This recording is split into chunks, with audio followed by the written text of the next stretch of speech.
cold wind, heavy snow. Xia Yan was curled up in a small snow cave, the fire on the ground already extinguished, and the cold wind cut through him like sharp blades. Cold and hunger assaulted Xia Yan's nerves, and he felt his eyelids growing heavier and heavier.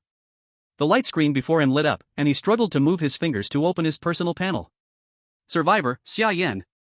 Body temperature, 34 degrees Celsius, hypothermia. Satiety, 5 out of 100. Supplies, Bulrush Stock X3, Engineer Shovel X1, Fire Starting Toolkit X1. Xia Yan pulled out a bulrush stalk about the length of his finger, put it in his mouth, and chewed it painfully. The bulrush stalk was not normal food, it was like chewing tasteless sugarcane, dry and hard to swallow, so he grabbed a handful of snow and swallowed it. This was the national survival battlefield. 10 years ago, an advanced alien civilization sent a proton to Blue Star, blocking all technology and resource production on Blue Star, causing the depletion of energy, food shortages, and the collapse of order.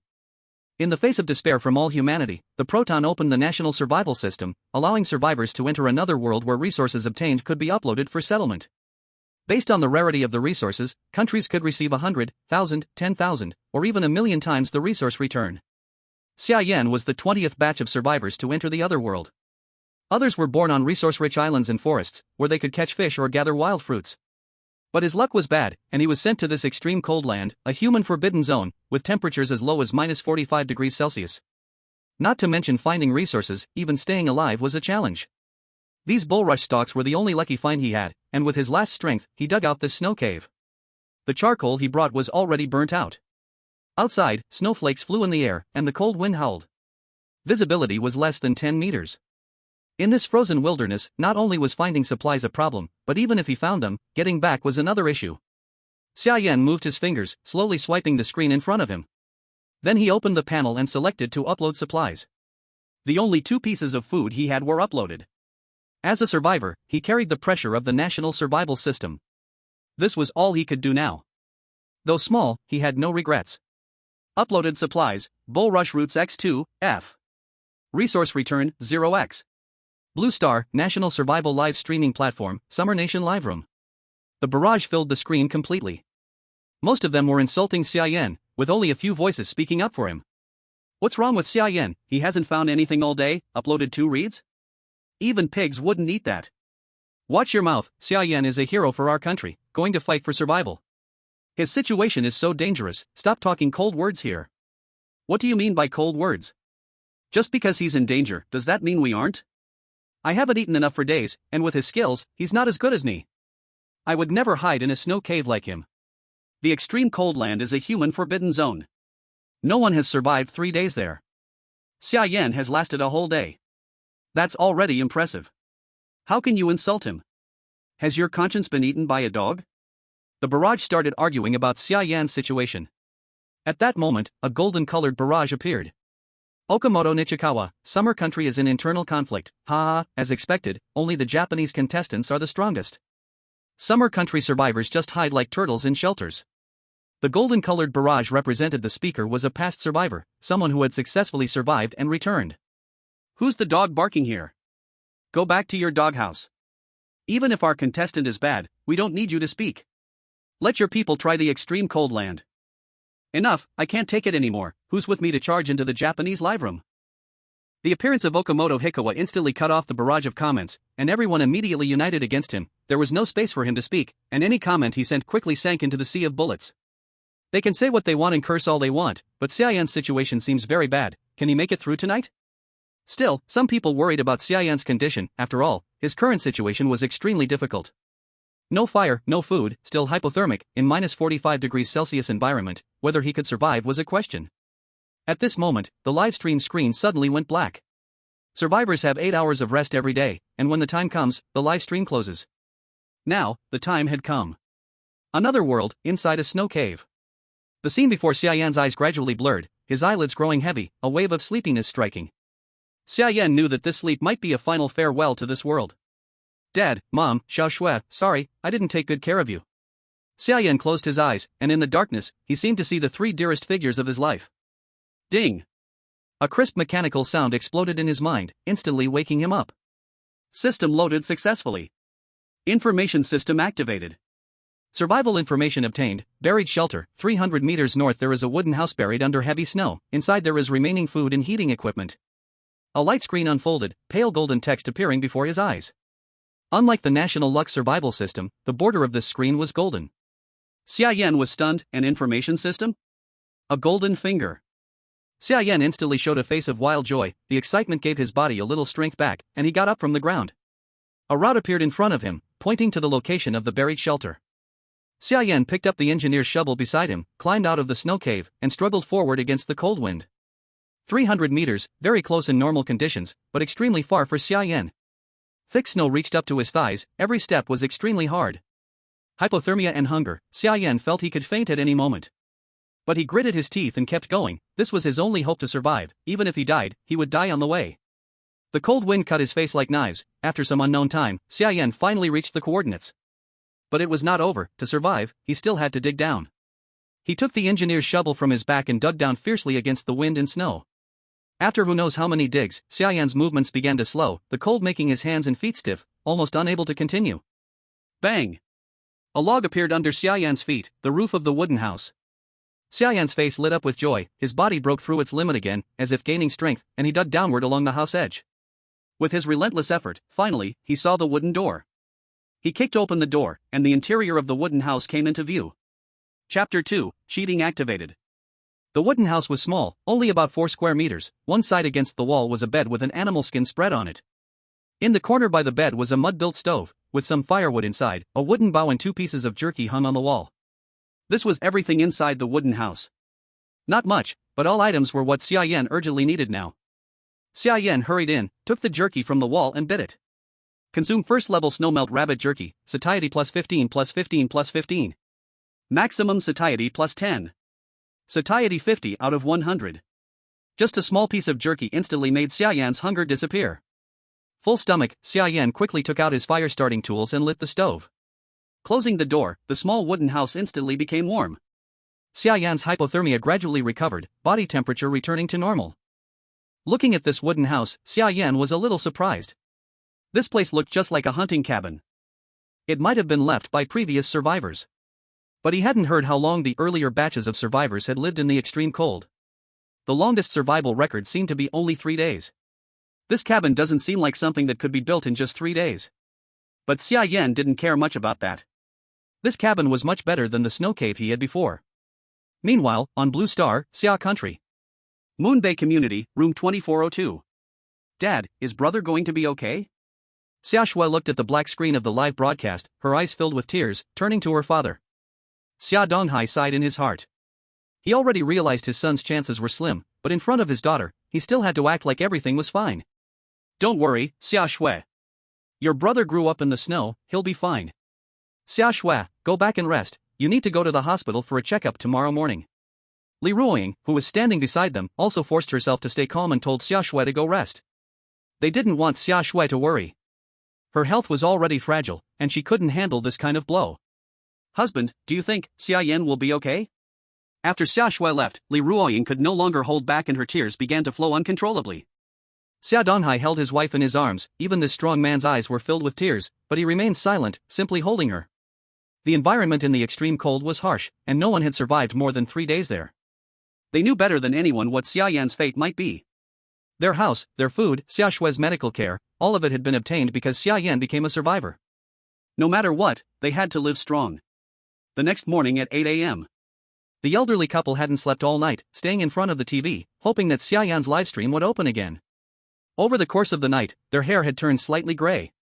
They had spent the whole night waiting for Xia Yan's broadcast to resume, but as the time drew near, they both hesitated. Li Ruoying walked up and turned off the TV. As long as they didn't see the final result, in their hearts, Xia Yan was still alive. Although it was a form of self-deception, they couldn't accept the idea that Xia Yan had passed away. Knock knock knock. There was a sudden knock at the door. Who's there? It's the community, we've come to deliver survivor family supplies.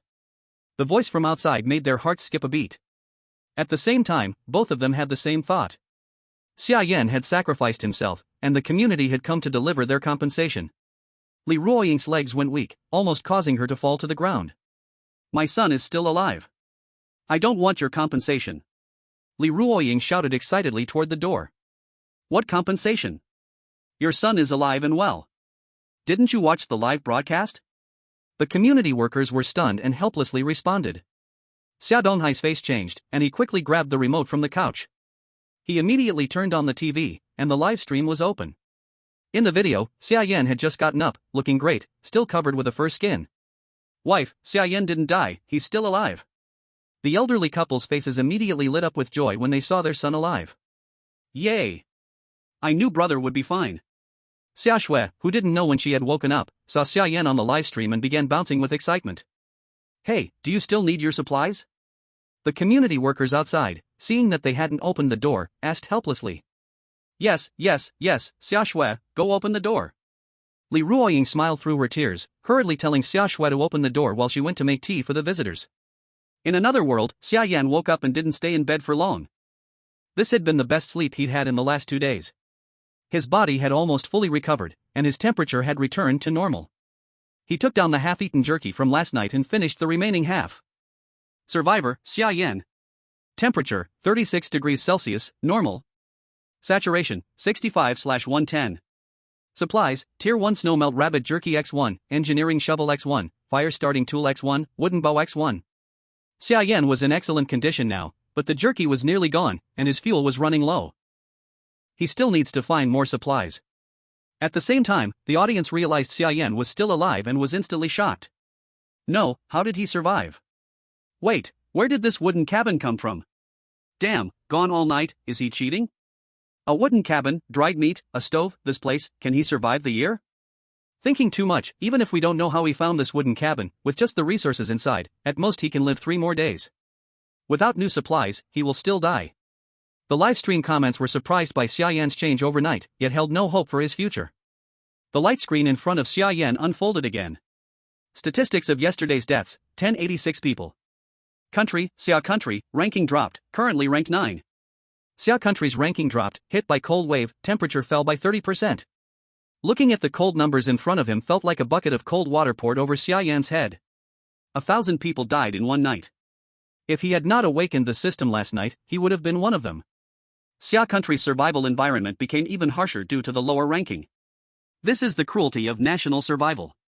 In this unknown otherworld, danger comes from all sides: environment, accidents, attacks, even mental collapse and suicide.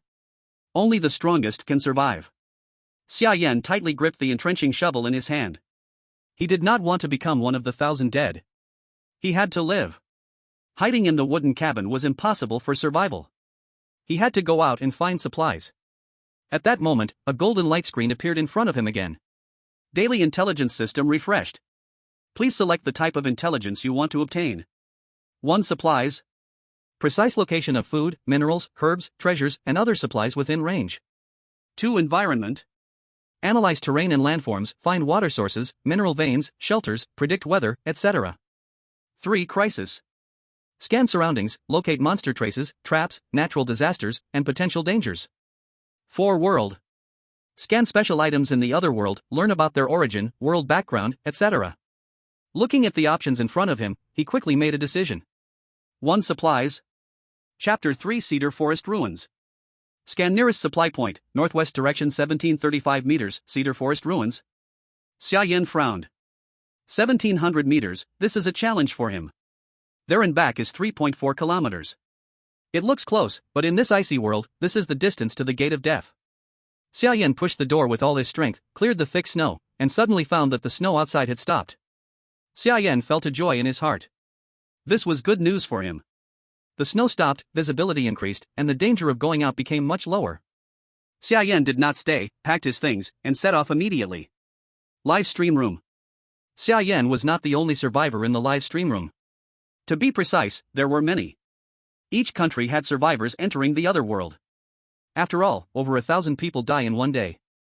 It shows how many survivors there are.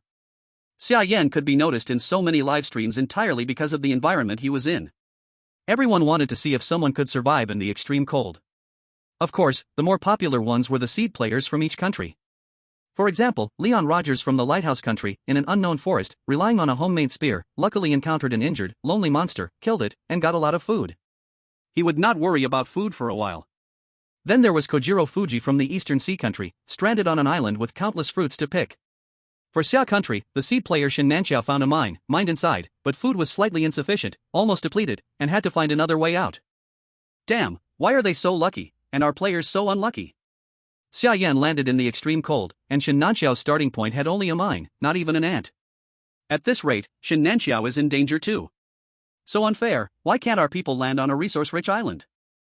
Okamoto Hikawa, hee, cowards of the Xia Nation, your good days are over. Without resources, let's see how long you can hold on. Whose dog ran out again and bit someone? Mine, sorry buddy, when I get back I will break its leg, it will never come out and embarrass us again. You already called him buddy, so just kill it when you get back. Xia Nation Supreme Command Room. Jobu looked at the live rooms one by one on the big screen in front of him, feeling very heavy. Report the survival status of our nation's survivors. One by one, team members controlled their computers and pulled up analysis reports. They reported to Jobu very quickly. Currently, the one with the most resources is Shen Nanxiao. He can continuously mine ore, but food is scarce. The situation is not optimistic. If he cannot find a stable food source in 3 days, it could be very dangerous. Next is Zhao Xinxin. Physical condition is good, currently no stable food source, but the environment is not harsh. Finding food is just a matter of time. There is also a survivor who is special, born in the extreme cold. Last night signs of life dropped, but he miraculously survived last night, and his body recovered as before, but at present, his survival probability is still 0. Jobu frowned. Extreme cold, that is a human forbidden zone, no hope of survival there. Survive a night even when signs of life dropped? Pull up his information. What exactly happened last night? Jobu curiously ordered below. Soon, data about Xia Yan was retrieved. Background clean, no problems. Found it. By comparing last night and this morning, we analyzed that after the live stream closed last night, Xia Yan may have found a wooden house buried under the snow nearby, thus surviving the cold last night. Jobu looked at Xia Yan's data, then shook his head. He did not see anything special. With only a wooden house and the few pitiful supplies inside, Xia Yan could at most survive 2 or 3 more days. Jobu watched, suddenly seeing Xia Yan in the live room walking through snow toward an unknown place. What is he doing? Jobu frowned. Signs of life dropped last night, just recovered a bit, and he goes out now. Isn't he looking for death? Team members immediately pulled up analysis reports. His supplies can only last 3 days. I think he wants to take advantage of clear weather to go out and search for supplies. Jobu's frown relaxed. Survival probability? Survival probability still 0. Team members showed helpless faces when saying this. Analysis report is AI's reasonable estimate based on past survivors in extreme cold. Given Xia Yan's current situation, there is no chance of survival. Jobu fell silent. Tell Xia Yan's community to treat his family well. Jobu had no hope for Xia Yan. Turning to other live rooms, they could only hope for other seed candidates. Another world. On a white frozen land, Xia Yan braved the cold wind to move forward. After some time, he finally reached his destination. Ahead on the snow, a snow-white pine tree stood. Viewers in the live room exploded. Snow pine. It's a snow pine. Xia Yan might be saved now. What is a snow pine? Don't know snow pine? Go back and study. Snow pine, a special plant in extreme cold, not afraid of cold, can grow and sprout even in ice and snow. Now survival knowledge in another world has become a required subject for students. As long as scores meet standards, one can become a survivor. It's just a tree, why make such a fuss? A tree, do you know what snow pine can do? A small arm-sized snow pine wood can burn the whole day. This is excellent fuel. In the extreme cold land, having a cedar tree is like having endless heating fuel. After teacher Danmo explained, the others finally realized how precious the cedar tree was. Doesn't that mean Xia Yan has a chance? You are happy too early. It was the same Danmu, once again refuting everyone. Cedar trees burn very well, naturally, they are also extremely hard. Once, a survivor in the extreme cold land chopped a tree for warmth and died of exhaustion under the cedar tree. Cedar is hard as iron, ordinary people cannot cut it. Hearing this explanation, everyone's mood sank again. Doesn't that mean Xia Yan is doomed? He went so far, only to find firewood he can't use. Quick, look at what he's doing. He is not chopping the tree. He walked over. What is he digging? What is he doing? Has strength but nowhere to use it? Digging here? With this strength, he might as well try to chop a section down. Everyone looked puzzled, not knowing what Xia Yan was doing. Xia Yan held an engineer's shovel, found the right spot, and dug down with all his strength. The intelligence system does not lie. If it was just a tree he cannot carry, it would not have let him come. There must be something he can carry under this. With one shovel, Xia Yan dug through, and the snow under his feet collapsed, dropping him straight down. Whoa! A snow cave, it's over. A sense of weightlessness came. Xia Yan slid down through the snow and landed on the ground, sitting up to look around in shock. Don Mu. Wow. What is this place? How can there be this kind of environment in the extreme cold land? Whoa. Fortune. Now we are rich. Xia Yan stared at the scene blankly. Cedar trees held up the snow above, forming a hollow space below. Beneath his feet was black frozen soil, some grass not even withered. Most importantly, under these cedar trees grew ice blue mushrooms. And nearby, there were cut cedar logs. No wonder it's called a ruin, so that's why. Chapter 4, Sea Level Materials, Sea Level Treasure Chest. Tier 1 Frost Mushroom, eating increases fullness limit, slightly improves cold resistance, can be eaten raw, non-toxic. Xia Yan picked a mushroom and saw the info, his face full of joy. Tier 1 material, also improves cold resistance, this is exactly what he needs now. Without enough cold resistance, he cannot stay outside for long. Increasing cold resistance allows him to go farther and find more materials. Xia Yan immediately put one in his mouth and ate it. Eating Tier 1 Frost Mushroom fullness plus 20 plus 20 plus 20. Fullness limit plus 10. Cold resistance plus 2. Xia Yan instantly felt a little warmer. The fullness spent during the journey also replenished. Fullness 78 of 120. Then Xia Yan began picking mushrooms here, finally harvesting 12 frost mushrooms and 20 cedar logs. But carrying these things back became another problem, even going up was difficult. The snow cave he was in was at least 4 meters from the top. Digging up from the side could collapse the snow above, burying him alive. The only way was to climb the tree, but carrying so many things made climbing very hard. The audience watching the livestream also felt sad for Xia Yan's situation. Don Mu. We thought it was a lifesaver, but it's another dead end. If he wants to go up, he can't carry things, if he carries things, he can't go up. Dead end. I would say just put 2 mushrooms in the pocket, a few logs in the arms, then he can climb. If he is not greedy, he still has a chance to survive. Later he can come back slowly. These things can at least let him live half a month longer. No, look at what he is doing. Is he crazy? He is taking off his clothes here? Amid the surprised tone of Donmu, Xia Yan actually started taking off his jacket. This is in the extremely cold land, temperature below minus 45 degrees, taking off the only warm-down jacket, isn't this asking for death? He plans to wrap the supplies in his clothes and climb up, right? But this will not only make him lose a lot of heat, he might also fall from the tree because of freezing, then it would all be over. This guy is too greedy, taking a little every day would be fine, why do this, is he crazy? Blue Star Moon Bay Community. Xia Shui watched Xia Yan shivering on the TV screen while taking off clothes, her face immediately showing worry. Mom, will brother be okay? Looking at the bullet comments on TV, Xia Shui was very worried about her brother. Worried that her brother might really freeze to death there like the bullet comments said. Li Ruoying held Xia Shui, gently touching her hair. Xia Donghai watched Xia Yan on the screen with a heart full of pain, his fingers nervously pressing the sofa, leaving deep marks. Trust your brother, he must be confident in what he is doing. Highest command room of Xia State. Because Xia Yan's live room heat was too high, it was specially tuned in at this time.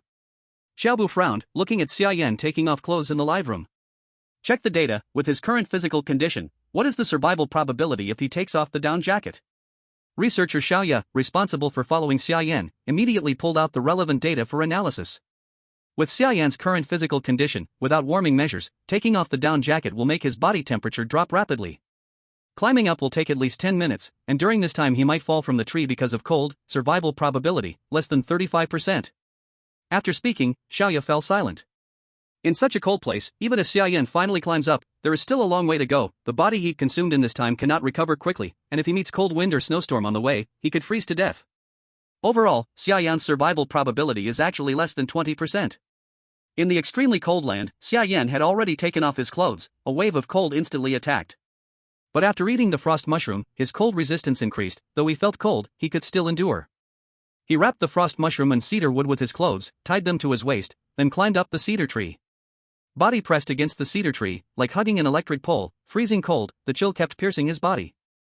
Xia Yan endured the cold, climbing step by step, until his hands and feet were stiff, climbing to the top, blocked by the snow above. Xia Yan freed one hand, took out an engineer shovel to dig the snow, a lot of snow fell, sliding into his collar, the icy shock made him shiver. Xia Yan gritted his teeth, continued digging. 1 strike. 2 strikes. Warning, your heat is rapidly decreasing. Warning, fullness 65/120, rapidly decreasing. Because of the cold, Xia Yan's heat was rapidly lost, fullness also dropped fast, the national luck system sent him warnings. Xia Yan felt his body had reached the limit. If not for the increased cold resistance, he would have been unable to move. Now he had no way back, continued digging. Bang! After countless hits, the thick snow was finally broken through. Cold wind blew, Xia Yan shivered, rolling and crawling quickly out of the cedar forest. Afraid that the snow underfoot would collapse again, he might not have the strength to climb up anymore. Running to a safe place, quickly put on the down jacket, and ate a frost mushroom to restore energy. Eat a tier 1 frost mushroom, fullness plus 20 plus 20 plus 20. Fullness limit plus 10. Cold resistance plus 2. Fullness 82 to 130. Xia Yan felt his body warm up a little. Holding the remaining supplies, he walked toward the cabin. At this time, the live room had already erupted. The underestimated Xia Yan actually climbed up from under the snow cave with all the supplies. Did Xia Yan turn a hopeless situation into survival? Wow! What a tough guy, crawling up through snow and ice in more than 40 degrees below zero without a down jacket. A survivor crawling out from the snow. Don't celebrate too soon, using so much energy, we don't even know if he can get back. Okamoto Nichikawa, foolish Xia Country people, taking off clothes in such cold is just seeking death, wait to be frozen into an ice sculpture. Whose dog got loose and bit someone again? The appearance of the Japanese people sparked another barrage of curses in the live comments. Until Xia Yan safely returned to the wooden cabin, the Japanese viewers who came to watch the show fell silent, no more live comments. Speak! The dogs that were shouting earlier, come out and speak. You little bastard! How did Xia Yan survive? It's simply a miracle. Highest command room. Xia also looked puzzled, how did Xia Yan survive? Back in the cabin, Xia Yan first lit the stove to warm up, then opened the system. Upload today's supplies. Upload supplies, first level frost mushroom X2, C. Resource return, 1000-fold. Nation receives resource return, first level frost mushroom X2000. Survivor uploads sea level supplies for the first time, receives a sea level treasure box. Nation's fortune improved, ranking rises, now ranked 8. With a clink, a bronze treasure box fell to the ground. Chapter 5 Opening the Snow Artifact. Wow! I suddenly feel much warmer outside, the nation's fortune has risen. Our nation's fortune has risen. It's Xia Yan. The supplies Xia Yan uploaded raised the nation's fortune. What did he upload?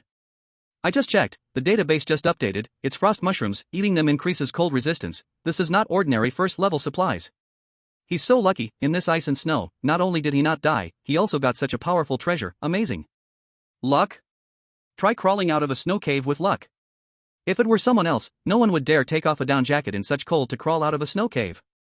Exactly, Xia Yan shows strength, those saying luck are just jealous, anyone else would have died 100 times. Highest command room. Job looked shocked at the first level frost mushroom delivered by his subordinate. Immediately classify frost mushroom as a first level combat resource, prioritize for the next batch of survivors. Job realized how important frost mushrooms were to them. With these frost mushrooms, they could form a survival team fearless of the cold, so if someone like Xia Yan falls into extreme cold, it won't be so hard. Yes. Also, make Xia Yan a focus, promote to seed player, improve family benefits. Job understood the importance of Xia Yan's uploaded supplies to the nation and would not forget his contribution. Xia Yan was surviving in another world, so he could not be rewarded directly, only his family's treatment could be improved. Yes. Moon Bay Community, Room 2402. The community received the order and immediately went to Xia Yan's home to pay respects. Director Li, why are you here? Xia Donghai was a little surprised to see the community director. Before, it was only community staff delivering supplies, why is the director coming personally this time? Li Pingsheng smiled. Brother, you have a good son. The supplies Xia Yan uploaded brought huge benefit to the country, merit is done, your treatment is upgraded too, see, these are what I brought from above. Li Pingsheng patted the box with a seal on it. The seal said highest command room in big letters. Xia Donghai opened it, besides several rare first-level foods, there were also 3 frost mushrooms. Although frost mushrooms were already classified as first-level combat resources, as Xia Yan's family, they were entitled to use them too. These frost mushrooms are what Xia Yan brought. Don't casually give this away. Li Pingsheng specifically reminded Xia Donghai. This thing is too valuable, even he felt a little envious. But he knew, he couldn't touch it, or his head would be on the line. The higher-ups also said, if you need anything, feel free to ask. We will absolutely do our best to arrange it for you. If you need to move to the capital, that's also possible. Li Ruoying repeatedly waved her hands. No, we're already happy enough that Xia Yan can contribute to the country. As parents, we're content. There's nothing we need. Li Ruoying finished speaking when Xia Donghai tugged at her sleeve from behind, interrupting her. They exchanged a glance, and Xia Donghai suddenly glanced at Xia Shui in the living room. Li Ruoying instantly realized. Director Li, we need the best medical conditions. Xia Donghai said seriously to Li Pingsheng. Li Pingsheng also glanced at Xia Shui in the living room. He knew Xia Donghai's family well enough and understood the situation. Don't worry. Your treatment has improved now. Xia Yan is a top-tier candidate. I'll immediately apply to the higher-ups and arrange the best hospital for you. With Li Pingsheng's guarantee, a heavy burden seemed to lift from Xia Donghai and his wife's hearts. The thing they were most worried about was their children. Xia Yan, as a survivor, had been struggling to survive in the other world, risking his life numerous times. Xia Shui had congenital heart disease and had been weak since childhood. Now that Xia Yan's situation had improved, Xia Shui had better medical conditions. Everything was heading in a better direction, and as parents, they could finally relax a little. In the extreme cold, Xia Yan looked at the C-grade treasure chest in front of him, his heart filled with excitement. This was the first treasure chest he had encountered since entering the other world to survive. Treasure chests were like airdrops from the national system to the survivors. What they would open depended entirely on luck. Of course, the items inside would not exceed C-grade. Those top players who dominated the leaderboard had mostly received treasure chests. The way to get a treasure chest was to upload valuable supplies.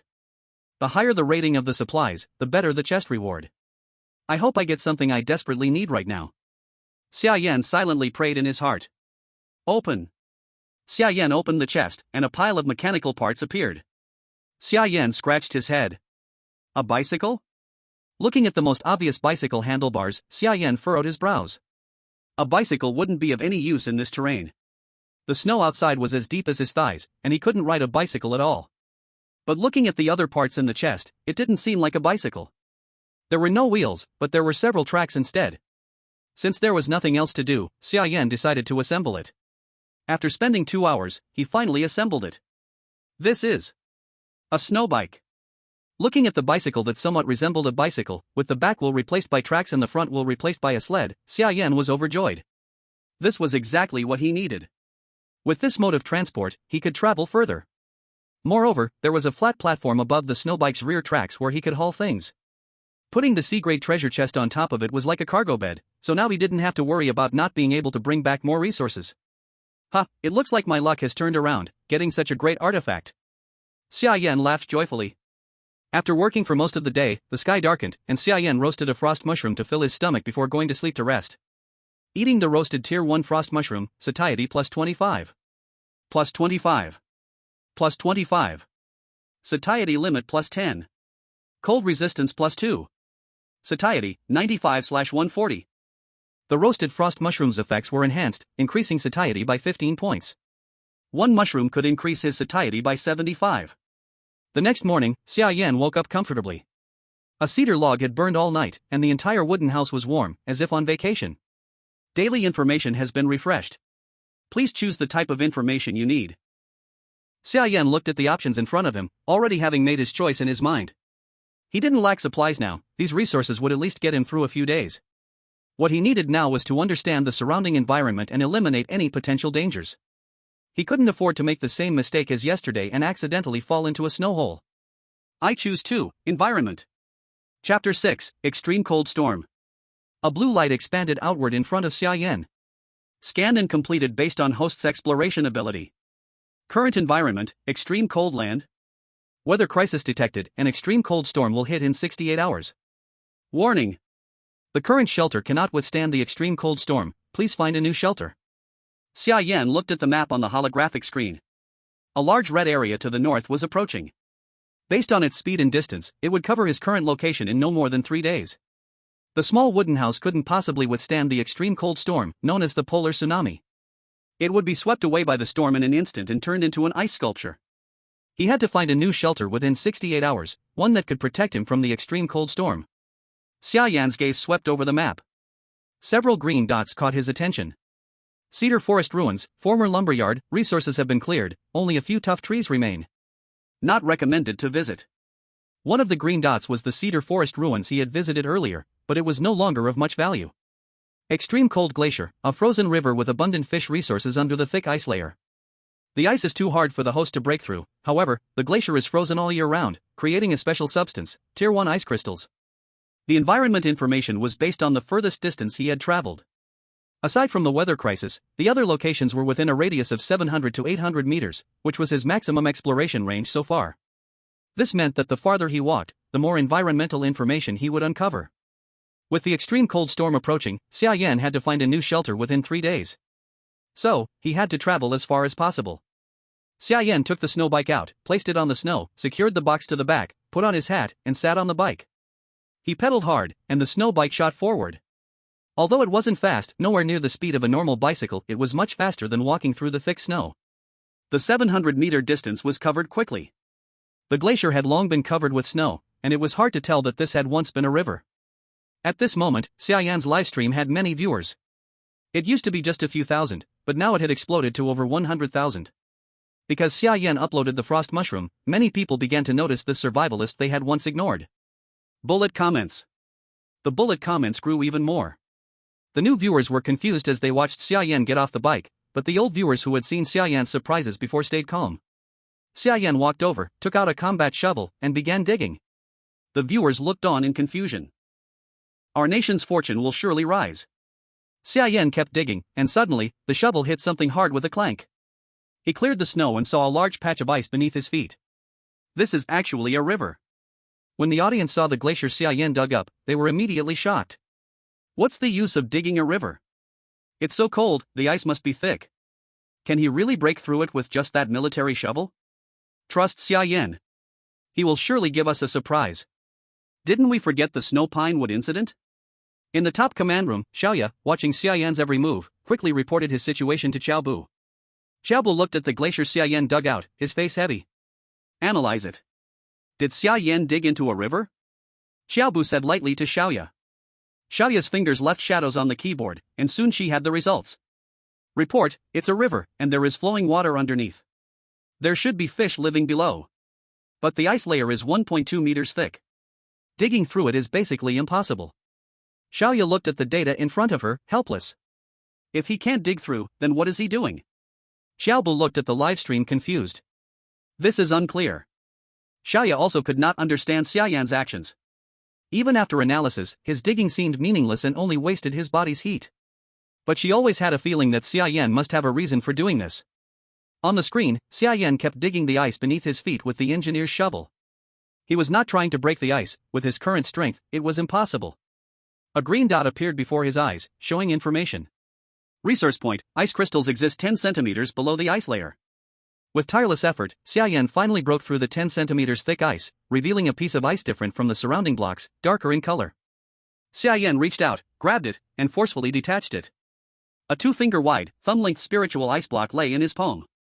The edges of the ice were sharp, glinting like a blade in the sunlight. Ice crystal, Tier 1 rare treasure, a special ice crystal formed in extreme cold.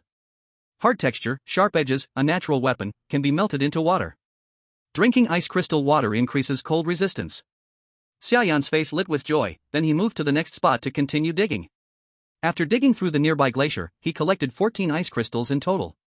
He needed to keep exploring, no need to waste too much time here. Ice crystals are valuable, but life is more important. Xia Yan placed the ice crystals in a box and rode his snow bike forward.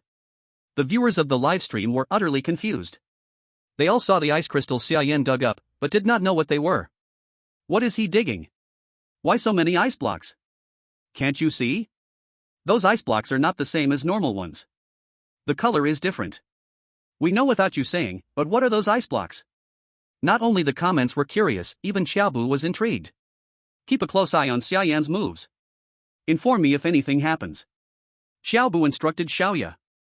By convention, they should know the use of these ice blocks tonight. Yes. Xiaoya nodded, eyes fixed on the screen. Time passed second by second. Xia Yan on the livestream kept moving forward, his destination unknown. Suddenly, Xiaoya's eyes widened as she saw the scene, and the live comments were flooded with exclamations.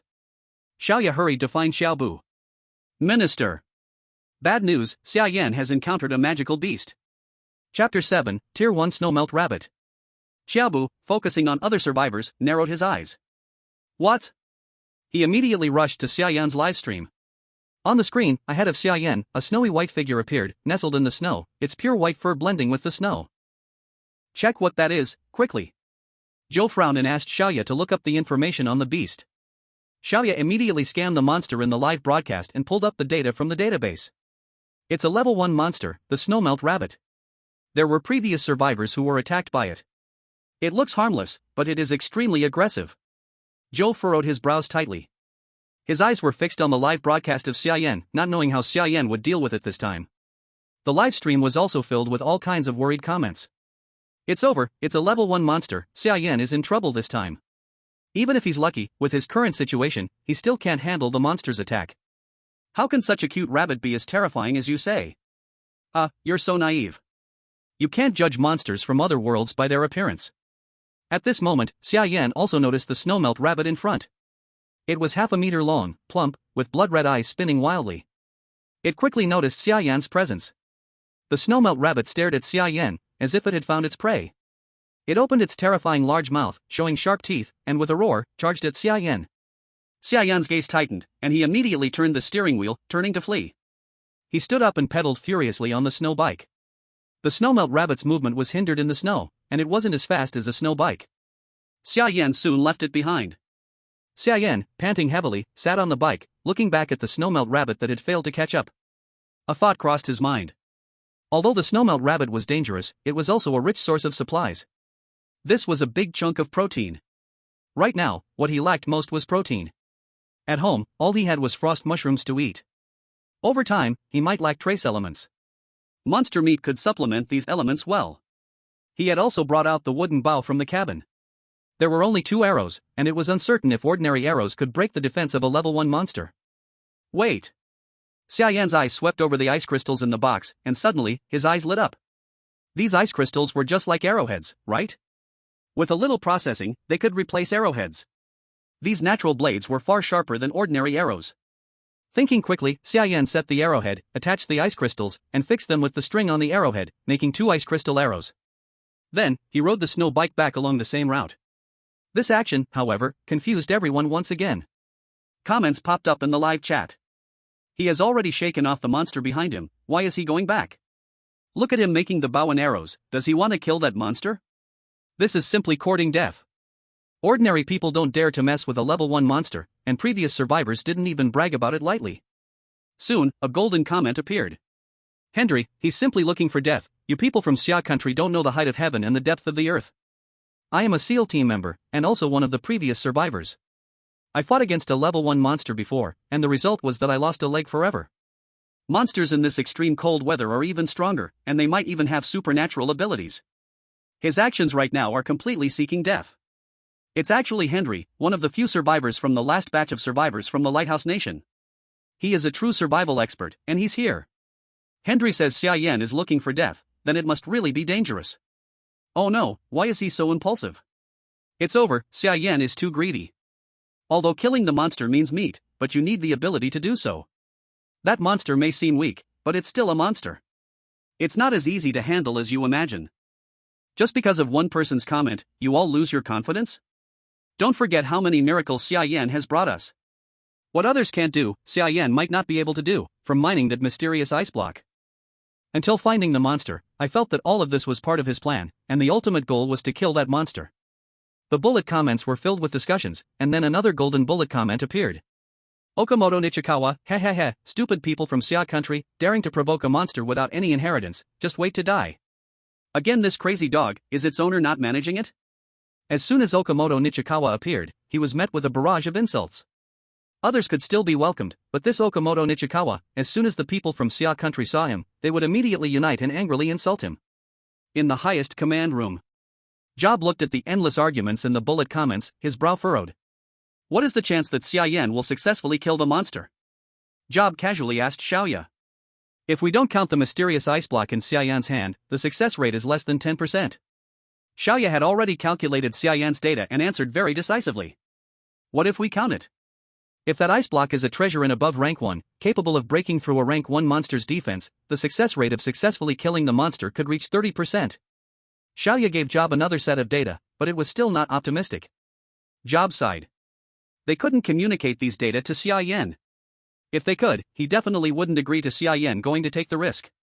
Any survivor is a precious talent for Xia Country, and even though Xia Yan was in such a harsh environment, they didn't want him to suffer any accidents. It's here. Xia Yan has reached the location of the monster. In the video, Xia Yan's perspective showed the snow-melting rabbit's figure ahead. But Xia Yan didn't act recklessly. Instead, he got off the vehicle and lay down in the snow, hiding his figure. What is he doing? Job asked Xiaoya again. Based on analysis, Xia Yan is probably trying to hide and wait for an opportunity. If that's the case, the success rate can increase by another 10%. Xiaoya quickly guessed Xia Yan's plan. After watching Xia Yan for so long, she had some understanding of him and could guess his next moves. But lying in the snow, the heat will dissipate quickly, he can't last long. Hiding and waiting patiently for an opportunity is a basic skill for a hunter, but Xia Yan was in an extremely cold place. The longer he stays outside, the more heat he will lose. For ordinary people, lying in the snow for an hour would already be the limit. As the body temperature drops, the limbs will become numb, affecting accuracy, and it would be even worse for Xia Yan. Considering all factors, Xia Yan's current strategy of hiding in the snow and waiting for an opportunity wasn't the best solution. Job looked at Xia Yan in the livestream room and suddenly shook his head. No, Xia Yan isn't an ordinary person, we can't judge him with an ordinary perspective. Don't forget how many frost mushrooms he has eaten. His resistance to the cold is beyond what ordinary people can handle. Maybe he can succeed. Chapter 8, B-Class Resources. As time passed, the sky gradually darkened, and Xia Yan stared hard at the snow-melting rabbit ahead. The snow-melting rabbit was digging on the ground, looking for food. Xia Yan felt that his body temperature had dropped to the limit, and his limbs were a bit stiff. Fortunately, his cold resistance was as high as 5 points, so although it was cold, he could still endure it. He waited until it got dark, waited until the livestream ended, and finally, he got the opportunity he had been waiting for. The bullet comments in the livestream instantly exploded. Damn! Who turned off the lights? Turn it on. The most exciting part is just gone? What the hell? I feel like cursing right now. It's like going out to book a room, arriving at the room, and she takes off her outerwear to reveal her sweater, long johns, and thermal clothes. It's just as uncomfortable. System, IF *** king at $$ hashtag end. Because they couldn't see Xia Yan's livestream, most people couldn't sleep. They were all wondering if Xia Yan had successfully killed the snow-melting rabbit. In another world, Xia Yan looked ahead. The snow-melting rabbit had dug a hole under a nearby rock and crawled inside. It had been a long time since anyone came out. Xia Yan knew that the other had probably gone in to rest. Xia Yan waited in place for a while longer, making sure the snow-melting rabbit had fallen asleep, then quietly crawled forward, trying not to make a sound. Even if snow poured onto his neck, Xia Yan didn't care.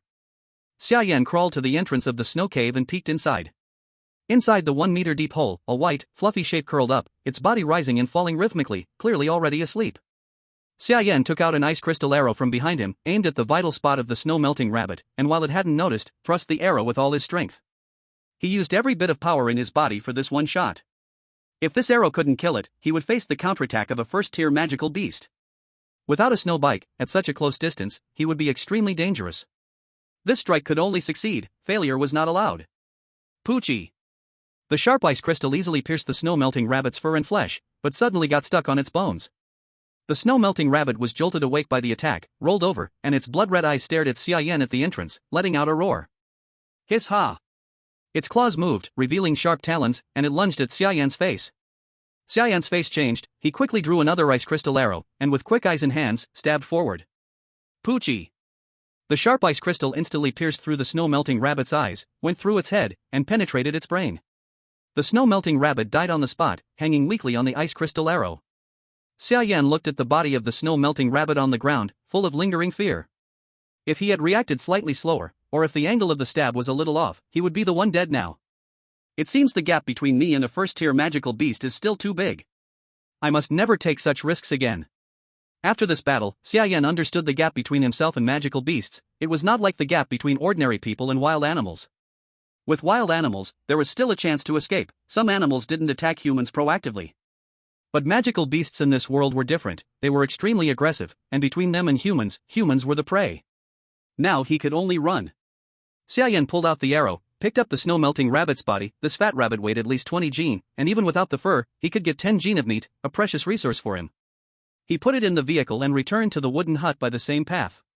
He lit the stove, took a piece of cedar wood, used the ice crystal as a small knife to carve a groove as a bowl, placed the ice crystal in it, and set it on the stove to melt. Sliced frost mushrooms were added, and the ice crystal mushroom soup was ready. Ice crystal mushroom soup, fullness plus 100, cold resistance plus 4, max fullness plus 20. Seeing the stats of the ice crystal mushroom soup, Xia Yan's eyes lit up. Ice crystals alone wouldn't increase fullness much, and even cooked frost mushrooms only added 75 fullness and 2 cold resistance. Now fused with ice crystal water, the effect was nearly doubled. Xia Yan hadn't eaten all day, he immediately tilted his head back and drank a bowl. Fullness instantly refilled, cold resistance rose by 4 points to 9, and the cold on his body was instantly driven away. Xia Yan thought for a moment and made another bowl of ice crystal mushroom soup. Upload. Upload supplies, ice crystal mushroom soup x1, B. Resource return, 100-fold. Nation receives resource return, ice crystal mushroom soup x100. Survivor uploaded B-level supplies for the first time, received a B-level treasure chest. Xia Nation's luck increased. Sure enough, prepared food had a higher rating, 2 frost mushrooms were only C-level, but a bowl of ice crystal mushroom soup was B-level. But the higher the rating, the fewer the returned resources, this was to balance national luck. Otherwise, top-ranking nations would have already trampled other nations underfoot. Meanwhile, in the highest command room, most people were asleep at this time. But only the team members were still not resting. Especially Xiaoya and Xiaobu. Report. The warehouse suddenly has 100 bowls of ice crystal mushroom soup. A team member immediately passed the warehouse change to Xiaobu. The national warehouse, that was the place where all survivors uploaded supplies and then received return supplies. Any change would be reported upward at the first moment. Ice crystal mushroom soup? In Xiaobu's puzzled gaze, the team member displayed the information of the ice crystal mushroom soup. What? This kind of effect? At the very least it is also B-grade supplies, who uploaded it? Xiaobu was very shocked, this batch of survivors had only just started for a few days, yet someone already could upload B-grade supplies, they must find out who uploaded it, this was very important. Not clear, it was just uploaded, and now the live broadcast has already been closed, there is no way to know the information of the uploader. Unless the live broadcast was on when uploading, otherwise it is impossible to confirm the information of the uploader. Looking at the current environment, the environment that can find B-grade supplies should only be Zhao Xinqin alone, it must be Zhao Xinqin who uploaded it. Another person in charge, Zhao Donglin, walked over and said with a face full of pride. Zhao Donglin and Xiaobu were the same, both were persons in charge of the command room, but the areas the two were responsible for were different. Zhao Donglin was exactly responsible for logistics work, these resources and such were all handled by him. And Zhao Xinqin was exactly Zhao Donglin's daughter. Among all the survivors of Xia Country at present, only Zhao Xinqin had good luck, the place where she was located had rich resources, with good luck finding rare supplies was still possible. At present there is still no evidence to prove who uploaded the ice crystal mushroom soup, I think it should be temporarily sealed, wait until the origin is investigated clearly, then discuss reward and merit. Xiaobu would not make a decision so carelessly, it was impossible to put merit on someone just because of a guess. What is there to consider about this, B-grade supplies, except Zhao Xinqin, whose environment still has such good resources? Zhao Donglin looked at the stubborn Xiaobu and snorted coldly. At the side Xiaoya looked at the two big bosses and timidly raised her hand. Is it possible that it is Xia Yan, right now only he has mushrooms in his hands? Chapter 9 The Righteous Leader. Ha ha ha. Zhao Donglin suddenly burst into loud laughter. This Xia Yan I have also heard about, his luck is quite good, and he made great merit, providing Xia Country with supplies that increase cold resistance, but with the harsh environment of the extreme cold land, even if he has very good luck, how many more days can he live? Frost mushrooms we have not never cooked, after cooking they are only C-grade supplies, the effect is completely different from ice crystal mushroom soup, impossible to be him. Zhao Donglin had some disdain for Xia Yan, thinking he was only a kid with relatively good luck, compared with those real seed players, he was still far behind. Xiaobu did not answer. Everything wait until tomorrow after investigation is clear then talk. Zhao Donglin looked at Xiaobu's stubborn appearance and snorted coldly. Hopelessly stubborn. He flung his hand and left. Another world, wooden house. Xia Yan looked at the treasure chest in front of him, his face full of expectation. Last time he opened a bicycle, what will this B-grade treasure chest open this time? Open. The chest opened, a camping knife with a blade length of 30 centimeters, the whole body black. A B-grade treasure chest only opened a knife, making him feel a little disappointed. But opening blind boxes is just like this, sometimes luck explodes, child of fortune, sometimes when the face turns dark, even 100 pulls may not produce gold. And a knife for him is also a necessary item, with this knife, he can handle that Snowmelt rabbit. Early the next morning, the broadcast started on time. Seeing Xia Yan safely appear in the wooden house, and there was also the corpse of the Snowmelt rabbit, the audience watching the live broadcast were immediately shocked. Really giving us one surprise a day, what exactly happened last night? How did Xia Yan kill the Snowmelt rabbit? Damn this dog system, why no live broadcast at night? Really want to see what exactly happened last night. I heard that the reason for not streaming at night was to protect the privacy of the survivors, but I'm so angry. Why did it fail at such a critical moment? Are we skipping over 1,000 words here? Why does he have an extra knife in his hand? Where did it come from? Soon, someone noticed the extra knife in Xia Yan's hand. They had been watching Xia Yan for so many days, and he didn't have this knife last night. He killed a Snowmelt rabbit and suddenly had an extra knife? Isn't it rare to get equipment from killing magical beasts? Xiaobu had been in the command room early in the morning. When he saw the camping knife in Xia Yan's hand, his gaze immediately sharpened. Open the rankings, let's see what position Xia Yan is in now. Xiaobu seemed to have thought of something, and immediately asked Xiaoya to check the rankings. In addition to the national luck ranking, there's also a survivor ranking, which ranks according to the materials uploaded by the survivors. There are daily, monthly, and overall rankings. The daily ranking is based on the statistics from the previous day, meaning today's list reflects yesterday's data. Director Qiao, no need to look. Zhao Xinxin just opened a treasure chest this morning. You know how treasure chests are obtained, and the mushroom soup from yesterday must have been uploaded by her. Before the data was even retrieved, Zhao Donglin showed up again. It wasn't clear if he was trying to show off to Xiaobu or something else, but he immediately began praising Zhao Xinxin. Xiaobu remained silent, waiting quietly for Xiaoya's response. Director, I found it. Xia Yan is ranked 108th in the monthly ranking, and Zhao Xinxin is in 3rd place. Xiaoya conveniently also checked Zhao Xinxin's ranking. When Zhao Donglin heard this, a proud smile spread across his face. He beamed with pride. After all, that was his daughter, so of course, he was proud. Did you see that, Director Qiao? What's there to say? Xia Yan is only ranked over 100, while Zhao Xinxin is 3rd. Doesn't this say everything? Zhao Donglin shrugged and said to Xiaobu. Since it's my daughter's materials, as a family member, I have the priority to distribute them. I decided to take 50 bulls and secretly train a survivor team. Zhao Donglin then revealed his true intentions. Xiaobu looked at him indifferently, his face expressionless.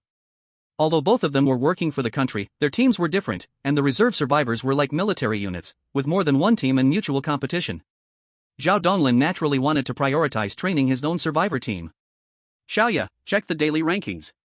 Xiaobu said to Xiaoya, his tone flat. Xiaoya smiled slightly and confidently brought up the previous day's ranking. Rank 1, Xia Yan. Rank 2, Zhao Xinxin. Rank 3, Shen Nanxiao. When Zhao Donglin saw Xia Yan ranked first, he froze in place. How could this be? Xia Yan was still outside when the broadcast ended last night. When did he upload the materials? Zhao Donglin's face showed disbelief. He was certain that the ice crystal mushroom soup was uploaded by his daughter. No one else could have done it, and of course, the first place in the daily ranking should be hers. But he never expected it to be Xia Yan. Naturally, it was uploaded last night. And he has already killed the magical beast. He now has an extra camping knife, which is obviously from opening a treasure chest. Since Xia Yan had previously received a C-grade chest, this time the treasure chest must be at least B-grade, don't you think? So, who uploaded the ice crystal mushroom soup? Xiaobu had already confirmed that Xia Yan was the uploader, and he looked at Zhao Donglin calmly. Impossible. Just because of this, you can't prove it was Xia Yan.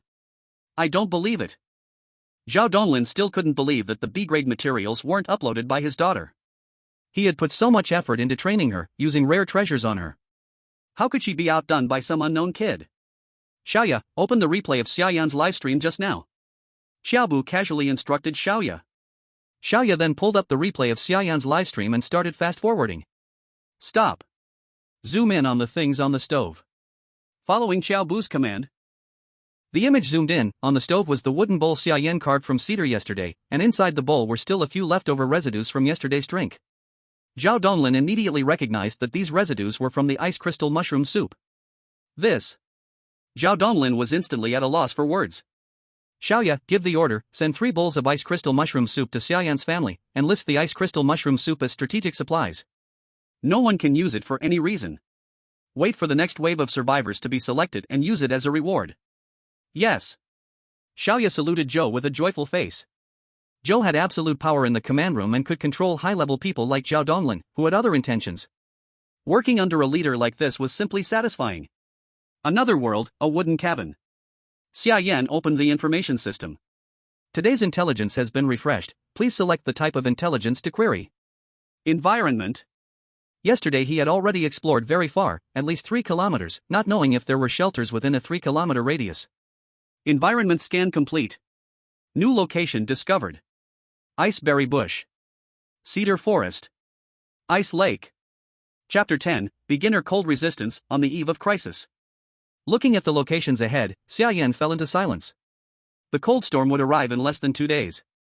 At the latest, tomorrow he had to find a new shelter that could block the extreme cold storm, or it would be over. So today he could not take anything. He had to run as far as possible, expanding the range, increasing the scanning area, to have a greater chance of finding a new shelter. He used the remaining flames in the stove to heat a bowl of ice crystal mushroom soup and drank it to restore fullness. 8 ice crystal mushroom soup, fullness plus 100. Fullness limit plus 20. Cold resistance plus 4. Ding.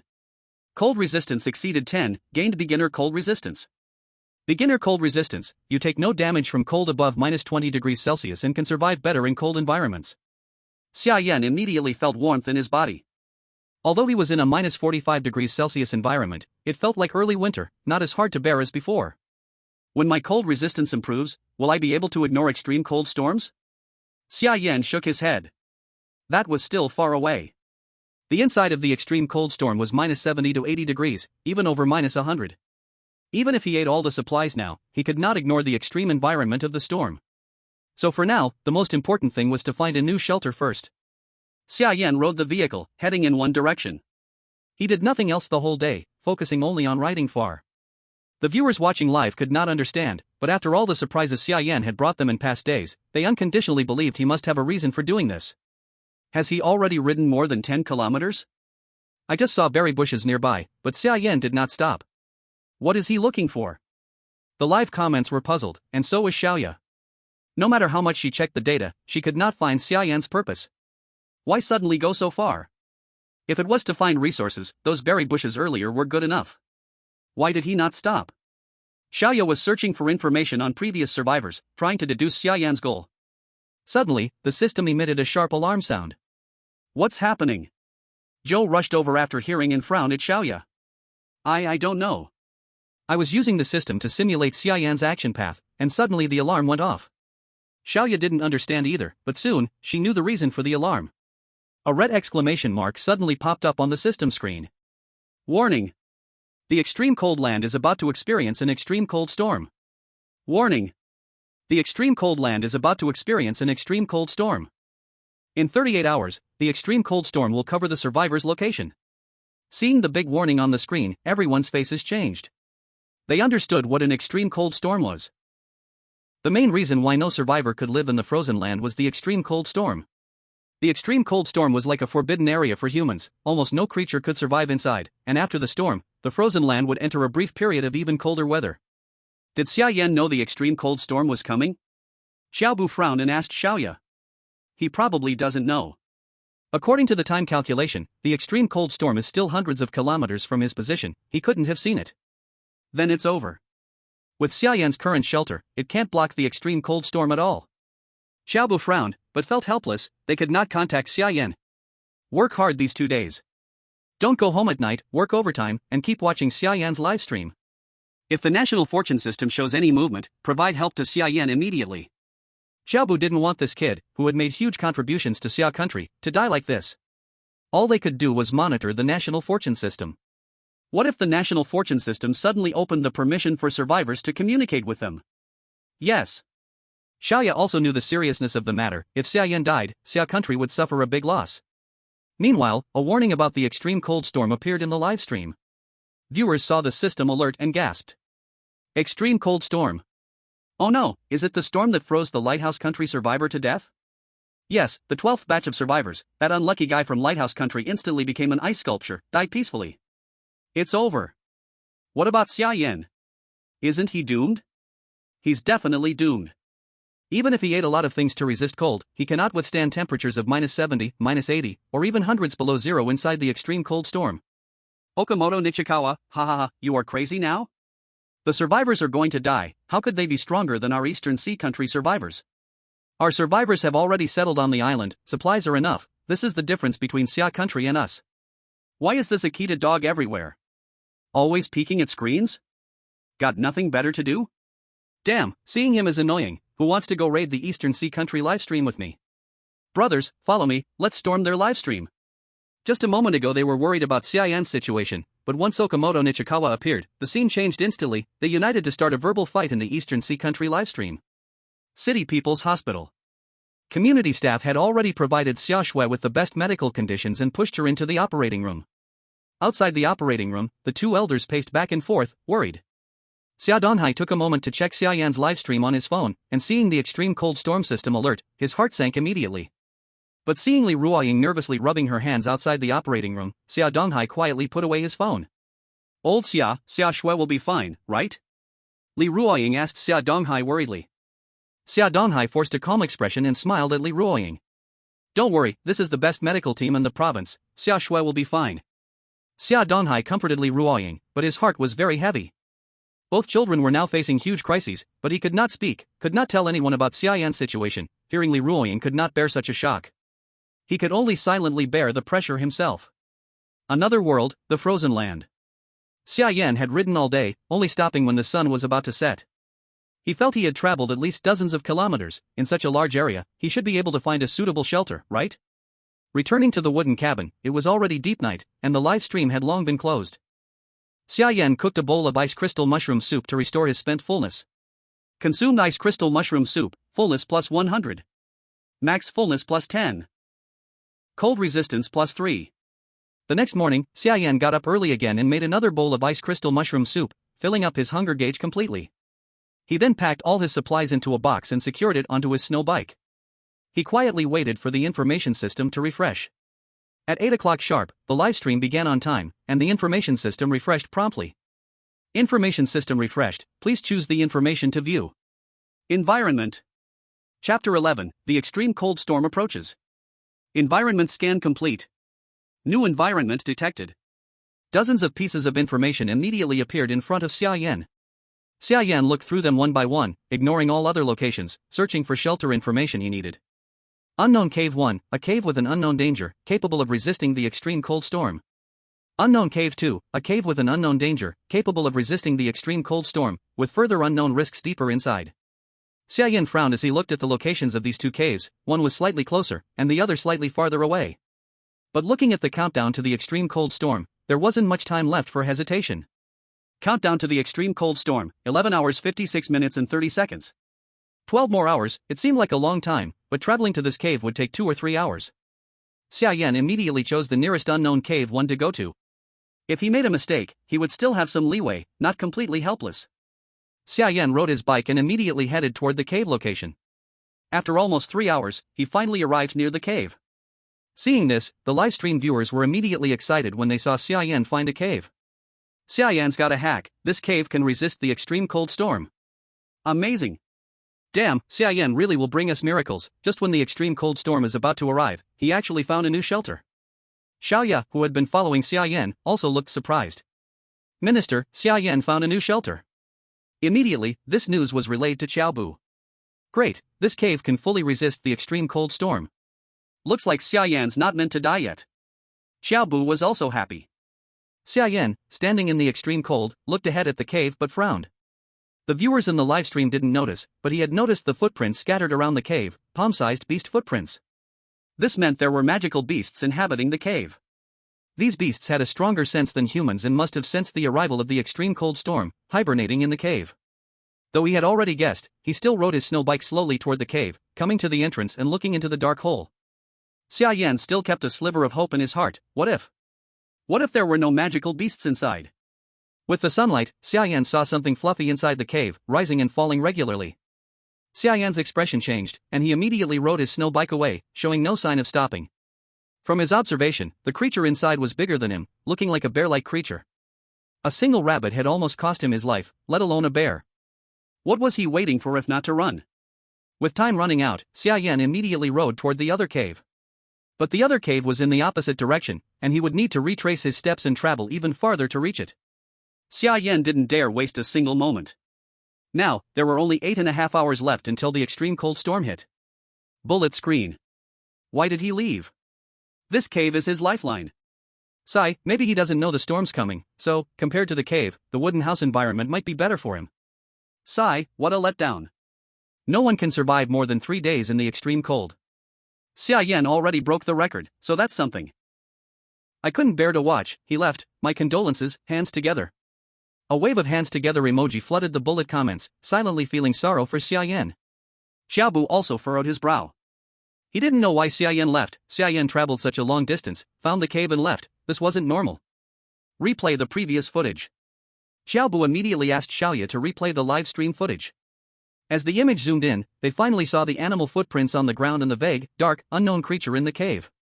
I see, there are magical beasts living in the cave. Sigh, fate is cruel. It seems Xia Yan is doomed this time. Xiaobu shook his head, not wanting to watch any longer.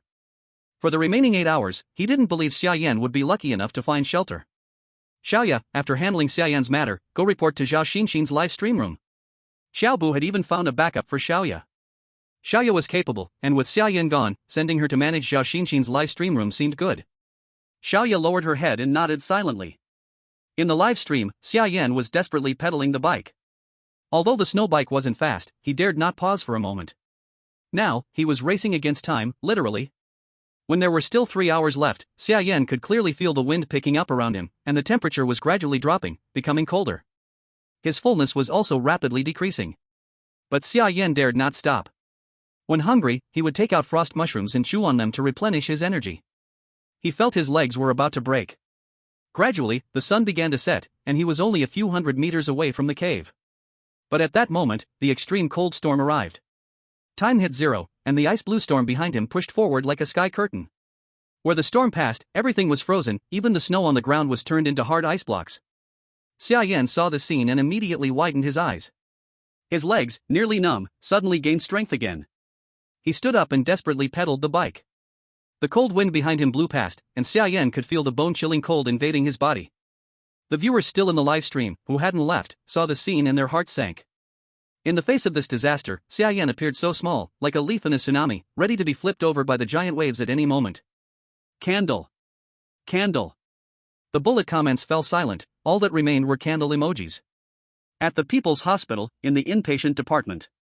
Xia Shui's surgery was successful, and Li Ruoying was in the room taking care of her.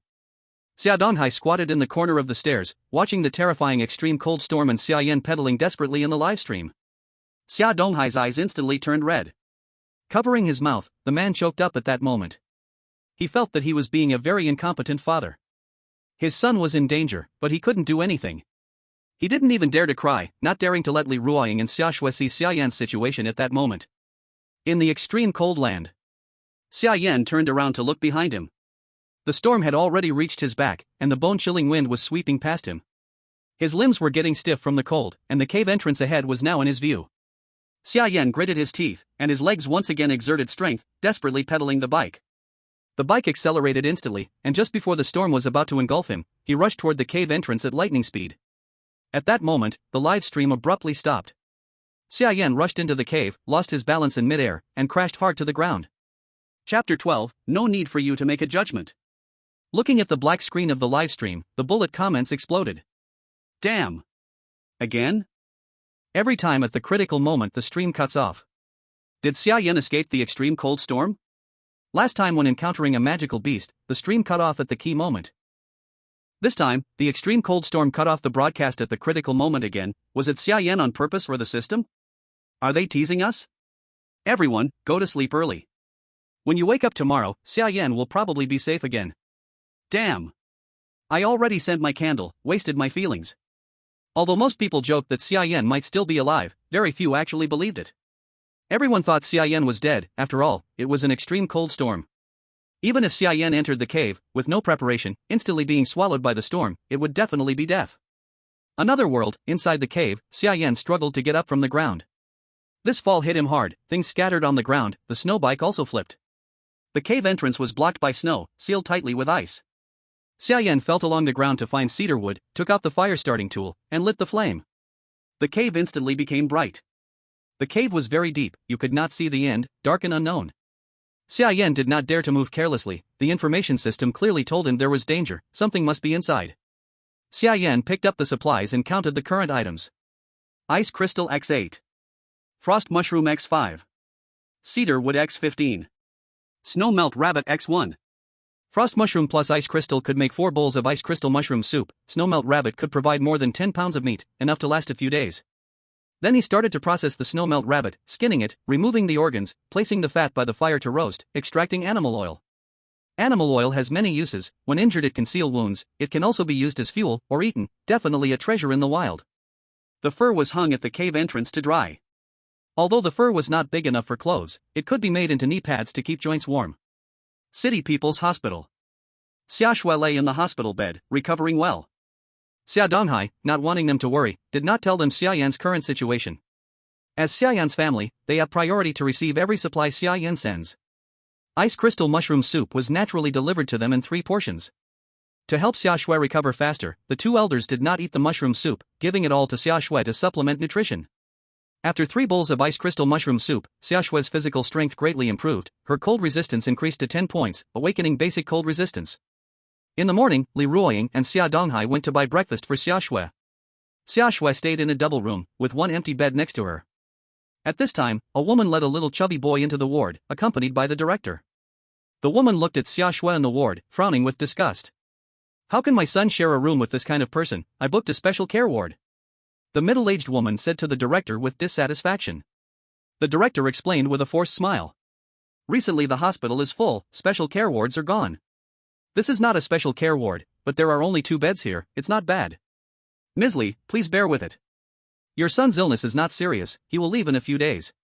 The director was helpless, not daring to offend them, but the special care wards were gone, there was nothing he could do. "Then make her move, my son is not used to sharing a room with others." The woman looked at Xia Shui with disgust, saying this with no effort to hide it, clearly reaching Xia Shui's ears. The director looked troubled. "Ms. Li, they are the survivor's family. They should be given a special care ward, but due to shortage, they were arranged here. Please don't make it hard for me. What about survivor's family? Just because one relative survives in another world, they get privileges?" Seeing the woman's sharp and bitter look, the director also felt helpless. They contribute to the country, of course they can enjoy privileges. "What contribution? My company employs hundreds of people, isn't that a contribution to the country? Why haven't I received any special privileges? I think you're all just a bunch of beggars, if it weren't for the policy, I don't know where you'd be begging." The woman snorted angrily. Even the director frowned a little at her words. "Mr. Li, this is the family of Xia Yan, who was recently promoted as a top candidate and is on a rising streak. I suggest you show some respect and not create trouble for yourself," the director quietly reminded the woman near her ear. "Xia Yan? I've never heard of him," the woman looked confused. I know, the little chubby boy quickly raised his hand excitedly. "That's Xia Yan I know, he's a useless guy. He had a cave but didn't live in it, chose a far place, and was finally swallowed by that storm. He should be dead now," the little boy said with glee. "You're lying. My brother isn't dead. My brother isn't useless." Xia Shui, who had been quiet all along, immediately spoke up, unhappy to hear Xia Yan insulted. "He is useless. If it were me, I would have found a cave to hide in long ago. Your brother is useless, he deserves to die. Naya naya naya." The little boy stepped forward 2 steps towards Xia Shui, tauntingly sticking out his tongue. Xia Shui, furious, jumped off the bed and punched the little boy's greasy face. "My brother isn't useless," she shouted, recalling memories with her brother. When she was in elementary school, she was bullied, and her brother didn't hesitate to stand in front of her to protect her, chasing the bullies away. Although he was beaten, his face bruised, he never showed fear. "If anyone dares to bully you again, hit them back. Only by being strong yourself can you protect yourself," Xia Yan had told her, and she never forgot it. Xia Shui had drunk 3 bowls of ice crystal mushroom soup, strengthening her body beyond ordinary people. Her punch broke the boy's nose immediately, blood gushing out. The boy cried loudly. "How dare you hit my son?" The middle-aged woman saw her son hit and raised her hand to slap Xia Shui. But before the slap landed, a strong hand grabbed it. Xia Donghai stood behind the woman, his face dark, his hand gripping her wrist like iron. He and Li Ruoying had just returned from buying breakfast and saw this scene. As a father, he could not allow anyone to touch his daughter. Who are you? Let go of me," the woman shouted. "No one needs to judge my son. Get lost." Xia Donghai warned coldly. "Humph. So that useless one is your son? Useless and people aren't allowed to talk? When someone dies, just handle things quickly." The woman took a stack of cash from her bag. "Consider this money me doing a good deed. Just give me the hospital room, and the money is yours," she said, throwing the money at Xia Donghai's face mockingly. "What?" Clatter. Li Ruoying, hearing that Xia Yan was dead, dropped her lunchbox, spilling soup everywhere. The woman stepped back in disgust. Ha, parents don't even know if their child is dead.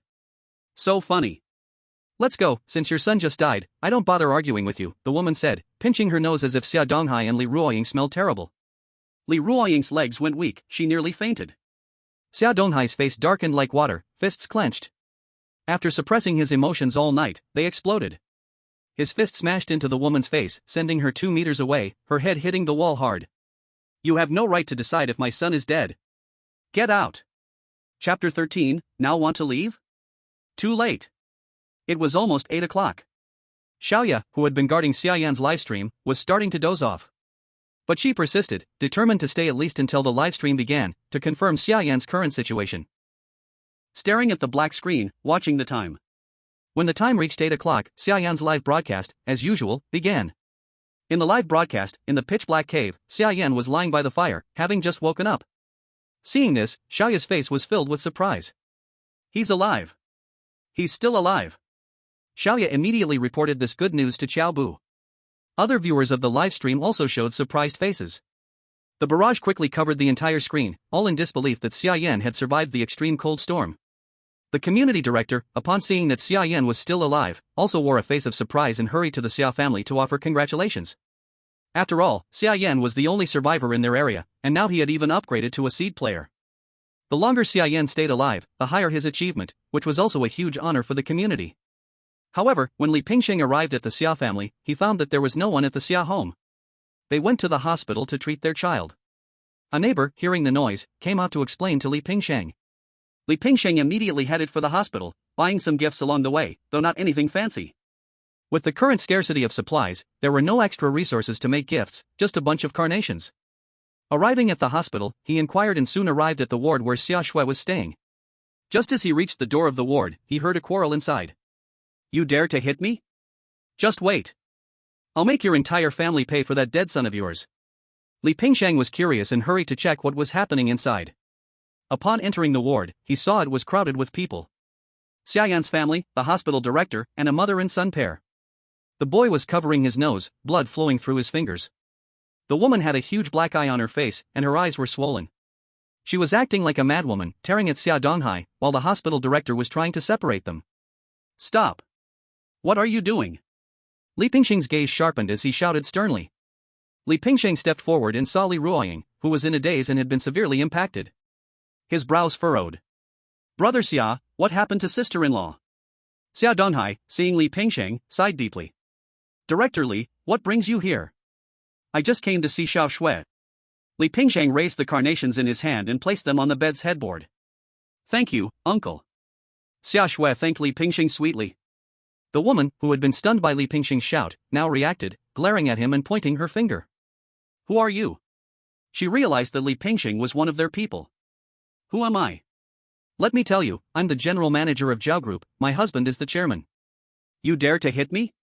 I'll let you know the consequences. The woman snorted coldly and immediately dialed her husband's number. Li Zong, they are the relatives of the survivors. Don't make this a big deal. It'll be hard to handle. The hospital director, looking troubled, had never expected that just arranging a hospital room would cause such a huge disturbance. What's wrong with the relatives of survivors? A dead survivor has no value, let alone just their family members. Humph. The woman completely ignored the advice, pulling out her phone to call her husband.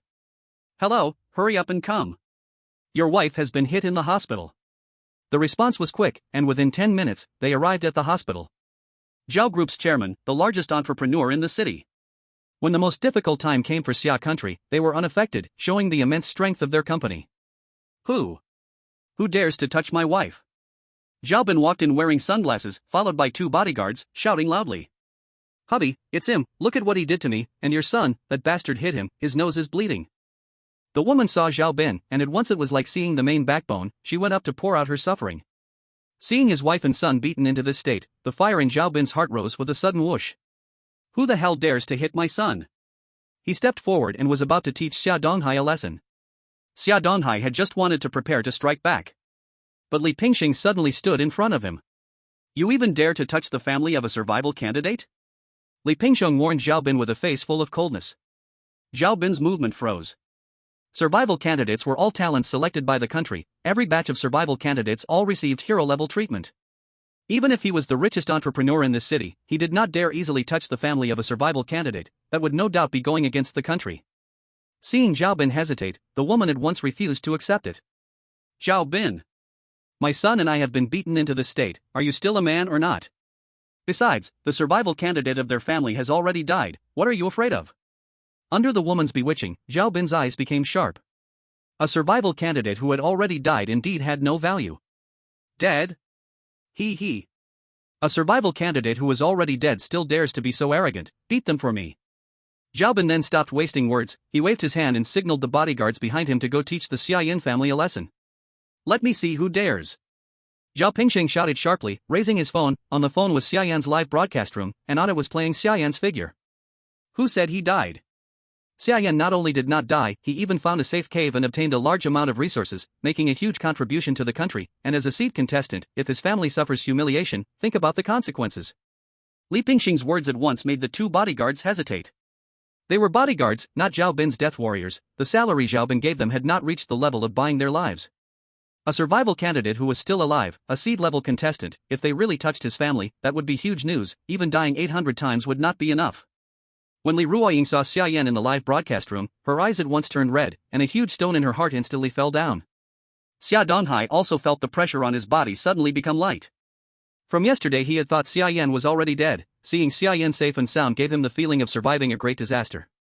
That woman saw that Xia Yan was still alive, and immediately stopped speaking. Zhao Bin also knew the seriousness of the matter, and quietly stepped backward, planning to leave this place of trouble while no one noticed. In his heart he secretly cursed, this prodigal woman, always bringing trouble to me. Misunderstanding, sorry, we will leave right away. After Zhao Bin finished speaking he pulled his wife and child and wanted to slip away. Stop. Now you want to leave? Too late. Li Pingsheng looked at the frightened Zhao Bin and gave a cold snort.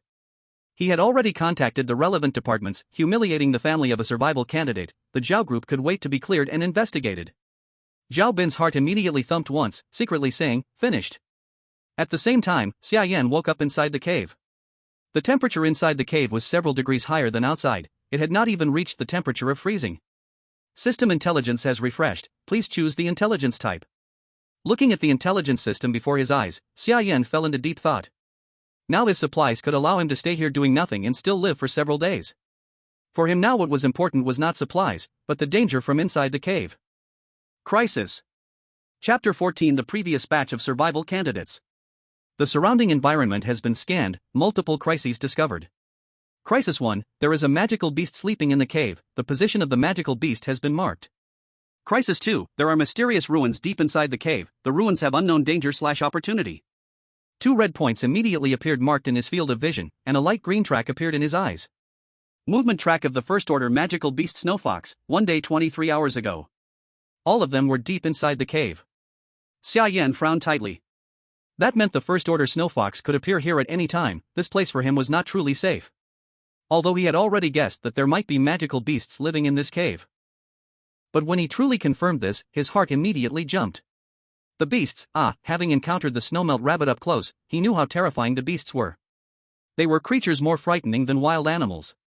Once they met, in this limited space, he wouldn't even be able to escape. But looking at the mysterious ruins marker deep inside the cave, he furrowed his brow again. Xia Yan noticed that what was mentioned here was not only danger, but also opportunity. Could there be treasures in the ruins? Waiting here, sooner or later, the Snowfox would discover him. When that time came, a fight would be inevitable. With his strength, encountering a first-tier beast would give him very little chance of victory. Since the mysterious ruins had an opportunity, why not go to the ruins and see? What if he found some treasure and gained the strength to fight? He made another bowl of ice crystal mushroom soup and drank it to increase his fullness. Eat ice crystal mushroom soup, fullness plus 100. Fullness limit plus 10. Cold resistance plus 3. Fullness, 140/200. Cold resistance, 20, basic cold resistance. Then, he smeared animal fat on a cedar wood to help it burn, made a torch, and after lighting it, he took the torch and headed deeper into the cave. The cave environment was complex, not just a straight line, but full of many branches, even underground rivers, rubble, and stalactites.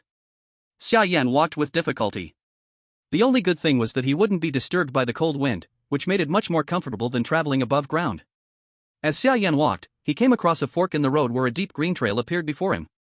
First tier beast Snow Fox's movement trail, 1 hour ago. Seeing the Snow Fox's movement trail, Xia Yan's heart immediately leapt to his throat. Looking at the direction of the trail, Xia Yan decisively chose a different path. Even if it was a longer route, he couldn't afford to meet the Snow Fox.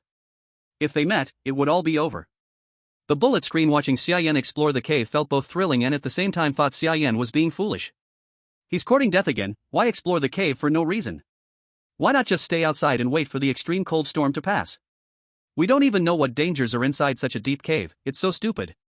Don't speak, our flame god has his own rhythm. Bro, don't get too immersed. I believe Xia Yan has created many miracles, but the goddess of luck isn't always on his side. He really doesn't value his own life, he's truly courting death. Stop complaining, do you have the guts to go survive in the extreme cold land? Among so many survivors ahead, how many can survive in the extreme cold? The highest survival was only 3 days, right? Viewing Xia Yan's actions through a conventional lens is wrong, he must have a reason for doing this. Now that you mention it, I feel a little strange. Have you noticed, every time Xia Yan goes out, he seems to have a very clear goal? He seems to know what's ahead, from the cabin at first, to the cedar wood, glaciers, and even this cave. His goals have always been clear. I even suspect that he knew about the extreme cold storm in advance. Could it be that he has a cheat? A single bullet screen suddenly attracted everyone's attention. Now that you mention it, it really seems like Xia Yan might have a system. Most of the people sending bullet screens in the live broadcast were young, and they were familiar with novels and anime, so they immediately associated it with a system. Many people started discussing the topic of systems. Top command room. Job looked at the bullet screen in Xia Yan's live broadcast room and fell silent.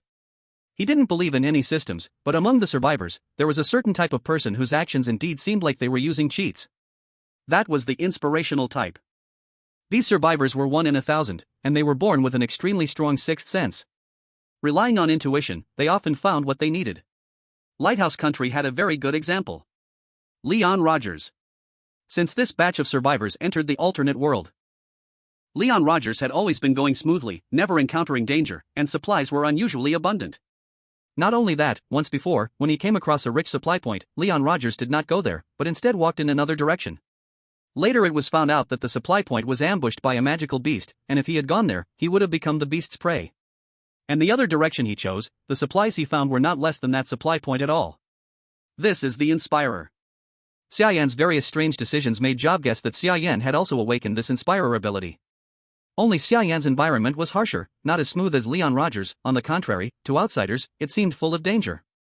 Xia, from now on you are fully responsible for all of Xia Yan's work, I will transfer 2 more people to assist you, 24 hours a day, always observing every move of Xia Yan, and notify me immediately if anything abnormal occurs.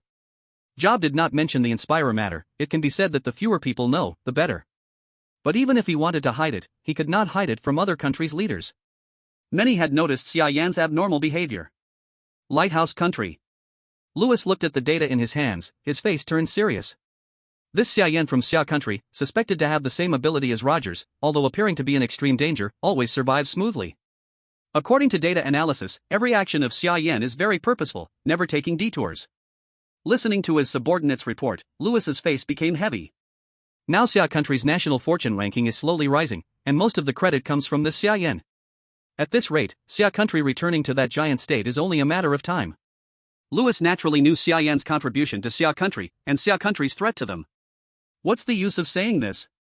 We cannot intervene in the other world's situation. Lewis felt helpless, they could not intervene in the other world, and their people were not in the same area as Xia Yan, so getting rid of this guy was impossible. We cannot, but others can. As far as I know, in the previous batch of survivors, the survivor from Xia Country was born in the extreme cold. Xia Country said their survivor lived only 2 days and then died, the live stream never opened again. But actually, no. Our spy in Xia Country sent news, that survivor did not die. They just used a special method to hide the live stream, pretending to be dead, so we can ask them for help. Lewis's eyes brightened. Good. As long as we eliminate this Xia Yan, Xia Country's national fortune will definitely decline. Want to challenge Lighthouse Country's first place? Dream on. Chapter 15. Can you still obey me in my dream? Xia Yan avoided the Snow Fox's path and went deep into the cave, near the mysterious ruins. In front of him appeared a huge stone wall, carved with some patterns. Xia Yan approached, and by the light of the torch, saw paintings on the wall showing people and scenes, as if performing some ritual. A group of people knelt under an altar. On the altar stood a winged goddess, wearing a crown, spreading her hands as if chanting something. Snow and wind fell from above the goddess, and where the snow and wind passed, the people under the altar were all frozen into ice sculptures. Xia Yan could not understand the meaning of the paintings. He held the torch and searched around, but found nothing. There was no danger or opportunity as the system had said. Impossible, can the system lie? Xia Yan was confused. After searching a long time and finding nothing, he decided to camp here temporarily. It was better than staying at the cave entrance. At least this place was far from the magical beast's habitat. No need to worry about being ambushed by the snow fox. At this moment, through the live broadcast, Xiaoya had already begun analyzing this mural. Since the start of the nation's struggle for survival, this is the 7th mural discovered worldwide, but these murals, aside from the style and sacrificial scenes, have no connection, and the locations are completely different. Xiaoya checked all the data, but the information she found was very limited, mostly just fragments spread from other countries. The data on these murals were extremely well protected by each country, rarely leaking out. Everyone, immediately block the news, delete all information about the murals. Do not let it spread overseas. Xiaobu also gave the order immediately, sealing off the information. Although this was the first time they obtained a mural, they already knew these murals must have a magical effect, otherwise, other countries would not react so strongly. Minister. The database is under hacker attack. They are trying to bypass the firewall. At the same time, the Xia Country's database was also under hacker attack. This only strengthened Xiaobu's thoughts. Red Hacker Team 1, block them. Red Hacker Team 2, try to find their location. Xiaobu immediately stood up and went to the security department, standing on the same front line with the security minister.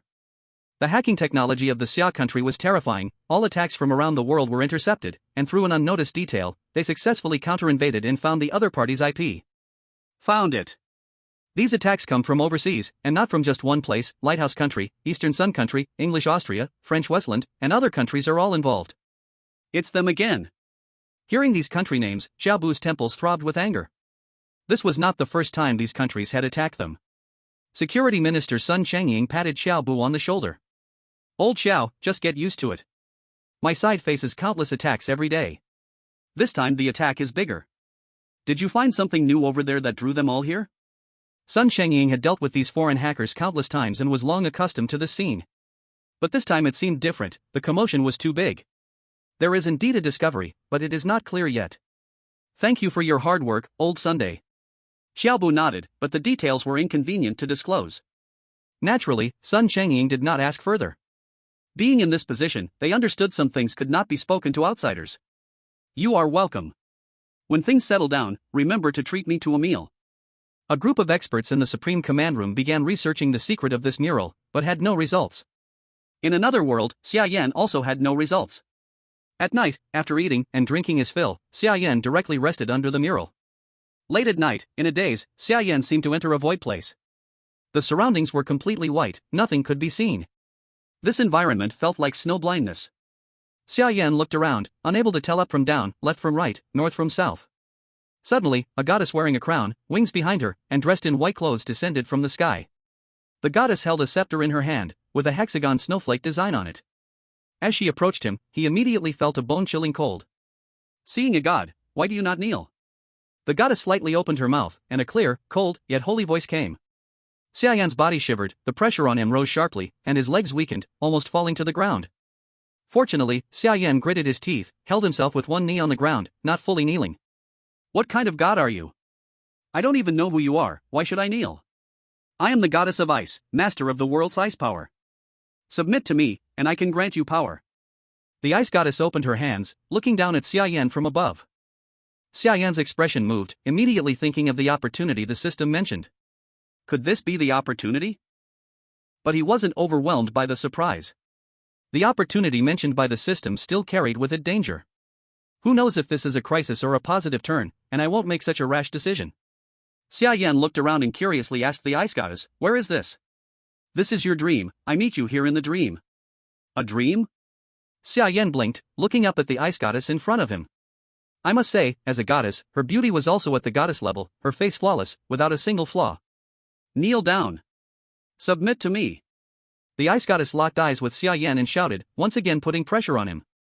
Xia Yan felt the pressure on him increase again. Xia Yan furrowed his brows, but suddenly, something clicked in his mind. This is my dream? Shouldn't I be the one in control of my own dream? Then he looked at the ice goddess and sneered. Instantly, the pressure on him vanished without a trace. He didn't kneel down, but instead straightened up and stood tall again. I've grown up not believing in Buddha or worshipping gods, and except for my parents, I've never knelt to anyone. Who are you to make me kneel? The ice goddess didn't expect Xia Yan to speak to her like that, and a flash of anger crossed her face. Preposterous. You mere mortal dare to challenge my divine power. Kneel. The ice goddess shouted again, and the pressure on Xia Yan increased even more. Xia Yan, however, stood tall, unaffected, and stepped forward toward the ice goddess. If you hadn't said anything, I wouldn't have known this was our dream. Xia Yan smiled as he walked, eyeing the ice goddess's body from head to toe, his smile taking on a hint of mischief. The ice goddess seemed to sense Xia Yan's thoughts, panic flickering across her face. You dare to desecrate a deity? You're incredibly audacious. The ice goddess snorted coldly and once again tried to put pressure on Xia Yan, but it had no effect. Helpless, the ice goddess raised her staff, and a bone-chilling cold wind immediately swept towards Xia Yan. Xia Yan was instantly frozen into an ice sculpture, but the next moment, the ice shattered completely, and Xia Yan remained unscathed. He walked up to the ice goddess with a wicked grin. In my dream, you think you can control me? With that, he lunged at her. Chapter 16, Encounter with the Snow Fox, it's over. Xia Yan knocked the ice goddess down, and before he could make his next move, the ice goddess's expression changed. The next moment, Xia Yan was suddenly jolted awake from the dream. He sat up, looking up at the goddess in the mural. Without thinking, he knew that the ice goddess in the dream and the goddess in the mural were the same person. He didn't know if what he did was right or wrong, but he knew that in his dream, he had absolute control. If she chose to meet him in his dream, either her own power was insufficient, or she was just a fragment of a divine soul. As for the danger the system mentioned, he guessed it was related to the dream. If he had kneeled, the outcome might have been different. Kneeling would mean submission, and without resistance, he would never have realized he had absolute control in the dream. Naturally, he would have been invaded by her, or even have his body taken over. This was Xia Yan's guess, but he knew the result would certainly be no better than it was now. At least for now, he was still alive. Looks like I can only wait until dawn and analyze the information with the system. The reason Xia Yan was waiting here was partly to avoid the beasts, and partly to wait for the system's cooldown, so he could investigate the information about the mural. Xia Yan sat on the ground, staring at the mural. Time passed, and as 8 a.m. the next day arrived, the information system refreshed on time. Information system refreshed, please select the type of information. World. Without any hesitation, Xia Yan chose directly. Special item discovered, information investigation in progress. Investigation complete. Temple ruins, the temple where the gods once resided, shattered after the collapse of the divine domain, with fragments scattered across the world. The mural records the scene where the ice goddess resists a falling meteor and rescues her followers. The ice goddess has a strange personality. She has no interest in followers who obey her, but is very interested in those who resist, defy, or even desecrate her, and you have successfully caught her attention and received the blessing of the ice goddess. Then Xia Yan felt a force pass from the goddess statue on the mural into his body. Survivor, Xia Yan. Body temperature, 36.2, healthy. Satiety, 64/200. Ice resistance, 20, beginner cold resistance. Blessing of the ice goddess, gain full enhancement in icy environments. The lower the temperature, the higher the enhancement. Supplies, Snowmelt Rabbit Meat X10, Ice Crystal X6, Frost Mushroom X4, Cedar Wood X13, Camping Knife X1, Engineer Shovel X1. Xia Yan was stunned when he saw the blessing of the ice goddess. Good grief, this ice goddess is still an M? Today was really eye-opening. This proves what he did in the dream was right. If he truly submitted, he would probably be ravaged into her image, and could never get the goddess's blessing. Xia Yan then returned the same way. He stayed here for a day. Most of his supplies were still near the cave entrance, and if the snow fox ate them, the loss would be huge. On the way back, he passed the snow fox's activity junction. There were traces left on the ground from yesterday. First stage snow fox action trace, 1 day 3 hours ago. Although he could no longer see the latest traces, yesterday's information remained. The green traces were fainter, and would disappear soon. Xia Yan did not linger again and quickened his pace to leave. He did not notice that shortly after he left, a snow-white figure appeared at the cave entrance. A half-human-high snow fox, with a thick long tail raised behind it, pure white fur without a speck of dust, looking extremely beautiful. But sharp teeth and claws, and eyes full of hostility, showed it was not easy to provoke. The snow fox sniffed the ground with its nose, following the remaining scent toward the direction Xia Yan had left. Xia Yan did not know he had already been targeted by the snow fox. Back near the cave entrance, he organized his supplies: 10 pieces of rabbit meat, 6 ice crystals left, 4 frost mushrooms, plenty of cedar wood, 13 pieces. If he ate the rabbit meat sparingly, he could last 5 days. Ice crystals and frost mushrooms could make 3 portions of ice crystal mushroom soup, each portion consuming 2 ice crystals. This meant the supplies could last a maximum of 7 days. Looking at the frozen cave entrance, through the ice he could see the storm outside had not ended. While he was organizing supplies, a pure white figure silently approached behind him. Xia Yan had his back to it and did not notice the anomaly behind him. But the viewers in the live stream saw it and frantically warned Xia Yan through the comments. However, Xia Yan could not see it all, and the comments were nearly going crazy. Monster! There's a monster! Turn around, big brother! How could there be a monster in this cave? Oh no, Yenshin, you are handling supplies, look back. I said it before, exploring deep into the cave is not wise, surely the monster is following his scent, now he's really finished. Is Yenshin going to fall? My Yenshin, pay attention. Since it was still early, the live stream would not suddenly end. So the viewers saw this and did not think any miracle would happen. Okamoto Nichikawa, foolish summer country people, now he's finished, let's see how he avoids the monster attack this time, this guy has no way to retreat, Always watching Xia Yan's livestream, Okamoto Nichikawa found the chance to jump out and mock again. Okamoto Nichikawa, you summer country people, why aren't you crazy? Now he's doomed, what else is there to say? Seeing Okamoto Nichikawa's shouting comments, everyone felt very frustrated. Damn, is this Akita dog guarding Yenshin's livestream all day? Why is he everywhere? A watchdog? Watchdog, don't bark here, if you dare meet me in real life, I'll tear off an arm and a leg. Don't brag upstairs, though he looks like a dog, at least he's a survivor, his body is much stronger than ordinary people, not even the same level. Body? Go tell that to my mud truck. Xia Yan couldn't see the bullet screen, naturally unaware that the snow fox had already reached behind him. Bending to tidy his things, Xia Yan suddenly felt a chill down his back. This was the power brought to him by the blessing of the ice goddess, allowing him to sense danger in advance. Xia Yan frowned and immediately rolled to the side. The snow fox pounced from behind, fortunately Xia Yan reacted in time and narrowly avoided its sharp claws. The snow fox bared its teeth at Xia Yan with a fierce expression and opened its mouth to leap and bite him again. Xia Yan had no time to dodge, quickly drew his camping knife to block, the blade stopping the fox's sharp teeth, which bit tightly into it. The snow fox's enormous strength made it impossible for Xia Yan to pull out the camping knife.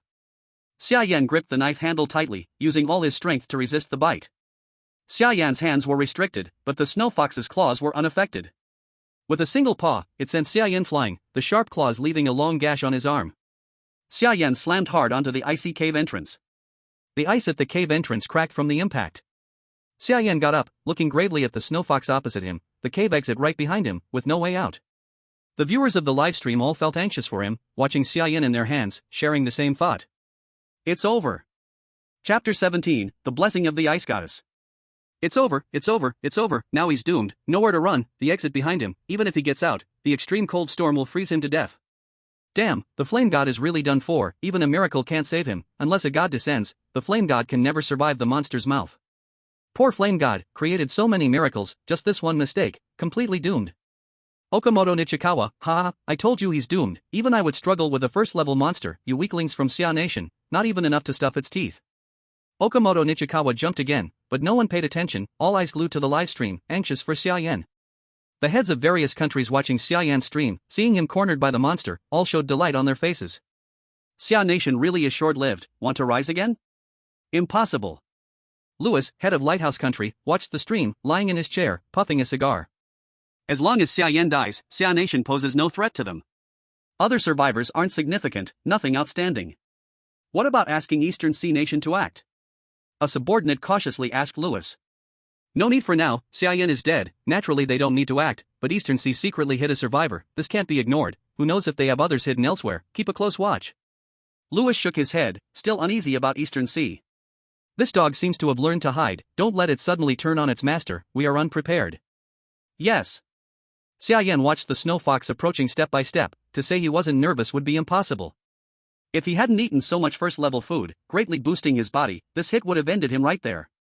Increasing his satiety limit actually indirectly improved his body, raising it from 100 to 200, doubling his strength compared to a normal person. Even so, dealing with a first-level snow fox, it's still a bit difficult. Xia Yan tightly gripped the camping knife in his hand as the snow fox lunged at him in an instant. Xia Yan didn't resist, instead, he turned and punched the ice block at the entrance of the cave with all his might. The ice block was smashed through, creating a hole, and the temperature difference between the inside and outside caused the cold air outside to turn into visible white frost, rushing into the cave. The temperature inside the cave dropped rapidly. The bone-chilling cold made Xia Yan's teeth chatter. The snow fox was no exception. The cold air hit the snow fox, completely enveloping it. However, living in extremely cold regions, the snow fox's resistance to cold was still very high, and it wasn't frozen by the sudden cold air. Quickly retreating, it emerged from the cold air and let out a low growl at Xia Yan. Xia Yan crouched in the corner, shivering all over. At this point, the temperature was at least minus 60 degrees, but he felt his strength increasing. The snow fox lunged at him again. Xia Yan tightened his grip on the camping knife and, while his body hadn't completely frozen, moved his feet and actively attacked the snow fox. The temperature near the cave entrance was dropping even further, almost soon matching the outside temperature. Xia Yan's strength was rapidly increasing, and the snow fox's movements began to slow down in his eyes. When they both reached each other, Xia Yan dodged the snow fox's claws with a quick step, then reversed his hand and stabbed the knife directly into the snow fox's neck artery, quickly pulling it out. All of the actions happened in an instant, as they brushed past each other. The snow fox's neck instantly sprayed out a large amount of blood. The snow fox was injured, and fear flashed in its eyes as it looked at Xia Yan. Sensing the danger, it turned and fled. This scene stunned everyone. Damn! So cool! How did he do that stab just now? That was so cool, it blew me away. Damn it, who said Xia Yan was definitely dead this time? Come out. The fire god really is the fire god, a true miracle representative. Who dares to question the fire god now? Okamoto Nichikawa, impossible. This kind of strength and skill, it's impossible without being in the other world for at least a month. At least, you would have to eat second-tier food to achieve this. Akita dog, stop making excuses. Just because you can't do it doesn't mean the fire god can't. Do you know the difference between gods and mortals? Go back to your little island and stop embarrassing yourself here. The audience from Xia's country immediately felt relieved and angrily cursed at Okamoto Nichikawa. Okamoto Nichikawa quickly disappeared, never to appear again. Lighthouse Country. Lewis stood up excitedly, watching Xia Yan send the snow fox flying with one blow. How is this possible? This can't be. He couldn't believe that a survivor who had just entered the other world a few days ago could face off directly with a first-tier magical beast. At that moment, a figure walked in from outside. Nothing is impossible. If I'm not mistaken, he must have uncovered the secret in that mural and received the inheritance. Lewis looked at the person who walked in, his brows relaxing a bit. Barton, you mean he also received the inheritance? After Barton's reminder, Lewis suddenly remembered the mural Xia Yan discovered yesterday. Yes. Barton nodded. Barton was from the 12th batch of survivors, and he was one of the few who had encountered the mysterious mural. He too had gained mysterious power from the mural. I can enhance my strength in water, and I can even breathe underwater. I wonder what kind of power he obtained. Barton looked at Xia Yan on the live broadcast screen, a trace of battle fire flashing in his eyes. This was the first time he had seen another survivor like himself who received an inheritance, and he really wanted to fight with him. From the way he broke the ice and let the cold air in, his power is likely related to ice. Moreover, the environment he is in is also related to ice, so it's likely the power of ice. Under low temperatures, his strength can increase. It's because of this that he was able to kill a first-tier magical beast. Barton was truly a survivor who had received an inheritance. He quickly guessed the source of Xia Yan's power. Since this person from the Xia nation has gained the inheritance, we absolutely cannot let him live. Contact the Eastern Sea Country, no matter the cost, make sure Xia Yan is eliminated. Lewis realized the threat Xia Yan posed and revived the plan he had abandoned, asking the Eastern Sea Country to help kill Xia Yan. Meanwhile, the Xia nation was also closely watching Xia Yan's situation. Seeing Xia Yan successfully drive back the magical beast, everyone showed the relief of surviving a great disaster. I knew he could do it. Xiaoya excitedly waved her little fists. Ding! The survivor has reached the inheritance standard. The national fortune will enter the second stage soon. After 7 days, a survivor can be chosen as the pioneer. The nation of the pioneer can use the pioneer as an anchor to deploy survivors at fixed points. Chapter 18 Wolf Cub. All nations received the national fortune system notice. Job frowned, realizing the importance of this matter, and urgently held a meeting to discuss strategies. This system notice is very important. The second stage of survival begins. The pioneer must meet full conditions, not only strong survival skills but also very strong leadership ability. Most importantly, the survival environment must be good and resources must be rich. Only then can it bring us the greatest benefit. The senior officials sat in the meeting room, discussing the candidates for pioneer. Each responsible party had their preferred survivor and submitted their lists. There were 4 candidates in total. 1. Xin Nanxiao. 2. Zhao Xinxin. 3. Xia Yan. 4. Zhong Nanqi. These 4 were outstanding among this batch of survivors. Among them, Xia Yan was the most eye-catching, but his survival environment was harsh, making it less suitable for a large early deployment of survivors. Next was Xin Nanxiao. Though the resources in his environment were also limited, his personal ability was strong, and his area had rich minerals that could bring huge benefits to the nation. Then came Zhao Xinxin.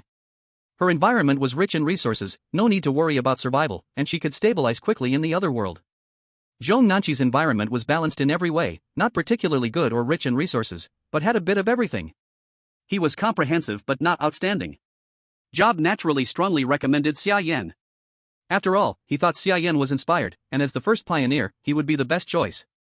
Comrade Xia Yan has indeed brought us many miracles and contributed greatly, but his environment is too harsh. We cannot only look at personal ability, we must also consider environmental factors. Still, some opposed, and their reasons were solid. The parties argued without reaching a conclusion. The man at the head of the table with a serious, upright face directly interrupted the argument. He was the supreme commander, Xin Zhengliang. Enough. There is still time before the pioneer is selected. Since everyone has reasons, let performance speak. 1 week later, whoever ranks highest will become the pioneer. As soon as he spoke, everyone became silent. Now, this was the only way to ensure fairness. Inside the cave, Xia Yan tore his underwear into strips to bandage the wounds on his arms. He carried supplies deeper into the cave. The storm outside was not over, and a hole had broken in the cave entrance. The area near the entrance was no longer suitable for survival. Along the way, the snow fox blood flowed, all the way to the fork in the path. For the next period, Xia Yan rested his wounds while waiting for the storm to end. Every day he would check the cave entrance. 1 bowl of ice crystal mushroom soup per day. As he drank more, the effect of the mushroom soup gradually weakened. From the previous +4 resistance, it became +3, and finally +2. 3 bowls of mushroom soup only raised his cold resistance to 28 points. His satiety limit also only reached 230 points. Even eating snow-melted rabbit meat no longer increased the hunger limit. As his physical condition improved, the effects of these foods became weaker and weaker. 3 days later, the wound on Xia Yan's shoulder had mostly healed, no longer affecting his movements. The food was almost gone, and for the past few days, Xia Yan had not seen any sign of the snow fox, guessing it was probably dead. After all, his knife had stabbed the snow fox's major artery, and the snow fox wouldn't be able to bandage itself. The final result was surely death by blood loss. Xia Yan then took a torch and a knife, following the blood trail to search for the snow fox's body. If he found it, it would be his food, allowing him to survive for a bit longer. Following the blood trail, Xia Yan quickly reached the end of the cave, where he found the snow fox's body deep inside. The snow fox lay motionless on the ground, the bloodstains already dried. There was even food that the snow fox had stored for hibernation nearby. A pile of rotten meat. Although he didn't know what kind of meat it was still an unexpected joy for Xia Yan. Just as he was about to gather the rotten meat and carry the snow fox's body away, his hand reached out, and suddenly the rotten meat started to squirm. A furry little head popped out of the pile, baring its teeth at Xia Yan. It looked like a protective little dog guarding its food. Xia Yan froze for a moment. The snow fox's cub? Xia Yan furrowed his brow and glanced at the snow fox's body on the ground. The clear wound on its hind legs was still visible. Wait a minute, this snow fox is supposed to be a male, where did this cub come from? Xia Yan carefully observed and realized that this little creature wasn't a snow fox but a wolf cub. It looked like a husky, but it appeared even fiercer. He suspected that this wolf cub had been stolen by the snow fox from a wolf's den, probably meant as backup food, but before it could eat the wolf cub, the snow fox had died first. Xia Yan then gathered the snow fox and the pieces of meat to carry away. When he was about to take the wolf cub too, it became highly cautious, not allowing him to get close. He knew that wild animals are extremely wary of humans, and taming them is definitely not easy. But since wolves and dogs share the same ancestry, taming a wolf is not impossible. Xia Yan then decided not to bother with it, took the snow fox and all the pieces of meat, leaving the wolf cub behind. The first lesson in taming beasts: don't let them eat their fill. If you don't starve them for a few days, they won't behave. Back near the murals, he hung all his supplies up, out of the reach of the wolf cub. He didn't want to return one day only to find the wolf cub had stolen everything. The next morning, the wolf cub, driven by hunger, instinctively followed the smell of blood to find where Xia Yan was resting. It crouched in front of the mural, looking up longingly at the supplies above, trying to jump a few times but couldn't reach them. Woo! The wolf cub whined in desperation. Xia Yan was disturbed by the wolf cub's noise and woke up, groggily seeing the wolf cub crouching under his supplies. Upon seeing Xia Yan awake, the wolf cub immediately became alert, crouching low and growling at him. However, this little thing obviously posed no threat to Xia Yan. He smiled, stood up, and walked over to the supplies, taking a piece of rotten meat. He waved it in front of the wolf cub. "Do you want to eat? Let me pet you, and I'll give it to you," Xia Yan said casually to the wolf cub. The wolf cub couldn't understand his words, so Xia Yan simply tossed the piece of rotten meat over. To tame a wild beast, you first have to build trust, showing them that they are companions, not enemies. The wolf cub warily watched Xia Yan, still scared, but cautiously went over and picked up the rotten meat, seeing that Xia Yan made no move. It grabbed the meat and ran away. And so, every day, Xia Yan stayed in the cave with the wolf cub, waiting for the storm to pass. The food was gradually running out. If it weren't for the snow fox's body, one person and one dog definitely wouldn't have enough to eat. Looking at the passing of 6 days, there wasn't much time left before the second phase began. The viewers watching the live stream were almost cursing Xia Yan to death, many fans turning against him, saying he had no ambition. Time is almost up, and this Xia Yan is really not in a hurry at all. I trusted you so much, and with food so scarce, you actually gave your food to a baby magic beast? You can't even eat enough yourself, and you want to tame beasts? Really an idiot. I really misjudged him before. Look at his ranking, where has it fallen to? His name isn't even on the monthly chart. I'd better watch Shen Nanxiao. Shen Nanxiao found a stable food source, mining or getting supplies every day, ranking far ahead. Xia Yan, of course, had no idea that people were almost cursing him to death. Early on the 6th day, Xia Yan fed the wolf cub some bits of meat. Although the wolf cub still wouldn't let him touch it, it was no longer so wary and allowed him to get close. As usual, he went to the cave entrance to check outside. At this time, the storm outside had already stopped, which made his face light up with surprise. Finally, I can go out. Chapter 19, Golden Scale Fish. Although his food hadn't run out yet, to survive the storm, he hadn't uploaded supplies for several days and had to go out to find more. Looking at the information system in front of him, in 6 days, he had stored 4 chances. If the daily information system wasn't used, it could be saved for the next use. Supply information. Without hesitation, he chose supplies. Xia Yan's exploration range was now extremely wide, with many supply points appearing before his eyes. Seeing so many supply points, Xia Yan's face showed delight. So many supplies, not just for survival, it would be enough even to take a vacation here. He took out his engineer's shovel, smashed the ice at the cave entrance, dragged his snow bike, and climbed out. Although the extreme cold storm outside had stopped, the temperature couldn't rise quickly. It was at least minus 60 degrees Celsius now. Even though his cold resistance had reached 30 points, he could still feel the cold, just like the first time entering an extremely cold place. Xia Yan tightened his down jacket and then put down the snow bike, heading toward the nearest supply point. Bullet comments. He finally went out. If he didn't go out soon, I really couldn't watch anymore. At this time, there were very few viewers left in Xia Yan's live room. After all, for so many days with no movement, the live stream was all inside the cave, dark and boring for anyone to watch. Those still in the live room were either hardcore fans or haters. Is the flame god finally going to rise? I suddenly feel a little excited. Go flame god. Going out now is useless. Tomorrow, phase 2 starts. His current ranking can't even reach the top 100 of Xia Country. How can he compete with Shen Nanxiao and others for the explorer spot? He's just a clown, only a flash of luck. When real trouble comes, his true face will show. The haters belittled Xia Yan, while only a few argued with them.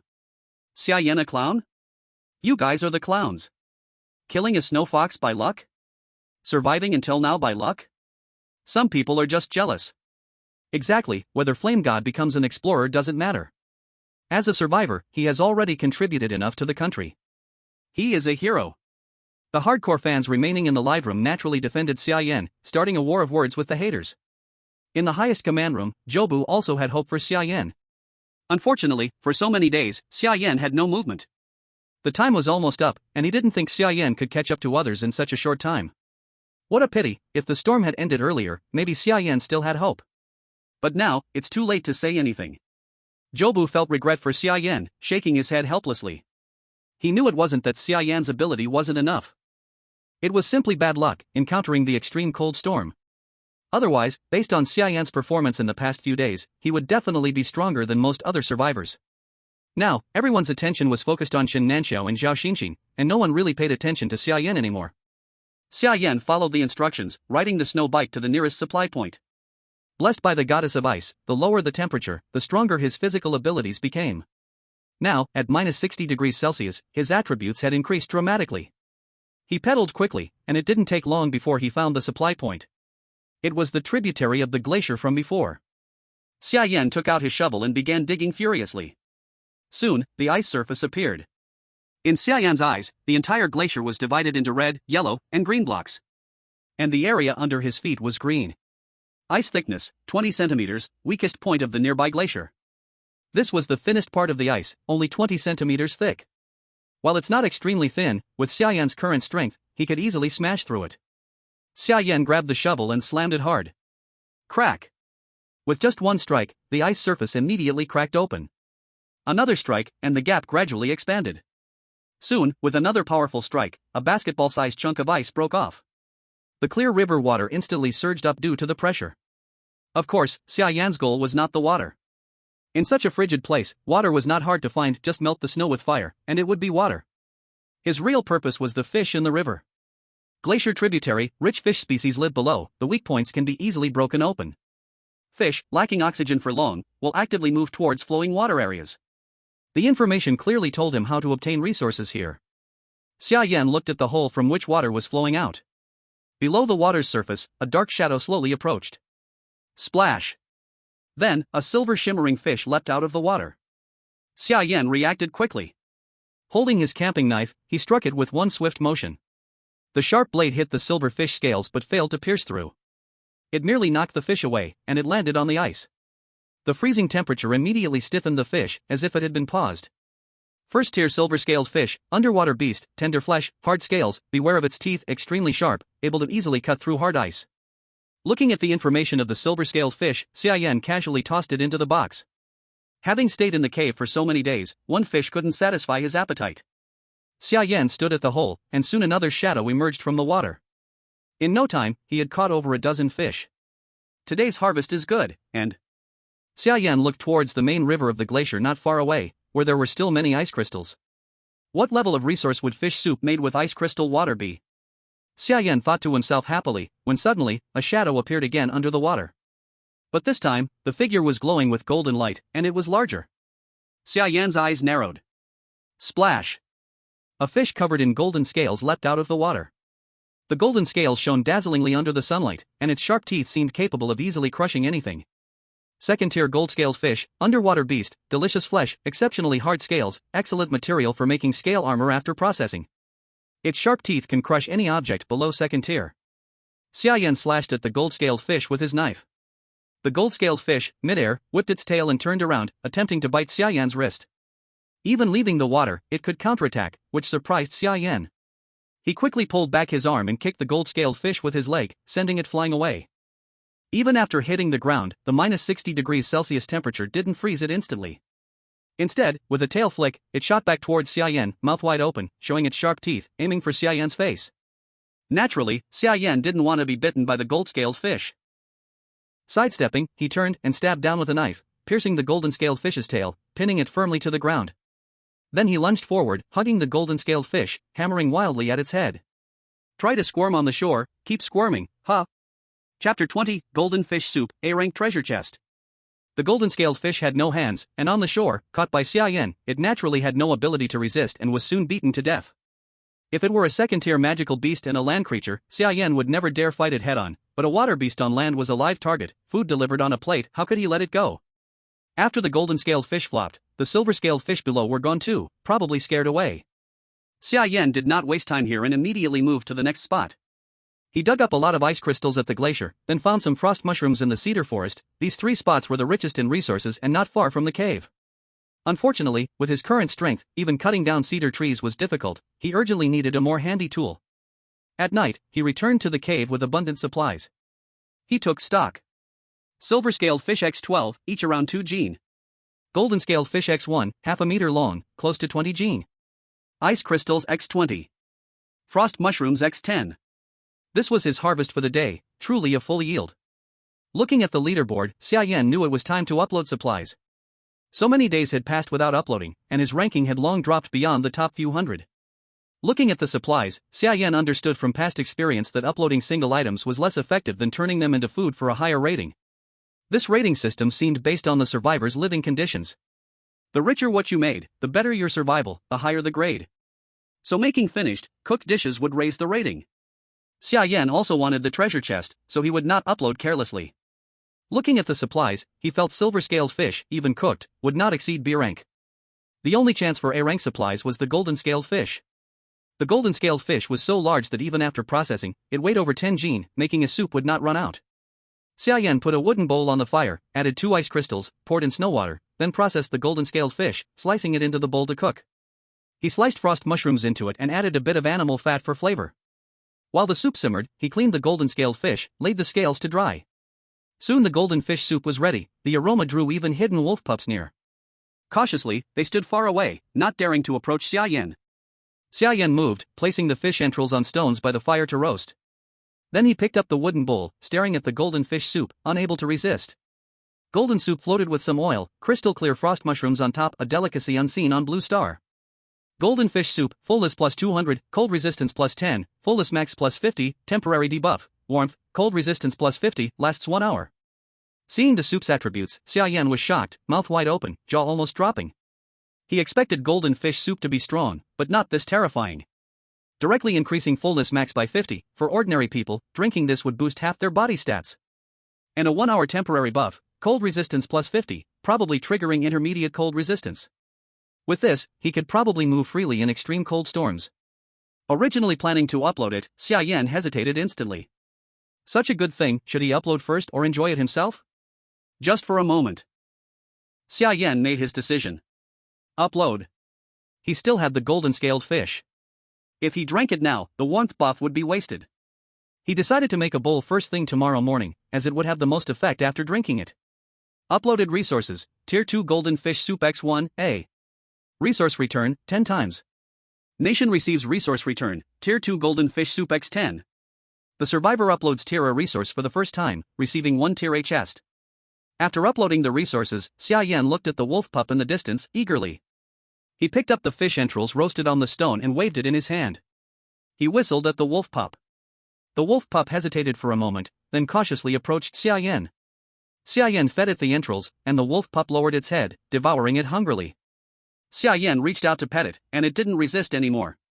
Xia Yan smiled with satisfaction. It had been a few days, and he finally tamed it. From now on, you'll be called Ha, do you hear me? Xia Yan said while stroking the dog's head. In this desolate world, survivors were very lonely. Having a companion could provide a great deal of mental comfort. While Xia Yan was playing with the dog, little did he know that the Summer Country's command room was about to explode. With the addition of 10 Tier A resources in the national warehouse, the senior leaders of Summer Country were immediately alarmed. The head of the command room gathered all the department heads, and the highest commander, Xinjianliang, sat at the front, looking grave as he stared at the others. Can anyone tell me who uploaded the Tier A resource? As soon as Xinjianliang spoke, the ministers of various departments immediately began discussing. The news of the Tier A resources was quickly sealed, and before they even received the news, they were brought in by Xinjianliang. Now that they knew a Tier A resource had been uploaded, they were all astonished. Currently, there are very few people capable of uploading Tier A resources. Xin Nanqiao is one of them. He guards a mine and may have found some high-level ores. Zhao Xinxin is also a possibility.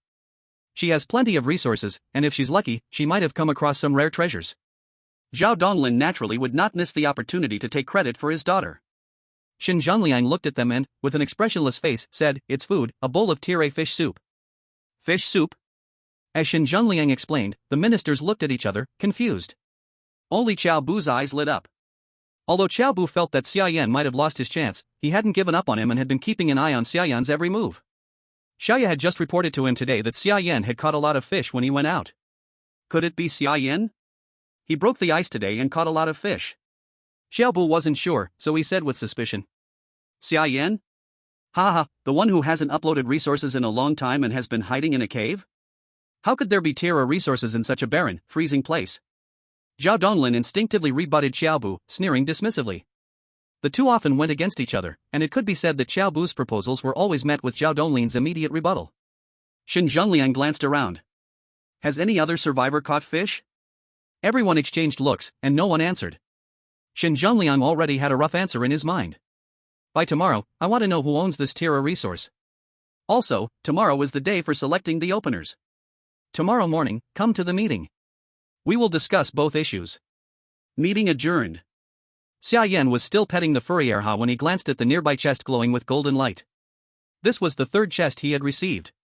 The Tira chest, all gold in color, would surely contain something valuable. Tira chest, open. Xia Yan opened the chest, and as soon as he saw what was inside, his eyes lit up. Holy crap! Chapter 21, The Meeting. Early the next morning, before the survivors had started their broadcasts, Xinjiangliang gathered all the ministers to the meeting room for a meeting. Do you have results on the tier or resource matter from yesterday? Do we know who uploaded it? Once everyone had gathered, Xinjiangliang calmly asked the crowd. This will naturally become clear once the rankings are updated. Uploading A-level materials will definitely boost the national luck, and there will certainly be changes in the rankings. By observing the changes, we can basically determine who uploaded it. Xinjiangliang nodded, agreeing with the reasoning.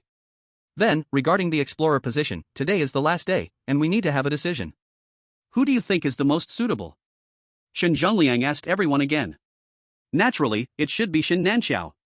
His ranking is the highest, and he ranks near the top of the monthly leaderboard. Only he is most suitable to become the explorer. Moreover, the mining caves can steadily acquire resources, and more people can speed up the extraction process. Someone quickly shared their opinion. Xinjiangliang nodded slightly. According to his previous statement, only top-ranking survivors were qualified to become explorers. I don't think so. Although Xin Nanxiao's ranking is high right now, his food supply is scarce. The more people go there, the more of a burden it becomes. Having him as the explorer wouldn't be worth it. The most suitable one is still Zhao Xinxin. Zhao Donglin recommended his daughter once again.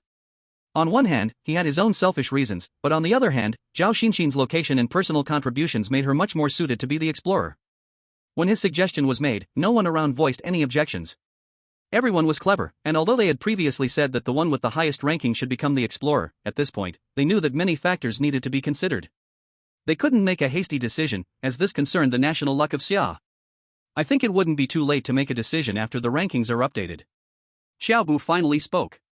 He didn't oppose anyone but merely suggested waiting for the rankings to update and for the survivors' live broadcasts to begin. Xinjiangliang nodded. He glanced at his watch. Let's open the live stream and watch together. At that moment, the live stream had just begun, and the rankings were updated.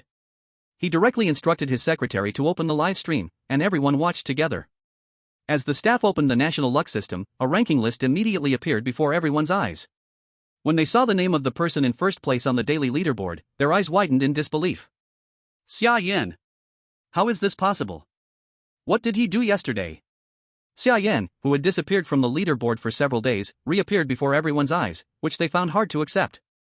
Xiaobu looked at Xia Yan's name and smiled with satisfaction. Just as he had guessed.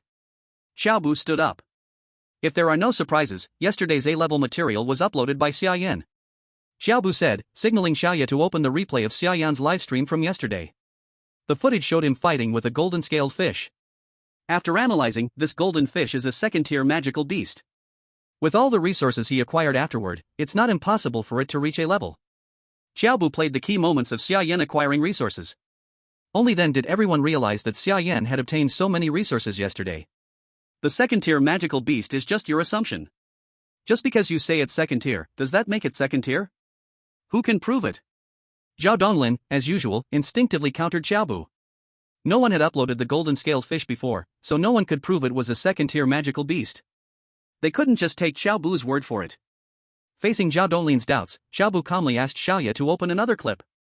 In the new footage, Xia Yan was seen by a campfire boiling fish soup, and the fish in the pot was golden fish. This isn't a replay, this is a live broadcast. This should prove it, right? Xiaobu didn't look at Zhao Donglin but instead asked Xinjiangliang.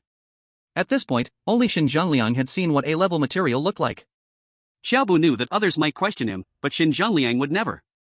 Additionally, if you look at the monthly leaderboard now, you'll know whether A-level resources were uploaded by Xia Yan. Xiaobu didn't explain much. No amount of explanation is better than letting them see it with their own eyes. They opened the monthly leaderboard and saw that Xia Yan, who had already fallen off the list, had now re-entered it and even made it into the top 100, ranking it 22nd. Now, no one doubted Xia Yan anymore. Now that Xia Yan is ranked the highest, according to the agreement, this pioneer slot should also be given to him. Xiaobu said lightly to Xinjiangliang. Zhao Donglin opposed again. Even if he's first, what does that mean? The extreme cold zone, what kind of place is that? It's a place where 10 out of 10 die. We're choosing a pioneer, not a champion. We want the future, not to fight for fame and profit. Do you want Xia Yan to be the pioneer and send the survivors to die? Zhao Donglin's rebuttal hit the nail on the head, and others nodded in agreement. Old Zhao is right, this isn't child's play. The extreme cold zone is indeed not survivable. Xia Yan isn't the optimal choice. Yeah, looking at the environment, I think Zhao Xinxin is indeed the most suitable. The resources are abundant, and it's ideal for the first batch of survivors. The benefits would be greater. Indeed, I agree with choosing Zhao Xinxin. Others raised their hands to vote, with the majority voting for Zhao Xinxin. Looking at the popularity factors, Zhao Xinxin was indeed the most suitable candidate. Xiaobu furrowed his brows. After all this effort, was he still unable to secure an opportunity for Xia Yan? As the highest commander, Xin Zhongliang had not spoken yet.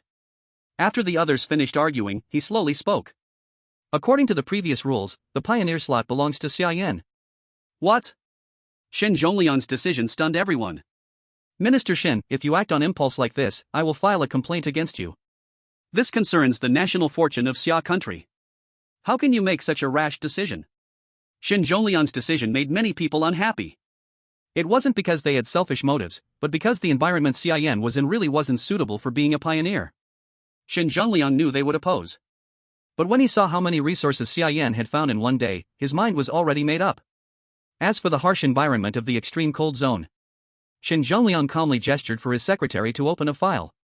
The file contained information about the golden fish soup. The environmental factors you mentioned can actually be avoided. The golden fish soup Xia Yan uploaded is exactly the most suitable for use in the extreme cold zone. These 10 bowls of soup, combined with the previous ice crystal mushroom soup, are enough to form a frost-resistant team. The warmth buff from the golden fish soup will also give them plenty of time to adapt to the environment of the extreme cold zone. As for the matter of resources, the materials Xia Yan found in one day are enough to sustain a whole team. Can we really say this place is lacking in resources? The only problem in the extreme cold zone is the extreme environment, and Xia Yan has already solved that problem. Shen Zhongliang's explanation left everyone speechless. If no one objects, then it's settled. The pioneer is Xia Yan. Chapter 22, 7 Steps Within. Xia Yan drank a bowl of fish soup, and instantly, he felt full of vitality. Ding! You have been selected as the pioneer for your country. A one-way teleportation channel will open tomorrow. Please prepare to welcome the first batch of affiliated survivors. The national fortune system gave a prompt, and Xia Yan froze for a moment. Pioneer? Because the survivors couldn't see the matter of the pioneers, Xia Yan was momentarily confused. After understanding, he immediately furrowed his brows. The first batch could only bring 10 people, but 10 people was not a small number. This meant that he would no longer be alone? Xia Yan's face lit up with joy. It was impossible not to be happy. The hardest part for survivors was loneliness, especially in the extreme cold zone. Apart from the white snow, it was rare to see any other colors. At this moment, knowing that someone could be his companion, how could he not be happy? However, as the number of people increased, the consumption of resources would also grow, and with the supplies he had now, he wouldn't last a day. Looks like I need to gather more supplies today. Xia Yan immediately set off to catch fish in the glacier. Frost mushrooms were good, but they had a low yield. Only the fish in the river kept coming in large numbers. He also went to gather some berries. These things called crystal fruits were also useful supplies. On the other side of the extreme cold land, the last batch of survivors somehow bypassed the system and received orders from the Eastern Kingdom. The Eastern Kingdom sent him a coordinate and gave him a task: kill the Summer Kingdom survivor. Shota Fujita looked at the left side in his hand. It wasn't far from here. Now that the storm outside had passed, he had to go complete the task. Explorer, as long as I kill him, there will be no explorer in Summer Kingdom. My opportunity is no later than tonight. After tonight, if Summer Kingdom sends more survivors over, I won't have a chance. And if I kill him, all of his supplies will be mine. Shota Fujita said as he walked out of the hidden cave. Inside the cave, there was a large animal hide, enough to show his strength. The last batch of survivors had lived in the extreme cold land for so long. At the very least, their strength was equivalent to a second-tier beast, otherwise, how could they survive such extreme weather? Before dark, Shota Fujita found the cave where Xia Yan was hiding, entered deep into the cave, and discovered the place where Xia Yan was hiding: a fire pit, various food, and 2 boxes. The boxes contained golden and silver fish scales, as well as animal hides that had been skinned. Looking at these supplies, Shota Fujita smiled with joy. He really is capable. No wonder he became an explorer. Oh whoa! Just as Shota Fujita was feeling pleased, suddenly, a low growl came from behind him. Shota Fujita turned around and saw a small wolf cub crouching, glaring at him. He even raised a pet, seems like he's living quite comfortably. When Shota Fujita approached the supplies, the husky rushed forward, biting his pants leg and tearing at it violently. Shota Fujita kicked the husky away with dissatisfaction, sending it crashing to the ground. The husky cried out in pain as it was thrown, then cautiously retreated to the corner. Shota Fujita walked up to the pile of fish and immediately brightened when he saw the golden-scaled fish that had been processed. Having lived in the extreme cold land for over a month, he was very familiar with the characteristics of high-tier beasts. He instantly recognized that this fish was a second-tier beast. Good stuff. When Shota Fujita reached out to grab the golden-scaled fish, the husky pounced again, biting his leg and tearing at it violently. Ah whoa! Baka! Shota Fujita cried out in pain and kicked the husky away once again. The husky was still too small, it couldn't stop him at all. Shota Fujita looked at the wound the husky had left on his leg, his face filled with anger. Baka Yoru! Furious, he walked toward the husky, intending to kill it to vent his anger. The husky had just gotten up, still badly hurt from the kick, and now it couldn't run at all. It was cornered by Shota Fujita, trembling in fear. Shota Fujita looked at the husky with a sinister grin and pulled out a dagger from behind him, raising the knife to end the life of this little creature. Stop! Xia Yan had just returned from outside and saw another person in the cave, holding a knife and about to kill the husky. He immediately shouted to stop him. Shota Fujita froze in his tracks, turned around, and saw Xia Yan, sneering at him coldly. You're from Summer Kingdom, you must be Xia Yan, right? Shota Fujita asked Xia Yan in broken Chinese. Xia Yan's appearance interrupted his plan to kill the husky. Killing Xia Yan had now become his most important task. At this point, the livestream had already ended, and Shota Fujita no longer had to worry about being exposed. He had intentionally chosen this time, after the livestream ended, to find and kill Xia Yan. Are you from the Eastern Ocean? Hearing the other's clumsy accent, Xia Yan immediately understood where he came from. But he didn't understand why there would still be a survivor from the Eastern Ocean in this freezing land. How do you know me? What surprised him even more was that the other person knew him. Before entering the other world to survive, survivors from each country were secretly trained, and it was impossible for survivors from other countries to know about them. So survivors absolutely could not recognize each other. Even if his name appeared on the leaderboard, survivors wouldn't know where the other was. But the other could accurately call out his name, which was clearly abnormal. He. Fujita Shota sneered. Explorer of the Xia Country, as long as I kill you, your Xia Country will lose this explorer advantage and will be completely left behind by our great Eastern Ocean Empire. Fujita Shota held a dagger and slowly walked towards Xia Yan. You even know I'm an explorer, you have contact with Blue Star. Xia Yan's eyes widened. From the other's words, he understood that the reason the other knew about him must be because he had contact with the Eastern Ocean, otherwise, he wouldn't know so clearly. Exactly, this is the gap between your Xia Country and our great Eastern Ocean Empire. We have the most advanced technology, while you can only barely survive in the other world. Fujita Shota walked in front of Xia Yan, lightly scraping his dagger along his nails, relaxed as if he were at home. Xia Yan silently reached toward his waist. Fujita Shota looked at his movement with disdain. I know you have a knife, but it's useless. The gap between my strength and yours is too big. I know you can kill a first-level beast alone, but I already have strength comparable to a second-level beast. What can you use to compare with me? Fujita Shota was very confident in his power. This was the confidence of the previous batch of survivors. Is that so? Then, can you let me die clearly? How did you contact Blue Star? Xia Yan asked Fujita Shota calmly. It's okay to tell you, as long as you forget it, why should I say so much to a dead man? You can die now. Fujita Shota was about to speak, but suddenly shook his head. Then his expression turned cold, and he charged at Xia Yan with his knife. He was within 7 steps of Xia Yan, and at his speed, he could kill Xia Yan in an instant. Bang! A loud sound echoed in the cave. Fujita Shota's body trembled, a blood hole appeared between his eyebrows, and he stared in disbelief, eyes wide, falling backward. Xia Yan held a silver revolver, still smoking. Chapter 23 10 Spots. A-grade item, revolver, Xia Yan just got it today from an A-grade treasure chest. Looking at the body on the ground, Xia Yan felt very heavy. This Eastern Ocean person was definitely not from his batch of survivors. And being able to find him accurately here, he must have contacted Blue Star. This was important. In 20 batches of survivors, no survivor had ever contacted Blue Star before. Contacting one's country as a survivor was like what? It was like having a cheat, the whole country giving advice, professional instruments analyzing data, greatly increasing the survivor's chance of survival. Unfortunately, in the end, he didn't figure out the method the other used to contact Blue Star. Xia Yan lifted the body and threw it into the cave where the snow fox had hidden before. Otherwise, if ignored, tomorrow's live broadcast showing the corpse might cause unknown chaos. And tomorrow new survivors would be teleported, better to avoid trouble.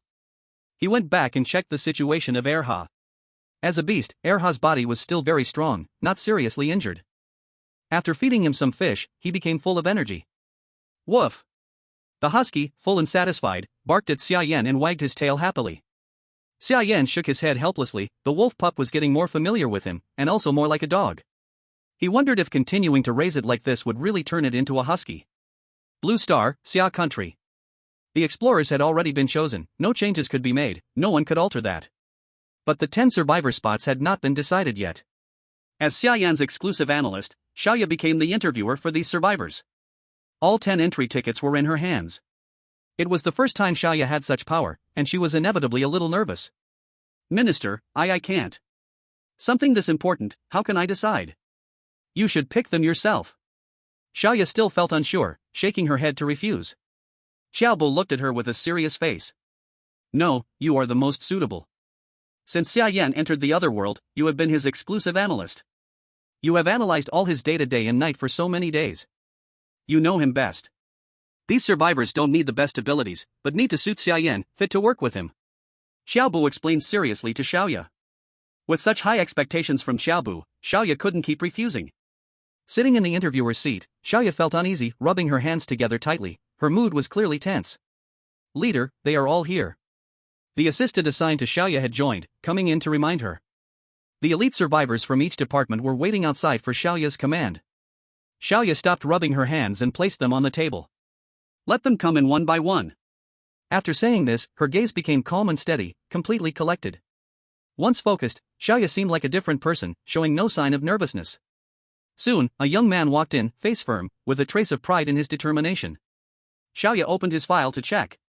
Su Tianqi, all grades A, an elite among elites. If the next survivor selection started, he would definitely get a spot. Introduce yourself. Xiaoya said calmly to Su Tianqi across from her. Su Tianqi, served in Special Team B, climbed Everest on foot, crossed the Sahara Desert, survived alone in the primeval forest for 128 days, won many championships in survival training. Su Tianqi listed his past honors, his chin lifting unconsciously, full of pride. Xiaoya looked at his file calmly. Everything Su Tianqi said was in the records. If she only looked at the files, there would be no need for an interview. Tell me your thoughts on Xia Yan. Xiaoya said lightly to Su Tianqi. Su Tianqi frowned. Xia Yan is a good survivor, made great contributions to our country, but if it were me, I am confident I could do even better. Xiaoya waved her hand. Okay, next. Su Tianqi's frown deepened, looking at Xiaoya in confusion.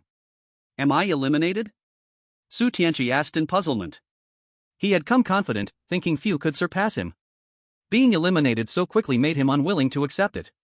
Xiaoya had planned to give him some face, notifying him after he left. But since he asked, Xiaoya didn't hold back, picking up the red stamp beside her and pressing it down. Su Tianqi's file was immediately stamped with the word eliminated. Why? Seeing himself truly eliminated, Su Tianqi's eyes widened, angrily questioning Xiaoya. Xiaoya looked at him without changing expression. Do you know the matter of Xia Yan being an opener? Xiaoya asked Su Tianqi lightly. Su Tianqi nodded. If I were inside this batch of survivors, I believe I could do better. Xia Yan is only lucky that he did not run into me. Su Tianqi was still very proud. Xiaoya nodded slightly and did not refute him. I admit you are very outstanding. If it is in the next batch of survivor selection, you will absolutely be selected, and you will do very well. I do not deny your ability, but the survivors selected this time are sent by the peak to the land of extreme cold. They assist Xia Yan. What is needed is not how strong the ability is, but to help Xia Yan gain a foothold in the land of extreme cold. What I want is absolute obedience to Xia Yan, not comparison with him, judging from your attitude toward Xia Yan. If you are sent there, not only will you not help Xia Yan, you may even produce conflict with him, so you are not suitable. Do you have any objection? Xiaoya looked at Su Tianqi lightly and explained. What Xiaoya said had reason and evidence. Su Tianqi was left speechless.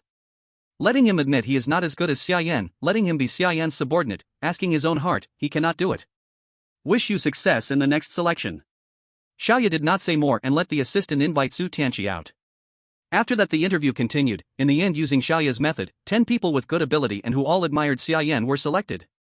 These 10 people were secretly brought to the national cold storage. Placed before them were bowls of ice crystal mushroom soup. The Supreme Commander Shen Zhongliang personally came to the scene. Seeing Shen Zhongliang, the 10 people were all very excited. "Hello Minister Shen." Shen Zhongliang looked at the 10 survivors who were selected and nodded with satisfaction.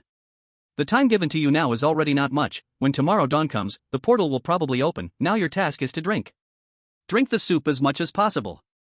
Shen Zhongliang looked at them with a serious face. "What is placed before you is B-level supplies uploaded by Xia Yan from the land of extreme cold, ice crystal mushroom soup. It can greatly raise your cold resistance. If you do not want to be frozen to death the moment you are transmitted over, then drink for me, drink as much as you can. In addition, there is also a bowl of golden fish soup. This is A-level supplies, also uploaded by Xia Yan. These are all benefits Xia Yan fought to get for you. Drink before entering the other world. It can greatly raise your ability to resist cold. Your task is to assist Xia Yan and obey Xia Yan's orders, understand?" The 10 people spoke in one voice. "Understand." Chapter 24. The second stage opens. The sky had only slightly brightened, and Xia Yan had already gotten up and stood outside the cave waiting. Today was the day the survivors would be transmitted. He went nowhere and waited for the survivors to descend. As the time reached 8 o'clock, the live broadcast room opened, and the audience also guarded excitedly in front of the live broadcast room, watching the openers of each country meet the survivors. This was the first time the survivors would be transmitted together to the same position. It would definitely change the future survival way. Everyone was very eager to see what kind of scene it would be. Survival second stage opened. Open the portal? Xia Yan looked at the system prompt and chose yes without hesitation. Then a portal opened before him, and immediately one human shadow after another walked out from the portal. A total of 10 people. After they came in, the portal closed. A one-way portal. It cannot transmit from the other world back. It can only transmit from Blue Star to the other world. "Captain Xia, hello." The 10 people held their big bellies and stood in one neat row. Some even had their throat move and almost vomited, but he forcefully swallowed it back. Xia Yan's forehead filled with black lines. "What happened to you?" Xia Yan looked at them not understanding. "Captain Xia, thank you for the supplies you provided, letting us have the foundation to stand in the land of extreme cold." A woman at the front stepped out and expressed thanks to Xia Yan. Xia Yan thought a little and then understood what was going on. Those supplies he provided. Most of them had increased cold resistance. These survivors must have urgently supplemented many anti-cold foods when they arrived, and they probably drank a lot of soup. "Let's introduce yourselves first." Xia Yan nodded, then spoke to the 10 people. "My name is Wang Yating. Li Jingyi, Zhang Sihan, Lu Weiqiang, Chen Junjie, Yang Xiaoming, Zhou Jianpain, Wu Chang, Huang Bo, Su Haoran." The 10 people introduced themselves one by one, 3 women and 7 men. Each of them was a survival expert. Their survival abilities might even surpass Xia Yan's, and they didn't need any guidance. "Follow me." Xia Yan led the 10 people into the cave. The 10 people weren't surprised by the cave's environment. After all, they had a course on watching live streams of survivors during their training. Especially recently, Xia Yan had performed exceptionally well, and they were all very familiar with him. The husky saw so many people and got a little panicked. It barked once and then hid in the corner. Everyone was not unfamiliar with the husky. They knew that Xia Yan had tamed a wolf cub. Other than admiration, there was no surprise. "This will be the place where you'll live from now on. You can choose where to stay. It's pretty spacious, so feel free." He then walked to 2 boxes and called everyone over to open them. The boxes contained supplies he had gathered yesterday. There was a lot of it, enough for all 11 of them to eat for 2 days. "You've seen it. These supplies would last me quite a while if I were alone, but with 10 more mouths to feed, it won't be enough." Lu Weiqiang immediately stood up and expressed his stance. "Don't worry, Captain. We'll find our own supplies, we won't eat yours." The 10 people nodded in agreement. Their mission was to assist Xia Yan, and naturally, they wouldn't eat the food he had worked hard to gather. Xia Yan smiled and shook his head. "That's not what I meant. Feel free to use the supplies, just don't waste them." He then led them to the stone wall nearby, where he had drawn a map the night before. "This is the nearby resource points, I've marked them all. You can go collect from the nearby ones. I'll drive and explore farther areas. Any problems?" Xia Yan pointed at the map on the stone wall and explained calmly to the group. "No problem. We'll follow the captain's orders." The 10 people had no doubts. They memorized the map on the stone wall and then set off without hesitation. Surviving in a different world left no time for hesitation. This was still in Xia Yan's prepared situation. If they were to survive on their own without preparation, they would have already started exploring, looking for shelter or something like that. Xia Yan didn't waste time either. He hopped on his bicycle and set off to explore farther areas. This is our mobility. Strong. Fire God is amazing. He even drew the map last night. I just went to check out other countries' pioneers' live streams. In Japan, the pioneers and survivors are fighting each other. They're talking about Bushido spirit, saying only the strong are fit to be pioneers, and only the ones who survive can be leaders. I almost died laughing, ha ha ha. India is even more outrageous. Among the new survivors, there are women, and they've already fought over them. They scared the women away. It's crazy. Except for the lighthouse country, everything else is a mess. The live streams from other countries are just too exciting. Compared to them, Fire God is really a god. Not only does he have a perfect shelter, but he also prepared a map in advance to help the new survivors understand the local environment faster. They can quickly gather resources. It's just perfect. Truly invincible. Nichikawa Okamoto, Baka. You guys are cheating. How could anyone remember so many resource points and even draw a map? Akita dog again? Why aren't you watching your survivors and pioneers duel? Why come to our live stream? Exactly, go check if your pioneers have died yet. Don't let the survivors kill them, haha. Nichikawa Okamoto, oomph. Don't get too proud. Your explorer won't live for long, just wait and see. With that, Nishikawa Okamoto left the live broadcast room. Xiaobu, Xin Zhengliang, and the other leaders were also keeping an eye on Xia Yan's live broadcast, and seeing them getting along so well, they were completely relieved. Xia Yan's quick ability to get the newly arrived survivors to start searching for supplies was very satisfying to them. Not bad, compared to other countries, we have a definite advantage in the early stages. Your decision was right, following orders is more important than ability. Shen Zhengliang nodded in approval at Xiaobu. Xiaobu smiled. This isn't much related to me, the main credit goes to Xia Yan's analyst. She selected the team members for Xia Yan, and so far, these choices have been very correct. Then you should really reward her well, don't let your subordinates feel unappreciated. Everyone was very happy, watching as Xia Country slowly got better, they couldn't be more thrilled. In the Eastern Japan Command Center. Baka. These stupid pigs. What time is it, and they're still fighting each other, do they think it's a game? The Eastern Japan commander, Ono Izumi, almost died of anger while watching the duel in the live broadcast. However, they still had a secret weapon. Even if the explorer died, Eastern Japan wouldn't be affected. Report. Minister, we've lost contact with Lord Fujita Shota. We can't reach him at all. At that moment, a team member hurriedly came to report. What? Ono Izumi's voice almost cracked. How could this be? Yesterday, Lord Fujita Shota received orders to assassinate Xia Yan, and after that, we lost contact with him. He hasn't moved since this morning when the broadcast started. The team member explained with difficulty. Ono Izumi immediately collapsed to the ground. Although Fujita Shota had blocked the national transportation system with special methods, the daily live broadcast still opened normally, and they could still see it internally. Now, they couldn't see the footage anymore, and there was only one possibility: Fujita Shota was dead. Chapter 25, Didn't he die? Xia Yan rode his bike, looking at the information system in front of him. Now that there were 10 more people, he had to be responsible for them. When it was just him, he didn't have to care so much, but with more people, safety became an issue. Crisis information. Xia Yan made his choice. He had only used the crisis information once or twice, all in caves to explore the dangers inside. He had never used it outside before. A green light spread out from him, centered on his position. Immediately, his vision changed, and different colored movement trails appeared on the ground. Tier 1 Snowmelt Rabbit movement track, 6 hours ago. Tier 2 Ice Wolf movement track, 1 day, 2 hours ago. Tier 3 Ice Bloodstorm Bear movement track, 1 day, 6 hours ago. When he saw a red movement trail, his eyes immediately narrowed. A Tier 3 beast. If the Ice Bloodstorm Bear found the cave's location and discovered them, they would be in danger. Xia Yan looked at the movement trails on the ground and then rode his bike along the trails to search ahead. He had to find out where the bear was and if it posed any threat to them. As he moved along the trail, the color of the trail changed from red to yellow, and finally to green. Tier 3 Ice Bloodstorm Bear movement track, 1 hour and 30 minutes ago. Xia Yan stopped his bike, looking at the tracks beneath him. This meant the Ice Bloodstorm Bear was already nearby. Looking at his surroundings, Xia Yan felt that the environment seemed a bit familiar. Although the extreme cold storm had covered many landscapes with snow, some key landmarks hadn't changed much. Isn't this near the cave? Xia Yan suddenly realized where he was.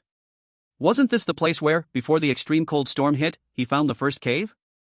At that time, he even discovered that there were beasts hibernating in the cave. Wow, is it awake already? Although this place is far from their cave, it takes several hours by bike, but the ice bloodstorm bear is so powerful, a third-tier beast, who knows how fast it can be. If it's within its hunting range, something bad might happen. Xia Yan immediately turned around and headed back the way he came. Facing a third-tier beast, there's no way to fight, so the only thing to do is to remind everyone to be extra cautious, take turns standing guard at night, just in case. However, Xia Yan's actions that day puzzled some of the viewers. They saw that Xia Yan was just wandering around, not looking for any supplies, and when he saw some, he didn't even stop. This had happened before. Old viewers immediately realized that something big was about to happen. Look at how tightly Xia Yan's brows are furrowed, something dangerous must be coming, right?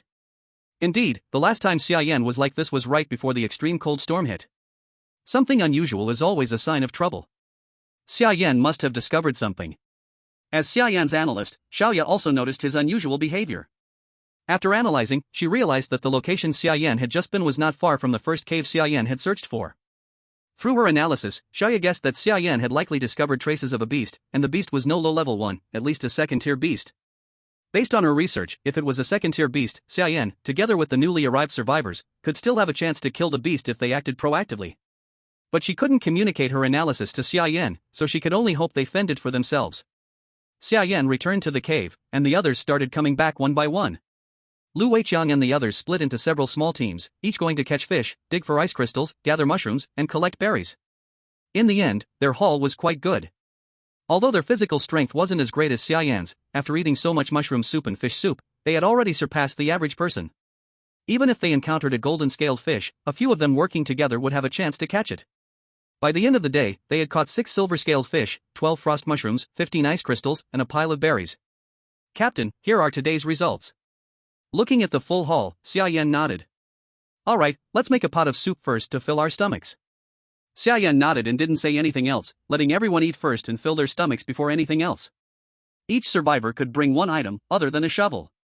Previously, Xia Yan brought fire-starting tools. As for the others, because they understood Xia Yan's environment, each one brought different items. Xia Yan had always used a wooden bowl to cook, but realizing that it wouldn't work with so many people, he brought a pot. However, large items couldn't be carried, the system didn't allow it.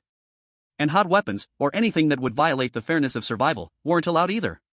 Only survival-related items were allowed. Some brought medical supplies, some brought tape, which was crucial in emergencies. There were also sewing kits, which could be used to make fishing hooks, stitch up wounds, or mend clothes. A small bag of salt, because if you don't get enough salt for a long time, the body will have problems. This small bag of salt could save a life. Some even brought saws because they noticed that Xia Yan's fuel was running low. I'll take care of cooking. Wang Yiting stood up and volunteered for the cooking task. She had been dissatisfied with Xia Yan's cooking for a while, and before becoming a survivor, she had been a star-level chef. Now, she couldn't stand it any longer. Although the tools were few, and the ingredients were limited, with salt, oil, animal fat, and ingredients, she had enough to work with. Wang Yiting easily separated the bones from the golden-scaled fish using Xia Yan's knife, slicing the fish meat for later. She put a little oil in the pot, and after it melted, added the fish bones. Then, she poured in snow water and brought it to a boil. Once the bone broth turned milky, she added the ice crystals to melt, and then added frost mushrooms and berries to flavor it, sprinkling in a little salt. Finally, she put in the sliced fish meat to cook. The fragrant fish soup immediately filled the cave with a delicious aroma. Woof!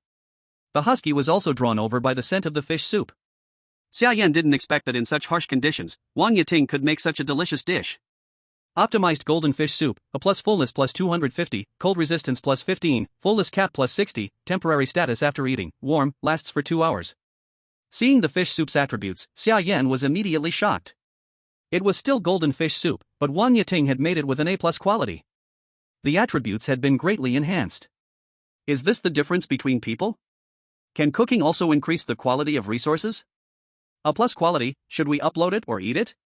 Looking at such amazing resources, everyone immediately fell into hesitation. 10 pairs of eyes then turned to Xia Yan, waiting for his decision. Let's eat it. Our primary goal right now is to survive. Only by surviving can we get more and rarer resources. Xia Yan quickly made the decision, and with a level 3 magical beast lurking outside, resources that could boost their physical condition should naturally be consumed by them first. There are still plenty of silver-scaled fish. I'll upload some later, and there's also ice crystal, which is also good stuff. As Xia Yan spoke, he moved forward to divide the fish soup.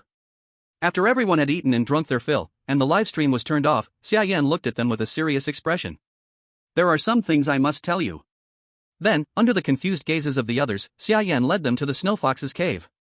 The 10 of them froze when they saw the corpse of Fujita Shota. This is a contestant from the previous batch of the Eastern Kingdom. Didn't he die? Chapter 26, World Intelligence. Chen Junjie looked at Xia Yan in surprise, waiting for his explanation. He really is from the previous batch of contestants. I don't know how he did it, but I'm sure he has connections with the Eastern Kingdom, and he avoided the system livestream. Using the information from the Eastern Kingdom, he found me here and planned to kill me, but I killed him instead. He knew that these people in front of him were his initial team, and there were things he didn't need to hide from them. Being open and honest was the best way to cooperate moving forward. Connections with the Eastern Kingdom? How is that possible? Xia Yan's guess immediately frightened them. After all, no one had ever heard of any survivor being able to contact Blue Star. If that's true, then this is serious. I don't know how many survivors can contact Blue Star, or how many survivors are pretending to be dead and hiding in another world. So, what do you all think? Xia Yan told them he just wanted to hear their suggestions. After all, the appearance of Fujita Shota meant that the danger didn't just come from nature, but also from those survivors who had already died. Lu Weiqian furrowed his brow and stood up. I think we have no way of knowing how many people they are hiding, but it's definitely not just this one. So we have to prepare for the worst. Stay vigilant. We'll take turns standing guard at night. During the day, we will distribute tasks when going out. Don't stray from the task location. Let your teammates know your goal, so if you don't return, others can follow your task to check things out. Lu Weiqian's words were met with unanimous agreement from everyone. Okay, from today, we'll take shifts. Not only to guard against other countries' survivors, but also magical beasts. Xia Yan didn't tell them about the level 3 magical beast. Whether he told them or not didn't really matter. If a level 3 magical beast really came after them, they wouldn't be able to fight it anyway. Tomorrow, we'll throw the body away. It will rot after a while. The farther we throw it, the better. The body might attract magical beasts, so don't throw it nearby. Xia Yan gave the task for tomorrow, then went back to sleep. The next day, the others continued to search for resources at the resource points. Xia Yan stood at the cave entrance, hesitating as he looked at the intelligence system. Right now, resources were temporarily not lacking. They could still fish in the glacier and mine for ice crystals, but what Xia Yan lacked was the strength to deal with magical beasts. Although he still had a revolver in his hand, it was uncertain whether it could kill a third-tier beast. He didn't dare to try, because if it didn't kill, he would be the one to die. Looking at the 4 options on the information system, he had only used the world system on the mural before. He had never used it actively. What would happen if he used the world information actively? Select, world. Now his information chances hadn't been fully used, so he immediately tried it. Ding. World information scanning. World information detected. Coordinates marked. In Xia Yan's field of vision, a coordinate suddenly appeared in the distance. The distance, 30 kilometers. Xia Yan sucked in a cold breath. 30 kilometers, with his current speed, even riding a bike would take several hours. He might not even make it back tonight. Looking down at his 2 legs. Brothers, it looks like you'll have to work hard today. Xia Yan didn't hesitate and immediately rode toward the coordinate. No matter what, he had to go and check what the world information had given him. Having tasted the sweetness from the mural, he was eager to see what the next piece of information would be. The coordinate was on a mountain. When Xia Yan reached the foot of the mountain, he sensed that something was wrong. There were many footprints in the snow at the foot of the mountain, and these footprints came from different beasts, meaning there were many beasts active here. Xia Yan hesitated for a moment at the foot of the mountain. Climbing the mountain was marked as very dangerous. But since he was already here, after spending so much time traveling, he couldn't just leave empty-handed, right? Xia Yan hesitated for a moment, then opened the information system again. Crisis information. Xia Yan still had 3 chances for information, so he chose crisis information on the spot. Immediately, the movement trajectory of the beasts appeared in front of him. First-tier burrowing mouse movement trajectory, 2 hours ago. These densely packed and tangled movement trajectories were all from one kind of beast, the first-tier burrowing mouse. This kind of beast was recorded in the Xia Country database, and some survivors had encountered it before. It's a social animal, not very dangerous.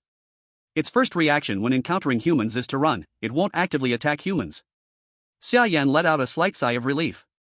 Not only was he no longer worried, but he was also a bit excited. Burrowing mice had a habit of digging tunnels and exploring natural mineral caves underground. They were burrowing creatures, only coming to the surface when looking for food. Usually, wherever burrowing mice lived, there would be natural mineral caves. Xia Yan immediately followed the trajectory and started searching up the mountain. However, the viewers watching the livestream couldn't understand Xia Yan's actions. They all saw the footprints in the snow, which clearly indicated the activity of beasts. But Xia Yan didn't leave. Instead, he continued forward, which confused them greatly. Something's not right, it's 9 out of 10 wrong. Why would he go up the mountain knowing there are beasts there? Although I don't understand, there must be a reason why Flame God is doing this. Idiot fans, he knows there are beasts up the mountain, yet he still takes the risk. Only you brainless fans would defend him like this. Exactly, he's doing nothing while those new survivors are working hard to find supplies. He just walks around all day, not doing anything. He doesn't even deserve to be an explorer. Fame brings controversies, especially at this critical moment when the second phase had just begun. Initially, Xia Yan had no issues by himself, but with comparisons, his actions became hard to understand. Not looking for supplies but instead going so far away without a clear reason naturally brought a lot of dissatisfaction from the viewers. Black fans who were unhappy with society began to emerge naturally. Following the trajectory, Xia Yan quickly found a cave halfway up the mountain. And the information coordinate was also inside this cave. Xia Yan took a torch from his bag, lit it, and entered the cave. It was very dark inside, with no light source. With the faint light of the torch, he slowly ventured deeper into the cave. Soon, he discovered a reflective spot on the stone walls. Upon getting closer, he found it was indeed a mineral vein. Second-grade cold iron or hard texture can be refined into rare metal cold iron. Items made from cold iron possess a faint ice attribute. Seeing the mineral vein information, Xia Yan's eyes instantly lit up. Second-grade ore, if extracted, would be of great help to Xia Nation. At that moment, a dense cluster of red dots suddenly appeared in the dark depths of the cave. Xia Yan was startled and quickly pulled out his gun from his waist, aiming ahead. By the time Xia Yan reacted, he realized those were pairs of blood-red eyes. Chapter 27, ranked first. The red eyes scattered instantly the moment Xia Yan drew his gun, vanishing into the darkness. Xia Yan held the torch in one hand and the gun in the other, cautiously moving forward. The area where the red eyes had appeared was now empty. But from the way those eyes acted, it seemed they were ground moles, timid and fearful, fitting their characteristics perfectly. Xia Yan continued to move forward through the cave until he reached a dead end, blocked by a cliff. Ahead was an abyss that seemed endless, with no more paths. Yet, the coordinates from the intel were still ahead. Xia Yan scratched his head. With the light from his torch, he couldn't see what lay on the other side of the cliff. Even if he could see, he wouldn't be able to cross. Xia Yan sighed and helplessly shook his head. Looks like this trip was for nothing. Just as he was about to leave, a rustling sound suddenly came from behind him. The sound of scurrying grew louder and louder, and soon, a group of mice, about the size of house cats, appeared around the corner and charged toward Xia Yan. These were clearly the ground moles from earlier. Although small in size, there were many of them, densely filling the entire mine shaft. Xia Yan tried to dodge, but behind him was the cliff, leaving no room to escape. The ground moles quickly reached him, bumping into him, causing him to stagger back a few steps. Without realizing, he stepped into empty space and immediately fell. Ah! Splash! Xia Yan let out a sharp scream, followed by the sound of a splash. Then, the live broadcast screen instantly went dark. Everyone watching the live stream was stunned. They never expected the plot to take this direction. Is he okay? Falling off a cliff, do you think he's okay? How unlucky is God of Flame, running into something like this? Such a coincidence, why did the mice suddenly go wild? Who knows, but I heard water sounds just now. The God of Flame should be fine, right? Falling into water means no harm? By that logic, wouldn't people who jump into rivers never die? The comments were buzzing. Even though the screen went black, no one left, waiting for a miracle to happen. Xiaoya immediately reported the incident. Xia Yan's accident was something she couldn't be negligent about. Why did this happen? Xiaobu frowned and asked Xiaoya when he learned about it. The ground moles suddenly went into a frenzy. Considering their timid nature, they must have encountered some natural enemy or threatening creature. In their panic to escape danger, they ended up dragging Xia Yan into it. Xiaoya reported her deduction to Xiaobu. Xiaobu furrowed his brow. This situation was completely an unforeseen disaster, one that couldn't be avoided. How is Xia Yan? Is he still alive? Xiaobu looked at the live broadcast, now plunged into darkness, and asked in a deep voice. As of now, Xia Yan's vital signs are normal. However, it's uncertain if there are other threats in the water. The danger hasn't been fully ruled out. Xiaoya said calmly. Keep an eye on him, and everyone else too.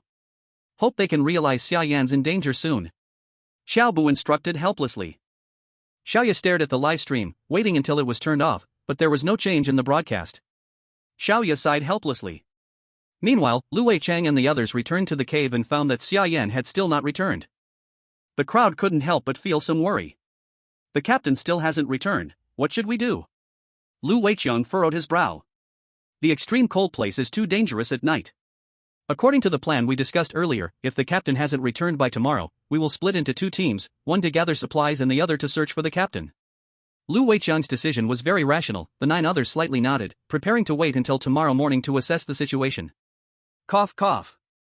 Xia Yan was woken up by water choking him, dazedly looking around. He found himself lying by the water's edge, with glowing gems scattered on the surrounding stone walls, the faint light from these stones illuminating the area around him. Cold river water soaked his legs, and the biting chill quickly spread throughout his body. Xia Yan hugged his arms tightly and crawled out of the water. Recalling what had happened earlier, Xia Yan finally realized that he was under a cliff. If it weren't for the river at the bottom of the cliff, he probably would have been killed by the fall. What is this place? Xia Yan looked around, reaching out to touch the glowing gems on the stone wall. A warm feeling immediately spread to the palm of his hand. Tier 3 Warmstone, carries powerful energy, can emit light and heat for 1,000 years. He didn't expect these glowing stones to be Tier 3 resources. Without saying a word, Xia Yan took out his camping knife and pried all the warmstones off the stone wall around him. A total of 12 pieces. He stuffed them into his pocket, and the warmstones naturally started to heat up, making Xia Yan immediately feel less cold. It was as if he had 12 hand warmers in his clothes. Xia Yan opened the system and immediately chose to upload resources. He didn't know how long he had been floating in the water, but if he didn't return, Wang Yiting and the others would definitely be worried. Since he couldn't contact them now, the only thing he could do was upload resources, change his ranking, and let them know he was still alive. Upload resources, Tier 3 Warmstone X2, A. Resource return, tenfold. Country's resource return, Tier 3 Warmstone X20. At the same time, Xia Country's treasury saw A-level resources appear again, immediately causing a stir at the high levels. Ministers from various departments received this news immediately. It should be Shin Nanxiao who uploaded it. When they thought of the knowledge or resources, they first thought of Shin Nanxiao. Shin Nanxiao owned a mine, which was rich in minerals, so obtaining Tier 3 ores wasn't impossible. Compared to others, Shin Nanxiao was the most likely to get high-level ores. Shin Shongliang nodded slightly, agreeing that it was likely Shin Nanxiao who uploaded the resources. Report, the initial monitoring of the Warmstone's effect has been completed, and it was found to contain a massive amount of energy. One piece can power a city for a whole day. When Shin Shongliang heard the report, his eyes immediately widened. The power consumption of a city for one day might not seem like much, but when concentrated in a stone the size of an egg, it was a whole different story. Its value would absolutely double, and if there were more of these stones, they could possibly change the entire world. Send it to the Research Institute. If we can harness the energy of the Warmstone, the technologies that have been limited by energy could see huge advancements. Shin Shongliang immediately ordered the Warmstones to be sealed in batches, with one sent to the Research Institute. Once the source of the resources is confirmed tomorrow, we will increase the treatment for the survivors' families. Shin Shongliang then instructed his subordinates. The staff waited until the next morning when the leaderboard refreshed. Xia Yan's ranking instantly reached first place. He was truly number 1, the first in the entire world. Report. The ranking is out, Explorer Xia Yan is ranked first. What? Chapter 28, Treatment Upgrades, Bodyguard Arrangements. All the ministers were shocked, including Xiaobu. Yesterday, Xia Yan was still uncertain about life or death, and today, as soon as the sun rose, he was number 1? They quickly opened the leaderboard, and there it was, the first place with a name they were all familiar with, Xia Yan. This meant that the resources Xia Yan uploaded yesterday had surpassed all other survivors in the world. Report. The national ranking has improved, our energy efficiency has increased by 10%, and our rank has risen by 1 position, now standing at 7th. The national ranking of Xia Country has risen again. Everyone was filled with surprise. Was it Xia Yan who uploaded the warm light stone yesterday? The sudden change in ranking must be due to the warm light stone from yesterday. Looking at the national ranking and the daily ranking, there's no one else but Xia Yan. How is it him again? Didn't he fall into a cliff? Zhao Donglin frowned and said in confusion.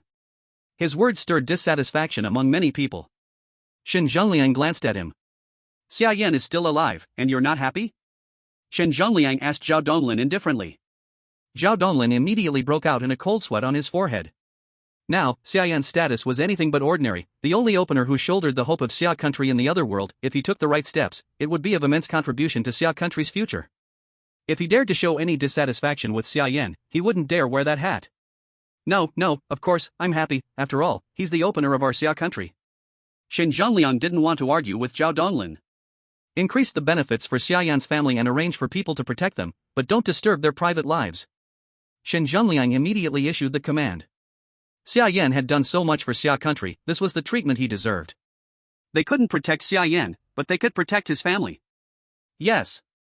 Xiaobu nodded and immediately dispatched a pair of bodyguards to Xia Yan's family address. The bodyguards, one male and one female, disguised as a newlywed couple, bought a house on the same floor of the Xia family's building, constantly ensuring their safety. Moonbay Community, Building 25, Room 2402. Xia Shui had nearly recovered and returned home from the hospital. The incident in the hospital had not affected their treatment. With the help of the community, they made sure no one disturbed them. Shui, rest well, your brother has made it big. I heard he became some opener. Our family doesn't lack any resources now. Li Ruoying took care of Xia Shui, who had just returned from the hospital, her face filled with happiness. Her daughter was getting better, and her son was out of danger. She was naturally happy. When I get better, I'll go become a survivor. I want to find brother. Xia Shui said with a serious expression. No, being a survivor is too hard. We only need your brother to do that. You stay at home and do something else, anything is fine. Li Ruoying obviously didn't want her daughter to suffer. She had already suffered enough seeing her son in pain, how could she bear to let her daughter suffer too? Xia Shui pouted in dissatisfaction, but her desire to become a survivor never changed. She wanted to be as strong as her brother. No. She wanted to be an opener. Bang, bang, bang. Suddenly, there was a knock on the door. Who is it? Xia Donghai, who was cooking, put down the spatula in confusion, turned off the stove, and went to open the door. As soon as the door opened, two burly men barged in. They shoved Xia Donghai into the living room. Who are you? Get out. Otherwise, I'll call the police. Xia Donghai's face changed. He pointed to the door and shouted angrily. Old man, why don't you give it a try? The two strong men looked at him disdainfully, completely unafraid. Just as Xia Donghai was about to grab his phone to call the police, one of the men snatched the phone from him and smashed it on the ground, breaking it into pieces. You, what do you want? Xia Donghai frowned and stood in front of his children, protecting them. What do we want? Smash it. One of them sneered, without saying another word, and began to smash the furniture in the room. Stop smashing. Who are you? Who sent you? Li Ruoying, standing behind Xia Donghai, saw the furniture being destroyed and felt heartbroken. She questioned the intruders. Old woman, I'll smash it. What are you going to do about it? Our boss asked us to warn you. In this plot of land, no one has ever managed to make him suffer, and if you think you can bring him down with the law, you are too naive. The burly man said this and glanced around, quickly spotting the summer snow behind the two men. Her beautiful face and delicate body instantly ignited the fire in their hearts. Old man, your daughter looks pretty good. As they spoke, they rubbed their hands and began walking toward Summer Snow's room. What are you doing? Don't come over. If it's money you want, take it, just go quickly, I haven't seen you. Summer Donghai's expression changed, and he quickly took out his wallet and threw it towards them. He was scared, he feared for the safety of his wife and daughter. The burly man let out a cold laugh.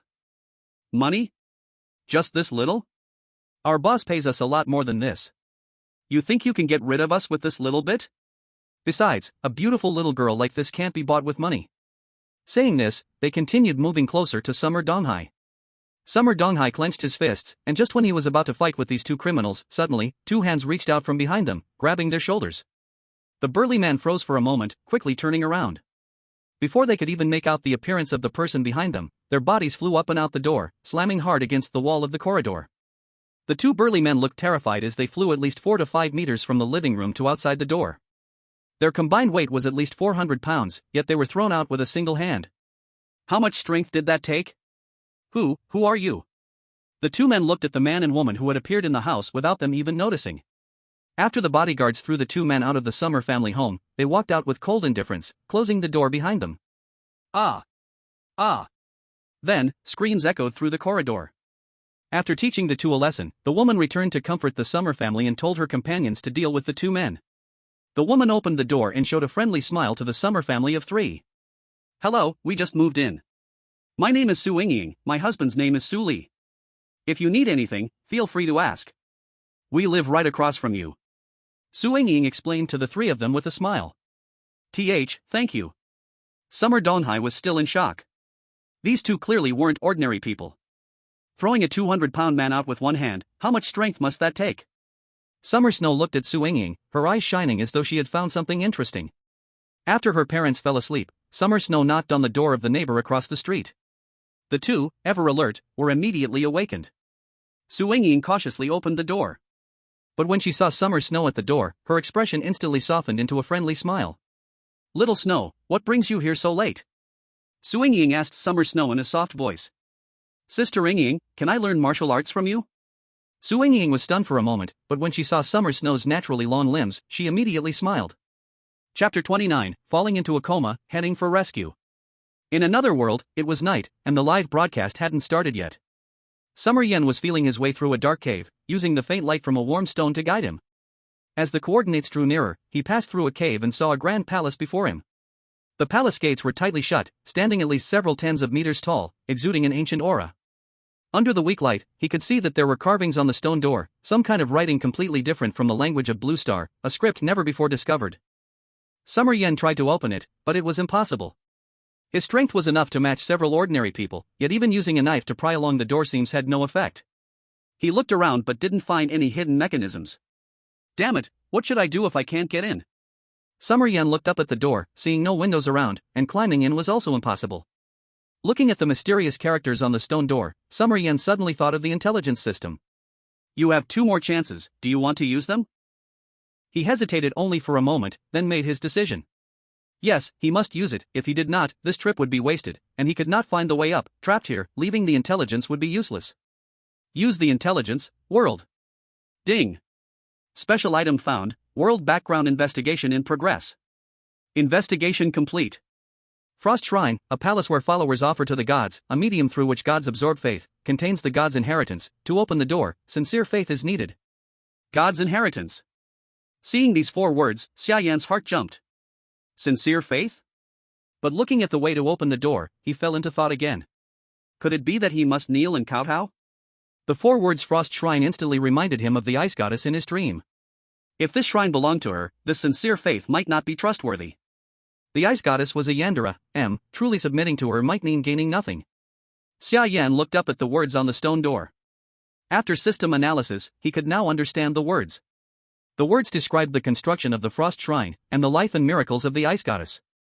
Even the name of the ice goddess was there, but it said mortals must not call the god's name directly, must use an honorific, or divine punishment would come. But Xia Yan did not care. If gods could really punish, he would have died at the mural already. Aaliyah. Xia Yan looked at the ice goddess's name, and spoke it directly. Boom. When he called the ice goddess's name, the stone doors of the shrine immediately split to the sides, opening wide for him. Xia Yan could not help laughing. Telling the world not to call her name, yet secretly setting the door password as her name, truly a Yandere. Xia Yan murmured, then walked into the main hall. Inside the hall, several white jade pillars supported the structure, the walls carved with murals and mysterious writings. Xia Yan could understand only a few of the words. The previous intelligence investigation only let him understand the words on the stone door, the rest were all unknown. Ding. World secret found, investigate intelligence? Yes. Xia Yan did not hesitate. This was his last intelligence investigation. After this he would have to wait until tomorrow. Investigating. Investigation complete. Inheritance Shrine, understanding the murals here grants godly inheritance. As the information appeared, a cold light shone from the surrounding murals, then flew towards Xia Yan's body. Xia Yan could not dodge, hit directly by the cold light, then everything went black, consciousness completely gone. In the dream, Xia Yan appeared on an ancient battlefield. Underfoot were human warriors, in the sky the battlefield of gods. Different factions, gods holding different sources of power, fought fiercely in the air. Countless dead and wounded on the battlefield, mortals suffered, and gods also were inevitably killed or wounded. In the end, both sides were exhausted, no one won, the world shattered. Aaliyah could not bear to see the destruction of gods and humans, released the ice source power, froze time, separated the battlefield from the world, froze it, waiting for someone destined to end the endless war someday. Xia Yan floated above the battlefield, like a god's view, watching the scenes. Aaliyah looked up to the sky, eyes meeting Xia Yan's, as if she could see him. Hope, future, you can change their ending. After speaking, a tear fell, her body turned into a snowflake, the world began to snow, as if the ice goddess was crying. In the cave shelter, Lu Weiqiang and the others woke up, found Xia Yan not back yet, immediately opened the daily ranking, and saw Xia Yan still firmly in first place. His face instantly lit up with joy. This meant Xia Yan was still alive, but not coming back all night still made them very worried. Split up. Wang Yating, you 3 girls, Wu Chang, Huang Bo, you 5 stay and continue searching for supplies. The rest come with me to look for the captain. They all nodded and began to move on their own. When they stepped out of the cave, they realized it was already snowing heavily outside. Although there was no fierce wind, it was not that cold. But the heavy snow still affected their vision. If they went too far now, they could easily get lost. But they did not hesitate at all, put on their hats, and walked in the direction Xia Yan had left yesterday. If such a small difficulty could make them retreat, they did not deserve to be survivors. Blue Star, the live stream had already started. Xia Yan's live stream was also on, but the screen was completely dark, only a faint light from Xia Yan's body lit the surroundings. The viewers could not tell where Xia Yan was, but they knew he had fallen unconscious and had not woken up. They went to look for Xia Yan. They really went to look for Xia Yan. Damn! They are amazing. Such heavy snow, they did not retreat, truly worthy as the people chosen by the country for Xia Yan, amazing. Viewers saw Lu Weiqiang and the others going to find Xia Yan, and they were almost moved to tears. Some people were still discussing yesterday whether Xia Yan was already dead, or whether Lu Weiqiang and the others would leave Xia Yan behind. After all, in this environment, survival itself was a problem. Who would think about saving someone else? But unexpectedly, Lu Weiqiang and the others really went. The figures of Lu Weiqiang and the others moving in the snow looked like heroes, leaving a long straight line of footprints step by step in the snow. They not only hoped Lu Weiqiang and the others could find Xia Yan, but also hoped Xia Yan could wake up. But unfortunately, Xia Yan showed no movement at all, no sign of waking. Everyone fell silent, and the comment section seemed very bleak. Because they could not see any hope. The haters were even more sarcastic in the comments, making people grind their teeth in anger. This is the result of not listening, knowing there are monsters on the mountain and still going up. Now look. Not only endanger yourself, but dragging others down, deserved it. Exactly, deserved it. All of them should die. Those who only rely on luck are boring. Foreign streams are much better. Watching Leon Rogers is real enjoyment. He is a true survival master.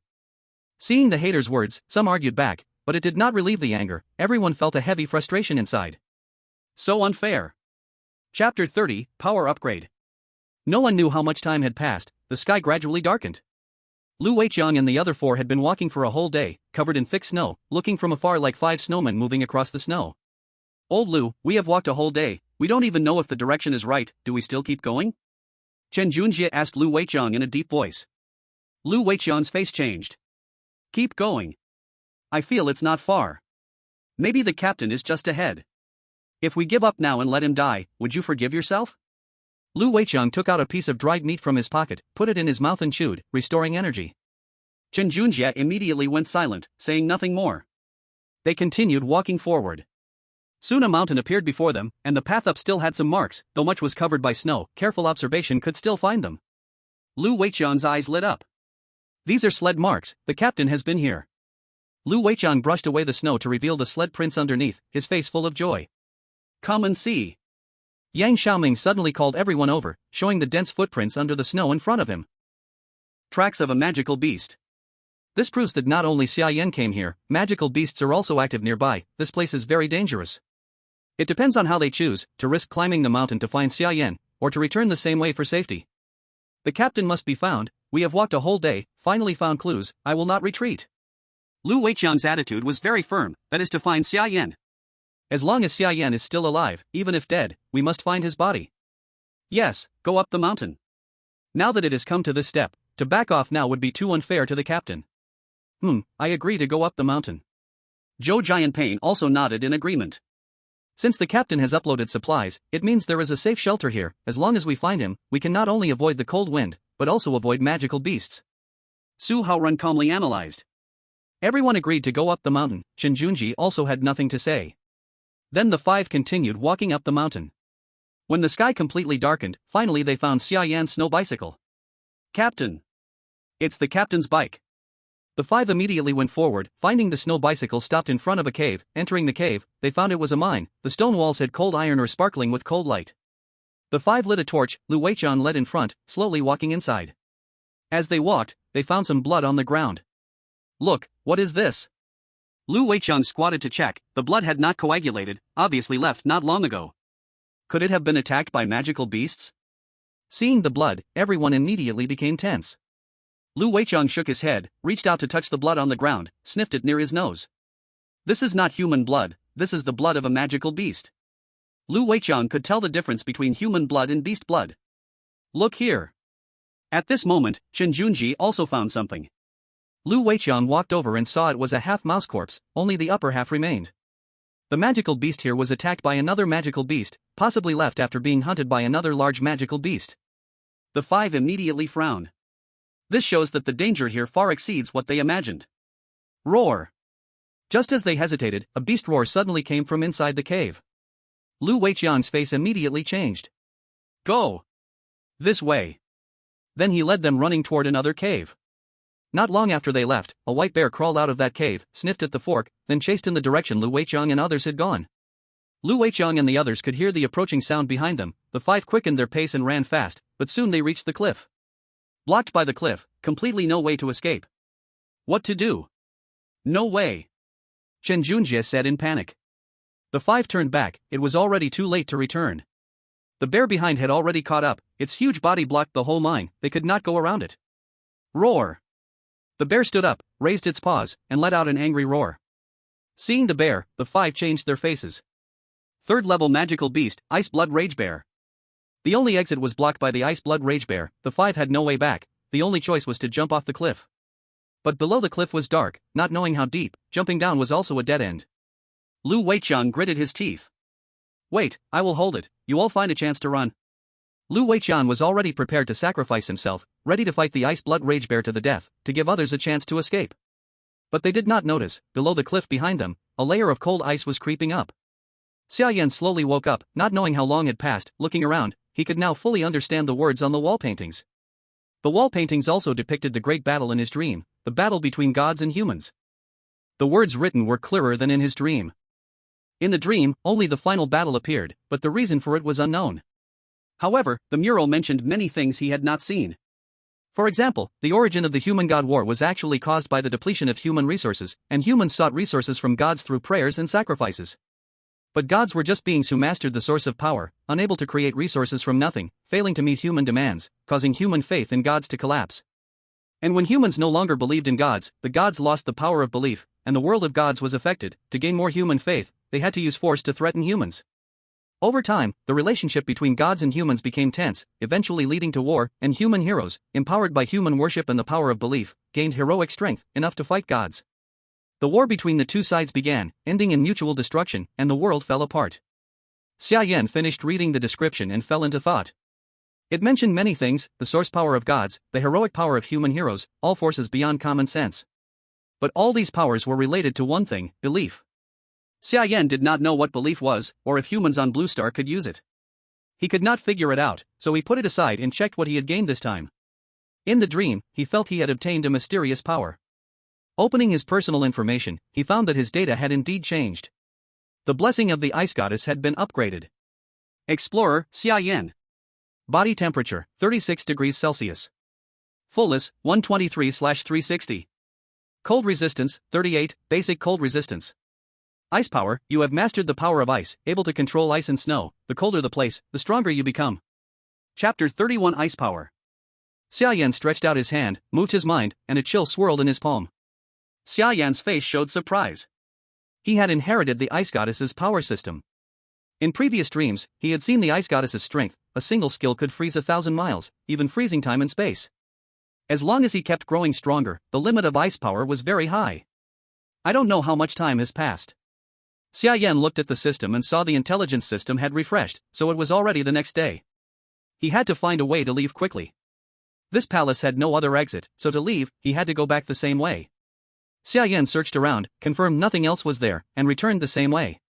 Back at the bottom of the cliff. Looking at the dark lakeside, Xia Yan stepped on the water, moved his mind, and the surface instantly turned to ice. He stepped firmly on it.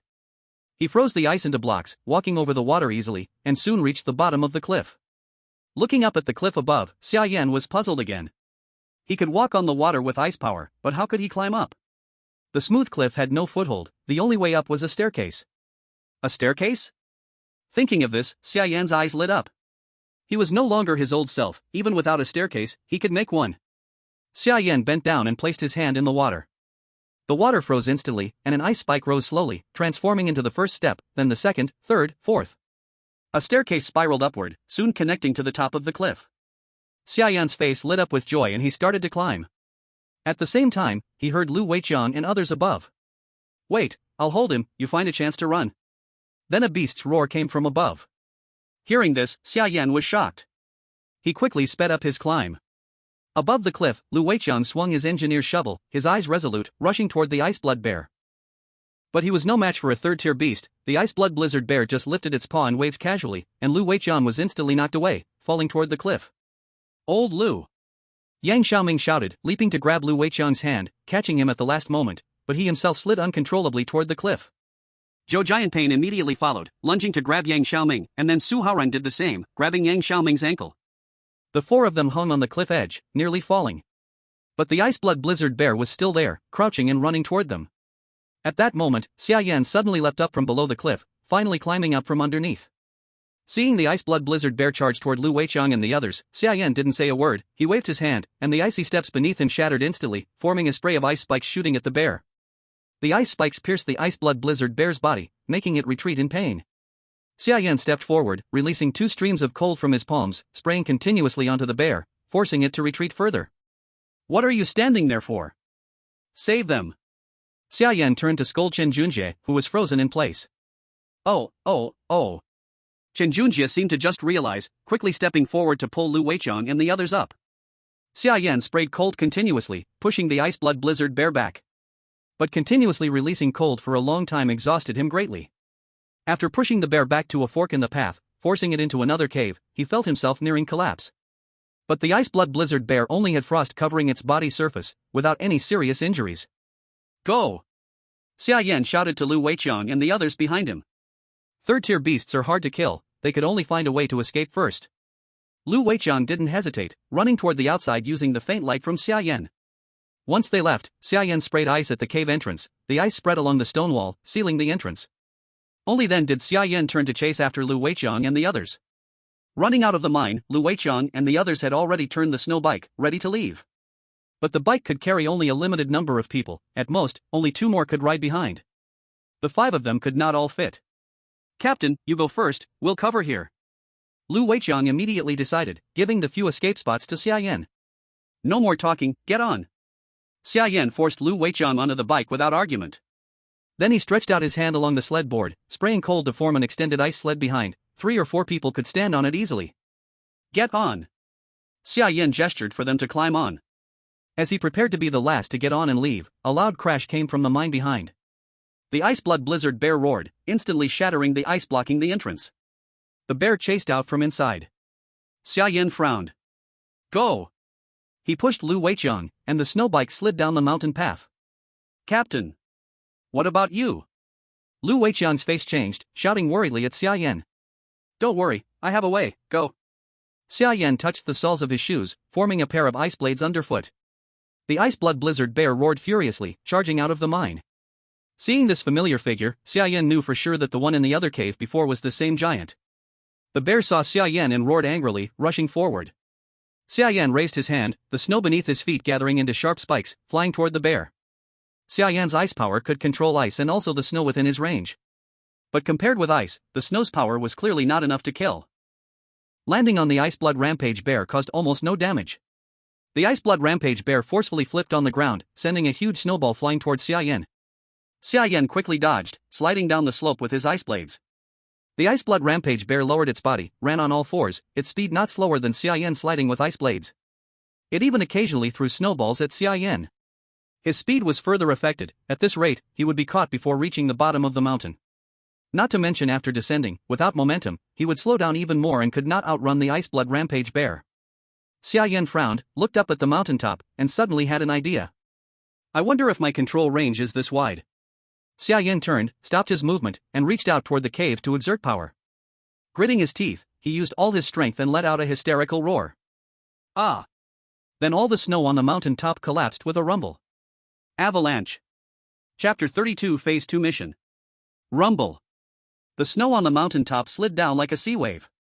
The ice-blood rampage bear looked back, even as a third-tier monster, its face changed seeing the avalanche.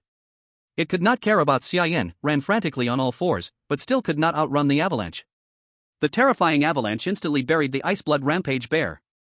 Xia Yan's face changed, he quickly bent down to increase sliding speed, rushing down the mountain. But the avalanche behind him was not slower at all, clearly catching up. Xia Yan reached back, spraying cold air trying to control the incoming avalanche. But his energy was too depleted. Triggering an avalanche might need just a small external force, but resisting it was too hard. As Xia Yan reached the bottom, his mental power exhausted, his vision went black, almost fainting, the snow behind immediately buried him. Xia Yan was trapped under thick snow, struggling to breathe, reaching upward, unable to tell which way was up. At that moment, a hand grabbed his, pulling him out of the snow with force. Xia Yan lay on the snow, gasping, seeing Lu Weiqiang and the others return, he could not help but smile. "Are you okay, Captain?"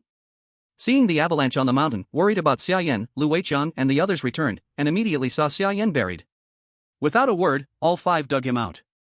"I'm fine." Xia Yan shook his head. "Let's go, back." Although mentally exhausted, Xia Yan's physical strength was okay. He stood, sitting on the box behind the snow bike. Lu Weiqiang rode the bike, bringing all five back. It took most of the night, only returning to the shelter late at night. Wan Yiting and others waited worriedly in the cave, seeing them return safely with Xia Yan, their faces lit up. Xia Yan ate the food Wan Yiting made, recovering some strength. Then he spoke about his plan. "You saw the mine. There are many second-tier ores. If we mine them, there will be a stable mineral resource, very important for the Xia kingdom. But it's too far. I decided to send part of us to stay long-term at the mine to mine. This side will collect food, that side mines, only needing to send food every few days, increasing efficiency." Xia Yan had already planned this on the way back. "That third-tier monster?" Lu Weiqiang asked worriedly. "That third-tier ice blood rampage bear almost wiped them out. With it nearby, how could mining be safe? The ice blood rampage bear is buried under snow. Whether dead or alive, I don't know, but even if alive, I've already planned how to deal with it," Xia Yan said calmly. The reason he couldn't beat the ice bloodstorm bear was not that he was weak, but that he had consumed too much energy. Gathering an ice staircase from the cliff below used too much power, causing him to reach his limit once he climbed up, otherwise, it would never have been so difficult. So when he recovers to full strength, if he meets the ice bloodstorm bear again, it's not that he won't be able to fight. "Alright, as long as the captain is confident, we'll follow your orders in everything." Lu Weiqiang fully trusted Xia Yan and had no objection to Xia Yan's proposal. The others also trusted Xia Yan, did not argue with his orders, and accepted any arrangement he made. "Good, tomorrow you continue collecting supplies, but those supply points should be running out soon, right?" "I'll find some new supply points for you, maybe a bit far." Xia Yan nodded. "It's getting late, everyone rest first." Early the next morning, everyone was woken up by a system notification. Ding! Phase 2 mission released. In 3 days, the Explorer invasion function will be activated. Explorers can actively choose to invade other explorers for battle. The losing side's country luck will decrease, the winner can choose one type of resource from the loser's location. The losing area will permanently lose this resource. When everyone saw this system notification, all were silent for a moment. What the hell? Is this secretly starting a competition? Losing means permanently losing a resource, this is too cruel. If we fail continuously and they take all our food, is it completely over? I thought Phase 2 was just collective survival, but there's also an invasion function. Oh no, our explorer Xia Yan seems to have been an ordinary college student before becoming a survivor? You remembered correctly, Xia Yan really was a college student, he can't compare with foreign survival masters or special forces soldiers. Then it's over, won't everyone try to bully him? Nichikawa Okamoto, wahaha, Xia Country people, you are doomed. Our explorer is a wilderness survival master, black belt in karate, skilled in free combat and all kinds of cold weapons, you are dead. Ha ha ha. As soon as the system message was released, Nichikawa Okamoto jumped out to show off again. Although the Xia Country audience were angry seeing him, it was undeniable that he was right. Even though Xia Yan had previously killed a first-tier magical beast alone. But battle is not just about body and strength, skill can make up for lack of power. And he is an explorer too, his strength is not weaker than Xia Yan's. It's over. This time it's really over. We worked hard to reach 7th place, now we will be pushed back? Because of the grudge between the Eastern country and us, they will not miss this chance. They will definitely target us. Not only the Eastern country, Xia Yan previously uploaded B-level resources, probably many people will be watching him. Other countries might also move against Xia Yan. Do you just not believe in the flame god? He can kill a first-tier magical beast, survive the extreme cold storm, escape from the cliff. He can bring us new miracles again. Don't destroy your own morale and raise others' spirits. That's what you say, but really, there seems no hope. Many people had little confidence in Xia Yan, thinking his personal strength was indeed weaker compared with explorers from other countries. Yueliang Bay Community, room 2401, Xia Shui watched Xia Yan's live broadcast while standing in front of the TV in a horse stance. Su Ying held a vine and tapped Xia Shui's calf. Stand properly. Didn't you want to learn martial arts from me? If you can't do basic skills, you are not cut out for learning martial arts. Su Ying corrected Xia Shui's posture. Xia Shui looked at Xia Yan on the screen, safe and sound, took a deep breath, her heart relaxed. Her body, already at its limit, was filled with strength again, instantly straightening her waist. Su Ying was also surprised to see Xia Shui's horse stance so correct. She has been holding the horse stance for 3 hours, yet Xia Shui could still endure. It was simply terrifying. Just hold on for 1 more hour and then you can rest. Su Ying looked at her watch and said lightly. After another 2 hours, Xia Shui's body was completely drenched in sweat, but she did not relax at all, still gritting her teeth to persist. Alright, time's up. Su Ying, truly afraid something would go wrong, hurriedly shouted to stop. Xia Shui exhaled the held breath all at once and collapsed instantly, completely exhausted. Su Ying quickly caught her from behind. First time holding a horse stance, yet she lasted 5 hours. Is this something an ordinary person can do? Su Ying looked at Xia Shui and the Xia Yan on TV with a face full of shock. This brother and sister, one a martial genius, the other a prodigy she could not even understand. What kind of gene produces 2 heroes at once? Chapter 33 Ice Armor. Xia Yan and the others looked at the message released by the system, showing surprise but no worry on their faces. They had already witnessed Xia Yan's power last night, a person who could control supernatural forces. Compared with those who had merely enhanced their physical abilities, Xia Yan's strength was simply overwhelming. Naturally, they were not worried that Xia Yan would lose. Captain, for safety, all foods that increase satiety limits will be limitedly provided to you recently, to boost your strength as much as possible, just in case. Lu Weiqiang said lightly to Xia Yan. Although they knew Xia Yan was strong, they still had to do everything possible to continue enhancing his strength. Xia Yan nodded slightly. Better if there are things that improve cold resistance. Increasing the satiety limit was less important for him than improving cold resistance. As long as his cold resistance was higher, he could find ways to further increase his strength. We will find these supplies as soon as possible, don't worry. Lu Weiqiang nodded. Xia Yan nodded slightly, then looked at the daily intelligence report. Today's intelligence was updated again. As expected, under these circumstances, naturally the choice was supplies. A halo of light spread outward, and soon supply points appeared one by one in his view. Because he had traveled farther yesterday, the intelligence exploration range had now expanded to a 30-kilometer radius. Countless supply points appeared in his vision like stars. Among these dense supply points, Xia Yan searched for the nearest one and checked for any valuable locations. Second-level frost potato, deeply buried in frozen soil, long exposed to low temperatures, containing high ice attribute. Berry grove, an area with multiple berries coexisting, growing crystal fruit, frost strawberry, ice sandthorn, and other berries. Heavily injured ice blood rampage bear, the bear is badly injured and resting, the best hunting opportunity, but high danger. Xia Yan found the 2 locations with the most resources from the abundant information. Then he marked them on the map on the wall. These 2 places have a large amount of food supplies. You will split into 2 groups and go collect them. Xia Yan instructed them. And you? Lu Weiqiang asked Xia Yan. I will go to the mine. Xia Yan said lightly. What? No. Lu Weiqiang decisively refused Xia Yan's instruction. After surviving death yesterday, going alone is too dangerous. If anything happens, there is no one to watch over you. No, absolutely not. This was the first time Lu Weiqiang opposed Xia Yan, but it was for Xia Yan's safety. Yes, old Lu was right. Captain, you now bear the fate of the entire nation. No accidents can happen. Whatever needs to be done, tell us, but you must not take risks alone. Wang Yiting also agreed with Lu Weiqiang, feeling that Xia Yan's plan was wrong. Xia Yan sighed. If you don't trust it, let one person go with me. Xia Yan was helpless, since he could not convince them, he had to yield a bit. Lu Weiqiang and the others exchanged glances. I thought this approach might work, at least there will be someone to rely on in case of danger. I'll go with you. At that moment, Chen Junjie volunteered and stepped forward. All right. Xia Yan looked at him and nodded, showing no objections. The group then split into 3 teams, one heading to dig for potatoes, another to gather berries, and Xia Yan and Chen Junjie heading to the cave to deal with the ice bloodstorm bear. Riding his snow bike, Xia Yan reached the foot of the mountain again after half a day. Due to the avalanche's epicenter, the road up the mountain was no longer easy to traverse.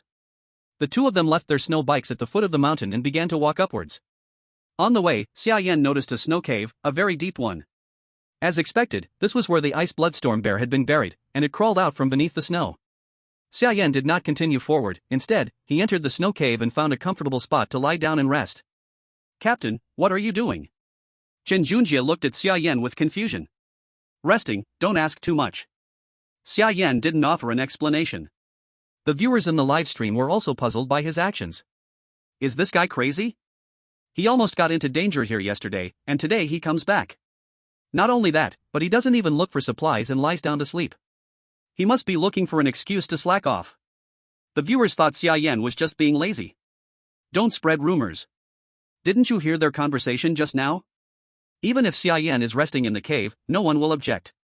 Why would he go all the way here just to slack off? Who knows? Maybe it's for face, pretending to have something important to do. The viewers continued to divide into die-hard fans and haters, with the haters always trying to discredit Xia Yan, while the die-hard fans were explaining his actions. But they all shared the same confusion about Xia Yan's motive. Forget about them, even Chen Junjie, who was right beside Xia Yan, found it strange and didn't understand what Xia Yan was up to. Until night fell and the live stream ended, Xia Yan finally opened his eyes again. "Captain, you're awake?" Chen Junjie, shivering from the cold, hugged his arms and said to Xia Yan. "I never slept." Chen Junjie looked at him in confusion. "Then what is this?" Xia Yan smiled lightly. 3 days from now, one explorer will be able to invade other explorers. Conflicts with other explorers are inevitable. Exposing my strength in the livestream now is a very unwise choice. I'm doing this to hide my strength. Xia Yan explained calmly to Chen Junjie. Chen Junjie instantly understood. Although this wasted some time, it kept others from knowing Xia Yan's true strength. As long as it was well hidden, he could catch others off guard. After all, there was the previous case with survivors from the Xia Country who had contacted Xia Country. If other explorers knew his strength, it wouldn't be beneficial for him. Xia Yan then crawled out of the snow cave and headed towards the mine to find the ice bloodstorm bear. Chen Junjie was about to follow but was stopped by Xia Yan. "You stay here. Going will just slow me down, you won't be able to help." Although Xia Yan's words were harsh, they were the truth. Although Chen Junjie and the others were elites, they were still far behind Xia Yan at the moment. They wouldn't be of any help against a third-tier beast, and Xia Yan would have to protect them as well, so it was better for them to wait outside. All right. Since Xia Yan said so, Chen Junjie didn't insist and decided to wait in the snow cave for Xia Yan's return. At the entrance of the mine, Xia Yan stretched out his hand and patted his body. Slowly, ice began to form, covering him in an armor of ice. The ice armor released waves of cold air, making Xia Yan feel even colder, with the temperature on his body dropping further. Although it was colder, his strength had obviously increased. This was Xia Yan's way of increasing his strength by using cold air to make himself feel even colder, and the colder the environment, the more his strength grew. This was why.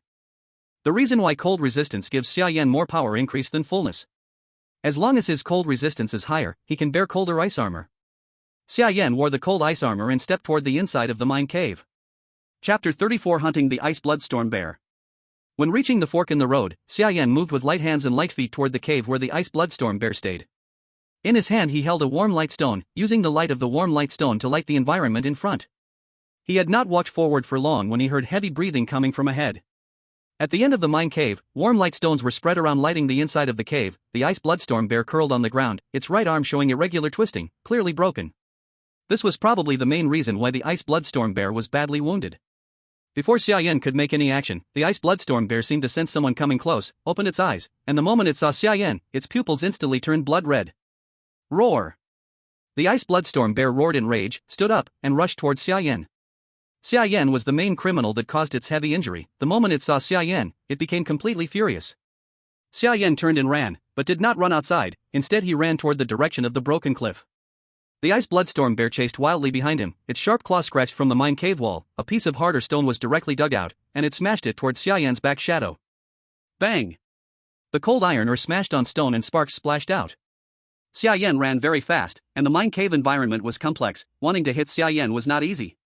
Soon Xia Yan ran to the broken cliff, there was no road ahead, then he turned back and sprayed cold air toward the cave entrance, a layer of hard ice slowly rose and sealed the cave entrance. Xia Yan moved sideways and hid beside the cave entrance. When the ice bloodstorm bear saw the cave entrance sealed by ice, it roared angrily and crashed toward the ice block. Bang! Crash!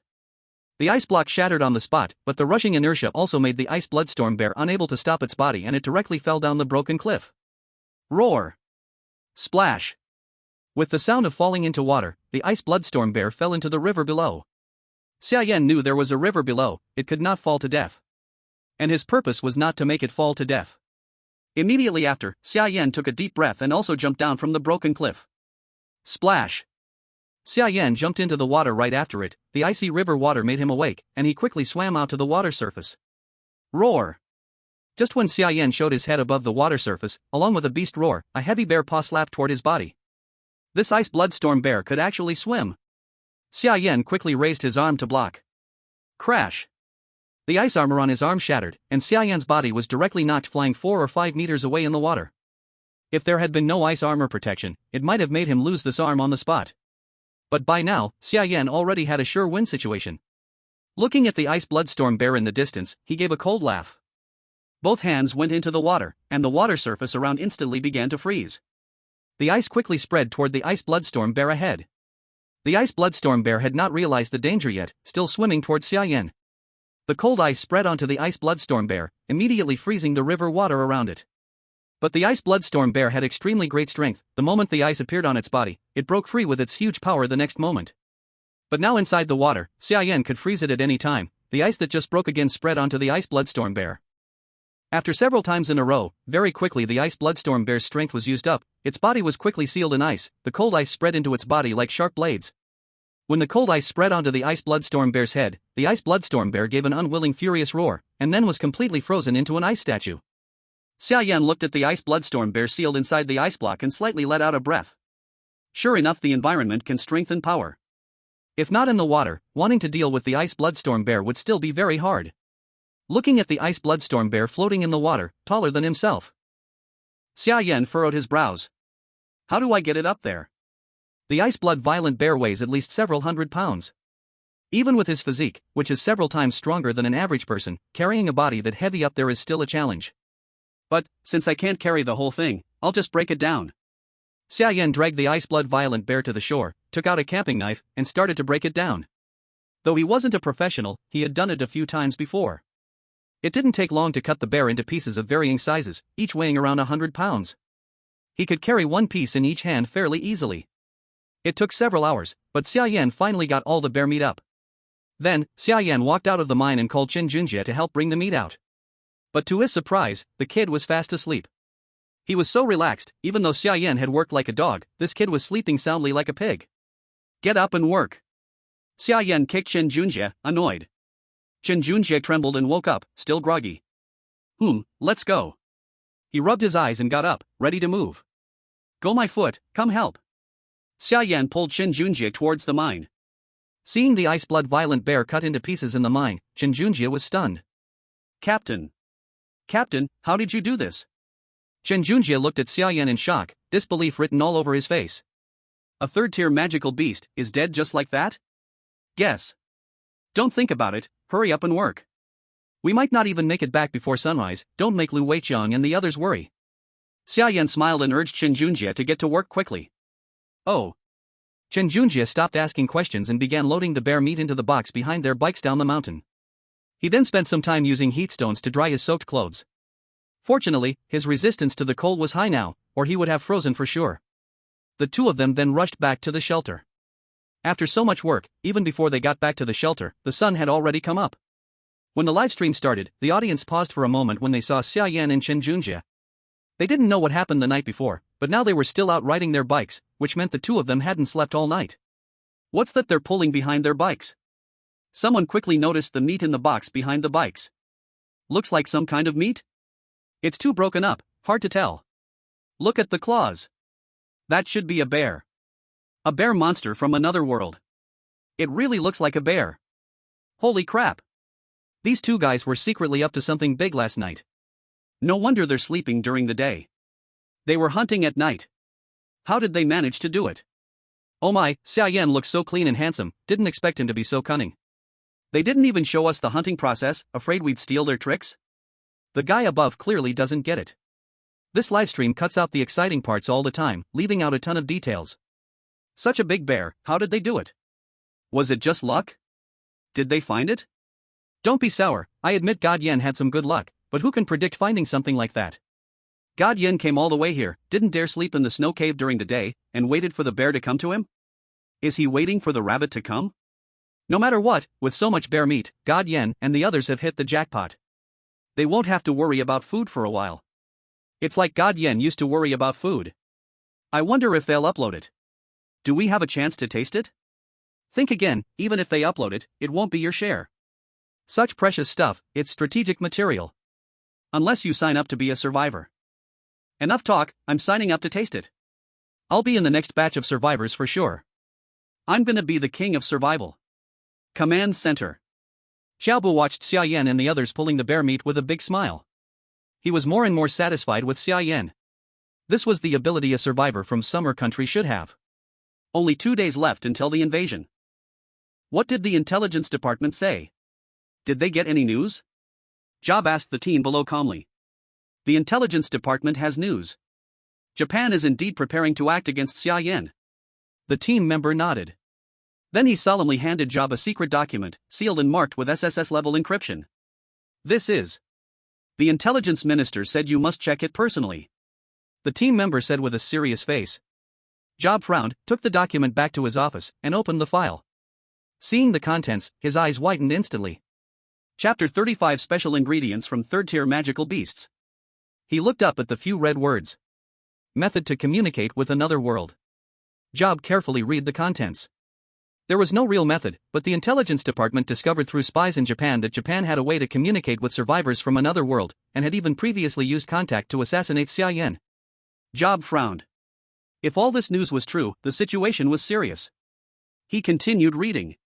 It mentioned that the method to link communication with another world mainly relied on a certain substance to break the space barrier and achieve cross-time and space communication. It was a way to bypass the national fortune system to connect with another world. The specific substance had not yet been found by the spies, but they were working hard on it.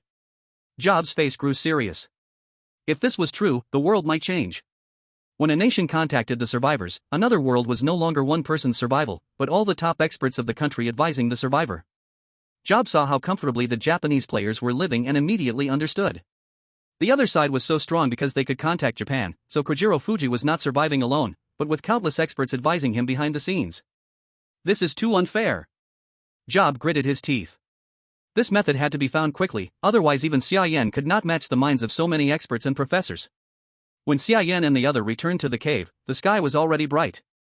Lu Weiqiang and the others had not gone out for supplies and were discussing whether to go look for them.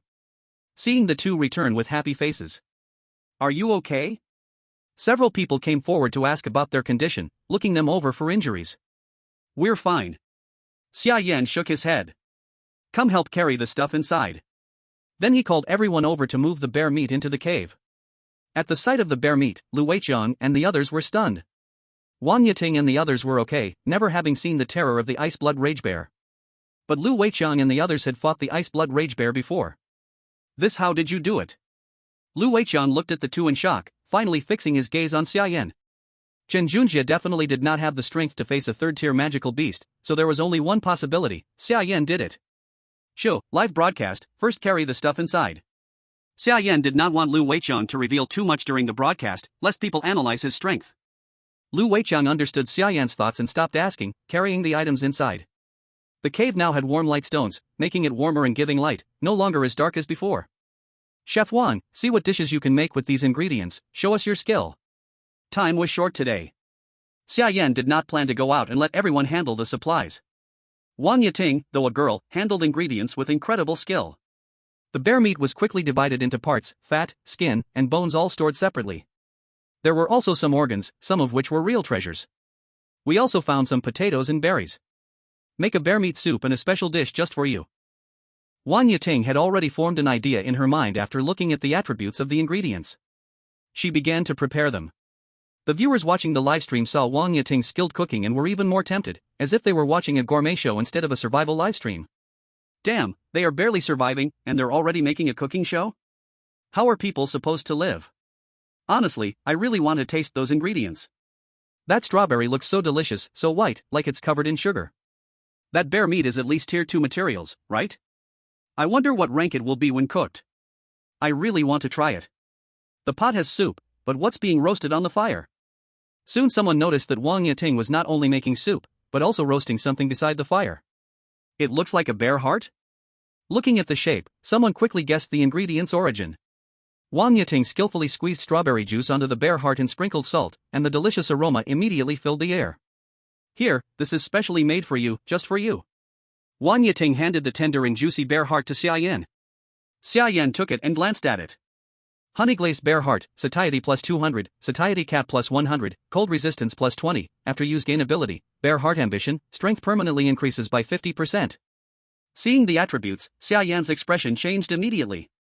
The satiety cap and cold resistance were minor, but it even had a special ability. Are tier 3 ingredients really this terrifying?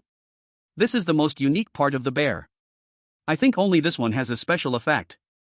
Wang Yiting explained while looking at Xia Yan's shocked face. Because it was still live streaming, she didn't explain too clearly. But Xia Yan understood. It meant that certain parts of a tier 3 magical beast have special effects, and the bear heart is the most special part of the Ice Blood Rampage bear. Eat it. As the team leader, you killed the bear, so no one else has the right to eat it.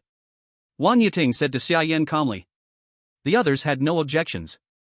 They sipped the soup and benefited as well, so they had no complaints about this allocation. Xia Yan no longer hesitated and opened his mouth to eat the honey-glazed bear heart in his hand. It must be said, Wang Yiting's cooking skills were truly excellent. Using only the simplest seasonings, she made such delicious food. Salt and fruit juice created the honey-glazed flavor. He quickly finished the honey-glazed bear heart. Xia Yan immediately felt his strength greatly increase, as if he could kill a cow with a single punch. Ding! Cold resistance increased by 50 points, learned intermediate cold resistance. Explorer, Xia Yan. Body temperature, 36 degrees Celsius. Satiety, 260/460. Abilities, Ice Power, Bear Heart Ambition. Cold resistance, 58, intermediate cold resistance, body unharmed within -100 degrees Celsius. Intermediate cold resistance could already resist temperatures below -100 degrees Celsius. Now even if an extreme cold storm returned, he could move freely. The extreme cold storm was no longer a threat to him, it became a blessing. Do you want another bowl of bear meat stew with potatoes? Wang Yiting brought another bowl of bear meat to Xia Yan. Although his satiety was already over 200, for his body it could only be considered half full. Bring me a bowl. Xia Yan took the wooden bowl and found the bear meat soup was not simple either. Ice potato stew with exploding bear, satiety plus 250, satiety cap plus 50, cold resistance plus 10, after use gain temporary buff, bear heart, strength plus 30% for 2 hours. This time the satiety from Wang Yiting's food was generous. Most of them were full after eating only a little, and at least 2 bowls remained in the pot. They looked at each other and understood immediately. Upload the materials. Xia Yan chose to upload immediately. Upload materials, ice potato stew with exploding bear X2, S. Resource return, tenfold. Nation receives resource return, ice potato stew with exploding bear X20. Explorer's first S-tier upload, received 1 S-tier treasure chest. Chapter 36, Preparing for Mining. Xia Yan did not expect this bowl of soup to reach S-tier. Last time it was A-level, or golden fish soup, but golden fish soup is only a second-tier food. The effects between the two are not much different, yet the temporary buff it gives is worlds apart. One only increases resistance, but this one is real combat power. 30% strength is very important. We still have a lot of bear meat, should we upload more to the country? Lu Weiqian looked at the several hundred pounds of bear meat, even for the 11 of them, it could last a long time. Xia Yan shook his head. This food is not especially useful for the country, it mainly helps the survivors. Compared to food, I think ore is more useful for the country, mining should also be put on the agenda. Xia Yan said calmly. The monsters in the mine are dead now, there is no threat for the moment, you can start mining. Who wants to go? Xia Yan looked at the 10 people in front of him and asked calmly. Mining is indeed hard work, but relatively better than going out to find supplies, because you don't have to go outside, just work in the mine, no cold wind attacking you. But there are drawbacks, it's so far, if monsters appear again, there will be no backup, carrying some risk. I will go. Seeing no one speaking up, Lu Weiqian stood up first. Xia Yan looked at Lu Weiqian and nodded with satisfaction. From the past few days' contact, Lu Weiqian is very reliable, in danger he can even sacrifice himself, a man with great righteousness in his heart. The mining site will be Lu Weiqian's responsibility, follow his arrangements. Who else wants to go? At least 3 people, so you can watch out for each other. Xia Yan looked at the others and asked. The 3 women were about to volunteer, but Xia Yan waved to stop them. Girls, forget it, mining is not suitable for women. Xia Yan was not discriminating, just women are weaker than men in strength, and mining consumes a lot of physical energy, not suitable for women. In the end, Wu Chang and Huang Bo stood up, taking the 2 spots. Okay, I will take you there tomorrow, Chef Wang. You work hard today, make 5 days' food, get it ready, tomorrow I will take it over with you. Xia Yan then gave orders, starting to prepare for tomorrow's mining work. Wang Yiting divided the food into portions, prepared combinations and seasoning. At the site just needs simple heating, mostly roasted, because there are no extra pots. In the highest command room, Xiaobu was shocked seeing extra S-level supplies in the warehouse. He saw with his own eyes the supplies Xia Yan uploaded, this time without doubt, S-level supplies were from Xia Yan. S-level supplies, what level ingredients are needed? Did Xia Yan kill a 3rd-tier monster bear? Hiss. Thinking this, Xiaobu took a sharp breath. Shen Zhongliang, who received the news, also rushed over in a hurry. What happened? Who uploaded the S-level supplies? Before Shen Zhongliang appeared, his voice came from outside the door. Xiaobu smiled, his mouth almost to his ears. You already came to me, still asking? Xiaobu knew Shen Zhongliang already knew the truth, smiling. This kid, quietly doing big things, S-level supplies, the Lighthouse Nation hasn't seen it for a long time, right? What is this kid doing now?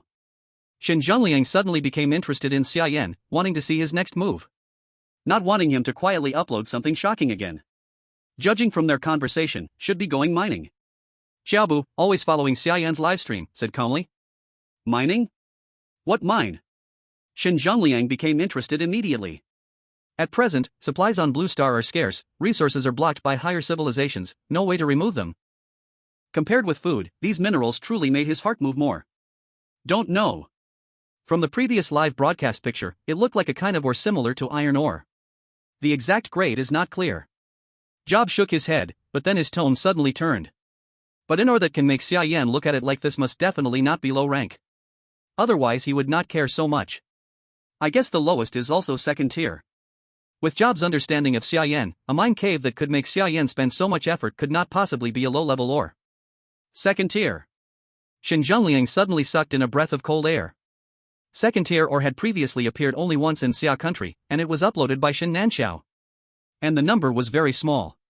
Even after triggering the multiplier, there were only a few hundred pieces, and after refining them into metal there were even fewer.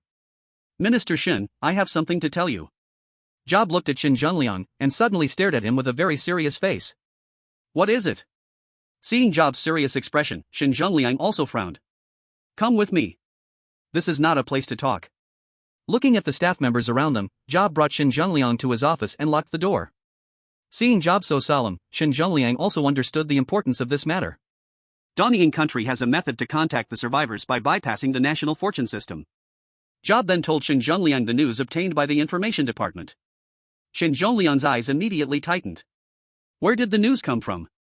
Job did not speak. He took out that confidential document from the drawer. The information department. There was no time yet to tell you. Job handed the document to Shen Zhongliang and let him check it. Looking at the content above, Shen Zhongliang was completely shocked. Being able to get in contact with the survivors, what that represented was simply unimaginable. I want to use all resources to find this method in Dongying. Otherwise we will fall into passivity. Job said to Shen Zhongliang with a very serious face. The relationship between Dongying Country and Xia Country meant they would definitely not openly tell them this method. And other countries, like Lighthouse Country, those were the masters of Dongying Country. They would definitely know this method very quickly as well. If Xia Country could not obtain this method as soon as possible, Xia Country would fall into passivity. If the pioneers of several countries joined together, Xia Yan might become very dangerous. Shen Zhongliang also knew the seriousness of this matter and nodded seriously. I understand. I will use every method as quickly as possible to find related news. Shen Zhongliang did not waste words and immediately went to make arrangements. The fewer people who knew about this matter now, the better. Shen Zhongliang directly threw that confidential document into the fire and burned it, and told the information department not to tell this news to anyone, even leaders were not allowed. On a resource-rich sea island in another world, Fuji Kojiro lay comfortably on the beach enjoying a sunbath. The survivors under his command were searching the island for supplies. He did not need to do anything. He won the duel, so the people he defeated naturally became his subordinates. Suddenly a message appeared in his field of vision. Invade the Xia Country pioneer. At all cost, kill him. Chapter 37 Dog Pulling Sled. Xia Yan and the others sat around the golden shining S-Class treasure chest. Everyone was very excited about what could be opened from the S-Class treasure chest. The C-class treasure chest gave him a snow vehicle, the B-class treasure chest gave him a camping knife, the A-class treasure chest gave him a revolver pistol. Then what about the S-class? Xia Yan was very excited about the surprise that the S-class treasure chest might bring to him. But to be safe, he did not open it so early. He needed to avoid the live broadcast picture. If it was something not convenient to expose, it could be hidden first, just like the revolver pistol. Until now, nobody knew that he still had another gun on his body.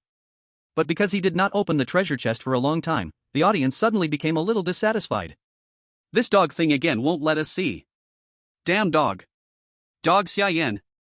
Can you stop being so cheap? Let's see if it can die. The new viewers are already triggered, the old viewers look calm, just get used to it. This damn thing, every time it blocks the best scenes from us, afraid we'll learn something? The live chat was full of messages cursing Xia Yan as a dog. The key was, Xia Yan always did this, not showing the process, just giving the result directly. It was really frustrating. It was like suddenly having a child, the child is yours, but you didn't get to enjoy the process. That feeling was suffocating.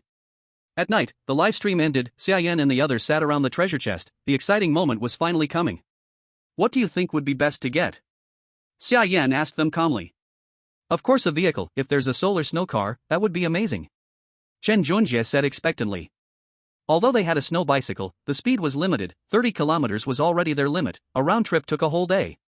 If they had a solar snow car, they could explore farther places. I want a full set of kitchen tools. Wang Yiting said jokingly.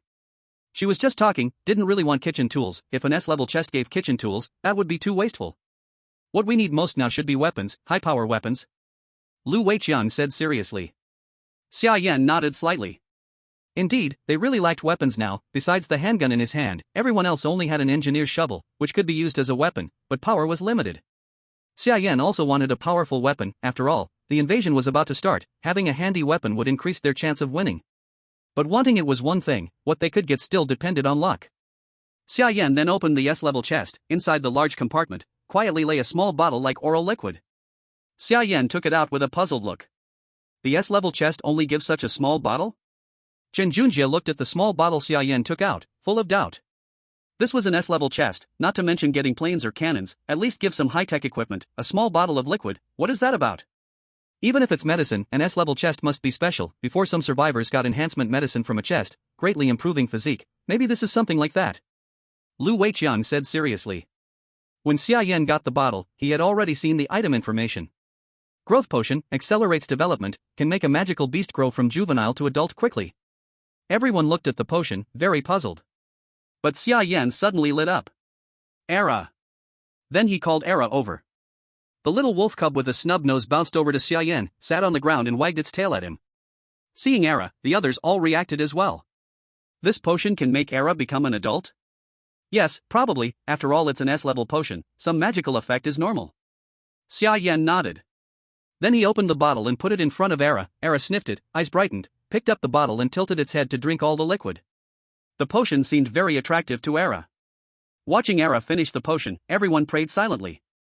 Era wagged its tail in front of Xia Yan, squatting on the ground, watching Xia Yan with no reaction for a long time. Why no reaction? Lu Weiqiang and the others were surprised. Could the growth potion have no effect on Era? Xia Yan shook his head. Maybe the effect is not so fast, let's check tomorrow morning. Xia Yan was helpless, had to wait and see. The few of them ate their fill, seeing Era had no change, each went back to sleep. Night. In the corner, the resting Siberian husky slowly began to change. Its body grew larger, its fur became shinier and thicker, gradually turning transparent. From a small creature with a body length of less than 30 meters, it transformed into a large white wolf about 1.5 meters long in just one night. The next morning, according to the plan, Xia Yan led Lu Weiqiang, Wu Chang, and Huang Bo to the mine. Oh my god! Chen Junjie, who had just woken up, suddenly shouted. Everyone's attention was immediately drawn to him. In the corner, a huge white wolf was curled up. The Siberian husky slowly woke up, saw Xia Yan looking at it, and immediately jumped into his arms happily. Xia Yan was knocked back, almost falling to the ground by the heavy body of the husky. Is this the Siberian husky? Everyone was shocked. In just one night, the husky had changed so much? Its gray fur had turned white, no, not white, but transparent. It only looked white. Its size was now completely different from before. Second stage ice wolf, sensitive sense of smell, the colder the environment, the calmer it becomes, skilled at sustained running. Is the growth potion really that powerful? Damn! The Siberian Husky has reached second stage power when it matures? That's amazing. Previously, everyone had treated the Siberian Husky as a pet dog, but now they realized it actually had second stage power. Xia Yan looked at the Husky's information, his eyes suddenly lighting up. Chef Wang, you guys should ride bicycles to find supplies today. It will allow you to carry more things. Xia Yan said to Wang Yiting and the others. What about you guys? Wang Yiting looked at Xia Yan, confused. Xia Yan still had to send Lu Weiqiang and the others, so how could he do that without bicycles? I have my own ways. Xia Yan smiled. Then he took the white fox fur he had obtained earlier and cut it into long strips, using them as ropes. He went outside, under the confused gazes of the others. He released a breath of cold air from his hand, which gradually froze into ice on the ground. The ice slowly formed into the shape of a sled. Here, a dog sled. With the Husky's current speed, it should be faster than riding a bicycle. Looking at the snow sled Xia Yan had created, everyone was shocked. It wasn't that they hadn't thought of it, but they never expected Xia Yan to form a sled from ice. Chapter 38, The Invasion Begins. When the audience opened Xia Yan's live stream again, they were instantly stunned by the live feed. Dog sled? Where did this dog come from? No way, bro, what did you open last night? Did you pull out a Siberian Husky? Is this saltwater shrimp? Is that a dog? Your husky is white? This is a wolf. Where did this dog come from? Did you really open it from a treasure chest? Can treasure chests open living creatures? Wolf. Wolf. This is a white wolf. How many times do I have to say it? This dog is so cool. Not like my husky, who only knows how to destroy the house. The bullet comments heatedly discussed where Xia Yan had gotten the wolf from. Xia Yan sat on the sled, holding the reins, while the Siberian Husky pulled the sled, running as fast as the wind. The cold wind blew fiercely against Xia Yan and the others' faces, and their speed was at least 40 miles per hour. Compared to the snow bicycle, it was like turning a bicycle into a motorcycle. Awesome! Xia Yan shouted joyfully into the wind.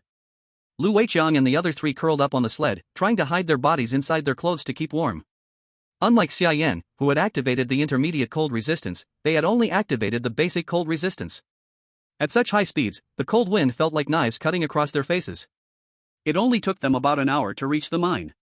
Since they had come, Xia Yan naturally couldn't return empty-handed. They joined in the mining of ores here. Without mining picks, they used engineer shovels. Although they weren't the best tools, they still worked. These mining tools were custom-made by the Xia Country. Not only did they have many functions, but their strength was also extraordinary. It was said that they were an alloy mixed with various otherworldly metals. Xia Yan's pickaxe had been used for so long that not even a nick had appeared on it. The four of them worked hard all day, mining a considerable amount of cold iron ore. Xia Yan checked and found there were at least 40 fist-sized ores. Alright, it's getting late, I need to go back. You all follow Lu Weiqiang here. There is warm light stone in that bear cave, stay inside to keep warm, be careful, I'm leaving. Xia Yan directly uploaded the cold iron ore he mined. Upload materials, second level cold iron ore X40, B+. Resource return, 100-fold. Nation resource return, second level cold iron ore X4000. The Xia Nation treasury instantly gained 4,000 pieces of second level cold iron ore. Then Xia Yan sat on the sled and rushed back with Era. But halfway there, Era suddenly stopped, almost throwing him off. What the hell? Era, what's wrong? Why stop all of a sudden? Xia Yan was about to scold Era, but suddenly noticed Era stood straight, ears up, looking toward the setting sun. What's wrong? Xia Yan looked toward the sunset, confused, but saw nothing but the sun going down. Woof! Era barked once toward the sun. Xia Yan didn't know what it had noticed, no matter how he looked, he could see nothing far away. Let's go, stop looking. Xia Yan urged Era to keep going, trying to get back before dark. Era reluctantly continued pulling Xia Yan forward. Before nightfall, Xia Yan finally returned to the cave. Wang Yiting and the others also had a good harvest today. With transportation, they could bring back more materials. Now their food was no longer a problem. Xia Yan thought, since that's the case, maybe it's time to consider sustainable development. Who here knows about greenhouses? Xia Yan sat by the fire and asked them. I studied horticulture before. Li Jingyi raised her hand and said. Then do you think, with our current conditions, we can make a greenhouse? Greenhouse? Li Jingyi didn't expect Xia Yan to think so boldly. Modern greenhouses mostly use frame structures with transparent plastic, creating a sealed environment that lets light through for plant photosynthesis. With our current conditions, plastic is a big problem. Li Jingyi explained helplessly to Xia Yan. Xia Yan knew it would be hard.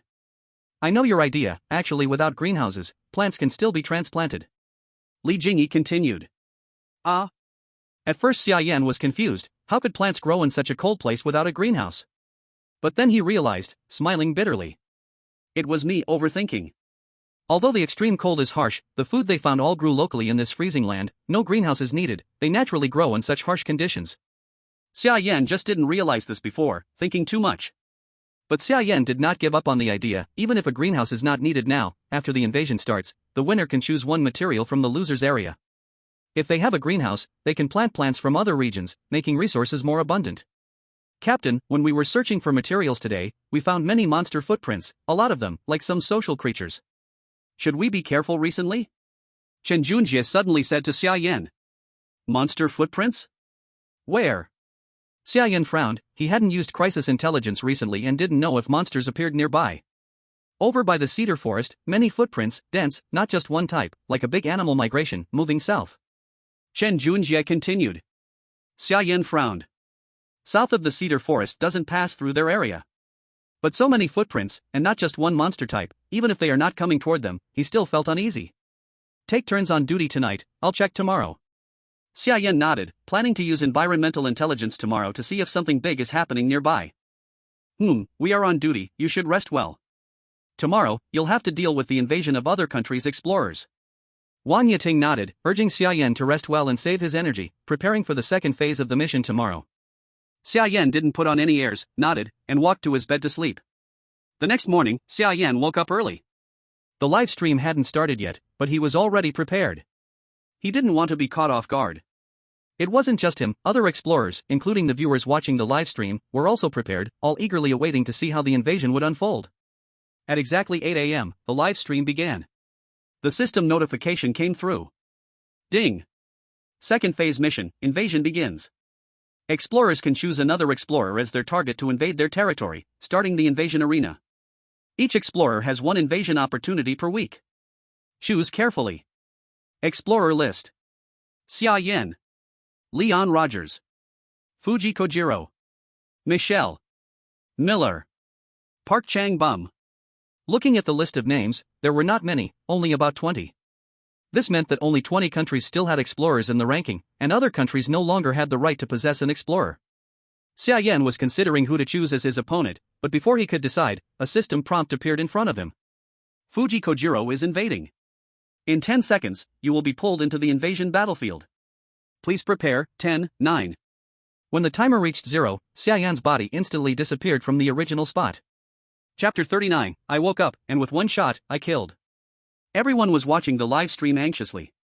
The leaders in the command room were all gathered, watching the live stream feed. The screen flickered, and Xia Yan appeared in a square space enclosed by grids. One grid opened to 1 square meter, and the entire space, with length, width, and height of 100 grids, was 100 meters. This was a million cubic meter closed space, and there was no way to escape. A wave of energy came from the opposite space, and soon, a figure appeared facing Xia Yan. It's from the eastern land. Fuji Kojiro. The moment Xia Yan's opponent appeared, Xiaoya immediately pulled up Fuji Kojiro's information. Fuji Kojiro, explorer from the eastern land, survival expert, black belt in karate, skilled in various cold weapon techniques, once survived in the primitive forest for over 100 days, and recently defeated a challenger with a thunderous strike, solidifying his position.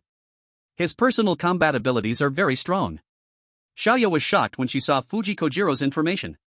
Compared to Xia Yan's data, it was like the difference between heaven and earth. Before Xia Yan became a survivor, his resume was almost blank, with only one piece of information, a college student. What's Xia Yan's chance of winning? Jobu asked Xiaoya calmly.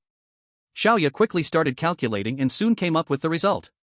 Based on the existing data, Xia Yan's chance of winning is almost zero, however, based on his past performance, he is likely hiding his true strength, so the result is unpredictable. Jobu fell silent. Minister Zhou, if Xia Yan loses this time, not only will we lose national fortune, but other countries will probably take advantage of it. If that happens, we're done for. Are you sure Xia Yan has combat ability? Zhao Donglin coldly looked at Jobu and asked sarcastically. Jobu nodded without answering. I believe in Xia Yan. He will surely bring us a surprise. Jobu had watched Xia Yan's livestream for so long that, although he didn't know him perfectly, he at least could analyze that at this moment, Xia Yan wasn't nervous at all facing Fuji Kojiro. It seemed like everything was under his control. So he believed Xia Yan could defeat him. You believe? What does that mean? If he loses, will you take responsibility? Zhao Donglin sneered and asked. Zhou Bu coldly looked at him. If he loses, I'll take responsibility. Zhou Bu's serious tone made Zhao Donglin freeze for a moment. He then closed his mouth and no longer spoke. If he continued talking, it might disrupt internal unity. Bullet screen. It's Little Day, Flame God. Go for it, kill them all. Kill Little Day. Flame God, go. Let them see the strength of our summer nation. But not a single comment was discouraged, all supported Xia Yan. Or rather, the comments of those dog-like traitors were drowned in the sea of bullet screens and were no longer visible. However, the bullet screens from the first batch of survivors still clearly appeared at the top, still in shining golden letters. Okamoto Nichikawa, a group of ignorant fools, you have no idea how terrifying Lord Fuji is. Your opener is doomed, ha ha ha. The former survivor from the eastern Japan country appeared again in the livestream. The audience immediately pounced on him, but the bullet screens were too many for Okamoto Nichikawa to see clearly, so he continued to yell in the livestream. Fuji Kojiro's livestream was also very lively, with a large number of Summer Nation people entering to take revenge. The entire livestream was flooded with bullet screens in Chinese, and people were no longer visible. Few bullet screens in Eastern Japan language were visible, the screen refreshing speed was simply astonishing. These damned Summer Nation people, they're everywhere like cockroaches. Ono Izumi slammed the table in anger as she looked at the bullet screen. Turn off the bullet screen. In order to enjoy Fuji Kojiro's amazing battle, Ono Izumi immediately ordered the staff to turn off the bullet screen in the livestream. Hi. After the bullet screen was turned off, Ono Izumi immediately felt much quieter. In the livestream, Xia Yan and Fuji Kojiro stood facing each other. Fuji Kojiro sneered disdainfully when he saw Xia Yan. Summer Nation fool, if you kneel and beg for mercy, I can spare your life. Fuji Kojiro quickly drew a sharp katana from behind him and provocatively pointed the blade at Xia Yan. You are confident, huh? Well fed? Xia Yan raised an eyebrow and faintly asked Fuji Kojiro. Fuji Kojiro also realized that Xia Yan was testing his strength, but he didn't care at all. I know what you're thinking, it's no problem telling you. My fullness has reached 600 points, my physical strength is 6 times that of an ordinary person, how about it? Are you scared? Xia Yan sighed. I heard you were born on an island, it seems the resources are really abundant there. Xia Yan couldn't help but marvel, luck is much more important than effort. He worked so hard, even eating a level 3 beast, and his fullness only increased to 480 points. But the other side, just guarding an island, managed to raise their fullness to 600 points, which shows how rich the resources on the island must be. But there are also disadvantages. Just like the temple and murals, on a small island, it's hard to find such things. So the other side definitely couldn't obtain the inheritance. This katana was opened from a B-level treasure chest, it can cut through iron like mud. You don't even seem to have a weapon, right? Ha ha ha. Fuji Kojiro looked at Xia Yan's empty hands and couldn't help but laugh mockingly. So weak and you still dare to be upgraded to an opener, the leaders of Summer Nation are simply fools. Fuji Kojiro not only mocked Xia Yan but also mocked the top brass of Summer Nation. Xia Yan smiled. I do have a weapon, just afraid you can't block it. Ha ha ha. Hearing Xia Yan's arrogant words, Fuji Kojiro couldn't help but burst into loud laughter. A weapon I can't block? You're really joking, alright, I'll see for myself, take this. With that, Fuji Kojiro gripped the sword with both hands and rushed towards Xia Yan. Seeing Xia Yan not moving at all, Fuji Kojiro sneered coldly. Stupid Summer Nation people, go die. He swung the katana directly at Xia Yan's face. Xia Yan's right hand, which was hidden behind him, immediately rose, holding a silver revolver. Bang! At the moment Fuji Kojiro saw the gun in Xia Yan's hand, it was too late for him to dodge. He quickly turned sideways. Even though his physical condition was 6 times that of an ordinary person, he couldn't dodge the bullet, only avoiding the fatal spots. Xia Yan's bullet hit Fuji Kojiro in the shoulder. Before Fuji Kojiro could make another move, Xia Yan fired again. Bang! Bang! One shot in the chest, one shot in the head, Fuji Kojiro stared with wide eyes, his expression one of disbelief as he fell. Fuji Kojiro died on the spot, with no surprise. Gun! Gun! I got up, a single shot killed him, what's there to say? The barrage was instantly stunned, watching Xia Yan with the revolver, momentarily confused. Where did Xia Yan get a gun from? Cheating! Summer Country is cheating. At the Easting Country Command Center, Kano Izumi furiously threw things around the room. Ding! Fuji Kojiro's invasion failed, Easting Country's luck drops, a tsunami will hit in 3 days. Chapter 40, Evidence? There will be some. Ding. You successfully blocked the enemy's invasion. You can choose one material from the enemy's area. 1. First level rockfish 2. First level great sword banana 3. First level lantern fruit 4. Hot coconut 5. Diamond palm tree 6. Second level fire essence ore. Note, after selecting, this material will permanently disappear from the enemy's area. If the selected material suits this environment, it will become a sustainable material spawn point. If not, you will receive multiple materials in one go. Please choose. Xia Yan looked at the options in front of him, falling into deep thought. The rockfish was out of the question. It was definitely a sea fish, and whether it could survive in freshwater was uncertain. Moreover, they weren't lacking food. Bananas, though, Xia Yan wanted them, but unfortunately, bananas weren't suitable for this cold environment. Those plants definitely couldn't grow in the extreme cold, and all the options were one-time items. Xia Yan thought it was unnecessary. I choose the second level fire essence ore. Xia Yan immediately made his choice, selecting the fire essence ore again. Choice completed. You will be teleported back to your original survival point. Please wait. 10, 9. Xia Yan noticed the time was running out, and then glanced at the body of Fuji Kojiro not far away. At the last moment before the timer ran out, he lunged and grabbed the samurai sword. Then his figure flashed, and he was back in the cave. Captain, how did it go? Wang Yiting and the others gathered around, rushing to ask. Xia Yan took out the samurai sword, smiling widely. It's from Xia Country, mission complete, killed him, this is the loot. Great. We've been fed up with those arrogant people from Xia for so long, Captain, you're awesome. The others immediately clenched their fists and celebrated, all excited. Fighting others might not feel much, but fighting those arrogant people from Xia? That was something they were thrilled about. Wait, there's more. Xia Yan interrupted their celebration, and immediately found an empty spot in the cave. A blueprint appeared in front of him, and after selecting, a mining or phantom appeared on the ground. Place. After Xia Yan chose to place it, a blazing red mining point appeared in front of him. The fiery red stone, about the size of a grinding wheel, emitted a scorching aura. What is this? Wang Yiting and the others leaned over, curiously staring at the stone. Fire essence or mining point, you can mine fire essence or from it, and with time, new ores can be refreshed. Xia Yan explained to them casually. Hiss. Refreshable ores. The group immediately gasped, understanding what this meant. It meant that the value of this mining point was even higher than the cold iron ore that Lu Weiqiang and the others were mining. Cold iron ore would eventually run out, but this fire essence ore could refresh infinitely. Let's mine today's ores first and see what fire essence ore can do. Xia Yan immediately called for the others and began mining the fire essence ore again.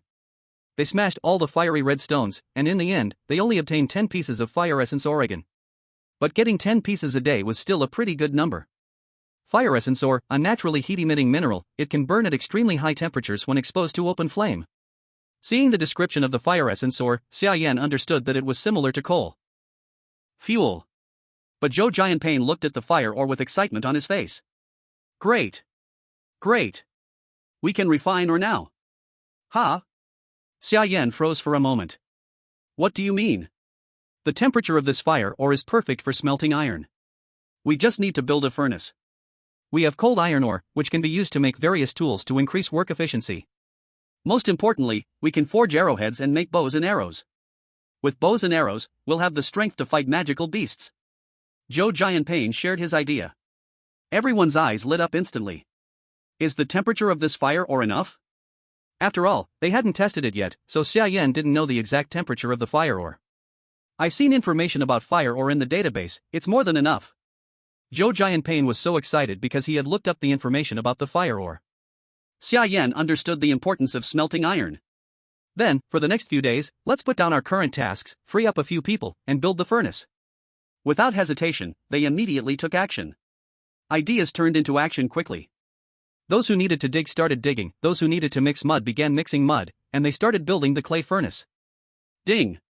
The explorers successfully blocked the first invasion, the national luck of the country rises, and the national luck ranking rises to 6. Fuel consumption decreases by 10%. Xia Yan successfully received the reward, and Summer Country's national luck was once again improved.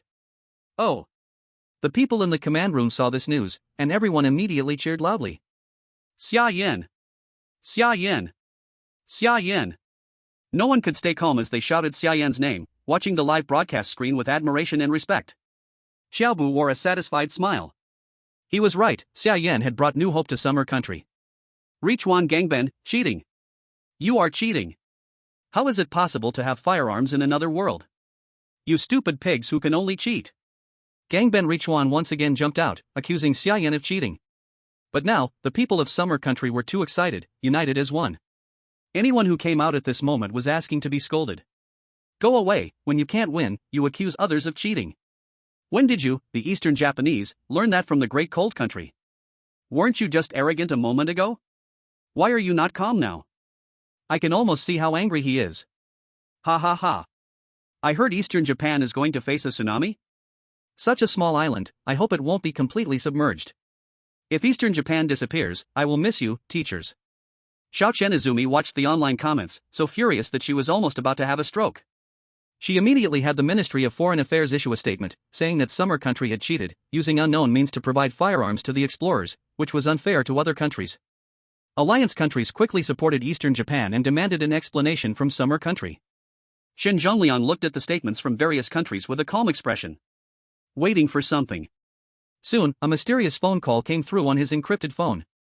Got it? Shen Zhongliang nodded, then hung up the phone and sneered. Then, Summer Country responded. Summer Country respects the system rules in the National Luck Survival Challenge, and has never engaged in any cheating behavior according to the three major principles of fairness, justice, and openness. On the other hand, Eastern Japan, we don't know what means they used, but they illegally closed the live broadcast, bypassed the system rules, secretly contacted the survivors, and even instructed their survivors to assassinate our country's survivors. Only the clean know who is cheating. This statement, issued under Shen Zhongliang's instructions, immediately caused an uproar. Many countries now knew that Eastern Japan had secretly hidden many survivors in the other world. Now that Summer Country exposed this, more countries became aware of this matter. Xiao Izumi, seeing this, quickly had someone release a response, asking Summer Country for proof and not to talk nonsense. Shen Zhongliang's response was just 3 words, it will come. Chapter 41, The Ice Dragon, The Great Beast Migration. Shen Zhongliang looked at the documents he had obtained, and the way to contact the other world had already been secured. But putting it into practice was very hard. It required the cooperation of survivors from another world, and could only be used on the next batch of survivors. Trying to contact Xia Yan was far too difficult. Shen Zhongliang looked at Xia Yan on the live broadcast screen and let out a deep sigh. Xia Yan, can you create a miracle once again? In a certain mine in another world, Shen Nanxiao, with a face covered in grey dust, watched the prompt showing Xia Country's national fortune rising and Xia Yan successfully stopping the invasion, and he felt relieved. Xia Yan, I have a bit of respect for you now. At first, Shen Nanxiao did not think highly of Xia Yan, but as time passed, Xia Yan's ranking rose higher and higher, and now he had become an explorer. When he first became an explorer, he was not fully convinced, but now, looking back, choosing Xia Yan was the right choice. He knew Fuji Kojiro, and even if he faced Fuji Kojiro head-on, he would not be 100% confident. But Xia Yan finished the fight in just a few minutes, showing how strong he truly was. By a small stream full of birds and flowers, rich in resources, a wild woman stood in the water fishing. Seeing the prompt that Xia Country's national fortune had risen, her expression suddenly changed. Xia Yan, who exactly are you? Zhao Xinqin furrowed her brows. Among this batch of survivors, she had always regarded Shen Nanxiao as her rival, while she had noticed others but did not care much. In her understanding, none of these people could compare to her. But Xia Yan suddenly broke through, not only becoming an explorer among many survivors, but also raising Xia Country's fortune multiple times because of him. A person like this made her very curious and eager to see for herself. In a certain forest, a Westerner sat at a table. As the system prompt arrived, he fell into hesitation. He had planned to invade Xia Country's explorers, but the death of Fuji Kojiro made him pause. Xia Country's explorers were too mysterious, even Fuji Kojiro could be killed. Maybe they were not as weak as he thought. Wait a little longer, I also want to see your strength. Leon Rogers spoke to himself. His subordinate passed by a huge wild boar. Leon Rogers' eyes narrowed, he held a dagger and jumped down from the tree, moving swiftly, stabbing the boar's neck, and a flash of electricity ran through his hand, stunning the boar on the spot. These days, Xia Yan and the others were busy with the furnace. But Xia Yan was still worried about the monster footprints Chen Junjia had mentioned before. Feeling uneasy, he activated the intelligence system and selected environmental information. A green light spread outward. Detection complete, found A-level intelligence, monster migration, 4th tier monster frost dragon hunting season is about to begin, nearby monsters are fleeing. Looking at the intelligence, Xia Yan was stunned. 4th tier monster? Frost dragon? Hiss. Xia Yan drew a cold breath. No wonder there were so many monster footprints, and from different monsters appearing together. It turned out they sensed danger and were fleeing for their lives. Chef Wang, you all don't go out for the next few days. Food is enough for a while, just stay home and make the furnace. Xia Yan told Wang Yiting and the others. What's wrong? Wang Yiting immediately realized something had happened and asked curiously. Remember the monster footprints Chen Junjie mentioned? I am worried. So many monsters migrating must mean there is some danger. To be safe, don't go out for a short time. Xia Yan could not explain directly, otherwise it would not make sense, so he used the footprints as an excuse. Wang Yiting nodded. What about Lu Weiqiang and the others? If they don't go out, who will deliver food to Lu Weiqiang and his team? No problem, I will deliver it to them later and also remind them. Xia Yan waved his hand. With his husky, it would take just 3 hours for a round trip, and he would return quickly. Xia Yan immediately brought the food prepared by Wang Yiting, put the sled on the husky, and headed toward the mine. Halfway there, the husky stopped again, standing with alertness, looking toward the west. What are you looking at? Xia Yan frowned and patted the husky. Following the husky's gaze, he looked toward the west but saw nothing. But this was the second time the husky had stared in that direction, so it must have noticed something. Stop looking, let's go. Xia Yan couldn't see anything, urging the husky to hurry up. However, Xia Yan also furrowed his brows as he looked toward the west. He guessed that what the husky was sensing could be the frost dragon. The beastmen migration must have sensed danger, and as a beast, the husky's sense must also be quite sharp. Given this information, the result was obvious. The frost dragon was probably to the west. Soon, they reached the mine, and Xia Yan handed the food to Lu Weiqiang and the others. He also loaded the cold iron or they had mined these days onto the sled. You guys stay alert. Don't go out recklessly. There might be danger. Try to stay inside the mine. Xia Yan instructed the three of them. What's going on? Lu Weiqiang asked Xia Yan in confusion. Xia Yan told Lu Weiqiang about the beastmen migration. That's definitely possible. Could it be that an earthquake is about to happen? Lu Weiqiang speculated boldly. Stop guessing. Even if it's an earthquake, there aren't tall buildings here, so it's not as dangerous. Xia Yan shook his head.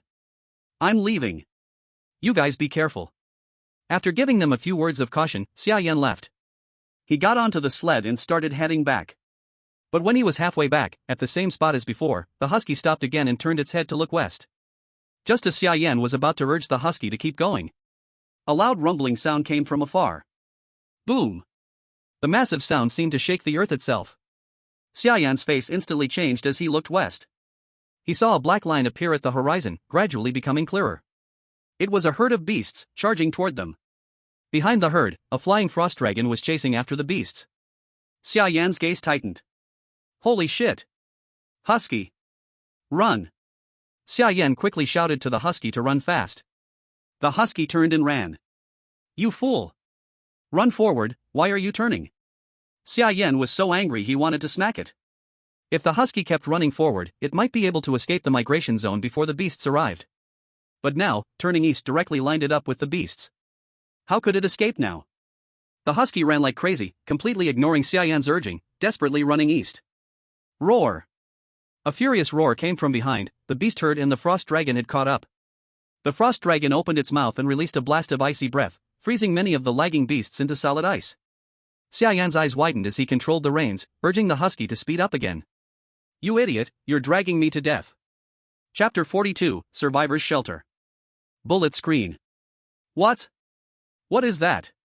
When the scene behind Xia Yan appeared in the livestream, everyone was shocked.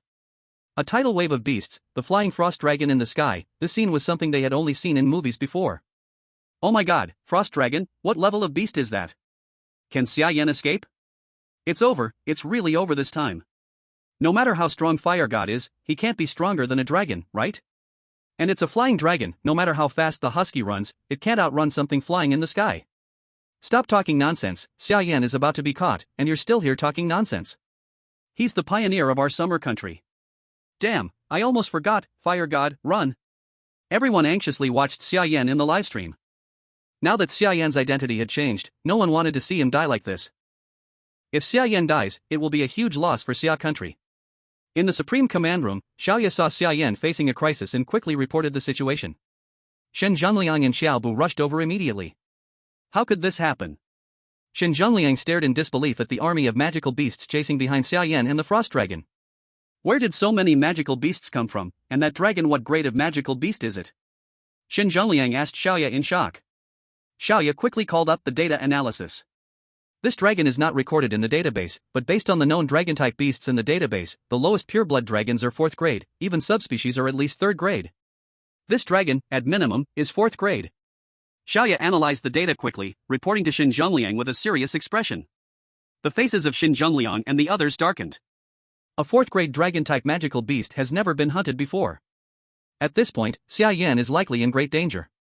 Whether he can survive this depends entirely on his own ability. In the country of Dongying. Serves him right. Serves him right. Seeing Xia Yan face the beast tide, Dongying burst out laughing loudly. You killed our pioneer, now it's your turn, right? Humph. Let you feel proud. Xiao Quanzi looked at Xia Yan on the livestream with a cold sneer. Earlier she was upset about Fuji Kojiro's death, now her mood brightened instantly. In another world, the extreme cold land. The magical beast army chased him relentlessly, and the frost dragon had already fixed its eyes on him, its ghostly blue eyes staring at the sled ahead. Roar! The frost dragon let out an angry roar, then dashed over the beasts to attack Xia Yan. Xia Yan looked back and his face changed immediately. Era! Hurry! Era sped up, running wildly forward. But its speed could never match the 4th grade magical beast, the frost dragon. Seeing the frost dragon getting closer, Xia Yan's face grew dark. He knew he could hardly escape by speed alone. He immediately activated the information system. The only chance was to check for caves or narrow places nearby where the frost dragon could not enter. Environmental info. Without hesitation, Xia Yan checked the nearby environment data. A green light spread around, and a data screen appeared before him, marking various terrains. Xia Yan quickly searched through the information, looking for terrain that could help him. Canyon, no. River, no. Forest, no. He eliminated options one by one until he saw a familiar word on the data screen. Survivor shelter, cave, a shelter once inhabited by survivors, fully equipped, leaving many supplies. Xia Yan's eyes sharpened immediately. Survivor shelter? He did not know which country survivors had left it, but he had no time to think about that. Seeing the shelter's location, Xia Yan pulled the reins, sending Era running in that direction. Fortunately, the shelter was not far, but the road was rough, full of scattered rocks. Snow covered them, making them less obvious, but bumps still appeared frequently. Era was barely affected, but Xia Yan suffered. How you slow down. His voice trembled as he spoke. The sled, made of ice, shook and slowly broke apart, pieces falling off constantly. First the armrest, then the backrest, the footrest, and finally the seatboard fell off, leaving only 2 sled boards under his feet. Xia Yan held the reins with one hand, stretching the other to maintain balance. He quickly released cold energy under his feet to fix the sled boards, otherwise if they fell too, he would be trapped. The viewers of the live stream were holding their breath. They had never seen a survivor so skillful. It has to be the flame god, still not falling? Only 2 boards left and still usable? I admit, when it comes to skiing, he is more talented than me. Sure enough, humans can push past their limits when life is threatened, but why do these 2 boards feel even faster than before? The viewers in the live stream saw Xia Yan's funny look and couldn't help but comment, but they also felt worried for him. The frost dragon behind him was almost catching up. Luckily, Xia Yan saw a cave ahead that was exactly the shelter the system had guided him to. Era! Quick! Go in! At Xia Yan's command, Era sped up again, rushing fiercely toward the cave entrance. But at that moment, the frost dragon had already reached behind, opening its mouth and releasing a freezing breath toward Xia Yan. The terrifying icy breath hit the ground behind Xia Yan, leaving patches of hard ice. The icy breath roared as it chased from behind. If the freezing air hit Xia Yan, it could turn him into an ice statue instantly, even with his current intermediate cold resistance. Seeing no time left, Xia Yan gritted his teeth, raised a slope of ice from the ground ahead, and used its force to launch himself into the air. Then he spread his arms, linking them with ice to form wings, controlling his body to glide toward the cave. Gliding, he quickly caught up with Era, and the 2 crashed headfirst into the cave together. Boom! The frost dragon's icy breath also reached the cave entrance, collapsing it completely. Falling rocks sealed the entrance entirely. The live stream immediately went dark. Is he okay? Here we go again? How cliché. He should still be alive, the stream is still on, it's just too dark to see. At that moment, a snap sound came from the live stream. Xia Yan took a warm light stone from his pocket, lighting up the cave environment. The cave showed clear signs of human life, with footprints extending deep into the cave. Following the footprints, Xia Yan walked further inside, soon reaching the end of the cave, revealing a living area in the live stream. A burnt-out fire pit, neatly stacked food, animal skins hanging on the stone walls, flat stones used as tables and chairs. Some black materials he had never seen were also hanging on the walls. The command center. Shin Zhongliang, who had been watching Xia Yan's livestream, immediately focused when he saw the black material. In the Japanese command room, seeing the black material appear in Xia Yan's livestream, eyes widened in shock. Theft. This is clearly theft. Chapter 43, Spatial Flow Soil. What is that? The viewers quickly noticed something unusual in the livestream. Besides the black material, some words were written on the walls in Japanese. Is this a shelter for Japanese survivors? Wasn't there only one Japanese survivor sent to the freezing land before? He lived for 2 days and died, but this shelter doesn't look like something built in 2 days, at least half a month. What's going on? Are there Japanese survivors we don't know about? I translated the words. They seem to be a saying from a traditional Japanese village, praying for safety and luck, only that village uses it. So it seems this is indeed a shelter for Japanese survivors. Why have I never seen such strong Japanese survivors before? Xia Yan looked at the shelter, eyes slightly narrowed, suddenly thinking of the Japanese survivor he met before, Fujita Shota. He had suspected that person was from the previous batch of survivors and had used unknown means to shut down the livestream. Now it seemed his guess was correct. But what method did he use to avoid the livestream? That was the national system of the proton avatars sent by high-latitude creatures. Just a single thought could block all of Blue Star's resources and technology. Xia Yan's eyes moved around the cave, noticing that these words were made of a black substance. It looked like a liquid, thick like oil. Xia Yan stepped forward, reaching out his finger to gently touch the black substance on the wall. The feeling was like those fake water toys, not real liquid. Xia Yan picked up a bit and held it in his hand. Information immediately appeared before his eyes. Spatial flow soil, a special substance produced when space collapses, able to capture signals in chaotic space. Xia Yan looked at the black substance in his hand, feeling a sudden thought in his heart.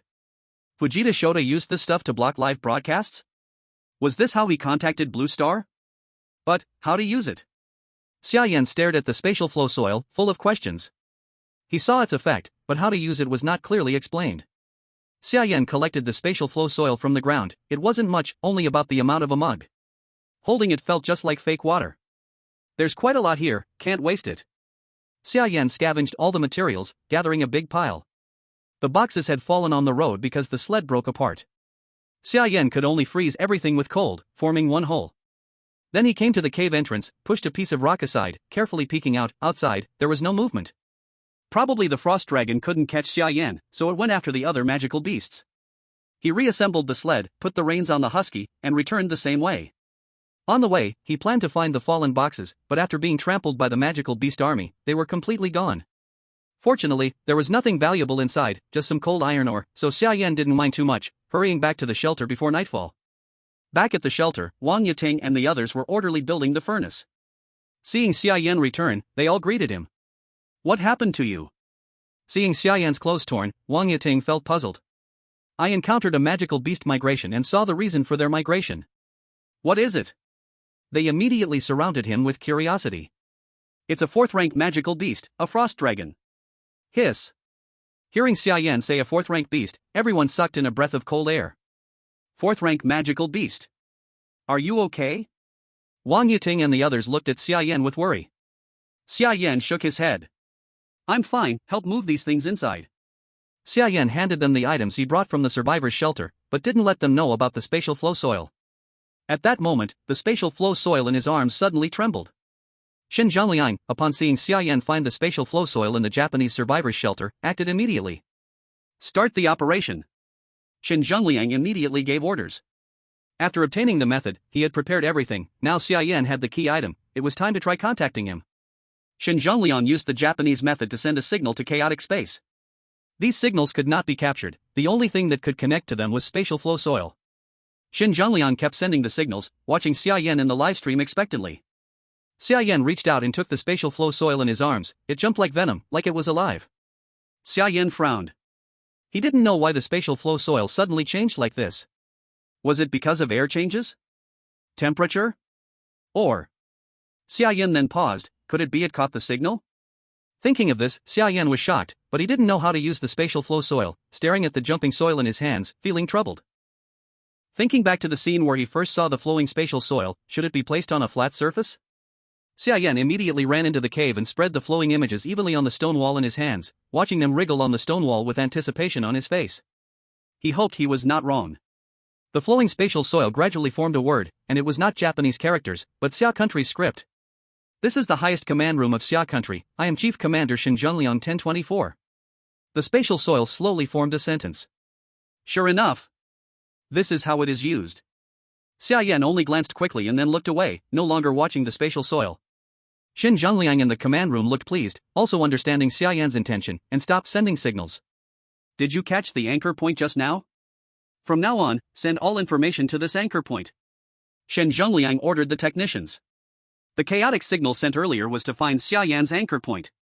Now that Xia Yan had received the information, as long as they remembered this anchor point, they could accurately send information to him. The numbers after the sentence were used to confirm the anchor point. At night, the live broadcast ended.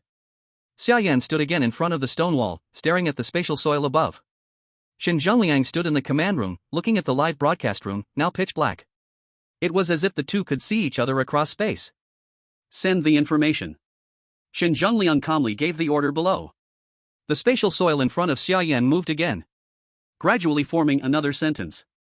Rogers has obtained the inheritance power, gaining the ability to control lightning. He has not used an invasion opportunity yet and may target you. Be careful. Because there was little spatial soil, only a small amount of information could be transmitted.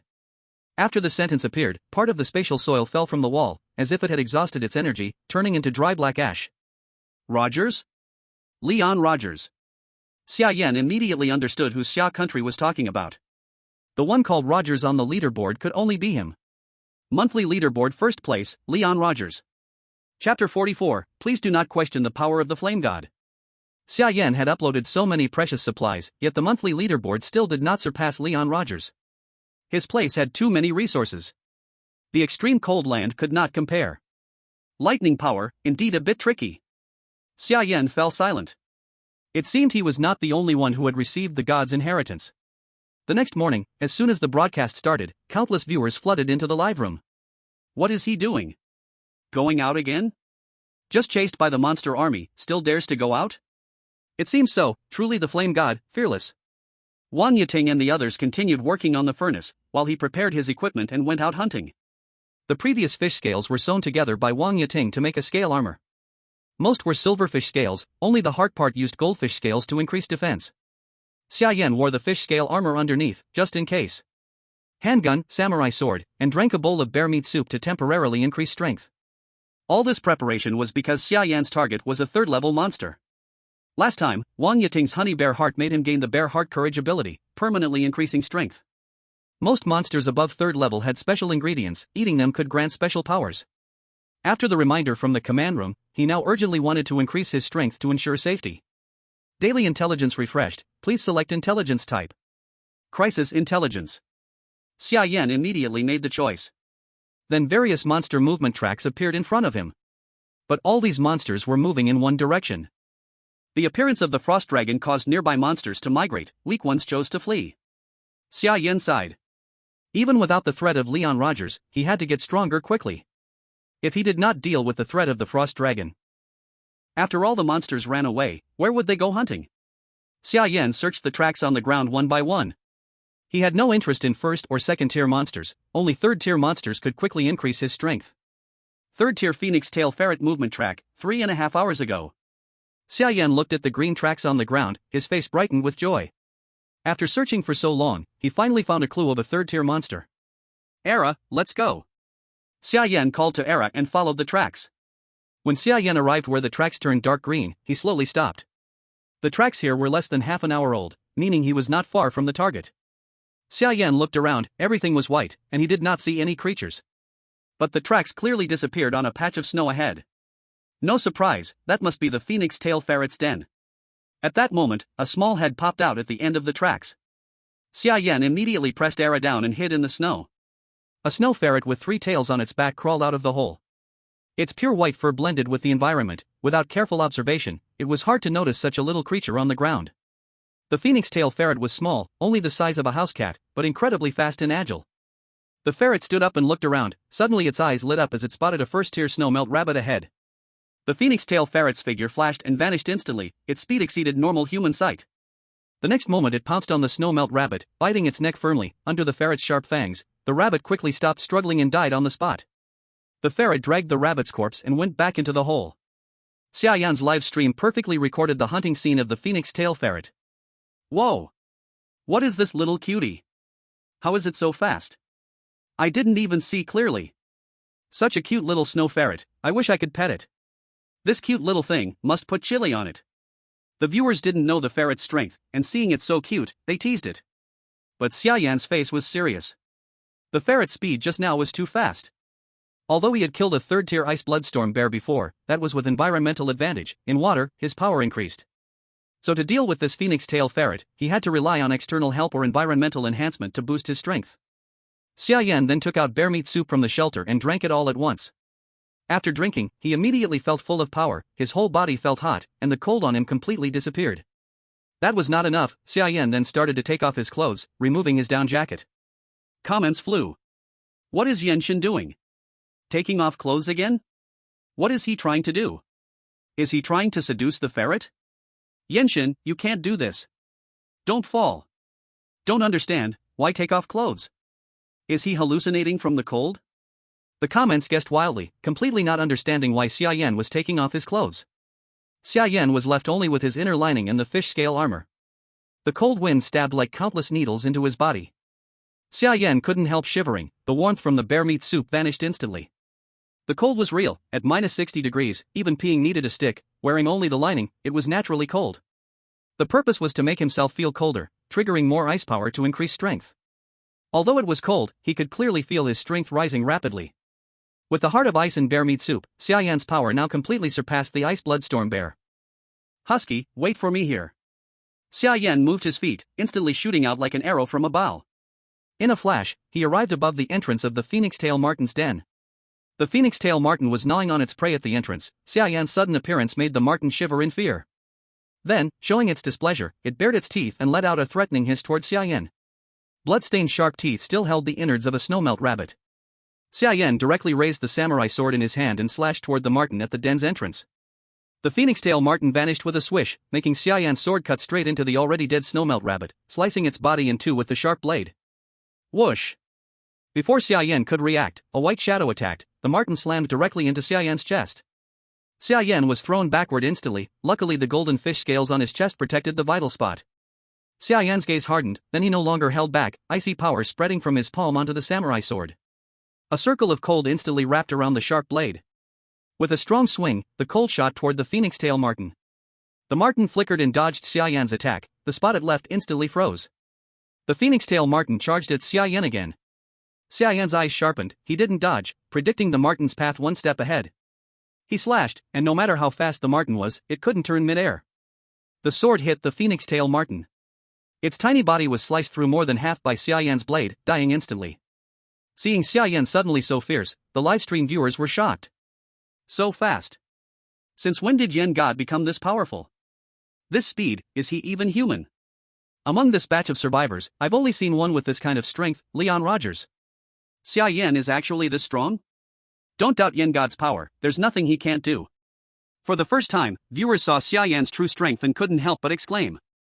Chapter 45 Ranking Rewards. Xia Yan lifted the phoenix tail marten's corpse, put on his clothes, and with the husky, searched the area again, but found no third-tier magical beasts, and had to return empty-handed. Back at the shelter. The furnace was basically complete, probably ready to start smelting iron tomorrow. Third-tier magical beast. Captain, you went out on another adventure. Wang Yiting and the others, seeing the prey Xia Yan brought back, were both surprised and worried about his safety. Xia Yan always went out alone and often faced danger. If something went wrong, the loss would be huge. I can't not go. Outside, there's a fourth-tier frost tiger watching closely. If I don't deal with it, it will be a threat sooner or later. And Leon Rogers from the Lighthouse Nation, his chance to invade hasn't come yet. If he chooses to invade us, without enough strength, how could I fight him? Xia Yan explained calmly to them. Looking at the third-tier magical beast, Wang Yiting instantly understood Xia Yan's meaning and nodded. I understand, leave it to me. Wang Yiting picked up the phoenix tail marten, skillfully skinned and bled it, added seasonings, and started cooking. Xia Yan knew Wang Yiting would handle it well. With nothing to do, he went to check the spatial soil, but there was no new movement. Probably Shen Zhongliang also knew the spatial soil was consumable, and wouldn't contact him lightly unless necessary. Soon, under Wang Yiting's skill, the fragrant delicacy was ready. All the essence of the phoenix tail marten is in its 3 tails. After simple seasoning, I added frost mushrooms and frost potatoes, and used iceberry and crystal fruit to flavor it, slow cooked on low heat. I made this soup for you. Wang Yiting served the soup to Xia Yan. Xia Yan glanced at it. Stewed 3 tails, satiety plus 200, max satiety plus 80, cold resistance plus 15, after eating gain ability, lightning headbutt, rush forward at extreme speed to strike the target. As his physique improved, the bonus from certain foods gradually decreased. For the same 3rd level beast essence, last time the fullness limit was 100, but this time it is only 80, and last time the cold resistance was plus 20. This time it is only plus 15. It is not that these food effects have weakened, but that he has become stronger. Xia Yan's expression changed, then he drank the entire bowl of 3-tail soup, meat and broth together. Immediately, a strange power appeared inside his body. Explorer, Xia Yan. Body temperature, 36 degrees Celsius. Fullness, 433/700. Cold resistance, 75. Abilities, Ice Power, Bear Heart Courage, Lightning Headbutt. I am not full yet, give me another bowl. After 1 bowl of soup, Xia Yan did not feel any fullness. Mainly because now his fullness limit is too high, and he needs more and more food. Maybe later, low-level ingredients might not satisfy him at all. A first-level frost mushroom only increases fullness by 45 points, and now Xia Yan's fullness limit is 700 points. Only with mushrooms, he needs to eat 15 mushrooms to be full. Moreover, in the future, when his fullness limit reaches 1,000, even 2,000 points, how many low-level ingredients will he need to be satisfied? So Xia Yan absolutely cannot stop, he must keep moving forward, keep hunting, searching for higher-level ingredients and supplies. Xia Yan ate some bear meat together with Wang Yiting and the others, finally filling his stomach. Seeing a lot of bear meat left, Xia Yan's heart stirred. Chef Wang, please make another portion of bear meat. Xia Yan said to Wang Yiting. Wang Yiting looked at Xia Yan in confusion. Everyone was already full, she did not understand why Xia Yan wanted her to cook more. Their eyes met, and Wang Yiting suddenly understood something by looking into Xia Yan's eyes. I will go make it right away. Soon, a hot plate of bear meat was ready. Upload supplies. Xia Yan opened the system and decisively chose to upload supplies. Upload supplies, Ice Potato Stewed Explosive Bear X2, S. Resource return, 10 times. Nation receiving resource return, Ice Potato Stewed Explosive Bear X20.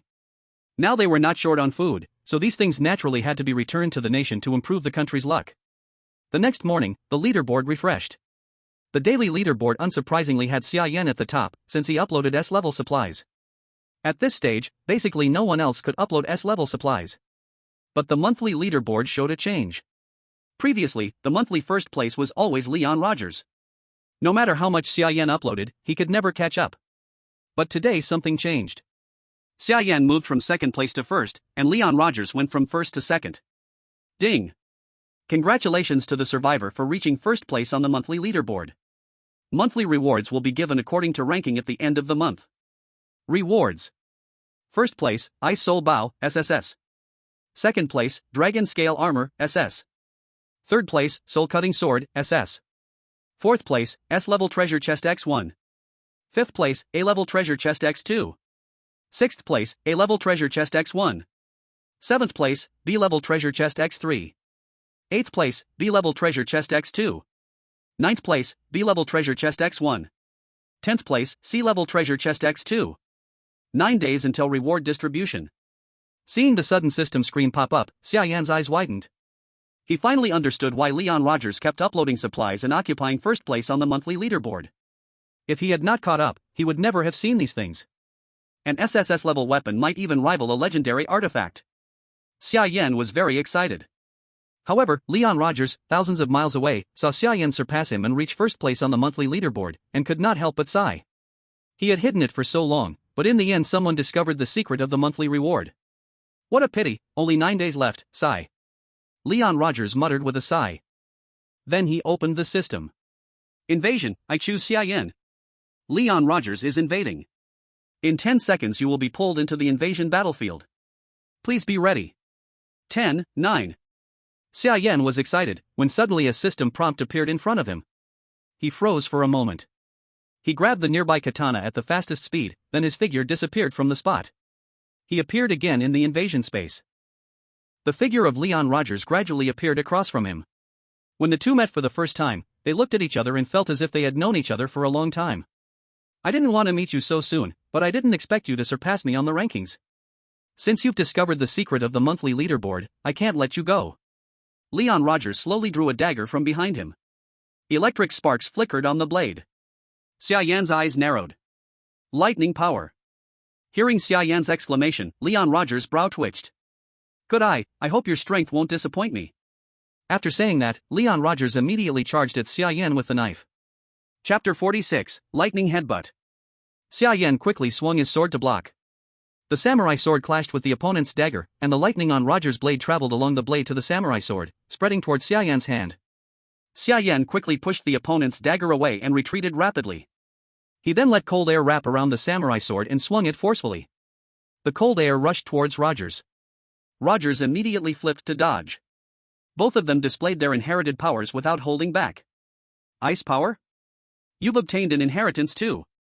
Rogers was very surprised. You're not the only lucky one. Xia Yan smiled. At this moment, the bullet comments exploded with excitement. Thunder versus ice. Wow. This is amazing, go Fire God.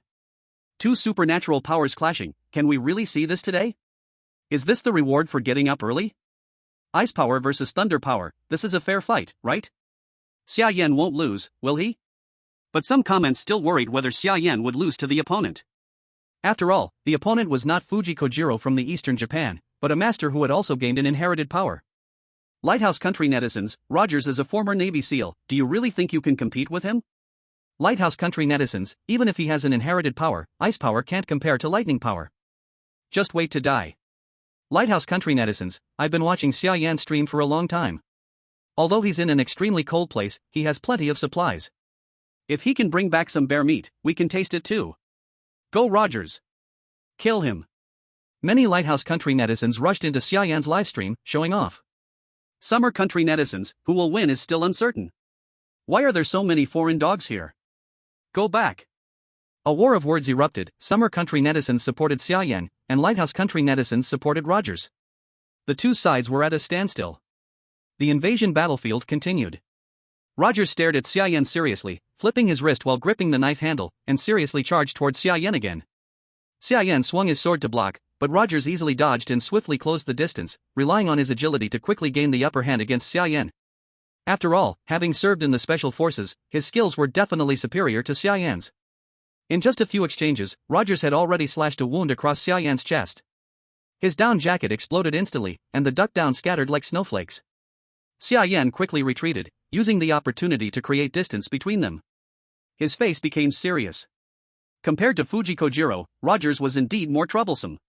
It could even be said that he was no match for Rogers at all. Although their physiques were similar, their agility and combat experience were incomparable. Xia Yan's gaze sharpened as he took off his down jacket, revealing the scales beneath.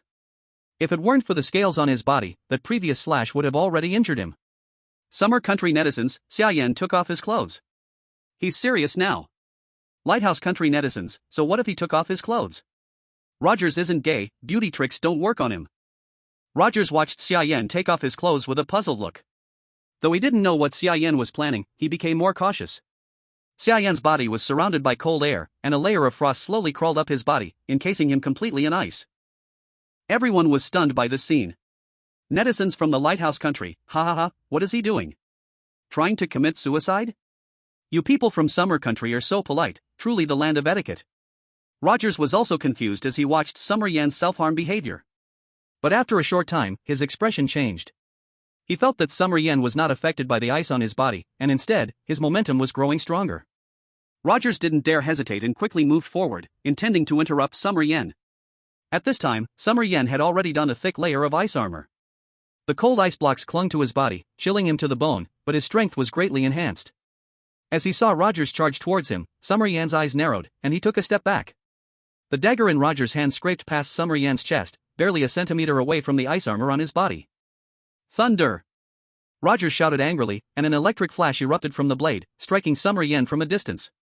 Summer Yan immediately felt a numbing sensation all over his body, as if he had been electrocuted. He stepped forward forcefully again, quickly retreating to create distance from Rogers. Before the electric power could fully reach him, he had already dodged it. Then, he pushed off the ground again, and his figure shot towards Rogers like lightning. His speed was so fast that the viewers couldn't even see his figure anymore. Lightning headbutt. The ability he gained from the Phoenix Tail Marten gave him speed almost identical to that of the Marten. With such terrifying speed, Rogers couldn't react in time and was struck head-on by Summer Yan in the chest. Puff. Rogers immediately spat blood and flew backwards, crashing to the ground. As Rogers struggled to push himself up, the movement caused his wounds to reopen, and he couldn't help but spit out another mouthful of blood. Summer Yan showed no mercy, holding his katana, and advanced to finish Rogers off. Rogers' face changed. He realized that he was no match for Summer Yan now, so he hurriedly shouted, "I surrender." As soon as the words left his mouth, an invisible force separated the two. Summer Yan was blocked by an invisible barrier and couldn't get closer to Rogers. Ding! Leon Rogers' invasion failed, the fate of the Lighthouse Country declines, a cold wave is coming. After Summer Yan defeated Rogers and forced him to surrender, the audience from Summer Country erupted in excitement. Flame God is amazing. The bullet comments were immediately flooded with the words "Flame God is amazing." Netizens from Summer Country, come on, haters, speak up. Netizens from Summer Country immediately raised their heads in triumph, shouting for the netizens from the Lighthouse Country to come forward. But the netizens from the Lighthouse Country became like turtles hiding in their shells, no one dared to speak out anymore. At this moment, a terrifying cold wave suddenly hit the Lighthouse Country. The temperature dropped rapidly, and snow started falling outside. The temperature plummeted to -50 degrees Celsius. The rich people could still burn charcoal indoors to keep warm, but those homeless, near the execution line, with no jobs or homes, were left with no shelter from the sudden cold wave. They could only huddle together in the corners for warmth, with only one night left before freezing to death. Leon Rogers livestream. Impossible. How could Rogers lose? So cold. Rogers, you bitch, you disappoint us so much. Compared to Summer Yan's livestream, Leon Rogers' livestream was filled with insults. The people who once praised Leon Rogers were nowhere to be seen. Or rather, the people now insulting him were the same ones who had praised him before. Command Center of Summer Country. Xin Zhongliang, seeing Summer Yan's victory, was even more excited. He was shocked that Summer Yan's strength was enough to defeat Leon Rogers. He really didn't disappoint us. Summer Yan is amazing. The people in the command center immediately stood up, looking at Summer Yan in the livestream with respect and applauding him from the heart. Ding! You successfully stopped the enemy's invasion, and can choose one resource from the enemy's area. Chapter 47, Take advantage of the victory. 1. First Order Rock Pomegranate 2. Second Order Sand Beast Worm Egg 3. Second Order Moon Wild Rabbit 4. Third Order Dragon Grass 5. Third Order Moon Shadow Stone 6. Third Order Ironwood. Xia Yan looked at the options in front of him and couldn't help but take a sharp breath. Leon Rogers' foundation is truly deep. No wonder he has been able to dominate the top spot for so long. He has 3 types of Tier 3 resources. Xia Yan fell into deep thought. His principle for choosing loot was always based on 2 main requirements. First, high tier, this way not only could it weaken the opponent's strength, but also provide a large amount of high tier resources. Second, sustainable development, resources that can endure the harsh environment of the frigid lands and ensure long-term growth. Choose the Tier 3 Moonshadow Stone. Among these materials, the Moonshadow Stone meets both of these requirements. As a mineral, it doesn't require specific conditions, and it's also a Tier 3 resource. There's no reason not to choose it. Choice made, teleporting back to original spawn point, please wait, 10-9. Xia Yan's figure flickered, and he was back in the cave. Wang Yiting and the others, concerned, gathered around Xia Yan. Are you okay? They expressed their concern for him. When Xia Yan suddenly vanished, they knew it meant someone had invaded again. I'm fine, no big deal. Xia Yan smiled. Who was the opponent this time? Chen Junjie asked curiously. Leon Rogers, Lighthouse Country. Xia Yan answered honestly. Rogers. The others were shocked. Rogers had long held the top spot. How did Xia Yan survive against him? So, who won between you two? Chen Junjie sized Xia Yan up. In his view, there was still a gap between Xia Yan and Rogers. After all, one was a university graduate, and the other was a special forces soldier who had killed countless enemies on the battlefield. Their starting points were completely different. Even if Xia Yan was lucky, could he really surpass a well-trained special forces soldier? Xia Yan smiled without answering and walked toward the Fire Essence Oregon. He placed the Moonshadow Stone beside the Fire Essence Oregon. A stone, black with flashes of white moonlight, appeared on the ground. Tier 3 Moonshadow Stone can absorb moonlight power under moonlight, store it, and release it as an energy attack, can be embedded in weapons as an energy source. Looking at the description of the Moonshadow Stone, everyone's eyes widened in astonishment. Is a Tier 3 mineral really this powerful? Considering that Tier 3 beasts can give people superhuman abilities, Xia Yan guessed that anything above Tier 3 would have special uses. This is great. If we upload this to the country, they can use this stone as energy and break through the technological blockade. Wang Yiting immediately thought of uploading it to the country. This stone can convert energy. If researched, it could definitely benefit the public. It might even break the proton technology blockade. Xia Yan also realized how powerful the Moonshadow Stone was. Lighthouse Country Command Room. Lewis looked at the live streams of Xia Yan and Rogers, seeing the Moonshadow Stone completely disappear from Rogers' stream and appear in Xia Yan's stream. His face twisted with rage. Bastard! How could the Moonshadow Stone be taken by Xia Country? Rogers had previously uploaded the Moonshadow Stone, and only a few pieces remained in the research institute. But the quantity was too small, and no progress had been made in the research yet. But now, it was useless. No matter how well the research went, it would be for Xia Country's benefit. Because they had completely lost the Moonshadow Stone, Rogers' region had no more Moonshadow Stone resources, and without further supplies, even if they managed to research it, it couldn't be mass-produced. That damned guy, I'll make him pay the price. Lewis glared resentfully at Xia Yan in the livestream. Xia Yan looked at the Tier 3 Moonshadow Stone and couldn't help but smile. If all Tier 3 resources are this amazing. Xia Yan smiled wickedly, causing everyone watching the livestream to shiver. When the flame god smiles, life and death become unpredictable. What bad idea does he have this time? I don't know, but it's definitely something good for us. I'm going to visit Lighthouse Country to see their desperate faces. It'll be so fun. Xia Yan smiled and opened the national transport system. Every pioneer has one chance to invade per week, and he hadn't used his chance this time yet. System, I want to invade Leon Rogers' territory. Xia Yan smiled as he spoke to the system. Seizing the moment while his enemy was weak, Xia Yan chose to counter-invade Leon Rogers. Ding! Xia Yan is invading. In 10 seconds, you will be pulled into the invasion battlefield. Please prepare. 10, 9. Leon Rogers held his chest, looking at the system prompt in front of him, his face changed. Do you have no shame? Leon Rogers shouted in frustration and anger.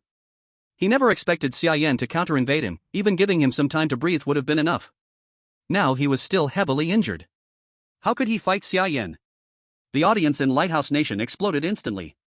Does the Xia Nation have no shame? This is clearly taking advantage of someone. How can people be this shameless? Taking advantage of the weak is too dirty. The Xia Nation audience, on the other hand, was full of excitement. Ah, Flame God did great. Well done. Keep pressing the advantage, show the arrogant Lighthouse Nation we're not easy to mess with. Flame God's move was so unexpected, amazing. I suddenly feel some love for Flame God, just watching him is satisfying. Xin Zhonglian was shocked to see Xia Yan choose to counter-invade Leon Rogers. But he was also happy. Though this act was immoral, when fighting to survive, morality is useless, those with morals were already dead. Xia Yan, you really are a genius. Xin Zhonglian couldn't help but laugh. Inside the invasion space, Leon Rogers was pulled in once again. Seeing Xia Yan again, Leon Rogers' face darkened. Xia Yan, do you have no shame? Leon Rogers held his chest, and even a slight anger moved his wound, almost making him spit blood. Shame? No, I don't sell organs. Xia Yan smiled. You. Leon Rogers pointed at Xia Yan in anger, and a rush of blood spilled from his mouth. Lighthouse Nation audience. Damn. This bastard is inhuman.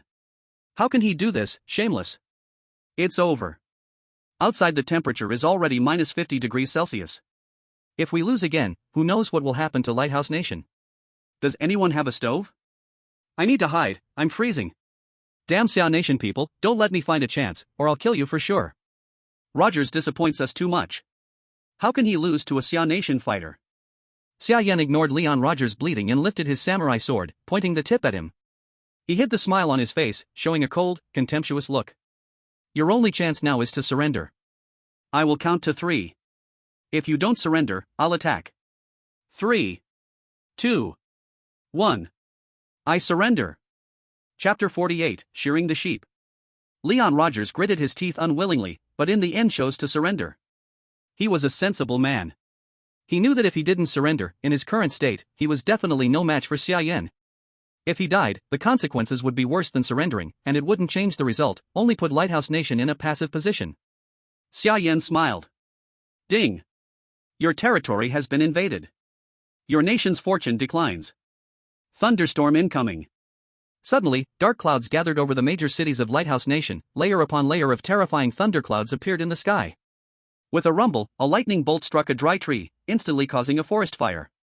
Lighthouse Nation quickly sent firefighters, but the fire trucks were struck by lightning on the way and destroyed on the spot. Terrifying natural disasters erupted everywhere in Lighthouse Nation. Lightning raged in the sky, striking buildings, trees, cars, and more. Everyone was too scared to go out. No one could save the forest fires. Lighthouse Nation instantly felt like the end of the world. My home. My home was struck by lightning. I don't dare go out. Have you seen snow with a thunderstorm? It's just like the apocalypse. Heh, deserved it. All should be struck dead. Stupid Rogers, why did you provoke him? Now, it's time to wait for death.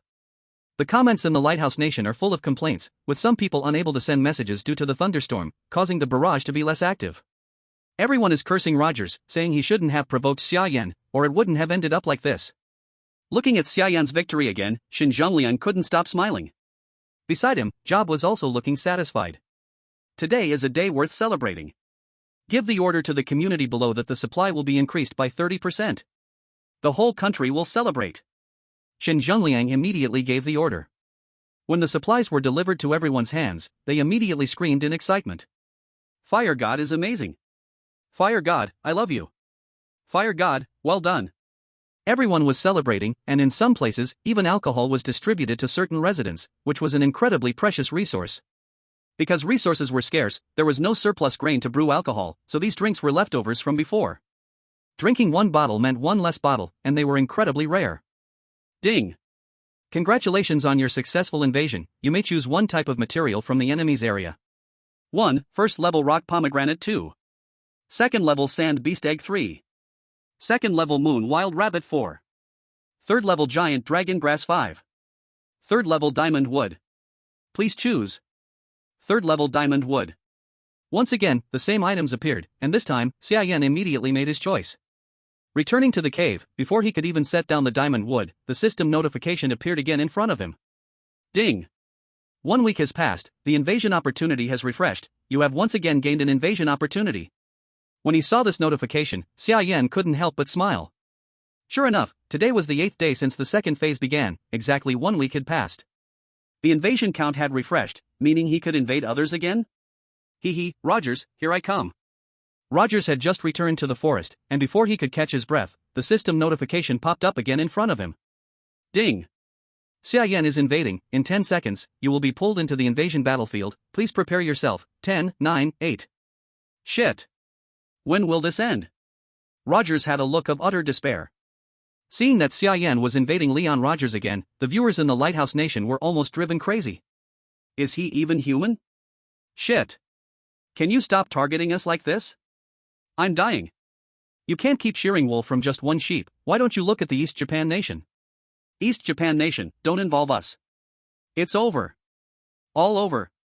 Cold waves and thunderstorms, what's next? In the command room, Xinjiangliang and Job never expected such a hat-trick. Choosing Leon Rogers 3 times in a row not only ensured safety but also provided stable resources. This Xia Yan is a talent, how did we not notice him earlier? Xinjiangliang was delighted. If it were him, he might not have chosen to continue giving the invasion opportunity to the Lighthouse Nation, he might have saved it for a rainy day. But Xia Yan used it just like that, he was going to wipe out the Lighthouse Nation, wasn't he? But he liked it. This kid, he has the same drive I had back then. Job also smiled with satisfaction. If not for the army, your recklessness back then wasn't any less than his. Xinjiangliang teased Job. Young people, it's normal to have some drive. This is called youthful enthusiasm.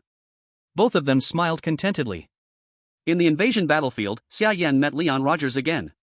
This time, Leon Rogers' face was almost as dark as Bo Gong's. Will you ever stop? Do you really want to target just me? Leon Rogers angrily questioned Xia Yan. Well, what can I do? You were the one who offended me first. You allowed me to invade you, so why can't I invade you? Xia Yan sneered. Previously, the East Japan Nation also invaded you, why didn't you invade them? Why is it only me? We have no deep hatred, do we?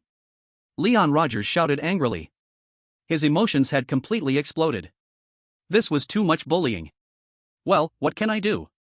They don't have third-level materials. Xia Yan shrugged helplessly. Leon Rogerson was instantly speechless. If he knew who had Tier 3 resources, he would not hesitate to choose to invade them. This is reality, leaving him at a loss for words. Wait, I will remember you. Leon Rogerson glared at Xia Yan with resentment. This time he did not wait for Xia Yan to speak and directly chose to admit defeat, disappearing from the invasion battlefield. Ding. Invasion successful, the opponent's nation fortune decreases, about to face a level 10 strong wind attack. Lighthouse Nation ranking drops, Nation Fortune ranking, 2.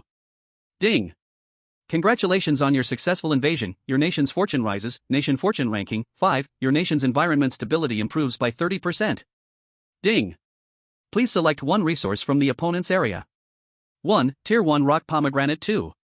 Tier 2 Sand Beast Egg 3. Tier 2 Moonfield Rabbit 4. Tier 3 Dragon Grass. Tier 3 Dragon Grass. Xia Yan did not hesitate at all, claiming all Tier 3 resources under his command. Even if they could not survive in the extreme cold, he wanted Leon Rogerson to lose these resources. This was called weakening the opponent's strength to prevent them from competing with him for the monthly top ranking. Now that all Tier 3 resources were gone, let's see how the opponent could still fight him for the first place reward. Congratulations on receiving resource rewards, Tier 3 Adamant Wood X 100, Tier 3 Dragon Grass X 100. These two resources could not be planted in extreme cold, so they were given as multiplied rewards. 100 times, feeling richer than getting them over a long time. At least they could be converted to cash quickly. Xia Yan then opened the system to check the information of these two resources.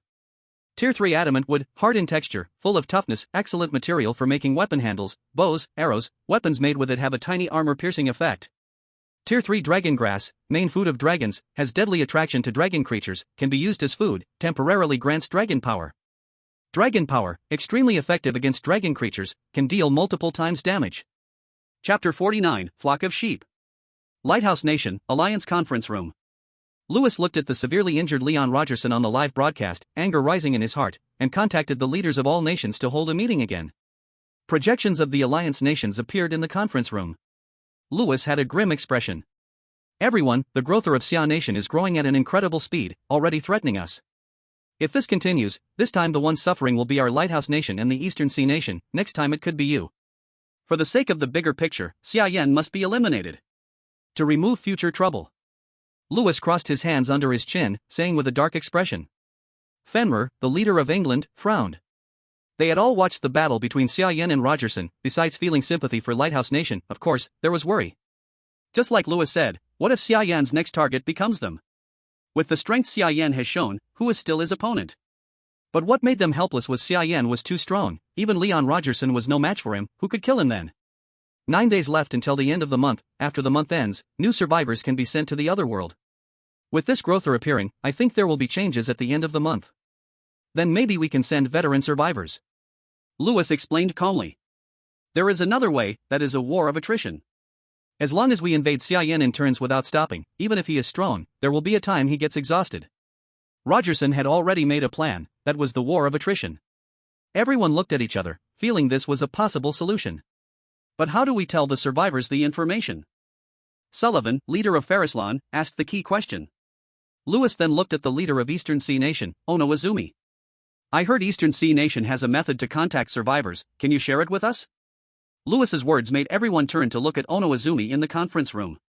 Since last time Xia Nation announced Eastern Sea Nation had a way to contact other world survivors. Every country was eyeing this method greedily.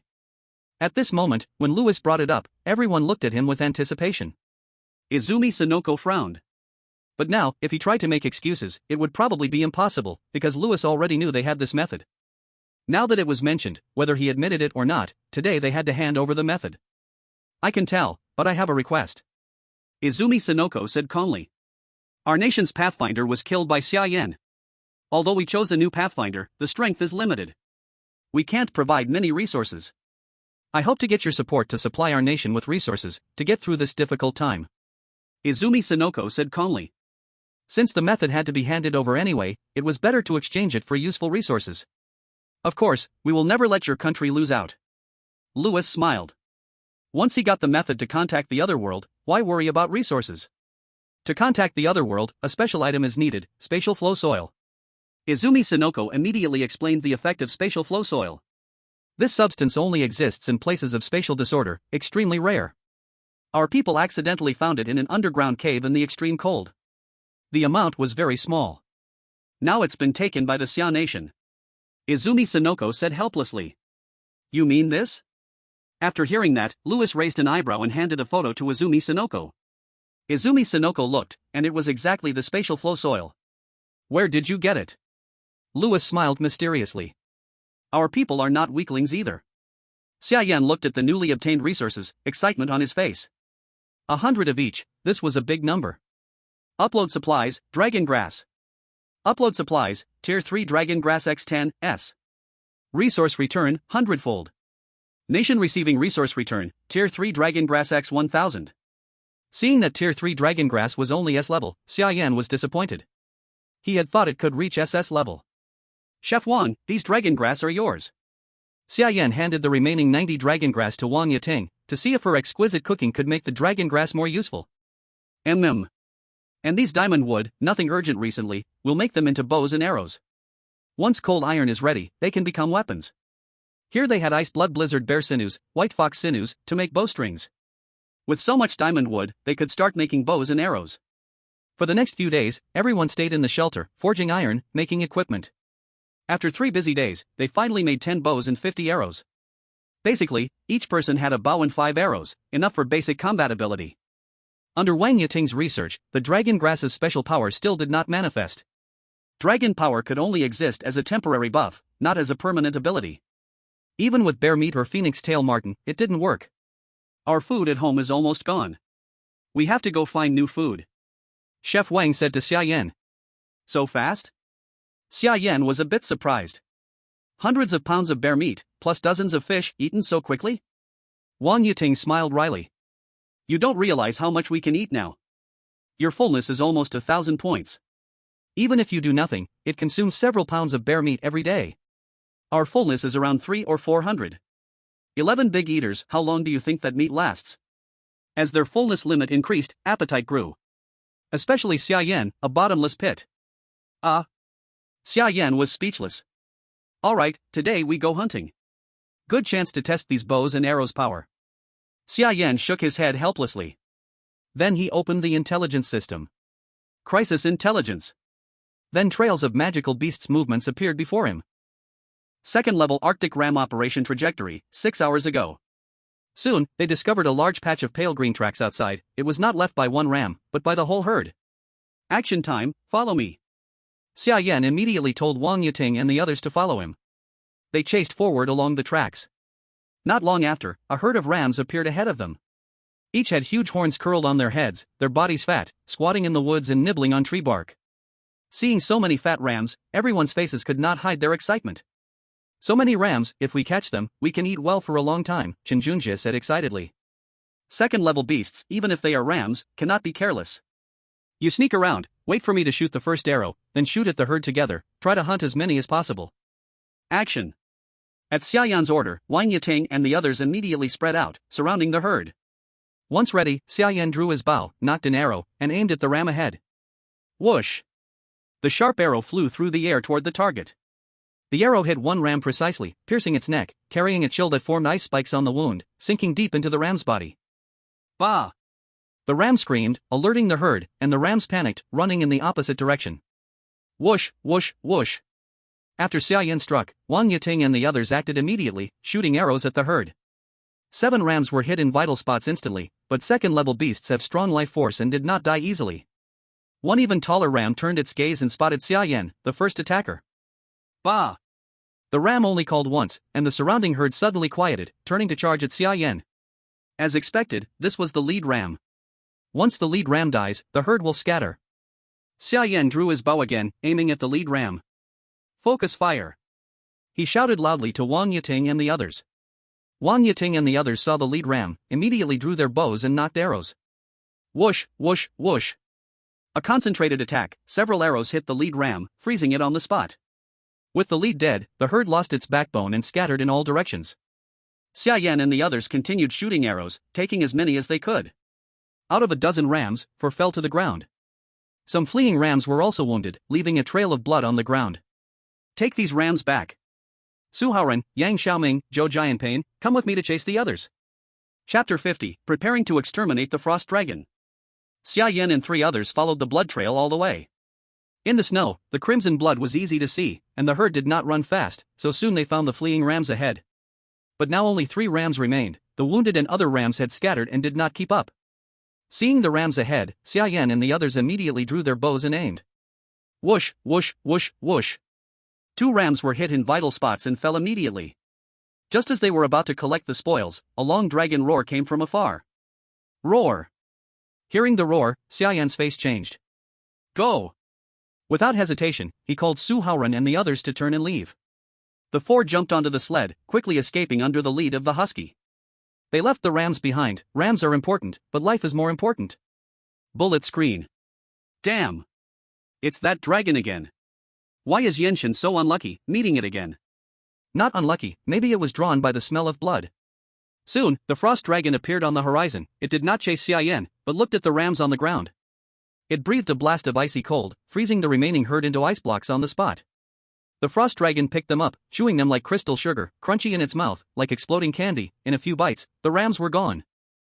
Luckily the Argali behind them held back the frost dragon, otherwise carrying so many people, this time Xia Yan truly had no confidence he could escape alive from that creature's mouth. So this is a 4th-rank magical beast? So terrifying. Su Haoran looked back and saw the frost dragon behind them had completely disappeared, and he finally let out a breath with lingering fear in his heart. Before this they had only heard about it from Xia Yan's mouth, but had never seen the frost dragon with their own eyes. Now that they saw it once, they sincerely admired that Xia Yan could escape alive from the mouth of such a terrifying creature. Returning to the shelter, Wang Mozhe saw the 4 people come back empty-handed, their faces still showing fear, and she asked with some confusion what had happened. We ran into a 4th-rank frost dragon. Su Haoran simply told the whole process of what happened. Frost dragon. Wang Mozhe's face was full of shock.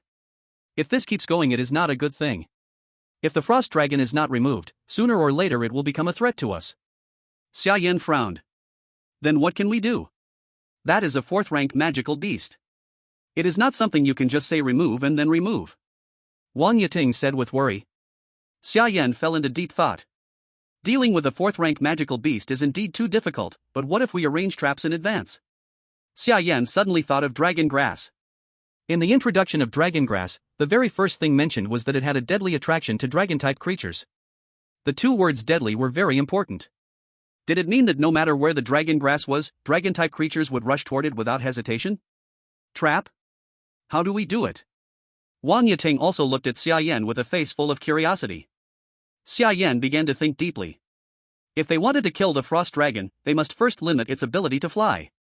And with his current strength, if he wanted to kill the frost dragon, he still had to raise his strength. So they had to find a suitable environment to bring out the effect of the power of ice to the greatest limit. A glacier was very suitable. The place was chosen, so the only thing left was how to make the traps. Which one of you knows how to make traps? The kind that can tie up large creatures. Xia Yan then asked the 7 people. Trap? I actually studied that. Yang Xiaoming stepped forward and spoke. Then he looked at the few materials inside the shelter, and his brain began to spin quickly. Very quickly, a blueprint of a rope trap appeared in his mind. Give me 2 days. I can make 2 traps that can tie up the frost dragon. Yang Xiaoming said to Xia Yan with a serious face. They were all talents from different industries. For them this small matter was not really anything difficult. Good. Put the trap location near the glacier where you fished before. Xia Yan said to Yang Xiaoming. Also, do not stop making arrowheads. Keep making arrows. The more the better. It would be best if each person had 20 arrows. Yes. Captain. After receiving the command, everyone began to get busy. When Xia Yan gave these orders, he did not avoid the live broadcast, and everything was broadcast out. When the audience heard that they wanted to deal with the frost dragon, every single one of them was stunned. What is he trying to do? Fight the frost dragon? That flying dragon in the sky? Are you kidding? Are they crazy? Did Xia Yan's brain break? 2 days ago he was still being chased by the frost dragon and running for his life, and now he wants to counter-kill it? Is he floating or am I floating? Did he defeat Leon Rogers and now think he is invincible? No, please, my flame god, do not do a foolish thing. A 4th-rank magical beast is not something you can provoke. Audience from the Lighthouse Nation. Ha, this guy is crazy. He actually plans to kill a 4th-rank magical beast. That is simply sending himself to death. Does he think defeating Rogers makes him invincible in the world? What a joke. Taking good luck as strength. Is this the ignorance of Xia Nation? Ha ha. He probably does not know the terror of a 4th-rank magical beast. How could an ordinary trap hold a 4th-rank magical beast? Are you joking? What happened to Flame God? Has he not seen the Frost Dragon before? How can he not see the strength of the Frost Dragon? Most of the barrage comments were questioning Xia Yan's decision. The Supreme Commander in Job and the others also watched the live broadcast and fell into deep thought. Xiaoya analyzed the odds for Xia Yan and his team against the Frost Dragon. Yes. Xiaoya immediately led people to analyze based on the known information. Estimating from the strength of the 4th-tier magical beasts that have appeared so far, no one has defeated a 4th-tier magical beast to date. Previously, when survivors faced a 4th-tier magical beast, the death rate was 100%. At this point, Xiaoya could no longer continue, the results beyond this were obvious. No chance at all? Xiaobu fell into silence, but he did not believe Xia Yan had no confidence. The perception ability of an inspirer is very strong, they will absolutely avoid danger. Xia Yan would not make this choice without any chance of success. Watch him closely, report to me immediately if anything happens. Then they went to the communications room. Xinzhong Liang also knew about Xia Yan's plan to challenge the Frost Dragon. Looking worriedly at the live broadcast room, he clearly had little hope for Xia Yan. After all, it was a 4th-tier magical beast, and no one had ever killed one. Xia Yan was facing a 4th-tier magical beast for the first time, he might misjudge its strength. Minister, should we send a message to ask? Xiaobu walked over and suggested to Xinzhong Liang. Xinzhong Liang nodded. Although spatial soil was precious, this concerned Xia Yan's life and death, it had to be perfect. The next morning, Xia Yan saw words appear on the wall's spatial soil. Comrade Xia Yan, how confident are you? Please give us a hint before the live broadcast. Xia Yan went outside and made a hand gesture for 8 toward the live broadcast room. For Xia Yan, this Frost Dragon challenge had at least 80% chance of success. Seeing Xia Yan's gesture, Xinzhong Liang and Xiaobu finally breathed a deep sigh of relief. I knew he was confident. Xiaobu smiled and said. Come on, you were even more nervous than me before. Chapter 51, Instant Kill the Frost Dragon. New 2 days passed in the blink of an eye, and the trap was ready. A large hole was dug in the glacier, and many sharpened diamond woods were inserted inside. Anyone who fell in would be instantly pierced like a sieve. Xia Yan waved his hand, and the surface of the water froze again, covering the trap with a thin layer of ice. The audience watched as Xia Yan and his team set up the trap, their faces full of expectation as they stared at the live broadcast. After all, this was the hunt for a 4th-tier magical beast, something never seen before. Of course, they were excited. Although I feel like Flame God is walking to his death, I still hope he wins. Go for it, Flame God. A 4th-tier magical beast, if he succeeds in this, he'll be famous forever, right? The first survivor to hunt a 4th-tier magical beast, and the first explorer. Is just a spike trap really enough? It feels so unreliable. Everyone watched the live broadcast with anticipation, but Xia Yan, after setting up the trap, left. That's right, he went back the same way, back to the shelter. What the hell? What does this mean? After returning, Xia Yan asked Wang Yiting to make some food, to get a temporary buff. Lamb meat with dragon grass, made into lamb dragon soup, which temporarily grants the dragon power buff. It was only until evening that Xia Yan got up, took the prepared food, and went outside. Damn. Here we go again? The audience looked at the dwindling time left for the broadcast, their faces full of frustration. Xia Yan clearly planned to wait until the live broadcast ended to act. Damn it, I want to kill him. Is he even human? Can a person really do something like this? How many times has it been? Flame God, can you give me your address? I have some local specialties I want to send you. Flame God is such a jerk, can you give us some footage? Stop imagining things for us. Xia Yan set the time for the hunt at night, which immediately caused a lot of dissatisfaction. But this wasn't his fault. He set the time at night mainly because of the cold air. The temperature at night is lower than during the day, which would enhance his strength. It wasn't that he intentionally didn't want the audience to see the footage. When they arrived at the glacier, Xia Yan took out the dragon grass and placed it above the trap, then he and Wang Yiting moved to a side and quietly waited. Wait for a bit, don't go up. Just outside, aim carefully and shoot the target. Don't be stingy with the dragon grass soup, drink it if you need to, there's plenty. Yes. Understood. Wang Yiting and the others nodded solemnly. This was still their first time facing such a powerful magical beast, and deep down they felt a little nervous. Time passed second by second, and the scent of the giant dragon grass gradually spread. The natural heat from the dragon grass spread like it was calling to dragons. Even the frost dragon tens of miles away was awakened. It suddenly opened its eyes, twitched its nose, and let out a roar. Roar! The roar from afar was heard clearly by Xia Yan and the others. Get ready! Xia Yan's eyes narrowed, then he signaled Wang Yalan and the others to prepare. Soon, a figure appeared on the distant horizon. It was the frost dragon, flying straight toward them. Wow! It's coming! The exciting moment is here. The live broadcast was still on, and viewers became excited the moment they saw the frost dragon. But before they could clearly see it, snap, the live stream ended. Oh! My God, why do this? How can I sleep tonight? Damn it! Flame God, you really know how to choose timing, doing this again. Any assassin brothers taking orders? I want to send him blades. In the dark live room, lines of unwilling comments quickly flashed by. From these comments, you could feel the strong resentment. Xia Yan watched the frost dragon flying in the distance. When the frost dragon saw the giant dragon grass, it flew over without hesitation. It did not sense danger at all, and even if it had, it would have been drawn by the dragon grass. It landed directly on the trap without hesitation. The thin ice could not support the huge body of the frost dragon and broke instantly, dropping it into the water. Underwater, sharp Kongangwood spikes pierced straight through the frost dragon's body. Roar! The water below immediately turned red. The frost dragon struggled to get out. As its wings flapped, it hit a nearby mechanism, then a wooden spike made of Kongangwood came up from the snow and slammed it back. Roar! The frost dragon fell back into the water, only its head above the surface.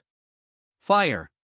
At Xia Yan's command, Tang Yiting and the 7 others peeked out, drew their bows and arrows, and instantly shot at the frost dragon's head. The frost dragon was hit by arrows imbued with dragon power, with several arrows piercing its head, one even hitting its eye directly. The frost dragon roared angrily and tried to escape, dragging its injured eye. Xia Yan was fast, placing his hand on the ice. The power of ice spread across the surface, freezing the water around the frost dragon instantly. It was trapped and could not struggle free.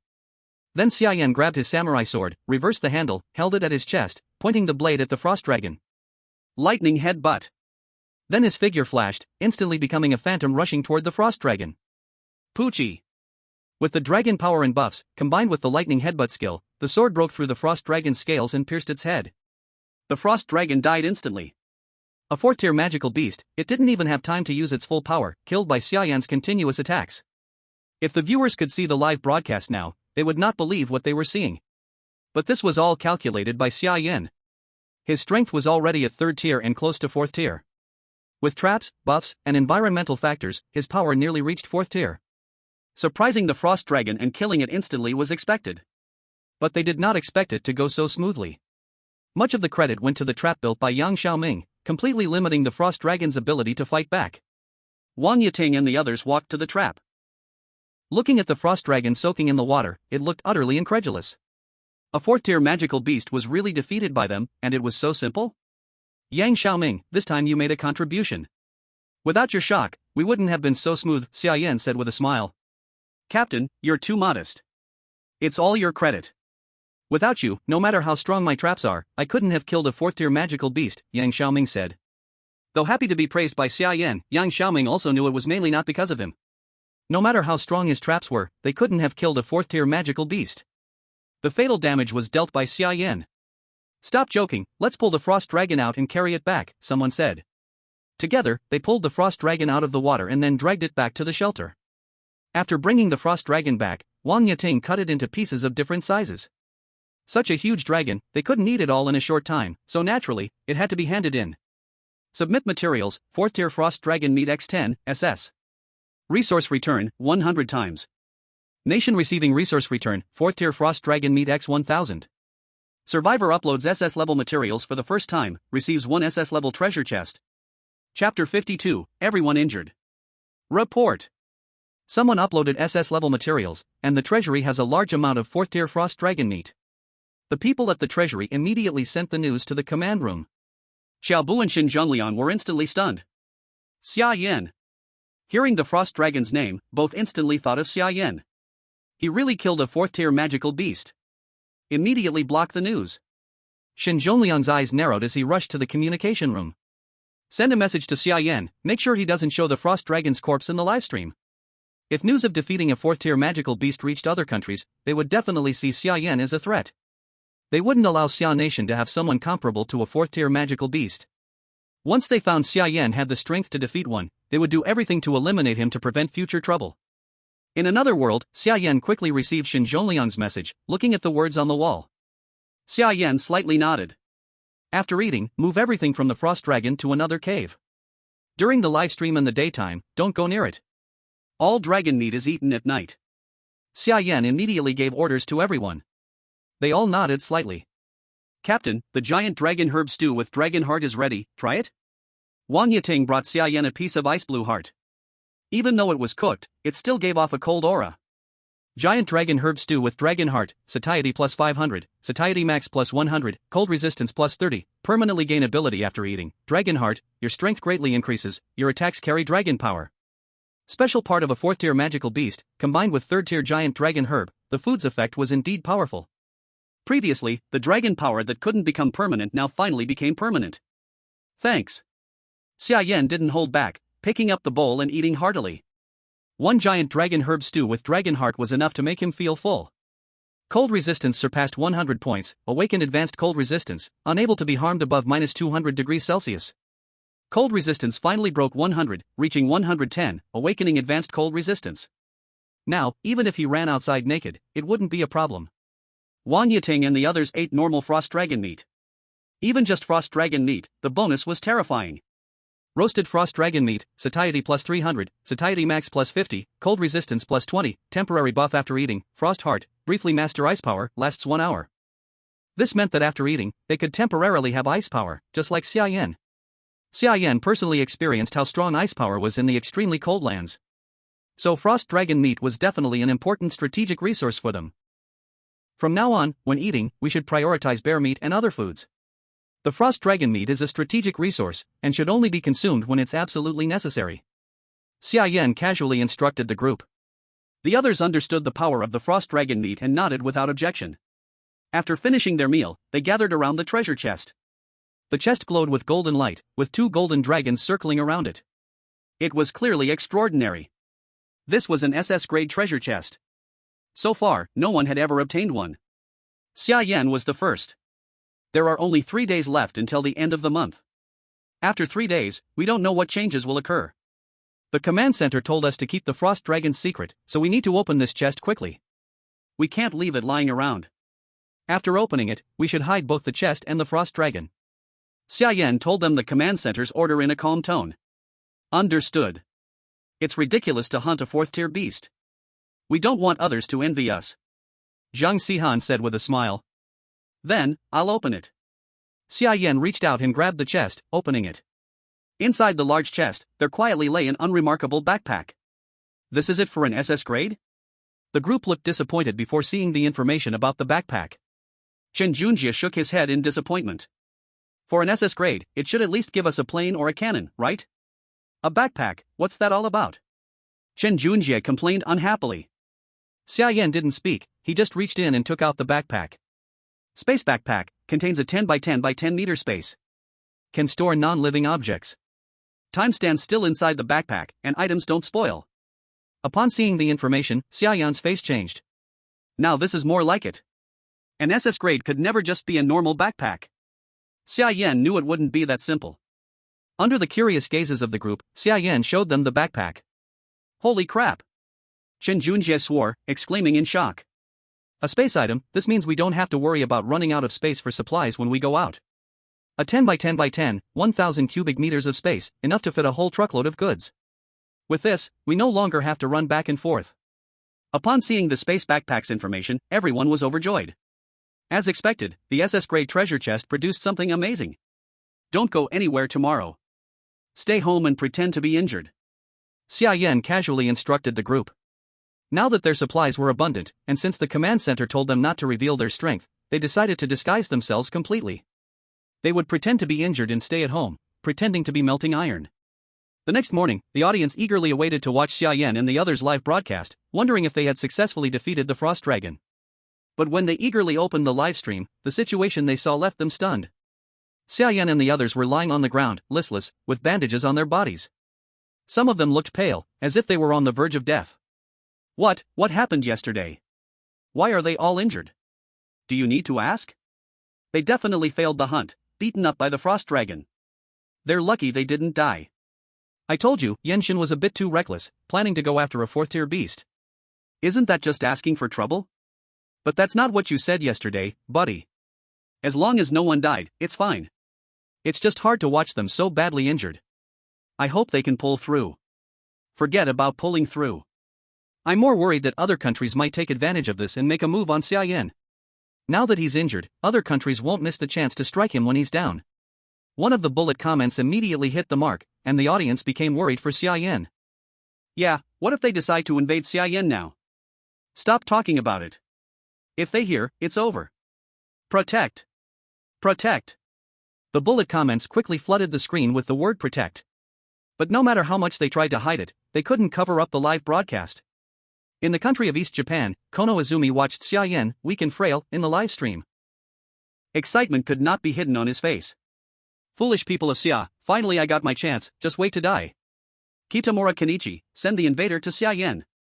I want him dead. Ono Izumi directly contacted the newly appointed invader, ordering him to invade Xia Yan. Another world, on a certain island. Kitamura Kenichi looked at the black words on the stone wall, nodding calmly. Hi. Chapter 53, Taking Advantage of Fire? Fishing for law enforcement? In the extreme cold land, Xia Yan and a few others lay on the ground pretending to be injured. Suddenly, a light screen appeared before Xia Yan, and a system prompt came. Ding. Kitamura Kenichi is invading. In 10 seconds you will be pulled into the invasion battlefield. Please prepare. 10, 9, 8. Xia Yan immediately laughed. Finally, they fell for it. Then Xia Yan's figure flashed, disappearing instantly, entering the invasion battlefield again. The Xia Country audience, seeing this, could not hold back.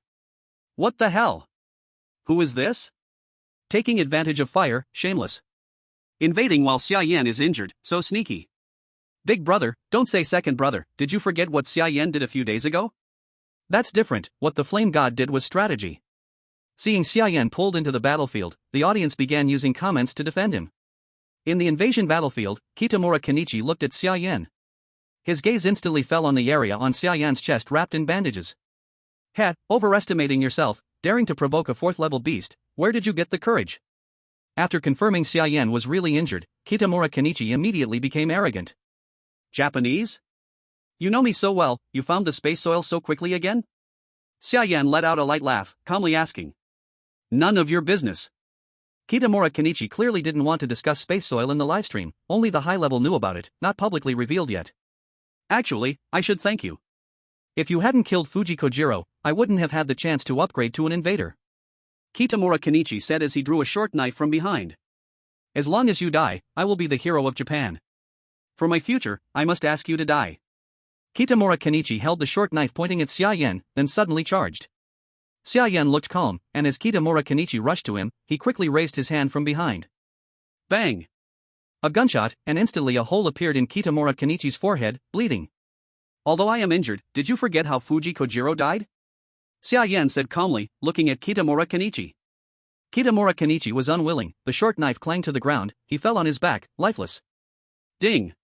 You successfully stopped the enemy invasion, you may choose one resource from the enemy area. 1. Level 1 Rockfish 2. Level 1 Great Sword Banana 3. Level 1 Lantern Fruit 4. Fiery Coconut 5. Diamond Palm Tree 6. Space Soil. Xia Yan looked at the resources, similar to Fuji Kojiro's, but this time there was space soil. It seemed that after Fuji Kojiro, they found more space soil. Space Soil. Xia Yan would not miss it, space soil was an important resource to contact Blue Star, he must take it. The audience, seeing Kitamura Kenichi fall, were stunned. What the hell? Forgot the flame god had a gun, haha, awesome. Forgot Fuji Kojiro was killed by a gun, flame god is too strong, I overlooked his equipment. Now who dares to mess with the flame god? Laughing my ass off, Japanese player failed twice with the same move, so embarrassing to even say. Ono Izumi looked at Kitamura Kenichi shot dead by Xia Yan, almost spitting blood from anger. Bastard! How does he still have a gun? Ono also forgot Xia Yan had a gun, only thinking to eliminate the hidden danger while Xia Yan was injured, not expecting to fail again because of him. Lord Ono. At this time, Lewis's virtual projection suddenly appeared. Mr. Lewis, is there something wrong?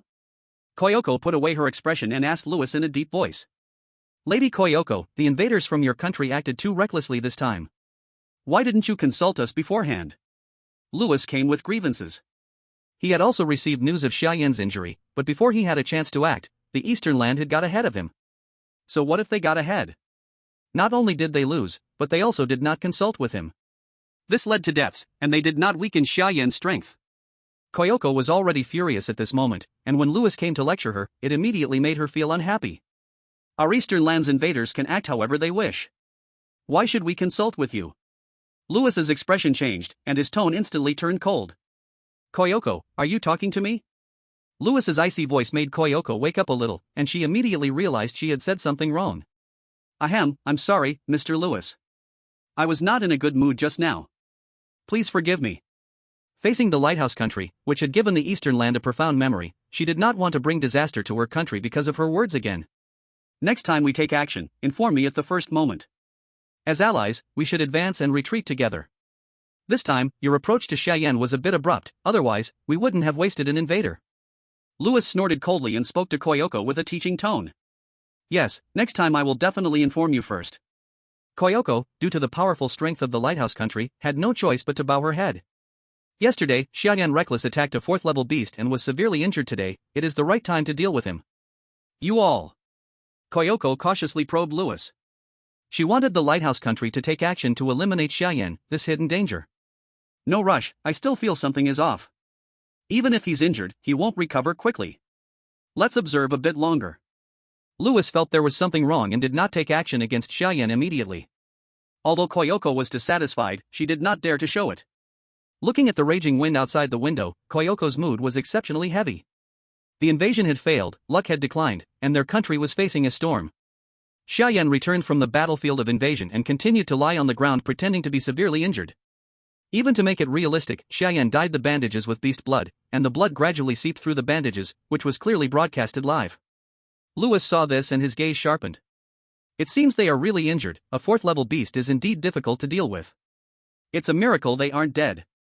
But Lewis still wasn't sure about letting Leon Rogers take the stage. After all, Leon Rogers' injuries from the previous battle with Xia Yan hadn't healed yet, so his condition couldn't be much better than Xia Yan's now. Contact the person in charge of England. Soon, the virtual projection of the responsible person from England, Finleal, appeared before Lewis. Mr. Lewis, did you need something? Finleal looked at Lewis with confusion. The invader from Summer Kingdom is seriously injured, and I've confirmed the news. Our invader's injuries have not healed yet. I trouble your country to act and eliminate him to prevent future troubles. Lewis straightforwardly stated his purpose without courtesy. Finleal fell silent for a moment. All right. Finleal had already planned to invade Xia Yan. The Summer Kingdom had been very rich in resources during this time, most of which came from Xia Yan, and everyone could see how wealthy he was. This opportunity was rare. Even without Lewis's words, he had plans to deal with Xia Yan. Finleal went to the information room and had his subordinates send a message to the invaders in the other world. The invaders in the other world quickly received Finleal's message through the spatial flow soil. Deal with Xia Yan? I've wanted to meet him for a long time. Carl Zane looked at the black text on the wall, sneering. Invade the invader of Summer Kingdom. Xia Yan. Chapter 54, that's right, I'm fishing. Ding. Carl Zane is invading. In 10 seconds you will be pulled into the invasion battlefield. Please prepare. 10, 9, 8. Lying on the ground, Xia Yan's eyes lit up instantly at the system prompt. He did not expect a fish to bite so soon. This is much faster than going out to find resources, and he could choose rare resources freely. Soon, Xia Yan's figure flashed, appearing once again in the invasion battlefield. On the opposite side stood a nearly 2-meter-tall man, bald, with a big beard. Carl Zahn looked at the bloodstained bandage on Xia Yan's chest with disdain. Xia Yan, I have heard your name long ago. To survive in the extreme cold until now, I admit you are strong, but in your current state, defeating me is basically impossible. I do not want to bully the wounded, surrender. Carl Zahn looked at Xia Yan coldly and spoke lightly. Sounds nice, but don't come then. Didn't you know I was injured when you invaded me? Don't you feel fake saying that? Xia Yan sneered. Hearing that the opponent did not want to bully him made him want to laugh. It was just an act of justice in the livestream. If he really did not want to, he would not have invaded him. Carl Zahn's livestream. English viewers. The Xia player is really ungrateful. Carl kindly spared him, and he is so arrogant. He should never have been given the chance to surrender. People like him should just die. What is he pretending? People from Xia are always like this, full of themselves. Carl. Kill him. Carl, chop this bastard to pieces. Although Carl Zahn could not see the live comments, he now knew the audience's emotions were stirred. It was time for his performance. He coolly drew a thin sword from his waist, held it upright, acting like a gentleman. I know you have a gun, but bullets are useless against me. Carl Zahn flicked his hand, and the thin sword spun in his hand, very fast. Xia Yan smiled. Is that so? Calmly, he took out his gun. The revolver had 6 bullets. It used 2 to kill Fuji Kojiro, 1 to kill Fujita Shota, 1 to kill Kitamura Kenichi. Now there were 2 bullets left in the gun. But he did not intend to use them. Just as the other said, bullets would not affect him much. Xia Yan put the gun back at his waist. Carl Zahn, alert, saw Xia Yan put the gun away and frowned immediately. Are you going to surrender? Carl Zahn thought Xia Yan had understood and was ready to surrender. Surrender? Those words do not exist in my dictionary. Judging by you, you must also have the inheritance. Come on, don't hide it. Xia Yan saw from the sword movement that the opponent definitely had the inheritance power, otherwise, the speed would not be this fast, almost like a phoenix tail marten. Humph. Since you are eager to die, I will not be polite. Die. Carl Zahn snorted coldly, moved his foot, and a fierce wind swept around him, rushing towards Xia Yan. The speed was so fast that the audience could only see a residual shadow flash by. So fast. Carl is truly strong, this Xia opener is definitely no match, Carl is simply the messenger of the wind. Favored by the wind, Carl, tear him apart. Carl not only has the wind power inheritance but is also a swordmaster. How can the Xia opener compare? Even at Xia Yan's peak, he was no match, not to mention he is heavily injured now. He should have surrendered early, but he chose death. If he had surrendered early, he could have saved his life. Now it's too late. I can almost see his head falling. Ha ha ha. English viewers shouted crazily in the comments, acting like they had already won though the battle hadn't ended. You are really confident, celebrating before the fight even starts? Don't you know what halftime champagne means? The netizens of Summer Country followed the internet cable and began to argue with the netizens from England. The netizens from Summer Country were as aggressive as always, and the English netizens were helpless against their attacks. What good is talking? Your explorer is going to die. With his current injuries, how dare he fight Carl? He's simply courting death. Seeing they were losing the argument, the English netizens shifted their focus back to the battlefield. Although the Summer Country netizens were top-notch trolls, they also understood that things were not looking good for Xia Yan. Yesterday, he fought a 4-star beast, the Frost Dragon, and was definitely severely injured. That was a 4-star beast.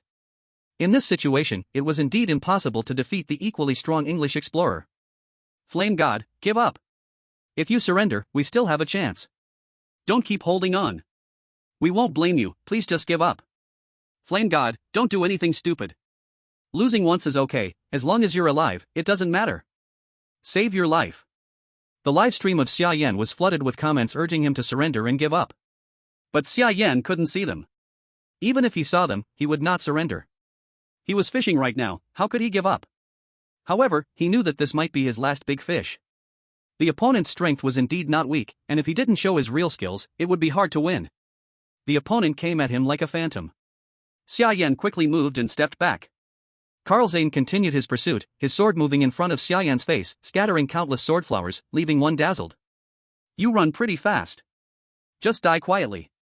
Suddenly, Carl Zahn stopped chasing and waved his hand inward. A gust of wind hit Xia Yan from behind, stopping his retreat and sending him flying towards Carl Zahn. Taking advantage of the situation, Carl Zahn lunged with his sword aiming for Xia Yan's forehead. Cling. Carl's sword stabbed into Xia Yan's forehead, but it didn't feel like it was sinking into flesh, instead, there was resistance. Xia Yan slowly raised his head, the sword's tip pressing against his forehead. A solid block of ice blocked the blade. Is this it? Xia Yan looked at him with a mocking expression. How could this be? Carl was incredulous, quickly swinging his sword to change the angle of attack on Xia Yan. However, Xia Yan slightly tilted his body and easily dodged Carl Zahn's series of attacks. Right now, Xia Yan's satiety was almost about to break the 1,000 mark, his physical strength was nearly 10 times that of an ordinary person, and with the enhancements from the Bear's Heart and Dragon's Heart, even without using ice powers, he could easily dodge the opponent's attacks. To outsiders, the attacks looked fast, but to him, it was like watching a slow-motion movie. How is this possible? Aren't you injured? Carl Zahn looked at Xia Yan's agility, utterly baffled. This is not someone who's injured. Even in his prime, Carl Zahn wasn't this fast. Who said I was injured? Did I ever say that? Xia Yan looked at him with a puzzled expression. He gently untied the bandage on his chest, revealing no wounds underneath, just a little blood on the bandage. You did it on purpose. Carl Zane instantly realized they had been tricked. Xia Yan had pretended to be injured to lure them in. You're right, I'm fishing. Now it's my turn to counterattack. Chapter 55, Securing First Place. With that, Xia Yan rushed towards Carl Zane in an instant. Carl Zane quickly raised his sword to counterattack. He thrust his sword towards Xia Yan's face, the sword accompanied by a gust of wind, which further strengthened the power of the attack, as the sharp sword aimed directly at Xia Yan's face. But to Xia Yan, Carl Zane's moves seemed incredibly slow. Even the most aggressive attacks were nothing but empty displays. Xia Yan slightly tilted his body, easily dodging Carl Zane's sword, then unleashed a burst of cold air from his hand, immediately enveloping Carl Zane. The freezing cold instantly covered Carl Zane with a layer of frost, his limbs stiffening from the cold. Before he could react, Xia Yan's fist landed on his chin. Carl Zane was sent flying backward, crashing hard to the ground. Carl Zane's mouth and nose were bleeding, his face full of terror as he stared at Xia Yan. No! This is impossible. How can you be so strong? Carl Zane couldn't believe his eyes as he looked at Xia Yan. Even though Xia Yan had defeated Leon Rogers, Carl thought he was no weaker than Rogers. He couldn't possibly lose so badly, even if he couldn't defeat Xia Yan. He hadn't even seen Xia Yan's movements clearly before he was knocked down. Nothing is impossible. Xia Yan pulled out his katana from behind and quickly walked toward Carl Zane. Seeing the danger, Carl Zane immediately prepared to surrender and escape. I surrender. But before he could finish his sentence, a block of cold ice formed in his mouth, sealing it shut.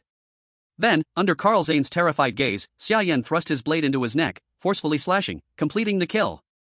Carl Zane was killed, and his live stream instantly fell into darkness, while the bullet comments quickly became silent. Haters, speak up. Who said Xia Yan was no good? Come out. Still dare to take advantage of the situation? Now you know the power of my flame god, huh? Ha ha ha. Xia Yan's strength immediately made netizens in Xia Country feel their backs stiffen with pride.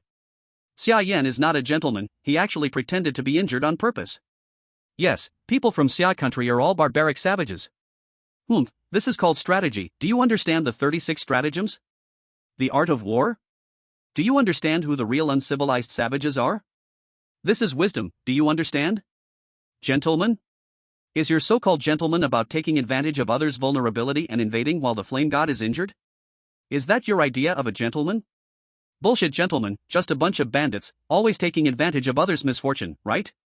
Netizens from Xia Country started to fight back, leaving British and Irish netizens speechless. Carl Zane was already dead, and they had no face to stay in the livestream, so many quietly slipped away. Fenrir, seeing Carl Zane dead at Xia Yan's hands, angrily crushed the cigar in his hand. Ding! Invasion failed, the national luck of the home country has decreased, the national luck ranking of the United Kingdom and Ireland is 4, and it is about to face a sandstorm. A system notification came, Fenrir clenched his fists, angrily staring at Xia Yan in the livestream. He then went to seek an explanation from the Lighthouse Country. The virtual projection appeared in the meeting room. Lewis seemed to have expected his arrival, waiting for him there. Lewis! Our explorer is dead, what do we do now? Fenrir asked Lewis in a low voice. Lewis looked calm. I deeply regret the death of your country's explorer, but it's not my fault. No one expected Xia Country's explorer to actually fake being injured. This was something we couldn't predict.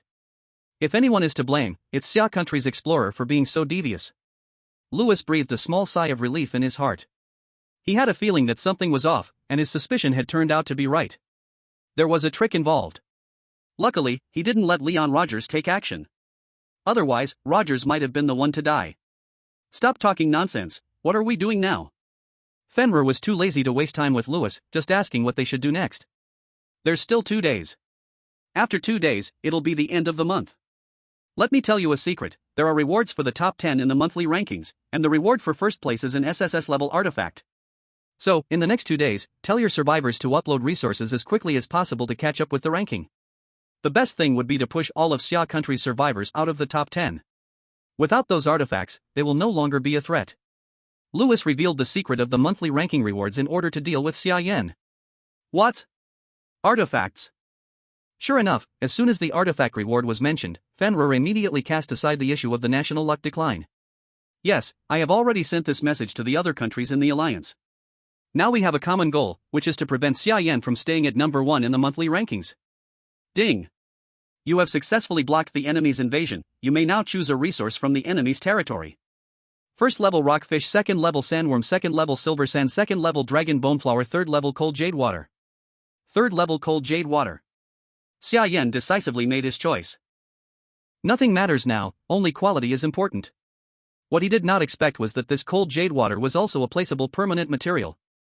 Third tier cold jade water, condensed from a 1,000-year cold jade bed, not edible, can be used for forging, quenching, adds ice effect to weapons. Xia Yan came to the open space and placed the cold jade water. A 1 meter square cold jade bed appeared on the ground, slightly sunken in the middle, where the ice blue liquid gathered. Although it cannot be eaten, it can be used for forging. Now they have started making arrows, soon forging swords and knives will not be a problem. This thing will be useful very soon. Get up, no need to pretend anymore. Xia Yan looked at the few people lying on the ground playing dead and said with a smile. Since they all know they are fishing, there is no need to keep pretending. How is it? What did you get? Wan Yitang stepped forward curiously and asked Xia Yan. Xia Yan pointed at the cold jade bed. Not bad, third tier item. What should we do next? Xia Yan thought for a moment. Only 2 days left until the end of the month. Now what he needs to do is secure the first position. He was afraid that on the last day someone might steal the tower, suddenly upload a lot of materials, and challenge the first place. If he was not prepared, he could easily be cheated. Try to find materials, bring back everything you can take. Xia Yan handed the space backpack to the few people. Yes. They answered and immediately set off. With the space backpacks, they visited all the known material points and brought back everything they could. After all, time is paused in the space backpack, no need to worry about things spoiling. Xia Yan walked out of the cave and opened the intelligence system. Daily intelligence system, 3/3. After these days, Xia Yan's intelligence counts were saved up to 3 times again. Open material intelligence. Xia Yan urgently needed a large amount of materials, not for himself, but to upload to the country to secure the first place on the monthly list. The Frost Dragon was now his trump card. Unless absolutely necessary, it should not be used. He could only look for new materials. Ding! SS level material point discovered, 35 kilometers away. Chapter 56, Handing over the Dragon Egg. SS level material. Xia Yan was stunned when he saw the coordinates appear in front of him. This was the first time he received intelligence with a clear level indicator. Era, go. Xia Yan immediately called Era and rushed toward the material point. The journey was very peaceful, they did not encounter many magical beasts. The appearance of the Frost Dragon had already scared away the weak ones. The remaining beasts were either small or able to protect themselves, not so afraid of the Frost Dragon. Overall, the number of magical beasts was still low. Along the way, they did not see many large creatures. Xia Yan faced the wind and snow, arriving at the material point. In front of him stood a snow mountain, hundreds of meters high. Just climbing the mountain was several kilometers, the 35 kilometers on the map was only a straight line distance. Xia Yan looked at the coordinate on the mountain and frowned. The coordinate was at a cliff on the top of the mountain, a very dangerous place. What is here? Xia Yan did not know, he could only go up to see. Xia Yan got off the ice sled, removed Era's reins, and climbed the mountain with Era. It was already snowing today, making the path difficult. Now climbing the mountain made it even harder. Xia Yan used his ice power to form a layer of ice spikes under his feet to prevent slipping. Otherwise, climbing would be too hard. Xia Yan struggled to climb. The higher he went, the colder the air became. If he did not already have advanced cold resistance, it would be hard to endure. Damn, what place is this? Why is it so cold? Xia Yan could not help rubbing his arms. Although he had high cold resistance, he still felt the chill. He glanced at Era, who looked even worse. Although Era had a full coat of fur. But at this moment, he was shivering from the cold, the dog's nose had 2 icicles of snot hanging from it, how funny it was. Husky, go down and wait for me, don't push yourself. Xia Yan could not bear to let the husky get frozen, he patted the dog's head, signaling it to go down the mountain and wait for him.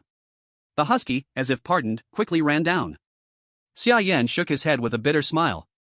Then he headed toward the mountaintop. Soon, he reached the top, the place located by the intelligence system, by the cliff's edge. And this was not the final location of the coordinates, the point was actually directly below the cliff. Xia Yan looked down, and under the cliff there was a protruding platform, the coordinate point was on that platform. Because of the angle, Xia Yan could not see what was inside the platform. Damn, is an SS level supply point so dangerous? Xia Yan looked around, east and west, but could not find a way down. But Xia Yan had ice power, so in this icy world it was not impossible to go down, just a bit troublesome. Xia Yan put his hand on the ground, then a staircase made of piled snow rotated and extended down to the platform. Xia Yan followed the stairs to the platform. Then he was surprised to find that inside the platform, extending into the rock wall, was a huge cave, the entrance 5 meters high, inside pitch black, a cold aura coming from it. Frost Dragon's Nest, SS Supply Point, Danger Level, 0. Note, when dragons breed their next generation, they look for a temporary nest and gather enough supplies to get through the gestation period, or the next generation is born. Seeing the name of the supply point, Xia Yan was momentarily shocked. This was actually the Frost Dragon's nest. But the Frost Dragon had already been killed by him, so there was no danger here. But reading the note below, Xia Yan's mind stirred. Although the Frost Dragon was gone, the supplies it gathered were still here. No wonder it was an SS-level supply point, the supplies gathered by the Frost Dragon were definitely high quality. Xia Yan could not wait and walked inside. It was very dark inside. Xia Yan took out a warm lightstone from his chest. The stone lit up the cave was not deep, just dozens of meters, he could see the end with one glance. But it was very large, very spacious. In the corners of the cave were piles of monster corpses, all frozen, clearly food hunted by the Frost Dragon. In the center was an icy nest, inside it a crystal clear egg. Holy shit! Holy shit! Xia Yan and the live chat both cursed. Is that a dragon egg? Holy shit! Is it really a dragon egg? A dragon? Yan God's luck is too good, he actually found the Frost Dragon's nest? Most importantly, the Frost Dragon laid an egg and is not home? Xia Yan's luck is unbelievable. Not luck. Not away from home. Is it possible that Yan God knew the Frost Dragon's nest was here? Could it be that the Frost Dragon was already defeated by him and he just hid it? Do you think he is a god? A 4th-rank monster, alive itself is lucky, and to defeat it, probably just staged it yesterday. By the way, can this dragon egg hatch? If it hatches, can it be tamed? Soon someone asked the most important question, and a heated discussion began. Xia Yan was already drawn by the dragon egg in the nest. The crystal-clear dragon egg seemed like a priceless gem. Xia Yan climbed the nest, picked up the dragon egg, it was icy cold to the touch, inside seemed to have life growing, he could feel the rhythm of life. Frost Dragon Egg contains a dragon bloodline, having been away from the mother for too long, life is critical, hatching success rate extremely low. Xia Yan looked at the dragon egg, slightly disappointed. Perhaps because it had been away from the mother for too long, the life inside the egg was already weak. Without saying a word, Xia Yan put the dragon egg into his chest to take it back. Looking at the frozen monster corpses in the corner, Xia Yan was clearly unable to take it away. But tomorrow he could bring the space backpack. Then he returned the way he came with the dragon egg. At night, the live broadcast was closed. Back at the shelter, they were stunned when they saw Xia Yan bring back a dragon egg. Where did this come from? Wang Yiting's eyes lit up as she looked at the dragon egg. Give me this, I might be able to make materials beyond SS level. As a chef, Wang Yiting immediately treated the dragon egg as an ingredient. Forget it, you are too extravagant, eating a dragon egg like this is such a waste, can it be hatched? Chen Junjie immediately dismissed Wang Yiting's idea and asked Xia Yan. It should be very difficult, the vitality is weak, and we don't know how to hatch it anyway. Do you know if frost dragons hatch with high temperature or low temperature? Xia Yan said helplessly. Everyone thought Xia Yan made sense, without knowing the hatching temperature, it would indeed be very hard to hatch it, and the vitality was weak, so hope was slim. Just as they didn't know what to do with the dragon egg, the space stream soil on the wall stirred. Comrade Xia Yan, if possible, please upload the dragon egg, maybe we have a way.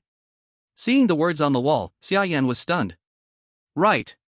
We don't know how to hatch it, but so many experts and scientists in Xia Country know. Xia Yan looked delighted.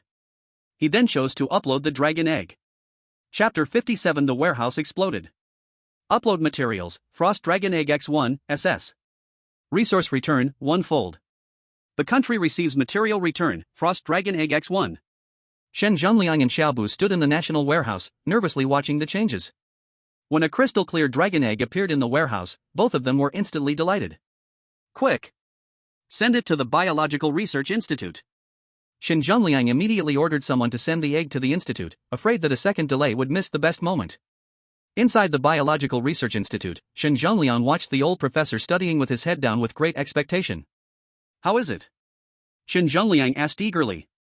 The old professor put down his instrument and grabbed Shen Zhongliang's hand even more excitedly. A miracle. This is simply a miracle. In all my years of biological research, I have never seen a life so full of miracles. Shen Zhongliang grew anxious, the professor only said miracle but did not address his main concern. Don't get excited, can this egg still hatch? Shen Zhongliang immediately confirmed again with the old professor. With my years of research experience, it is fully possible. Although the vitality inside is weak now, it only needs some nutrients and the right environment to continue developing. The old professor nodded. Shen Zhongliang was thrilled. Good. Good. No matter what, we must hatch it. Shen Zhongliang solemnly ordered the old professor.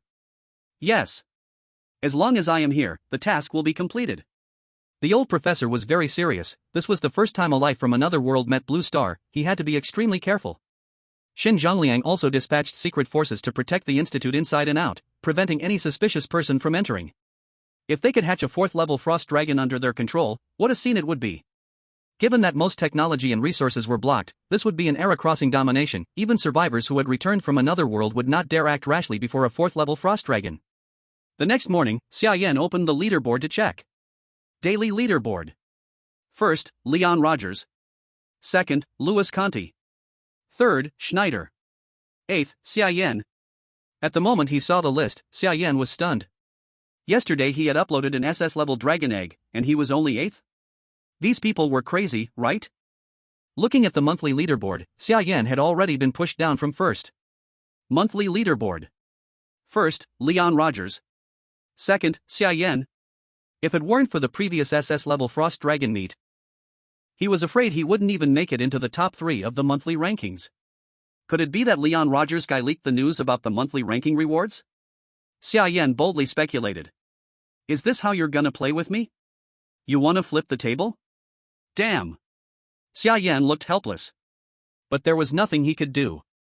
He had thought others might desperately catch up on the last day, but he didn't expect it to be this crazy. Would they stop? With so many resources being turned in, he was sure that, except for a few rare people, most had emptied their entire savings. Looks like I have to work harder too. Xia Yan sighed helplessly. Chef Wang, don't go anywhere today. Just stay home and cook. Xia Yan instructed Wang Yiting. Yes, Captain. Wang Yiting didn't hesitate and immediately agreed. They had already made the battle plan last night and knew exactly what Xia Yan was about to do. Xia Yan then, with his space backpack, once again arrived at the Frost Dragon's lair and took away all the beasts inside the nest. With a wave of his hand, a huge pile of resources in front of him instantly disappeared. The audience's faces changed upon seeing this. What kind of magic is God Yan pulling off again? Where did all those beasts go? How did they vanish? This was Xia Yan's first time using the space backpack, and it was the first time it appeared on the livestream. Everyone was stunned. It must be his backpack. I've never seen it before. Where did he get this treasure? I seriously suspect he's hacking. Space backpack? God Yan, are you really hacking? Can you at least let us know? Several overseas leaders looked at Xia Yan's space backpack with envy. Why didn't their survivors have such treasures? This only strengthened their resolve to take the top spot in the monthly rankings.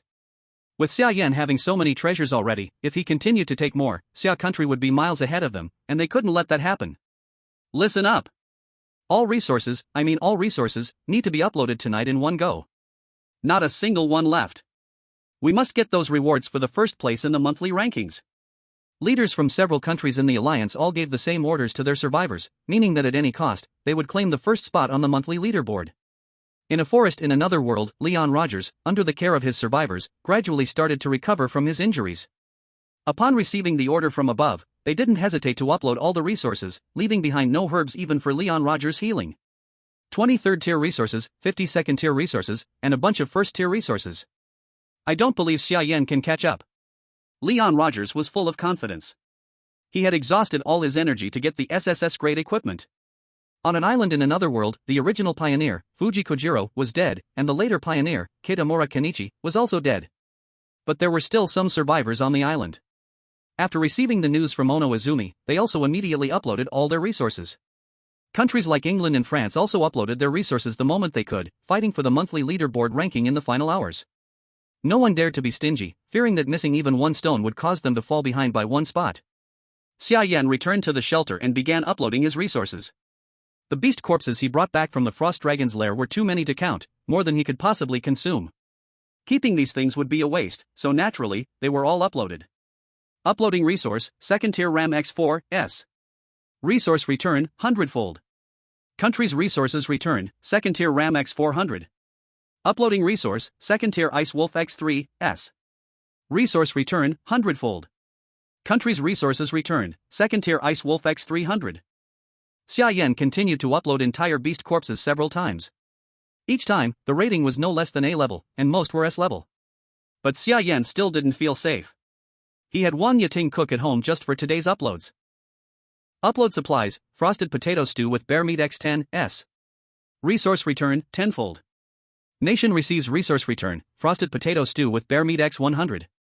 Upload supplies, honey glazed lamb chops X10, A+. Resource return, 10-fold. Nation receives resource return, honey glazed lamb chops X100. After Xia Yan uploaded almost all supplies except the frost dragon, the national warehouse exploded. Xin Zhongliang stared dumbly at the national warehouse, which was almost overflowing, astonished and unable to close his mouth. Xia Yan, what is he doing? Chapter 58, Monthly Ranking First Place. Have you heard?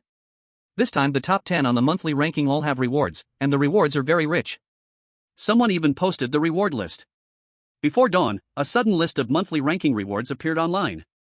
Netizens looked at the monthly ranking rewards, and their faces were full of shock. S level, SS level, even SSS level. What are these? Why weren't they here before? Maybe there were no pioneers before, these are extra rewards after the pioneers appeared?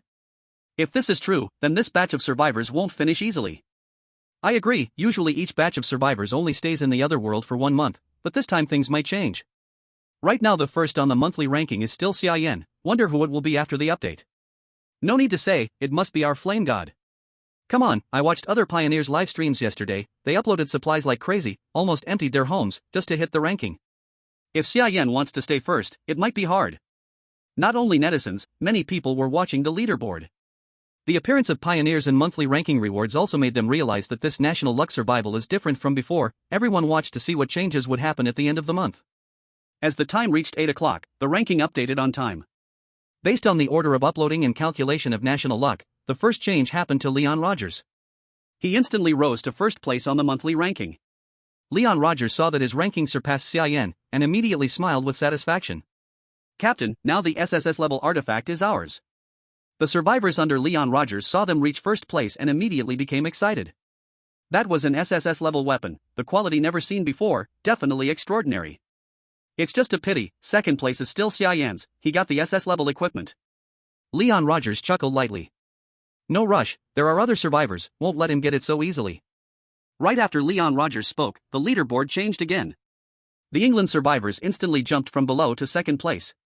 Next was Japan, third place. France fourth place. Bear Country fifth place.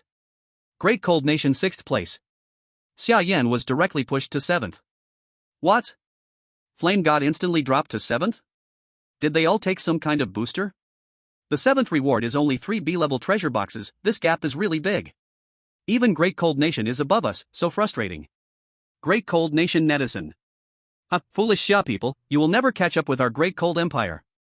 Netizens of Great Cold Nation, long gone, suddenly found a chance to shout. Damn! These shameless guys, acting like sixth is the same as first. Get used to it, they always do this, no need to care. By the way, how could Flame God only be seventh? Uploaded so many good things, even if not first, should at least be top 3. Many were surprised to find Xia Yan's ranking stayed unchanged, not knowing why. Even Xiao Bu and others felt puzzled. Others don't know, but they don't know either? Yesterday, the supplies Xia Yan uploaded almost exploded the national warehouse. With such terrifying supplies, how could he be only 7th? If 7th is the case, how terrifying must the survivors of other nations be?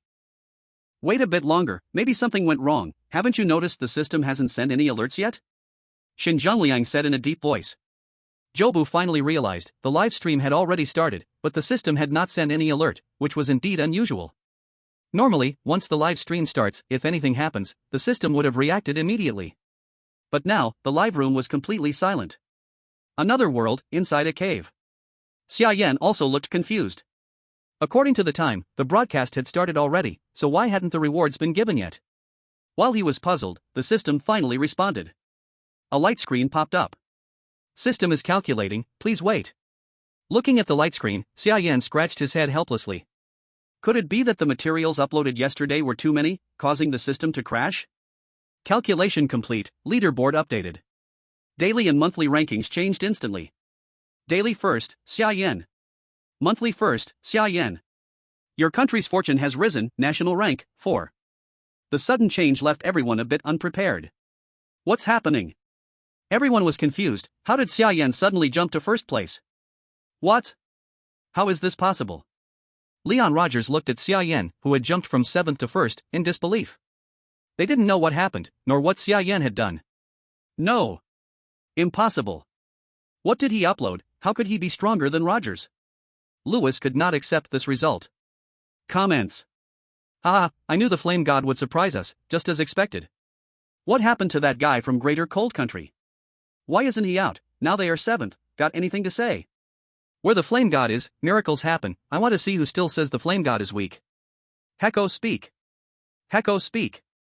The moment the Summer Country netizens saw the leaderboard update, they straightened their backs, full of confidence. Bastard. How could he take first place?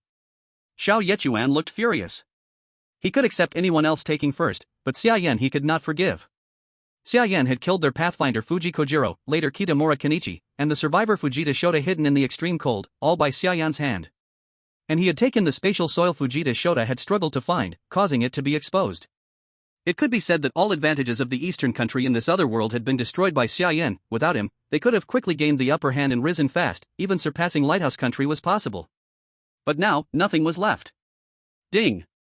Congratulations to all surviving players, you have survived 1 month, monthly rewards have been sent. Ding. Survival task completed, survivors can choose to return to Blue Star or continue surviving in the other world, entering Phase 3. Ding. Blue Star countries can send the 21st batch of survivors into the other world, as Phase 3 is about to start. This batch has no restrictions, previous survivors can also participate again. A series of system notifications appeared in front of everyone, shocking all. Phase 3? Survivors have no restrictions? Indeed, this survival was very different from before. They could choose not to return to Blue Star. All survivors have one chance to communicate with Blue Star, please cherish it. Chapter 59. Behind you is your country. Congratulations to the survivor for achieving first in the monthly ranking. Reward, Ice Soul Bow. You can choose to end survival, return to Blue Star, or continue survival, entering Phase 3. Do you want to end survival and return to Blue Star? Yes/no. Xia Yan looked at the system prompt in front of him, silent. Wang Yiting and the others were also watching Xia Yan. As his subordinate survivors, they had no right to choose actively. Xia Yan chose to leave, they could leave. Xia Yan chose to stay, they must stay. And this choice also happened to all the survivors and the open ones. Xia Yan looked at Wang Yiting and the others, not making a choice immediately. Wang Yiting knew what Xia Yan was thinking. Do not care about us, since we have become part of the survivors, we are already prepared, just make your own choice. Wang Yiting did not want Xia Yan to make a wrong choice because of them. Although they said this, Xia Yan was still a little worried. You have one chance to contact Blue Star, please choose carefully. Looking at the other prompt, Xia Yan was silent for a moment, then chose to contact the command room. On Zhou's side, he suddenly received Xia Yan's video pop-up. Seeing Xia Yan on the system pop-up, Zhou looked serious. Comrade Xia Yan, thank you for your contribution to Xia Nation. No matter what choice you make, we will respect your will. Zhou did not interfere with Xia Yan's choice for any reason. The choice was in Xia Yan's hands. No matter what Xia Yan chose, they would respect it. Xia Yan had already done enough for Xia Nation, now he was the hero of Xia Nation. Xia Yan looked at Zhou on the light screen, and at the staff behind Zhou in the command room. Although unfamiliar, it felt like these people were always by his side.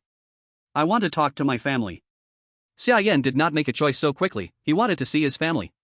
Although only a month had passed, Xia Yan felt like a long time since he last saw them. Xiaoya, go contact Xia Yan's family, quickly. Zhou immediately followed the order, letting Xiaoya contact Xia Yan's family. Because Xia Yan's family was in another city, they could not arrive quickly, but they could meet face-to-face by video broadcast. Soon, 3 familiar faces appeared in front of Xia Yan.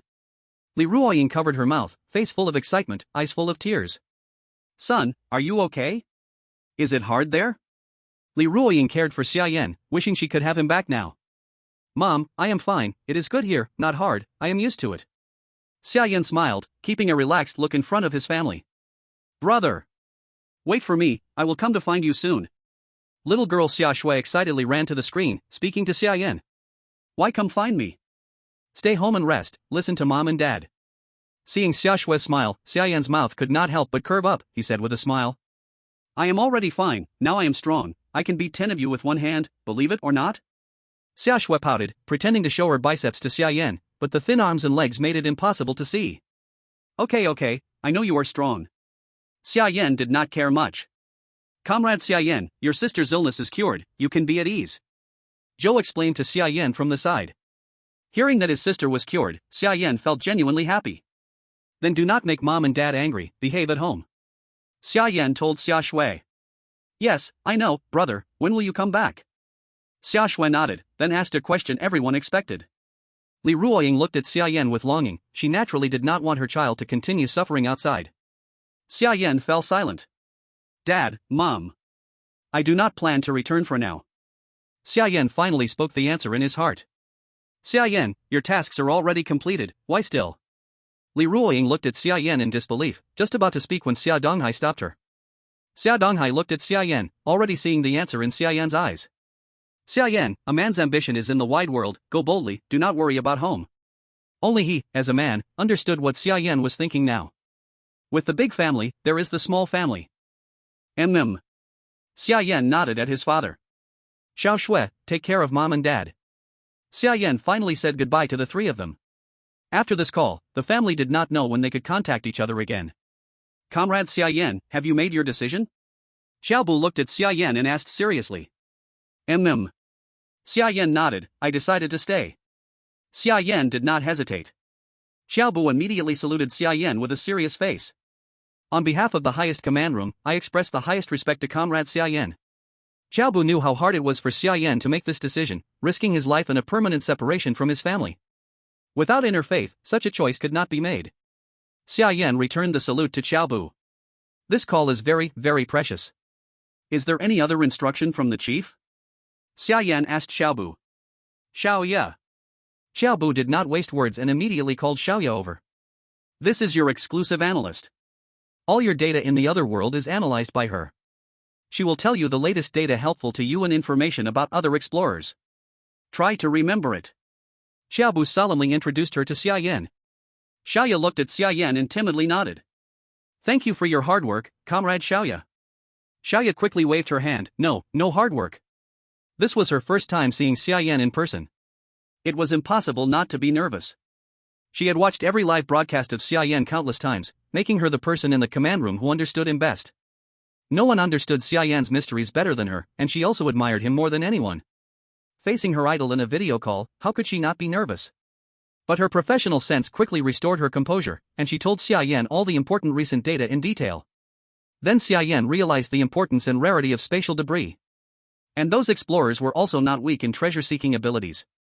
This time, some veteran survivors are joining. You must be careful, very careful with them. Then Xiaoya gave Xia Yan the names of several difficult-to-handle veteran survivors. Xia Yan memorized them all one by one. But time was limited, and soon the call ended. Comrade Xia Yan, please do not forget, no matter what, the country stands behind you. Go forward without hesitation, we trust you. Finally, Xiaobu solemnly spoke the last sentence to Xia Yan, and the light screen disappeared. The country stands behind me. Xiaobu's words instantly filled Xia Yan with motivation. Chapter 60, Flowers Compete in Bloom.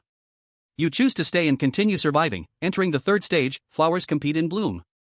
Daily and monthly rankings merge, opening the Flowers list. Flowers list, all survivors have one challenge opportunity per week. You can challenge any survivor. Winners earn flower points. Rankings are based on flower points.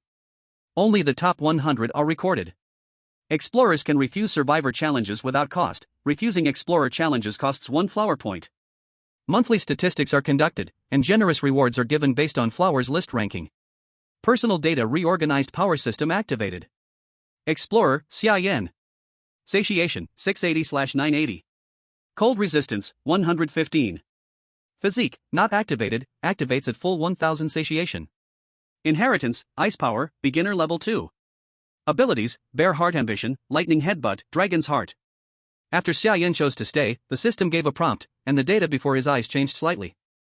Before he could study it carefully, a golden light screen popped up again. Intelligence system updating. Even the intelligence system was updating, showing that this third stage was indeed unusual. Flowers list?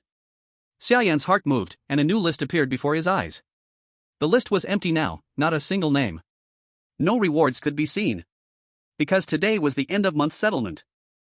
The live broadcast had already closed after updating the leaderboard.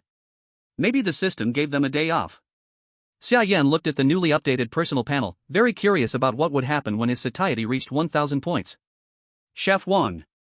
Xia Yan immediately turned and called Wang Yiting. Only then did Wang Yiting and the others come back to their senses, clearly also attracted by the updated screen from the system. No life today, pull out the frost dragon, and cook. Wang Yiting immediately started to work, using the remaining ingredients to make a pile of frost dragon meat.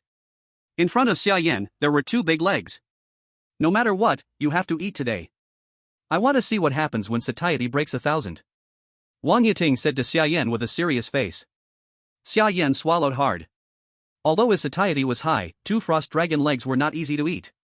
All day long, from morning to night, Xia Yan finally stuffed both legs into his stomach. He was so full he almost rolled his eyes. Ding! Satiety limit exceeded 1,000, power system unlocked. Physique, ordinary body stage 3, 10 out of 100. Xia Yan did not feel much, only that his strength had increased a lot. The previous satiety data disappeared, replaced by a progress bar behind the physique. How is it? Wang Yiting looked at Xia Yan expectantly. Xia Yan's expression moved. I understand. You should also quickly raise your satiety limit, don't be stingy. Eat the frost dragon meat if you should, only after breaking 1,000 can you unlock a power system like a magical beast. My current strength is ordinary body stage 3, which should be equal to a stage 3 magical beast. Xia Yan hurriedly explained to the others. Stage 3. Wang Yiting and the others were very surprised. Although they felt Xia Yan was stronger than stage 3, being able to see their own strength clearly was very important. At least they could know the gap between them and the magical beasts, so they wouldn't go die recklessly. At the same time, countries were selecting new survivors to send into the other world. This time was different from before, as all chosen were former survivors, selecting the most excellent among them to send. In Lighthouse Country, Lewis looked seriously at Barton in front of him. Barton, Roger's recovery is still unknown. The Summer Country opener has gotten an SSS level artifact, it's hard for him alone. But you and Rogers also received the inherited power, only you two have a chance to defeat Xia Yan. Remember, no matter what, you must kill Xia Yan for me. Barton nodded slightly. Understood. In Japan, Ono Izumi had a man holding a samurai sword in front of her. Yamashita Keiichi, your mission is to avenge Lord Fuji and Lord Fujita, kill Xia Yan, understand? Yes. Yamashita Keiichi nodded solemnly. England, France, and even the Great Cold Country all played out the same scene, with one common goal, Xia Yan. Xia Yan got an SSS level weapon, making them feel danger. If they didn't eliminate him, they couldn't feel safe. Also, Xia Yan's existence made Summer Country rise, which they didn't want to see. Summer Country was also sending new survivors. They selected a few from previously surviving survivors, along with the new batch, opened a portal, and sent them into the other world. Remember, your mission is to survive. If anyone is lucky and sent to the extreme cold land, quickly find Xia Yan, understand? Understood. All survivors shouted together. Then the portal opened, and survivors disappeared from the square one by one. Huang Xiaoyan's figure flashed, and instantly a cold wind hit, making her feel bone-chilling cold. She was transported to a land of ice and snow. The piercing cold made her hug her shoulders unconsciously. Even wearing a specially made down jacket, she could not block the invasion of the cold wind. If it were not for this batch of survivors eating a lot of mushroom soup, which increased some resistance to cold, she absolutely could not withstand this -60-degree low temperature. Looking at the endless white ice plain, Huang Xiaoyan looked full of melancholy. She had actually been teleported to an extremely cold place, not knowing if it was lucky or unlucky. On her body, besides a fire-starting tool and an engineer shovel, there was nothing else. Relying only on 2 legs to find Xia Yan in this endless ice and snow? Too difficult. Huang Xiaoyan hurriedly moved, taking advantage of the body still having some warmth, trying to find some supplies first. A night passed quietly, and early the next morning, Xia Yan woke up, and the livestream finally started again. Ding. Survivor Yamashita K challenges you, do you accept? Ding. Survivor Matsushima Ono challenges you, do you accept? Ding. Survivor Barton challenges you, do you accept? As soon as the live stream started, Xia Yan instantly received countless challenge invitations. Xia Yan frowned deeply, are these people really idle? Challenging him right at the start of the stream? He rejected or directly ignored all survivor challenges. As an explorer, he could reject survivor challenges without any cost, but rejecting explorer challenges would consume Baihua points. Xia Yan had not yet studied the situation of the third stage and did not intend to start competing so early. Just as he was about to check the leaderboard, he suddenly noticed changes in the spatial stream on the wall. Xia Yan notice, a survivor has been teleported to the extreme cold place. The situation is not optimistic. If possible, please save her. Coordinates, 456-23. Xia Yan's brow moved. A new survivor actually teleported to the extreme cold place? Chapter 61 Mammoth Herd. Xia Yan recalled when he first arrived in the extreme cold place, that helplessness and despair, instantly feeling some empathy. A new survivor, without help from others, would be very hard to survive here, unless very lucky. And obviously, this newcomer was not a lucky person, otherwise Job would not ask him for help. I am going out to save her, you all continue smelting iron. Xia Yan told them, then went to the coordinate location. Although Job gave him a clear coordinate, he could not determine the exact position, only could calculate a general direction from the map Xiaoya showed him and move forward. Led by Era, Xia Yan quickly arrived near the coordinates. It should be around here, right? Xia Yan looked at the surrounding snowplain with a face full of helplessness, a bit confused. There was not even a mountain nearby, one could see to the end, but no human figure appeared. Could it be the wrong direction? Xia Yan scratched his head while looking at the desolate snowfield. What he did not see was, not far under his feet in the snow, Huang Xiaoyun was curled up in a snow hole, lips turning purple from the cold. Because of the angle, Xia Yan could not see the snow hole at all. The live chat was almost going crazy. Turn back. Look at your feet. Turn back, Yenshin. Yenshin, is your eyesight bad? So close and still can't see? Walk a bit to the left, you would step on her head. Are you crazy? The audience watching the two live streams could not wait to rush into the stream and press Xia Yan's head into the snow hole. They sent frantic messages. Unfortunately, Xia Yan could not see the messages, and naturally did not know the person he was looking for was right under his feet. Just as Xia Yan was about to continue searching forward, Era suddenly barked.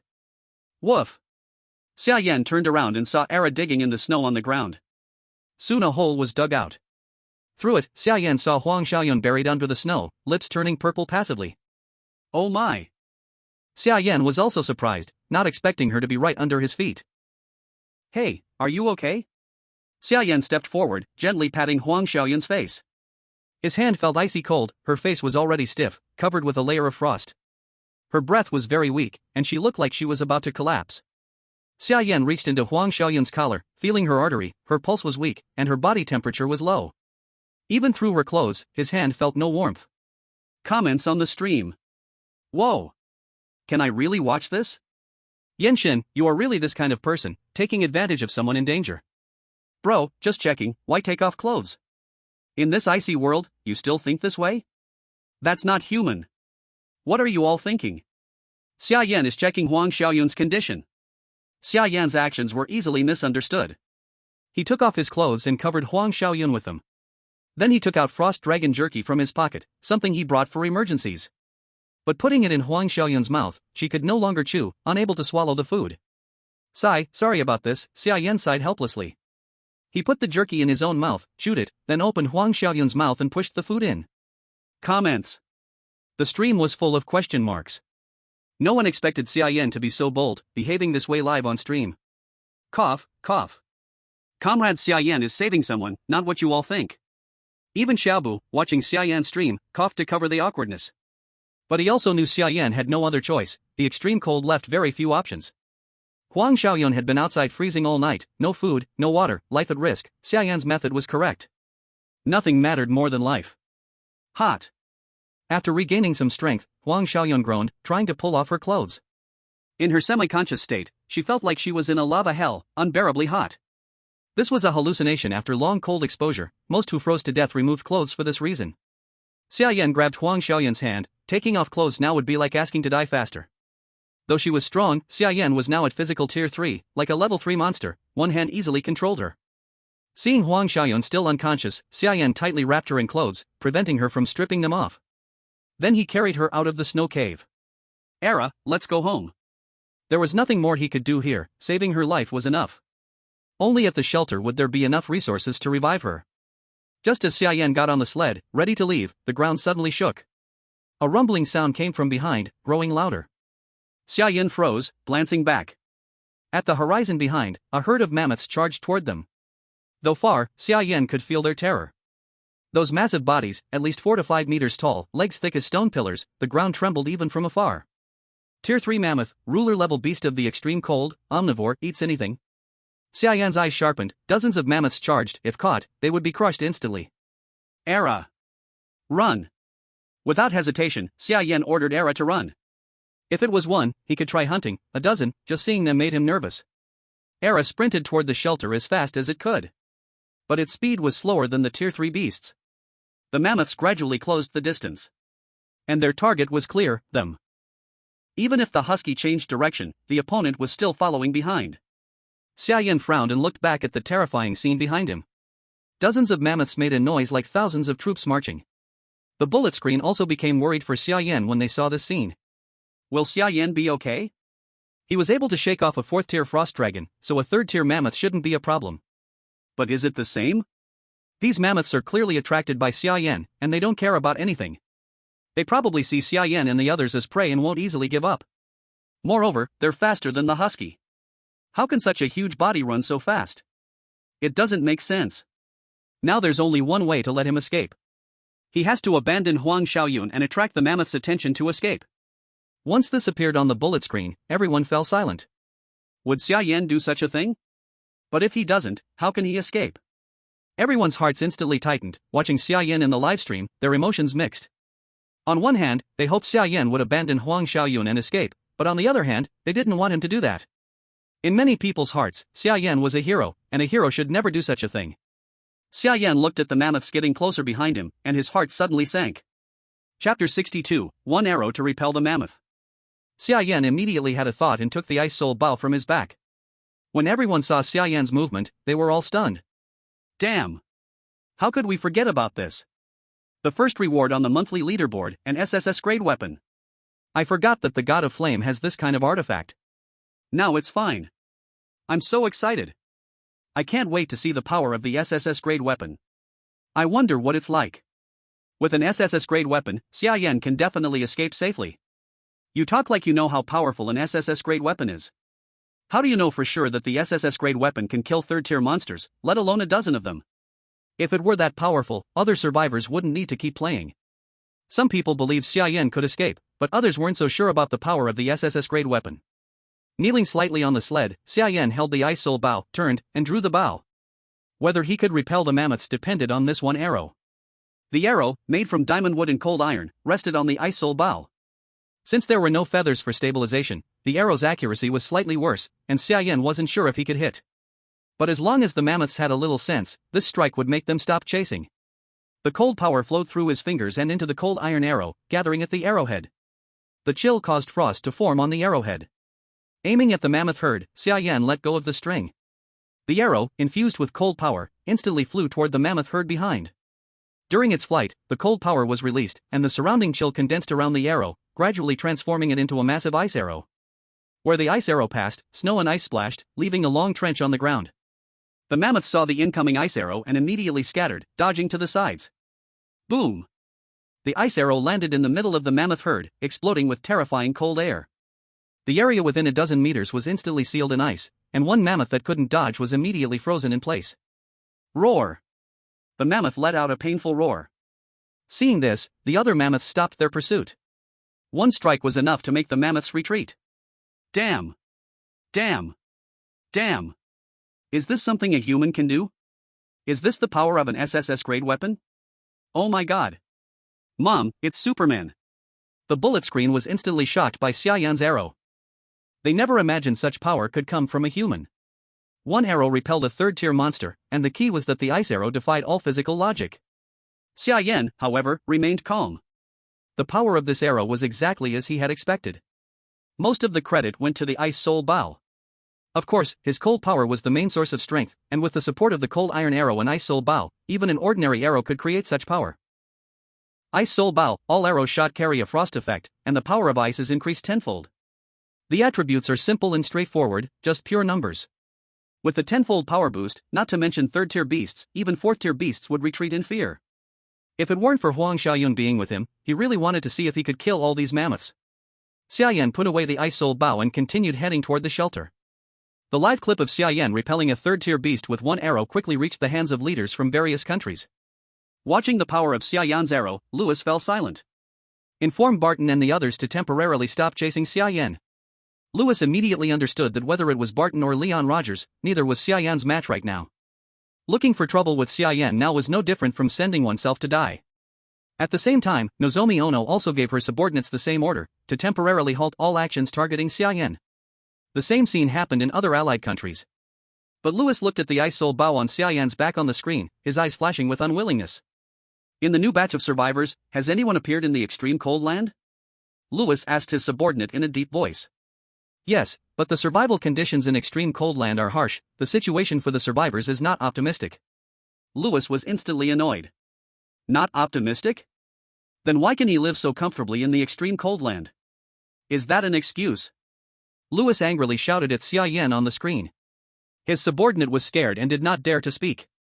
Didn't they bring the enhancer? Let him use it. Louis said in a deep voice. Enhancers cause irreversible damage to the human body, they will not choose to use it unless forced. Louis sneered. He will use it, anyway he's going to die, do you think he will not use it? Louis's words instantly silenced his subordinate. Indeed, others might not use it, but in the extreme cold land he had no choice but to fight, using it was a chance to survive. I will inform him immediately. Tell him, once stable, go find Xia Yan's shelter, after finding it do not act rashly, look for a chance to steal the SSS-level weapon. Louis instructed his subordinate. Yes. Another world, extreme cold land. A Westerner about to freeze to death held a syringe in his hand, hesitating whether to inject it. But now he had no choice, without this injection, he wouldn't survive the day.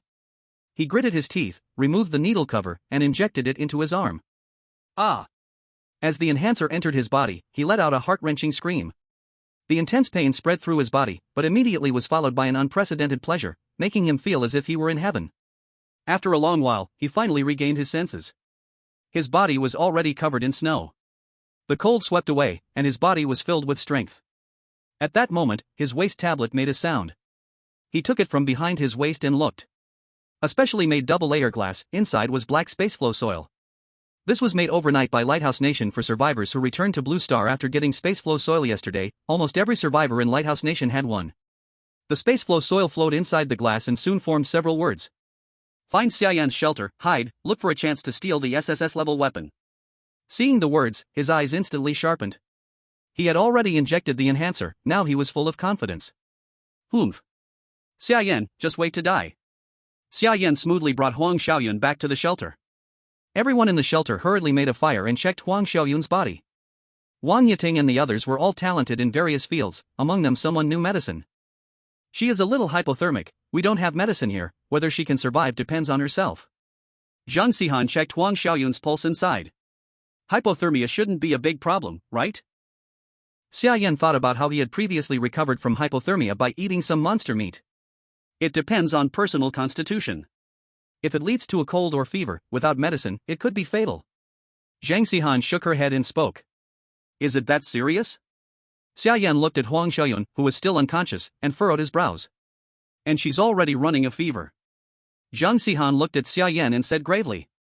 Chapter 63, Intelligence System 2.0. As her body temperature gradually returned to normal, Huang Xiaoyun slowly woke up.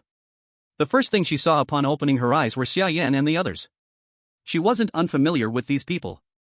Now, the Survivor course had started using Xia Yan in their live streams as learning materials, and she often watched them during her free time to learn survival methods. How did I get here? Huang Xiaoyun had no idea how she ended up in this place. You were frozen stiff. Captain brought you back. Zhang Xihan explained to Huang Xiaoyun from the side. Thank you. Huang Xiaoyun looked at Xia Yan and nodded, thanking him.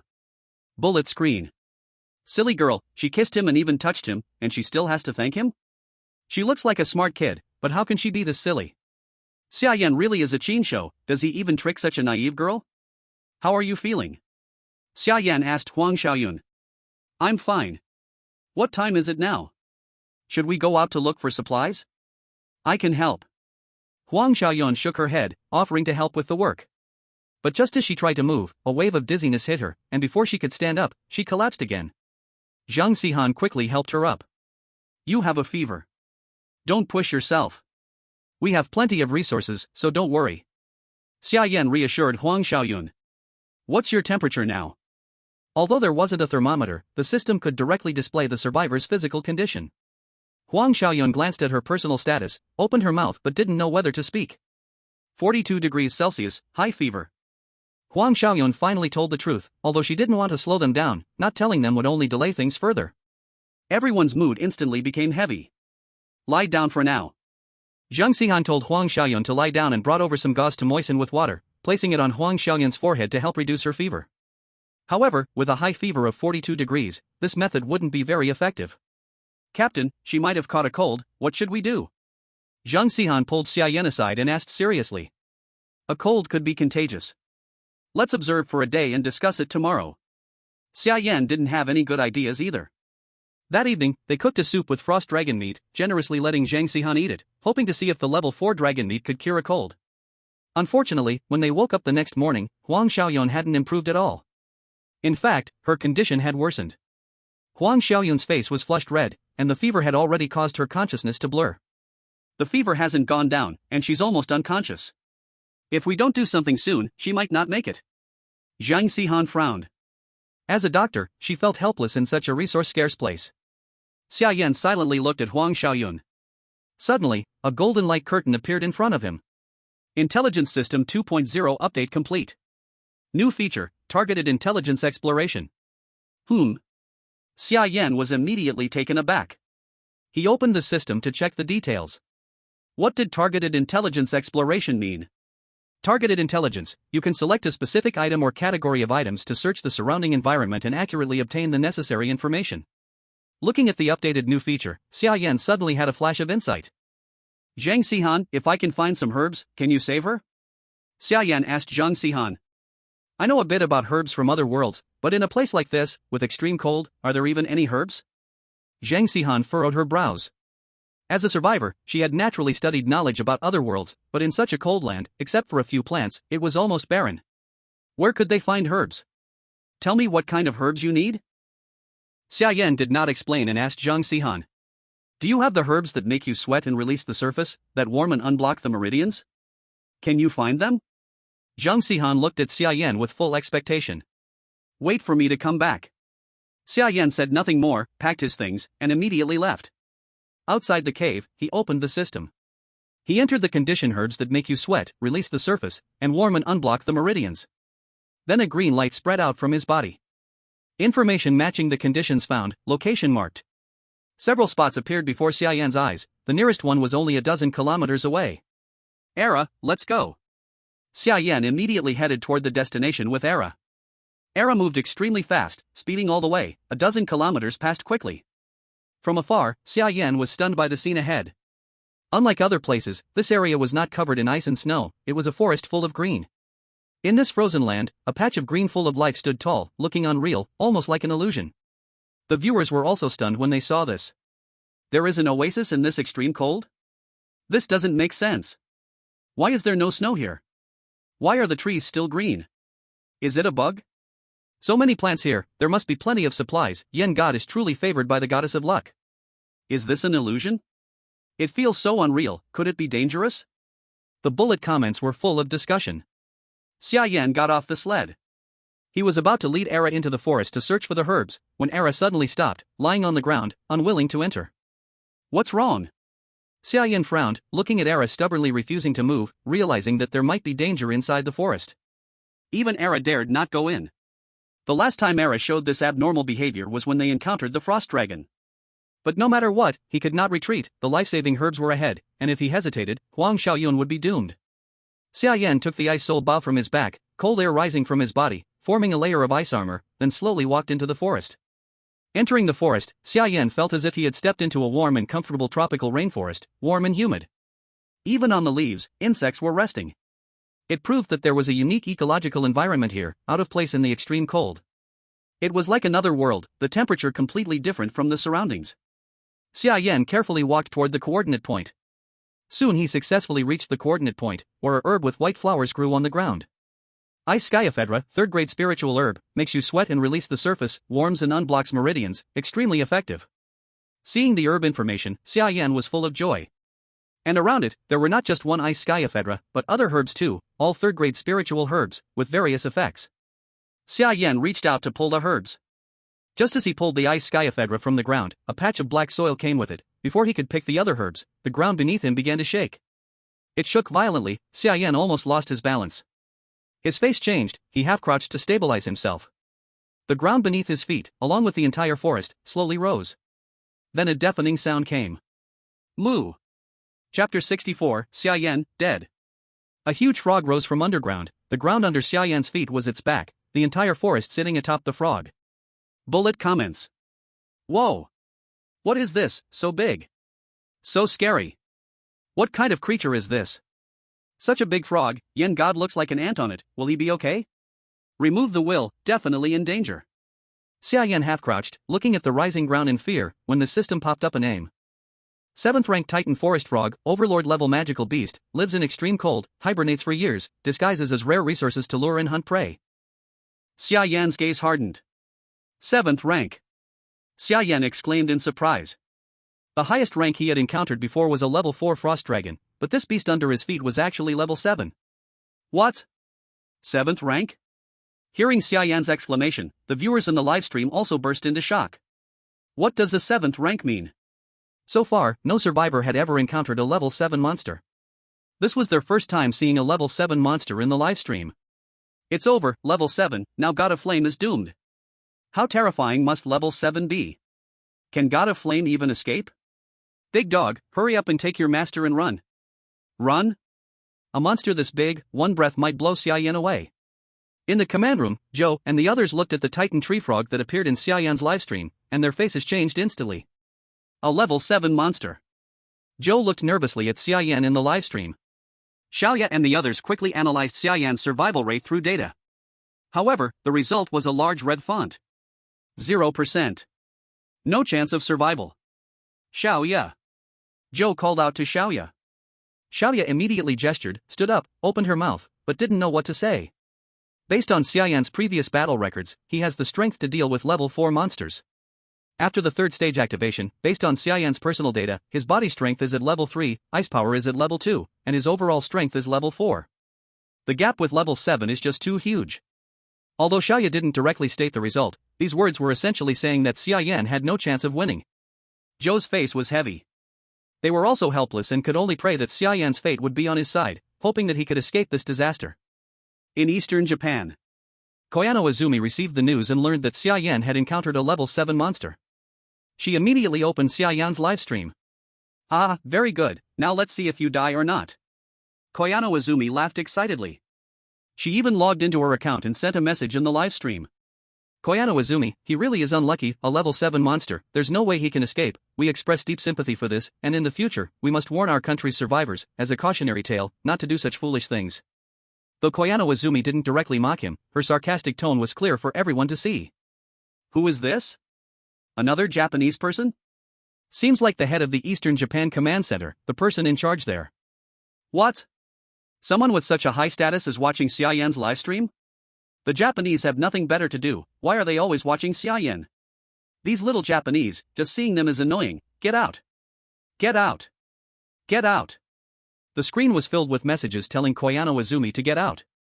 But Koyano Izumi smiled, not angry at all, and instead, she seemed very happy. The resentment she had received these days seemed to be vented all at once. Humph. Let's see how you escape now.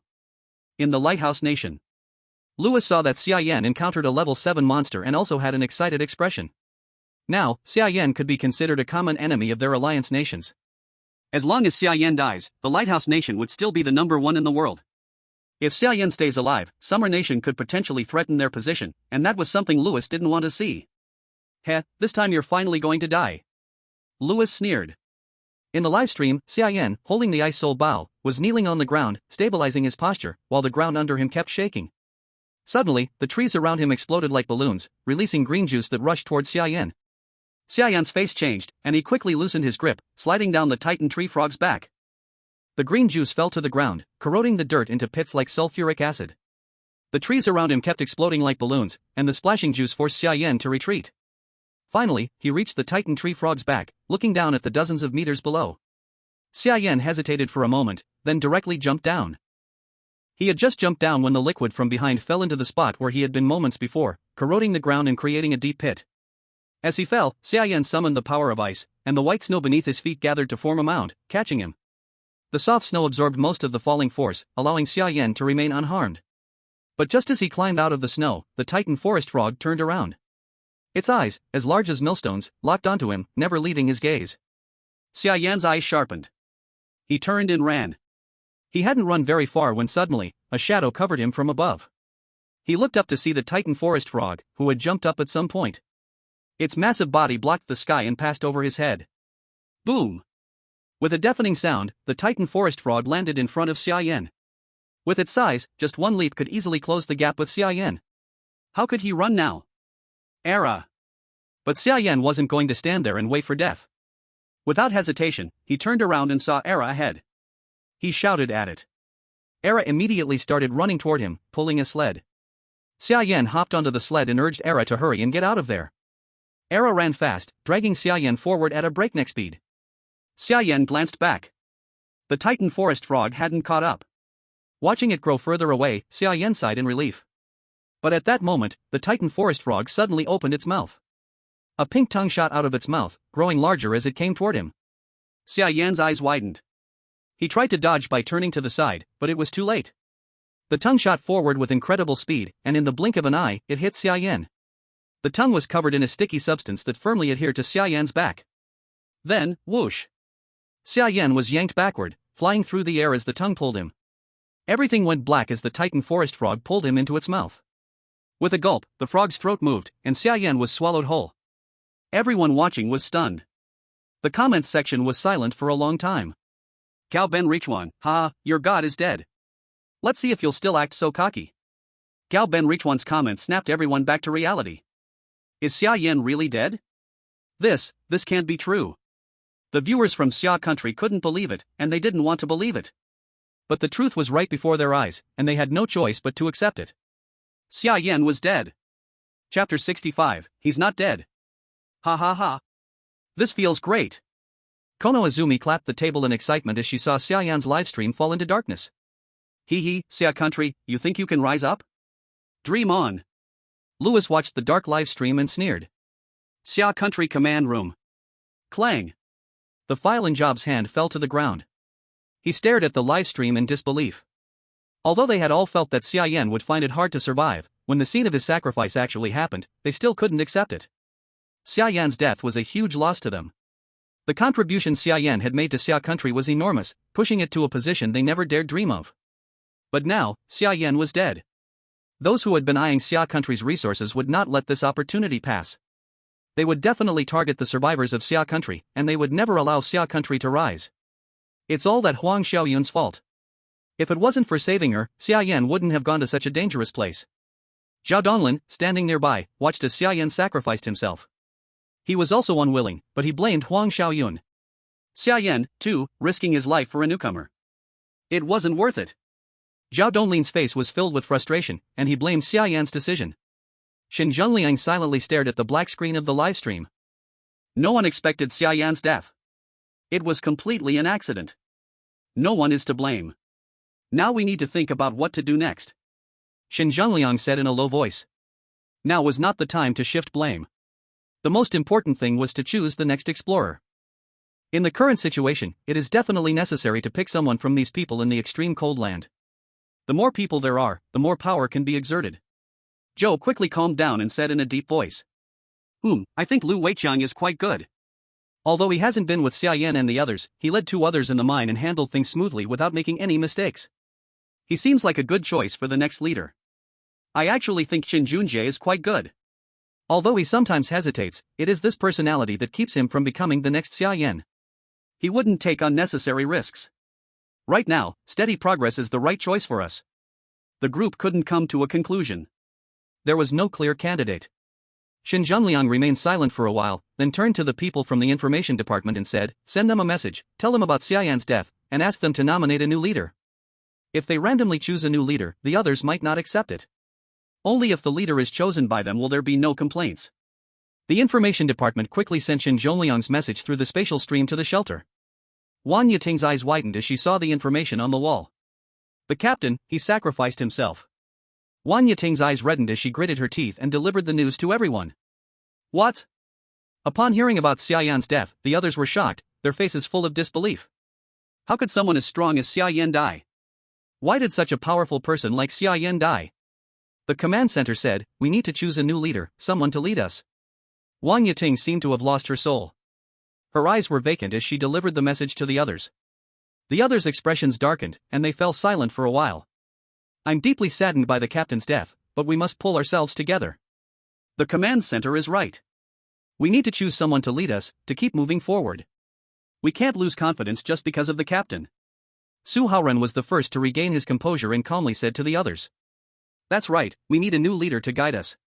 Then, Chen Junji also chimed in. "Let's go get Lu Weiqian and the others back.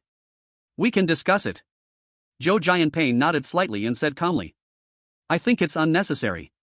Lao Lu and the others are also very important in the mine. Going back and forth would waste a lot of time. Let's just pick someone among us. We have more people, and the one chosen will not have any objections from Lao Lu and the others." Chen Junjie immediately interrupted, signaling that they could make a decision without needing to find Lu Weiqiang and the others. Zhou Jianping and the others furrowed their brows, falling silent. Xia Yan's death weighed heavily on their hearts.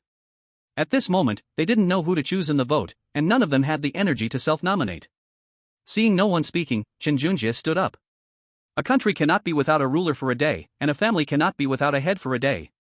I'm deeply saddened by the captain's death, but we still need to choose a new leader. Since none of you are speaking, I'll self-nominate. Does anyone have any objections?" Chen Junjie looked at everyone seriously and asked. Su Haoren glanced at him but remained silent. "Since there are no objections, then from now on, you will follow me. Our first priority now is to find the captain's body. He was carrying the Ice Spirit Bao, an SSS-level weapon. This is crucial to us, and we must get it back." Seeing no one speaking, Chen Junjie made the decision himself and confirmed his position as the new leader. Then he turned to the live stream. "Leaders, I, Chen Junjie, am willing to take on the heavy responsibility and lead them forward. I hope the leadership will support me," he said, saluting towards the live stream. In the command room, everyone watched the live stream of Chen Junjie and discussed among themselves. It seems it can only be him. Who chose these survivors? How could someone be so negative after just facing a bit of trouble? I think Chen Junjie isn't bad, he's the only one I can rely on a little. This sentence made Xiaoya involuntarily lower her head. These people were all selected by her for Xia Yan, and they were originally meant for him, so naturally, everything revolved around Xia Yan. Now that Xia Yan is dead, who can control them anymore? Chen Junjie? Xiaoya shook her head. Chen Junjie was someone who wasn't even chosen during the selection process because there was no suitable person to fill the spot. Now, having him as the leader would surely lead to problems in the future. But her opinion didn't matter much, no one would listen to her anyway. The key thing was, she didn't believe that Xia Yan was really dead. While everyone else was focused on the live stream of the shelter and its people, Xiaoya secretly opened Xia Yan's live stream. The live stream was still pitch black, with no sound at all. But she just had this feeling that Xia Yan wasn't really dead. She quickly put on her headphones, turned up the volume, held her breath, and listened carefully to the sound in her ears. Swish swish. A faint sound of water ripples entered her ears. Xiaoya's eyes instantly widened in surprise. Xia Yan's still alive. Xiaoya suddenly stood up excitedly and shouted. Everyone was startled by Xiaoya's sudden voice. "What are you talking about?" Zhao Donglin scolded Xiaoya in displeasure. But Xiaobu's expression changed. "What did you say?" Xiaobu knew that Xiaoya was the one who understood Xia Yan the most, so he quickly asked her. "He's not dead, the live stream hasn't been turned off, it's just blacked out, and there's still sound." Xiaoya quickly explained to Xiaobu and handed him the headphones. Xiaobu took the headphones, put them on, held his breath, and listened carefully to the sound. When he heard the faint noise, his face lit up with joy. He's not dead. He's really not dead. Chapter 66, To Die Together. As soon as Xiaobu's words fell, a faint green light suddenly lit up in the pitch-black livestream. What? He's really not dead. Everyone who saw this was stunned. They had clearly seen Xia Yan being swallowed by the seventh-stage beast, so how could he still be alive? But since the livestream hadn't been turned off and even showed green light, it meant that Xia Yan, the owner of the livestream, was still alive. Otherwise, there wouldn't be any picture. Damn. Is he a cockroach or something? How does he have such strong vitality? Louis, seeing the live stream of Xia Yan light up again, angrily smashed the coffee cup in his hand. Baka! Why is he still alive? Shinyo Kyoko also stood up angrily and started swearing. The live stream was instantly flooded with bullet comments. I knew it. I knew that the god of fire, Yan, is protected by fate, he definitely wouldn't die so easily. Ha, my god of fire is immortal, a 7th stage beast is nothing, I'd even believe it if you told me he blew up the land of the rising sun later. Thank God, it's so great that Xia Yan is still alive. The god of fire is awesome. The bullet comments were filled with joy that Xia Yan wasn't dead. But they still nervously stared at the live stream screen. Even though Xia Yan wasn't dead, they still didn't know what the situation was. Xia Yan took out a warm light stone from his chest and used its glow to see the surrounding environment clearly. At that moment, he found himself inside a piece of pink flesh, and ahead was a green pool, with food remnants dissolving inside. Clearly, he was now inside the stomach of a titan tree frog, and that pool was its stomach acid. He was lucky not to have fallen directly into the stomach acid, or he would have had no chance to stand here. Although he was lucky not to be dead, the situation was still grim. Inside the belly of a 7th stage beast, just 1 or 2 meters away from the stomach acid, even the slightest tremor could send him into it. The most important thing was, he had no idea how to get out. Staying here would eventually lead to death. Just as he thought of this, the surroundings suddenly trembled, and his feet slipped, almost sending him into the stomach acid pool. Looking at the stomach acid so close, Xia Yan grew even more anxious. And in a place like this, the air was extremely thin, he didn't know when he might run out of oxygen, and if he passed out, he wouldn't even know how he died. Right now, he didn't have many options. His abilities were just a few, Bear Heart and Dragon Heart were both passive, and Lightning Headbutt couldn't help him escape. The Ice Soul Bow was at least in his hand. The power of ice. Xia Yan's eyes lit up as he looked at the pool of stomach acid before him. The main component of stomach acid was about 95% to 99% water. Since it was water, he could freeze it into ice, and once it was ice, the stomach acid wouldn't be a threat to him, right? Xia Yan immediately smiled. This 7th rank magical beast seemed to have provided him a way to kill it. Under normal circumstances, Xia Yan would never be a match for a 7th rank magical beast, but now he was inside it. As long as he dealt with the threat inside, he could torment it however he wanted, right? It was really like a monkey entering a sister-in-law's belly, even an old ox would feel helpless watching. Xia Yan sneered, spreading his hands, cold air burst from his palms, and the stomach acid in front of him quickly froze under extreme cold, soon turning completely into a huge block of ice. Rib bit. Outside, the Titan forest frog suddenly screamed in pain, its belly racked with pain, rolling on the ground. Inside its belly, Xia Yan rolled like a ball. The Titan forest frog felt a churn in its stomach and opened its mouth to dry heave. As it dry heaved, new stomach acid began to secrete inside. Seeing this, Xia Yan immediately used the power of ice to freeze all the newly secreted stomach acid from the stomach walls. The entire stomach wall was frozen into ice, making Xia Yan feel like he was inside an ice house. With the whole stomach wall frozen, the Titan forest frog felt even worse, jumping and hopping on the ground in pain. This made Xia Yan dizzy inside its stomach. Only when he used the ice power to freeze his feet to the stomach wall did he stabilize his posture. Now the danger is gone, time to find a way to kill you. Xia Yan sneered and then raised the Ice Soul Bow. The ice power gathered on the arrowhead, and then he released it, shooting an arrow at the stomach wall. The moment he released it, he immediately crouched with his arms protecting his front. The arrow turned into an ice arrow, striking the stomach wall. The terrifying ice power erupted instantly.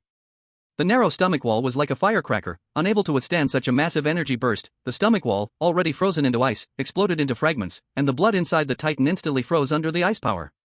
The force of the internal explosion was immense. It was like a firecracker that could not break a water barrel outside, but if you put the firecracker inside the barrel and cover the top, the barrel would shatter. This strike was exactly like that. The Titan forest frog's stomach wall was blown apart. The exploding ice power froze most of its blood, and its internal organs suffered heavy impact. The Titan forest frog spat a mouthful of blood mixed with ice fragments, then its eyes rolled back, collapsing on the ground, unable to stand, its life slowly fading, approaching the end. A patch of frost appeared on its belly. The exploding ice power froze its entire abdomen into a block of ice. The viewers in the live stream were all shocked. Who could have thought that Xia Yan, eaten by a 7th rank magical beast, would not only survive but also reverse kill the beast? Oh my god, how did Xia Yan do it? 7th rank magical beast? Damn, it's insane. Does taking a bite of a 7th rank magical beast make you immortal? You think it's like Tang monk meat? But I also want to try, even if it doesn't make me immortal, maybe it can extend my life, right? You gluttons first do not care about Tang monk meat, how about Xia Yan? Such huge power, he would not have perished together with the magical beast, right? Damn. Right. Where is the flame god? Everyone looked at the live broadcast screen with a face full of tension. The screen turned, returning to inside the body of the Titan forest frog. At this time the Titan forest frog's stomach pouch had already been completely blown away, and the surrounding blood had been frozen into red ice blocks. In the corner of ice and blood, an ice ball quietly lay there, and inside the ice ball there was a human shadow. It was exactly Xia Yan. Damn. Something really happened to the flame god. Xiao Bu saw the ice-sealed Xia Yan, his face extremely grave. Quick! Send them a message, tell them to go save Xia Yan. Xiao Bu immediately issued an order to the information department. Shen Zhongliang, however, had a face full of heaviness. At such a far distance, when they rush there, Xia Yan may already have no breath left. Shen Zhongliang said in a deep voice. Although he said it like this, he still let the information department send a message to the shelter, letting the people of the shelter go save Xia Yan. The people of the shelter received the message and immediately burst into surprise. Xia Yan is not dead yet, he is still alive. The command room told us to go save him. Wang Yiting said with a face full of joy. Hearing this news, a trace of disappointment actually flashed across Chen Junjia's face. Chapter 67. The greenhouse finally has a place to rely on. Go! Go save the person. Wang Yiting did not say a second word. She grabbed the snow bicycle and was about to rush toward the place where Xia Yan was. Wait! Chen Junjia quickly called out to stop Wang Yiting. I will go with you. Two people can look after each other. Chen Junjia directly sat on the back seat of the bicycle without waiting for an answer. Wang Yiting was anxious to go rescue Xia Yan and simply did not think that much. She said nothing and carried Chen Junjia while rushing toward the place where Xia Yan was. Su Haoran looked at the backs of the two people leaving and frowned. I hope I thought too much. He felt Chen Junjia was not quite right. Usually whatever he did he was never this active, yet he would actually take the initiative to go save Xia Yan. It gave him a feeling that Chen Junjia had another purpose. But he also felt that such a thought was not very good, and only treated it as himself being too sensitive.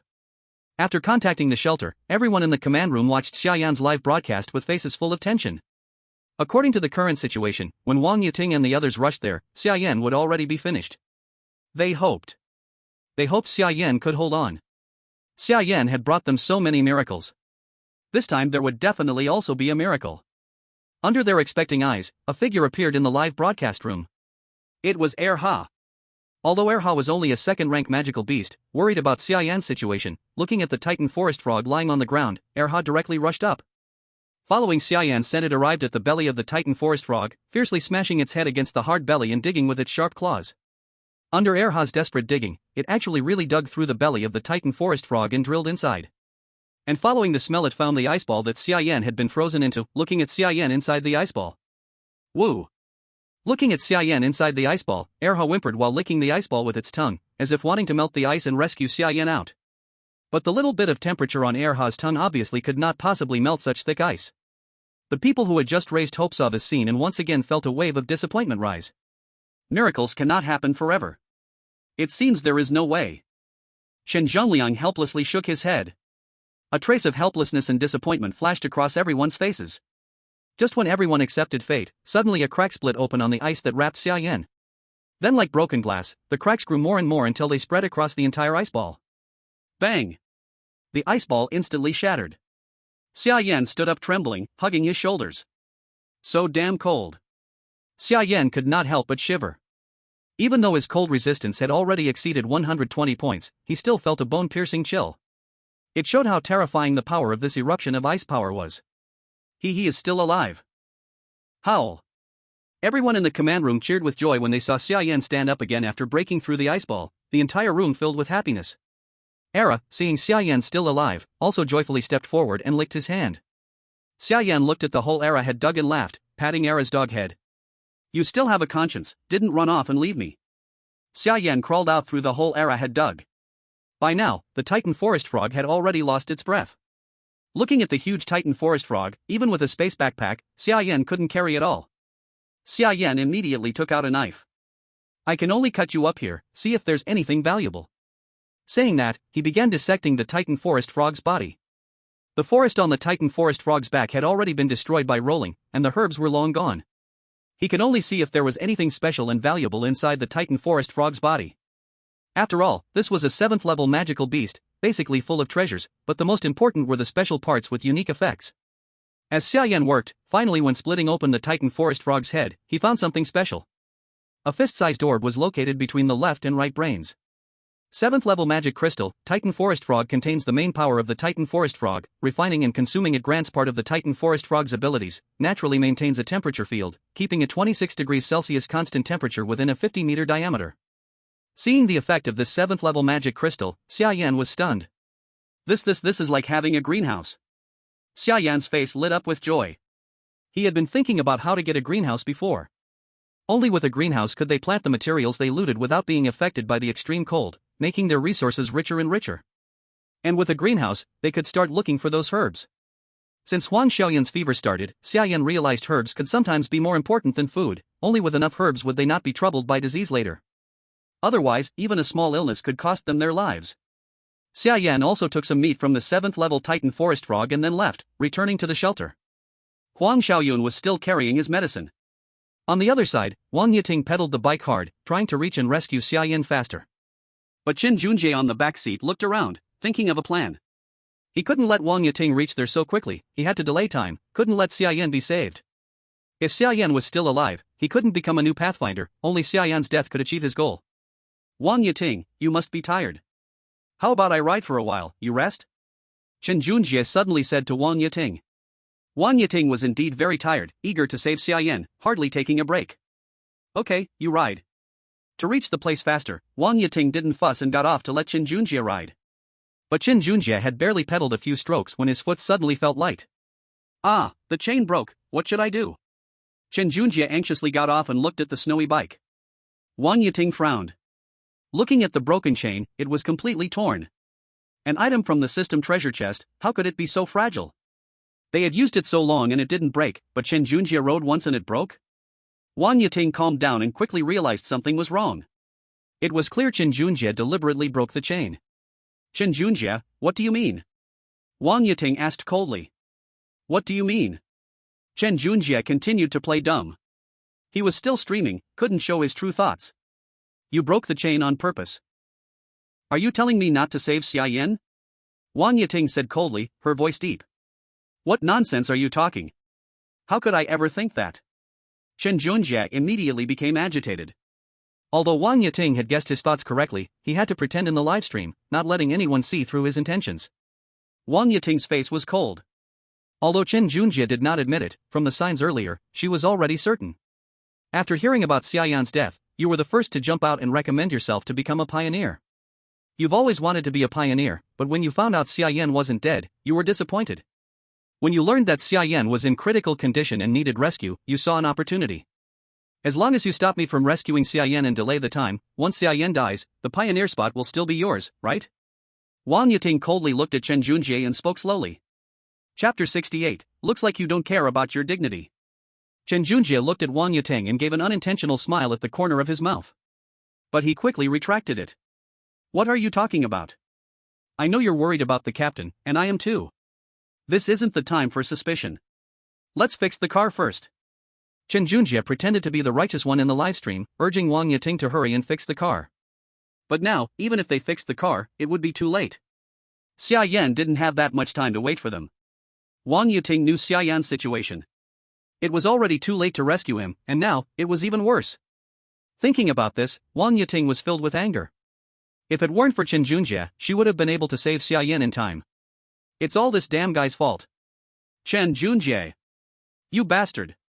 Wang Yiting immediately kicked Chen Junjie. Chen Junjie was kicked to the ground by Wang Yiting. On the ground, Chen Junjie lowered his head, secretly curling the corner of his mouth. His goal had been achieved.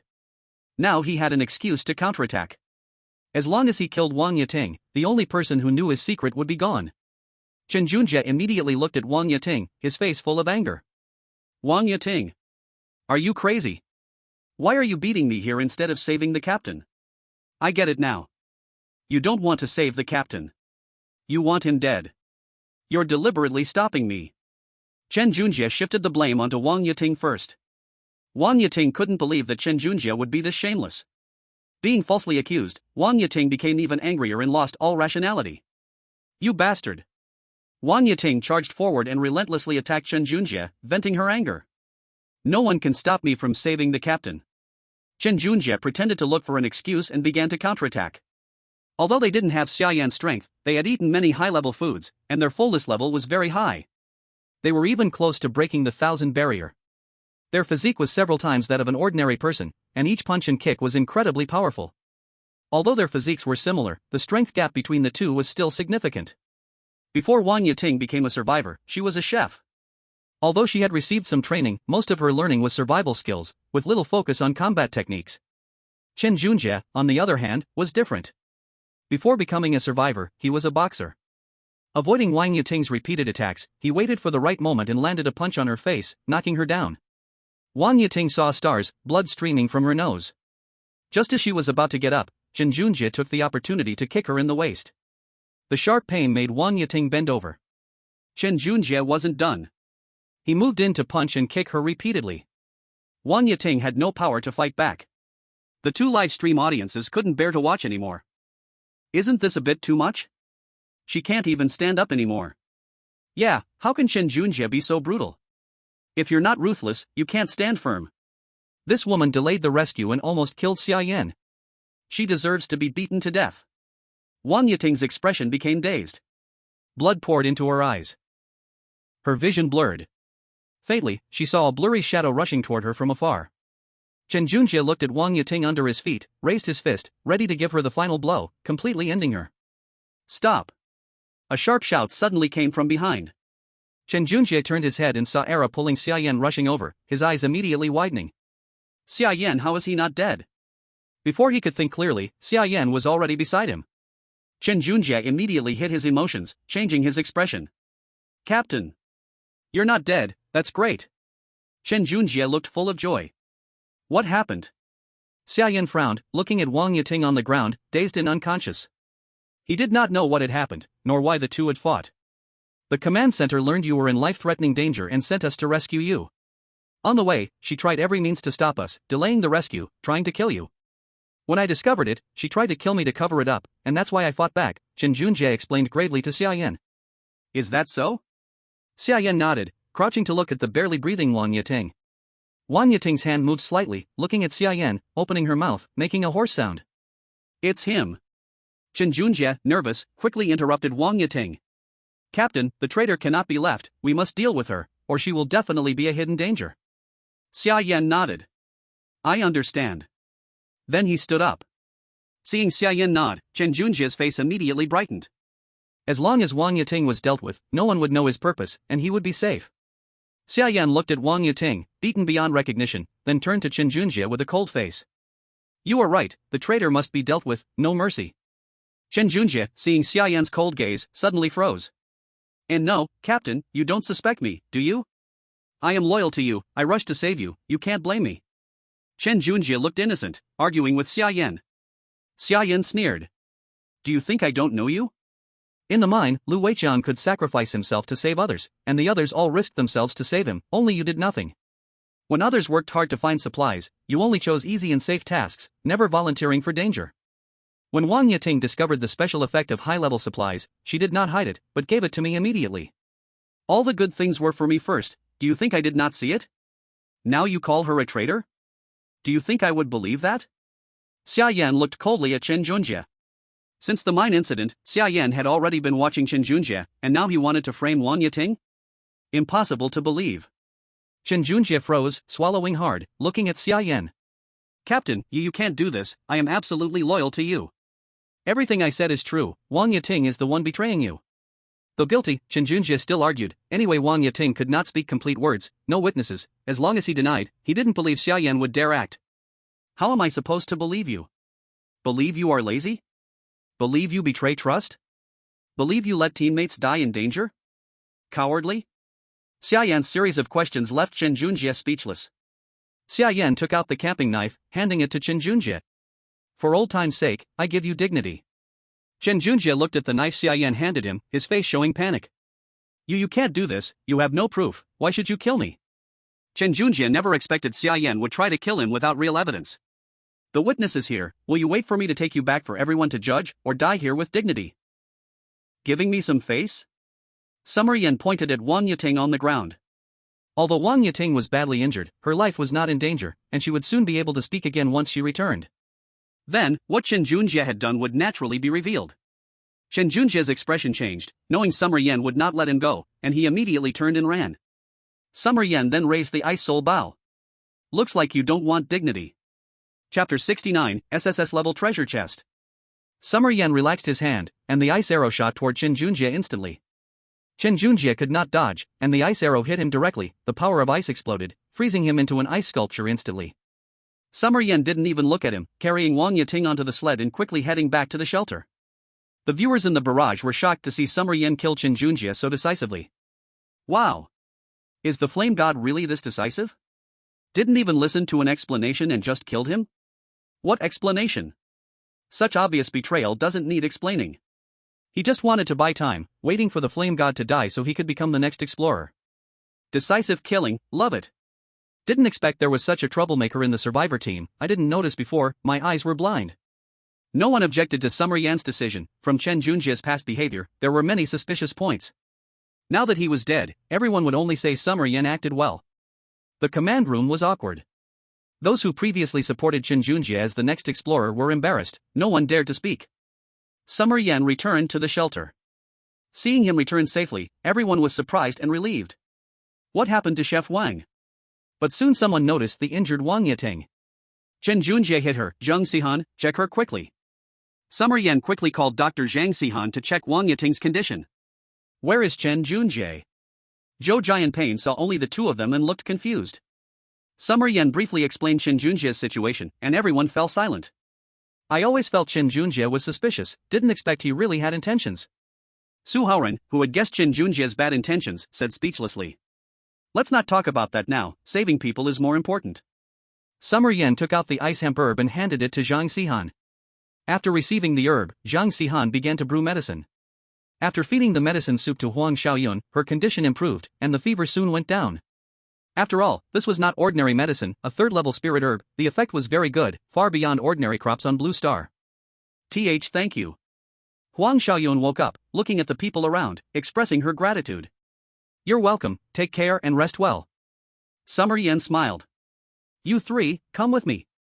Summer Yen then called Su Haoren, Yang Xiaoming, and Zhou Jianpain. The snow bike is still halfway, and there are many supplies not brought back. You will go with me again. They went to bring back more Titan forest frog meat and return the snow bike. By the time they finished, it was evening. Even if they ate the Titan forest frog meat every day, they couldn't finish it in a short time, and the cave they used as storage was filled. With so much high-level food, we don't need to worry about food for the next few days. Li Jingyi looked at the Titan forest frog meat with surprise and joy. Then don't go outside, focus on smelting iron at home. Since we don't need to worry about supplies, we should try to live well. Summer Yen smiled and told them. Yes. They nodded in agreement. Looking at so much food, Summer Yen opened the system again and chose to upload the supplies. Upload supplies, 7th level Titan forest frog meat x10, SSS. Resource return, 100-fold. Nation receives resource return, 7th level Titan forest frog meat x1000. Survivor uploads SSS level supplies for the first time, obtains 1 SSS level treasure chest. A golden, shining treasure chest appeared in front of Summer Yen, surrounded by 2 golden dragons. The last time the SS level treasure chest opened a space backpack, what would the SSS level treasure chest open this time? Xia Yan immediately became excited. He opened the treasure chest, and dazzling golden light burst forth. Then, the items inside appeared before Xia Yan's eyes, and his eyes lit up. After Gareth used the strengthening agent, relying on his powerful physique, he moved effortlessly through the extreme cold region, completely unafraid of the freezing temperatures. His strength could even match the third-level beast's arm wrestling power. To avoid being detected by Xia Country through the live broadcast, Gareth waited until evening before beginning his actions. He walked through the wind and snow for half the night, when suddenly he saw a figure ahead. Gareth's face changed, and he immediately crouched down, carefully raising his head to look ahead. Under the cover of the wind and snow, he couldn't see the figure clearly, but the person stood still without moving. This made Gareth somewhat puzzled, so after waiting for a while, Gareth cautiously moved closer. When he got closer, he realized that this was actually a person frozen in ice. Through the ice layer, he could see that the person was from Xia Country. And it seemed like one of Xia Yan's survivors. Looks like I didn't head in the wrong direction. Xia Yan's shelter should be nearby. Although Gareth didn't know how Chen Junjie died, he knew that seeing a Xia Country survivor meant that Xia Country's shelter was close. Being frozen like this at such a low temperature, they're so weak. Gareth sneered as he looked at the ice sculpture like Chen Junjie, then kicked him down. Chen Junjie fell to the ground, instantly shattering into a pile of ice fragments. Gareth continued walking forward. Soon, he found signs of human activity in the snow ahead. The flattened snow clearly showed that someone had frequently walked there. Not far ahead, there was a cave. It was exactly the same as the cave he had seen in Xia Yan's live broadcast. Found it. Gareth's face showed excitement. Then, he cautiously crept forward. When he reached the cave entrance and looked inside, the cave was not dark. For convenience, Xia Yan had embedded warm light stones around it, so even at night, there was a faint glow. Gareth carefully walked in. Once he entered the cave, Gareth immediately felt warmth. The temperature inside the cave was a constant 10 degrees, and he could feel no coldness. These guys, they found such a good place. It would be so great if I had this. Gareth was quite envious. He almost froze to death outside, and if he had such a place, there would have been no need for strengthening agents.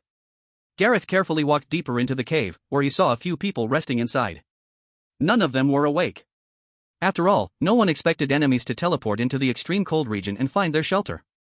Gareth's eyes scanned over the figures one by one, quickly landing on the one furthest inside. Beside that person, there was an ice blue bow. It was the one Xia Yan used, the ice spirit bow. Gareth's eyes brightened. This was his target. Gareth immediately and carefully crept towards where Xia Yan was resting. At that moment, the dog in the corner suddenly woke up and noticed Gareth's approach. Its two ears instantly stood up, alert. Woof. Chapter 70, Someone has been here. Gareth was startled by the sudden barking of the dog. Then he remembered that Xia Yan had tamed a wolf cub, and immediately turned to run outside. The dog's bark woke up Xia Yan and the others, and they immediately opened their eyes. But Gareth's movements were fast, and he had already disappeared without a trace. Era, why are you barking at this time of night? Go to sleep. Xia Yan didn't think much of it and just assumed the dog was having a fit. Era whimpered and lay down on the ground in grievance. But it didn't sleep. Instead, it stared at the cave entrance. The next morning, Xia Yan woke up. Huang Xiaoyun's fever had completely subsided, and she had recovered quite a bit. They all ate a meal of forest frog meat together. Huang Xiaoyun only took one bite and immediately felt full. The others were already very full, so they could handle the energy from the 7th tier monster meat, but Huang Xiaoyun had just arrived, and her fullness limit was only 100. That one bite almost made her burst. Xia Yan ate a bowl of Titan forest frog meat and glanced at his personal data. Opener, Xia Yan. Cold resistance, 125. Constitution, common body, 3rd stage, 30/100. Heritage, power of ice, beginner level 2. Abilities, bear heart and will, lightning headbutt, dragon's heart. Just one bowl of 7th tier monster meat made his constitution progress by 20 points. It's worth noting that even when he ate frost dragon meat before, there was no noticeable change. But now, just the most basic 7th tier monster meat boosted his progress by 20 points. This means he's close to his next breakthrough. However, unfortunately, his power of ice still hadn't progressed at all. It was still at level 2, with no progress. To this day, he still didn't know how to improve his power of ice level. Captain, my fullness is maxed out. Mine too. Mine too. After Su Haoran and the others finished the forest frog meat, they all exclaimed. Their fullness was already close to 1,000 points, and now, with the help of the 7th tier monster meat, they had finally surpassed their limit. Everyone's strength had reached the 3rd stage, even Wang Yating, whose injuries hadn't fully healed. Of course, even though they were all at the 3rd stage, they were still no match for Xia Yan. Xia Yan still had the passive boosts from Bear Heart and Will, Dragon's Heart, and the power of ice. Xia Yan could fight across levels. Good, you continue refining iron. If possible, go outside and clear some farmland. Xia Yan nodded in satisfaction, then said. Farmland? It's so cold outside, what's the point of clearing farmland? Even if we clear it, it'll freeze quickly, and we won't be able to plant anything. Su Haoran asked Xia Yan in confusion. Xia Yan smiled slightly. Then he took out a 7th tier magic crystal. This is amazing. Seeing the magic crystal's effect, everyone was immediately overjoyed. As people from the Xia kingdom, they all understood the value of this magic crystal. This was basically a greenhouse. A constant temperature of 26 degrees, the perfect environment for growing plants. It should only be produced by high-tier monsters, and its effect is very good. Don't lose it. Xia Yan instructed them. Yes. We will ensure the task is completed. Su Haoran and the others saluted Xia Yan with excitement on their faces. As people from the Xia kingdom, farming was deeply ingrained in their genes. The idea of farming made them all very excited. Xia Yan went out with them, planning to find some medicinal herbs. After learning the importance of medicinal herbs yesterday, if they could clear farmland, he wanted to transplant some herbs back. When they walked out of the cave, they found that it was snowing heavily outside, and the ground had already been covered with a thick layer of snow. What heavy snow, it's making me a bit homesick. If I calculate the time, it seems like it's almost the new year on Blue Star? Li Jingyi said with a sigh, looking at the heavy snow outside. As survivors in another world, they had no concept of time, and festivals could never appear in their daily lives. The fact that they were alive was already a great achievement. Just as they were about to go out and clear farmland, Xia Yan suddenly spoke to stop them. Wait! Xia Yan stopped the group who was about to leave, his face serious as he looked down at the footprints at the entrance of the cave. Did anyone go outside yesterday? Xia Yan asked them. The group looked at each other, all shaking their heads. I only got woken up once by the dog last night, but I didn't wake up for anything else. The group looked at Xia Yan in confusion, not understanding what he meant. Xia Yan looked down at the footprints at the entrance of the cave. Lift your foot. Xia Yan said to Su Haoran beside him. Su Haoran didn't know what Xia Yan was doing but still cooperated and lifted his foot. Xia Yan's gaze immediately sharpened. Someone came last night. What? Who came? Are there other people? How could that be? Even if someone came, how could a newcomer move freely at night? Everyone was immediately shocked. Because they knew how terrifying the extreme cold region was, it was hard enough for a newcomer to survive, let alone move at night. Just look at Huang Xiaoyun, if it weren't for Summer Yen and the others helping, she'd probably be dead countless times already. I'm sure someone came. Summer Yen looked at the footprints on the ground and said faintly. Although the footprints were shallow, Summer Yen still noticed something after comparing them. Their boots were all issued by the Summer Nation, the same style, and the soles had identical patterns. But the footprint at the door didn't match their sole pattern. There had to be someone else, he couldn't think of any other reason. Who could it be? Su Haoran and the others immediately became tense. Someone had quietly approached them last night, and they hadn't noticed at all, which was terrifying to think about. And they instantly remembered the bark of the husky from last night. If it weren't for the husky's bark, they wouldn't have known what had happened. Act like you didn't notice anything, and continue with what you're doing. Leave one person at the entrance to keep an eye on the shifting ground. Summer Yen immediately began assigning tasks. Since someone came, it was best to catch them, but before that, they couldn't alert the enemy. Even on the live stream, they had to hide it deliberately. Otherwise, someone might leak information, and they would be exposed. Everyone nodded and cooperated, continuing with their tasks. Summer Yen then opened the intelligence system. Looking at the search bar, Summer Yen typed one word. Person.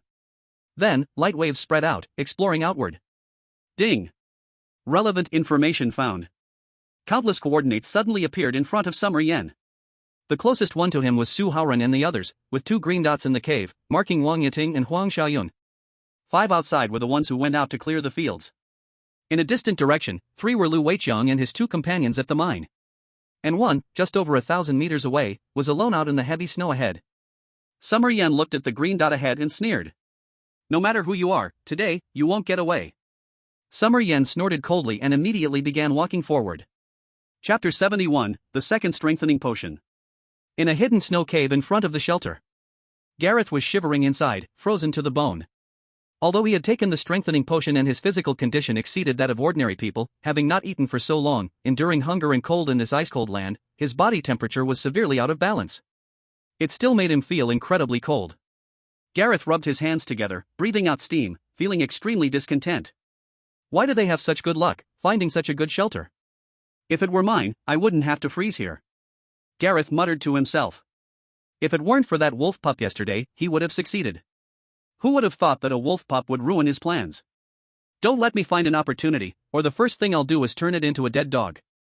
Gareth sneered coldly. Just as he was daydreaming, his expression suddenly changed, his ears twitching. Enhanced senses allowed him to hear the sound of footsteps crunching on the snow nearby. Gareth immediately became alert, pulling out a dagger from his waist, staring at the entrance of the snow cave.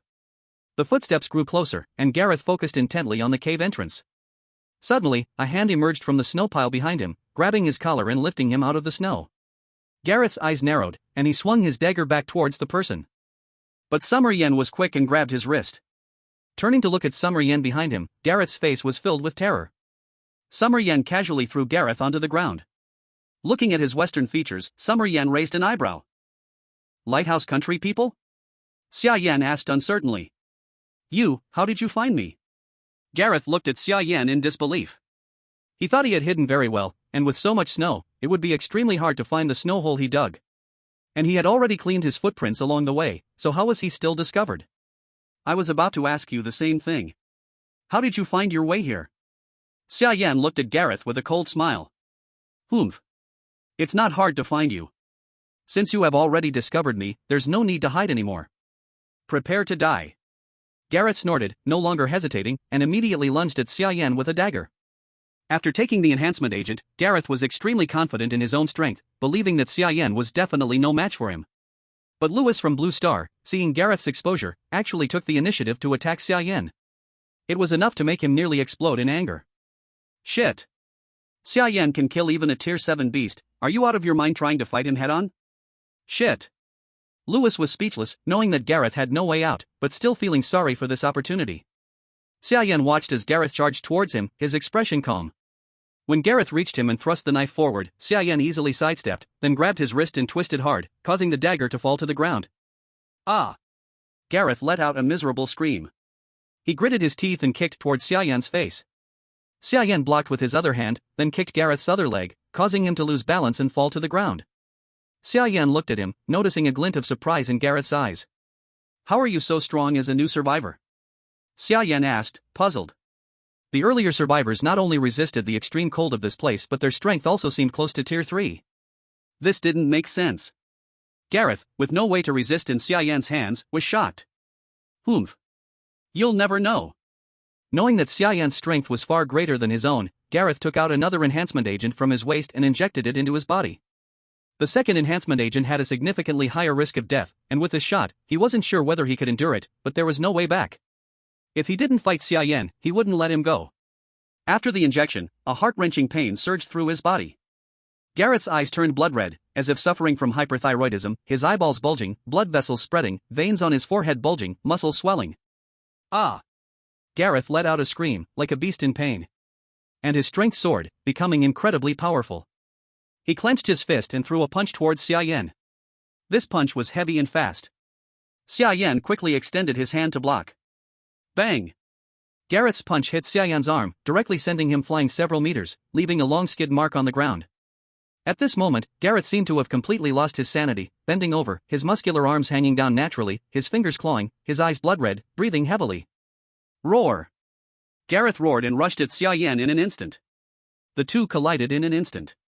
When Xia Yan fought him, he was shocked to find that Gareth's strength had suddenly increased so much. Without relying on the power of ice, he couldn't even break through Gareth's defense, and his attacks became even fiercer. Gareth's strength was completely on par with his. What kind of thing was he fighting? Bullet comments. Holy crap! Where did this monster come from? How is he so strong? He's actually fighting back and forth with the flame god, this is absurd. Isn't he a new survivor? Can there be such a strong person among the new survivors? Is this even reasonable? Did you all forget? This time, there's no restriction on new survivors entering the survival game. The old survivors can also join. Could this be an old survivor? I just checked. It's not an old survivor, he's a newcomer. Holy crap! The newbie is this awesome? Awesome? Look at that syringe, he's on drugs. I just checked, he's a survivor from Lighthouse Country. Lighthouse Country, that makes sense, they overuse potions like it's normal. But this drug is really amazing, one shot lets him fight Flame God back and forth. If he takes more, wouldn't he be invincible? More shots? He'd probably die.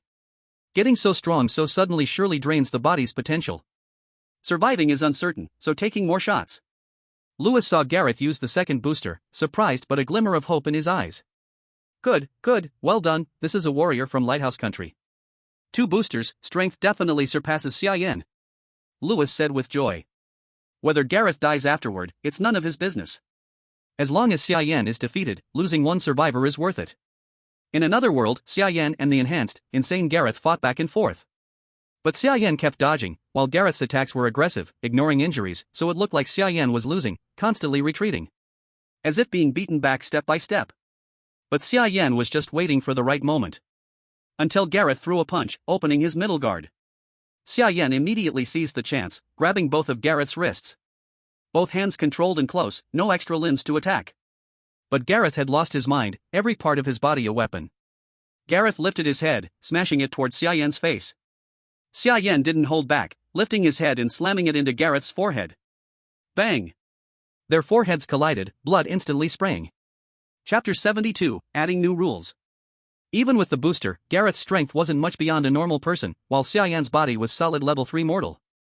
Gareth's head exploded on the spot, blood everywhere, while Xia Yan's forehead had only Gareth's blood, no scratches. Gareth's head took heavy damage, seeming to regain clarity. He swayed but stood upright. Then a piercing pain ran through his body. The booster's side effects began. Ah! Gareth couldn't bear the pain, collapsing and screaming, rolling constantly. The booster tore his muscles, bones, and tendons, eyes bloodshot, popping like a water balloon. Blood poured from every joint. Gareth felt like being tortured in hell, wanting to die. Ah! Kill me! Gareth begged Xia Yan in agony. The pain was not momentary but continuous, destroying his mind, only wanting it to end. I ask, you answer, I'll make it quick. Xia Yan squatted, saying calmly to Gareth. Okay, I'll speak, just ask.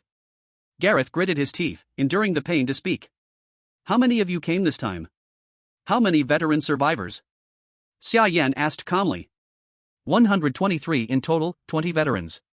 One called Barton is very strong, comparable to Leon Rogers.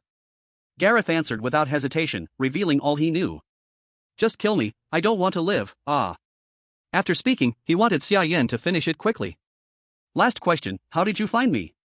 How did you contact Lighthouse Country? Xia Yan knew Gareth couldn't have found them so fast without orders from Lighthouse Country. Gareth pulled out the Spaceflow soil tablet from his pocket. Seeing this, Xia Yan suddenly understood. Kill me, I've said everything I know, just give me a quick end. Gareth weakly pleaded with Xia Yan. Xia Yan took the tablet and looked at Gareth. Okay, I'll fulfill your wish. Then, he ended Gareth's life with a single strike, ending his pain. Looking at the spatial tablet in his hand, Xia Yan was a bit surprised. It seemed that the Lighthouse Nation also had spatial dirt, and they had even brought it to Blue Star, creating such a convenient one-way communication device. Although its structure was simple, it was very convenient. Xia Yan held the spatial tablet and showed it to the live broadcast, shaking it slightly. In the command room, Job immediately understood, realizing what Xia Yan meant. Contact the information department, search for the signal coordinates of the tablet in Xia Yan's hand, and try to get in touch with him. Job understood Xia Yan's intention. He wanted them to use the tablet to contact him in the future to avoid important information leaking through the livestream. Xia Yan's tablet soon responded. Then several words appeared. To prevent the Lighthouse Nation from sending out random messages, we will now add a confidential code, 985, to the end of our messages. If the code is not included, it is not from us. Looking at the words on the screen, Xia Yan smiled. He made an OK gesture toward the livestream. Today's intelligence system has already been used, so it cannot be used again, so the search for medicinal materials would have to wait. Xia Yan casually opened the system interface to check the 100 Flowers ranking. 2 days had passed, and many people were now on the list. 100 Flowers ranking. First, Barton 100 points. Second, Leon Rogers 90 points. Third, Yamashita Keiichi 80 points. Fourth, Cooper 70 points. Fifth, Andre 60 points. Sixth, Shin Nanxiao 50 points. Seventh, Jean Shishun 40 points. Eighth, Bai Shi Lingna 30 points. Ninth, Zhao Xinxin 20 points. 10th, Xiao 10 points. There were only a few dozen people on the list, and the top 10 all had more than 10 points, proving that they had all experienced at least one challenge and had never rejected one. Notably, 2 survivors from Xia Country were on the list, Shin Nanxiao and Zhao Xinxin. They were also the 2 strongest survivors in their batch, apart from Xia Yan. However, Xia Yan didn't recognize the first-place Barton. He should be a new addition from this batch of survivors. Xia Yan looked at the people on the list. He had the right to choose opponents for challenges, but there was only one chance each week, and winning once only earned 10 points. Xia Yan furrowed his brows. How did the people in the top 10 accumulate so many points? Xia Yan was confused. If only one challenge is allowed, how did they manage to get so many points all at once? Suddenly, Xia Yan's expression froze, and he figured out what was going on. Although each survivor could only challenge once, there was no limit to the number of times they could be challenged. But in their own country, when a survivor challenged someone, they could gather most of the points on one person without a huge cost, and as long as they kept their rank in the top few, they could earn a substantial reward. It was a foolproof deal. In other words, if Xia Yan didn't do this, no one would challenge him, and he would never catch up. Damn, are they crazy? They're willing to waste their own country's fortune just to secure a ranking?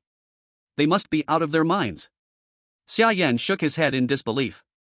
Although this way could indeed accumulate points quickly, every time someone failed a challenge, their country's fortune would decrease, and it might even lead to a disaster.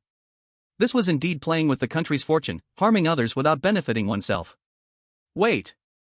But Xia Yan quickly rejected his own thoughts. Although failure would lower the country's fortune, victory would similarly raise the country's fortune, and with one rise and one fall, the fortune would essentially stay the same, while they still gained points. If this is true, doesn't that mean there's a huge bug? Would the national fortune system allow such a bug to exist? This doesn't make sense. Ding! Someone has entered the 100 Flowers ranking, adding a new rule for the contest. Lower-ranked challengers do not consume challenge attempts when challenging higher-ranked, only higher-ranked challengers consume attempts when challenging lower-ranked. Just as Xia Yan's thought rose, a system message suddenly appeared before his eyes. A new rule has appeared. Is this an emergency patch? Xia Yan looked and could not help but laugh lightly. It seems the national luck system also has oversights, but this patch is reasonable. Seeing this, Xia Yan was not in a hurry to challenge. Since lower-ranked challengers do not consume attempts when challenging higher-ranked, then there is nothing to rush, just wait. Waiting until the top 100 of the 100 Flowers ranking are all gathered before moving is not too late. Starting the challenge from rank 100, each person gets one chance, theoretically able to earn at most 1,000 points. 1,000 points can definitely secure first place. But the premise is that one cannot lose a single match. Chapter 73, Sending Points and Supplies. Ding! Shin Nanqiao has challenged you, do you accept? Suddenly, Xia Yan received a challenge request, making him pause for a moment. Shin Nanqiao? Isn't he on our side? What does he want? Xia Yan was a little puzzled. But he still chose to agree, although as a pioneer he could refuse without any cost. The other party might have something to ask him. Xia Yan chose to accept, then his figure flashed, arriving at the battlefield formed by black and white squares. On the other side stood a strong young man, his face dark, full of spirit and vigor. Shin Nanqiao looked at Xia Yan silently and studied him for a moment. You want something from me? Xia Yan asked Shin Nanqiao with doubt. I want to see our country's pioneer, to see what the person who can change the battlefield looks like. Shin Nanqiao said lightly. Just for this, you waste a challenge attempt? Xia Yan said somewhat speechlessly. I came to give you points. Shin Nanqiao immediately explained softly. It is secondary to see Xia Yan, the most important is to give Xia Yan points. Clearly, he also discovered the loophole in the 100 Flowers ranking. Survivors from the same country can give points to their own without loss. Xia Yan felt helpless. He was planning to wait until the 100 Flowers ranking was full before rushing for points. Shin Nanqiao's move disrupted his rhythm, but it was not a big problem. Do you know about spatial flow soil? But since he came, Xia Yan could not waste this meeting opportunity, and asked Shin Nanqiao. Spatial flow soil? Shin Nanqiao shook his head. He knew nothing about it. Spatial flow soil, a material that can contact blue star, only exists below 100 meters underground. It stayed like black non-Newtonian fluid. If you find spatial flow soil, the command room will naturally contact you. Xia Yan told Shin Nanqiao everything about spatial flow soil. If Shin Nanqiao could get spatial flow soil, it would definitely be good for the Xia country. There is such a thing? Shin Nanqiao was a little surprised. Obviously, he could not contact Blue Star. His information was a little behind. Okay, I will note it. What is your living environment? What supplies do you need? Later when I surrender, you can choose one. Shin Nanqiao nodded and asked Xia Yan. As a pioneer of Xia country, Shin Nanqiao naturally would fully assist. Extreme cold land. Xia Yan said lightly. What? Hearing the 4 words extreme cold land, Shin Nanqiao was instantly shocked. This human forbidden zone was not unfamiliar to them. Every year countless survivors die there, and Xia Yan had survived in such harsh conditions for so long? I thought the gap with you was not big, now it seems I still underestimated you. Shin Nanqiao finally understood how big the gap between him and Xia Yan was. Surviving so long in the harsh extreme cold land, and still uploading so many advanced supplies, was simply shocking.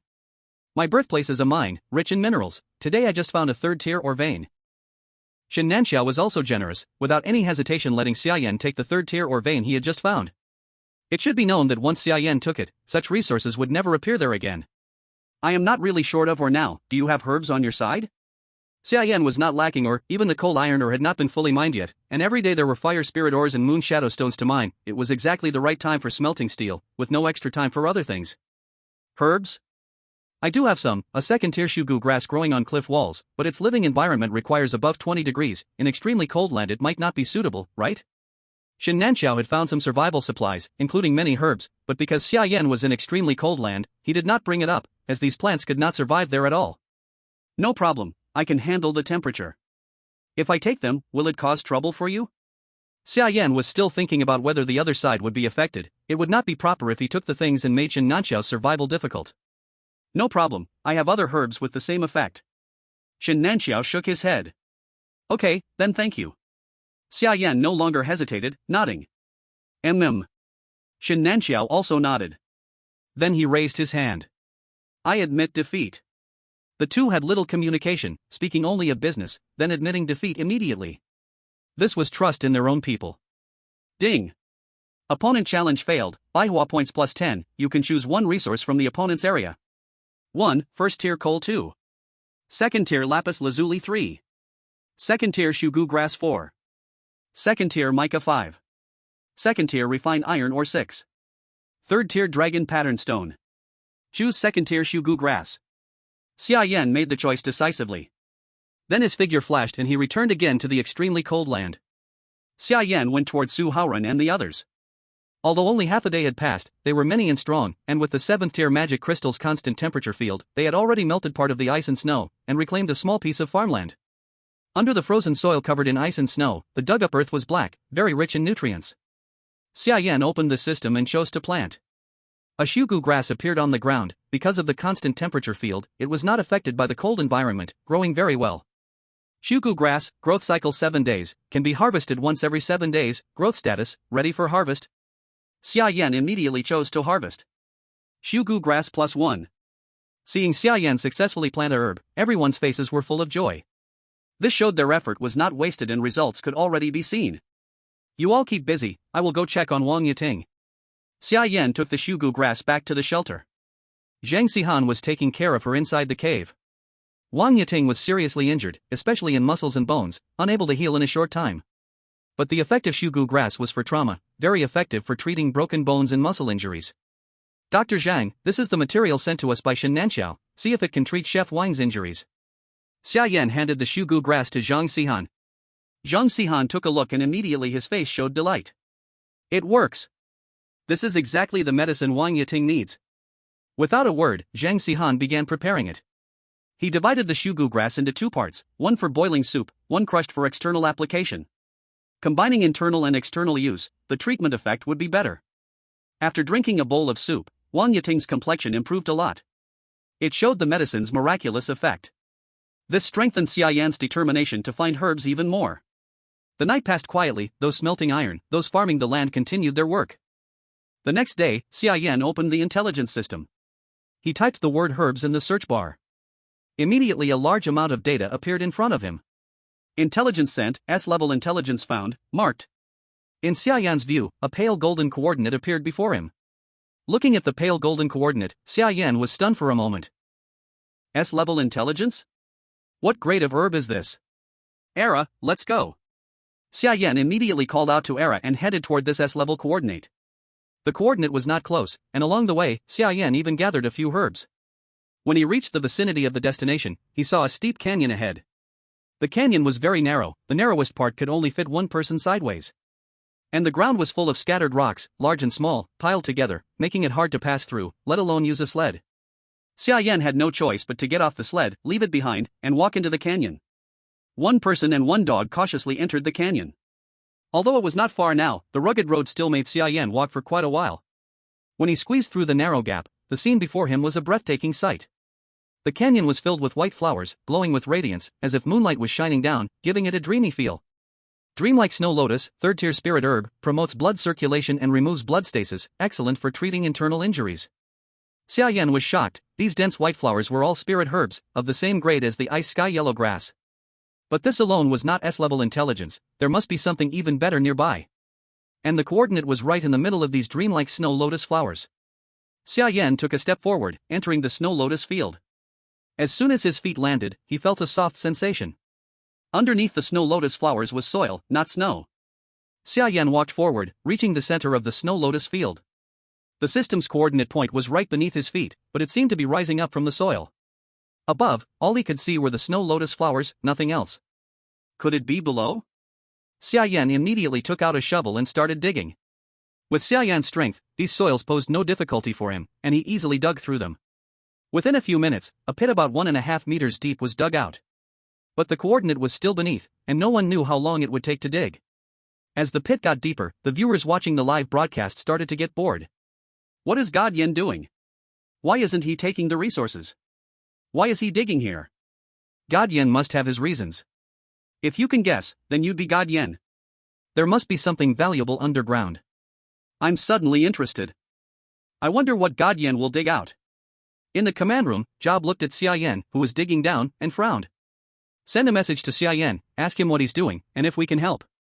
Although Job didn't know what Xia Yan was digging for, he still decided to ask, perhaps they could help him here. Yes. Xiaoya nodded and immediately sent a message to Xia Yan through the information department. Soon, Xia Yan felt a vibration in his arms. Curious, he immediately took out the space tablet. Space dust gathered on it to form a sentence. What are you digging? Do you need help? Xia Yan thought for a moment, then nodded toward the live broadcast room. Then, he grabbed a handful of soil, plucked a snow lotus flower, and chose to upload the materials. Upload materials, Dreamlike Snow Lotus X1, Fertile Soil X1, Resource return, 10x. Country resource return, Dreamlike Snow Lotus X10, Fertile Soil X10. Seeing Xia Yan's actions, Job knew what was going on. Quick! Take the materials Xia Yan just uploaded and analyze them. Let's see what substance it contains.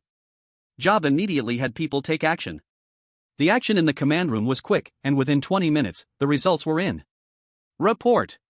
Data analysis is complete. One of his subordinates handed Job a document. It contained various information about the dreamlike snow lotus and fertile soil. Job frowned as he read it. The fertile soil was indeed rich, containing various trace elements and plenty of nutrients. As for the dreamlike snow lotus, it was a third-tier spirit herb, with excellent medicinal effects. But the final note especially marked something that made him frown even more. This medicinal herb contains a large amount of hallucinogenic elements, and the trace elements it emits have a hallucinatory effect. Long-term proximity can cause hallucinations, even life-threatening danger. Seeing this description, Xiao Bu's face immediately changed. Get Xia Yan out of there quickly. Xiao Bu hurriedly instructed Xiaoya. Xiaoya did not dare to delay and immediately notified the information department to send a message to Xia Yan.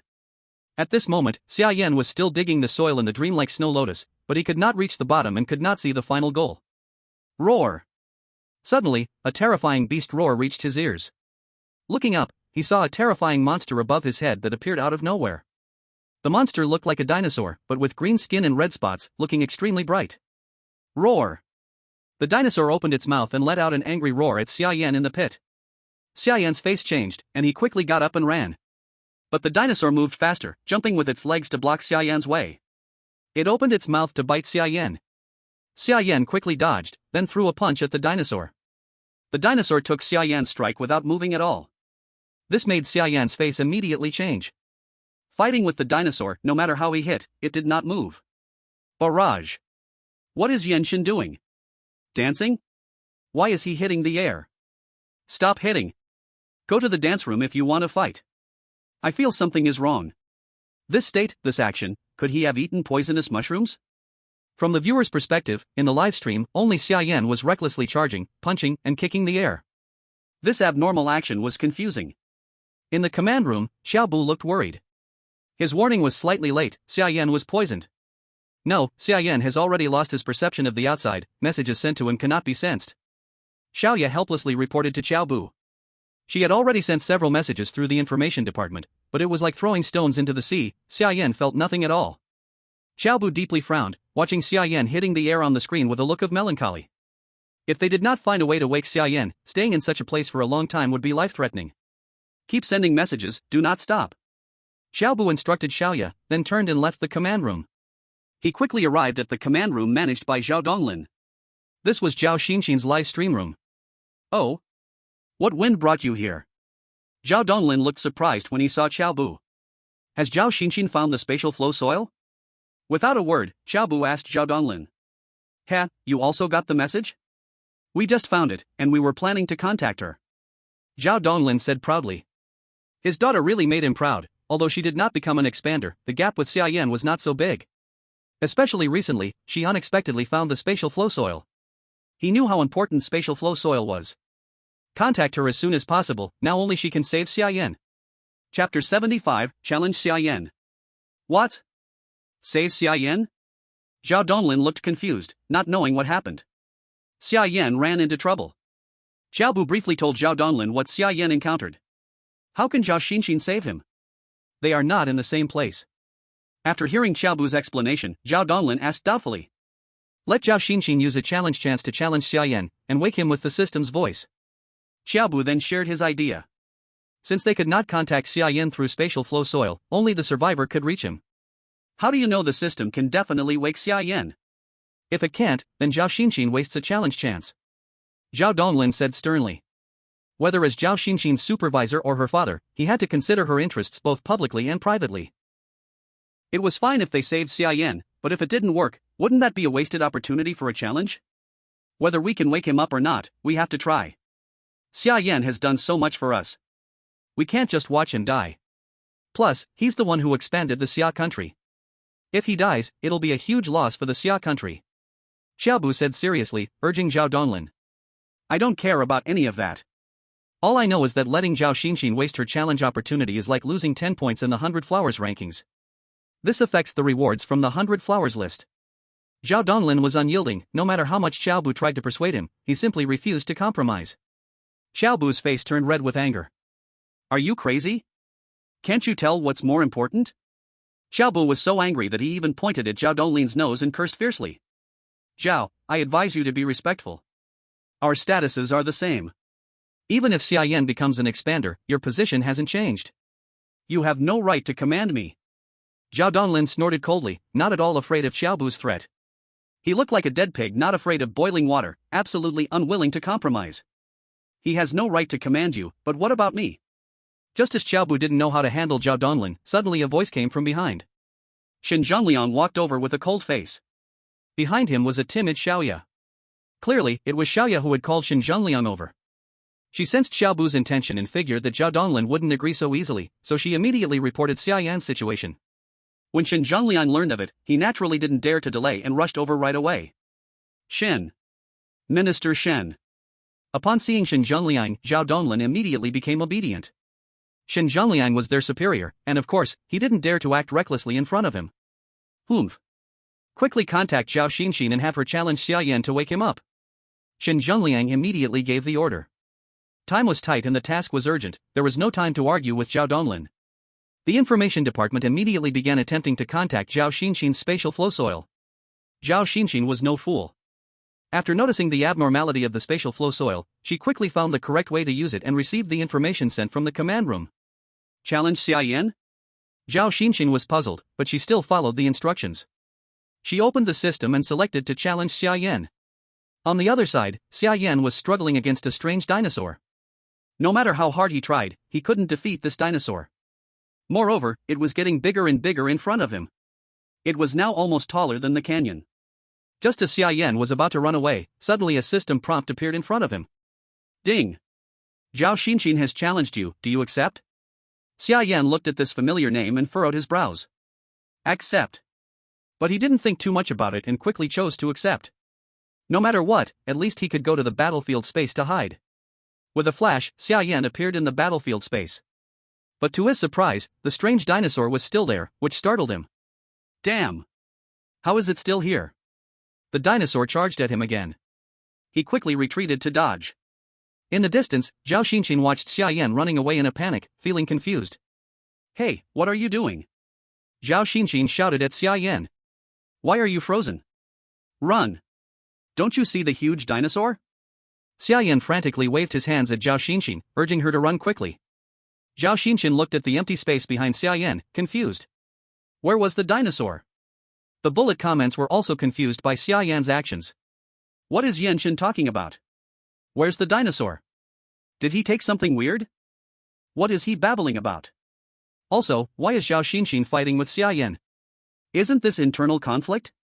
The audience was utterly confused by this scene and didn't understand what was happening. Hurry up and run! Xia Yan rushed to Zhao Xinxin's side. In his sight, the huge dinosaur behind him had once again opened its mouth to bite at Zhao Xinxin. Xia Yan quickly pounced, tackling Zhao Xinxin to the ground. The two of them rolled around for several circles before finally stopping. This was the first time Zhao Xinxin had been this close to someone of the opposite sex. She froze for a moment, then her face twisted in anger. Get off me! She shoved Xia Yan away, glaring at him with fury. She didn't know what Xia Yan had been through and assumed he was just looking for an opportunity to take advantage of her. At that moment, the huge dinosaur in front of Xia Yan attacked once again. Seeing that they couldn't avoid the dinosaur's strike, they could only brace themselves for impact. His right hand clenched into a fist, and he used all his strength to punch forward.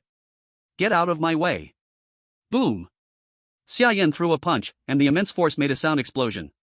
The sound explosion stunned Zhao Xinxin completely. What kind of power can create a sonic boom with just a bare hand? Xia Yan's punch pushed the dinosaur back. Without hesitation, he drew his ice soul bow from his back, knocking an arrow in one swift motion. The power of cold ice surged through the arrow. Then, whoosh. The ice arrow flew out in an instant, striking the dinosaur's vital spot. What Xia Yan saw was the dinosaur getting hit by the ice arrow, but the burst of ice power did not cause any harm to the dinosaur. What others saw was the ice arrow hitting the ground, triggering the ice power, freezing the ground within a 10-meter radius. Run! Seeing that the ice arrow couldn't handle the dinosaur, Xia Yan quickly grabbed Zhao Xinxin and ran. Zhao Xinxin was confused by Xia Yan's actions. What are we running from? Who are you fighting? Zhao Xinxin asked Xia Yan in confusion. Of course, it's a beast. Can't you see that giant dinosaur? How are you so blind at such a young age? Xia Yan replied helplessly. Zhao Xinxin looked back. Where's the dinosaur? The control room sent me a message, asking me to challenge you. They said they wanted to wake you up. What's wrong with you? Zhao Xinxin could only explain why she had challenged Xia Yan. Wake me up? Xia Yan was stunned. A flash of light suddenly appeared in his mind, and he realized something was wrong. Illusion? When Xia Yan turned around and looked at the dinosaur again, he noticed something strange. This dinosaur was too abstract. There were no dinosaurs with green skin and red spots. It was then that Xia Yan realized he must have been hallucinating. Chapter 76, 5th Stage Beast. At this moment, Xia Yan noticed that the space tablet in his arms was vibrating, so he quickly took it out. Looking at the information from the control room, he understood what had happened. The Dream Lotus actually has a hallucinogenic effect, and the system didn't even mention it. Thank you. Xia Yan immediately thanked Zhao Xinxin. If she hadn't pulled him into the battlefield space, he might have been dead by now. Trapped in the Dream Lotus, continuously breathing in its pollen, it would have been impossible for him to wake up from the hallucinations. He was able to wake up now because he had escaped from the Dream Lotus and stopped inhaling its pollen. Otherwise, even if someone had told him, he might not have realized the truth. I'm just following orders. No need to thank me. Zhao Xinxin didn't care. If nothing else, I'll leave. Zhao Xinxin immediately chose to surrender, her figure flashing as she disappeared. Xia Yan earned 10 points in the 100 Flowers rankings and had the chance to choose one resource from Zhao Xinxin's area. He casually picked an unimportant resource to avoid causing any problems for Zhao Xinxin. Before leaving, Xia Yan tightly covered his nose and mouth with his clothes. With a flash of his figure, he quickly returned to the Dream Lotus flower patch. What had seemed like dreamlike fluorescent pollen now appeared terrifying. These were the dream pollen, and inhaling them would cause hallucinations. At this moment, the scene in front of Xia Yan changed completely. The large pit he had dug earlier was now empty, but next to the pit, there was an entrance to an underground cave. It was so close, yet he hadn't noticed it before. Covering his nose and mouth, he stepped into the underground cave. The cave was pitch black, so Xia Yan took out a warm light stone and used its faint glow to light up the surroundings. The ground beneath was smooth, like a path worn by long walking, and the cave stretched downward, leading to an unknown place. Xia Yan kept walking down, soon reaching a larger space, but it was so dark he couldn't tell its size. Ahead was darkness, and within it, a plant glowed faintly, with a fruit hanging like a lantern. Xia Yan immediately covered his mouth and nose. From past experience, it was safer to be cautious when uncertain. Covering his mouth and nose, he slowly moved forward. As he got closer, the weak light revealed the full view of the plant. It had a stem as tall as a person, several branches, heart-shaped leaves, and a blue heart-shaped fruit hanging from it. Heart of Radiance, 5th-rank spirit herb, strengthens the heart and body, highly attractive to magical beasts, often guarded nearby until ripe. Seeing the plant's information, Xia Yan froze. This is S-level intelligence? A 5th-rank spirit herb, not bad, S-level seems reasonable. But after reading the description, Xia Yan frowned. Guarded by a magical beast? He hadn't seen any magical beasts on this path. Wait. Xia Yan suddenly realized. When he entered, he noticed the cave floor was very smooth. This cave, could it be the lair of a magical beast? Xia Yan drew a sharp breath. Without hesitation, he dug up the Heart of Radiance and quickly left this dangerous place. But his actions were still a little slow. Just as he reached the cave entrance, rustling sounds came from outside. Then a huge shadow blocked the entrance, crawling in from outside. Xia Yan's eyes narrowed. He quickly stepped back into the cave, put away the warm light stone, hid in a corner, and held his breath. Soon the magical beast crawled in. The cave was too dark for Xia Yan to see its form. The audience also noticed Xia Yan's situation. Even though the livestream was pitch black, they couldn't see anything. But they could clearly hear the beast's heavy breathing, realizing Xia Yan had encountered a magical beast again. Poor Yan God, always running into trouble when he goes out. Is Yan God poor or the beast poor? Yan God can kill 7th rank beasts, you tell me he's poor? The beast is the unlucky one. Nonsense, 7th rank beasts are rare and lucky, if he really fought one, he wouldn't even know how he'd die. Stop exaggerating. It's so dark, I can't see anything, I'm dying of worry. The chat couldn't see the scene, panicking like ants on a hot pan. But Xia Yan dared not breathe a word. The footsteps outside grew closer, and soon the magical beast crawled fully into the cave. Roar! When it found the heart of radiance missing, it let out an angry roar. Then, sensing a stranger's scent, it twitched its nose and slowly moved towards Xia Yan. Xia Yan's face changed. He hadn't expected the beast's sense of smell to be so sharp. Without hesitation, Xia Yan immediately turned and ran toward the cave entrance. As Xia Yan made noise, the beast immediately noticed his movement. Roar! It roared and chased after him. Xia Yan ran while looking back, releasing ice power to block the cave entrance with ice. The beast was already huge, and the frozen entrance made the space tighter, greatly slowing its movement. Seeing light ahead, Xia Yan charged out. But the ice couldn't stop the beast for long, it broke through, half its body emerging from the narrow cave entrance. Roar! The beast opened its mouth and roared at Xia Yan, the foul breath spreading from it. Xia Yan couldn't help frowning. Outside, he finally saw the beast clearly. This is a huge lizard, completely blue. Its body is about as thick as the cave opening, and when it lies down, it's over a person's height. Although it's not as big as the 7th tier Titan forest frog, it's not much smaller. To Xia Yan, it is still a gigantic creature. 5th tier Icefield giant lizard, subdragon species, carrion eater, carries a lot of germs in its body, injuries from it can easily lead to infections, beware of its sharp claws and poisonous teeth. Xia Yan's eyes immediately sharpened as he saw the information on the Icefield giant lizard. Although he had killed 7th tier beasts, to be honest, his strength was only at the 4th tier right now, and he had only fought 4th tier beasts head on, he wasn't very confident against a 5th tier beast. Roar! The Icefield giant lizard crawled out of the hole, opened its mouth, emitting a foul stench, and lunged towards Xia Yan to bite him. Xia Yan hurriedly rolled aside to dodge. The Icefield giant lizard missed its bite, and the surrounding dream snow lotus flowers swayed, releasing a large amount of dreamlike pollen. The entire flower patch seemed to fall into a dreamy, fairy tale-like state. Xia Yan's face changed, and he quickly covered his mouth and nose. Not only the Icefield giant lizard, but there were also the dream snow lotus flowers here, which posed a huge threat to him as well. Once he inhaled the dream pollen and fell into a hallucination, he would be doomed. Bullet comments. Damn. A 5th tier beast. The fire god is really unlucky, another powerful beast. Can he win? He could fight a 7th tier, what's a 5th tier?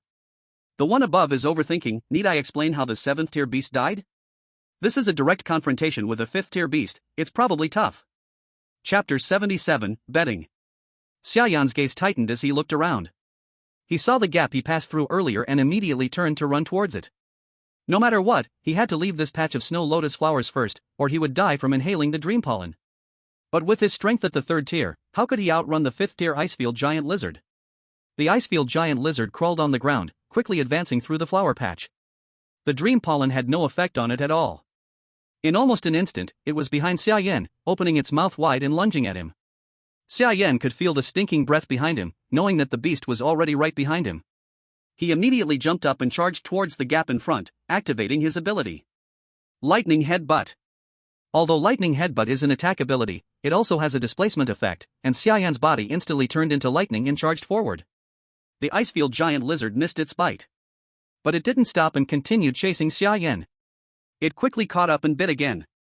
Xia Yan didn't have time to look behind him and quickly dodged sideways, squeezing through the canyon gap. Boom! The Icefield giant lizard slammed into the canyon wall, and a shower of rubble fell from above. The narrow gap couldn't let the Icefield giant lizard pass, and Xia Yan stood on the opposite side, looking through the gap at the creature, letting out a slight sigh of relief. A 5th tier beast is indeed terrifying, although it doesn't put as much pressure on him as a 7th tier beast, it gives him an even more dangerous feeling. The Icefield giant lizard kept crashing its body against the stone wall, as if it was trying to break open the narrow gap. Xia Yan sneered, raised his ice soul bow, and fired a frost arrow through the narrow gap, hitting the Icefield giant lizard's leg. The power of the frost exploded on the Icefield giant lizard's leg, freezing it instantly and causing the creature to let out a horrible scream. Losing its balance, it fell immediately. Bullet comments. Awesome. Fire God is awesome. He can still fight a 5th tier beast. 666. The bullet comments cheered for Xia Yan, and he prepared to go up and chase the Icefield giant lizard. But after being injured, the Icefield giant lizard turned and ran, disappearing into the gap on the opposite side. Xia Yan cautiously walked over to check but couldn't see the Icefield giant lizard's shadow anymore. Bullet comments. What a shame, didn't kill the 5th-tier beast, otherwise there would have been a huge batch of resources. Such a big lizard, third brother must be drooling when he sees it. I am third brother, Xia. I love third sister-in-law, Xia. Bro, knowing heaven is easy, defying heaven is hard. After Xia Yan confirmed the Icefield giant lizard had run away, he immediately dug up several dream snow lotus flowers to bring back for transplantation. Let's go, Erha. He called the Erha hiding nearby and got ready to leave. But as he reached the canyon exit, a figure suddenly jumped out from the side, blocking his path. It was the Icefield giant lizard that had escaped earlier. Xia. The Icefield giant lizard blocked the canyon exit, completely stopping Xia Yan's way. Xia Yan's face changed, he never expected this creature to be so clever. It hadn't really disappeared before, it had circled around to come block him here. The canyon was full of loose rocks, the path was rugged, and turning back now was obviously too late. Erha. Run. Xia Yan hurriedly told Erha to escape from the side. Erha was more agile, hoping to draw the Icefield giant lizard away so he could find a chance to flee.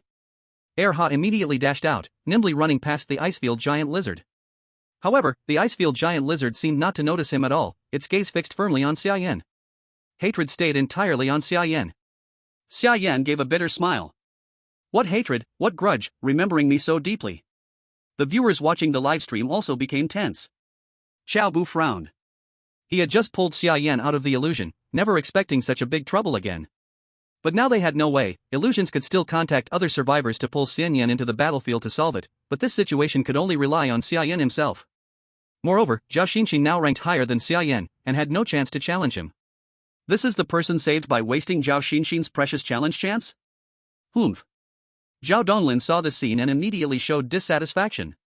He was already unwilling to use Zhao Xinxin's challenge chance to save Xia Yan, and seeing Xia Yan in danger made him feel even more cheated. Xiaobu looked coldly at Zhao Donglin. I know you have resentment, feeling Xia Yan took your daughter's resources, right? Zhao Donglin did not answer, but the disdain in his eyes confirmed Xiaobu's thought. Your daughter is indeed excellent, but as a father, shouldn't you set an example? Zhao Xinxin knew Xia Yan's importance and after saving him chose to surrender without hesitation, preferring her own points to decrease rather than letting Xia Yan suffer. Even your daughter could see Xia Yan's value, yet you still fuss over such a small matter? Xiaobu could not help expressing his dissatisfaction with Zhao Donglin. Fuss over small matters?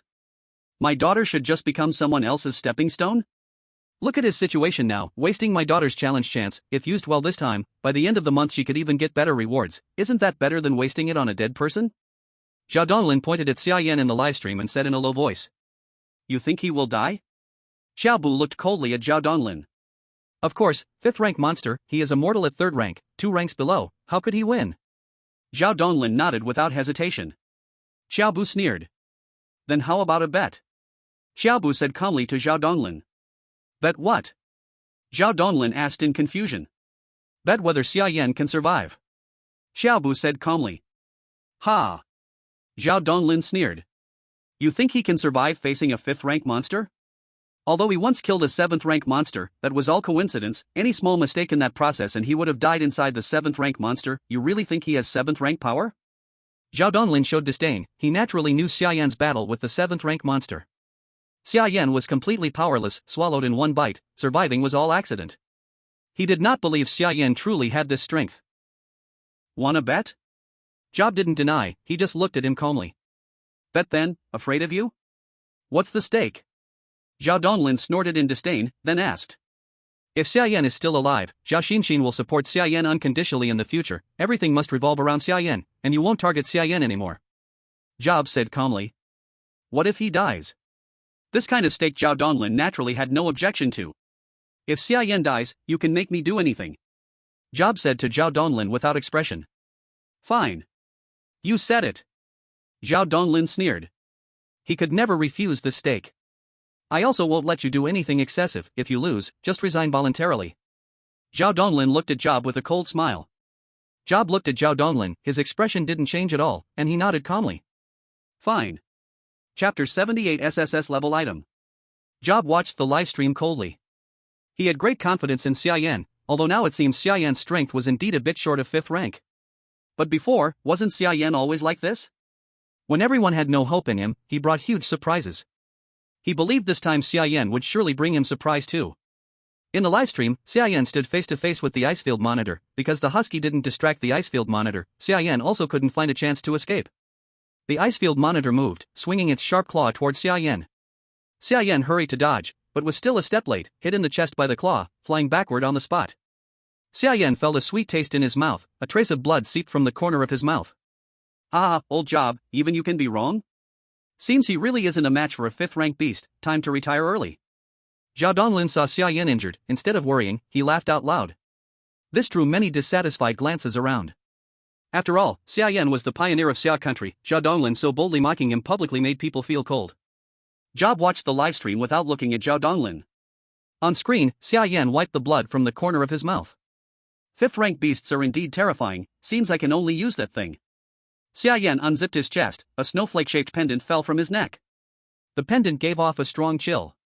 Xia Yan grabbed the pendant, the cold spread from his palm through his body, slowly freezing him. In no time, he became a humanoid ice sculpture. What is he doing? Why is he freezing himself? What is this?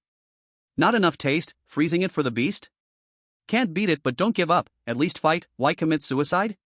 Don't understand, but so shocking. The audience couldn't understand what Xia Yan was doing. But they knew Xia Yan wasn't dead, otherwise the livestream wouldn't continue. Zhao Donglin frowned, looking at the pendant on Xia Yan's chest in confusion. What is this thing? He felt it was not simple. Job sneered. Yesterday Xia Yan just uploaded 7th-rank beast meat, that was SSS level material. As uploader, Xia Yan should have gotten an SSS level treasure chest.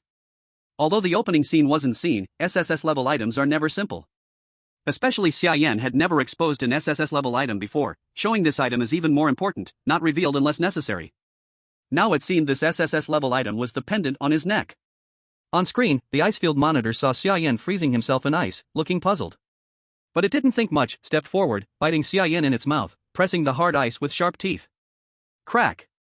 A light sound, the ice cracked a line. Then the crack grew bigger. With a bang, it shattered completely. The icefield giant lizard bit down, aiming to crush and swallow Xia Yan whole.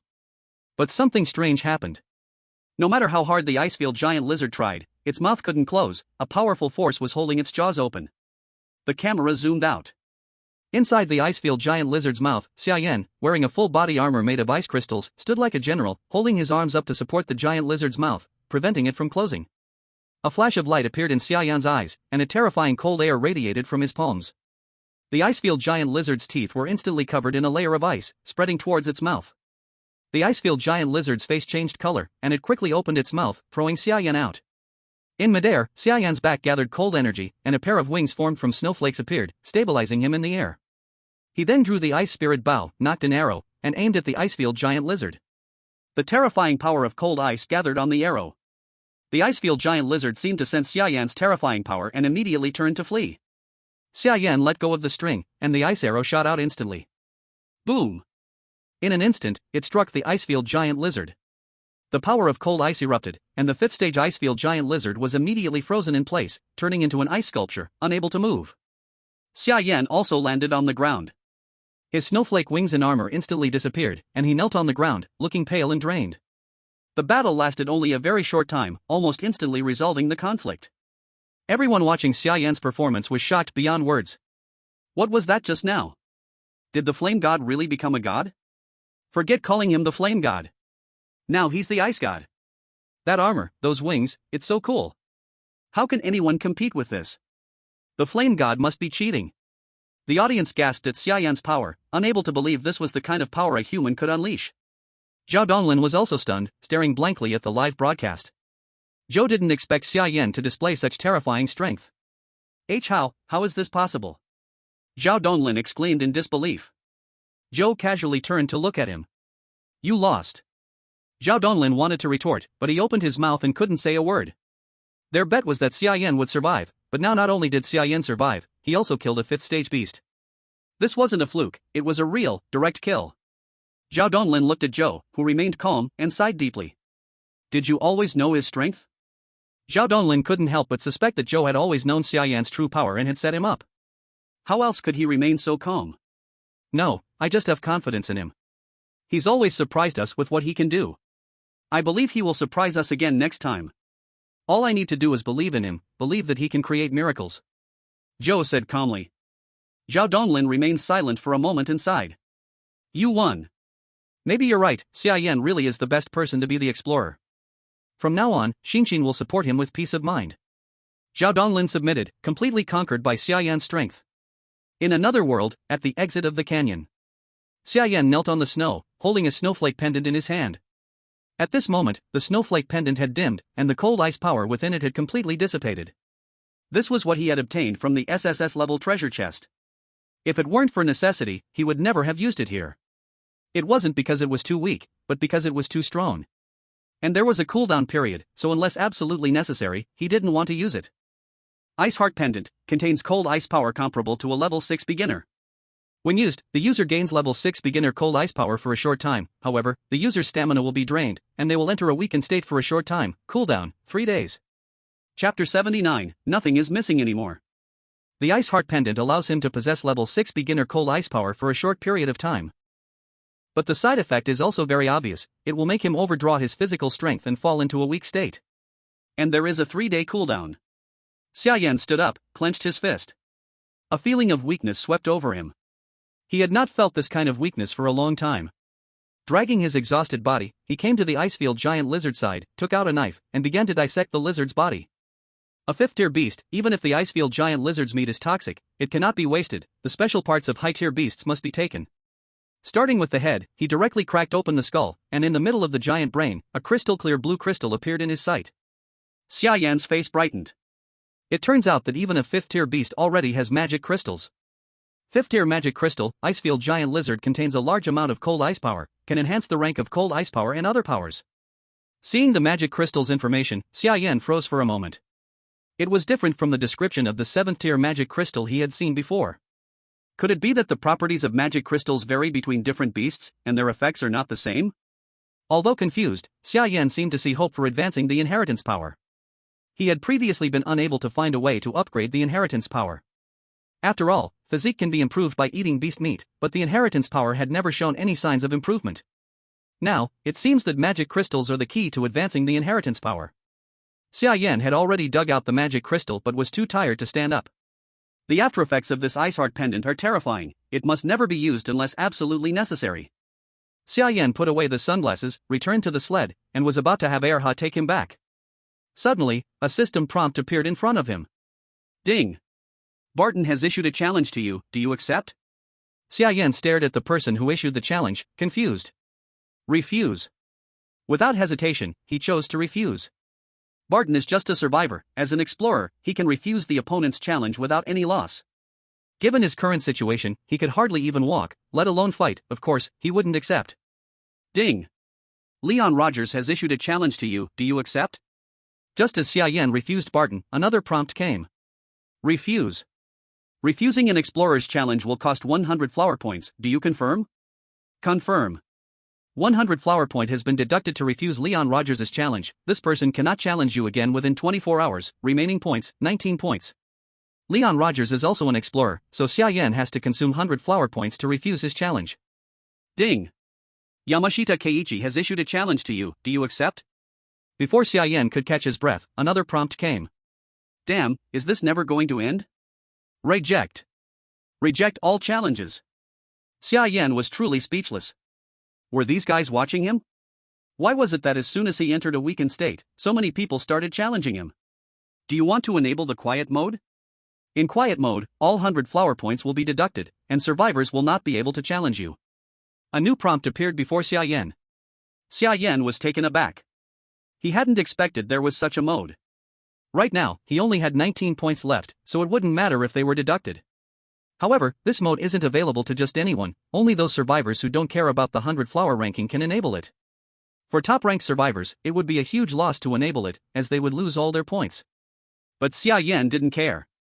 Enable. All 100 flower points have been deducted, quiet mode is now active, and it can be turned off at any time. As the system's prompt came through, Xia Yan immediately felt peace. No more challenge requests appeared. Back at the shelter, Su Haoran and the others had already cleared a 10-meter diameter farmland outside the cave, and Xia Yan transplanted the Heart of Glory and Dream Snow Lotus into the farmland. Xia Yan handed the snow lotus he had picked to Zhang Xihan. Although the dream snow lotus's pollen has a hallucinogenic effect, but it also has a very good healing effect. If used properly, it is a very good healing medicine. Zhang Xihan, being talented in this area, naturally had no trouble removing the hallucinogenic pollen, and after preparation, it became a miraculous medicine for healing internal injuries. After brewing and drinking the medicine, Wang Yiting's internal injuries were almost completely healed. Chef Wang, please get better quickly. These past days we hardly had any fat in our stomachs. We miss your delicious food. Everyone was also looking forward to Wang Yiting getting well soon. Mainly because Wang Yiting's cooking was too good. A few days without it made their mouths miss the taste. I'm basically fine. Today I will cook for everyone. Wang Yiting was almost fully recovered, smiling as she spoke. Huang Xiaoyun was also basically healed, just a bit reserved compared to others. That night, Wang Yiting cooked some frost dragon meat and Titan forest frog meat for everyone. Your fullness is still too low, you can't digest 7th tier beast meat yet, so just eat this frost dragon meat first. When Wang Yiting served Huang Xiaoyun a bowl of dragon meat, Huang Xiaoyun hurriedly waved her hand to refuse. No, I can't. I have already troubled you all so long. I did nothing. I can't eat such precious things. In Huang Xiaoyun's eyes, 4th tier beast meat was a strategic resource, and she had done nothing, so she had no right to eat such precious food. What precious thing? It's just 4th tier beast meat. If you really want lower level meat, there's none left. Zhang Xihan, seeing Huang Xiaoyun's panic, couldn't help but smile lightly. Before, to help Xia Yan compete for first place on the monthly list, they had uploaded almost all resources except Frost Dragon. Now in the shelter, only Frost Dragon meat and Titan Forest Frog meat were left to eat. Don't be polite, we are all family. I know you want to help, but if your strength doesn't improve, you will only hold us back. Seeing Huang Xiaoyun hesitate, Xia Yan said lightly. Though this sounded harsh, it was indeed true. Huang Xiaoyun's strength was much weaker compared to them, she could only improve her strength as quickly as possible. After Xia Yan spoke, Huang Xiaoyun said nothing more and picked up the bowl to eat. By the way, Captain, Lu Weiqiang's team is almost done, the cold iron mine is nearly mined out. Tomorrow we plan to bring them back. Su Haoran suddenly said to Xia Yan. So fast? Xia Yan was a little surprised. The mine was not small, even with low cold iron output, he didn't expect it to be mined out so quickly. Their bodies also reached ordinary 3rd tier, their mining speed is 7 to 8 times a normal person, and they have stacked a lot of cold iron but haven't brought it back yet. Su Haoran smiled. With their official entry into ordinary 3rd tier strength, their working speed was many times normal, naturally not judged by a normal perspective. Okay, tomorrow take space backpacks and bring them back. Xia Yan nodded. The next day, Su Haoran's team went to pick them up, while Xia Yan looked at the information system, lost in thought. He was thinking about what they lacked most now. After thinking for a long time, everything seemed smooth, even the greenhouse was ready, food was enough. Looking at the search box in the information system, Xia Yan suddenly had an idea. Could he search for information about the temple inheritance? Chapter 80, The Threat of the Mammoth Herd. He had encountered inheritance information twice, once the cave mural, and once the temple under the mine. After that, he had never encountered new inheritance information. If he typed Power of Ice in the search box, could he find new inheritance? Thinking this, Xia Yan decided to try. When he typed Power of Ice, a green light immediately spread outward from his body. Ding! No relevant information found within 45 kilometers. The system immediately sent a prompt. 45 kilometers is currently the farthest range of Xia Yan's activity.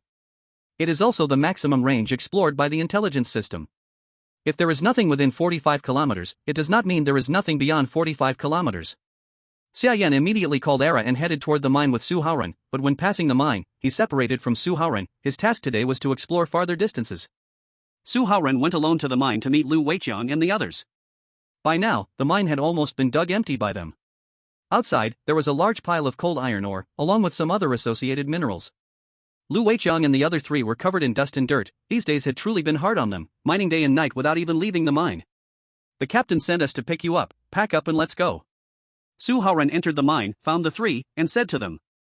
Okay. Lu Weiqiang nodded, picked up the cold iron ore at his feet, and followed Su Haoran out of the mine. They placed the ore into their space backpacks, and just as the 4 were preparing to leave, suddenly, they felt a violent shaking beneath their feet. It caused the snow on the mountain to collapse, triggering an avalanche. Su Haoran and the others immediately changed expressions. Quick, get to higher ground. Without a word, the 4 hurriedly climbed onto a nearby large rock to avoid the avalanche. The snow on the mountain fell with a roar. Although the 4 were safe on the high ground, their hearts still trembled. How could an avalanche suddenly happen? Lu Weiqiang looked puzzled. They had stayed here for so many days and had never encountered an avalanche. The last avalanche had been caused by Xia Yan himself. Rumble. Just as they felt confused, the shaking beneath their feet did not stop, it became closer and more violent. Standing on the high ground, they turned their heads toward the source of the sound. A group of huge mammoths charged toward them from afar. Each mammoth was 4 or 5 meters tall, running side by side. They looked like a moving wall, giving a tremendous visual shock. Run! Lu Weiqiang did not hesitate, he immediately jumped off the rock and started running. Facing such terrifying mammoths, even one would be like fighting a boss, let alone dozens at once. Running slowly could turn them into meat paste. The command room also noticed the crisis Lu Weiqiang and the others were facing. Seeing the mammoths behind them, Xiaobu frowned. Although Lu Weiqiang and the others were now third-level ordinary bodies, there was still a gap compared to real magical beasts. Not everyone was Xia Yan, they did not have inheritance power. At this rate, they will be caught. Xiaoya looked at the analyzed data, worry showing as she spoke to Xiaobu. The four, relying only on a snow bike, could not outrun the mammoths even if their legs were broken. Being caught was only a matter of time. Where is Xia Yan? Xiaobu immediately asked Xiaoya. Xiaoya quickly brought up Xia Yan's coordinates. A few kilometers away, I guess, but Xia Yan is moving very fast, continuously distancing himself. Xiaoya reported truthfully. Contact Xia Yan and tell him to come back to save them. Xiaobu immediately ordered Xiaoya. Yes. Xiaoya contacted the information department and sent a message to Xia Yan. Xia Yan sat on the sled, the space tablet he carried vibrated, and he took it from his chest to look. Su Haoran and the others are attacked by mammoths, please rush back to support immediately. Seeing the message, Xia Yan frowned. He had just separated from Su Haoran, never expecting they would encounter mammoths. Era. Turn around. Xia Yan immediately pulled the reins, decisively turning back. Although exploration was important, human life was more important. Why did Yenshin suddenly turn back? What happened? He must be going back to save them. Lu Weiqiang and his group encountered a herd of mammoths, they were in danger. Damn! It's the same herd of mammoths that Fire God encountered last time. The viewers watched both live streams, their faces full of worry as they stared at the screens. The mammoth herd was getting closer and closer to Lu Weiqiang and the others, it was only a matter of time before they caught up. They didn't know if Xia Yan could make it back in time. Even if he did, could he save them? After all, saving people isn't the same as killing a monster, you can't just rush over and rescue them immediately. And the mammoths could crush Lu Weiqiang and his group into a pile of meat with a single step. Everyone anxiously watched the live streams on both sides. When Xia Yan appeared ahead, the mammoth herd in front of him, everyone instantly breathed a sigh of relief. Great, Xia Yan is back. As long as Fire God is here, they will definitely be saved. You scared me, I thought we were going to lose someone again. Everyone let out a sigh of relief. But at that moment, Lu Weiqiang's group had an accident. With a loud bang, the chain of the snow bike suddenly broke. Lu Weiqiang lost his balance and fell off the snow bike. Lu Weiqiang. Su Haoran and the others' faces changed, and they quickly reached out to grab Lu Weiqiang, but it was too late. The three of them, along with the snow bike, slid away with the momentum, while Lu Weiqiang fell to the ground. The mammoths behind them had already caught up. Lu Weiqiang stared wide-eyed at the mammoth that was getting closer. He thought to himself, it's over, I'm done for. Lu Weiqiang instinctively closed his eyes, as the mammoth's giant foot stomped toward him. Whoosh! A sharp arrow cut through the air and precisely struck the mammoth from behind. The power of ice instantly exploded, freezing the mammoth in a thick layer of ice. The mammoth's giant foot came to an abrupt stop, hovering right above Lu Weiqiang's face. Lu Weiqiang opened his eyes and saw a massive mammoth foot hanging right above his face, his body shuddered in fear. He quickly rolled on the ground to dodge. Although Xia Yan had stopped one mammoth, there were still more than 10 other mammoths charging forward. And ahead were Su Haoran and the others.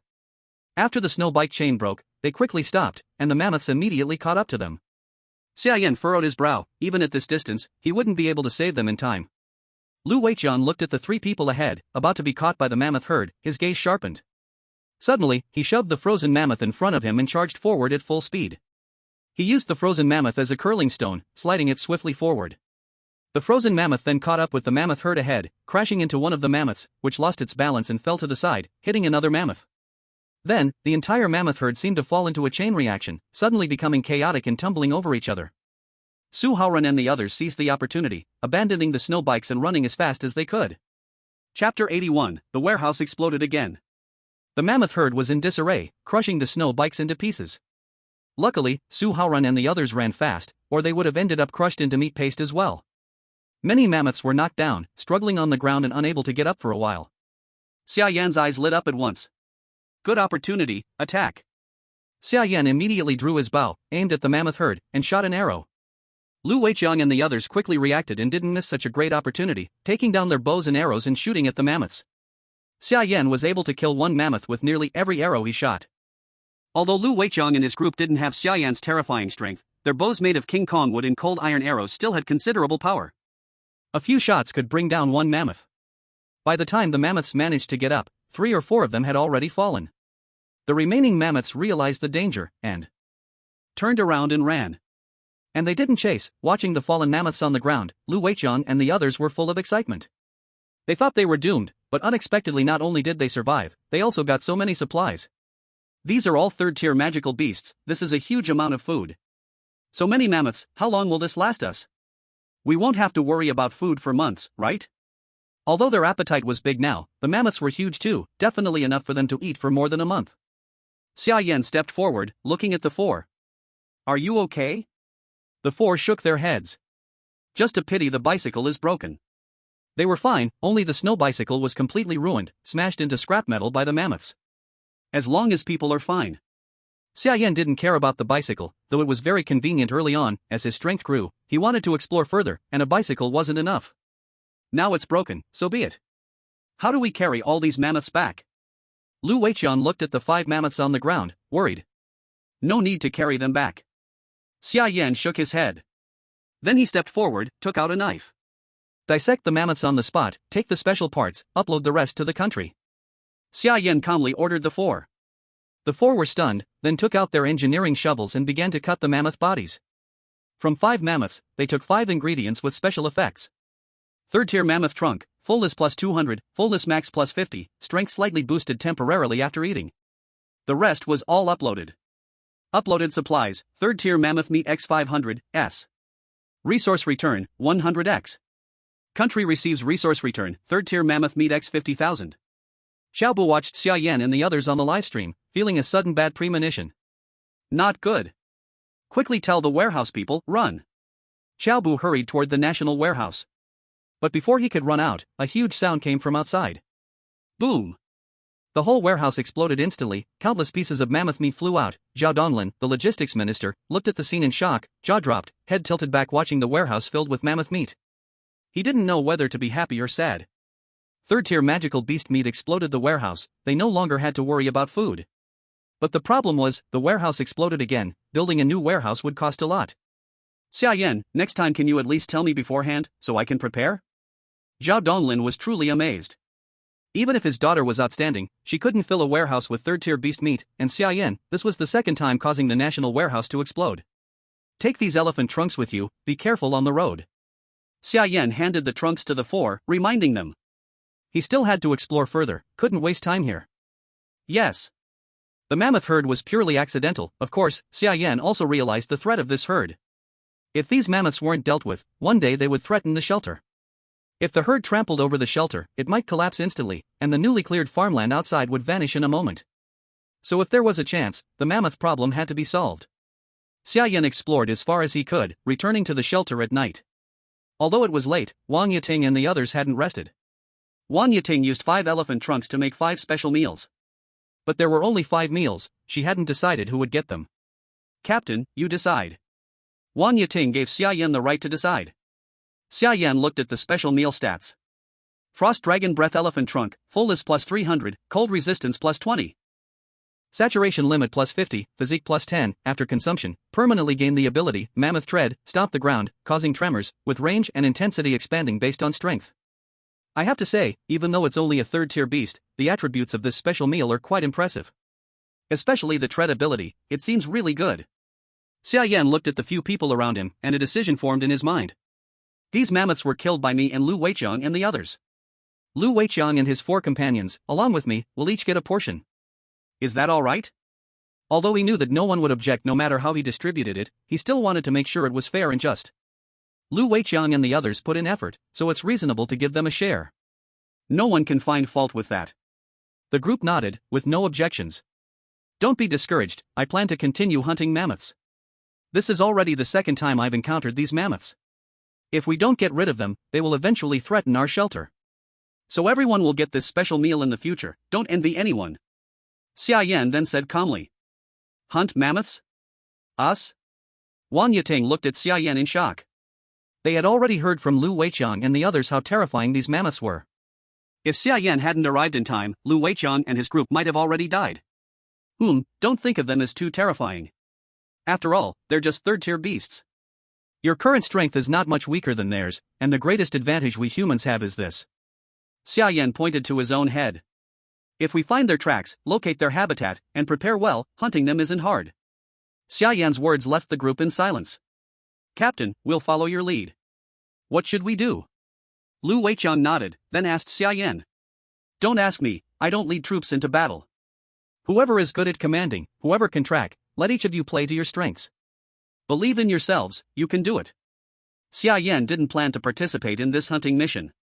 This was a training opportunity for Lu Weiqiang and his group, to let them realize their own strength. The 10 people present exchanged glances. Although they were elites in their own fields, when facing terrifying beasts, they couldn't help but feel a bit intimidated. Especially since Xia Yan wouldn't be with them, it made them feel even less secure. At this moment, Huang Xiaoyun timidly raised her hand. I have learned tracking. Huang Xiaoyun, as an elite soldier selected from the army, did have combat experience, but that was all against humans. She had no experience fighting beasts. But she still stood up. She didn't want to be useless. She had been in this other world for a few days, just staying in the shelter like a vase. This was not what she wanted. Okay. Xia Yan didn't refuse, agreeing gladly. The next day, Xia Yan opened the intelligence system. He entered the words ice power again. Ding. Relevant information found, coordinates marked. Immediately, a location appeared in front of Xia Yan, 53 kilometers away. Huang Xiaoyun and the others were fully equipped, with engineer shovels, bows, self-made armor, and so on. They were also ready for the mammoth hunt. Pay attention to safety. Everything must be focused on safety first. We will act when we find an opportunity. Xia Yan instructed the group. Understood, we will definitely pay attention to safety. The group nodded. Then the two groups parted ways. Xia Yan went to the intelligence point. Huang Xiaoyun and the others went to the location where they had encountered the mammoths yesterday. Arriving at the location from yesterday, Huang Xiaoyun looked at the footprints on the ground, then started searching in the direction the mammoths had left. They first needed to find the mammoth's location before deciding whether to act. The footprints on the ground were clear, even someone who had learned tracking could easily spot the mammoth's movements. The group quickly found the habitat of the mammoth herd. They lay on the snow, peeking over the hillside. A herd of mammoths stood by the glacier, using their hard tusks to smash the thick ice, drinking the water from the glacier to quench their thirst. Upstream from the glacier, a waterfall rested against the cliff, and some mammoths were nestled under the cliff, resting. This must be the mammoth habitat. Huang Xiaoyun said softly as she observed. So many. Wang Yateng looked at the large number of mammoths, a bit shocked. She counted them carefully, and there were as many as 12. How should we attack? Wang Yateng looked at Lu Weiqiang and the others, asking. With so many mammoths, rushing in without a plan would surely end badly, they needed to think carefully. Huang Xiaoyun looked at the mammoths near the glacier, her brows furrowing deeply. She then looked at the waterfall upstream. The waterfall had already frozen, with the water flow turning into sharp ice stalactites hanging above the mammoth herd. There are too many mammoths, we need to set up traps. Huang Xiaoyun said calmly. The traps are simple. As long as you give me time, setting up traps to trap the mammoths isn't difficult. Zhou Jianpain, a master trapper, was familiar with this. But the difficult part is how to lure them over? Zhou Jianpain furrowed his brows again. He was confident in setting up the traps, but luring the targets was a problem. The heart of glory. Huang Xiaoyun said softly. The others paused, all of them recalling the effects of the heart of glory. That was indeed the best bait. But that's a 5th-tier spiritual herb. You want to use it as bait? Zhang Xihan frowned as she spoke. With the plants growing, the heart of glory will eventually reappear. But right now, this is the only bait we have. Do you have anything else that can attract all these mammoths? Huang Xiaoyun's words silenced everyone. Then it's decided. Zhang Xihan, go back and get the heart of glory, and the rest of us will help Zhou Jianpain set up the traps. Lu Weiqiang immediately made a decision for everyone, then they split up and got to work. The audience watching the live stream was filled with confusion. What are they doing? How did they find the mammoths? From the looks of it, are they planning to hunt these mammoths? Are they crazy? Yenshin isn't with them, he went in the other direction. Without Yenshin, if they encounter danger, there won't be time for rescue. These guys are getting cocky, aren't they? Yesterday they managed to kill a mammoth thanks to Xia Yan, but now they think they're as strong as Yenshin? A bunch of useless people. Without Yenshin, do they really think they can handle a third-tier magical beast? They're just asking to die. No one in the audience believed they could hunt a third-tier magical beast. They were all criticizing and cursing. Even foreign viewers couldn't help but criticize when they realized the group's intentions. Foreign viewers. Arrogant and stupid Xia Country people, just like their openers, all idiots. The openers aren't around, and they dare make their own decisions. Stupid, too stupid. Is this the level of Xia Country survivors? Go back to farming, you're just embarrassing yourselves here. You can't even compare to our survivors, who only hunt magical beasts under the guidance of openers. These idiots are just asking for death. Job looked at Lu Weiqiang and the others' actions with a calm expression. Do they have a chance of success? Job didn't think they were asking for death, on the contrary, he thought it was the right move. Hunting magical beasts was only a matter of time, and the mammoths near the shelter were a huge threat. If they weren't dealt with, they would cause trouble sooner or later. It was just that Xia Yan hadn't joined them and had confidently left the task to them, which was something he hadn't expected. Xiaoya immediately started analyzing based on the strength data of Lu Weiqiang and the others. They have a chance. After analyzing various data, it shows that their success rate in killing mammoths is between 55% and 67%. Xiaoya said calmly. So low? But Xiaobu still frowned. Although the success rate is over half, he still thought it was too low. After all, this is avoidable, no need to risk death with such a low success rate. Xiaoya took a deep breath. This is the data calculated without any casualties. If casualties don't matter, a hunting success rate is 100%. Xiaoya immediately explained. Oh? Xiaobu was stunned. Quite surprised, he never expected that in less than a month, Lu Weiqiang and the others would be so strong. If that's the case, these people now already have the strength of veteran survivors, maybe even stronger. But the more this was so, the more he did not want to see anyone get hurt. Could they succeed? Xiaobu watched the live stream, frowning in worry. Zhou Jianping and the others set traps along the glacier river. Huang Xiaoyun frowned at the frozen river nearby. A bold idea suddenly rose in her mind. She immediately found Zhou Jianping and whispered a few words in his ear. Zhou Jianping was stunned for a moment, then his face lit up with joy. Okay. Great. How did you think of this? Zhou Jianping looked at Huang Xiaoyun with delight. Huang Xiaoyun smiled. If you think it works, that's enough. This way we save a lot of time, but we still have to set traps, just in case. Huang Xiaoyun said calmly.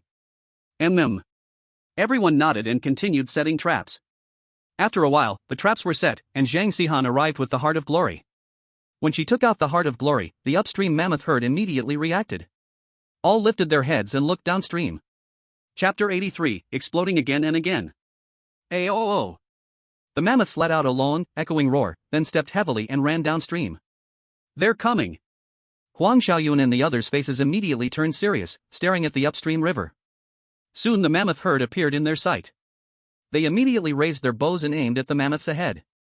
The third from the right. Shoot! Huang Xiaoyun shouted, and 10 cold iron arrows shot at the mammoth herd. Following Huang Xiaoyun's warning, the 10 cold iron arrows hit the same mammoth precisely, and the weak ice power carried by the arrows exploded on one mammoth, instantly paralyzing it, its body swaying and falling face-first to the ground. In just an instant, they had taken down a mammoth. This shocked the viewers. Impossible.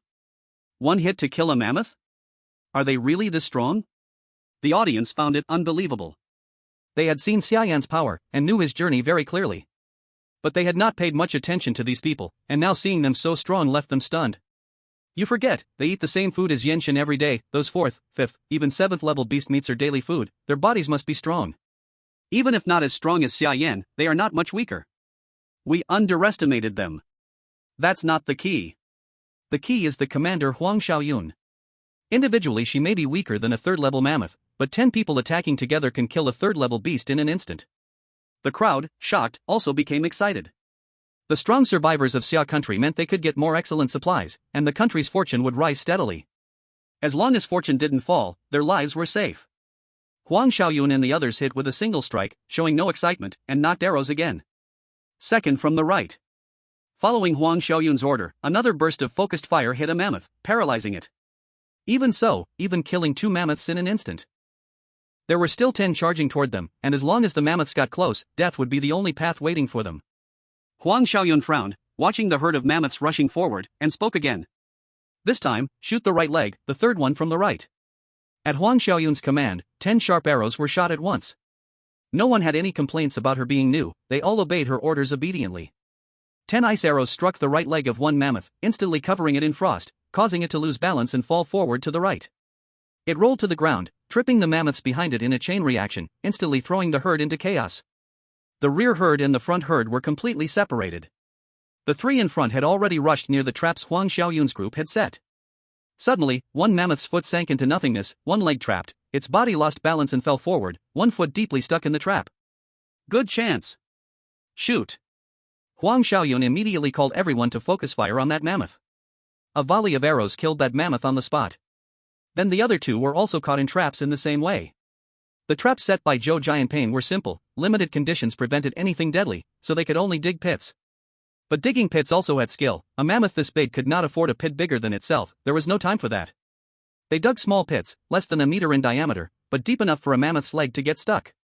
Once a mammoth stepped on a trap, its own weight made the leg sink deep and impossible to pull out. This was Zhou Jianping's simple and effective trap for mammoths using the conditions available. The first 3 mammoths were quickly dealt with thanks to the traps, then the ones behind followed. Using the remaining traps, 2 more were handled, and when only 5 remained, the mammoths had crossed the trap area and were close to them. Retreat! Huang Xiaoyun shouted, except for Lu Weiqiang, Huang Bo, Wu Chang, and Su Haoren, everyone else fell back. The 4 stood firm, staring at the rushing mammoths with resolute faces.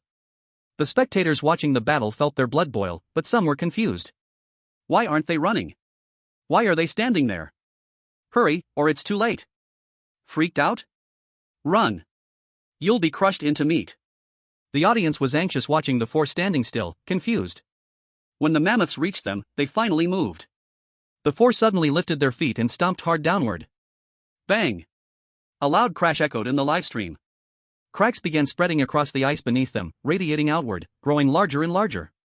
After that stomp, Lu Weiqiang and the others turned and ran without a word. The mammoths behind immediately followed. As the mammoth stepped onto the ice, already at its limit, it shattered, and the remaining 5 fell into the cold river. Shoot! Huang Xiaoyun and the others, ready at the shore, drew their bows and fired at the mammoths in the river. As expected, the mammoths had no chance to fight back and were quickly carried away. By then, all 12 mammoths were dead, without exception. Not a single person among Lu Weiqiang's group was injured. The audience was stunned seeing this achievement. Their fighting power is so strong? Hunting 3-tier monsters without injuries, damn, I've never seen this before. Why aren't the haters online making noise? Didn't they say we were courting death? Why isn't the dog barking? Awesome. As expected from a survivor of our summer nation, even without the flame god, they can still hunt a 3rd-tier monster. This is so satisfying. In the command room, Job looked at the result, also with a surprised expression. This completely exceeded the result Xiaoya had analyzed. Not only had they successfully hunted the mammoth herd, but there were no casualties. This is terrifying. Job was still in shock when he saw Lu Weiqiang and the others starting to clean up the battlefield. Suddenly, it seemed like he thought of something.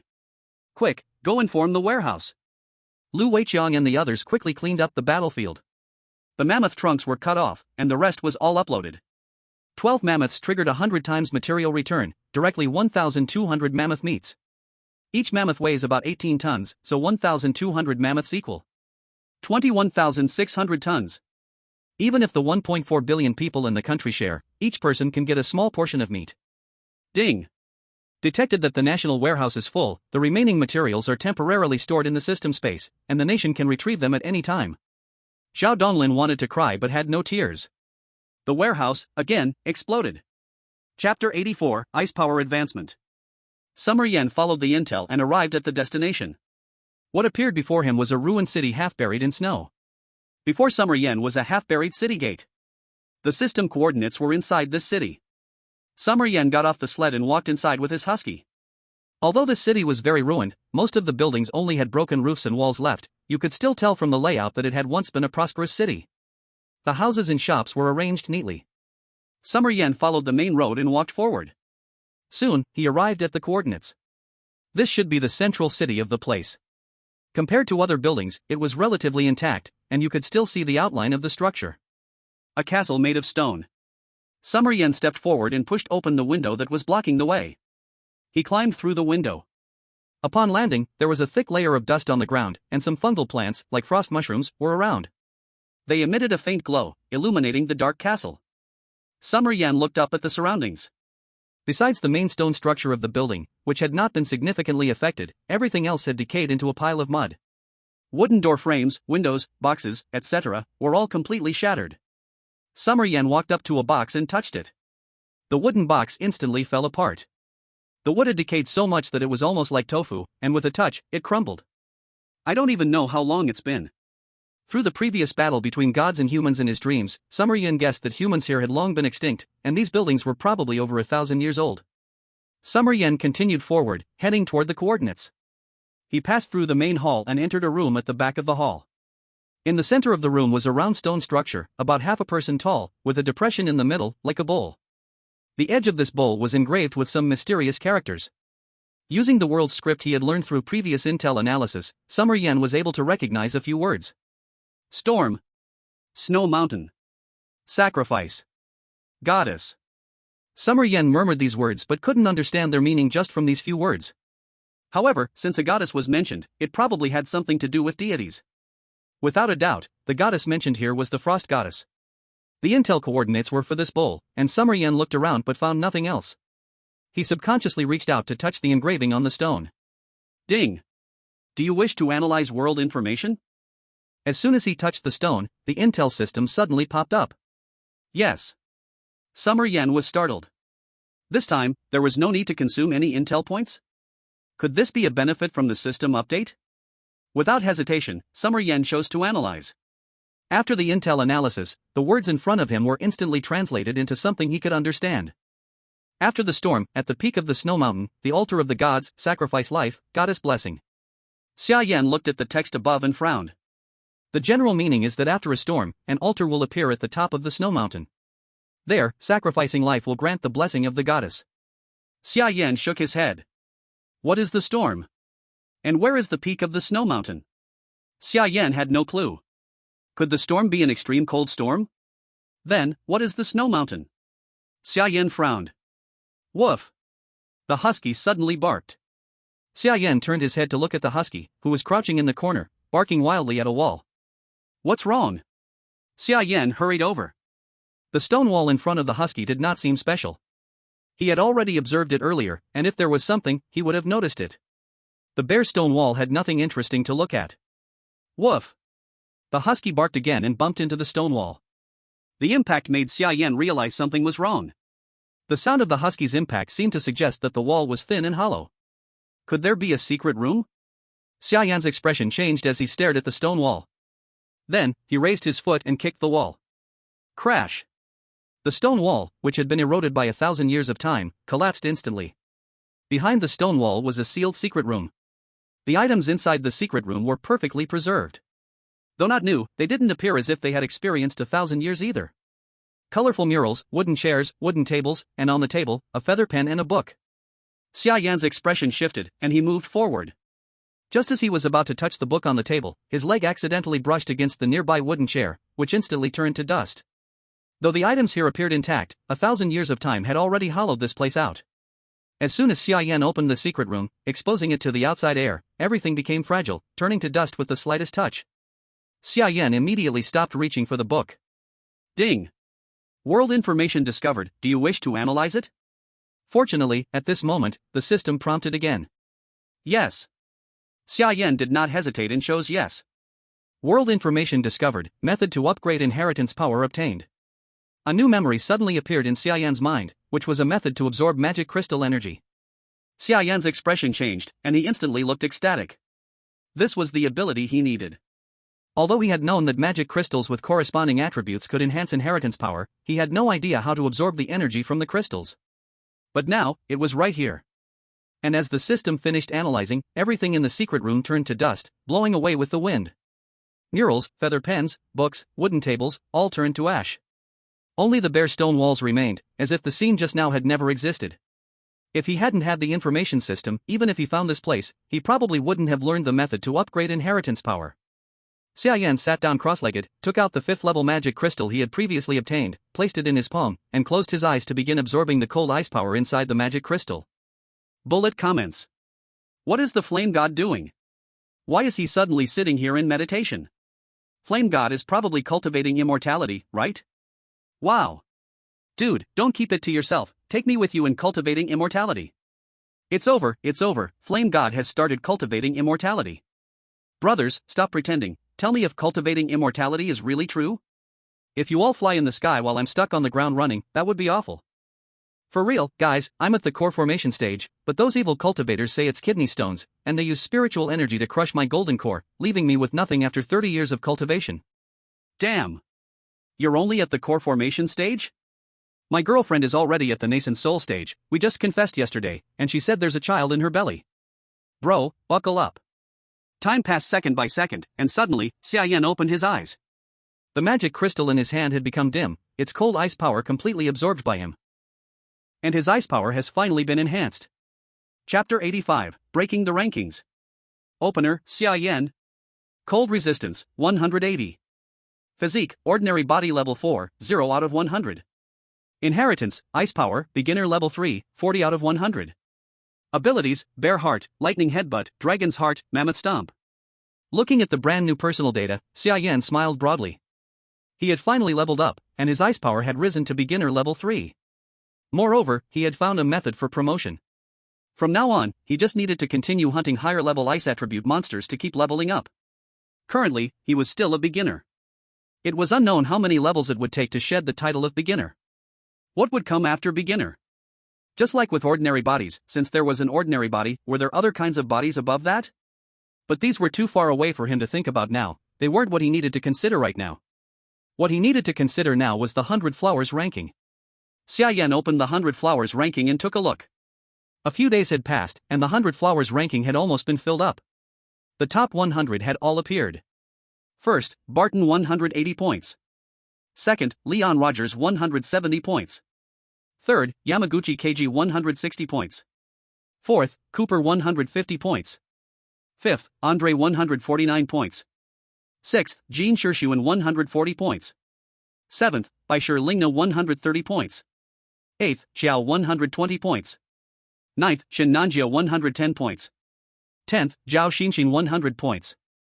Not ranked, Xia Yan 0 points. There was not much change in the top 10, but 2 survivors from Xia Country had been pushed down to the last 2 spots. This was mainly because one of them lost to Xia Yan once, and wasted their only challenge opportunity, which caused their points to fall behind. Otherwise, they could have at least reached the 6th or 7th place. Xia Yan, on the other hand, remained unranked. Even the 100th place had at least 10 points, but Xia Yan had 0 points, so he naturally had no right to appear on the list. The previous points had been cleared because of activating the purification mode. Then let's start from the 100th place. Xia Yan knew it was time for him to make a move, or else there might not be enough time left to challenge the rankings. Turn off purification mode. Challenge the 100th place in Tangjai Sea. On a certain island, the East Ding country's survivor in Tangjai Sea looked puzzled as he stared at the prompt in front of him. He had not found any spatial flow soil, nor was he an old survivor, so he didn't know Xia Yan's strength and could not receive any news from East Ding country. But the name Xia Yan was not unfamiliar to him because last month, Xia Yan had been the first on the monthly ranking. Is it a coincidence, or is it really him? And Tang Jiasi looked confused. But he was not afraid. So what if it's him? If he hasn't appeared on the rankings for so long, it's definitely because he's injured or lacks strength. Otherwise, he would have been on the rankings already. How could he have waited until now to make a move? Agreed. And Tang Jiasi did not care at all and directly agreed to Xia Yan's challenge. With a flash of his figure, the two of them soon appeared in the battle space. When the audience saw Xia Yan appear in the battle space, they immediately exploded. Damn! The fire god is finally making a move. My youth is back. Like an old cow knocking on the door, so awesome, the grandson's on the 100 Flowers ranking, are you ready? Your fire god is back.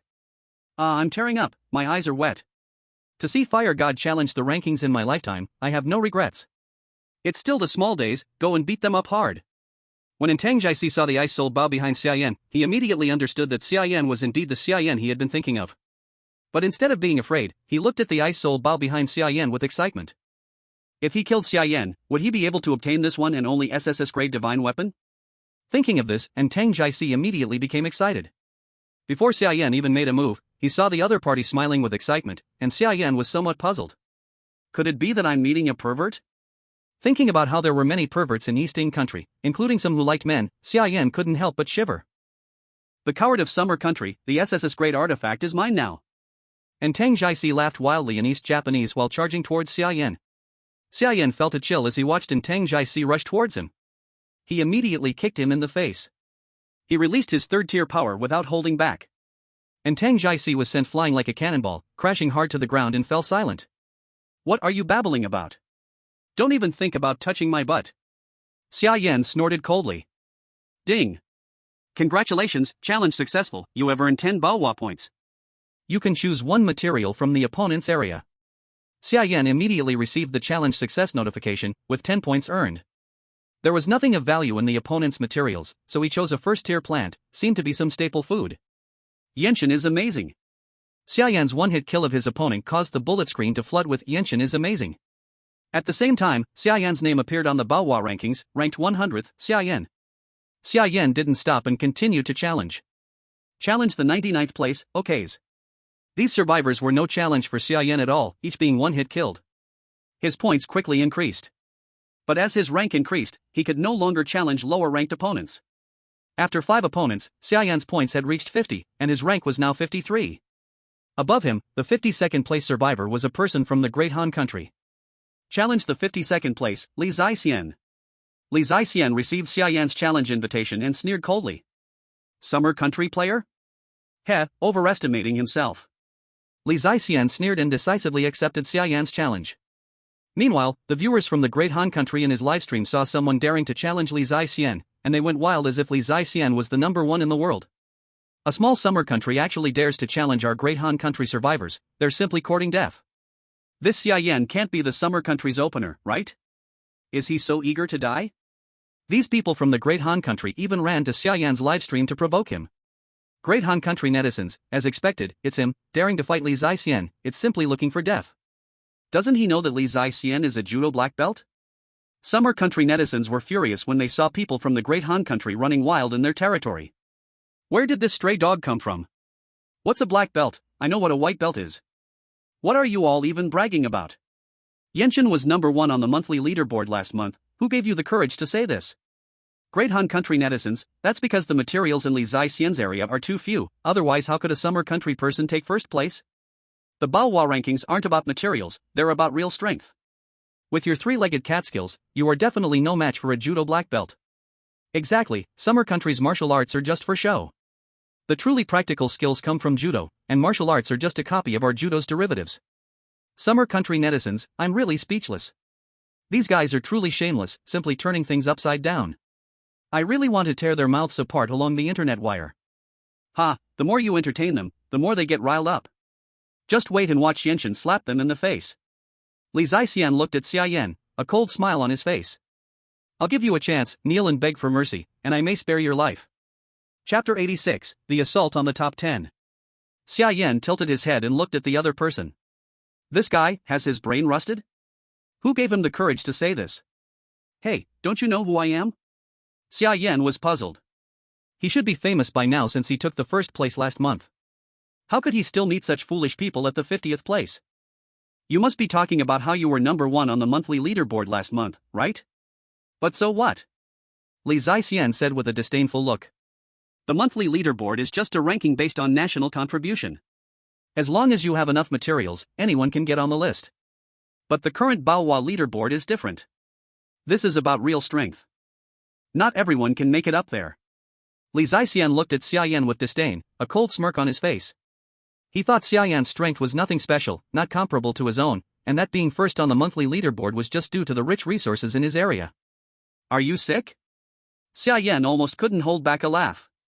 Why was this guy so confident? Stop talking nonsense, once I kill you, the SS's grade weapon will be mine. Li Zixian snorted coldly, then his figure flashed, and he instantly charged towards Xia Yan. Looking at his speed, it seemed he had the strength of a third-stage mortal body. Scared, right? I'm a third-stage mortal body, equivalent to a third-stage beast. With your weak selves, how dare you compare to me? You probably don't even know what the third-stage mortal body is, right? Let me generously tell you, it's a new realm that appears after reaching over 1,000 points in satiety. You probably haven't even seen it. Seeing Xia Yan's expression change, Li Zixian thought he was scared, and couldn't help but taunt. Xia Yan sighed helplessly. Just a third stage, if you didn't know better, you'd think you were at 7th stage. Xia Yan shook his head, watching Li Zixian charge at him. He raised his foot and stomped hard on the ground. The ground immediately trembled as if there was an earthquake, causing Li Zixian's body to lose balance in an instant. Taking advantage of this, Xia Yan punched forward. Li Zixian fumbled and hurriedly raised his hand to protect his chest. The punch landed on his arm, instantly deformed it, and he was sent flying out. He sat up, but before he could stand up, a sweet taste filled his mouth, and a mouthful of fresh blood immediately sprayed out. His right arm dangled in front of him, twisted irregularly, clearly broken. Li Zixian looked at Xia Yan with horror in his eyes. How could you be this strong? This is impossible. Xia Yan didn't have time to waste on him. With a movement of his foot, he charged at Li Zixian. Since he hadn't admitted defeat, the fight wasn't over. Seeing Xia Yan charge again, Li Zixian panicked. I admit defeat. I admit defeat. Li Zixian hurriedly shouted, retreating in panic. A barrier immediately appeared, separating the two and blocking Xia Yan's path. Ding! Congratulations on your successful challenge, Bahua points plus 10. Li Zixian, in a pathetic state, was teleported back to his area. His right arm was broken, and he was severely injured. Li Zixian was in a very critical condition. Bullet comments. Though the result was expected, it still feels so satisfying. Why does it feel even better than beating up little days? Where are the people from Xia Country? Why aren't they speaking? Did they become mute? Don't mess with these thieves again, or they'll start saying Yenshin is actually from Xia Country. Xia Country netizens. It's true, according to our country's historical records, the surname Xia originally came from Xia Country, and Xia Yan has Xia blood. Looking at the comments from the Xia Country netizens, the Xia Country netizens were instantly speechless. They really had no shame. Their faces were as thick as iron. Arguing with people like this was simply a waste of breath, so most people chose to ignore them. Xia Yan looked at the Bahua leaderboard. His points had reached 60. His rank had also risen to 48th place. But there was still a big gap from first place. Xia Yan decided to continue challenging upwards, 47th place. The foreign survivalists in the top 10 of the leaderboard quickly noticed the changes in Xia Yan's points. The first place, Barton, frowned as he saw Xia Yan rise to the top 50 in such a short time.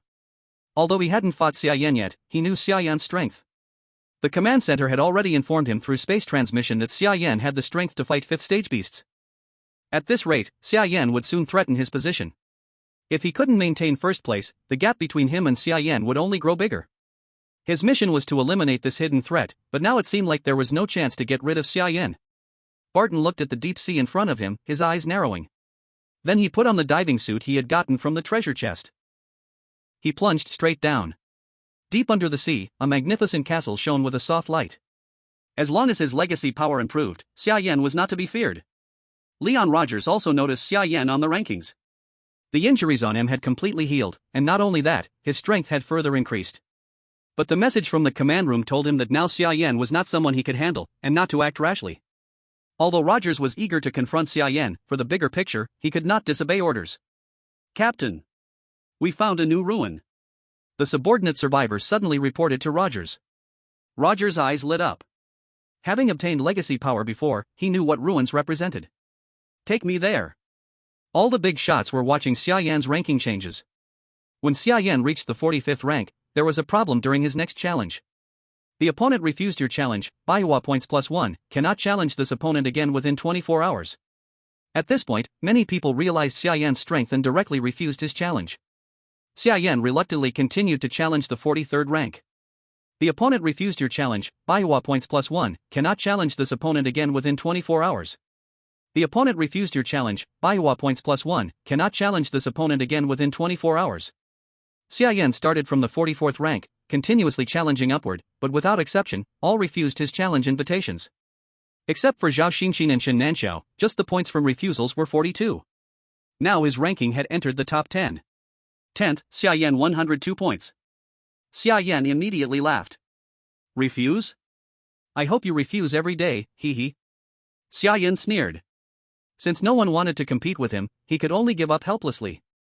But refusing would still lose points, and even though he was now 10th, there were still 9 targets ahead to challenge. Refusing 9 each day meant 9 points, and over time he could catch up. Back at the shelter, he learned from Wang Mozhe and the others about their heroic mammoth hunt today.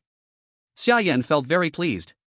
Wang Mozhe made several special meals from the elephant trunk, one for each person, and all 10 gained the mammoth stomp ability. Although this ability's damage was average, if 10 used it at the same time, the shock effect was still very terrifying. Chapter 87, Hunting High-Level Beasts. Now Xia Yan had found ways to advance both of his power systems. His physique improved gradually by eating high-level food, and legacy power required ice attribute crystals. So now his goal was very clear. Hunt high-level beasts. Captain, I have an idea but I don't know if I should say it. Huang Xiaoyun looked at Xia Yan, hesitating to speak. Say it. Xia Yan looked at Huang Xiaoyun curiously. When he learned that the biggest contributor to the mammoth hunt was Huang Xiaoyun, he was also very surprised. Although Huang Xiaoyun's combat ability was not as strong as the others, in strategy and formation, she might surpass everyone. Now we have no worries about food and clothing. So many people staying at home making iron is a bit wasteful. I suggest splitting into 2 teams, taking turns to go out to explore, on one hand finding more resources to upload to the country, on the other hand hunting high-level beasts to improve strength. After the mammoth battle, Huang Xiaoyun realized the importance of strength. Although the extreme cold land was harsh, most problems could be overcome. But the threat of beasts could not be completely avoided, and in the future, they didn't know what terrifying beasts might appear, only strong power could let them survive here. Xia Yan nodded. He agreed very much with Huang Xiaoyun's suggestion. Even if you don't say it, I want to say it. The shelter is stable now, the most important thing is to improve everyone's strength. My idea is, it would be best if you all could appear on the 100 Flowers list. Xia Yan's ambition was even bigger. He didn't just want them to improve, he wanted them all to have a place on the 100 Flowers list. The rewards on the 100 Flowers list must be good, the more they got, the better. 100 Flowers list? Huang Xiaoyun and the others looked at each other, full of surprise. They had never thought about entering the 100 Flowers list, they only thought about how to help Xia Yan secure a place on it. The survivors on the 100 Flowers list are the best of the best, elite among elites. With so many veteran survivors, can we make it? Wang Mozhe and the others felt a bit insecure. They thought only open-minded people like Xia Yan could enter the list, they were too weak and could not compare. Don't be modest, be confident. Actually, your strength is not worse than theirs at all. At least, you have a chance to enter the top 50. Xia Yan smiled. After today's battle, he understood the strength of those on the 100 Flowers list. At the very least, that Li Zixian was very weak, maybe not even stronger than Lu Weiqiang. You can try, challenge the survivors on the list, and you will know your real strength. Xia Yan didn't say much, saying more was not as good as letting them try. Once they tried, they would naturally gain confidence. Everyone nodded and quickly lay down to rest. Early the next morning, they woke up and, following yesterday's plan, split into 2 teams. 5 stayed home to forge iron and farm, while the other 5 went out to explore and hunt magical beasts. Xia Yan opened the intelligence system. Then he typed several keywords into the search box. 4th level magical beast. Now he had some difficulty fighting 5th level magical beasts. Without the ice heart pendant, he could not defeat them. 3rd level beasts would not improve him much, only 4th level beasts could give him some growth. But whether 4th level beasts had magic crystals was still a mystery, because the frost dragon had none. Even without magic crystals, the special parts of 4th level beasts could still greatly enhance his physique. Now his physique progress bar had reached 60%, 40 more growth points and he could advance. Special parts of 3rd level beasts gave him 10 growth points, 4th level beasts should at least give 15, right? So 3 4th level beasts could make him advance. As he searched intelligence, after a green light flashed, several coordinate points appeared before his eyes. And these coordinates had clear information labels. 4th level Snow Demon, distance 38.2 kilometers. 4th level Wind Ape, distance 35.8 kilometers. 4th level Ice Bloodstorm Bear, distance 39.2 kilometers. There were many 4th level beasts, but only 3 in the due north direction were not too far. Xia Yan immediately headed north. Near the first Wind Ape's coordinate, without Xia Yan's command, Erha stopped in the distance. He looked ahead with caution. Looking forward, there was a snow cave at the foot of the mountain. The snow cave was covered by thick snow, leaving only a small entrance. If the coordinates hadn't been marked, Xia Yan might not even have noticed the cave. Xia Yan bent down and carefully moved forward. His steps on the snow made a creaking sound. Although he tried to step lightly, he still disturbed the Wind Ape inside the cave. Roar! A furious roar, and the snow outside the cave exploded. A 9-foot-tall white ape rushed out. The awakened Wind Ape was angry, its blood-red eyes fixed on Xia Yan, swinging its over-knee arms, throwing a punch at him. Xia Yan's gaze sharpened and he immediately stepped back to dodge. Then he released the power of ice. Instantly, a layer of ice formed on his body, sticking like armor. The cold aura wrapped him, greatly increasing his strength. Third-level ice power made him use his ice ability more skillfully. The weather grew colder. The colder the environment, the stronger his power became. The wind ape attacked again with a punch, but Xia Yan directly raised his arm to block it. Bang! The punch of the wind ape landed on Xia Yan's arm, causing him to step back half a meter, but his arm remained completely still, and the ice on his arm didn't break at all. Xia Yan chuckled softly. Indeed, now his strength could match a 4th-tier magical beast head-on. Even the wind ape was stunned, staring at Xia Yan, who was unharmed, slightly dazed. Seizing this opportunity, Xia Yan twisted his wrist, grabbed the wind ape's wrist from behind, and with a forceful throw, he hurled the wind ape over his head and performed a shoulder throw, slamming it heavily into the ground. The wind ape let out a muffled grunt after being thrown. Just as it was about to rise and counterattack, Xia Yan suddenly stomped his foot on the ground, causing the earth to shake and sending the wind ape flying into the air. Then, Xia Yan's body shot toward the airborne wind ape like lightning. The wind ape was immediately sent flying and slammed violently into the ground, motionless. A smooth series of moves that directly killed the 4th-tier magical beast. The audience watching the live stream was dumbfounded. The flame god didn't even need the ice soul bow? He just killed a 4th-tier magical beast instantly?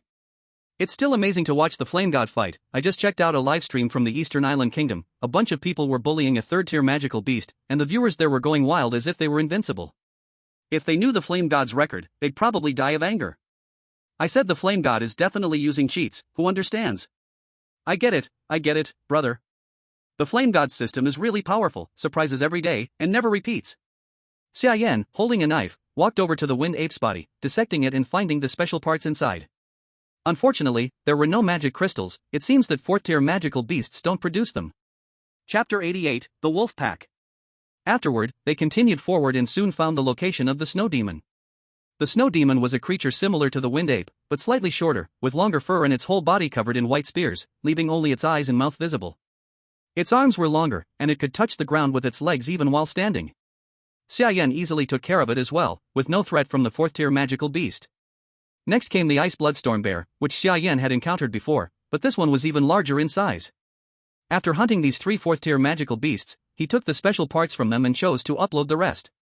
The viewers in Xia Nation had already become numb to it, not surprised at all. Although 4th-tier magical beasts were still valuable, they had previously uploaded 7th-tier beast meat, as well as a group of 3rd-tier mammoths, frost dragon eggs, and more. Compared to those, the meat from these 3 4th-tier magical beasts was practically nothing. After killing these 3 magical beasts, Xia Yan started heading back. Howl. But on the way back, a wolf's howl suddenly came from the distance. The husky pulling the sled suddenly stopped when it heard the howl, its ears raised as it looked toward the direction of the sound. Then, it threw its head back and let out a wolf's howl in response. Howl. Immediately, howls from wolves came from all around. On a distant hill, the Wolf King froze when it heard the response. Why was there another voice? It was like calling roll in class. There were originally 40 students, but it received 41 replies. How could the Wolf King not be puzzled? Howl. The Wolf King immediately gave the order for all the ice wolves to return. Upon hearing this howl, the husky immediately ran toward the direction of the Wolf King. What the hell? Husky, where are you going? You're going the wrong way. Xia Yan realized the husky was going in the wrong direction and quickly corrected it. But the husky seemed not to hear him, racing ahead at full speed. Xia Yan couldn't stop it even if he tried. Soon, the husky pulled Xia Yan to the location of the wolf pack. Ahead, there was a dense pack of ice wolves, just like the husky, and this made Xia Yan's eyes narrow. Although ice wolves were only second-tier beasts, with so many of them, even a third-tier magical beast would not dare to provoke. And as the husky arrived with Xia Yan, the Wolf King instantly understood who the extra voice belonged to. The Wolf King crouched and walked out of the wolf pack, showing his sharp fangs, and issued a warning to the husky. The husky just wanted to find a fellow kind and, excitedly, broke free from the leash, charging towards the wolf pack. It wanted to get closer to its kind. But to the Wolf King, this was seen as a provocative action. A lone wolf returning to the pack was a challenge to the dignity of the Wolf King. According to the wolf tribe's rules, a duel was necessary. The winner would become the Wolf King, and the loser would leave the pack. Awah! The Wolf King issued another warning to the husky. Awah! The husky thought the Wolf King was greeting him and barked in return, moving closer. This act of provocation immediately made the Wolf King unable to tolerate it, and he pounced on the husky, biting his neck. The husky, unprepared, was caught off guard by the Wolf King's sudden attack, leaving deep marks on its neck from the sharp teeth. Only then did the husky instinctively retaliate. The two engaged in the most primal battle, rolling on the ground, tearing and clawing, using their claws and teeth as weapons. The surrounding ice wolves watched the fight without reacting. The Wolf King's battle could not be interrupted by the pack. They only circled around, surrounding the two. Xia Yan furrowed his brows, watching the scene, unable to hold back his worry, his hand reaching for the ice soul bow. He hesitated whether to intervene, but looking at the wolf pack's orderly formation, he wondered if his rash intervention would cause the husky to lose its place in the pack entirely. Just as he hesitated, the wolf pack suddenly grew quiet, the sound of biting stopped, and the wolves parted. The Wolf King walked out of the pack, holding the husky by the neck, and placed the husky in front of Xia Yan. The husky was covered in blood, its fur almost completely stained red, lying at Xia Yan's feet, weak and gasping for breath. The Wolf King looked coldly at Xia Yan but did not attack him. This was a warning or provocation towards Xia Yan. He turned and returned to the wolf pack. The ice wolves kept a close watch on Xia Yan, guarding the Wolf King within the pack. Xia Yan's gaze turned cold, his hand gripping the ice soul bow, stepping forward, ready to slay the ice wolves to avenge the husky. But as he took a step forward, his leg was suddenly pulled back. Looking down, he saw the husky biting his pants leg, preventing him from moving forward. Clearly, the husky didn't want him to kill the ice wolves. "Stupid dog, they bit you up like this, and you still don't want me to take revenge?" Xia Yan said somewhat angrily. But he still respected the husky's wishes and refrained from attacking the ice wolves. After all, this seemed to be the husky's own pack. Xia Yan took out the heart of a wind monkey from his backpack and placed it by the husky's mouth. The husky struggled but finally swallowed the heart of the wind monkey. Xia Yan didn't have any healing medicine on him, so he could only hope that the special parts of a fourth-tier magical beast might save the husky's life. Fortunately, after swallowing the wind monkey's heart, the husky's breath stabilized a lot and fell into a deep sleep. Xia Yan carried the husky and quickly ran towards the shelter. Upon returning to the shelter, he immediately asked Zhang Xihan to treat the husky's injuries. "Dr. Zhang, hurry, check on the husky. How did it get hurt like this?"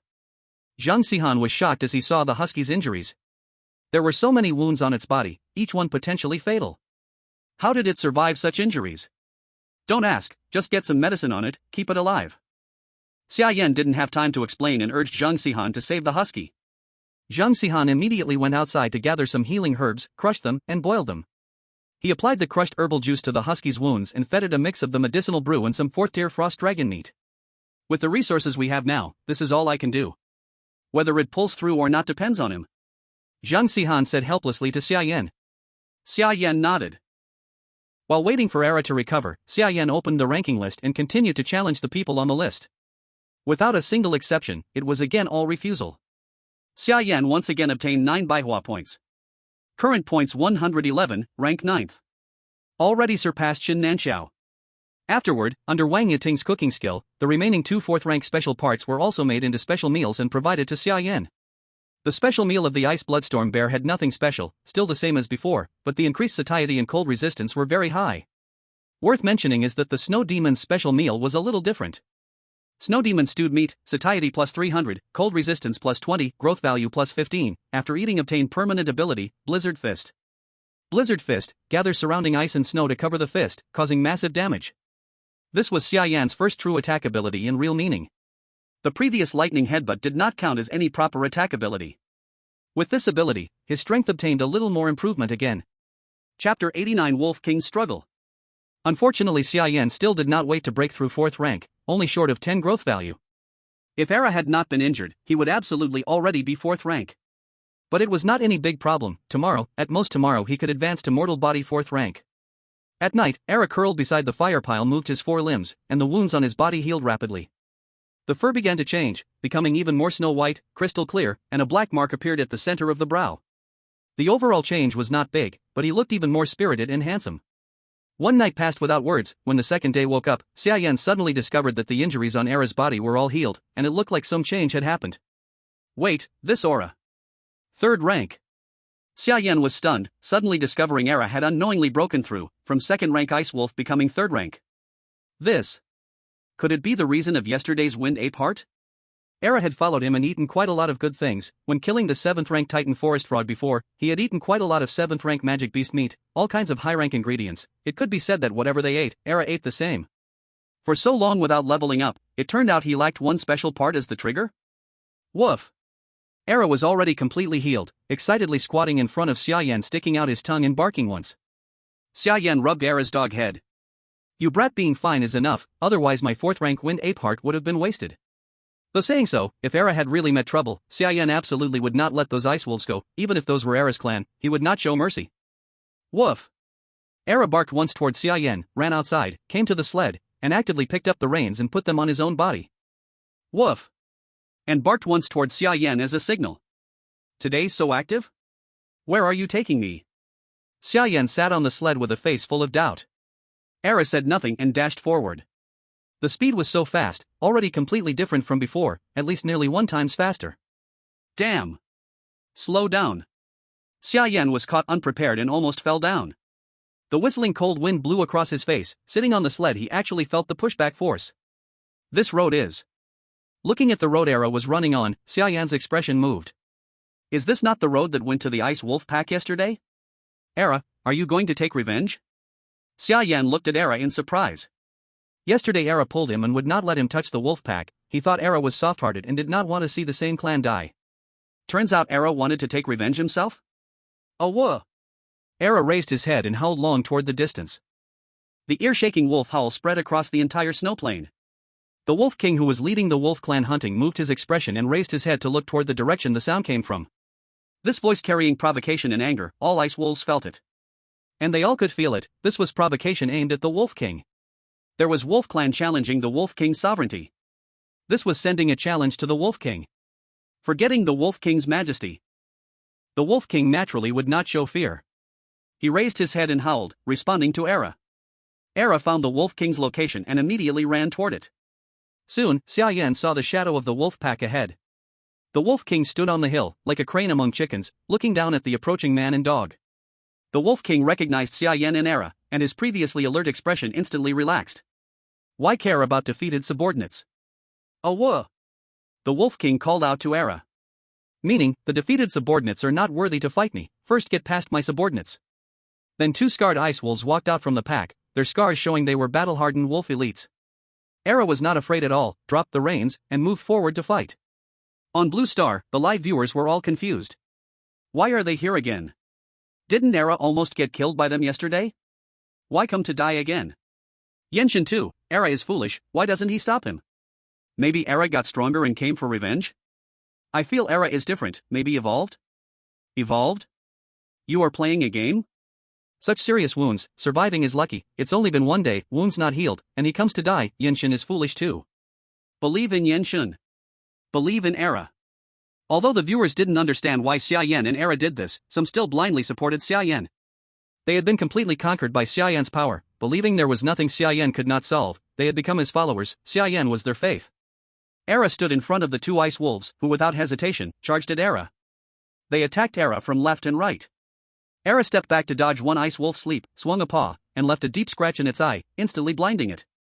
Then he moved his feet, leaped at the other ice wolf, bit its neck, sharp teeth pierced the artery, blood gushed out. With a shake of the head, the ice wolf flew away like a broken sack. Then he lunged at the blinded ice wolf, which could not resist, and Era bit it to death on the spot. The fight ended very quickly, even faster than yesterday between the Wolf King and Era. Era's power shocked the ice wolves, each stepping back nervously. The Wolf King was also a bit surprised at the renewed Era. In just 1 night, this lone wolf had changed so much.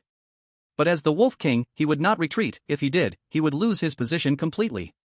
The Wolf King growled and stepped out of the pack, standing against Era. His eyes full of caution. Era's face was full of anger. The humiliation he suffered yesterday at the Wolf King, today he would take back. Instinctively, they both leaped at each other, immediately entangled on the ground, rolling, biting. Then they separated instantly. Some fur fell from the Wolf King, but Era was completely unharmed, not a hair lost. The difference was clear. A flicker of fear passed in the Wolf King's eyes. But Era would not forgive, leaped at the Wolf King again. The Wolf King instinctively retreated slightly, and in that moment Era seized the chance, biting the Wolf King's neck. No matter how the Wolf King struggled, he did not let go. The wound deepened under his sharp teeth, blood gushing out. Until a crack, the Wolf King's neck vertebrae were bitten through, his body went limp, completely still, paws sliding off Era's shoulder. Era carried the Wolf King's body to the pack and threw it on the ground. Awah! Then he raised his head and howled. Awah! The wolf pack howled back, raising their heads like the husky. Xia Yan looked at the scene, his face instantly froze. The husky is becoming the Wolf King? Chapter 90, Taming the Wolf Pack. The husky let out a long howl, and all the ice wolves prostrated, submitting to it. Seeing this scene, the visual impact on the audience was huge. Oh my husky, I declare. You are the dog king. Husky, what dog king? Call me Wolf King, your majesty. Oh my beans, following the flame god, even a dog can rise, amazing. Who understands how excited husky fans are seeing this? Our husky has stood up, no longer just a sled dog. You think too much, even if dog king, still must pull the sled for flame god. The audience was extremely excited seeing the husky become the wolf king. After taming the ice wolves, the husky turned to Xia Yan, then stuck out its tongue with a face full of flattery. Woof! It barked at Xia Yan. Xia Yan couldn't help but chuckle. The husky was still the same husky, even as a wolf king. Silly dog. Xia Yan waved at the husky, and it immediately ran over. He patted the husky's head, looking at the large group of ice wolves across from him. There were at least 30, all second-level beasts. This was no small force. How to manage them troubled Xia Yan. But if used well, it would definitely be a great help. Husky, do they all obey your orders now? Xia Yan didn't know how much control the husky had over these ice wolves, so he asked. The husky understood Xia Yan's meaning. It turned to face the wolf pack. A whoa! After the howl, the wolf pack stood up neatly in front of the husky. The husky used this to tell Xia Yan that these ice wolves were now completely obedient. Seeing this, Xia Yan's face lit up.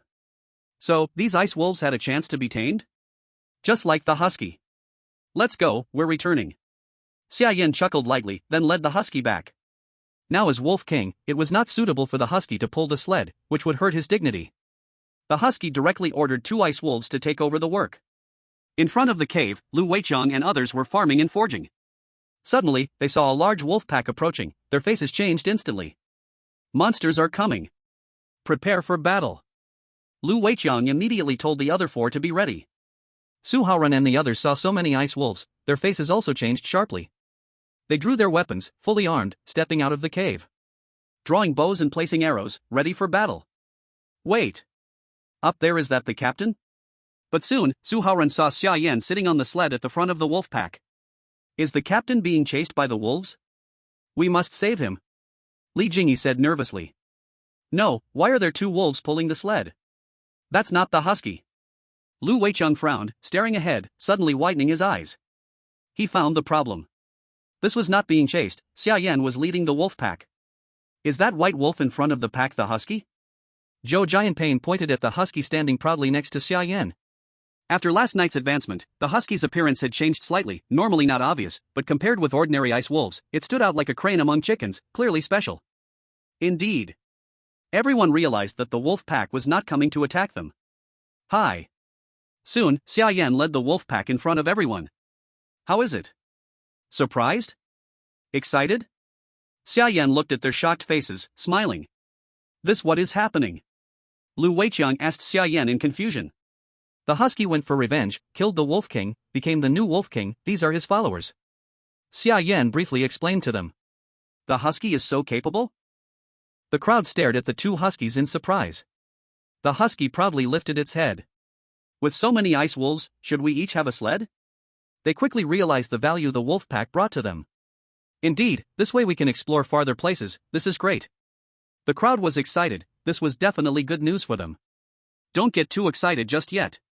Over 30 ice wolves means over 30 more mouths to feed, which is an enormous amount of food. Let's figure out how to feed them first. Xia Yan's words immediately cooled their excitement. I wish we hadn't uploaded the mammoth. Zhou Jianping said somewhat regretfully. If the mammoth hadn't been uploaded, feeding these ice wolves would have been more than enough. We still have a lot of frost dragon meat and some titan tree frog meat at home, we should be fine for a few days. Lu Weiqiang started thinking. Captain, do you still remember the location of the titan tree frogs? Lu Weiqiang suddenly asked Xia Yan. You mean, you want to bring back the corpses of the titan tree frogs? Xia Yan instantly understood Lu Weiqiang's meaning. Before, Xia Yan didn't bring all the titan tree frog meat back. One reason was the distance, and the other was lack of space. Now, with so many ice wolves, they only needed to make some sled boards, and they could have plenty of sleds. Lu Weiqiang nodded. How much of the diamond wood is left? How many sleds can we make? Xia Yan nodded and asked Lu Weiqiang. For now, 5 sleds are no problem. Lu Weiqiang, knowing the supplies at home very well, immediately answered Xia Yan. Then let's get started, don't waste time, or there'll be more problems later. Xia Yan nodded, then called the others to put down their work and start making the sleds. After so many days of iron smelting, the tools they used daily were already made. They had even cast some nails. These were perfect for making sleds. Chopping wood for some, braiding reins for others.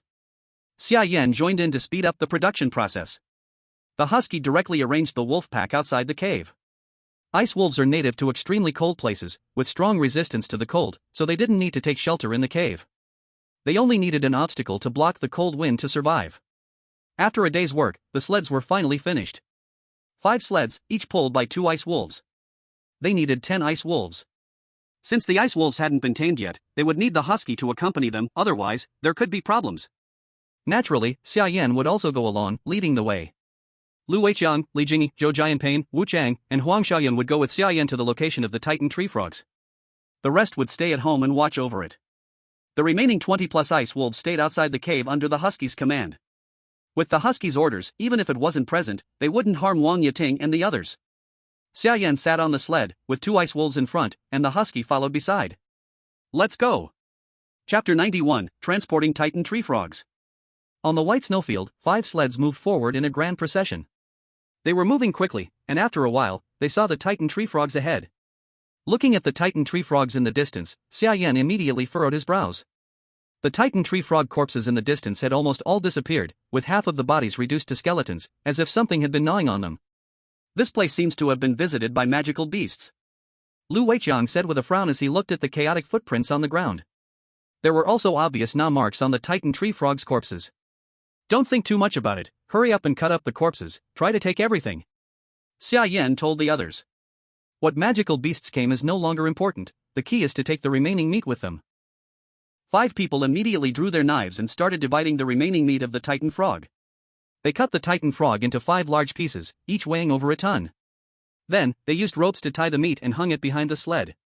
It was impossible to fit the meat on the sled, so they had to drag it behind, placing sled boards underneath, with 2 ice wolves strong enough to pull it.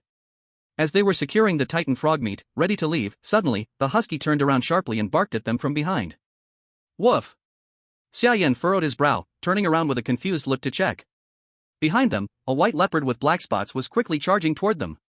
Black-spotted snow leopard, 5th grade beast. Xia Yan's face changed. Get on the sled. Hurry up. He immediately shouted for everyone to get on the sled and leave quickly. Lu Weiqiang and the others saw the black-spotted snow leopard behind them and their faces immediately changed. A 5th grade beast, they weren't strong enough to fight one yet, so they quickly hopped on the sled and urged the ice wolves to run. Led by the husky, the ice wolves began to sprint forward with the sled. But they were still dragging several massive chunks of meat, so they couldn't run fast. Xia Yan's brow furrowed deeply, and without hesitation, he pulled out the ice soul bow, knocked an arrow, and fired a frost arrow at the black-spotted snow leopard behind them. The frost arrow was fast, but the black-spotted snow leopard was even more agile, its figure flashing as it dodged Xia Yan's attack. It then accelerated and quickly caught up, biting onto the chunk of meat behind Huang Xiaoyun. The rope tied around the meat immediately tightened, but fortunately, the rope wasn't strong enough and snapped. However, Huang Xiaoyun's sled lost control and nearly flipped over. The ice wolves, startled, ran even faster, and without the weight of the meat, their speed skyrocketed. Xia Yan's gaze sharpened, and without hesitation, he jumped off the sled, sliding in front of the black-spotted snow leopard. The black-spotted snow leopard stopped in its tracks, its cold eyes locking onto Xia Yan. The black-spotted snow leopard was at least 3 meters tall, with a perfectly muscular body, exuding strength. Its tail was as thick as Xia Yan's arm. Oh whoa! The black-spotted snow leopard roared and, with all its strength, leaped towards Xia Yan. Its sharp claws swiped at Xia Yan's face. Xia Yan quickly retreated, releasing the full force of his ice power, forming an armor around his body. He raised his arms to block in front of him, but the black-spotted snow leopard's paw slammed into his arm, shattering the ice on his arm. The strength of a 5th grade beast was indeed terrifying, and it was difficult for Xia Yan to face it head-on with his current strength. Not good. The captain is in danger. Turn around. Lu Weiqiang saw Xia Yan actively blocking the beast, and immediately shouted for everyone to stop. He then drew the golden wood bow from behind, pulled back the string, and aimed at the black-spotted snow leopard. Though their strength was average, they wouldn't leave Xia Yan alone to fight the beast. At that moment, Xia Yan was just hit on the arm by the black-spotted snow leopard, and before he could prepare himself, the leopard's other claw attacked again. Xia Yan could only try to retreat and dodge. Just as the claw was about to land on him, a sharp arrow flew from behind. Whoosh! It landed precisely on the black-spotted snow leopard's paw. Oh whoa! The black-spotted snow leopard immediately cried out in pain and withdrew its claw. Though the attack wasn't enough to cause significant harm to the black-spotted snow leopard, it disrupted its offensive and gave Xia Yan an opportunity. Xia Yan's eyes locked onto the chance, and he clenched his fist. The ability he had just gained yesterday was activated, and the snow beneath his feet began to swirl and gather around his fist. A snowball the size of a yoga ball formed in his hand, and he hurled it at the black-spotted snow leopard. Blizzard Fist. The snowball exploded on the black-spotted snow leopard's face, and white snow mixed with icy power instantly erupted on the leopard. The black-spotted snow leopard's body was immediately covered with a layer of frost. The snow and ice gathered on it. The spotted snow leopard was directly knocked away several dozen meters. Seeing this, everyone's face lit up, thinking they had killed the spotted snow leopard. However, before their smiles could fade, the spotted snow leopard's figure moved, the ice on its body shattered, and it climbed back up from the ground. After all, it was a 5th-tier magical beast. Although Xia Yan's ice power had been enhanced, it was impossible to instantly kill it with a single punch.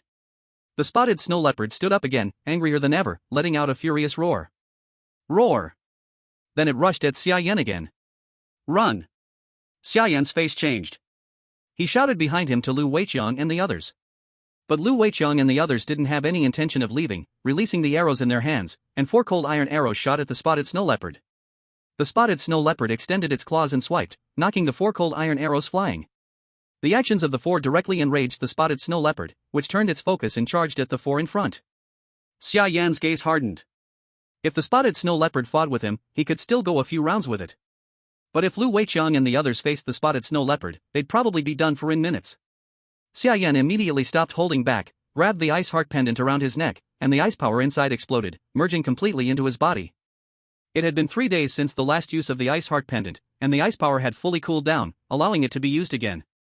Xia Yan, now clad in ice armor, appeared once again, with ice wings formed from the cold power on his back.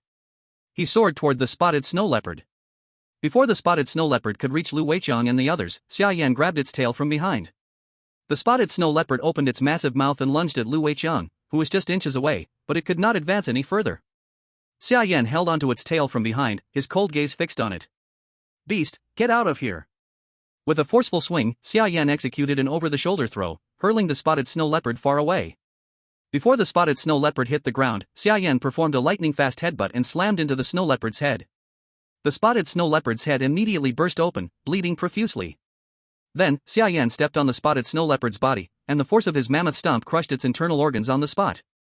Looking at the nearly dead spotted snow leopard, Xia Yan raised his fist, and the ice power gathered on his fist, forming a massive ice fist.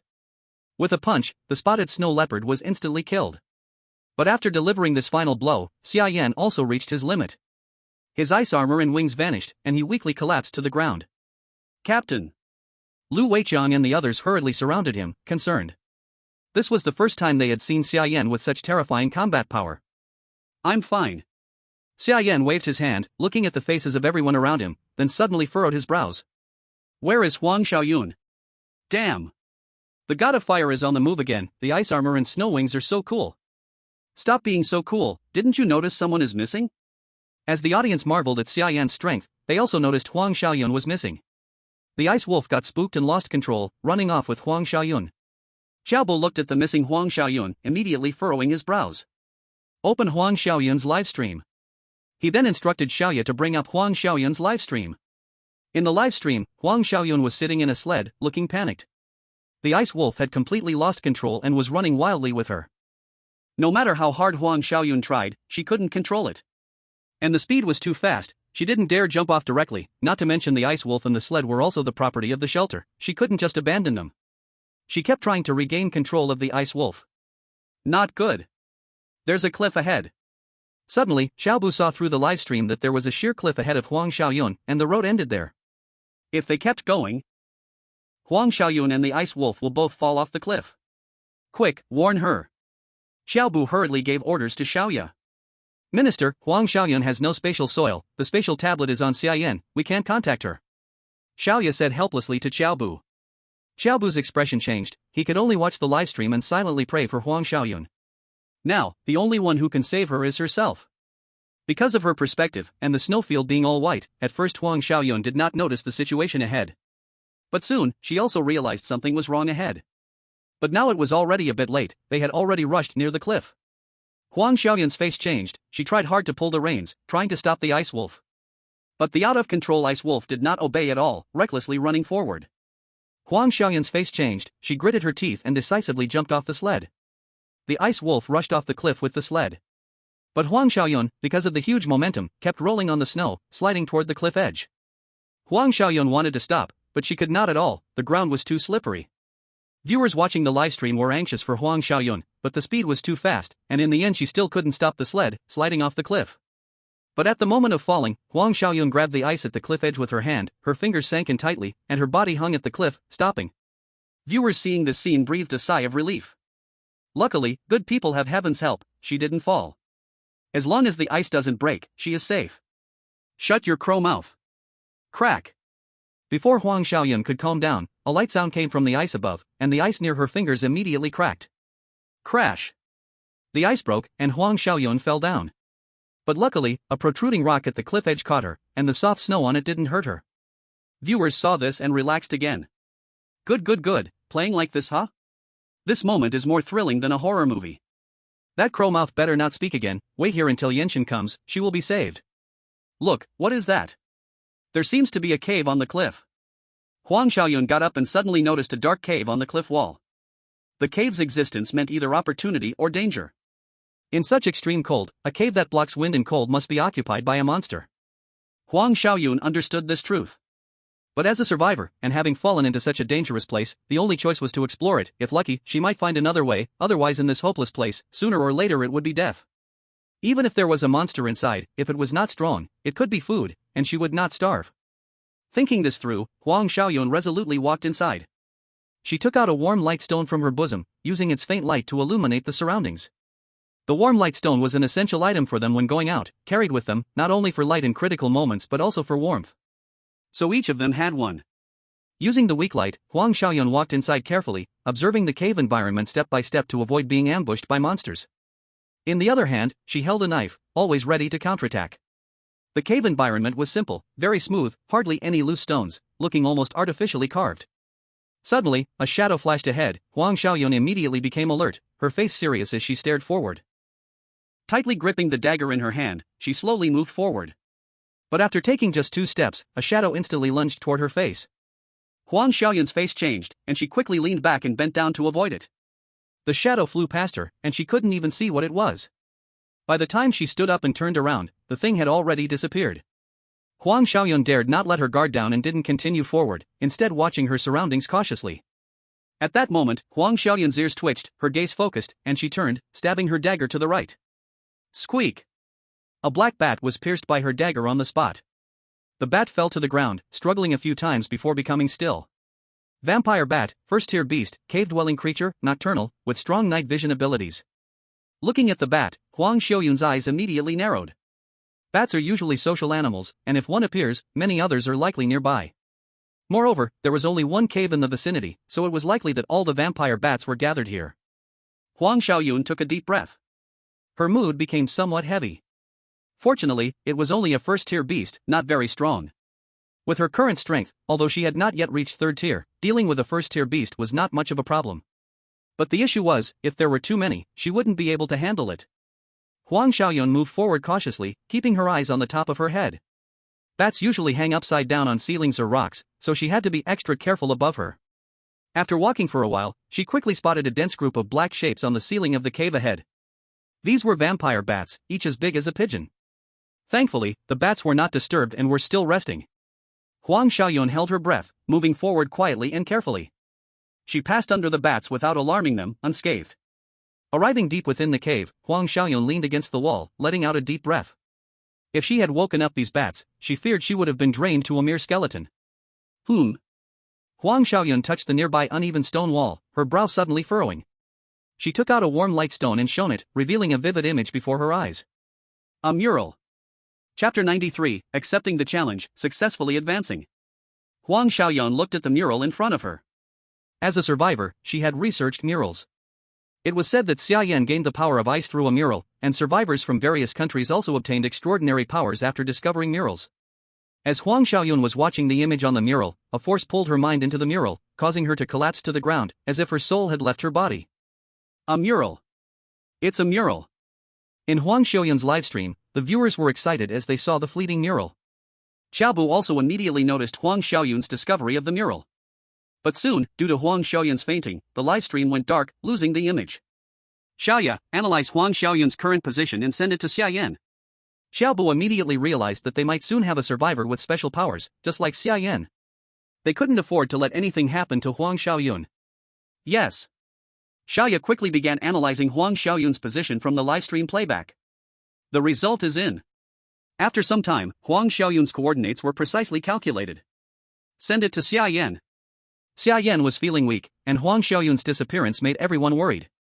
With a vibration from his chest, Xia Yan took out his space tablet. We found Huang Xiaoyun's location. Looking at the coordinates, Xia Yan was certain this was where Huang Xiaoyun was now. Ding. Jing Yi from the mountain below challenges you, do you accept? Ding. Andre challenges you, do you accept? Ding. Jean Shishuen challenges you, do you accept? Ding. Bai Shiling challenges you, do you accept? Xia Yan was just about to go with them to find Huang Xiaoyun when a system prompt suddenly appeared before his eyes. These guys, once again, are taking advantage of my weakness to challenge me.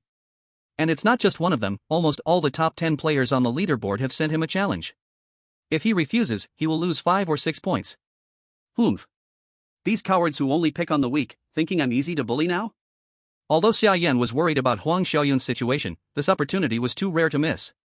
These guys only challenge him when he is weak. Under normal circumstances, they don't even dare to accept his challenge. How long would it take for him to surpass them and get first place otherwise? If he could seize this chance, that would be 50 or 60 points, enough to instantly put him in the top 5. Since you are all so eager to die, I'll play with you. Xia Yan snorted coldly and muttered to himself. Lu Weiqiang, you go find Huang Xiaoyun and make sure to bring her back safely. Xia Yan handed the spatial tablet to Lu Weiqiang and said. Captain, what about you? You're still very weak. It's dangerous to stay here alone. Lu Weiqiang looked at Xia Yan with concern. He could see that Xia Yan was very weak right now, completely unsafe to be alone. Xia Yan smiled. You underestimate me. Weak? Don't forget we have plenty of food. Xia Yan walked to the corpse of the black-spotted snow leopard, took out a knife, and dissected it on the spot, extracting the special part of the leopard and a 5th-rank magic crystal. Looking at the leopard's gallbladder in his hand, green like jade, Xia Yan sneered. 5th-rank magical beast special parts, even uncooked, are not much weaker than cooked, definitely stronger than 4th-rank beast parts. Remember, make sure to bring Huang Xiaoyun back safely. Be careful on the way. Saying that, he swallowed the leopard's gallbladder in one gulp. Then he chose to accept the challenge. In a flash, his figure appeared in the battlefield space. Xia Yan wiped the green bile from the corner of his mouth. So damn bitter. As he swallowed the gallbladder, a pure power surged through his limbs and bones, instantly filling his growth value, successfully stepping into 4th-rank strength. The weakness he felt vanished completely, and his whole body was full of power, entering full vigor. On the other side, Yamashita Keiichi did not expect Xia Yan to really dare to accept his challenge. Seeing Xia Yan wipe the corner of his mouth, he thought Xia Yan was wiping off blood. Ah, Xia Yan, you are so arrogant. The minister said you're weak now, barely able to stand. Did you click the wrong option? Ha ha ha. Yamashita Keiichi laughed wildly at Xia Yan. Xia Yan looked at Yamashita Keiichi calmly. I can still kill you in my weak state, believe it or not. Xia Yan said calmly. Ha ha ha. Kill me? So arrogant. Do you even know who I am? Yamashita Keiichi couldn't help laughing madly, completely ignoring Xia Yan. Are you kidding me? Seeing the other laugh so happily, Xia Yan was speechless. When you challenged me before, you were strong, but now you pretend here? Just seeing me weak, trying to take advantage, acting like you're so amazing. Xia Yan said with exasperation. Yamashita Keiichi's smile immediately disappeared, left speechless. Indeed, at full strength, even the 1st-ranked Barton did not dare to easily accept Xia Yan's challenge. They were truly taking advantage of his weakness. If Xia Yan wasn't weak, he wouldn't dare challenge him. But he would never admit he was afraid of Xia Yan. Humph. I was just busy with other things, didn't bother with you. Do you really think I'm afraid of you? Yamashita Keiichi stubbornly replied. Oh, busy with other things?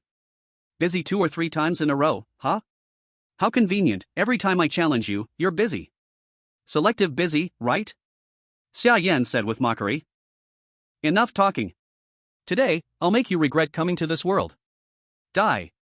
Keiichi Yamashita, furious from Summer Yan's mocking, grabbed his katana without saying a word and charged towards him. Summer Yan's mind moved, and the power of ice activated, immediately forming a layer of ice on his arm as he raised it to defend and counterattack. Keiichi Yamashita, however, suddenly showed a smug smile at the corner of his mouth. When he rushed to Summer Yan and was about to strike with his blade, he suddenly vanished. He instantly appeared behind Summer Yan. Ha ha! You were too careless. I completely understand your power, but you don't know mine, do you? I inherited the power of shadows. As long as there's a shadow, I can appear anywhere. Summer Yan looked down and saw that his opponent was indeed stepping on his shadow. He had used Summer Yan's shadow to instantly appear behind him. Die! Keiichi Yamashita swung his katana towards Summer Yan's neck. This dangerous scene immediately made the viewers watching the live broadcast sweat for Summer Yan. Can the weakened Yen god avoid this strike? It seems hard. In his weakened state, Yen god can barely stand, let alone fight back. Besides, his opponent isn't much weaker, an experienced survivor with inherited power. The gap in strength isn't large. Yen god is in danger. Summer Yan glanced sideways at the incoming blade, a sneer appearing at the corner of his mouth. Is this it? At the critical moment, Summer Yan moved instantly, his figure flashing. He lowered his head to dodge the blade coming from behind. With the momentum, he kicked Keiichi Yamashita in the chest. The speed was so fast that Keiichi Yamashita couldn't even react in time. He stared wide-eyed as Summer Yan's foot landed on his chest. Keiichi Yamashita's body flew backwards, crashing hard into the spatial barrier 100 meters away. Blood instantly sprayed from Keiichi Yamashita's mouth. Keiichi Yamashita looked at Summer Yan in disbelief. You're in a weakened state, right? His mind was filled with confusion. The command center clearly told him that Summer Yan was in a weakened state, a perfect opportunity to defeat him. The command center wouldn't lie to him, so why is this happening? Heh, I told you, even in a weakened state, I can still kill you. Summer Yan's gaze hardened, and with a movement of his foot, his Tier 4 power erupted in an instant.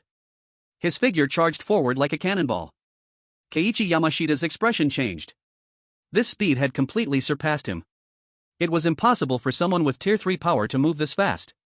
Keiichi Yamashita immediately activated his inherited power to evade. His figure flashed and vanished, and in the next moment, he appeared from the shadow beneath Summer Yan's feet. The entire battlefield had shadows only beneath their feet, which restricted his abilities. Summer Yan sneered. The moment Keiichi Yamashita's figure vanished, he realized that his opponent was using the inherited power. Before Keiichi Yamashita could emerge, Summer Yan immediately swung his hand, covering his palm with ice to turn it into a sharp blade. As Keiichi Yamashita reappeared, he saw Summer Yan's sharp hand blade swinging towards him. Keiichi Yamashita hurriedly raised his katana to block. Clang!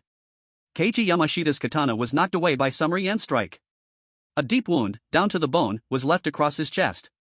The wound didn't bleed, as it was covered by the power of ice, freezing the blood vessels. Ah! Keiichi Yamashita cried out in pain and staggered back several steps. He looked at Summer Yan in terror. Summer Yan sneered, showing no sign of stopping. He immediately moved forward to pursue. I surrender! Just as Summer Yan was about to catch up, Keiichi Yamashita decisively shouted. Swish! Then, Keiichi Yamashita's figure disappeared from the battlefield space. He runs pretty fast. Summer Yan was a bit disappointed. If he had just one more second, his opponent would definitely be dead. Unfortunately, this guy was still clever, and seeing he could not win, he directly chose to surrender. Ding! Congratulations on your successful challenge, Baihua points plus 10, you have the chance to choose one supply from the opponent's area. Then various supplies appeared before Xia Yan for him to choose. Following the principle of only pick the expensive, not the right one, Xia Yan directly chose a 4th grade plant. 4th grade purple jade spirit rice, 4th grade food, long-term consumption can improve physique. The only 4th grade food in the opponent's area, Xia Yan of course could not miss it. Moreover, in their food, staple food was very scarce. In all this time, they had only discovered some frost potatoes that could serve as staple food. But after the last large upload of supplies, there was not a single potato left at home, and they had not eaten food containing starch for a long time. Xia Yan returned to the extreme cold land. Lu Weiqiang and the others had already left to rescue Huang Xiaoyun. But the challenge applications before him had not ended. Looking at the few challenge requests in front of him, Xia Yan immediately smiled. In the country of Dongying, Ono Izumi watched the live broadcast where Yamashita Keiichi was seriously injured, her face full of anger. This guy. He is playing dumb to hide his strength, he is doing it on purpose. He is not weakened at all. Ono Izumi instantly realized she had been tricked by Xia Yan. Minister, should we notify other countries? They have all challenged Xia Yan. A subordinate reminded her from the side. No. We cannot alert them, we suffered a loss, we cannot let them benefit from it. Ono Izumi immediately rejected it. Although everyone was an ally, after all, they were not her own people, she had already lost, if others did not, wouldn't she be at a disadvantage? Understood, but we still have one survivor challenging Xia Yan, should we let her give up? The subordinate nodded, asking Ono Izumi uncertainly. Nonsense. I care about others, of course I will protect our own. Quickly make her give up the challenge. Ono Izumi was so angry she wanted to kill the subordinate, how could he be so stupid, such a simple question he still needed to ask. Yes. The subordinate immediately nodded, going to inform Shiraishi Reina.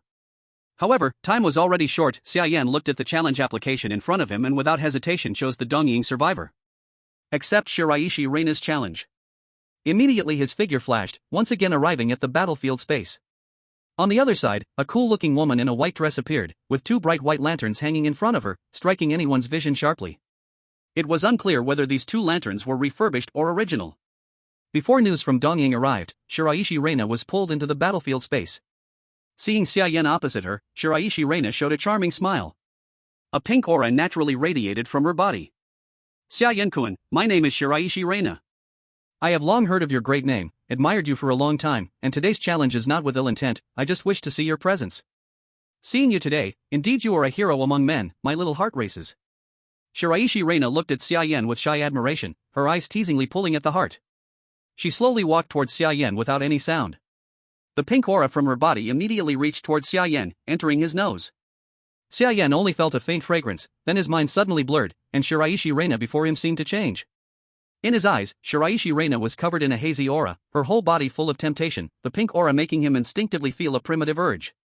Shiraishi Reina had already arrived in front of Xia Yan, who had no reaction yet, his eyes fixed on her.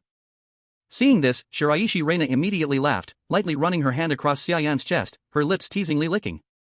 Xia Yan-kun, I am so hot. The audience watched the scene. It exploded instantly. Whoa! What's coming next? Going to. It's over, the flame god has fallen, about to bow under a Japanese woman's skirt. I hate it. Bro, you're hating the temptation, not yourself, right? Can the next part even be broadcast? Minors please watch with parents. It's over, the flame god really can't handle this, he has no reaction, is he caught? While the live room envied Xia Yan, they also worried for him. Reina Shiraishi's slender fingers glided across Xia Yan's chest. Suddenly her eyes turned cold, her nails instantly sharp as knives, reaching directly for Xia Yan's heart. Chapter 95, Untouched by Women. Reina Shiraishi's sharp nails stabbed towards Xia Yan's heart, but were blocked by something hard, not piercing his body. Reina froze instantly. She looked at Xia Yan's chest in confusion. What are you looking at? Suddenly, Xia Yan's voice rang out, startling Reina. You're still awake? Reina raised her head, seeing Xia Yan's eyes clear, completely unaffected by her charm. Ha, your little charm can only make my mind dizzy for a moment. Charm me? You dream on. Xia Yan sneered. He admitted Reina's charm was strange, but it only made him slightly distracted. Once he recovered, he used his ice power, and the cold instantly cleared his mind, nullifying the charm. Reina frowned, then smiled, pouting cutely, lightly punching Xia Yan's chest. Hey, I'm just joking with you, stop being like that. Reina acted spoiled, dissatisfied with Xia Yan. Her fist hit his chest, feeling something very hard beneath the clothes. Big brother, you're so hard, what is it? Reina curiously teased Xia Yan. Xia Yan chuckled lightly. He had just frozen a piece of ice on his chest with his ice power. I said charm doesn't work on me, why do you still do this? Xia Yan said helplessly. Annoying, can you hit such a beautiful woman? Reina pouted and teased, since her charm failed, she tried to tempt Xia Yan with her beauty. She didn't believe a man could refuse a beautiful woman coming to him. Xia Yan laughed. I can. After saying this, he clenched his fist, ice power gathering, forming a snowball the size of a yoga ball. Without hesitation, he punched toward Reina Shiraishi. Xia Yan moved so fast that Reina couldn't dodge, getting hit on the spot. The snowball exploded, ice power bursting, instantly freezing Reina into an ice sculpture. Xia Yan looked calmly at the frozen Reina. I admit you're beautiful, but this is still a live stream, don't set a bad example for kids. He lightly touched Reina's forehead, the ice sculpture fell, breaking into pieces on the ground. Comments. 666. A tiny beauty trap thinking it could deal with our flame god, too low on us. This kind of beauty trap is so poor, low. As expected of my idol, untouched by women, awesome. Moon Bay Community. During training breaks, Xia watched Xia Yan's livestream, seeing him unaffected by women, proudly lifted her head. As expected of my brother, how could he be tempted by such a woman? My future sister-in-law will never be like her. Suiying looked at the sweaty Xia and Xia Yan in the livestream, full of admiration. Xia Yan's power was undeniable, now carrying the hope of the entire Xia country, providing great help. And Xia surprised her even more. Her physique completely surpassed ordinary people. These few days of training have made her progress faster than in the past 10 years. Although the high-level food provided by the country plays a part, it can only enhance physical strength. Those moves, actions, and combat experience are not something high-level food can bring, they need to be accumulated day by day. But Xia only needed a few days to reach the level that others take years to achieve. Xiao Shui, let's continue. Suiying had rested enough and immediately stood up to speak to Xia. Now, the training no longer involves making Xia rest. It's about waiting for her to be rested before continuing. This shows just how strong Xiao's physique has become. Oh, coming. Xia stood up with ease and walked over. The current training intensity hardly posed any pressure for her. Seeing this, Suiying felt helpless. It seemed like there was nothing more to teach her. Aren't you planning to become a survivalist? I have already submitted the application to the higher-ups. As long as you get your parents' consent, you can register in a couple of days. Suiying said lightly to Xia. She had basically taught her everything she could. If Xia really wanted to become a survivalist, she would need to go to a professional team to receive survival training. Really? That's great. Thank you, Jie. Xia face lit up with joy. Don't be too happy just yet. Whether your parents let you go is still uncertain. Suiying, having stayed here for so long, had gained some understanding of Xiao's parents. As parents, their son had already faced near-death experiences in another world. Naturally, they wouldn't let their daughter go and become a survivalist, to venture into another world. Xia knew it would be hard to get her parents' approval, but she had to go. She would persuade them no matter what. Don't worry, I will definitely convince them. Xia said with determination. That night, back home. Xiao's father and mother called her to dinner. They knew Xia had a good relationship with the neighbors across the street, and had been going there every day recently. But they didn't know that Xia was learning martial arts from Suiying across the street. Xiao Shui, stop bothering them all the time. They just moved in, and if you keep going over, it will disturb their relationship. Li Ruoying said discontentedly to Xia. I won't go anymore, but Mom, I. Xia nodded. Jie also said she had already finished her training and just needed to practice more. Xia hesitated, not knowing how to start the conversation with her parents. What are you stammering for? Just say whatever is on your mind. Xia Donghai looked at his daughter's hesitant appearance, puzzled. He picked up a piece of braised mammoth meat and said lightly. As a family of Xia Yan, they had the right to prioritize the resources uploaded by Xia Yan. These mammoth meats were in excess, and there was no shortage in the Xia family. Dad, Mom, I want to become a survivalist. Xia hesitated for a moment, then said seriously. The two of them froze for a moment. No. Li Ruoying immediately put down her chopsticks and decisively rejected Xiao's idea. Why? My brother could become a survivalist, why can't I? Xia pouted in dissatisfaction. Your brother had no choice. Our family doesn't lack resources anymore. Your brother worked hard to exchange everything just to make sure you could live a stable life. Now, our situation doesn't require you to risk your life. Lu Ruoying looked at Xia with a sense of disappointment. Xia lowered her head, pouting in dissatisfaction, poking her rice in the bowl with chopsticks. Xia Donghai also put down his chopsticks, looking at Xia, sighing helplessly. Xiao, your brother still doesn't know when he will come back from the other world. Now, our family only has you left. You can't let your mom and I grow old without support, can you? Xia Donghai's words made Xia fall silent. I understand. Xia nodded helplessly. But in her heart, she had not given up on becoming a survivalist. If you don't agree, then I will steal the household register. Chapter 96, Saving Huang Xiaoyun. Congratulations! You succeeded in the challenge, plus 10 Baihua points. Ranking up, now ranked 7th, Baihua points 122. Because of the death of Baishir Lingna, the 7th position became vacant, and Xia Yan naturally rose to 7th place. Xia Yan suddenly had a bold idea. Although his points were rising slowly, as long as he took down those ahead of him, wouldn't his ranking naturally go up? Xia Yan's eyes brightened. Looking at the two challenge applications on the light screen in front of him, he couldn't help but smile maliciously. Accept Jin Shishiyuan's challenge. With a flash of his figure, Xia Yan reappeared in the battlefield space. Jin Shishiyuan suddenly appeared in the battlefield space, still a bit confused. When he saw Xia Yan clearly, he immediately reacted. Xia Yan? Jin Shishiyuan looked at Xia Yan curiously and asked. Xia Yan nodded slightly. I didn't expect you to really dare to accept the challenge. You're really not afraid of death. Jin Shishiyuan looked at Xia Yan with a cold sneer. Xia Yan remained expressionless as he took the ice spirit bow off his back. This made Jin Shishiyuan's face change instantly. Xia Yan's accomplishment of winning first place in the moon ranking was something Jin Shishiyuan knew about. He immediately recognized the ice spirit bow, an SSS grade weapon. Humph. You think I'm scared of you? It's just an SSS grade weapon. I have one too. Jin Shishiyuan snorted coldly, then drew a 1.6-meter long spear from his back. Xia Yan was dumbfounded. Bro, where did you pull that from?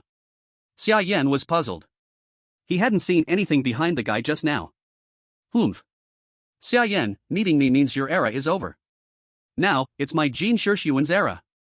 Jin Shishiyuan snorted coldly and instantly charged towards Xia Yan. Xia Yan calmly raised his bow, drawing and knocking the arrow in one smooth motion. Whoosh! The arrow instantly shot towards Jin Shishiyuan. Jin Shishiyuan scoffed. You think you can deal with me with just one arrow? Dream on. Jin Shishiyuan looked at Xia Yan with complete disdain, sneering coldly. He thrust his spear forward, attempting to deflect the incoming arrow.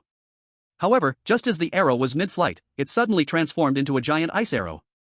When Jin Shishiyuan's spear touched the ice arrow didn't even budge. Jin Shishiyuan's face changed instantly, but before he could react, the freezing power on the ice arrow erupted in an instant. Boom! Jin Shishiyuan was immediately engulfed by the freezing power, and an area of several dozen meters was instantly sealed in ice. Jin Shishiyuan was frozen into an ice sculpture on the spot, still in the posture of thrusting his spear upwards, his face showing an expression of shock. Congratulations!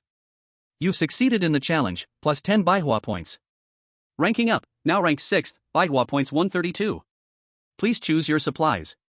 Xia Yan looked at the supplies in Jin Shishiyuan's area and suddenly his expression changed. Without hesitation, he chose one of them. Then, a long spear appeared in his hand. So it's an S-grade weapon. I thought it was really an SSS grade weapon. Xia Yan looked at the long spear in his hand, the same one Jin Shishiyuan had used earlier. Ah, Shiba. In the Dahan Kingdom's command center, Minister Jin Jimin watched the live broadcast, so angry that he was stomping his feet. Jin Shishiyuan was their Dahan Kingdom's only top 10 survivor, yet he had died at the hands of Xia Yan. The key point was that Xia Yan had also taken their only S-grade weapon. Bastard, don't let me find a chance. If I do, I will never let you go. Ah, Shiba. Accept Andre's challenge. Xia Yan didn't waste any time. Looking at the last challenge notification, he decisively accepted the application. A moment later. Congratulations! You succeeded in the challenge, plus 10 Baihua points. Ranking up, now ranked 5th, Baihua points 142. Xia Yan's points reached 142, successfully entering 5th place. Originally, the 6th place should have been Andre's, but since Andre, Jin Shishiyuan, and Bai Lingna were killed by him. Now, the 6th place was occupied by Qiao. The 8th place was occupied by Shen Nanxiao, and Zhao Xinxin, who had fallen out of the top 10, was now back in 9th place. Xia Yan looked at this result, quite satisfied. Such a rare opportunity. If he encounters another challenge next time, he cannot hold back. He must kill the opponent completely, only then will Shen Nanxiao and Zhao Xinxin have a chance to move further on the 100 Flowers list. I wonder how Huang Xiaoyun is doing. Xia Yan murmured to himself. He had been in the battlefield space for so long, Lu Weiqiang and the others should have already reached Huang Xiaoyun's position. At the edge of the cliff, following the command center's guidance, Lu Weiqiang and the others found this place smoothly. Judging by the marks on the ground, Huang Xiaoyun should be here. Lu Weiqiang looked at the tracks left by the sled on the ground, his face cold as he said. Following the tracks, the group arrived at the edge of the cliff. This Huang Xiaoyun fell down? The group looked at the bottomless cliff, their faces slightly changed. Look quickly, there is a platform below. Wan Yiting suddenly pointed to the area beneath the cliff.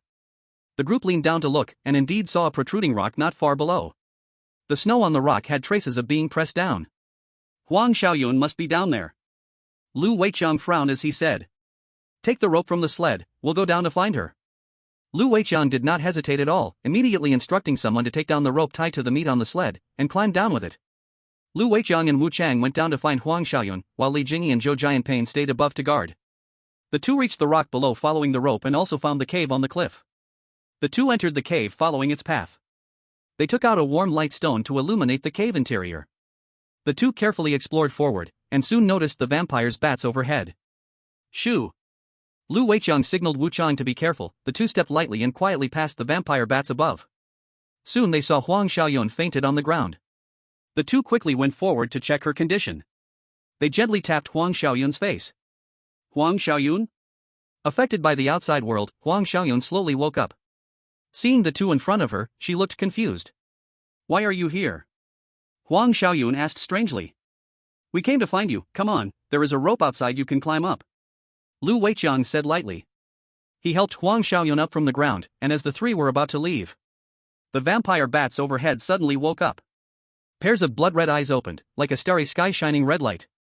Not good. Seeing the scene above, Lu Weiqiang's face changed immediately. The next moment, the vampire bats above flew at them densely. Lu Weiqiang and the others quickly raised their hands to protect their heads, swinging to drive them away.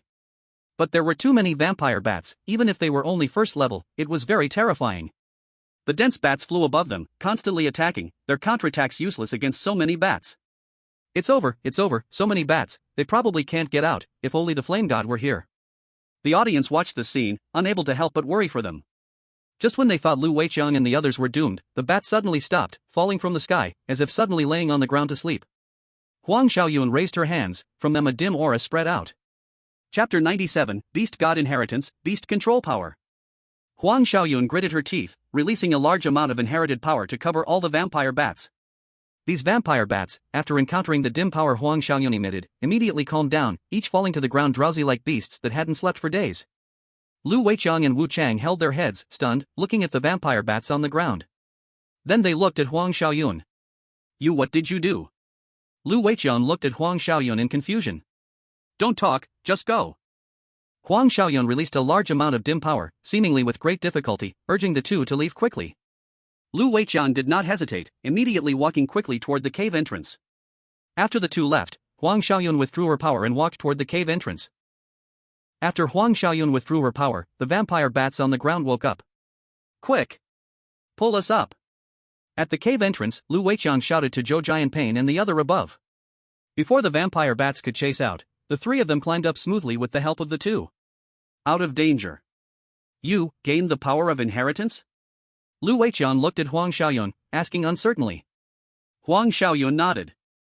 This made the four instantly a little envious, but they did not ask further. This was Huang Xiaoyun's opportunity. Even if they did the same thing, they might not get the inheritance. Lu Weiqiang and the others did not even ask what her inherited power was, and hurriedly took her back to find Xia Yan. The captain was still in a weak state, they could not leave him alone for too long. Xia Yan quickly waited for their return. Good that you came back safely. Seeing them all unharmed, Xia Yan felt somewhat relieved. Captain, I gained the power of inheritance. Huang Xiaoyun actively reported to Xia Yan. Oh? Xia Yan was stunned. What inheritance? Xia Yan asked out of instinctive curiosity. But after asking, he felt it was somewhat improper. This was her inheritance power, her secret, he should not ask too much. Sorry, I mean nothing else, just curious, you don't have to answer. Xia Yan immediately rephrased. Beast God Inheritance, the power of beast control. Huang Xiaoyun said it without any hesitation. Beast control? Xia Yan looked at Huang Xiaoyun with surprise and suspicion, waiting for her explanation. Beast God, legend says, has the ability to communicate with beasts, and can control beasts, is the god of all beasts in the world obey him. Huang Xiaoyun explained the beast god legend she learned from the murals. So, you can communicate with magical beasts? Xia Yan asked Huang Xiaoyun. Yes. Huang Xiaoyun nodded. Then to prove it, Huang Xiaoyun beckoned to Era. Era. Using the inheritance power, although still speaking in Xia's language, Era immediately perked up its ears and tilted its head at Huang Xiaoyun. Come, put your paw out. Huang Xiaoyun squatted and said to Era. Era did not understand why, but still placed its paw on Huang Xiaoyun's hand. Can only communicate with animals? Xia Yan shook his head. This ability was nice, but in combat it was too weak. Not only, I can also directly control them. Huang Xiaoyun then turned and stretched her hand toward the ice wolf pulling the cart. A dim aura spread from her hand to the ice wolf. The ice wolf froze, then like a controlled puppet, its eyes lifeless, standing straight. Lie down. Huang Xiaoyun gave the command, the ice wolf immediately lay on the ground. Stand up. Then the ice wolf stood on its legs again. Effortful? Seeing Huang Xiaoyun so easily control a second-rank magical beast, Xia Yan was surprised. Not bad, as long as the number is not too big, I should be able to control 2 second-rank beasts at the same time. Huang Xiaoyun said lightly. What about first rank? Xia Yan asked Huang Xiaoyun. First rank haven't tried. Huang Xiaoyun shook her head, she didn't know her first rank limit. At this moment, Lu Weiqiang stepped forward. When we were in the cave, she controlled first-rank vampire bats, I roughly counted, at least over 100 bats. Lu Weiqiang's words gave Xia Yan an idea.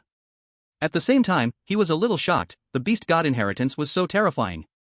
He knew that the ice power he first gained was only first rank, later after reaching the temple, he got second rank ice power. Later, after absorbing a 5th rank magic crystal, he upgraded to 3rd rank.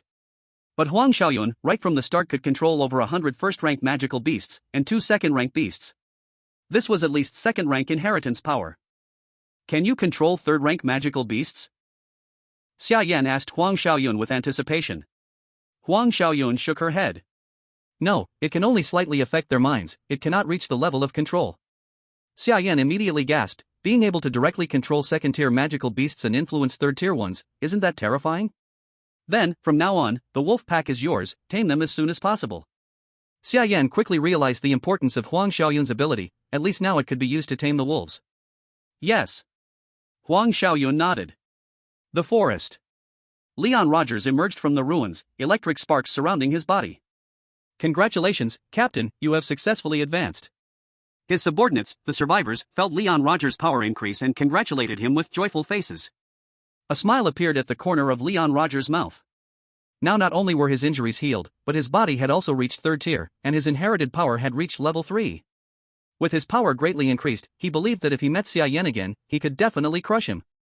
Now, it's time for me to take revenge, Xia Yan, wait for me. Leon Rogers snorted coldly, already ready to challenge Xia Yan again. But Lewis, who was watching his live broadcast, heard this and immediately changed his expression. Contact him immediately.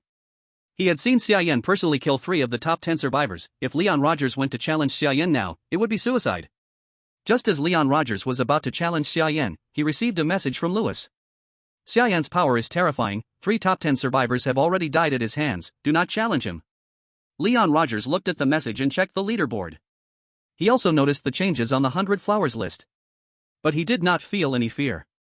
Then he said to the live stream, I am no longer who I used to be. Don't worry, now Xia Yan is definitely not my match. Leon Rogers stretched out his hand to the camera, purple lightning crackling in his palm. Seeing Leon Rogers so confident, Lewis was also puzzled. Are you sure? Xia Yan has the power to instantly kill top 10 survivors. Could you do that? Lewis asked again through the space flow to Leon Rogers. Maybe the old me couldn't, but now, I am very sure. Leon Rogers lifted his chin confidently toward the live stream. Lewis was silent for a moment, then made a decision. Since you have confidence, then go do it, but you must kill Xia Yan. No survivors. Chapter 98, Gold Mine? Gold Mountain. Xia Yan and the others returned to the shelter, cut the Titan forest frog meat, and moved it into a cave for storage. This meat was enough for them to eat for a while. Then Xia Yan planted the plants obtained from other survivors. Especially the purple jade spirit rice, this was 4th tier food, and a staple, very important for them.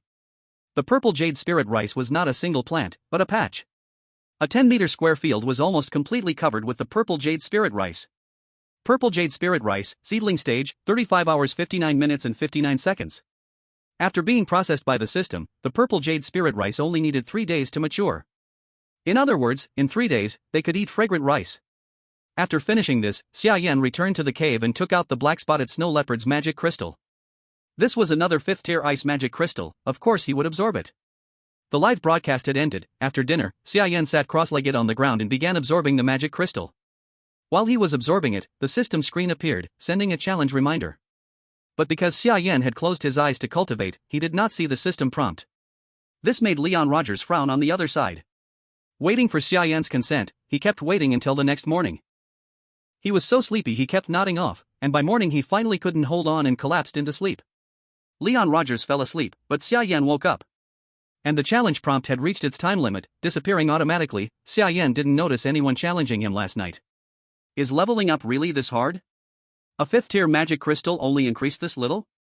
Xia Yan frowned as he looked at his information. Explorer, Xia Yan. Cold resistance, 220. Physique, ordinary body level 4, 20 out of 100.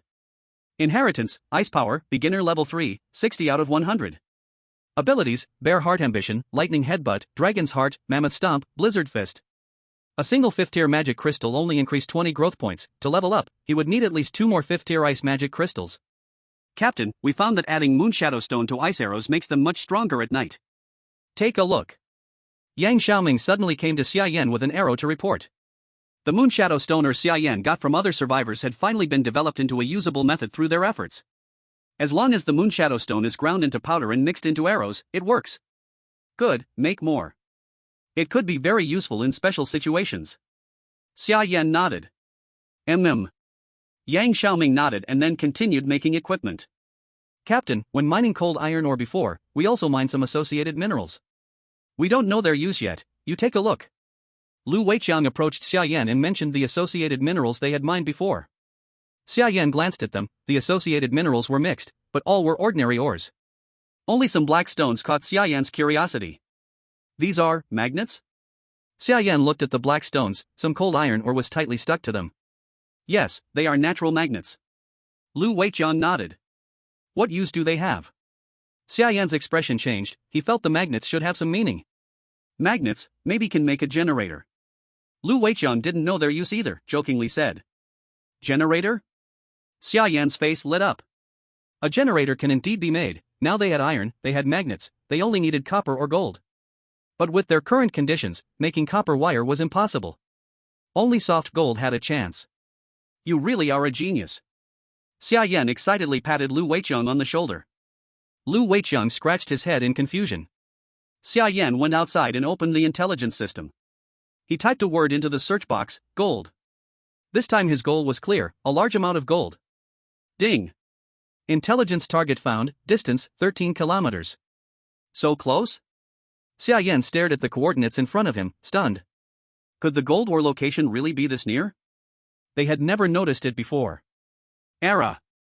Xia Yan called to Era in the nearby wolf pack. Now with Huang Xiaoyun, Era's importance in the wolf pack was not that high. Even without Era, the ice wolves would not act recklessly. Era immediately ran over excitedly, tongue out. Xia Yan patted Era's head. Let's go, we move. Xia Yan sat on the sled, and under Era's lead, quickly rushed toward the destination. 13 kilometers, almost half an hour, and they arrived. Looking at the snow-white hills ahead, Xia Yan was completely stunned. Where's the gold mine? But the system does not lie. Since it brought him here, there must be gold. Could it be underground? Xia Yan walked to the coordinates, looking at the spot beneath his feet, feeling doubtful. If it were underground, how long would he have to dig? Whether he could dig it out was unknown. Let's dig and see. Xia Yan shook his head helplessly, still began moving. He picked up the engineer's shovel and started digging the snow beneath his feet. The snow was very thick, at least 3 or 4 meters, which was normal in the extreme cold. This place was on the leeward slope, making the snow even thicker. Xia Yan kept digging. Thud, the engineer's shovel hit a hard object. He dug through the snow and saw a stone underneath. He must have already reached the bottom. As he continued digging, the ground beneath finally appeared, all stone. And the coordinates were just under these stones. Xia Yan casually moved the stones aside. A streak of golden yellow appeared in his eyes. Seeing what was below, he was instantly shocked. The viewers were shocked too. Holy crap! Gold? Is it gold? Such a big piece. Natural gold?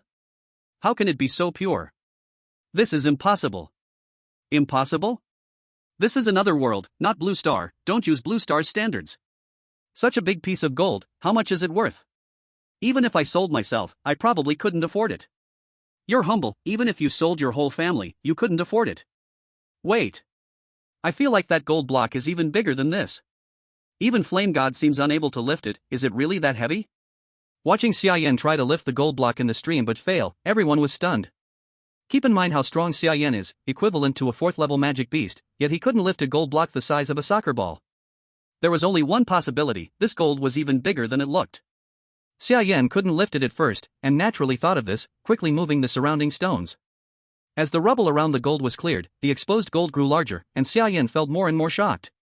Finally, a 1-meter diameter irregular gold block appeared before him.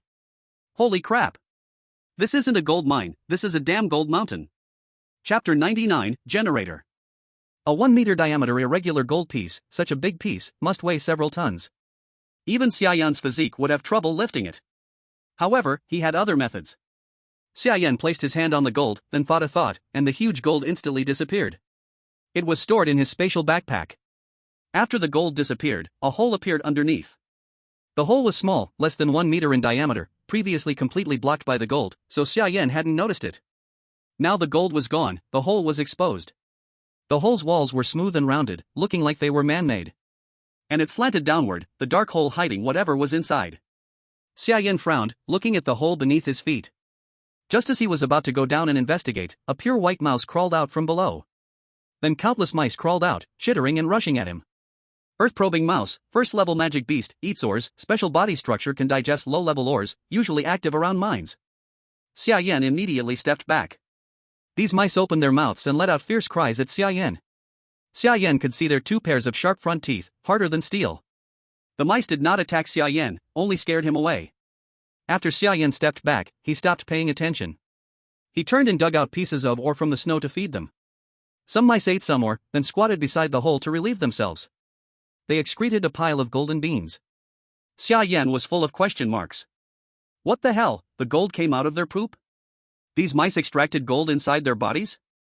Looking at his hands that had just touched the gold, Xia Yan suddenly felt a bit disgusted with gold. What I just touched, was their poop? Comments. Aha, gold, it really is gold. I actually feel a bit disgusted with gold? Am I normal? Bro, totally normal, bro, I also felt a bit disgusted with gold. Who knew gold in another world is refined like this? I'd be embarrassed to touch it myself. Xia Yan looked at the mice below in disbelief, this was so damn messed up. Although she felt disgusted, if these digger moles could be tamed, mining would be easy for them. Not only would they mine quickly, but they could also refine directly. Xia Yan immediately went back to find Huang Xiaoyun. He brought Huang Xiaoyun back here again, but this time the cave entrance had been sealed, not with gold but with rubble. However, some gold grains were scattered near the rubble, or rather, digger mole droppings. This is a mining area? Huang Xiaoyun looked at the rubble below and immediately recognized it as gold-rich ore. You can tell just by looking? Xia Yan was a little surprised, he hadn't noticed the stones below were gold ore when he first arrived. I've been to gold mining sites. These stones look very similar to the ones there. Huang Xiaoyun explained. You asked me to come, wasn't it to tame some monsters? Huang Xiaoyun looked at Xia Yan strangely, she didn't see any monsters here. Yes. Xia Yan nodded, then jumped down into the snow cave. He reached to dig the gold ore from the entrance but hesitated when he saw the gold grains on the ground. Suppressing his discomfort, he reluctantly pushed aside the stones, revealing the smooth cave entrance beneath. As the entrance opened, a chorus of squeaking sounds came from inside. Xia Yan immediately climbed out of the snow cave. Soon, a group of digger moles crawled out from where Xia Yan had been. Disturbed again, the digger moles angrily opened their mouths at Xia Yan, squeaking. There were at least dozens of digger moles. Seeing the palm-sized, snow-white rats, Huang Xiaoyun fearfully stepped back behind Xia Yan. Girls have a natural fear of rats, cockroaches, and similar creatures. Don't be afraid. Look how cute they are, all fluffy. Xia Yan gently comforted Huang Xiaoyun. Ah. Cute. Huang Xiaoyun focused her eyes downward. The digger moles opened their big mouths, showing their cheek pouches and sharp front teeth. Where was the cuteness in that? Can they be tamed? Xia Yan asked Huang Xiaoyun. They can, but... Huang Xiaoyun looked at the digger moles with hesitation. Taming a first-level monster was not difficult for her, but the hard part was that she didn't dare approach these digger moles. Xia Yan could also see Huang Xiaoyun's dilemma. Don't be afraid. Treat them like hamsters. Xia Yan said with a smile. Although Huang Xiaoyun was afraid of rats, this was Xia Yan's task for her. As a soldier, obedience was her top priority. Yes. Huang Xiaoyun's face showed determination. Summoning courage, she stepped to the cave entrance and released her beast-controlling power toward the digger moles below. A dim aura enveloped the digger moles. The digger moles that had been squeaking just now immediately quieted down. I have established a connection with them, but to fully tame them, this process needs to be repeated dozens of times, and I cannot leave. Huang Xiaoyun said through gritted teeth to Xia Yan. Okay, stay here. Don't worry about food supply, we'll handle it. Xia Yan nodded. Then he returned to the shelter to call people. With food and wood, he came back and built a temporary shelter for Huang Xiaoyun. Captain, this seems like a mining site. Look. Building the shelter required clearing the snow above. As they dug through several meters of snow, the large ground beneath was exposed, revealing this place as a very rich mining site. And it was so close to their shelter. Looking at the ore Lu Weichang brought, this place not only had gold, but other ores as well. Good, good. Make the shelter strong. From now on, this will be our main source of minerals. Xia Yan said, full of excitement. He hadn't expected that looking for gold would lead to a rich mineral vein. Old Lu. Xia Yan called Lu Weichang and shared his idea with him. Lu Weichang was stunned. You want to make a generator? Lu Weichang was shocked by Xia Yan's wild idea. Other survivors were still struggling to survive, barely getting enough to eat, and Xia Yan was already planning to enter the era of electricity? Although electricity isn't very useful right now, it will definitely be indispensable in the future. We need to develop sustainable development. We have gold, we have magnets, as long as we build the outer shell, making a hand-cranked generator will be no problem. Xia Yan nodded. But even if we make the generator, without a battery pack, how will we store the electricity? Lu Weichang still thought it was too early. Generating electricity wasn't difficult, but other electric equipment was. We'll take it step by step. There will always be a way. Xia Yan patted Lu Weichang's shoulder. For now, we'll do what we can. As for electric equipment, batteries, and such, there will always be a way. Lu Weichang nodded, then led his team back to start working on the generator's outer shell and extracting the gold into strands. Did I hear that right? Are Yanxin and the others going to generate electricity? Chapter 100, you make them read, and they feed pigs. The audience was shocked when they heard the conversation between the two. Job looked at Xia Yan, surprised that he had such an idea. Generate electricity. If there was electricity, it would indeed be a huge help for Xia Yan and the others. But the problem was how to use the electricity. Has there been any news from the research institute? Job thought for a moment and asked Xiaoya. Yes, many ores have developed new uses, but they haven't been made public yet. Xiaoya nodded and handed the materials to Job. Job took the materials Xiaoya handed over. Looking at the research data on various items from the other world, Job was immediately struck by an idea. Especially when he saw the section about the warm light stone. New discovery in the development and application of warm light stone, energy storage, lighting, heating. The materials indicated that they had found that the warm light stone contained a large amount of energy, which could continuously emit light and heat, but its energy could not be used. However, by applying electricity to the warm light stone, they could activate the existing energy inside and emit even brighter light and heat. Job was stunned when he saw this. Wasn't this just a heating light bulb? This would be extremely useful for Xia Yan and the others in the extreme cold. Job immediately sent the research report secretly to Xia Yan. When Xia Yan received the information Job sent through the spaceflow Earth, he immediately smiled.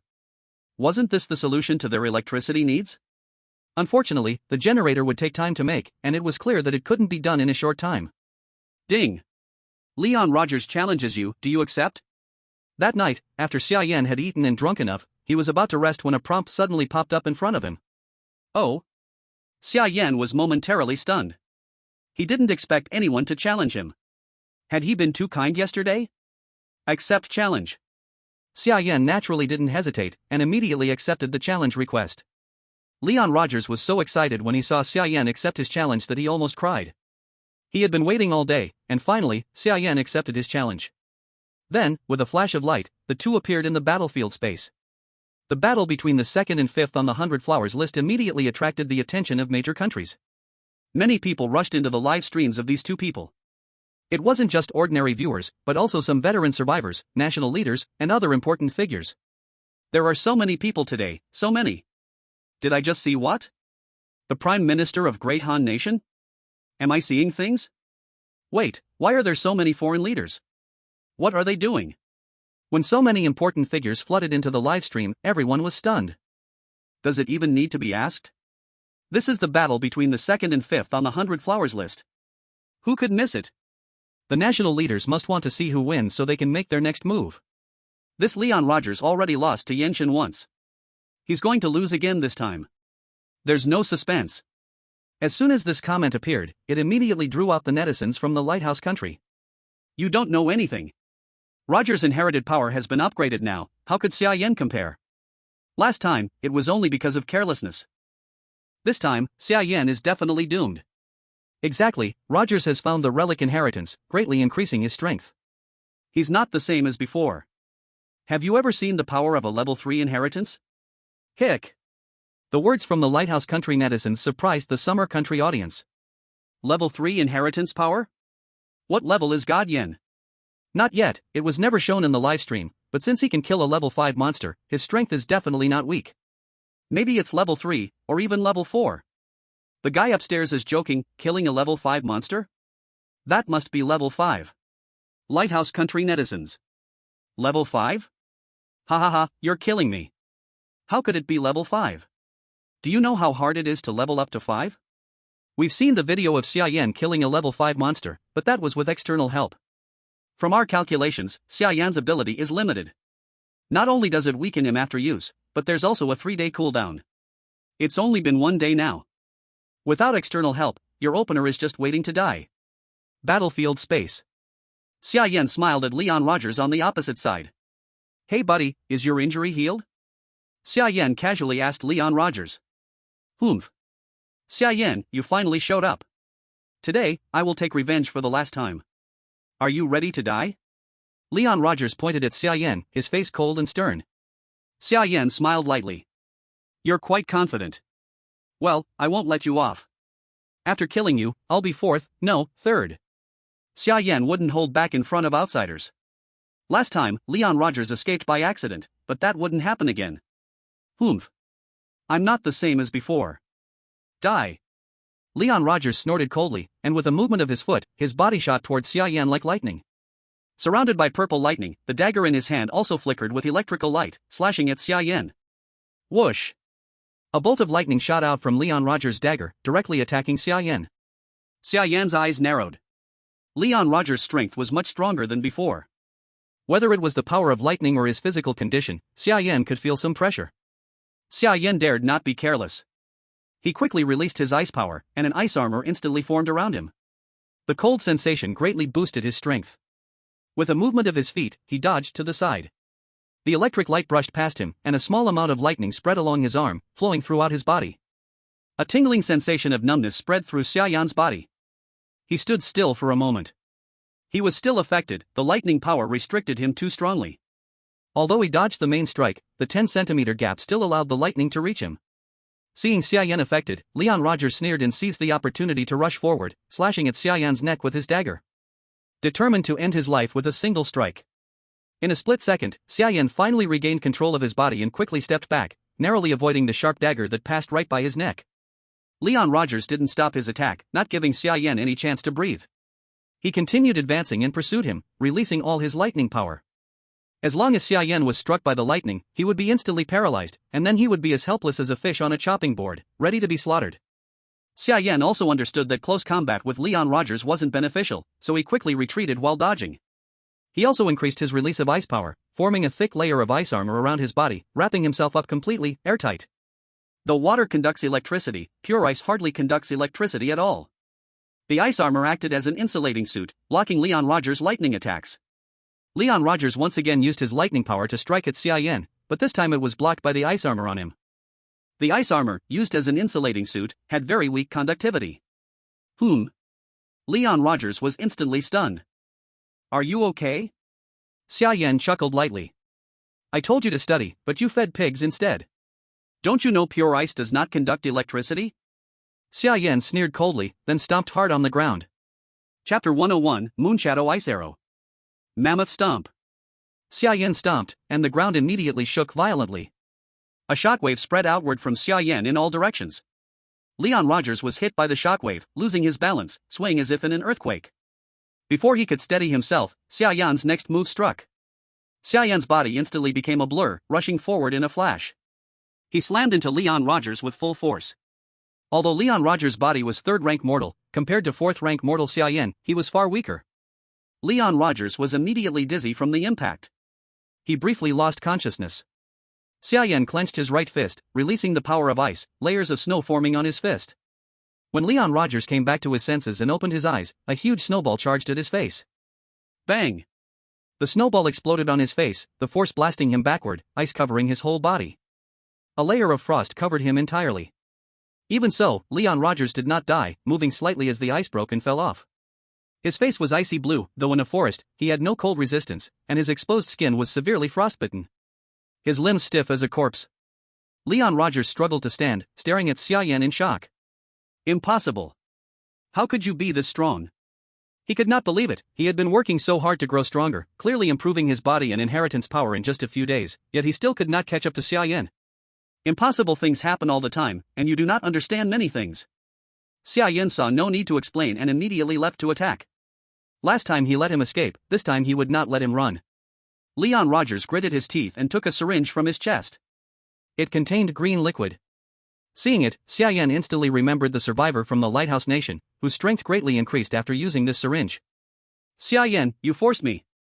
Leon Rogers decisively injected the enhancer into his arm. As the liquid entered, Leon Rogers' eyes widened in pain, head thrown back, roaring. Roar! His eyes bloodshot, the enhancer squeezed his potential, muscles swelling, terrifying power spreading through his body. Lightning power uncontrollably released, purple lightning circling him, bulging veins resembling green dragons coiling around him. Ah! Leon Rogers roared, the force he emitted instantly throwing Xia Yan back. Barrage! What the hell? What did he do? Took drugs? Isn't this cheating? Typical show, taking drugs, don't you have shame? Lighthouse Nation netizens. What's wrong with taking drugs? This is proof of our frontier technology, you can't even take it. I admit your Xia Yan is strong, but Rogers on enhancers can definitely beat Xia Yan. Your Pathfinder is doomed. Lewis looked at Leon Rogers using the enhancer, full of confidence. But Leon Rogers was now completely destroyed. If we can kill Xia Yan, sacrificing one Rogers is worth it, we still have Barton. Leon Rogers thought this deal was worthwhile. Xia Yan was thrown by Leon Rogers' aura, landed and stabilized, frowning at the massively swollen Leon Rogers, now over 2 meters tall.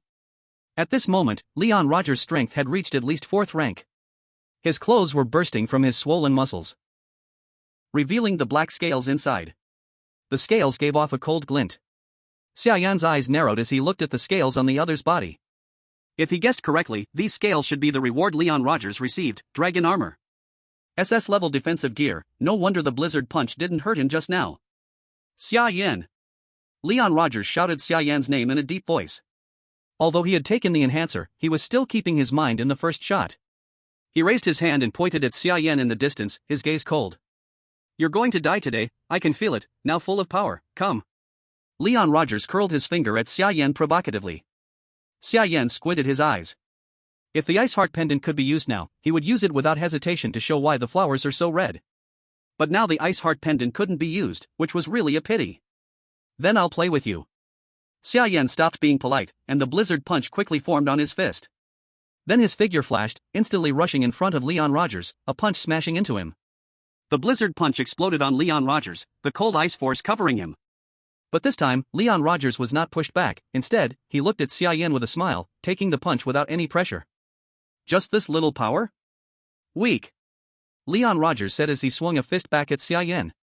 Lightning power gathered on his fist, instantly hitting Xia Yan. The ice armor on Xia Yan's chest shattered on the spot, lightning rushing to invade him. Xia Yan groaned and quickly activated ice power to repair the chest armor, blocking the lightning's attack. Xia Yan retreated dozens of steps before stopping. He looked at Leon Rogers with some surprise. One enhancer could increase his strength so much? Lewis looked at Xia Yan's surprised expression on the live broadcast with a cold sneer. Ordinary survivors and seed survivors don't use the same enhancers. This enhancer is extracted from high-level beast blood. It greatly amplifies the user's physique. Xia Yan, you're doomed. Xia Yan didn't know how Leon Rogers' enhancer was different, but he knew that Leon Rogers' strength could now threaten him. Xia Yan decisively took out the Ice Soul Bow from behind him. SS-level defense could block his attack, so could it block an SSS-level weapon attack? But Leon Rogers had not lost his mind yet. Seeing Xia Yan take out the Ice Soul Bow, he naturally would not give a counterattack chance, moving his feet. With a boom, he pushed off the ground, instantly shooting towards Xia Yan. Xia Yan shot an arrow, but Leon Rogers didn't wait for the cold iron arrow to become an ice arrow and directly slashed it away. Seeing the attack miss, Xia Yan turned and ran. His attacks couldn't harm Leon Rogers now, he could not let him get close, or it would be bad for him. Xia Yan. All you can do is run? Although Leon Rogers' power had reached the 4th level, his speed was not flexible enough. He couldn't catch the 4th level Xia Yan from behind, so he mocked him.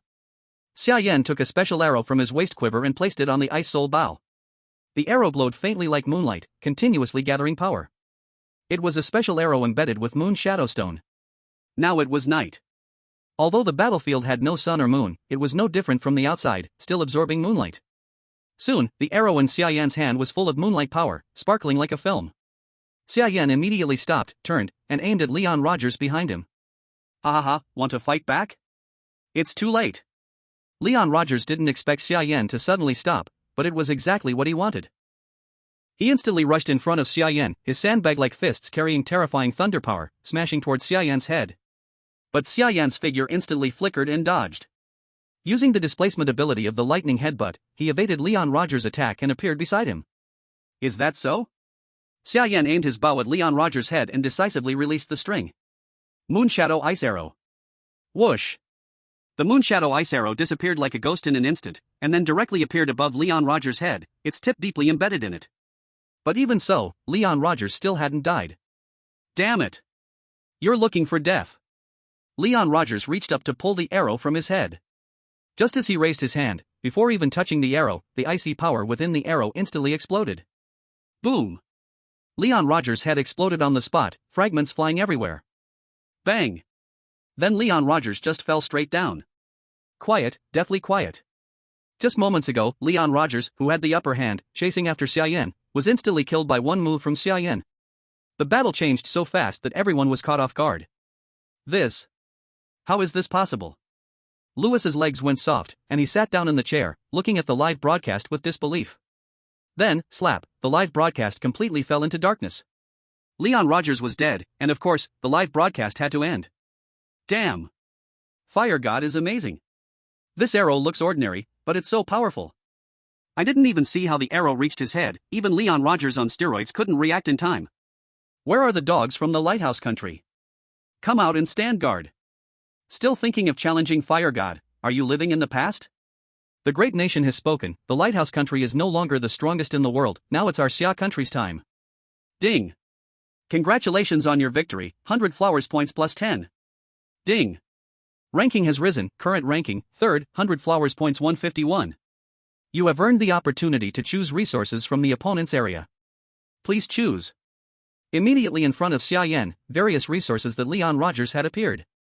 Xia Yan was surprised to find that Leon Rogers' resources were very rich, with many high-level materials, including food, ores, and even herbs.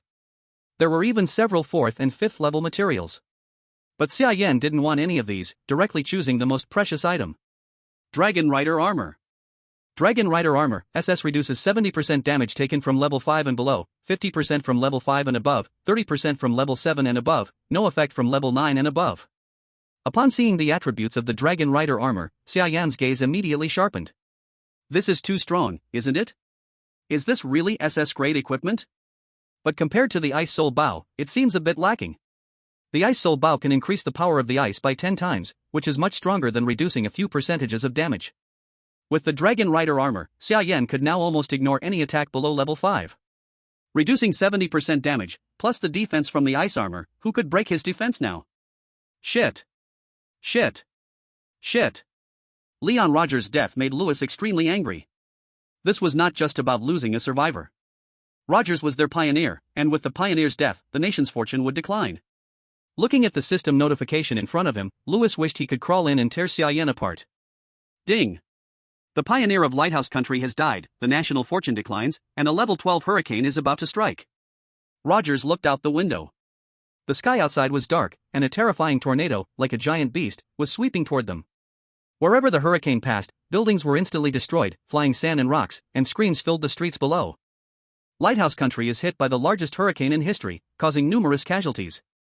The confirmed death toll is 123, and the missing persons count exceeds 128,000. On-site reporters are following the coverage. Soon, the news report from Lighthouse Country appeared on the TV. As a human, I pray for the victims, but as a Xia citizen, I just want to say, well done. Xia netizens saw the news, some sympathized with the Lighthouse Country people, some felt schadenfreude, and of course, some donuts were triggered. Do you even have a conscience? So many people in the Lighthouse Country suffered, and you Xia people are so cold? Xia is really a heartless country, really not as good as the lighthouse country. Somewhere in a Xia city. What are they trying to say? They are in Xia but say the lighthouse country is good. Then why not go there now, why stay in Xia? Hee, I'm going to the lighthouse country in a few days. Do you think I want to stay in Xia? Xia is so weak. The lighthouse country used to rank first in national fortune, even now it's second. Their resources are countless, even if you do nothing, free food is given. Does Xia have this treatment? What an idiot, if you want to leave, leave quickly, stop wasting air here. These donuts eat Xia's food, curse Xia's mother, who is really heartless. Leave quickly.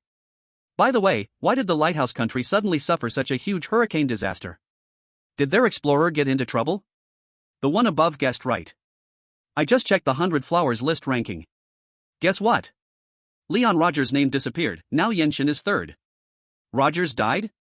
Who did it? Netizens were puzzled. The battle between Xia Yan and Rogers happened at night, the live broadcast was off, so naturally, they couldn't see what happened. But from the changes in the 100 Flowers list, one could infer the main plot. No need to ask, of course, it was our Yenshin. His points increased again, now 151, up 10 points. He must be the killer. Yenshin is awesome. All the lighthouse country explorers were killed by him. What's there to be surprised about? Last time Leon Rogers was Yenshin's defeated opponent, this time is no exception. I'm really looking forward to Yenshin reaching the top of the 100 Flowers list. Number 1 on the 100 Flowers list, isn't that the top flower? Yenshin is going to be the top flower, doghead. Being the top flower is great, the top flower must learn.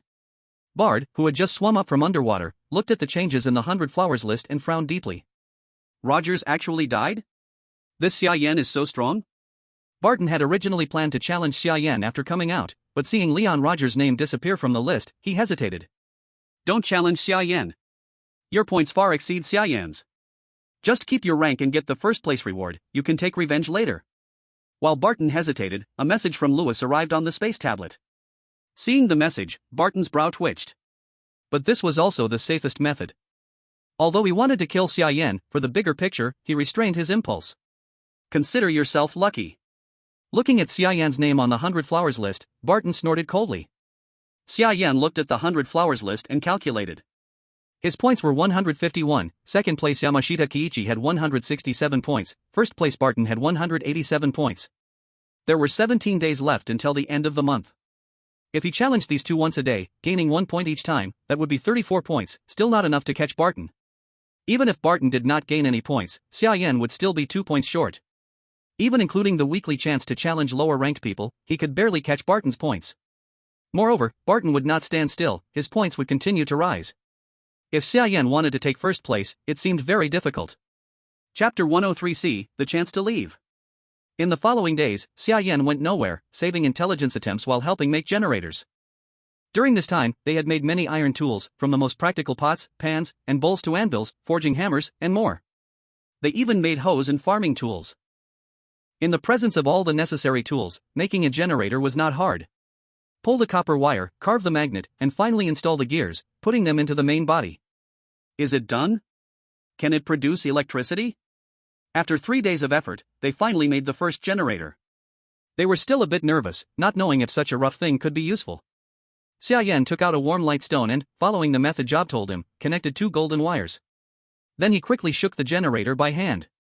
Immediately, sparks of electricity shot from the wire tips, crackling into the warm light stone. The originally weak glow instantly became much brighter. Hiss! So hot! Lu Weiqiang inhaled sharply in surprise. Just as electricity flowed, his hands felt scorching hot. Ha, it worked! Xia Yan's face brightened with joy. Keep making generators, at least dozens, and make as many wires as possible. Xia Yan instructed Lu Weiqiang. Install running wheels on all these generators, I have a big use for them.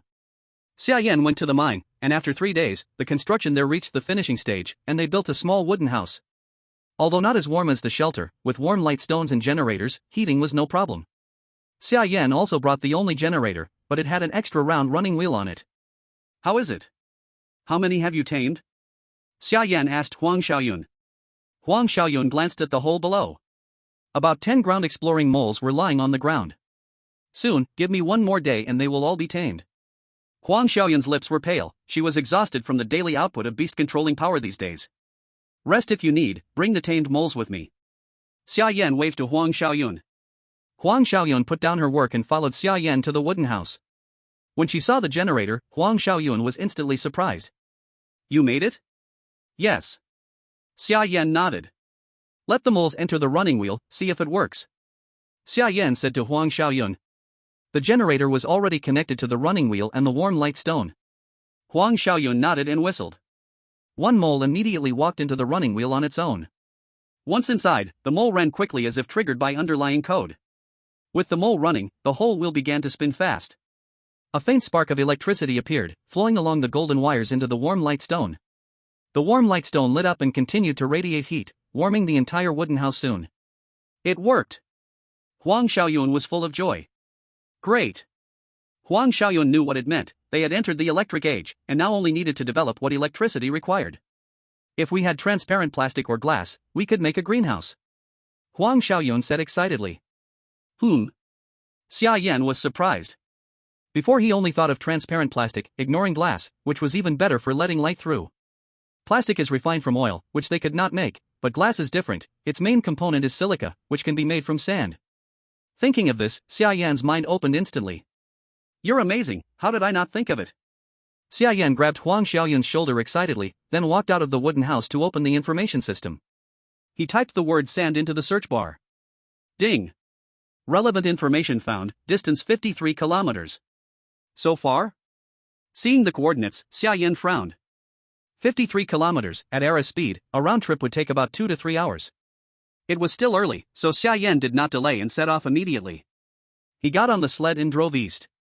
More than 2 hours later, Xia Yan arrived at the destination.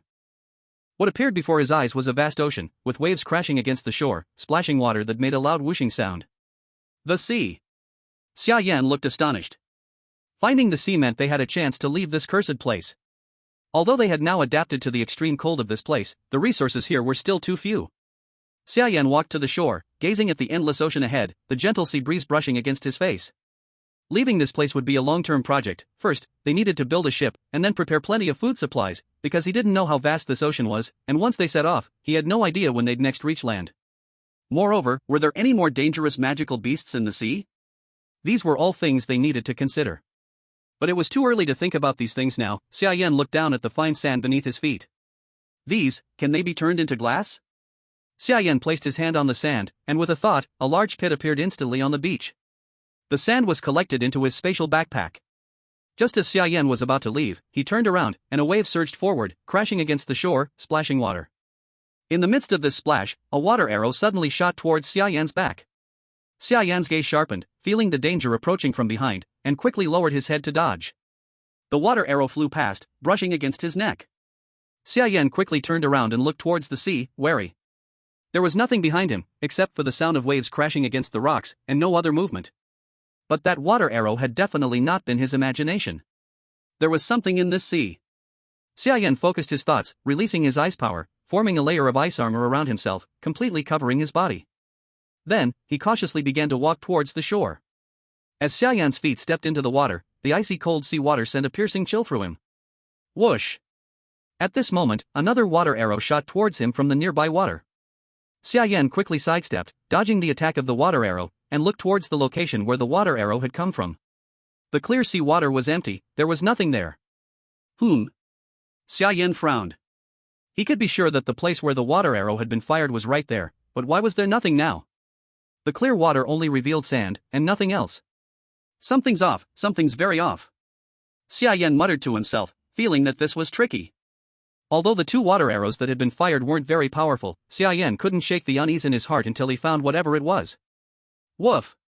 At that moment, the husky behind Xia Yan barked at his right, its expression furious as it bared its teeth. Whoosh! As the husky's bark faded, a water arrow shot out from that direction, aiming at Xia Yan's face. Xia Yan's eyes narrowed, he sidestepped, then struck towards the location with his palm, releasing a great deal of ice power. Found you! Xia Yan snorted coldly. Although he didn't see the target, whatever it was, he would freeze it along with the seawater. Chapter 104, Invisibility Ability, Floating Island. The ice power hit the water's surface, and the seawater instantly froze. Within a radius of 2.5 meters, everything turned into ice. Xia Yan immediately stepped forward to investigate. After carefully observing, he finally discovered something. Inside the ice, there was a transparent fish-like creature. With a punch, Xia Yan smashed the ice and pulled out the transparent fish-like creature. It was a palm-sized, completely transparent creature. After being frozen by the ice power, it was as crystal clear as an ice cube. Only by its outline could he tell it was a fish. Invisible salmon, second-tier aquatic magical beast. Extremely difficult to spot with the naked eye under sunlight in the water. Strongly aggressive, with tender and delicious meat, rich in protein. There's a very small chance of obtaining the invisibility ability when consumed. Xia Yan stared at the invisible salmon in his hand, his eyes instantly widening. What is this? Invisibility. The invisibility ability was so powerful.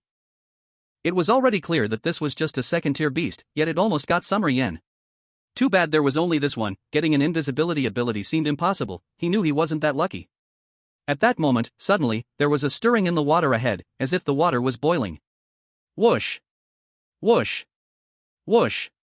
Countless water arrows shot toward him. Summer Yen was startled and quickly retreated to dodge, then immediately shot a blast of icy power back at the source of the water arrows. The water froze instantly. Avoiding the water arrows that came at him, he used his icy power to freeze the sea, not stopping until no more arrows shot out from below the surface. He stepped forward to retrieve the ice blocks, smashed them open, and organized the hidden salmon inside. Upon inspection, there were a total of 98. Even if the chance is tiny, 98 should have a successful one, right? Without saying another word, Summer Yen immediately set up camp on the spot. He took firewood in pots from his spatial bag and placed the hidden salmon on the fire to roast, boil, steam, and fry. All 98 hidden salmon were cooked. Each fish was only about a finger wide in palm length, with not much meat. But when combined, 98 of them still made a decent amount. When the hidden salmon was done, Summer Yen directly shoved them one by one into his mouth, quickly devouring the hidden salmon in front of him. Because of their special body structure, the hidden salmon had no bones, only some brittle skeletal-like structures, so there was no need to spit them out.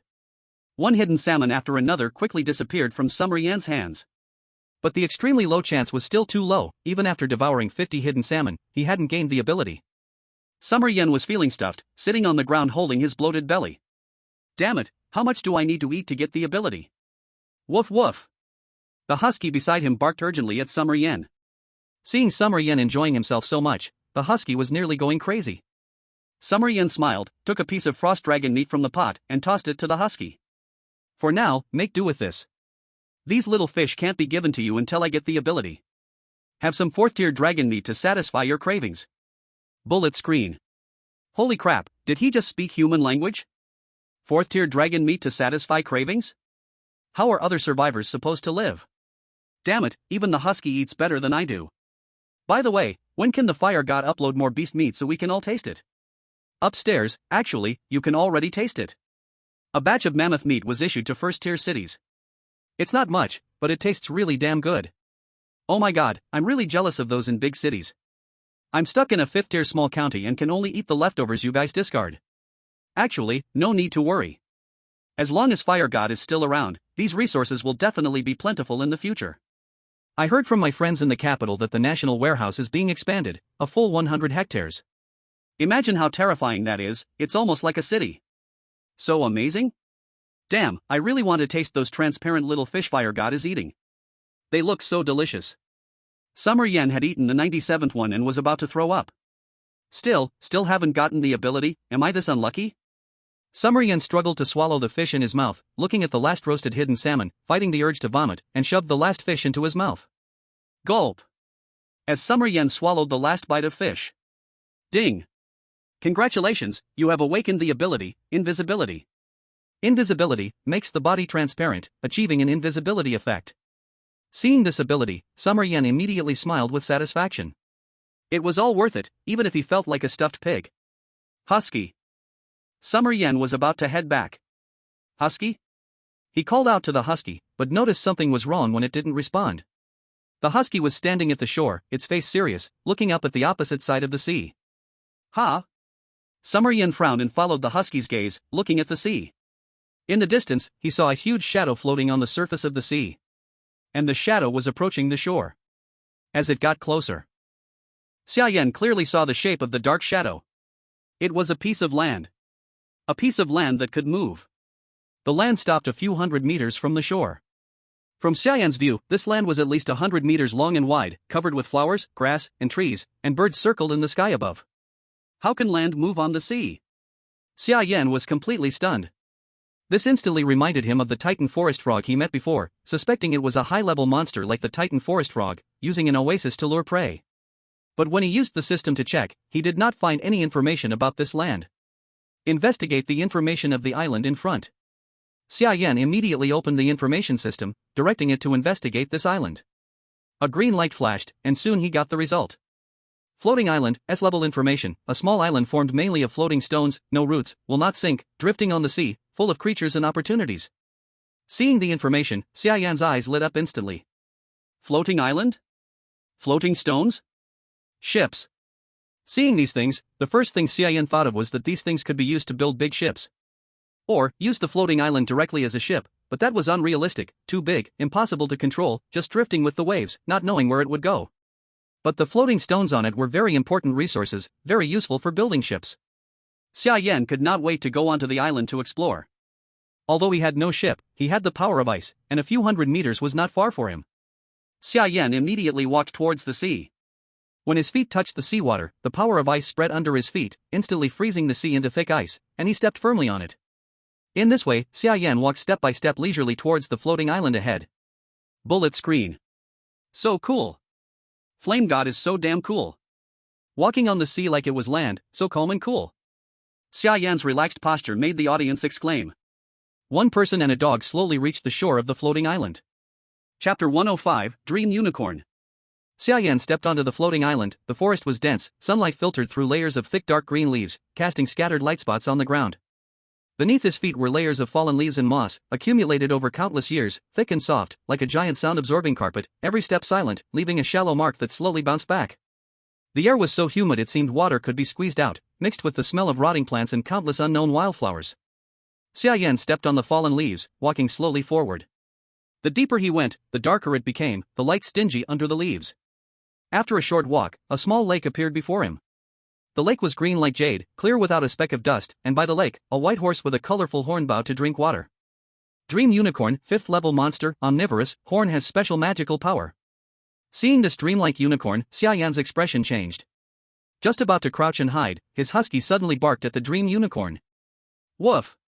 Xia Yan was speechless. The Dream Unicorn by the lake was startled by the bark, lifted its head, and looked at Xia Yan with colorful eyes. Viewers watching the unicorn on the live stream exclaimed. Unicorn! Is this the legendary unicorn? I heard unicorns represent good fortune. Flame God is so lucky. I wonder if it can be caught as a mount, so cool. Seeing Xia Yan, the Dream Unicorn immediately opened its huge mouth, filled with terrifying sharp teeth. Rows of spiral sharp teeth looked like a meat grinder. It makes the scalp tingle. The viewers in the live stream instantly fell silent. Forget what I just said, what a disgusting thing. The viewers saw the unicorn's mouth full of densely packed teeth, and many almost had a panic attack from the sight of it. Who? The Dream Unicorn immediately tilted its head and let out a long, loud roar. Then, the colorful horn on its head released a beam of rainbow energy, shooting towards Xia Yan. Xia Yan quickly rolled to the side to dodge. Boom! The colorful energy hit the spot where Xia Yan had just been, and the decayed leaves on the ground immediately vanished, leaving a basketball-sized crater in the earth. The edge of the crater was smooth, it wasn't blasted out, but rather, it had been directly erased, the decayed leaves completely obliterated by the energy from the Dream Unicorn. Xia Yan's face immediately changed. What terrifying power! The Dream Unicorn flicked its head again and shot another colorful energy beam at Xia Yan. Xia Yan quickly rolled behind a rock and drew the ice soul bow from his back. He pulled the bow, readying an arrow, aiming from behind the rock. Boom! Another colorful energy beam came at him, hitting the stone in front of Xia Yan. The stone slowly vanished as if it were paper set on fire. At the moment the stone disappeared, Xia Yan quickly locked his gaze on the Dream Unicorn, letting go of the bowstring as an arrow shot towards the unicorn with a whoosh. The Dream Unicorn had just launched an energy beam and hadn't even had time to attack again when Xia Yan's arrow was already in front of it. The freezing power on the arrow instantly surged, turning into a massive ice arrow under the enhancement of the ice soul bow. The ice arrow landed on the Dream Unicorn's head, and the freezing power erupted, instantly engulfing the Dream Unicorn. Who? The Dream Unicorn let out a piercing, sorrowful scream. Its body was covered in frost, and the colorful horn on its head dimmed, its expression drooping and looking very weak. Sensing Xia Yan's strength, the Dream Unicorn immediately turned and fled. Woof! The husky barked loudly and was about to chase after it. Xia Yan quickly grabbed the excited husky. Stay here and wait for me, don't cause trouble. Xia Yan didn't want the husky to mess things up, so he ordered it to stay still. Ugh. The husky let out a dissatisfied whine, protesting against Xia Yan. Xia Yan chased after the dream unicorn alone. The floating island wasn't very big, and Xia Yan quickly caught up with the dream unicorn ahead. The dream unicorn stopped at a mountain hollow and looked back over its shoulder. Seeing this, Xia Yan quickly activated his newly acquired ability to become invisible. His body quickly became transparent, completely disappearing from sight. The dream unicorn looked back but didn't see Xia Yan. After confirming no one was behind it, it stepped into the center of the hollow, and its horn fired a beam of energy that struck the stone tablet in the hollow. The stone tablet wasn't shattered by the rainbow energy, instead, it absorbed all the energy, then emitted a glow. The light enveloped the dream unicorn, and when it faded, the dream unicorn had disappeared from the spot. Xia Yan was stunned upon seeing this. He cautiously approached the hollow, scanning the surroundings with confusion. In the hollow, there was a circular stone pit surrounded by stone tablets, forming concentric rings. In the very center of the circle stood a larger stone tablet. There were some blurry characters on the stone tablet. World, door, what hero? Xia Yan stared at the characters. He didn't recognize many of them, and because the text was blurry, the only ones he could make out were world, door, and hero. He wasn't sure what this meant. He had 3 uses of the intelligence system left, and had already used 2. He could still analyze the characters on the stone tablet with the intelligence system. But he didn't do that yet. It wasn't urgent. He recalled the scene of the dream unicorn disappearing. He wondered whether the stone tablet only absorbed the dream unicorn's power, or if it absorbed any kind of energy. Xia Yan was unsure and prepared to try. He stretched out his right hand toward the stone tablet, and the power of ice was immediately released. The cold power of ice sprayed onto the stone tablet. But not a trace of frost appeared on the tablet, all the icy power was absorbed by the stone. Then a bright light shone, wrapping Xia Yan's entire body. Xia Yan's vision instantly turned completely white. The live stream room also fell into a white haze because of the strong light. What happened? Where is everyone? Damn it! Who threw a flashbang? I was about to take a nap, and a flashbang woke me up. Yen God, act like a human. Friendly reminder, wear sunglasses while watching videos. Xia Yan squinted, and the white light in front of him slowly faded, then he realized he was in an unfamiliar place. The surrounding environment looked as if it had just been bombarded, the whole world was shattered. Charred trees, collapsed houses, corpses by the roadside, flames still burning. But strangely, all these scenes seemed frozen, completely still, as if the whole World Cup had been paused. The dreamlike unicorn was ahead, lying on the ground drinking blood from the roadside. What kind of place is this? Chapter 106, Where did you bring me? Xia Yan looked at the strange surroundings, face full of surprise. A completely paused world, as if only he and the dreamlike unicorn could move, everything else was frozen. Xia Yan suddenly remembered the dream he had in the temple before. The frost goddess used the power of ice to seal the battlefield of the human god war, pausing their time. Could this be the battlefield of the human god war? Xia Yan stared at the surroundings in shock. But he soon noticed, this world was not large, about the size of the floating islands outside, only 100 meters in diameter. 100 meters away was pure void, not even sky, complete emptiness. Fragment of the world? A corner of the battlefield? A bold thought arose in Xia Yan's mind, making him widen his eyes in instant shock. The dreamlike unicorn lay on the ground drinking blood-tainted water, and as it drank, its wounds quickly healed. Seeing this, Xia Yan stared at the water in shock. Following the blood trail, the owner was a strong man, bare-chested, bronze skin, muscles shining like steel. A terrifying knife wound ran across his chest from left chest to abdomen. Although the man was already dead, a spark of battle still lingered in his eyes. After drinking the blood water, the dreamlike unicorn walked to the edge of the small world and curled up to sleep deeply.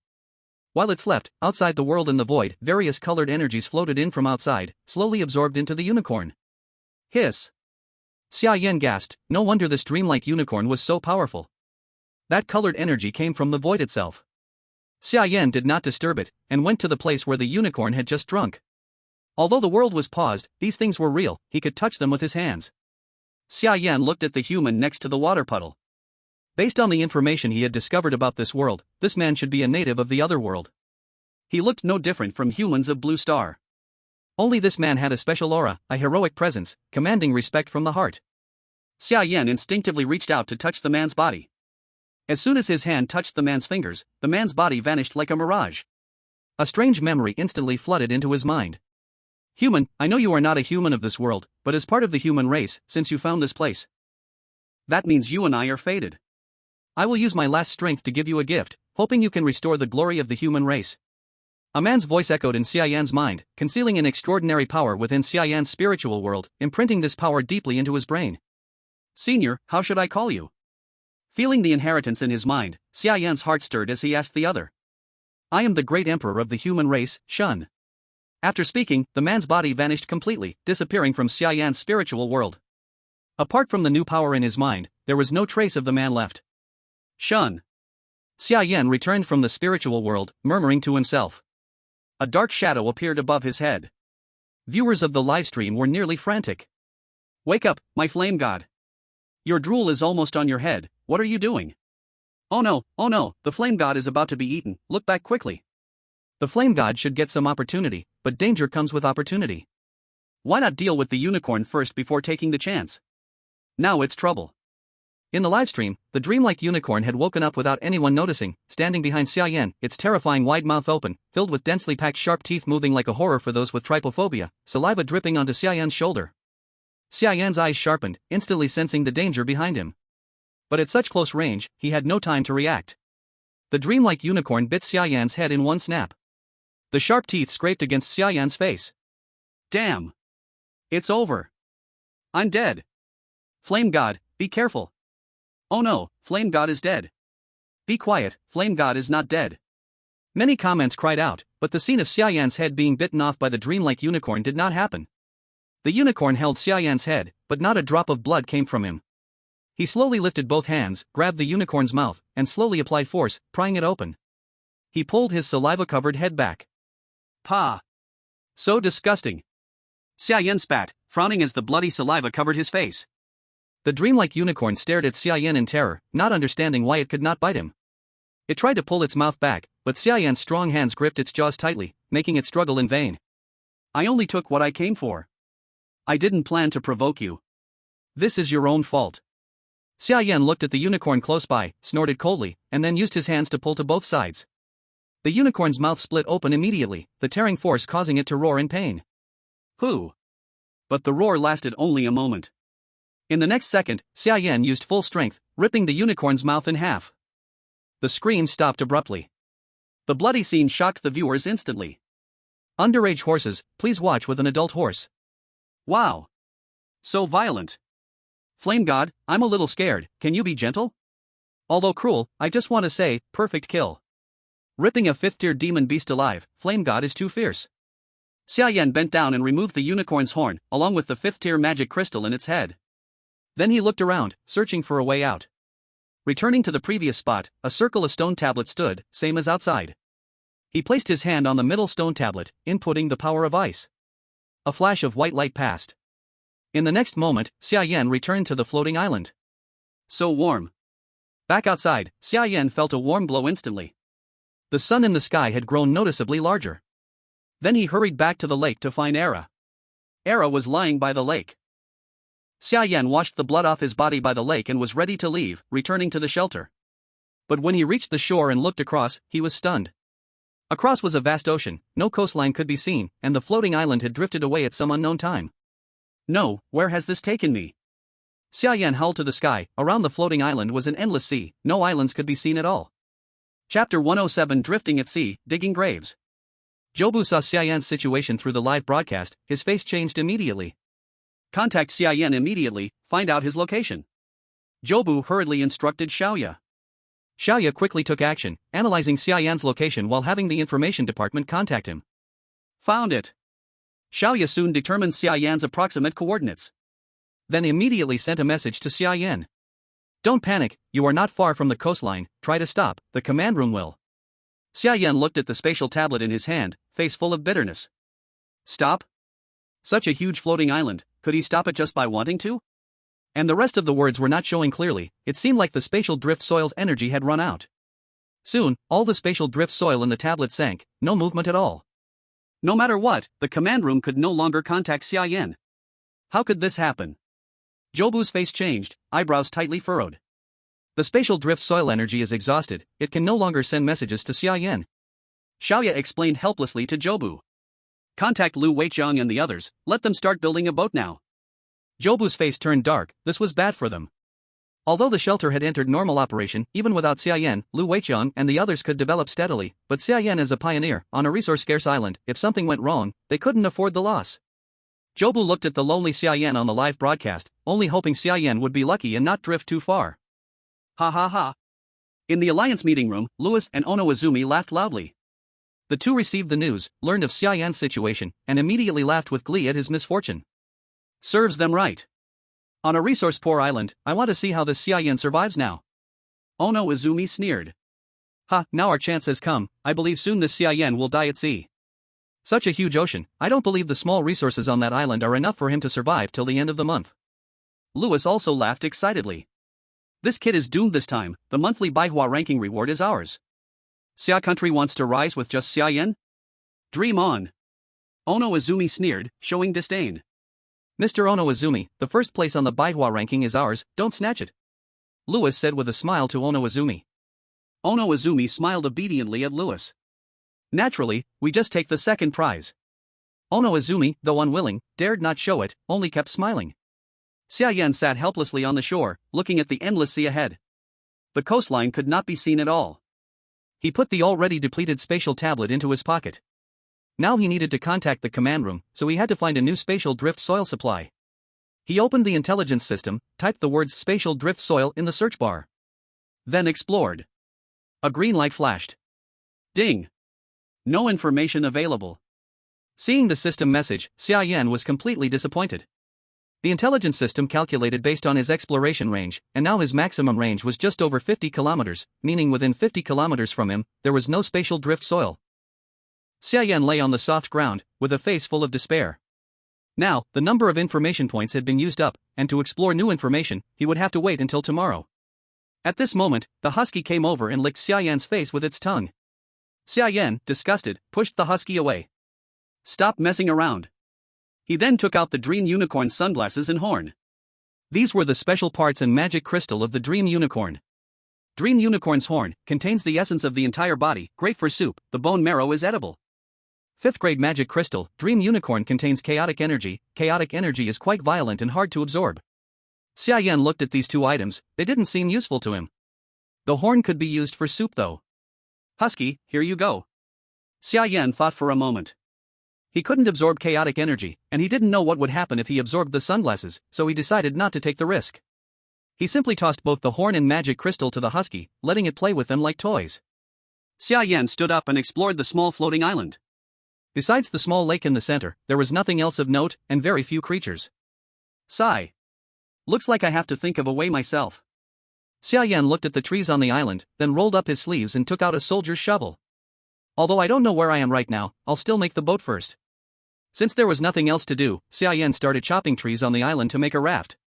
Making a boat wasn't an option, but a raft was much simpler. Xia Yan worked all day.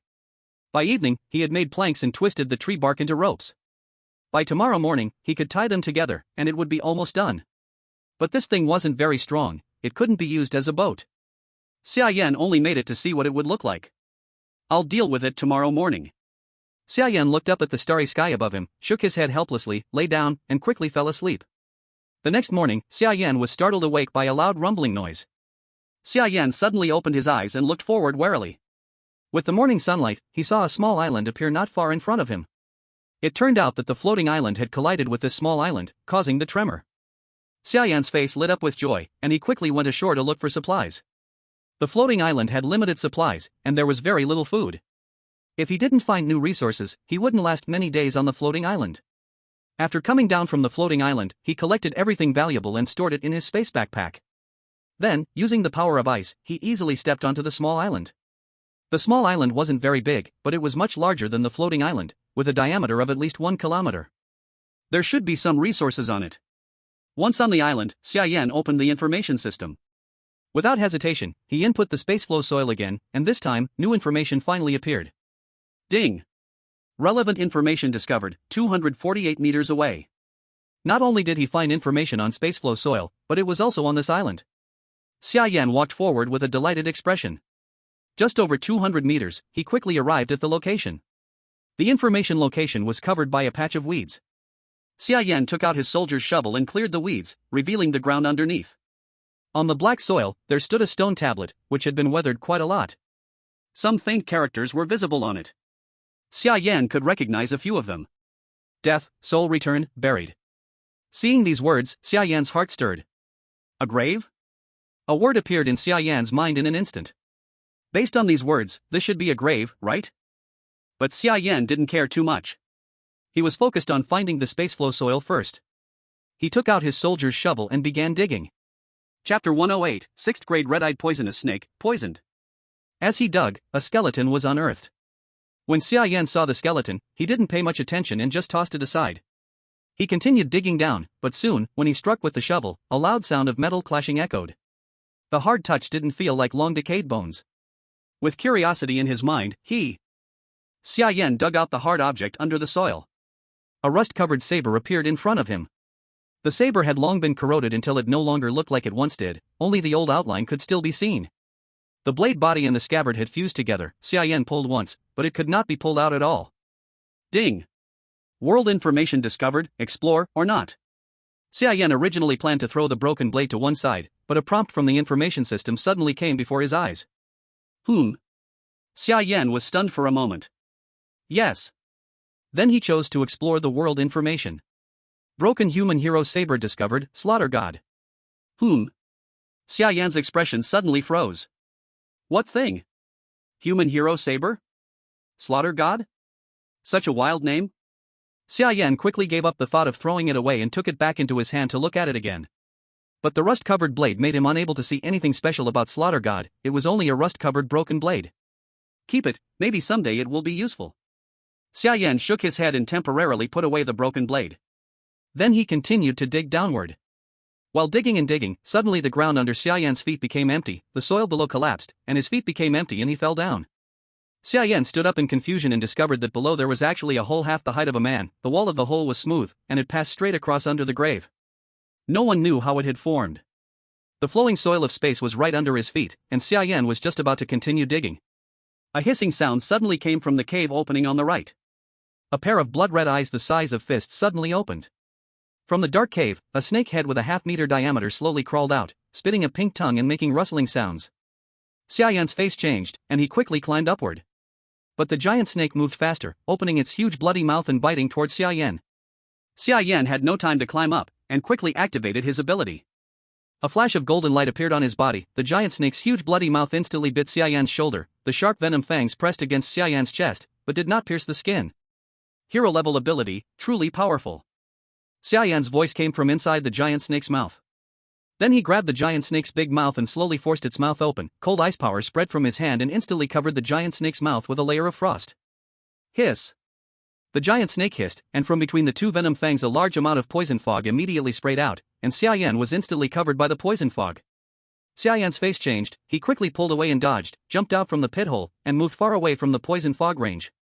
And after Xia Yan released it, the giant snake quickly shrank back into the hole and slipped away. Xia Yan's brows tightly locked and his face turned dark. Even though he reacted quickly, he still inhaled quite a lot of poison gas. The poison rampaged inside his body, his face turning green for a moment and white for another. Xia Yan's legs went soft and he directly knelt on the ground, his whole body extremely weak. Damn! Yan God is poisoned. It's over. I just went to check the database for the information of that snake. I did not expect it to really exist. It is the 6th rank red-eye poison python. The poison is extremely strong. Someone once saw it sprayed poison fog instantly kill a 5th rank magic beast. What? 6th rank magic beast. Why is Yan God so unlucky? Digging a grave actually dug out a 6th rank magic beast. What do we do now? The poison of a 6th rank magic beast, there is no support, and no way to contact the command room. Yan God now does not even have the strength to stand up. Isn't he surely dead? Oh heavens, why would this happen? Yan God, you must hold on. The audience saw the scene, and their hearts instantly turned cold. In the command room Xiaobu saw the scene and also tightly frowned. How could this happen? Xiaobu anxiously paced back and forth in the same place. Have you contacted Lu Weiqiang and the others or not? Xiaobu anxiously asked Xiaoya. We already told them, but with their current situation, without a boat, they cannot reach the small island where Xia Yan is in a short time. According to my calculation, the coordinates where Xia Yan is now. The coastline of the extreme cold land is at least 100 kilometers away. Xiaoya said with a bitter smile on her face. What should we do? What should we do? Xiaobu paced back and forth anxiously, suddenly his eyes brightened. That's it. Contact Zhao Xinxin and Shen Nanxiao, ask them if they have any antidotes. No. Contact all the survivors and see who has any antidote, tell them to challenge Xia Yan immediately. Xiaobu immediately thought of a solution, which was to have other survivors challenge Xia Yan, meet him in the battlefield space, and provide him with the antidote. Yes. Xiaoya's eyes also lit up, and she immediately contacted the survivors with spatial flow earth abilities. Found it. Zhao Xinxin has the antidote. Soon, Xiaoya received the message. Have her challenge Xia Yan, quickly. Yes. Minister, Xia Yan, he refused. Soon, a message came from Zhao Xinxin. Upon reading it, Xiaoya was immediately stunned. What? Xiaobu also looked in disbelief. How could Xia Yan refuse a challenge from his own people at this moment? Doesn't he know what kind of situation we're in? Xiaobu frowned. The nervous expression on his face suddenly relaxed. Right, Xia Yan must know the situation and also understand that Zhao Xinxin's challenge is to save him. Since he knows that, why would he still refuse? There is only one possibility, Xia Yan has his own plan. Tell Zhao Xinxin to hold off, and wait for the command room's order. Xiaobu looked at Xia Yan, who was lying on the ground, already unconscious, and instructed Xiaoya. Yes. Lighthouse Nation, the Alliance conference room. Watching Xia Yan's live stream, Louis and Koizumi laughed wildly.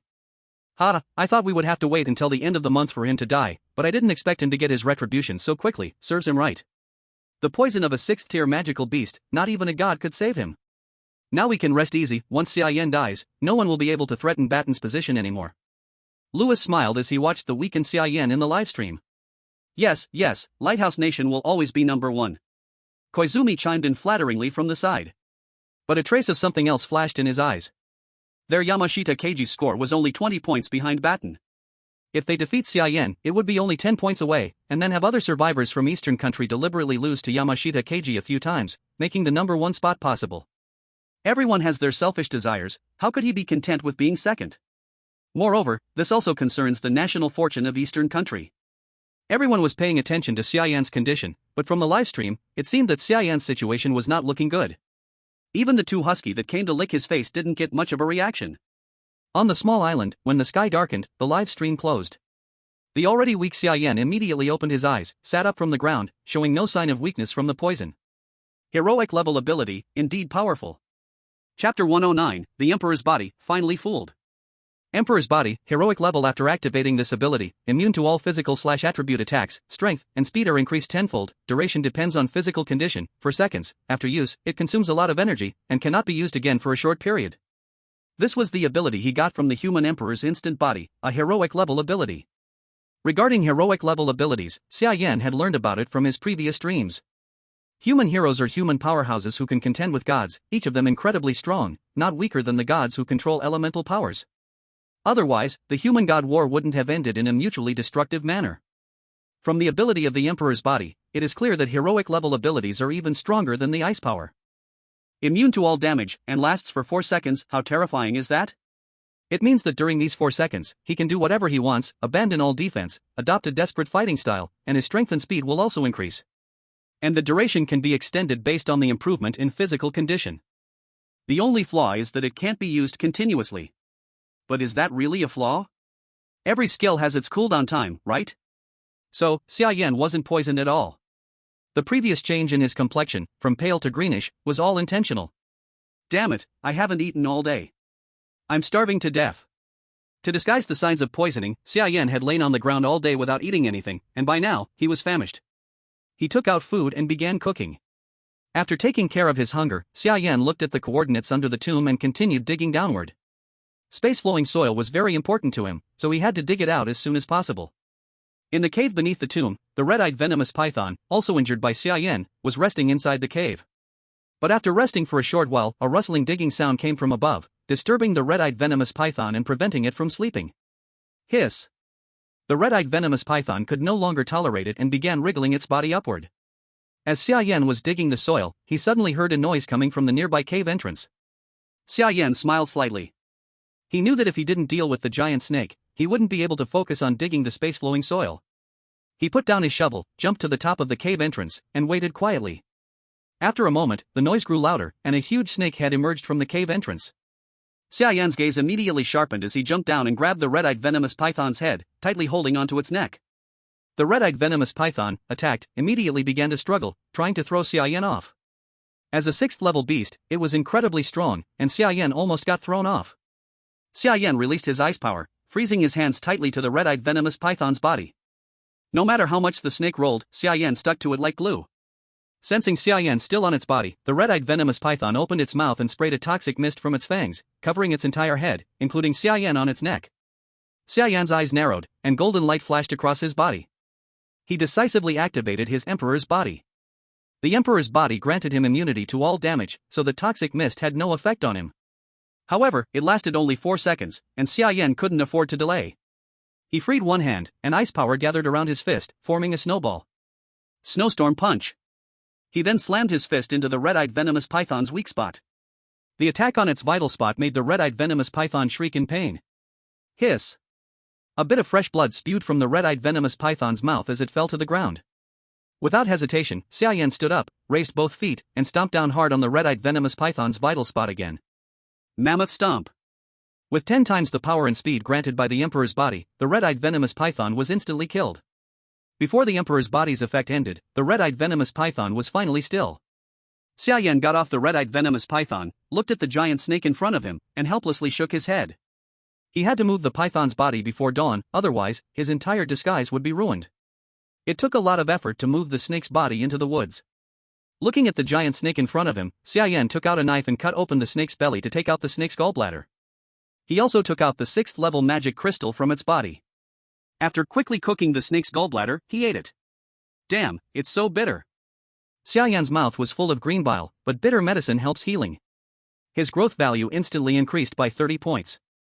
Now, his body was at the 4th stage of the mortal body, 50 out of 100. His growth value had passed half, and the 5th stage was within reach. As for the 6th-level magic crystal, although it was of the poison attribute, the poison power wasn't as violent, so he could absorb it, but it wasn't as effective as the ice attribute crystals. He absorbed all of it, increasing his growth value by 20 points. Ice power, beginner level 3, 60/100. By the time all this was done, the sun was almost about to rise. He couldn't continue digging for the space-flowing soil, so he returned to the side of the tomb. Lie down and continue to pretend the poison is breaking out, showing the look of life not lasting long. The live stream starts, and in the live stream room, Xia Yan's face looks pale, weak beyond compare. The audience feel deep heart pain. Even Xiao Bu begins to worry a little. Although he guesses Xia Yan may have some plan, but looking at the weak Xia Yan in the live stream room truly makes him unable not to worry. Yan God has already one day not eaten food, even if not poisoned. Continuing like this he cannot hold on for long. And the current situation looks like Yan God is about to lose consciousness. Without support, what will he do? Now there is only one way, that is let our survival challenger challenge him, help him remove the poison in the battlefield space, even give him food, only like this can save him. Among the audience there are also smart people, very quickly they think of the same method as Xiao Bu. The moment this barrage message appears, Ono Izumiko who has been watching Xia Yan's live stream room also panics. If the Xia Country survival challenger really saves Xia Yan, then they will have no chance. Absolutely cannot let this kind of thing happen. And now Xia Yan's consciousness is blurry, maybe exactly the chance for them to make a move. What if because Xia Yan's mind is not clear he cannot tell who the challenger is, and accepts their challenge? Thinking to hear, Ono Izumiko no longer hesitates, immediately sends an order to Yamashita Keiichi. Yamashita Keiichi, now immediately challenge the Xia Country opener, Xia Yan, kill him for me. Another world, inside some mountain forest, looking at the message sent by Ono Izumiko, Yamashita Keiichi's face is calm. Xia Yan-kun, have you come? I do not know whether you dare accept my challenge. Yamashita Keiichi still does not know the situation Xia Yan is facing now, but he has no hesitation at all, immediately finds Xia Yan on the 100 Flowers ranking, and chooses challenge.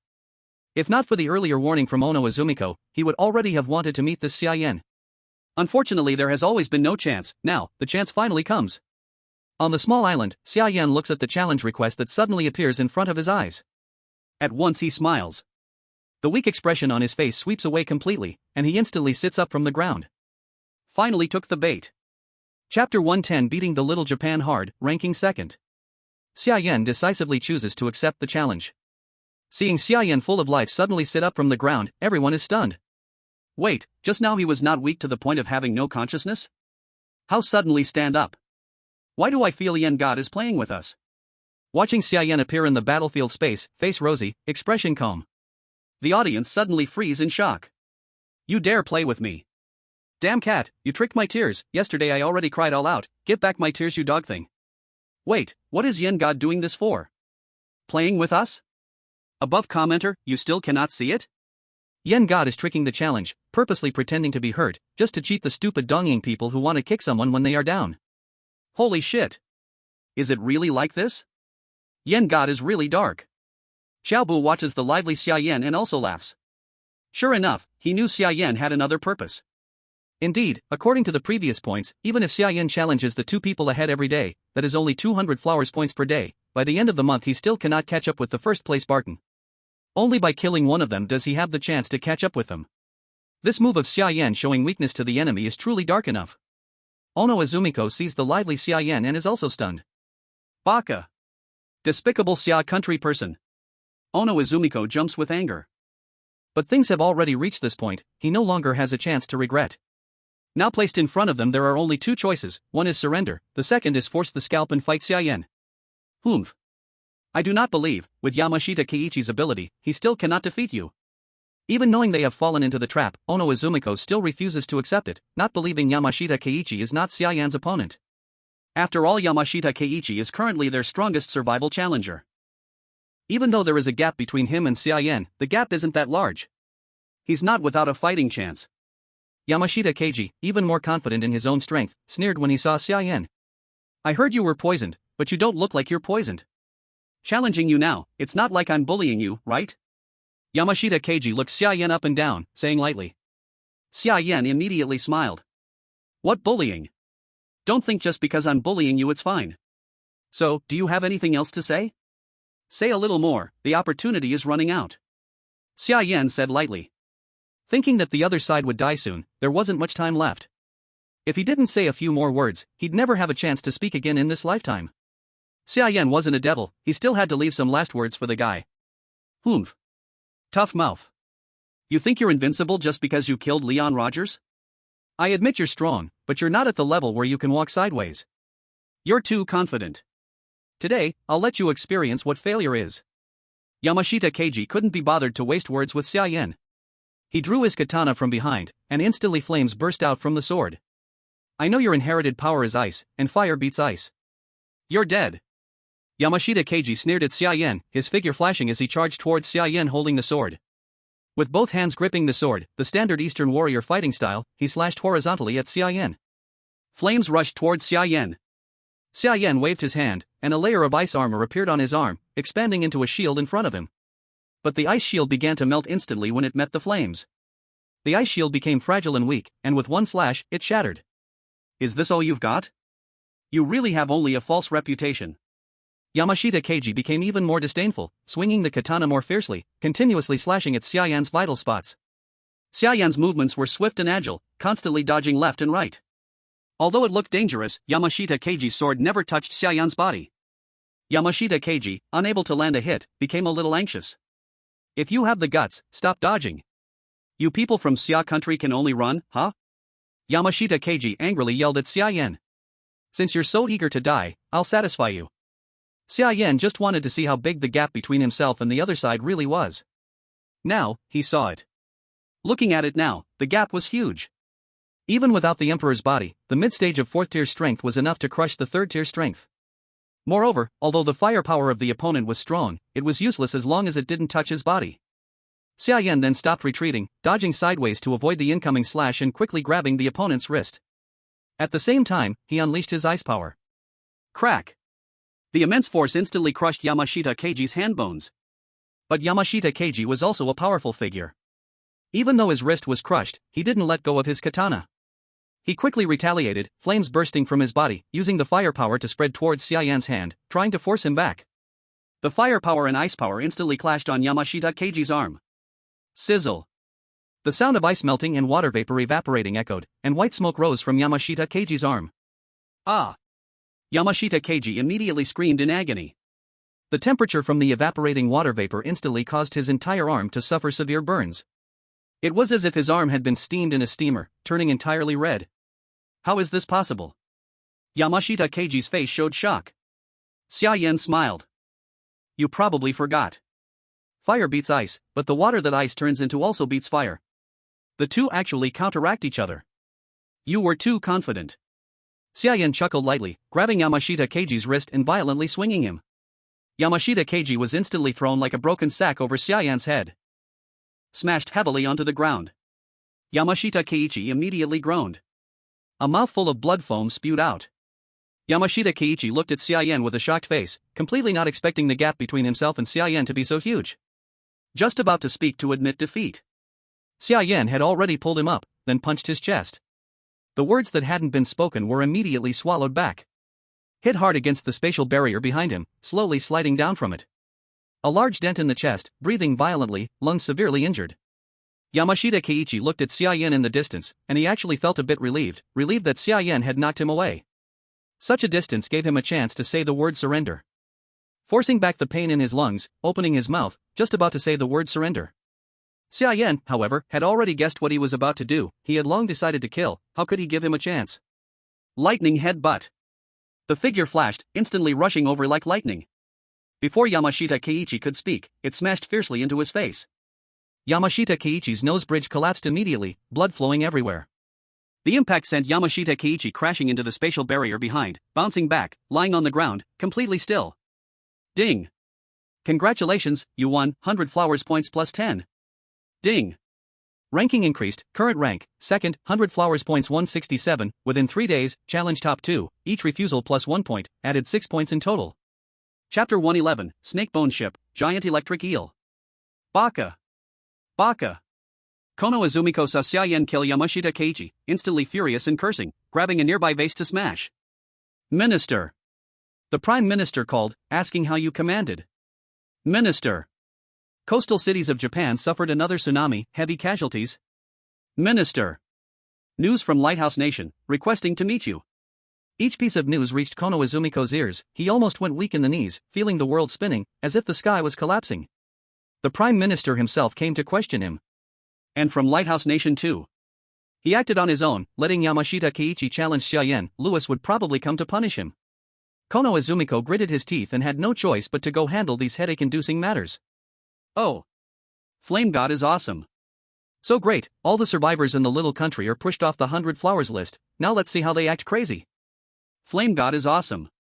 I'm going to Japan's live broadcast to show off now. Brother, calm down, we need the demeanor of a great country, mind your image. Image my ass. If not now, when to show off? True, wait for me, take me along. Spectators from Xia Country rushed into Japan to mock, while Japan was like dead, no one dared to show their face. Please select supplies. 1 first level iron bone bamboo, 2 second level silver fir, 3 third level dragon blood vine, 4 third level bayang fruit, 5 third level tianjia deer, 6 fourth level fire storage crystal. Xia Yan looked at Yamashita Keiichi's supplies, full of disgust.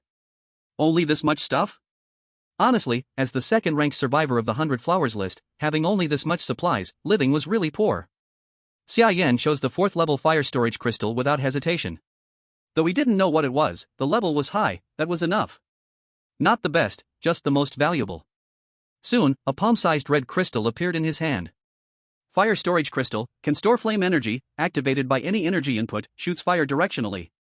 Xia Yan looked at the fire storage crystal in his hand, suddenly moved inside. This thing can store energy? Xia Yan raised an eyebrow. A bold idea immediately formed. Flame, the most basic plasma energy, and also the easiest to use energy. Most energy on Blue Star is obtained through burning.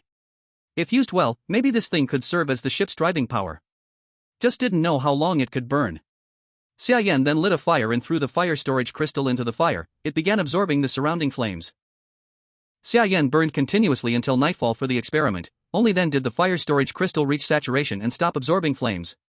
Then he carefully touched the fire storage crystal with the power of ice. The fire storage crystal instantly shot up a fire column 1 meter high. It burned with a whooshing sound. This fire column burned all night before finally going out. Xia Yan looked astonished. A small fire storage crystal could store so much energy? That means, if he said it correctly, this thing could be an engine that lasts almost 12 hours? Xia Yan stared at the fire storage crystal, lost in thought. Now that he had power, the next step was to make the main body of the ship. Wood would definitely not work, not just because it was weak, but because it could not withstand the high temperature from the fire storage crystal. If the ship caught fire, there would be nowhere to run in the sea. So the material was very important. Got it. Xia Yan's eyes lit up suddenly as he thought of the material for the ship. He went into the forest and pulled out the red-eyed poisonous python. A snake dozens of meters long, the bones had to be big. The bones of a 6th-rank magical beast should easily withstand the power of a 4th-rank fire storage crystal. Xia Yan took out a knife and began to skin and strip the sinews. The sinews could be used as ropes to fix things, and the skin could make sails and reinforce the ship. Of course, the ship could not be made of bones alone, it also needed wood, otherwise it would sink easily. After 2 days of work, Xia Yan finally finished building the ship. Of course, the spatial flow soil was dug out as well, successfully making contact with the command room. Xia Yan, we have confirmed your location. If you follow the direction we give you, you can return to the extreme cold region, but there may be some error in the direction, you need to adjust it yourself. Reading the words on the spatial tablet, Xia Yan nodded slightly. He then boarded the bone ship he had made and placed the fire storage crystal into the hole at the back of the ship. Using the power of ice to drive it, the fire storage crystal instantly shot out a tongue of fire, and the bone ship shot forward like an arrow. Xia Yan quickly grabbed the sail to control the direction. The ship Xia Yan made was not large, it was more like a sailboard, powered by the fire storage crystal at the back. The sail controlled the direction, and its only advantage was speed. It felt like surfing, leaving a white wave behind. Xia Yan sped quickly toward the general direction of the extreme cold region. Woohoo! Xia Yan shouted excitedly against the sea wind. Racing fast on the endless sea was really thrilling. But he did not notice that as he left the shallow waters and entered the deep sea, a huge shadow appeared beneath him under the calm sea surface. And it followed him, chasing from behind. Xia Yan steadily steered toward the extreme cold region, when suddenly a wave appeared behind, shaking the ship. He quickly stabilized himself and looked back. He saw the huge black shadow under the water behind him. The shadow was as huge as a whale. Xia Yan's small ship looked like a lone leaf on water in front of it. As if realizing it was discovered, the shadow shot out of the water, raising a huge wave. It was a giant sea eel, its body above water alone 4 to 5 meters long, bigger than the red-eyed poisonous python he had faced before. Squeak! The sea eel let out a strange cry, immediately releasing blue electric sparks, instantly killing nearby fish, which floated up from below. Xia Yan's face changed, quickly controlling the sail to turn. The sea eel dove into the water, almost hitting Xia Yan. The waves it raised made Xia Yan's sailboat rock. The submerged sea eel chased Xia Yan, its huge shadow closing in. Xia Yan quickly grabbed the snake bone embedded with the fire storage crystal, immersing the crystal into the water. The fire tongue shot out underwater. Full speed ahead, the ship surged forward even faster. Bullet chat. What is that? Damn. Damn. Such a huge monster. What a big electric eel. Is it from Canada? Stop joking upstairs, Canadian electric eels are very small. This electric eel gives me a familiar feeling, just like the Titan forest frog. No, is it another 7th tier monster? 7th tier. Oh my god, flame god, what kind of luck is this? Did you spend all your luck before? Why do we always meet such terrifying things? No place to run on the water, but it looks like there's an island ahead? Summer Yen, with a serious face while fleeing, suddenly saw a small island ahead, and without a word, immediately accelerated forward. Chapter 112, Electric Eel or Earthworm. The giant sea eel shot out of the water again, opened its huge mouth, lightning gathering inside, like a thick spit, spat towards the ship ahead. Summer Yen sped up, lightning struck the sea behind him, instantly causing a huge wave. The waves rolled, hitting the ship with giant waves, and the ship was immediately overturned by the massive water. Summer Yen instantly fell into the water, the huge wave carrying him and the ship toward the small island ahead. Summer Yen lay face down on the island beach. He had just gotten up from the ground when he turned and saw the giant sea eel rushing at him, its huge mouth full of sharp teeth aiming at his body. Summer Yen's face changed, quickly using his ability. Golden light flashed on his body, activating the Emperor's body. The giant sea eel slammed into Summer Yen, but because of the Emperor's body, it caused no harm, only sending him flying. The bullet chat gasped at the scene. Is Flame God okay? He can't die, right? This hit, it's like huge luck, right? Can you say something nice? Flame God has big fate, he's not that easy to die. Summer Yen fell on the island, shook his head, and sat up from the ground. In the distance, on the beach, the giant sea eel looked at Summer Yen on the island and hissed. But as a sea creature, it could not stay out of water too long, unable to get ashore, it could only roar unwillingly at the shore. Then it turned and dove into the water, but it did not leave, instead circling around the island. Summer Yen breathed a little easier. If it chased him, it would really be troublesome. He could not be sure he could kill it in 4 seconds. 7th tier Titan electric eel, the sea really is full of dangers. Summer Yen muttered, this was the second 7th tier monster he had met, truly terrifying. Era. Summer Yen came back to his senses, suddenly remembering Era, anxiously looking around for his figure. Woof! Era ran over from the direction of the beach, soaking wet. The ship had just flipped, Era had fallen into the water too, but the Titan electric eel apparently did not notice him and did not attack. I thought you were dead. Summer Yen rubbed Era's dog head, instantly feeling relieved. Looking at the ship on the beach, although not broken, it was now by the shore, with the Titan electric eel swimming nearby. Going there was basically impossible. Although the Titan electric eel could not get ashore, the shore was still within its attack range. Summer Yen sighed. A 7th-tier monster lurking around, he probably could not leave this island in a short time. Summer Yen then looked around the small island. It was very small, not as big as the previous floating island. Besides a ring of beach, there was a single coconut tree in the middle, not even a few weeds. Let alone any supplies. Summer Yen lay on the ground with a face full of despair. How did he get so unlucky, meeting a 7th-tier monster halfway? Now there was no choice, he could only wait here, wait for the Titan electric eel to leave. But the Titan electric eel seemed to want to challenge him, always circling the island, not leaving. Summer Yen felt helpless. Damn it, let's see who can outlast who. Summer Yen snorted coldly, then set up a fire on the spot, taking snake meat from his spatial bag to roast and eat. Anyway, his backpack was full of snake meat, so he didn't need to worry about food, the only problem was water. Before, in the extreme cold, he didn't worry about fresh water, but now, being at sea, fresh water was extremely precious. However, before this, Xia Yan had brought some fresh water from the floating island, enough for him to drink for 3 or 4 days. 3 or 4 days, he didn't believe this guy still wouldn't leave.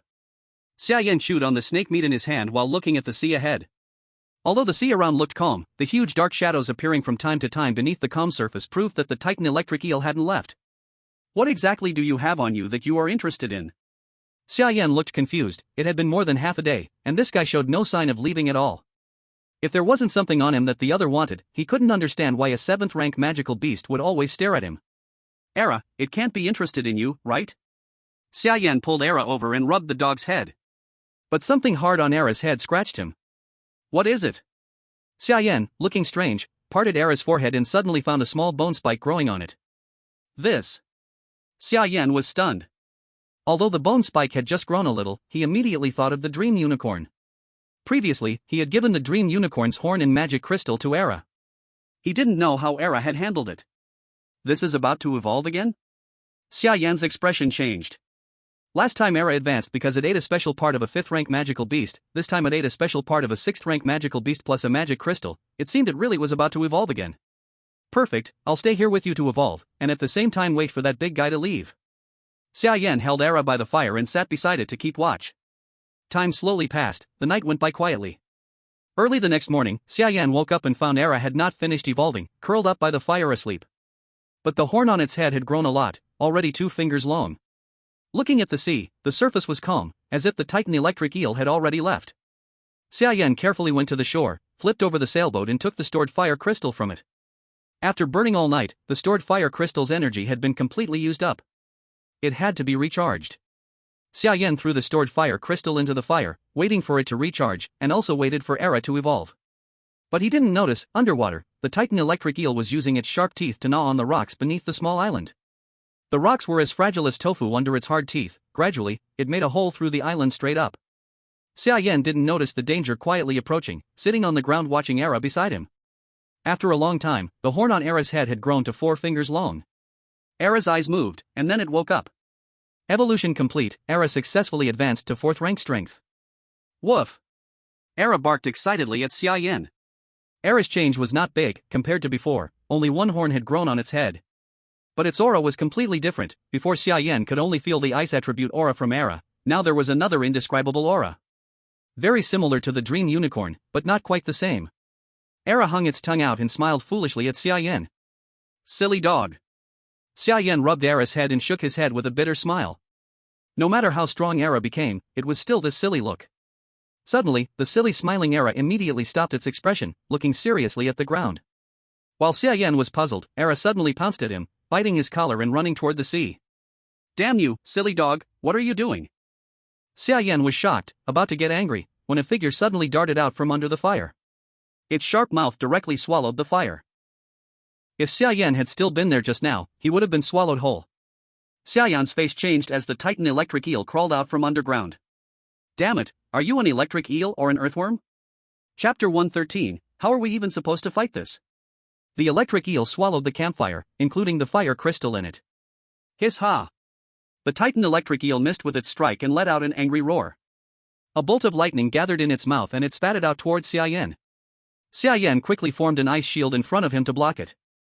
Boom! The lightning struck the ice shield, shattering it instantly.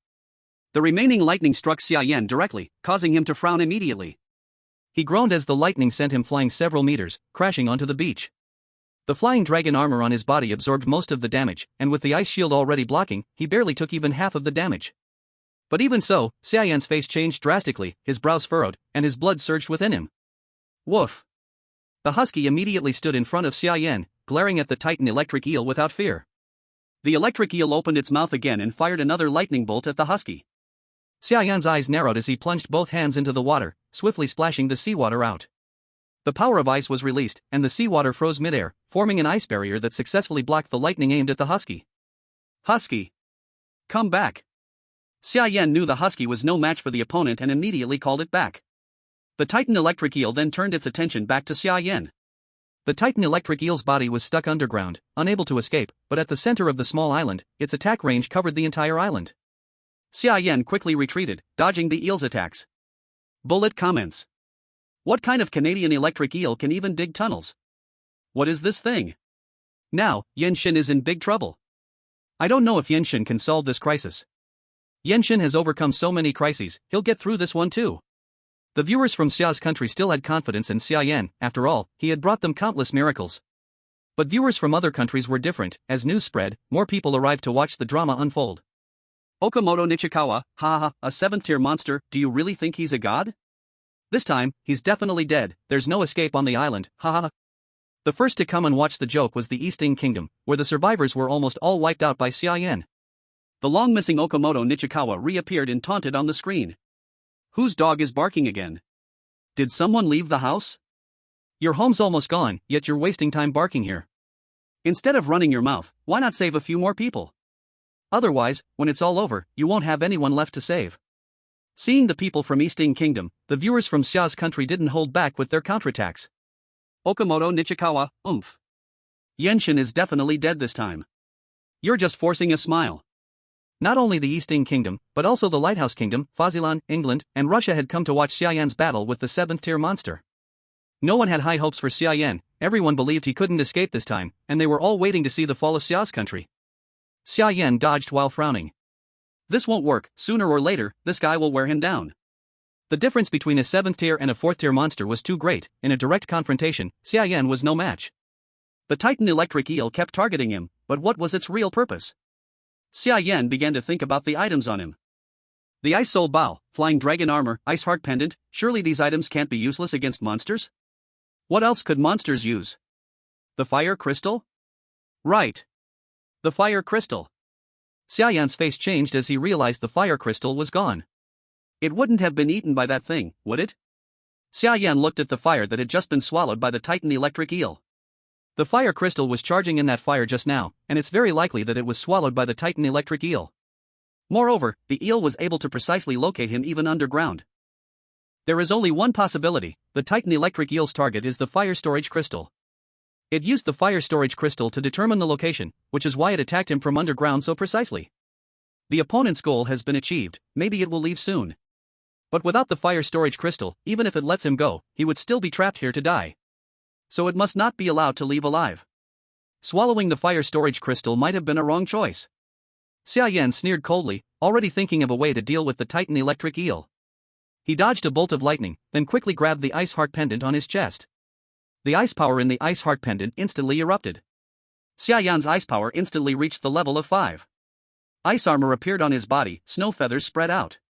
Holding the Ice Soul Bow, he knocked an arrow, terrifying ice power gathering on the arrow. Before Xia Yan could shoot the arrow, the Titan electric eel spit another lightning bolt at him. Xia Yan looked calm, without dodging, standing quietly as he gathered his ice power. A flash of golden light appeared on his body, directly activating the Emperor's body. The lightning struck him instantly, Xia Yan unharmed, and the arrow in his hand gathered a huge amount of ice power, forming a giant ice arrow even before being shot. Xia Yan used all his strength on this arrow. The Ice Heart Pendant, Emperor's Body, Ice Soul Bow, all power-boosting abilities and equipment were used. He didn't know if this arrow could kill a 7th-rank beast, but it would definitely trigger the fire storage crystal inside it. Die. The ice arrow shot out instantly, hitting the Titan electric eel in a blink, ice power exploding, covering the eel with frost, the terrifying ice force drilling into its body. Through tough fish skin, fish flesh, and abdomen, reaching the intestines, inside the fish gut, the fiery fire storage crystal lay quietly. Stimulated by the ice power, the fire stored in the fire storage crystal erupted instantly, burning inside the Titan electric eel. His Xia. Severely injured inside, the Titan electric eel screamed, its lightning uncontrollably splashing around. Xia Yan quickly retreated with Era to avoid being struck by the uncontrolled lightning. The fire storage crystal continued burning inside the Titan electric eel, the damage small but lasting long. The Titan electric eel tried to return to the sea, but its body was stuck in the narrow hole. On the island, it struggled like a worm, soon starting to vomit blood. The audience was very confused, not understanding why it had become like this. What happened? Was that arrow from Yen God so terrifying? No, if that arrow was so strong, it should have killed it in one shot. Why does it seem he is taking continuous damage? Look, it seems like it is going to die. People soon realized the Titan electric eel was weak, about to die. Seeing this, the people of the Eastern Sea immediately became uneasy. Okamoto Nichikawa, impossible. How could he beat a 7th-rank beast? Absolutely impossible. Eastern Sea netizens, if Xia Kingdom's openers can beat 7th-rank beasts, we have no chance at all. Impossible, he must be cheating. Cheating. This beast must have a hidden weakness, he couldn't possibly beat a 7th-rank beast, impossible. Seeing Xia Yan actually kill a 7th-rank beast, the people of Eastern Sea felt the sky had fallen. How could they fight now? Chapter 114, National Fortune Rising, the whole nation becoming stronger. The Titan electric eel struggled for a while, then slowly went still, collapsing softly on the ground. Confirming the Titan electric eel was dead, Xia Yan carefully stepped forward and touched it, it was completely still. Xia Yan breathed a sigh of relief. After using the ice heart pendant, he fell into a weak state. If it still hadn't died, Xia Yan would really be finished. Xia Yan rested in place for a while, and after regaining some strength, he immediately stepped forward, grabbed the Titan electric eel, and slowly pulled it out bit by bit from the lower hole. The huge body of the Titan electric eel covered the entire small island. A big hole had been burned in the Titan electric eel's belly, and the stored fire crystal kept spitting fire outward. The spectators saw this scene and instantly understood how Xia Yan had killed the Titan electric eel. Using the power of the stored fire crystal to injure the Titan electric eel from the inside, who could even think of this move? How does Xia Yan's mind work? This is similar to the way he handled the Titan forest frog last time, both starting from inside the body. I said it, even the flame god cannot directly fight a 7th-rank monster, right? Easier said than done. Do you know how hard it is to break through a 7th-rank monster's defense from the outside and activate the stored fire crystal inside the Titan electric eel? Another person probably couldn't even break the Titan electric eel's defense. It all comes down to the flame god being strong enough, otherwise he couldn't kill the Titan electric eel. 7th-rank monster, will the flame god upload these eels again? I think it's possible, such a huge eel, the flame god definitely cannot eat it all, he must upload it. Could it be that our country's luck will rise again? The spectators in Xia Country were all excited at this thought, looking forward to the live broadcast. Xia Yan turned off the stored fire crystal, took it out, and then dismembered the Titan electric eel, finding the 7th-rank magic crystal and the Titan electric eel's special organs. 7th-rank magic crystal, Titan electric eel contains huge electric power, if placed in one spot for a long time, can affect the surrounding environment. Titan electric eel's electricity organ, lightning resistance plus 20, constitution plus 50, consuming it grants permanent ability, discharge. Looking at the huge Titan electric eel on the ground, Xia Yan certainly could not take it away. He left a part, and all the remaining eel meat he chose to upload. Uploaded supplies, 7th-rank Titan electric eel meat x 1000. Resource return, 1000-fold. Country receives resource return, 7th-rank Titan electric eel meat x 10000000. Country luck increased, luck ranking rises, current rank, 3. Country luck ranking rises, all citizens constitution plus 10. After this upload, all Xia Country residents felt the change. Wow! My constitution increased, the chronic sickness from sitting in my office is gone, I feel like I'm 18 again, this feels amazing. My spine problem is gone too, Flame God is awesome. I love you so much. Even my impotence is gone, woohoo, no more being scolded by my wife, Flame God, you are truly my rebirth parent. You won't believe it, I just broke yesterday, and today it's healed. How do I explain this to my boyfriend? Waiting online, quite urgent. 666. This time the rise in country luck caused the physical quality of Xia Country people to improve collectively, and it was much stronger than before. Blue Star, the newly expanded warehouse of Xia Country. As the logistics manager, Zhao Donglin looked at the warehouse full of 7th-rank eel meat, smiling so wide his mouth could not close. Ah, Xia Yan is really capable, not bad, not bad, this constitution increase, I feel like I am 10 years younger. Zhao Donglin laughed happily. Before, he thought Xia Yan was not as good as his daughter, now he truly respected him. The warehouse exploded twice in a row, there was so much 7th rank material it could not be stored, if they hadn't expanded the warehouse in advance, it probably would have exploded again. Country luck rose from the bottom to the top 3, Xia Yan's contribution to Xia Country was unmatched, he was now fully convinced. Survivor Special Training Camp. Xia secretly signed up for this survivor recruitment training behind her parents' back, and successfully entered the Survivor Special Training Camp. With the rise in country luck, all survivors in the camp felt changes in their bodies, sensing that their constitution had grown stronger. This was absolutely good news for them, allowing them to adapt faster to the strange environment after entering the other world. So powerful. I feel my strength has increased by at least 20 pounds. All the injuries from previous training are healed, Yenshin is simply my male god. Amazing. The feeling of my body getting stronger is just wonderful. Everyone in the special training camp was excitedly discussing the changes in their bodies, only Xia felt no difference. Have you all changed so obviously? Xia asked with doubt. Of course, I feel my body is at least 20% stronger than before. You didn't feel it? Everyone looked at Xia, asking with puzzled faces. Xia hesitated. She really didn't feel much, only that her strength was slightly bigger, her body a little lighter. It didn't seem as exaggerated as them. Xia. While they were talking, the instructor directly called Xia. Yes. Xia quickly responded. Follow me.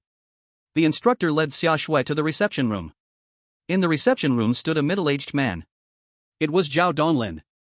Zhao Donglin smiled when he saw Xia. Comrade Xia, are you used to the special training camp these days? Zhao Donglin asked Xia with concern. Seeing Zhao Donglin was a leader, Xia quickly stood at attention. Reporting to leader. I am used to it. Xia answered in her usual military way.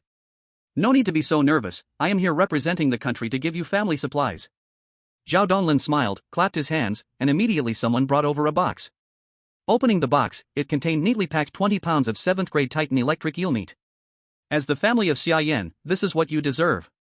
Zhao Donglin pushed the box in front of Xia. Also, Xia Yan has been listed as a national-level hero.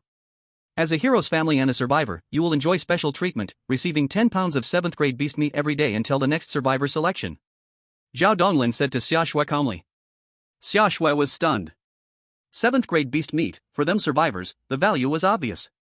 With enough food supply, they might reach 3rd grade strength before entering the other world. Thanks to the country for the care. Thanks to the leader. Xia immediately saluted Zhao Donglin. No need to thank me, your brother fought for this for you, it's what you deserve. Zhao Donglin smiled. Work hard, try to catch up with your brother. Xia watched Zhao Donglin leave, looking at the eel meat in the box, frowning slightly. 20 pounds of meat, 10 pounds per day afterward, can I finish it all? Chapter 115, Mortal Body 5th Grade, Beginner Level 4. Xia Yan lit a fire, roasting the electric organs of the Titan electric eel to eat.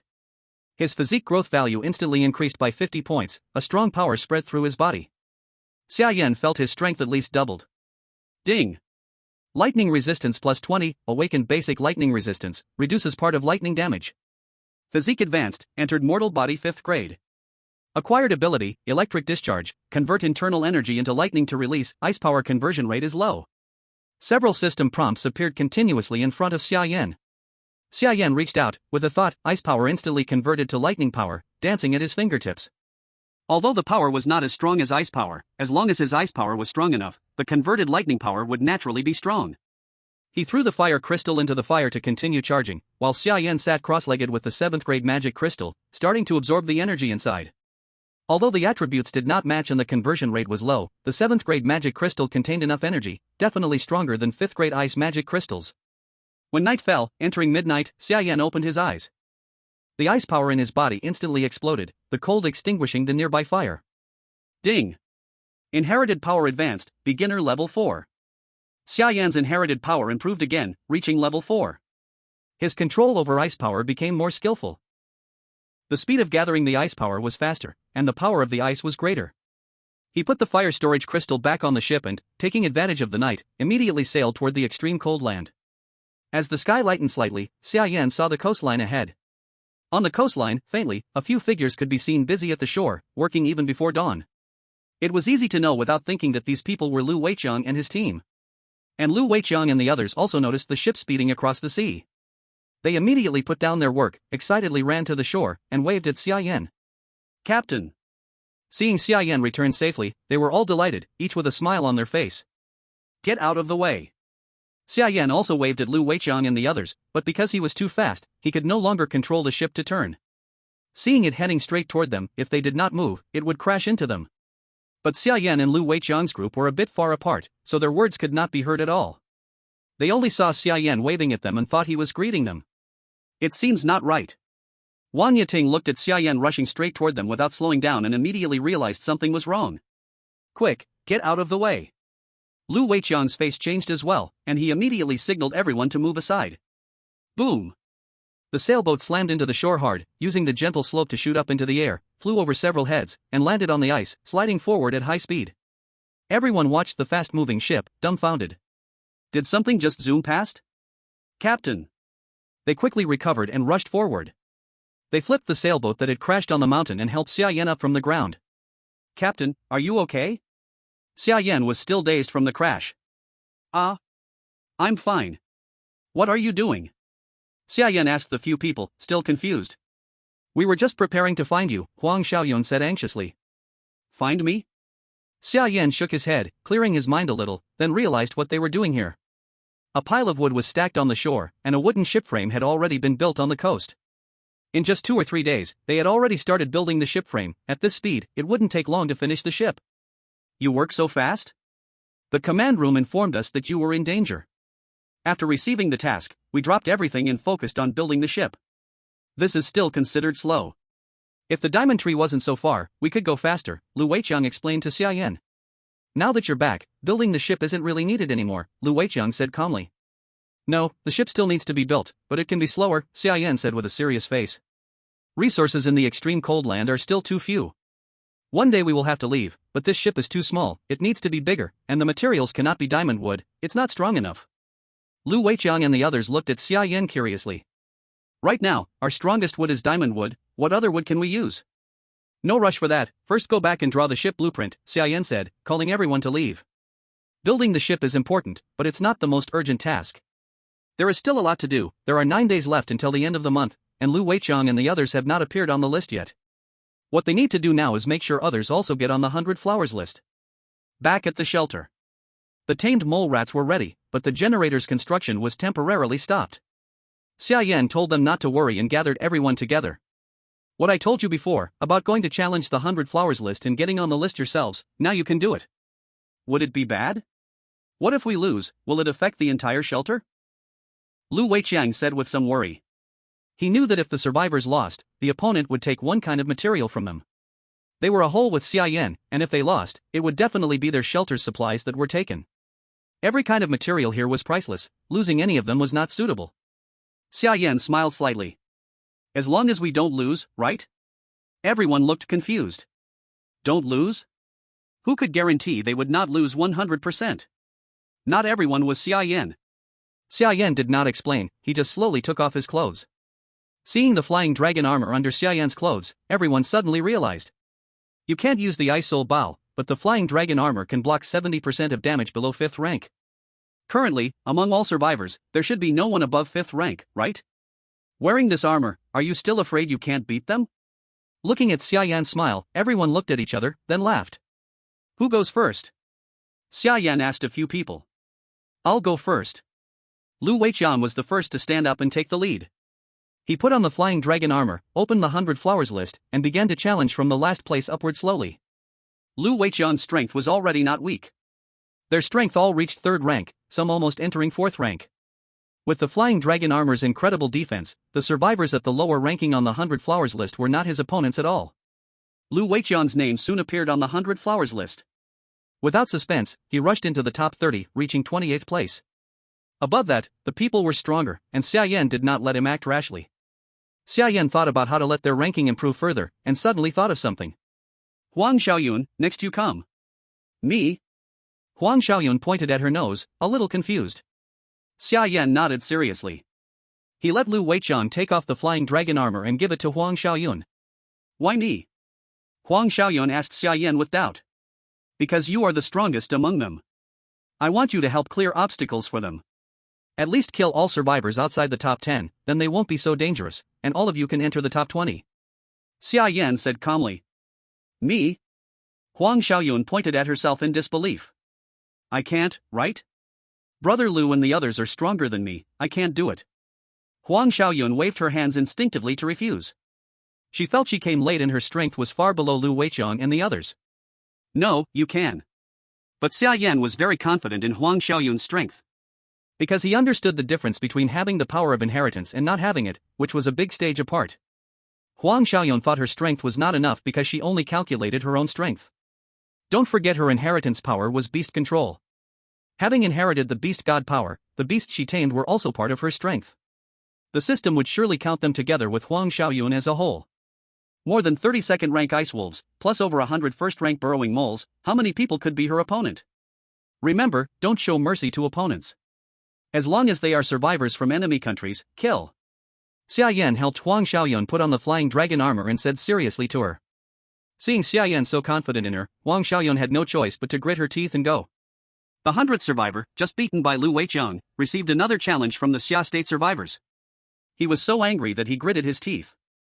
Xia state survivors are too arrogant. Do you really think I am afraid of you? Thinking Xia state survivors were targeting him, he angrily accepted Huang Xiaoyun's challenge, ready to teach the Xia state survivor a lesson.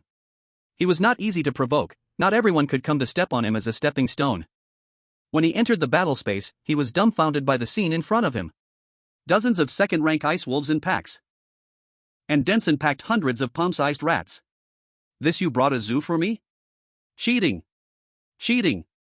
How can you have helpers? The other side was surrounded and torn and bitten by second-rank ice wolves, had no power to resist at all, and in the end could only choose to surrender, almost becoming the food in the mouth of the ice wolves. Huang Xiaoyun did not even think that she herself would be this strong. So the magic beasts tamed by her can be brought into the battlefield space? Thinking of this, Huang Xiaoyun was instantly filled with confidence.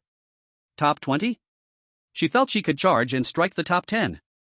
Huang Xiaoyun's name was like a black horse, killing and rushing all the way up from below, and very quickly surpassed Lu Weiqiang, entering the top 30. And at this time, she also began to carry out Xia Yan's plan, striking without the slightest mercy. As long as they were survivors of enemy countries, she killed them all, causing Lu Weiqiang to do nothing at all, yet still squeeze and enter the top 20. And Huang Xiaoyun did not give them time to react, one challenge after another, and when they reacted, Huang Xiaoyun had already squeezed and entered the top 10. 9th place, Huang Xiaoyun. Looking at this suddenly rising strange name, everyone was stunned. What situation? Looking at Huang Xiaoyun on the ranking list, Louis had a face full of shock. Now when he sees the names of Xia Country people, he almost already has a shadow in his heart. Who exactly is this suddenly appearing Xia Country survivor? Why had he never seen her before? Check for me. From where did this guy pop out? Louis immediately ordered his subordinates to go investigate Huang Xiaoyun's information. One Xia Yan was already enough to give him a headache, he did not want another unstable factor like Xia Yan to appear again. But before Huang Xiaoyun's information was clearly investigated, a group of Xia Country names slowly rose on the 100 Flowers ranking. All the way from the end of the 100 Flowers ranking rising upward like riding a rocket.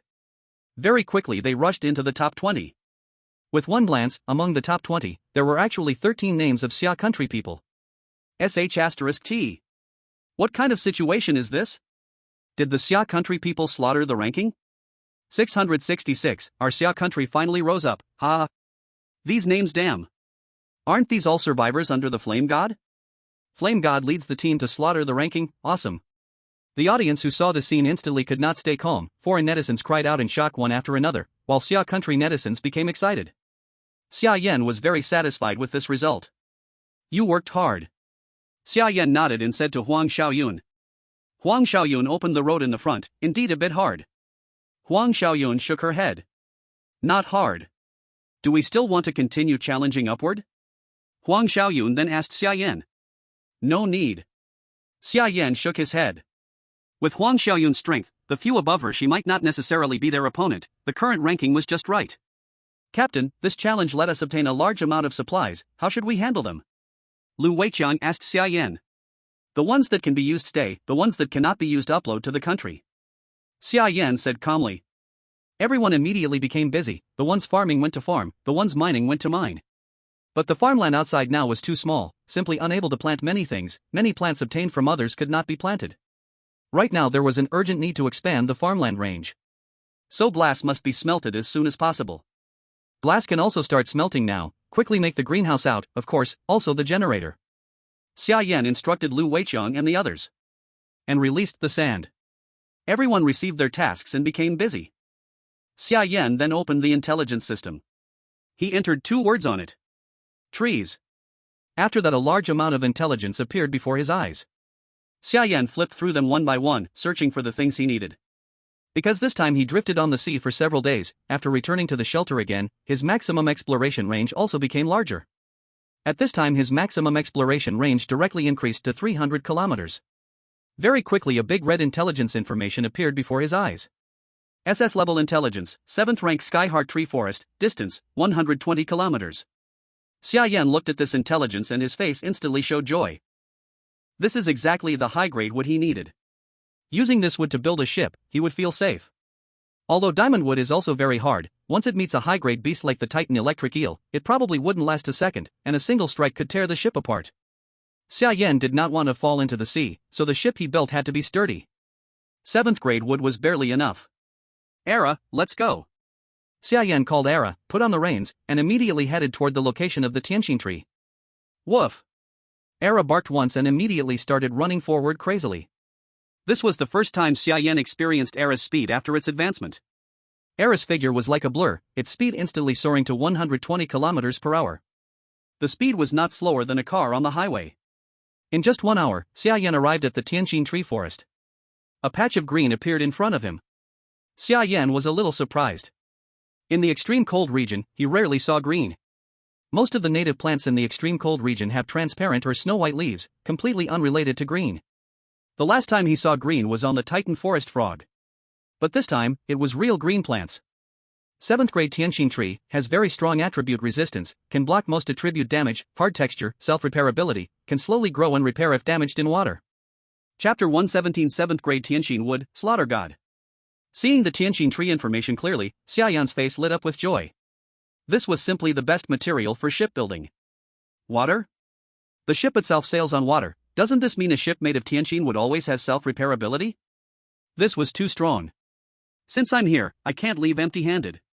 Xia Yan rolled up his sleeves, took out the engineer's shovel, and began chopping the tree. But with just one swing, the engineer's shovel that had accompanied him for so long broke on the spot. Xia Yan was stunned. Only then did he realize this was 7th grade wood. How could an ordinary axe or knife cut it? What should I do? Xia Yan frowned. To cut 7th grade wood, at least a saw made from 6th grade metal ore was needed. But to mine 6th grade metal ore, at least a pick made from 4th or 5th grade metal was required. Xia Yan suddenly realized he might have skipped stages. Damn! Unwilling, he immediately condensed an ice blade in his hand with ice power and swung hard at the Tianqing tree. Bang! The ice blade shattered on impact, leaving a layer of frost on the trunk. Although the frost power was strong, it was not sharp. It could not even cut off a piece of bark from the Tianqing tree. And the Tianqing tree had strong attribute resistance, ice power could not harm it. Xia Yan felt helpless, opened the space backpack, and searched for something he could use. He couldn't go back empty-handed, could he? Ice Soul Bow, not good enough. Although the Ice Soul Bow could enhance ice power, no matter how strong the ice power was, it could only freeze the Tianqing tree, not cut it. Finally, Xia Yan's eyes fell on the broken sword. This sword, called Slaughter God, was the weapon of a human hero, and its power was naturally beyond words. Although its exterior was now rusty, maybe the inside was still good. Xia Yan grabbed the hilt and tried hard to pull it out. But the sword seemed welded to the scabbard, completely stuck, without a single gap. Damn! What the hell?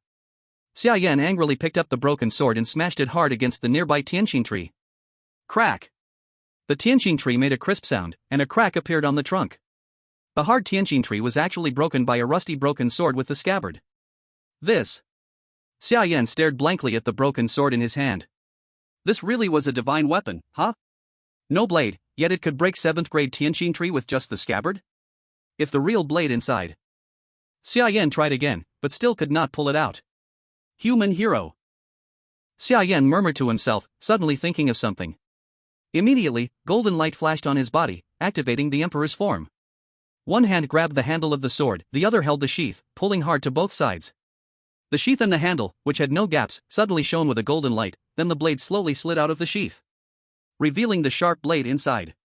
In the Emperor's form, Xia Yan used all his strength, even his forehead sweating.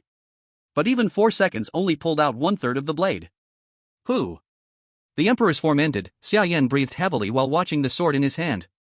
The blade inside was not corroded, not a trace of rust, smooth with a faint flame pattern. The new blade seemed like it was not in the same layer as the sheath and handle, shining with a sharp cold light. After the Emperor's form ended, Xia Yan tried to pull further, but the blade did not move at all inside the sheath. So only in the Emperor's form can it be pulled out? Xia Yan murmured. Thinking of human heroes, Xia Yan remembered this hero-level ability, and really managed to pull out some of the blade. Though not fully out, 1/3 was enough for him to chop trees. The sheath could crush the Tianqing tree, so the blade's effect was unknown. Xia Yan flipped the sheath, holding the other end, making it more handy, then aimed at the Tianqing tree trunk and slashed horizontally. Swish! A cold light flashed, Xia Yan felt no resistance, the blade easily passed through the Tianqing tree trunk. Creak boom! The Tianqing tree fell with a sound. This is too sharp. Xia Yan looked shocked, not sure what rank the sword was. Anyway, 7th rank could never reach this level. Lucian, the name really fit, maybe it could truly slay gods. Looking at the Tianqing trees before him, Xia Yan smiled. Soon, one by one, the Tianqing trees in the forest fell. Inside the forest, 2 sleeping black bears were awakened by the falling trees. Roar! The larger black bear growled irritably. Seeing the trees falling one by one, it became even angrier. The big black bear called the smaller one and ran toward the falling trees. Arriving at the fallen trees, they saw the ground full of Tianqing trees, a large forest cleared, leaving lonely stumps. Roar! Seeing this, the big black bear stood up, raised its paw, and roared in anger. Xia Yan, chopping trees, heard the noise and looked curiously. He saw 2 black bears, one big, one small. 4th rank forest bear. Xia Yan held the sword, looking at the new bears, Big Bear and Little Bear. Little bears, what's the matter? Xia Yan asked calmly. Roar! The 2 bears roared angrily and charged at Xia Yan, lying low on the ground. Xia Yan chuckled lightly, holding Lucian, slashing at the bigger bear. With the sheath, the 4th rank power directly sent the bear flying. 4th rank mortal body plus Lucian's power, the bear flew into the sky, disappearing in the forest. The smaller bear froze, stunned, not daring to move. Xia Yan stepped forward with Lucian in hand. The little bear stepped back scared, then turned pale and ran away. Xia Yan did not bother to chase, his mission today was Tianqing wood, not wasting time elsewhere. Soon, he filled the entire backpack in the space with wood. But it was not enough, he needed to go a few more trips, the ship he planned was not small, at least able to carry dozens of people, with full living facilities, able to sail long at sea. So this little wood was not enough. Bringing the Tianqing trees back to the shelter, they faced another problem. Building a ship required turning Tianqing wood into lumber. But the materials they had on hand could only be cut by Xia Yan's slaughter god through Tianqing wood.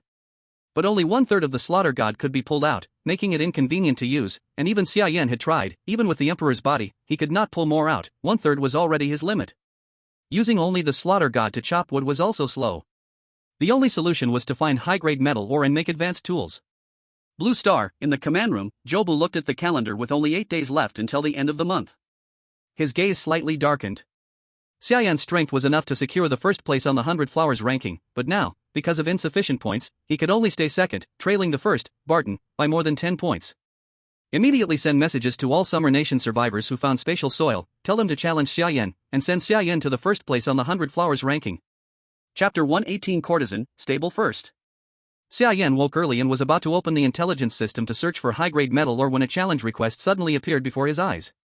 Su Tianqi has challenged you, do you accept? Xia Yan frowned as he looked at the name. Isn't this a Summer Nation person? Why challenge him all of a sudden? Could it be? Xia Yan glanced at his points and suddenly realized. This is meant to help him push for first place?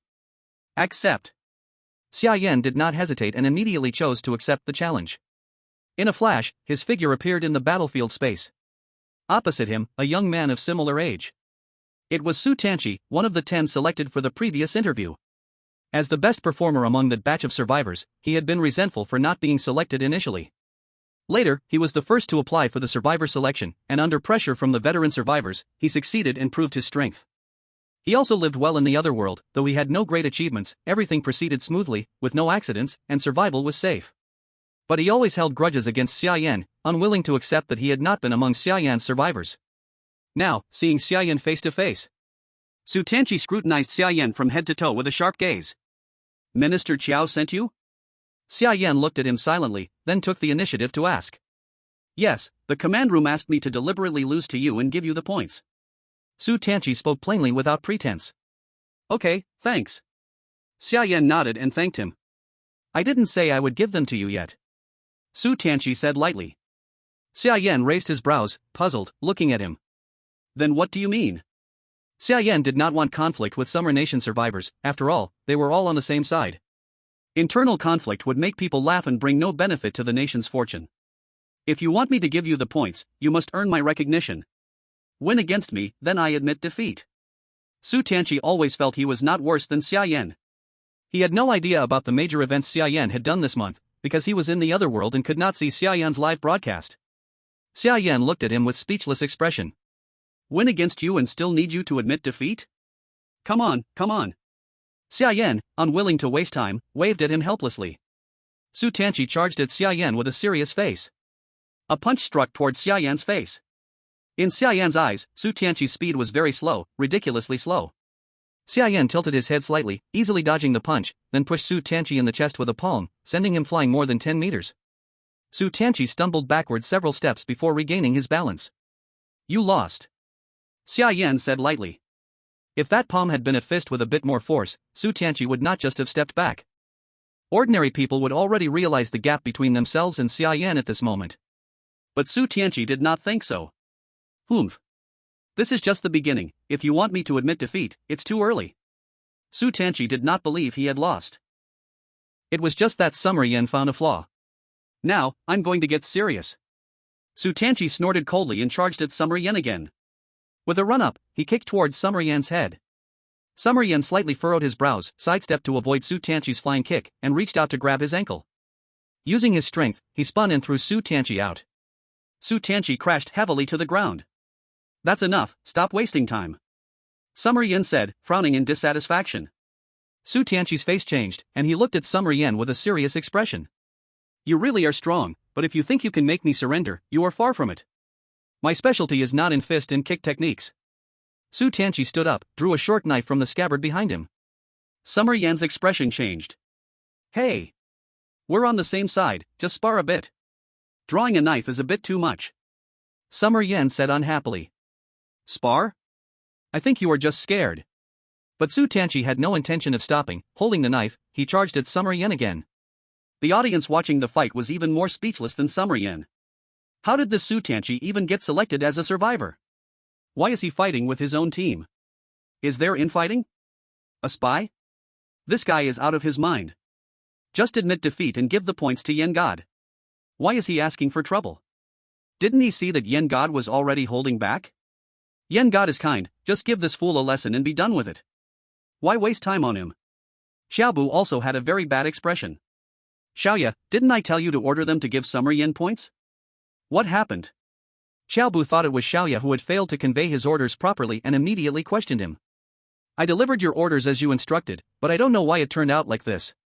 Xiaoya said with an innocent expression. This Su Tianqi is defying orders, disobedient. He shouldn't have been recruited as a survivor. Xiaobu said with some anger.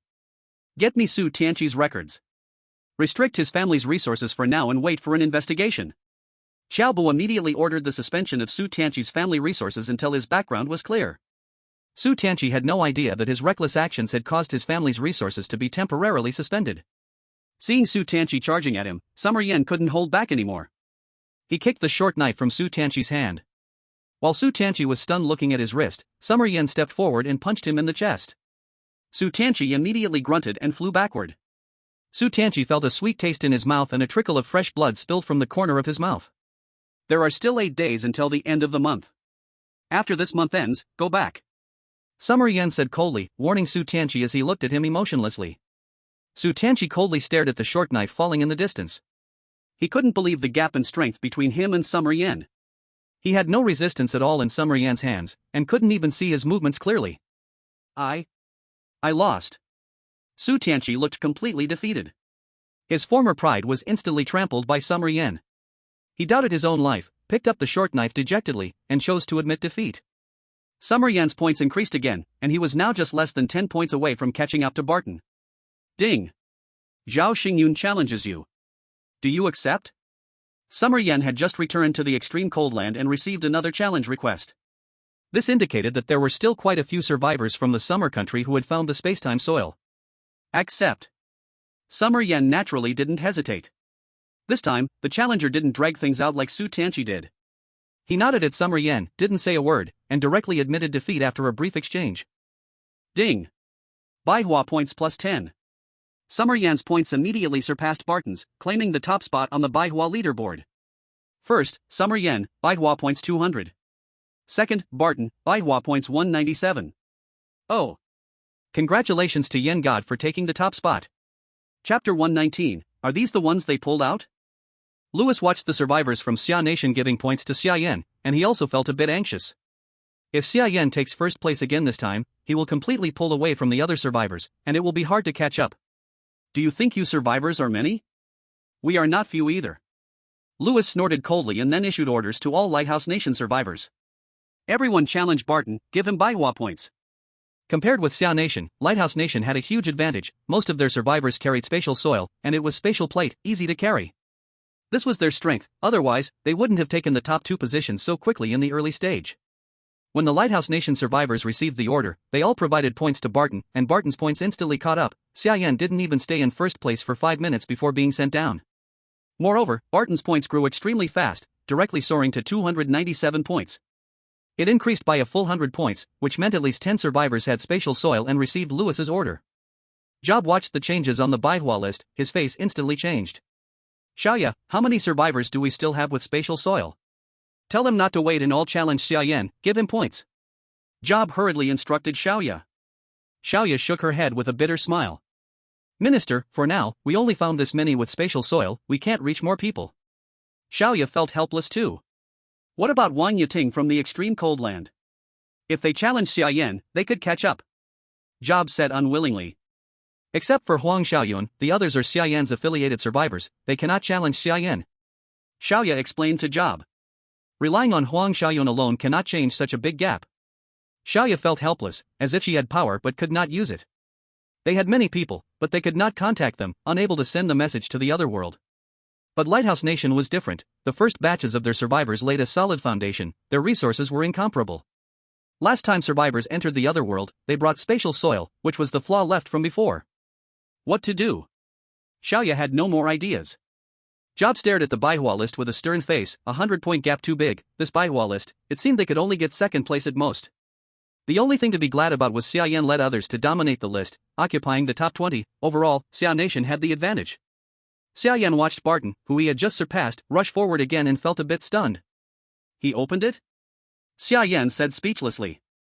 He was shocked, Lighthouse Nation actually had so many people? Originally, he could catch up with a few tens of points gap, but now the gap was so big, how could he catch it by head start? What Baihua list? The mechanism list is closer. Too many rules have bugs, the strong cannot get on the list, too unreasonable. Xia Yan shook his head helplessly, could not help complaining. Then he opened the information system, typed a line of words, and started searching. Ding!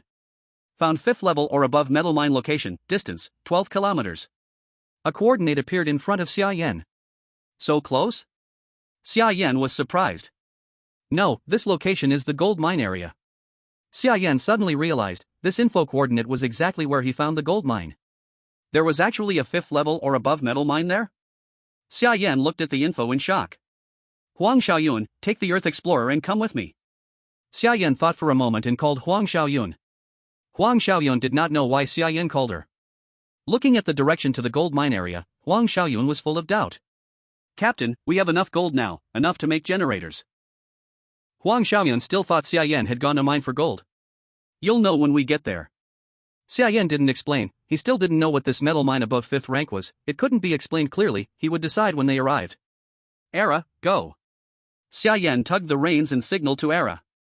Era dashed out with a whoosh, the sudden speed made Huang Xiaoyun's body shake, she almost got thrown off. Xia Yan quickly grabbed her hand. Are you okay? Xia Yan asked Huang Xiaoyun with concern. Huang Xiaoyun looked at the hand Xia Yan was holding and shook her head. I'm fine. Comments. This guy is taking advantage again. You dog, let go of that girl. Let me do it. Whoa, Yan God, you can't hold other women's hands, that cheap girl, let go. Let go of our Yan God. Does this girl not know Yan God has already kissed her? If she knew, would she strangle Xia Yan? Just thinking is exciting. That damn Xia Yan only bullies innocent girls, hateful, I'm so jealous. Huang Xiaoyun, held by Xia Yan, actually felt a little nervous. It was her first time being so close to the opposite sex. She quickly pulled her hand back, turned her head, not daring to look at Xia Yan. Xia Yan didn't care, he was not thinking anything else, he just saw Huang Xiaoyun almost fall and pulled her back. At era speed, in less than 10 minutes, they appeared at the mining area. Xia Yan looked at the coordinates ahead, the metal mine above 5th rank was really here. Xia Yan looked at the place he had found the gold before, the coordinates were inside the burrow where the ground mole was discovered. Huang Xiaoyun, let the ground moles go down and bring the ore up. Xia Yan said to Huang Xiaoyun. Because the hole was too small, humans couldn't go down, so only the ground moles could. Now the ground moles had been tamed by Huang Xiaoyun, she could communicate with them without obstacles and give clear instructions. Following Huang Xiaoyun's order, a group of ground moles immediately dug down.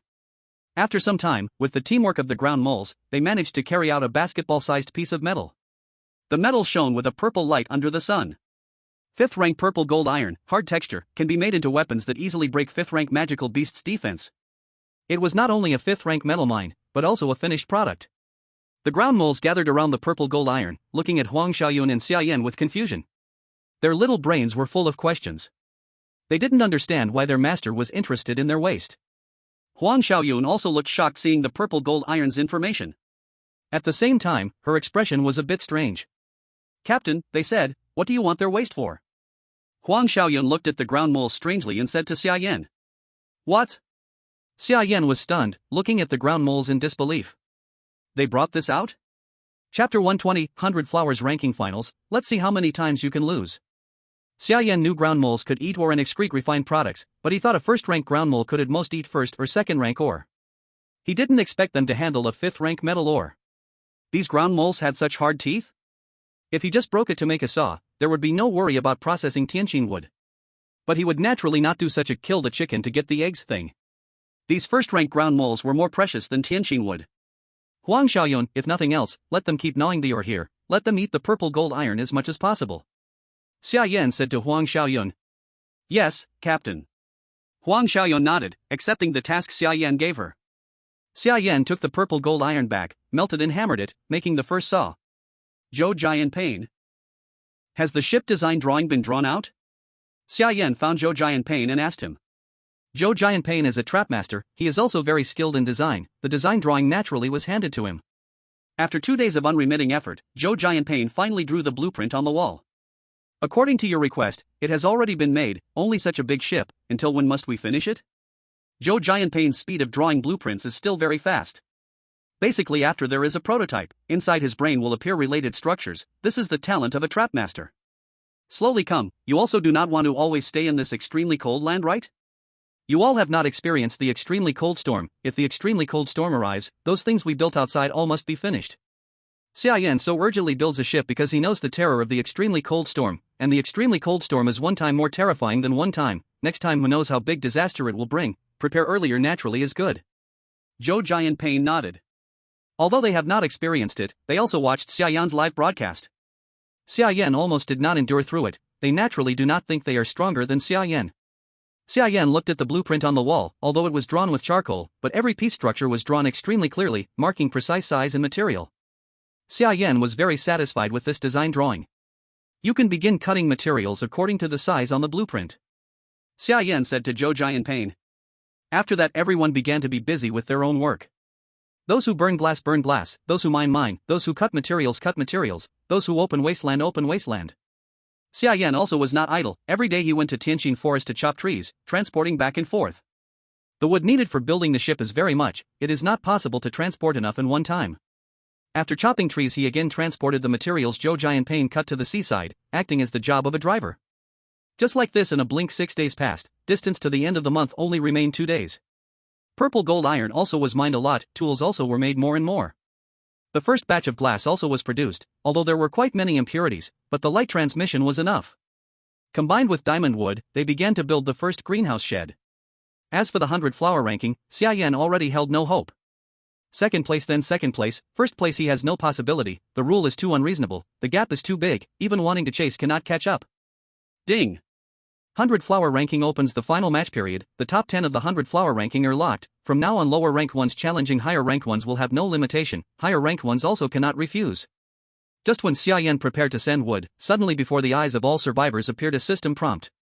And this prompt also appeared inside the live broadcast room. What? Final match period? What does this mean? There is no challenge limitation anymore?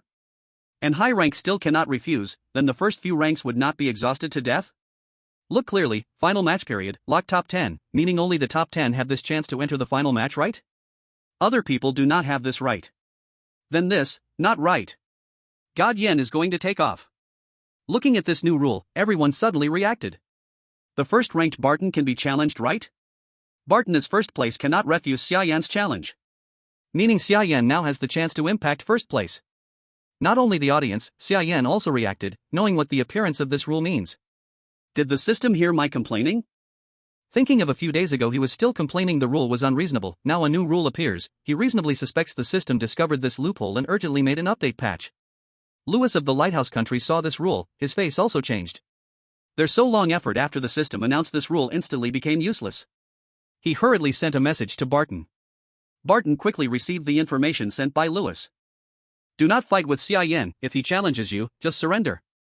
Lewis had personally witnessed how Xia Yan killed a level 7 magical beast. Although it was with the help of external forces, with some coincidental factors involved. But his ability to slay a level 5 magical beast was real. When Barton fought Xia Yan, Lewis wasn't sure how many chances of winning he had, but it definitely wasn't more than 30%. Barton frowned as he looked at this information. Ding! Xia Yan challenges you. You will be transported to the battlefield in 10 seconds. Please prepare. 10, 9, 8. After 10 seconds, Barton appeared in the battlefield space. He also saw Xia Yan on the opposite side. He wasn't unfamiliar with Xia Yan. Before entering the other world, he had watched Xia Yan's livestream. But this was the first time Xia Yan saw Barton. The number 1 survivor of the Lighthouse Nation, even surpassing Leon Rogers, the later comer and stronger warrior. Xia Yan curiously sized up Barton. Barton looked older than him, but Westerners couldn't tell his exact age. He didn't know whether he was in his 20s, 30s, or 40s. Overall, he still seemed young, with a sturdy physique, the typical image of a Western man. We finally meet. I've been waiting for you for a long time. Xia Yan smiled as he spoke to Barton. Humph. I've heard a lot about you. Your growth speed is indeed astonishing. Barton didn't understand Xia Yan's exact strength, but the fact that he could kill Rogers, and that Lewis was so wary of him, was enough to show his strength. Before entering the other world, Xia Yan wasn't this terrifying. Come on, let me test your strength. Xia Yan didn't answer further, taking the ice soul bow in his hand and calmly saying, I surrender. But the next moment, Barton directly chose to surrender. He still chose to follow Lewis's orders and not fight Xia Yan. Ding! Congratulations, you successfully challenged, plus 10 Baihua points. You can choose one item from the opponent's area. Looking at the system prompt in front of him, Xia Yan was completely stunned. He really didn't expect Barton to surrender so directly. But seeing that Barton could still be challenged, Xia Yan immediately sneered. Let's see how many times you can surrender. Challenge, number 1, Barton. Chapter 121, Advantage turns into disadvantage. Not long after leaving, Barton reappeared in the battlefield space. Barton immediately frowned. Without saying a word, he decisively chose to surrender again. But the next moment, Xia Yan challenged him again, and Barton was once again pulled into the battlefield space. This rule, seems like I can't escape it. After 2 attempts, Barton quickly understood that, with the rule change, he no longer had a choice. Having surrendered twice already, he had lost 20 points, and now the gap between him and Xia Yan had narrowed to more than 70 Baihua points. Now, he had no other choice. If he kept surrendering, Xia Yan would definitely surpass him sooner or later. Barton clenched his right hand, and a black long sword appeared out of thin air in his hand. Xia Yan raised an eyebrow at the sight. Spatial equipment? The weapon that appeared out of nowhere in his hand clearly indicated the use of space equipment, something like a spatial backpack. And, this sword. Xia Yan's gaze fixed on the black long sword in Barton's hand. Barton, noticing Xia Yan's curious look, slowly lifted the sword and held it up to his eyes. Soul Slayer Sword, SS grade weapon. Barton calmly introduced the sword to Xia Yan. Xia Yan's expression shifted slightly. The SS grade Soul Slayer Sword was the reward for last month's 3rd place on the monthly leaderboard. The first place was his Ice Soul Bow, the second was the Flying Dragon Armor, and third was the Soul Slayer Sword. Xia Yan had never known the whereabouts of the Soul Slayer sword until now. The survivor who ranked third last month had long been dead somewhere. Now it seemed that survivor must have died at Barton's hands. SS Great Ice Soul Bow, SS Great Flying Dragon Armor, both in your hands. You also possess the strength to face level 5 magical beasts. But this world isn't just you with level 5 strength. I have killed 5-tier magical beasts before. As for the rumor that you killed a 7-tier magical beast, I don't believe it. Barton looked at Xia Yan and let out a faint, cold laugh. So much nonsense. Xia Yan snorted coldly, raised the Ice Soul Bow in his hand, and directly shot an arrow at his opponent. The arrow instantly grew larger in midair, transforming into a huge ice arrow as it shot towards Barton. Barton's eyes narrowed, and with a swing of his soul-slashing sword, a blade of lightning-infused energy slashed towards the ice arrow. The two collided midair, and the powers of lightning and ice exploded at once, a terrifying mix of both powers. The center of the battlefield was immediately covered in a freezing mist, with purple lightning flashing within it, resembling a thundercloud. Their sight was blocked by the mist in between, and for a moment, Xia Yan lost sight of Barton's figure. Xia Yan pulled his bow again, knocking another arrow, drawing the string back fully, and aiming, searching for Barton's figure. At this moment, a bolt of lightning struck down from the other side, instantly capturing Xia Yan's attention. Without thinking, the arrow in Xia Yan's hand shifted slightly towards the direction the lightning was coming from. At that moment, Barton's figure shot out from behind the mist, his movements like lightning, rapidly closing the distance between them, and his soul-slashing sword swung towards Xia Yan's face. Xia Yan's body suddenly became transparent and instantly disappeared from his original position. Barton's strike cut through the air, and he immediately became alert, looking warily around him as he cautiously stepped back. In his invisible state, Xia Yan stood less than 10 meters to the side of Barton, holding the Ice Soul Bow. The cold iron arrow was steadily gathering ice power, and the 4th-tier ice power on the arrowhead radiated a terrifying chill. Once the ice power reached a critical point, Xia Yan decisively released the bowstring. Whoosh! Barton's eyes narrowed, as if he sensed a shift in the temperature around him. In the instant the ice arrow shot toward him, he turned and used the soul-slashing sword to block it in front of him. The ice arrow immediately struck the sword, and the ice power within the arrow exploded, enveloping Barton. Barton gritted his teeth, and the soul-slashing sword in his hand unleashed a terrifying force of lightning to resist the ice power erupting from the arrow. The two forces cancelled each other out in front of Barton, but the aftermath of the collision caused serious injuries. The skin on his body turned purple from the extreme cold, his blood began to stagnate, and his face quickly became pale. It felt like being frozen for dozens of hours in the freezing snow. Ah! Barton roared, finally managing to dissipate the ice power from the ice arrow. His body was covered in frost, his limbs stiff, his blood frozen. He moved forward and immediately spit out a mouthful of blood mixed with ice shards. Xia Yan revealed himself and looked down at Barton on the ground. You lost. Xia Yan said indifferently to Barton. Barton, kneeling on the ground, looked up at Xia Yan in shock. He had thought that Xia Yan was strong, but he didn't expect him to be this absurdly strong. 5th tier. I am also at the 5th tier body with 4th tier lightning power, so why is there such a huge gap between us? Barton couldn't understand, not realizing why his strength, which had undergone a huge boost, still wasn't enough to match Xia Yan. Even if Xia Yan was stronger, he couldn't be this absurd, could he? Xia Yan simply chuckled lightly. Why was he so strong? Although Barton was also at the 5th tier body and 4th tier inheritance power, Xia Yan's equipment and abilities were not something Barton could compare to. The SSS tier Ice Soul Bow directly enhanced Xia Yan's ice power by 10 times, which meant Xia Yan was destined to be stronger than Barton by a level. In addition, the Bear Heart and the Dragon Strength greatly enhanced his physical abilities. Even though they were both 5th tier bodies, Xia Yan could exert strength beyond that level. Barton's defeat was inevitable. Xia Yan then drew the bow and knocked another arrow, aiming at Barton. Barton's gaze immediately sharpened. I concede. And he immediately chose to admit defeat. Ding. Congratulations, you have won, Baihua points plus 10. You get a chance to choose one supply from the opponent's area. Xia Yan laughed lightly. This is exactly what he was waiting for. Otherwise, he would not waste time with the opponent. Only if the opponent loses enough, he would have a chance to take more spoils from Barton. Xia Yan looked at the supplies in front of him. Unfortunately, he did not see the soul-slaying blade. He randomly chose a high-level supply, then sent another challenge request to Barton. *T. Does he have no shame? Can he not be so disgusting? He already won, why does he still hold on to us? Disgusting. Not a bit of gentleman style. Oh no, now Xia Yan and Barton are still 67 Baihua points apart, each win only adds 10 points, Barton will be challenged by Xia Yan at least 7 times, which means Xia Yan will take 7 supplies from Barton's area. This is over. Over. Many realized how serious the situation was. The Lighthouse Country audience instantly panicked. Their previous advantage suddenly became a disadvantage at this moment. Barton looked at Xia Yan's challenge again. He had no choice. He also understood his situation, knew Xia Yan wanted to squeeze him dry before stopping. Barton gritted his teeth, opened his hand, a red syringe appeared in his palm. This was Lighthouse Country's newest enhancer, stronger effects, but also stronger side effects. After using it, he would basically be ruined. Even if I become useless, I cannot let Xia Country take first place. Barton's eyes hardened, then he gritted his teeth and injected the enhancer into his body. Chapter 122 One Strike Kill, a joke must have a beginning. Then his figure flashed, Barton appeared on the battlefield space again. Xia Yan was about to force Barton to surrender, suddenly noticed something wrong with Barton. Barton's eyes were blood red, veins bulged on his forehead, muscles twisted on his arms, white mist sprayed from his nose, like a wild beast, radiating violent energy.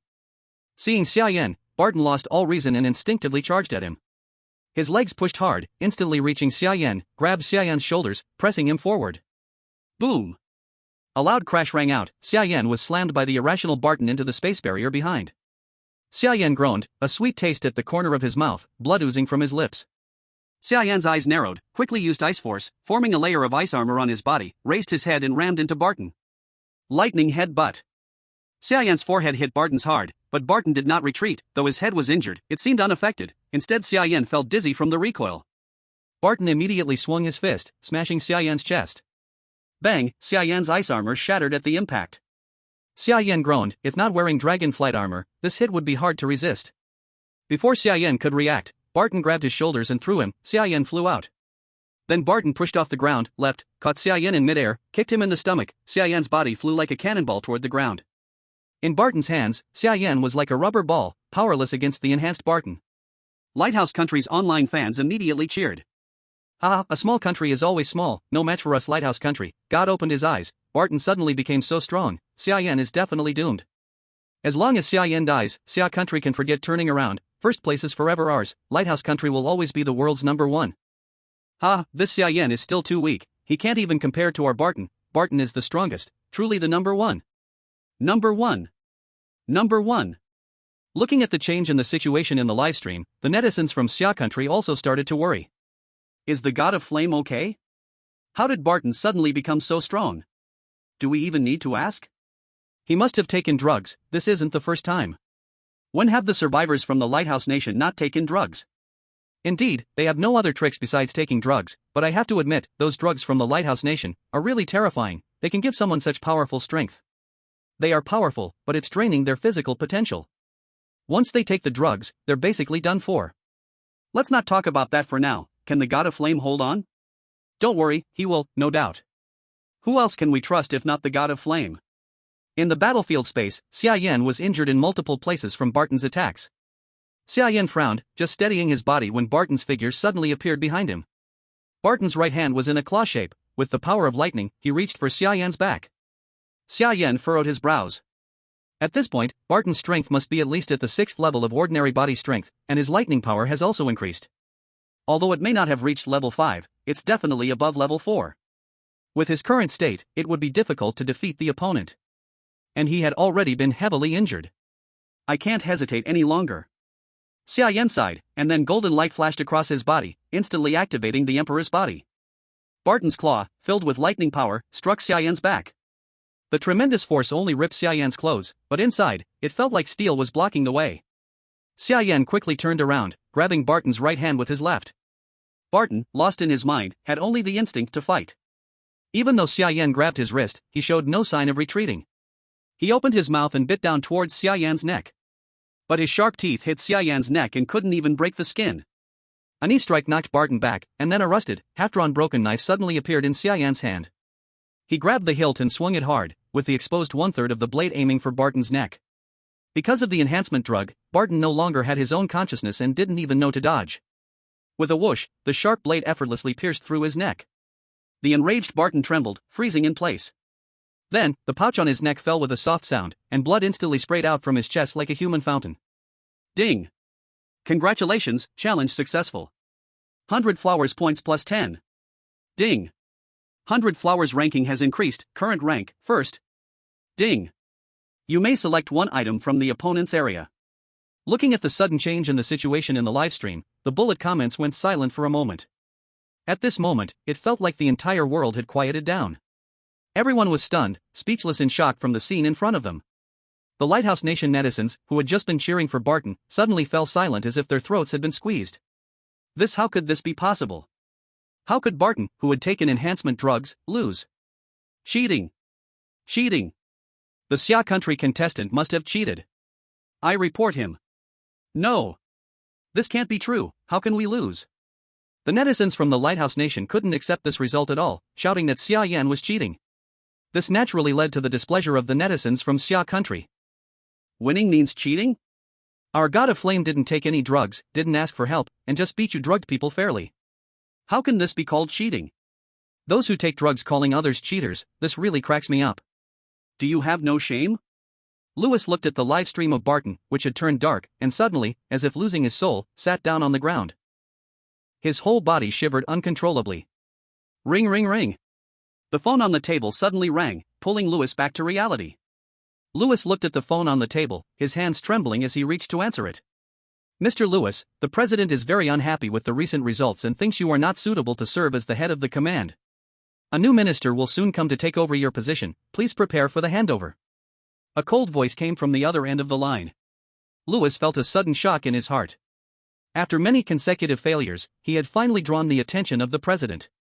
Being dismissed from his position was not just losing power. It meant he would be thrown off this big ship, and without the minister position, whether he could even keep his life was unknown, because he knew too many secrets. Secretary General I. Beep beep. Lewis wanted to explain a few more words, but a busy tone had already come from the other end. At this moment, only one word filled Lewis's heart. It's over. Chapter 123, 4th Phase Update Preview. Please choose the opponent's region supplies. 1 3rd tier Cloud Shadowstone, 2 4th tier Night Sand, 3 5th tier Sea Emperor Eel Heart, 4 Space Watch, 5 Soul Cutting Blade, assess. Several options appeared in front of Xia Yan. The soul cutting blade he had longed for finally appeared in the options. But he suddenly hesitated, his eyes falling on another option, the Space Watch. Just from the name, this thing was a space equipment like the space backpack. Xia Yan knew better than anyone how important space equipment was. With the space backpack, he knew how convenient it was in another world, able to carry a large amount of supplies without worrying about transportation. After hesitating for a moment, Xia Yan decisively chose the space watch. The soul-cutting blade was powerful, but not irreplaceable. With their creation of 7th tier Heavenly Heartwood and 5th tier Purple Gold Iron, weapons made from these materials were not as strong as SS-level weapons, but not far behind, enough to fight 5th and 6th tier monsters. And there would be chances in the future to get better materials and forge better weapons, so the soul-cutting blade was not irreplaceable. But if he missed the space equipment, it would really be gone, an irreplaceable artifact. With a flash of light, a round watch appeared in his hand. Space Watch contains 1000 cubic meters dimensional space, time inside the dimensional space is paused, items stored will not spoil. Xia Yan looked at the watch in his hand, his face brightened with joy. Although as big as the space backpack, this thing was compact and convenient, could show the time, and also be used as a compass, much more useful than the space backpack. Ding! 4th Phase Update Preview, the Battle of 100 Cities is about to start. The top 100 before the blooming of flowers will receive City Lord authority, survivors please prepare. Xia Yan had just finished fighting Barton, and everyone once again received the system notice. Battle of 100 Cities. Everyone was stunned by this update preview. This update preview revealed a lot of information. In the command room, Job frowned. The 4th Phase Update may open the next batch of survivors. How is the selection of this batch of survivors? Job asked Xiaoya in a deep voice. The selection is complete, and this batch of survivors is even better than before. With the accumulation of abundant resources, they all have at least 3rd tier physique, some even reached 4th tier. One called Xia Shui is extremely excellent, already reached the strength of mortal 4th tier, and scores in all training subjects are very good, especially combat ability. As a survivor, she can fight 10 by herself. Xiaoya said calmly to Job. Xia Shui? Job raised his brow, feeling this name sounded familiar. Yes, Xia Yan's younger sister. Xiaoya nodded, confirming Job's thought. As a family member of Xia Yan, Xia Shui gained a large amount of high-level resources, and with these resources and her own effort, her strength soared. In just 1 month, she transformed from a weak next-door girl into an independent survivor. Xiaoya spoke of Xia Shui with sincere admiration. From the time she was in charge of Xia Yan's livestream, she had investigated Xia Yan's background.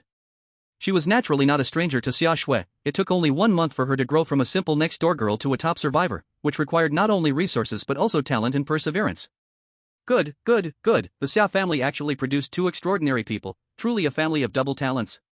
Xiaobu, upon learning about Xia Shui, nodded repeatedly in satisfaction, saying good again and again.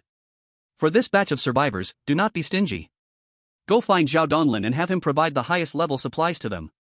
The Titan forest frog meat and Titan electric eel meat do not need to be saved, give them all to these survivors so they can maximize their strength. Xiaobu immediately arranged for this to be done. The command center quickly took action, sending supplies from the warehouse to the training camp. Not only the Summer Nation's command center did this, after other countries received news of the fourth stage, they also acted quickly, focusing on cultivating the next batch of survivors. Although they were now behind the Summer Nation, as long as they seized the opportunity, it was possible to catch up in the future.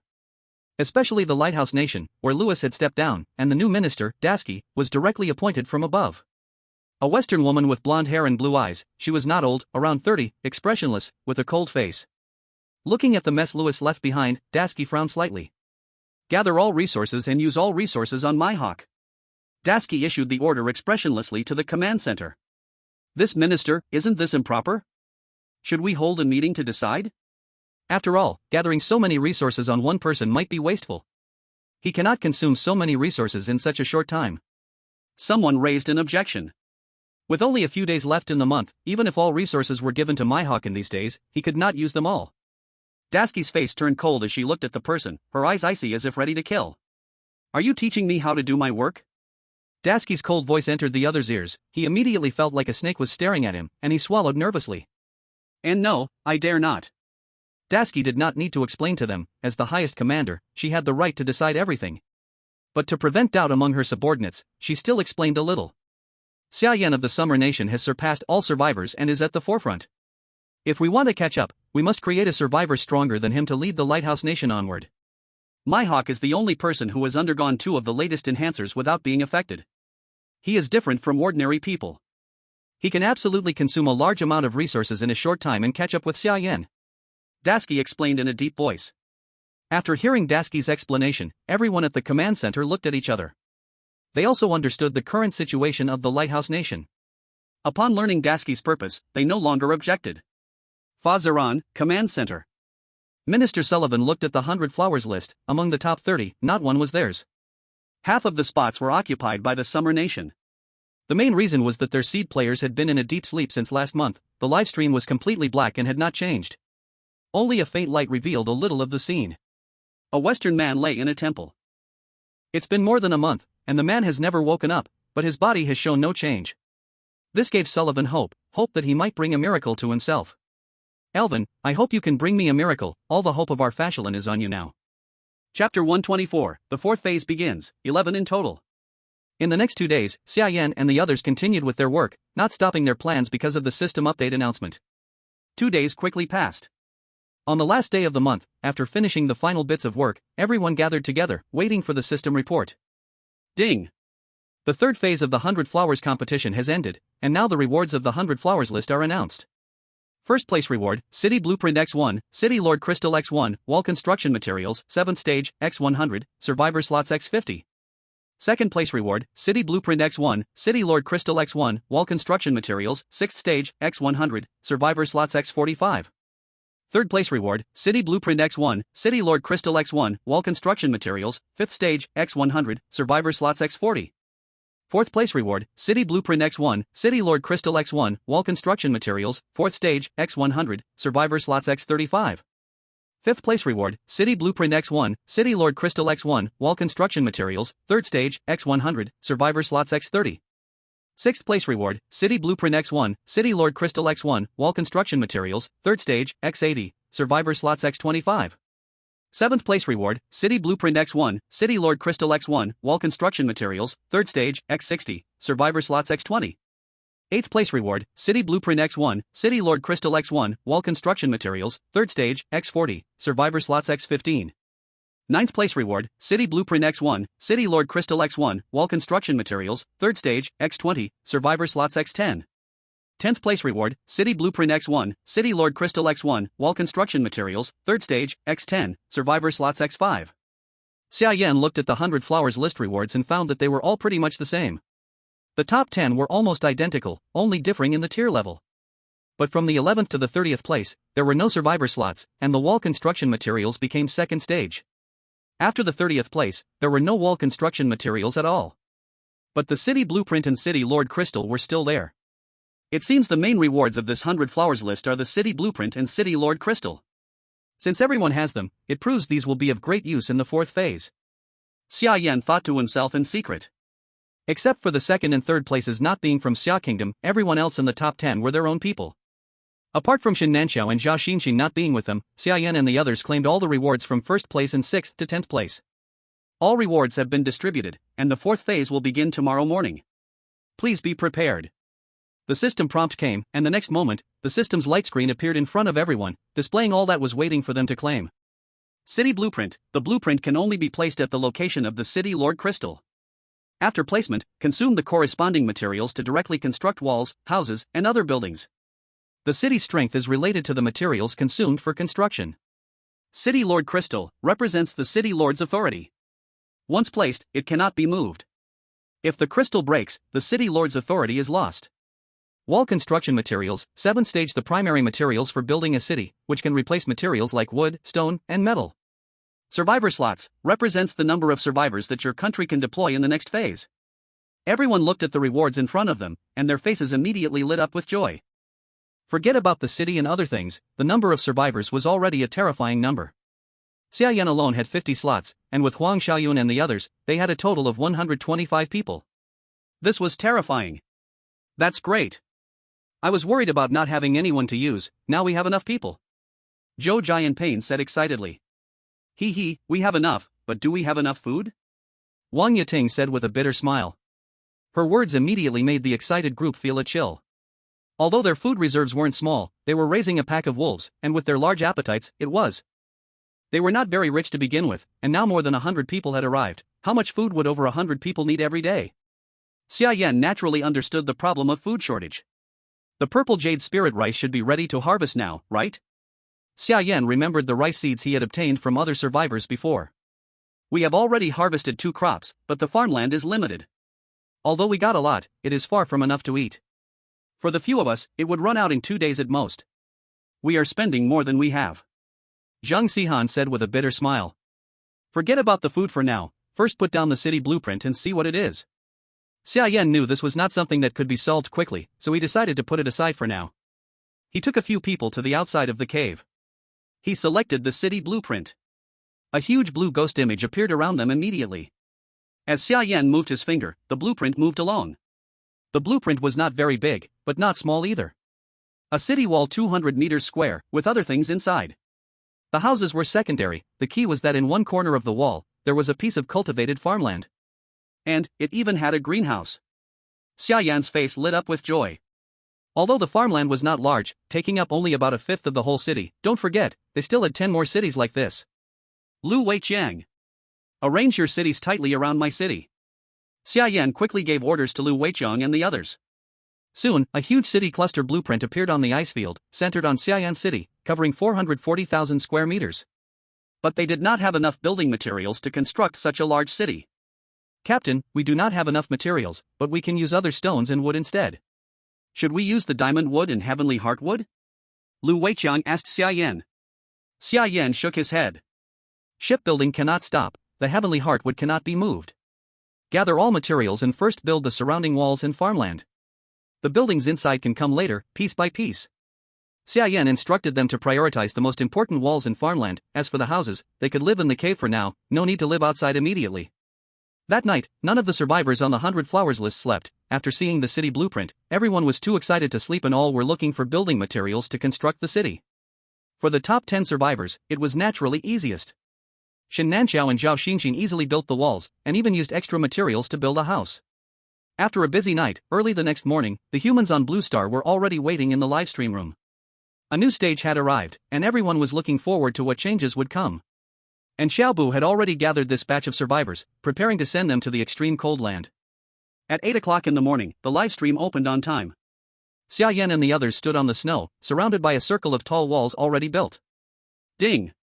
Stage 4, Battle of 100 Cities begins, stage boss appears. 7 days later, it will attack the city Lord Crystal. If the City Lord Crystal is destroyed, the nation to which it belongs will decline in fortune, and the area of the City Lord Crystal will suffer disasters. Countdown, 167:59:59. The system prompt appeared in front of them, and then red skull icons appeared in the survivor's view. And on those icons were blood red names: Stage Boss, 7th rank. Every survivor with a City Lord Crystal would face a stage boss. Most cities had only one stage boss around, but around Xia Yan and the others, there were densely 11 stage bosses. 11 7th rank bosses. Chapter 125 125 Survivors. Ha ha ha. Foreign netizens laughed out loud when they saw what happened to Xia Yan and the others. Serves them right, so greedy. 11 stage bosses, and all 7th rank. Now they are doomed. There are 11 level 7 bosses, they are absolutely done for, and once the City Lord's crystal is destroyed, the country's luck will also decrease. If all 11 City Lord crystals are destroyed, the national luck of the Xia Country will likely drop significantly, and all the efforts of these past days will be wasted in an instant. Haha, Xia Country will instantly return to its original position, maybe even worse than before. It's so satisfying. Who would have thought that the 100 Flowers ranking rewards would become a burden, making them so greedy? Haha, it's all karma. Foreign netizens excitedly posted about the current situation of Xia Country online, promoting the statements that Xia Yan and the others are about to reach their end. Seeing what Xia Yan and his team were going through, Job furrowed his brows. Are the survivors ready? Job asked Xiaoya. Ready, we can enter the other world at any time. Xiaoya nodded. Has there been any change to the rules for this batch of survivors? Job continued asking Xiaoya. No, it's still the same as before, only one survival tool and one item can be carried, and the item has restrictions. Xiaoya truthfully told Job. Job fell into deep thought as he looked at Xia Yan in the livestream, remaining silent for a while. Xia Yan and the others are building ships recently, and the power issue needs to be solved. It would be too difficult to power a large ship with just those ground mice. Has the Research Institute come up with a new power system using new materials? Can we bring it over? Job then asked Xiaoya. No, any technological items that affect survival difficulty can't be carried. Xiaoya said helplessly. Why can the enhancement agents from the Lighthouse Country be brought? Job frowned in confusion as he asked Xiaoya.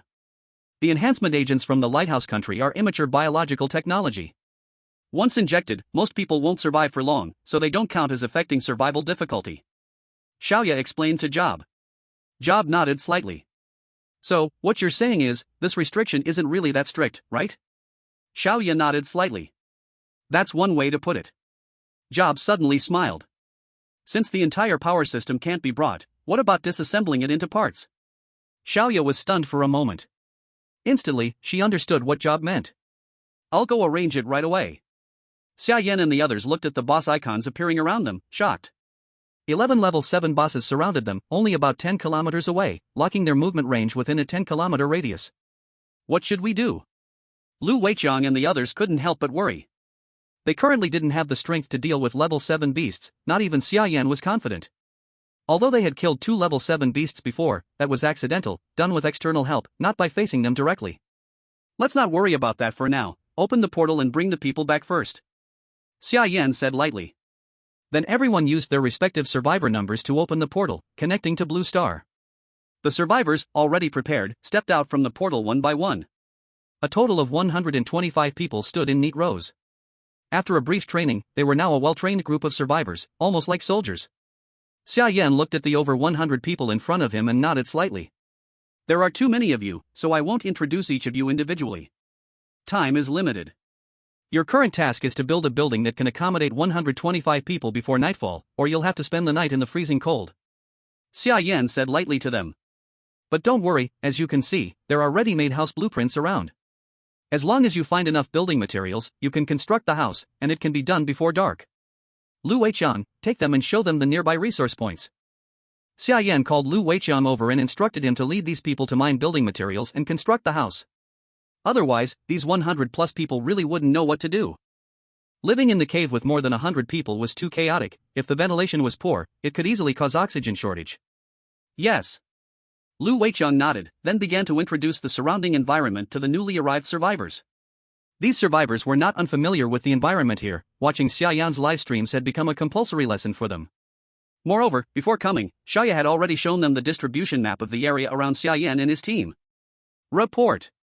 Just as Lu Weiqiang was about to take them to the mining site, someone suddenly stepped forward. Xia Yan looked at the person with curiosity. What is it?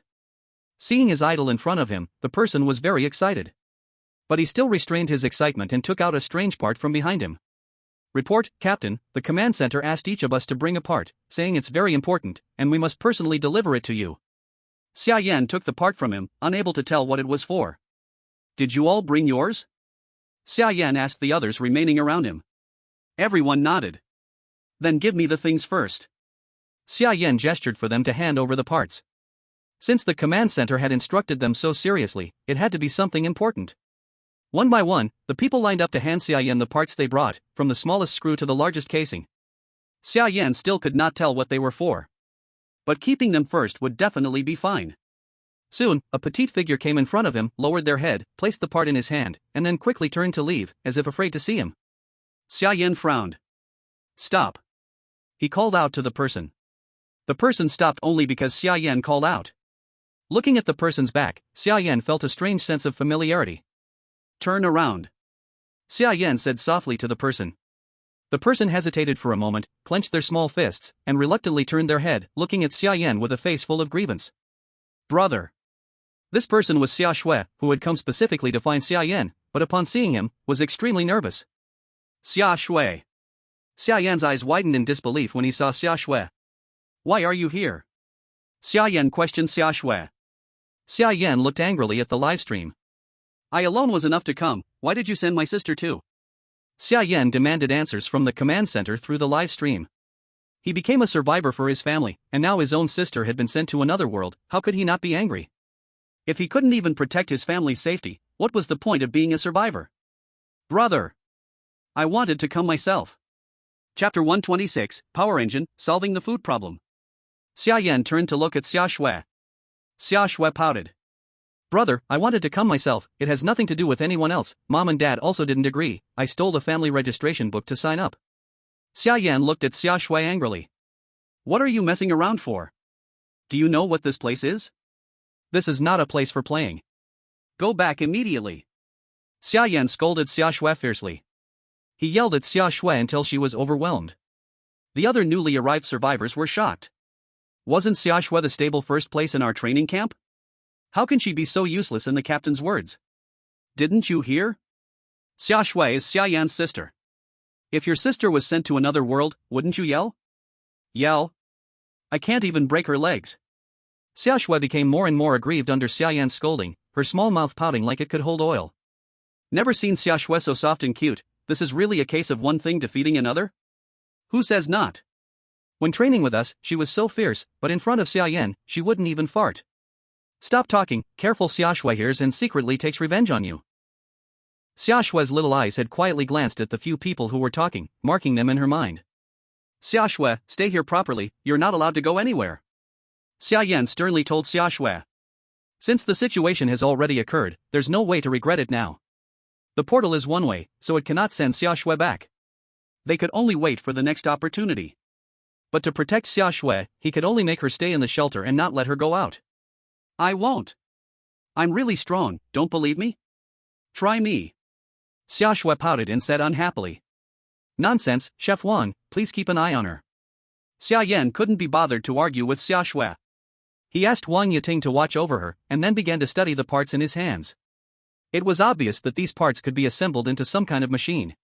Xia Shui looked at her older brother who had left her aside, pouting with dissatisfaction. Seeing Xia Yan worrying over the parts in his hand, Xia Shui snorted coldly. You're so mean to me, go ahead and do your research.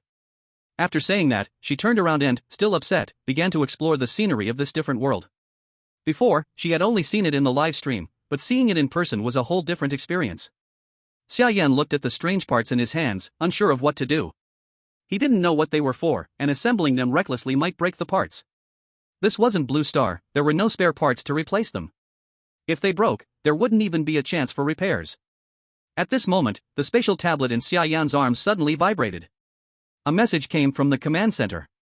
These parts are the newly researched next-generation power engine. The assembly blueprint has already been given to your sister, it's in her mind. Also, don't underestimate Xia Shui, her strength is not much weaker than yours. Xia Yan frowned as he read the text on the tablet. Xia Shui's strength isn't weaker than his? What a joke. He had gone through so much in this other world to get to where he was now, and he had an intelligence system to support him. How could Xiaxue possibly catch up with him on Blue Star? But the command center said the assembly blueprint was in Xiaxue's mind, and he didn't doubt it at all. Xiaxue had always been smart, with an exceptional memory. Knowledge that others took a long time to remember, she could grasp it after just a glance. If it weren't for her poor health when she was little, Xiaxue would definitely have been a genius. Xiaxue. Xia Yan helplessly called out to Xiaxue, who was wandering around. Xiaxue glanced at Xia Yan, turned her head away angrily, and ignored him. Clearly still upset with him. Xia Yan helplessly shook his head. He got up and walked over, taking the ice heart pendant off his neck. He patted Xiaxue on the shoulder. What is it? Xiaxue glared at Xia Yan and asked in a huff. Don't be angry, here's a gift to cheer you up. Xia Yan could only helplessly coax Xiaxue. Xiaxue arrogantly snorted at Xia Yan but still took the ice heart pendant from him. The snowflake-shaped crystal necklace was something that any girl would like to have. Xia Yan wasn't too reluctant to part with it. Now that he had the 4th level ice power, he didn't need the ice heart pendant as much. It was a good idea to give it to Xiaxue for self-defense. For the sake of the gift, I'll help you. Xiaxue also understood Xia Yan's intention, so she decided to step down gracefully. She then walked over to the pile of parts and began assembling them. She had practiced this many times in the training camp, so she was very familiar with assembling these parts. Soon, a huge engine appeared on the ground. This. Xia Yan stared in amazement at the engine on the ground. This is the latest model of the power engine. It was developed using the warm light stone you uploaded before as the core. Not only can it store energy, but it can also use other energy sources to drive it, like your fire storage crystal. With the energy storage function of the warm light stone, even if the fire storage crystal's energy runs out, the engine can still keep running for a while. Once the fire storage crystal is recharged and placed inside, it can continue to work. Xiaxue explained to Xia Yan. Hiss. Xia Yan gasped in surprise, instantly understanding the meaning behind the delivery of this power engine to the command room. He was currently building a ship, and the biggest challenge was the power system. This was like a timely help in the snow. This came just at the right time. It solves a huge problem. Xia Yan nodded in satisfaction. This problem is solved, but you still have another one. Xiaxue leaned her head in front of Xia Yan, playfully winking as she spoke. Xia Yan looked at her in confusion. Our food. I think it might only last us tonight. Xiaxue knew that their food reserves were not abundant. Although they had expanded their farmland and planted 4th-tier purple jade spirit rice, it would still take 3 more days to harvest. In these 3 days, solving the food issue would be the biggest challenge. Xia Yan also understood that this matter was more pressing. Moreover, as time passed, the stronger the people's physiques became, the larger their appetites grew. Low-tier food could no longer meet their needs. Just like now, Lu Wei and the others, low-tier food was barely enough to fill their stomachs. Only high-tier food could replenish their daily consumption. Seeing Xia Yan lost in thought, Xiaxue quietly leaned into his ear. Brother, I have an idea to solve this problem. Upon hearing Xiaxue's words, Xia Yan froze, looking at her with curiosity. Isn't there high-tier food around here? Xiaxue smiled mysteriously and glanced around. Xia Yan followed Xiaxue's gaze, looking around in confusion. Suddenly, he understood Xiaxue's meaning. You mean, the 7th-tier bosses? Xiaxue nodded. Yes, anyway, we only have 7 days. After 7 days, they will attack us. No matter what, we have to deal with them within 7 days, so this would also solve our food problem. From your livestream, I noticed that 7th-tier magical beasts are generally huge. Just one would be enough to feed over 100 people for a day. With these 11 7th-tier bosses, they could last us at least 10 days, right?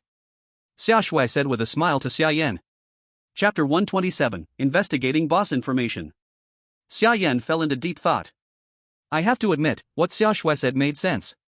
Within 7 days, they must deal with the surrounding 7th-tier bosses. But the problem is, how to deal with them. Stop thinking. Just go and see, and you'll know. Xiaxue tapped Xia Yan's shoulder, smiling as she said. You're right.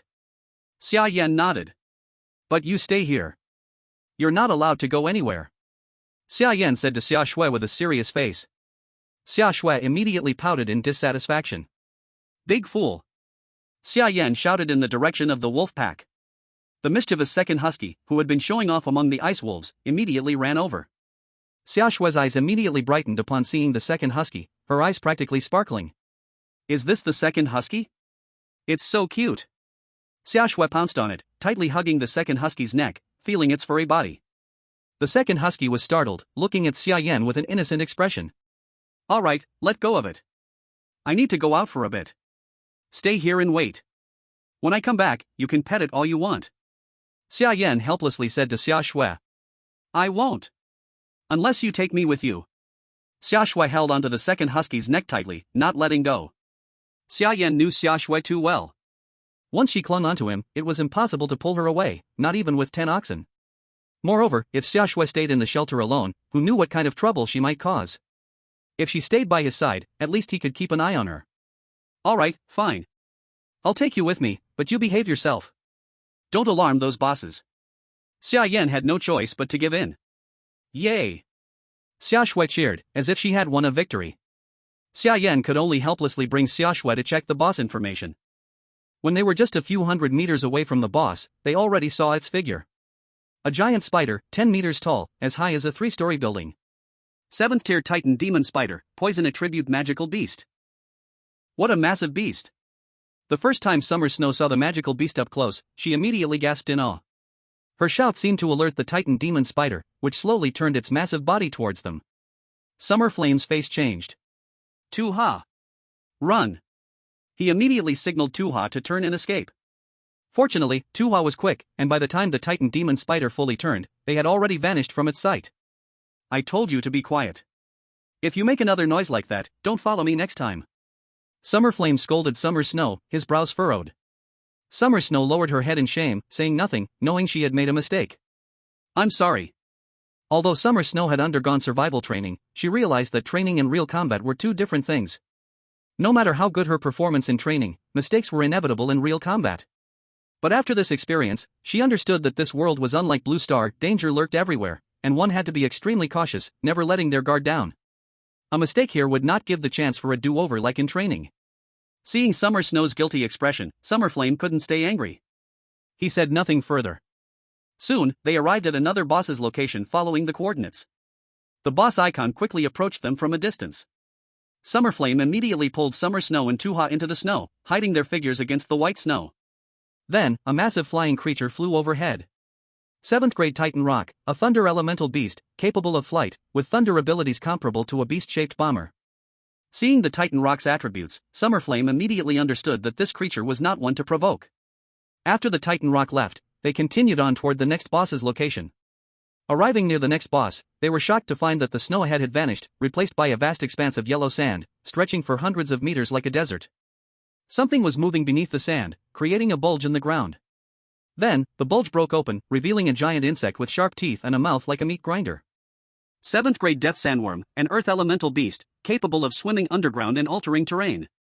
The sand is its favorite environment. Do not easily enter its territory, or you'll become its prey. This was another formidable opponent. Summer Flame didn't give up and continued heading toward the next boss. After an entire day of exploration, they had discovered all 11 surrounding bosses. 7th grade Azure Dragon Beast, a water elemental beast, a sub-dragon species, aquatic, the ruler of underwater territories. 7th grade Polar Wild Bull, a purely physical powerhouse, with strength comparable to an 8th grade beast. 7th grade Titan Serpent Demon, a poison elemental beast, half-human half-serpent, agile, armed with weapons, beware her weapon. 7th grade Male Fire Dragon, a fire elemental beast, a dragon species with flight abilities, often seen with the female fire dragon, very difficult to handle. 7th grade Female Fire Dragon, a fire elemental beast, a dragon species with flight abilities, often seen with the male fire dragon, very difficult to handle. 7th grade Xian Ice Armored Turtle, an ice elemental beast, a sub-dragon species with extremely strong defense, lives near water, amphibious. 7th grade Titan Wind Ape, a wind elemental beast, strong, agile, able to control wind abilities, a tricky opponent. 7th grade Devil Fish, a water elemental beast, a deadly underwater creature. Summer Flame wrote down the information on the 11 bosses on the wall. All the survivors gathered here. Now, we face two huge problems. One is food. After today, our food will run short. The second is the threat of these 7th grade bosses. We have only 7 days to deal with them.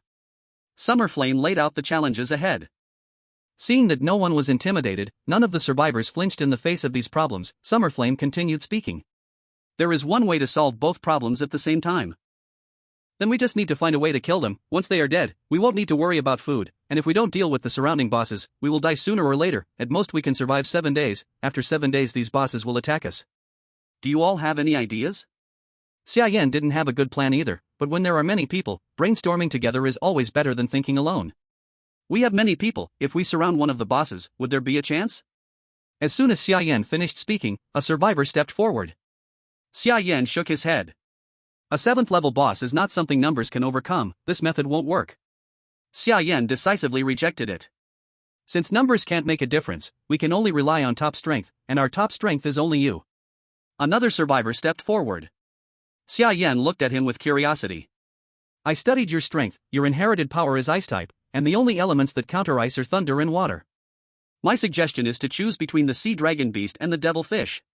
Their info shows they are underwater creatures, which means they cannot survive long on land. If we lure them onto land, their strength will surely be greatly reduced. The man spoke slowly. Xia Yan's eyes immediately lit up. What's your name? My name is Li Dongyang. Chapter 128, Solo Killing a 7th Level Boss. Li Dongyang made a lot of sense. Luring underwater monsters onto land will greatly weaken their strength, just like killing a titan electric eel. Killing water creatures away from water is much easier. But the hard part is how to lure the monsters onto land. Captain, I think we have a way. Zhou Jianping suddenly stepped forward. Do you remember the radiant heart you brought back before? Zhou Jianping asked Xia Yan. Xia Yan was stunned, then suddenly remembered the 5th level spirit medicine found in the underground cave. The description said it had a strong attraction for monsters. Is the radiant heart still there? Xia Yan asked Zhou Jianping. He had forgotten some things. He had handled too many items. If Zhou Jianping didn't mention it, he wouldn't remember. Yes, last time we used it to hunt mammoth herds, then we kept it. Zhou Jianping nodded. Good, if the radiant heart works on 7th level monsters, tomorrow we will start hunting the bosses. It's late now, everyone eat and rest. Xia Yan clapped his hands. Wang Yiting brought a group carrying a big pot, filled with steaming stew. Since they knew over 100 people were coming, they had made several large iron pots overnight for cooking. The conditions are limited, not enough tableware, everyone handle it yourselves. Wang Yiting said lightly to the people in line. Looking at the steaming 7th level forest frog meat, everyone swallowed instinctively. 7th level food, forget about tableware, even if it was thrown on the ground, they would pick it up and eat it. This was all capital for getting stronger. Xia Yan found Zhou Jianping to discuss the plan, how to lure the monster up and trap it so it can't escape. The next day, Xia Yan, Zhou Jianping, Lu Weiqiang, and Xia Shui went to the boss location. Of course, Xia Shui shamelessly insisted on coming along. Among the 2 water element bosses, Xia Yan chose the devil fish. Relatively speaking, the single element devil fish might be a little easier to handle. The boss icon was not far ahead of them. Xia Yan stretched out his hand to stop the others. Ahead was the glacier. If they stepped on the ice, the devil fish underneath might detect them. Are you ready? Xia Yan asked Zhou Jianping. Zhou Jianping nodded. Then he removed the leash from Era, replaced it with a single rope, and tied a radiant heart at the end. Era. Be careful, you've worked hard. Xia Yan gently touched the husky's head and spoke to it solemnly. Woof. The husky barked once, then ran toward the glacier. It ran wildly on the flat ice, with a glorious heart dangling behind it. The collisions with the ice released a special scent that monsters could not resist. Under the thick ice layer, a devilfish sensing the glorious heart immediately opened its eyes, its blood-red eyes looking upward. Through the ice, it saw the husky's shadow running wildly above, then swung its tail to swim toward the ice surface. Seeing the boss icon moving below, Xia Yan and the others immediately prepared themselves. Xia Shui. Step back. Xia Yan immediately told Xia Shui to move away from the shore. Xia Shui pouted, reluctantly stepping aside. By then, the boss icon had already reached under the husky's feet. Husky. Xia Yan shouted to the husky. The husky immediately sped up, darting forward in an instant. Then the ice broke, and a huge creature broke through from below. A giant fish leaped from the water. The fish looked like a lanternfish, its mouth full of sharp teeth, no scales on its body, just rough skin like stone, with a glowing meatball hanging on its head. It was extremely ugly. The devilfish missed its strike, quickly chasing the husky on the water. Although the husky was only a 5th-rank monster, its speed was almost as fast as the devilfish. The husky rushed to the shore, the devilfish right behind it, chasing it onto the riverbank, head plunging into the snow. Pull! Seeing this, Xia Yan shouted. Lu Weiqiang and Zhou Jianping suddenly pulled the ropes in their hands, a big net rose from the snow, the devilfish crashed into the net, its great force sending the 2 forward, but the net also wrapped around the devilfish. Xia Yan stepped forward, releasing the power of ice, and the net covering the devilfish was instantly coated with frost, frozen into a block. The wet ropes hardened, binding the devilfish to the ground. Got it! Zhou Jianping's face lit up with joy. His trap worked, filling him with excitement. Crack! Crack! Crack! But before he could even enjoy it for a few seconds, the devilfish struggled, the ropes began to snap. Moments later, the devilfish broke free from the net. It flapped twice, turned to face Xia Yan and the others, anger burning in its eyes, the glowing meatball on its head lit up, and a water column shot instantly toward them. Xia Yan's gaze hardened, he stretched out his hand, cold air spraying from his palm. The water met the cold air and instantly turned into ice pillars, which Xia Yan controlled to float in front of him. With a flick of his wrist, the ice pillars turned their points forward, slowly forming sharp ice spears. Xia Yan waved his hand, sending several ice spears at the devilfish. The devilfish moved slowly on the shore, unable to dodge effectively, hit by the ice spears, but the spears were not sharp enough to pierce its thick skin and bounced off onto the ground. Step back! Xia Yan called to the two, but instead of retreating, he charged at the devilfish. Now the devilfish was on shore, even if their trap failed, their goal was already achieved. The devilfish's movement was limited, its attributes suppressed by him. What was there to fear now? Xia Yan rushed at the devilfish, the meatball on its head glowing again, firing a water arrow at him. Xia Yan waved his hand, and the water arrow instantly froze into an ice arrow on the ground. As he reached in front of it, the devilfish tried to use water power to attack Xia Yan. Xia Yan directly stretched out his hand, cold air surged out, instantly covering the glowing meatball on the devilfish's head, freezing it. The devilfish, just having used water power, was trapped on the spot, the meatball coated in ice, dim and lifeless. Gee! The devilfish cried out in pain. Opening its terrifying big mouth, it lunged at Xia Yan. Xia Yan stepped back to dodge, then unleashed the power of ice again, freezing the devil ray's fins to the ground. The devil ray was instantly immobilized, unable to move. Xia Yan flipped his body, moving to the side of the devil ray, took the ice soul bow from his back, knocked an arrow, and gathered icy power in his hand. An ice arrow filled with immense cold power quickly formed. Whoosh! Releasing his hand, the ice arrow flew toward the devil ray. The flesh ball on the devil ray's head was frozen, its fins stuck to the ground, it could not fight back and was even limited in movement. The ice arrow struck the devil ray without doubt, the terrifying icy power instantly erupted. Boom! With a loud crash, the devil ray was enveloped by cold, a layer of frost creeping across its body, then it froze piece by piece, finally encased entirely in ice. The devil ray's eyes quickly turned dim and lifeless. Is it dead? From afar, Xiaoshui watched her older brother fight the devil ray, muttering in shock. She could only describe her brother's power in 2 words. So strong. Chapter 129, Extermination of the Azure Dragon Beast. Bullet comments. 7th tier boss was soloed by Yenshin? Holy crap! This is insane, who besides Yenshin can solo a 7th tier monster? What happened to the people saying Yenshin was doomed? Show yourselves. Lighthouse Nation netizens. Why are you happy? He just used the advantage of attribute weakness, and underwater monsters lose power out of water, not even showing 1/10 of their strength. Try switching him to another boss. It's just killing one boss, why celebrate? Don't forget they still have 10 7th tier bosses, not all are this easy. Anyway, you're doomed, being happy now is too early, you'll cry later. Xia Nation netizens. You're just jealous. Without the broad explorers, how can we deal with those bosses? Why care? We just need to believe in Yenshin. The audience watching Xia Yan solo the devil ray gasped. Though a bit of a trick was involved, this time Xia Yan truly killed it head-on, unlike the previous 2 clever tricks. Come, lend a hand, let's carry it back. Today's food is ready. Xia Yan called Lu Weiqian and the others to help carry the devil ray's corpse. The 4 carried the devil ray back, and after cutting it up, Wang Yiting separated the devil ray's magic crystals in special parts, presenting them to Xia Yan. 7th tier magic crystal, devil ray contains water elemental energy. Devil ray's lantern, constitution plus 70, grants permanent ability after consumption, water arrow. I cannot process the magic crystal, but if this devil ray's lantern is combined with ice attribute ingredients, its power may convert to ice, since water and ice share the same origin. Wang Yiting told Xia Yan.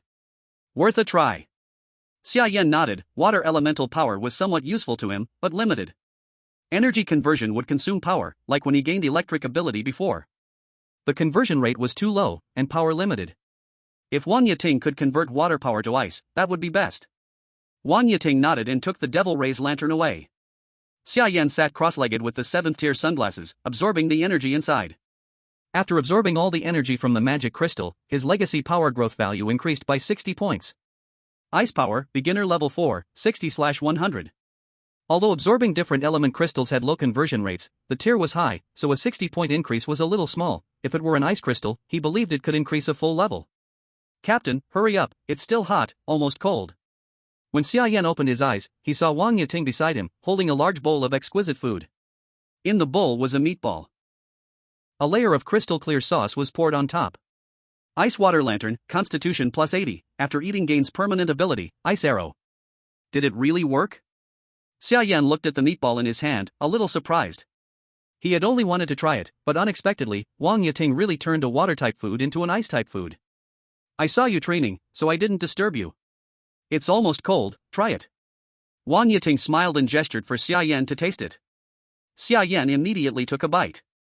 It was smooth and tender, as cool as shaved ice, with a texture like meat jelly. In short, 2 words, delicious. After eating, Xia Yan's constitution also increased by 80 growth points, but he was still a little short of advancing. Besides gaining an ice arrow ability, his strength had not grown significantly. With his current power, dealing with a 7th rank magic beast was still difficult. But luckily, there was still a water attribute boss, which he could handle using the same method as with the stingray. Before it got dark, he looked around and realized Xia Shui was not there. Xia Yan quickly called Erha and left the shelter. He headed toward the location of the Azure Dragon Beast. To shake off Xia Shui, he didn't even call Lu Weiqiang and the others. He went alone to hunt the 7th rank boss. Although he did not yet have 7th rank power, against a water attribute monster, with the attribute advantage, as long as he could lure it out from underwater, there would be no problem. The Azure Dragon Beast was under an ice lake. The ice lake was large, much bigger than the previous glacier, which is why Xia Yan was sure it was an ice lake. The bigger the ice lake, the lower the margin for error. As before, if he let Erha track the underwater monster, the lake was too big, and Erha might not escape in time. To be safe, this time he didn't send Erha up. He took the glorious heart from the space watch. Last time it had been knocked around, and the glorious heart's skin was already a bit rotten. As soon as he took it out, a scent spread out. After this, the glorious heart would probably be completely ruined. But this small aroma was not enough to lure the Azure Dragon Beast from the center of the lake. Xia Yan took out a knife and cut the glorious heart in half. As the fruit was cut, rich juice flowed out, and an even stronger fragrance spread around. Splash! The lake center churned, the ice broke instantly, and a huge, whale-like rounded back broke through the ice, revealing the water surface. Go! Xia Yan placed the glorious heart on the shore and pulled Erha to run back, hiding on a slope. He peeked out, quietly watching the shore. The Azure Dragon Beast rushed to the shore, raising its head, not a fish head, but a crocodile-like head.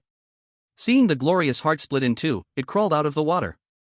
This creature even had limbs, it was amphibious. The Azure Dragon Beast swallowed the glorious heart in one bite. Instantly, pleasure filled its brain, and it closed its eyes comfortably, lying on the shore. Seeing this, Xia Yan had no time to be surprised. He took out the ice soul bow, drew an arrow, and ice power gathered on the arrow. He released, and the ice arrow shot instantly at the Azure Dragon Beast on the shore. The beast, enjoying itself, was suddenly awakened. It opened its mouth, spraying a water column, hitting the ice arrow. The water instantly froze along the column and spread into its mouth. Roar! The Azure Dragon Beast immediately stopped spraying water, then let out an angry roar. The roar shattered the ice pillars in front of it. Xia Yan almost forgot this creature was not only water attribute, it was a sub-dragon type. The Azure Dragon Beast also noticed Xia Yan attacking it. It roared and quickly crawled toward him. On land, the Azure Dragon Beast's crawling speed was very fast. Xia Yan had no time to shoot a second arrow. Stretching out his hand, the ice arrows froze instantly, and with a wave, they poured toward the Tsunlong Beast. All the ice arrows fell on the Tsunlong Beast, but none pierced its skin. After all, Xia Yan's ice power was only level 4, without the ice soul bow, he could not break a 7th tier boss's defense. The Tsunlong Beast endured the ice arrows, opened its huge mouth, and bit down toward Xia Yan's head. Its gaping mouth could swallow Xia Yan whole. Xia Yan stared at the approaching mouth, his eyes narrowed, stepping forward instead of back, turning into a flash of lightning toward the gaping mouth. Chapter 130, Want to learn? I'll teach you. A lightning headbutt struck the Tsunlong Beast's chin before it could close its mouth. The Tsunlong Beast's mouth was lifted by the impact, but it suffered no real damage. Without the Ice Soul Bow, dealing with a 7th tier monster was indeed difficult. But besides the Ice Soul Bow, he still had other cards to play. With a twist of his wrist, the Sword of Slaughter appeared in his hand, and a flash of golden light enveloped him, activating the Emperor's body. Although only a third of the blade could deal little real harm to such a large monster, even using it as a club was extremely powerful. Xia Yan stood under the Tsunlong Beast, gripping the hilt with both hands, swinging the Sword of Slaughter like a baseball bat upward. Bang! Crack! The Tsanglong beast's jaw was instantly deformed, its massive body lifted, revealing its pale belly. Xia Yan seized the moment and stabbed at its belly. A blood hole appeared immediately in the Tsanglong beast's belly. Roar! The Tsanglong beast, severely wounded, let out a terrifying roar. The roar carried a dragon's aura, pressing towards Xia Yan. But Xia Yan, in Emperor's body, was unaffected, all attacks were null. As the Tsanglong beast fell, Xia Yan swung the sword of slaughter down onto its head again. Bang! The Tsanglong beast's head caved in, its eyes turned white, its body flopped. Xia Yan raised the sword of slaughter and slammed down once more. After 2 heavy blows to its head, the Tsanglong beast's brain nearly shook into mush, it stopped struggling and went completely still. Emperor's body ended, and Xia Yan exhaled deeply.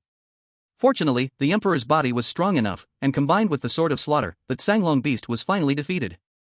He transported the Tsanglong beast back to the shelter, disassembled it, leaving magic crystals and special parts. The special parts were handed to Wang Mozhe, while the magic crystals were absorbed under the night sky. In the blink of an eye, the night passed. The magic crystals were fully absorbed, and the inheritance power successfully upgraded. Inheritance, Ice Power, Beginner Level 5, 0 out of 100. Xia Yan instantly felt his control over Ice Power rise a level. And, with a thought, a set of ice armor appeared on his body. Then Ice Power gathered behind him, forming a pair of snow wings. Moves that previously required the Ice Heart Pendant could now be used freely, without any drawback. Captain, the special meal is ready. At that moment, Wang Mozhe brought over the prepared special meal. Thanks to Wang Mozhe's cooking, the special meal transformed into ice attribute power. Crystal Dragon Heart, Constitution plus 70, permanent ability after eating, Ice Dragon Breath. The name immediately reminded him of the scene when the Frost Dragon spewed its breath, freezing monsters into ice statues. Xia Yan didn't hesitate, eating the Crystal Dragon Heart immediately. His constitution increased, a surge of strength filled his body, advancing to level 6. Constitution, Mortal Level 6, 0 out of 100. With level 6 Constitution, level 5 Inheritance, Emperor's Body, and Ice Soul Bow, he felt much more confident against a 7th-tier boss. It was the 3rd day of the month, with 4 days left before the boss attacked the City Lord's Crystal. And they still had 9 bosses left to deal with. Although yesterday they had defeated 2 bosses in 1 day. But no one thought they could defeat all the remaining bosses in the 4 days left. Everyone believed that the 2 bosses Xia Yan fought yesterday were defeated because of elemental advantage. Now there were no water element bosses left. Without any elemental advantage, Xia Yan was definitely not a match for a 7th-tier boss. Captain, which boss should we fight next? Lu Weiqian found Xia Yan and asked with a heavy expression. He also realized that time was short now, 9 bosses, no elemental advantage, it would probably be very hard to finish them quickly. Xia Yan naturally already had a plan. Do whatever you need to do, you can't help in the next battle anyway. Xia Yan did not plan to take them, intending to go alone. The remaining bosses were not easy, traps and tricks would not work against them, with their strength they would be useless. Better to stay in the shelter, build the city, and make the ships. Just as Xia Yan was preparing to face the bosses alone, a figure suddenly jumped out from the side. Hee, trying to leave me behind again? Don't even think about it, take me with you. Xia Shui appeared from somewhere and blocked Xia Yan's way. Xia Yan felt a sudden headache. Don't make trouble, stay home. Xia Yan did not want to take Xia Shui, after all they were facing 7th-tier bosses, not underwater creatures, on land she had almost no combat strength. If the boss targeted Xia Shui, he might not have time to save her. You always think I'm a child, but I'm strong, can you stop treating me like a kid? Xia Shui said with dissatisfaction. Then go help build the city, or make ships, just don't follow me, it's too dangerous. Xia Yan said without concern. You. Seeing her brother did not believe her at all, Xia Shui was instantly angry, clenching her teeth and glaring at Xia Yan. Xia Shui's eyes suddenly lit up, without saying a word, she kicked Xia Yan in the face. Since he did not believe her, she would prove her strength. Xia Yan was shocked by Xia Shui's sudden attack. He quickly stepped back to dodge the incoming kick. Just after dodging this strike, Xia Shui launched a continuous series of kicks, her attack relentless, giving him no chance to breathe. Enough! Xia Yan did not want to waste time with Xia Shui, grabbing her ankle to hold her. When his hand caught her foot, he realized how strong Xia Shui was. This kick actually made his palm go numb. His body was already 6th tier, yet Xia Shui's strength could harm him. Before he could be fully surprised, Xia Shui used his force to spring into the air, wrapping her other leg around his neck. Xia Yan was brought down by the spinning force, falling on his back. Then Xia Shui locked his arm and clamped her legs tightly around his neck. A perfect cross hold, trapping him firmly. Do you submit? Xia Shui arrogantly asked Xia Yan. Xia Yan looked shocked. He could break free with brute strength, but that would hurt Xia Shui. I submit. Xia Yan immediately nodded in defeat. Only then did Xia Shui release him. I told you, I'm strong. Xia Shui showed her bicep to Xia Yan, though her clothes hid most of it. Xia Yan stared at her in surprise. Where did you learn these moves? Xia Shui's performance had completely exceeded his understanding. It had only been 2 months, plus the survivor training. He had been away from Xia Shui for only 3 months. In just 3 months, Xia Shui seemed like a different person. Before she was weak and sickly, now her fighting skills were so strong. Humph. Seeing Xia Yan surprised, Xia Shui arrogantly lifted her chin. Want to learn? I can teach you. Chapter 131, Slaying the Titan Rock. Unable to resist Xia Shui's persistence, Xia Yan had no choice but to agree to take Xia Shui along. On the way, he learned about Xia Shui's situation from her own words. In just 1 short month, she had not only learned many fighting techniques, various styles of kung fu, but her strength had even reached the 4th stage of the mortal body. According to Xia Shui, she was even not far from the 5th stage. Xia Yan was somewhat shocked. Was Xia Shui cheating somehow? Could his own little sister really have such high talent? Suddenly, Xia Yan's expression changed, and a bold idea rose in his heart. These days he had not used the intelligence system, and the intelligence counts had accumulated to 5. He still had not used any of them. Xia Yan then opened the intelligence system and entered the 2 words inheritance. As the green light spread, very soon an intelligence message appeared before his eyes. SSS level world intelligence, inheritance shrine, distance, 128 kilometers. Looking at this information, Xia Yan's gaze tightened. He really found it. But over 100 kilometers, the distance was a bit too far. With the round trip and exploration along the way, it would take at least a day. Right now, time was tight, there was no time to waste. They could only set it aside for now, and deal with the surrounding bosses first. Viewers in the live stream saw Xia Yan walk outside and knew they planned to continue hunting bosses. Guess which boss Yenshin will fight this time? I guess the mysterious ice-armored turtle. Poison attribute is too tricky. Yenshin definitely won't provoke it so quickly. The Titan Wind Ape is wind attribute, strong and agile, even less likely to provoke. The 2 fire dragons are even less likely. 2 against 1, and they counter ice attribute. The Polar Frenzy Bull is as strong as an 8th-stage monster, also impossible to provoke. Only the mysterious ice-armored turtle is easier to bully. Isn't there the Thunder Titan Rock too? Thunder is countered by ice. By attribute advantage, Yenshin should choose the Titan Rock, right? You think too much. Even though ice counters thunder, the rock can fly. Can Yenshin fly? The chat was full of arguments. Most thought Xia Yan would choose the mysterious ice-armored turtle, even without attribute advantage, since the turtle would not counter him either. But as Xia Yan gradually approached the target, and viewers saw where he was heading, everyone was stunned. A huge rock flew from the front, lightning flashing wherever it passed. Xia Yan really chose the Titan Rock. No way, man, is Yenshin crazy? Really just thinking about attribute advantage and ignoring everything else? The Titan Rock flies, he can't even touch it. Yenshin must have a reason for choosing it. Trust him. Stupid fans, this is about the fate of the Xia Kingdom. How can it be so careless? If he fails, his death is small, but 11 City Lord crystals broken, all the Xia Kingdom's efforts wasted, back to square one overnight. I don't care if he dies, don't drag me down. You are the stupid one. Yenshin faces terrifying monsters in another world without fear, and you are scared holding your phone at home? Who are you to talk? Idiot. Exactly, where is the stupid? Our national fate is all because of Yenshin. Even if he fails, I support him unconditionally. At worst, we die together, what's to fear? The crowd immediately attacked the crazy commenter verbally, but that person never appeared again. Checking their account, it showed it had been permanently banned. Everyone felt greatly relieved. Serves them right. People who insult the chef after being fed deserve to die, too selfish. Yenshin contributed so much, yet they cursed him to death, heartless. So satisfying. This person should have been banned long ago, leaving them only disgusts people. Xia Yan arrived near the Titan Rock and got off the sled. Don't come near, wait outside. Understand the situation and act swiftly, no matter what, don't worry about me, Summer Yen said seriously to Summer Shui. Summer Shui pouted, feeling a bit upset that Summer Yen wouldn't let her get close. Does he still see me as a child? But she knew, no matter what she said at that moment, her older brother wouldn't agree. She could only obediently hide to the side with the husky in her arms. Summer Yen was a little surprised to see Summer Shui so obedient. He thought she would start nagging again.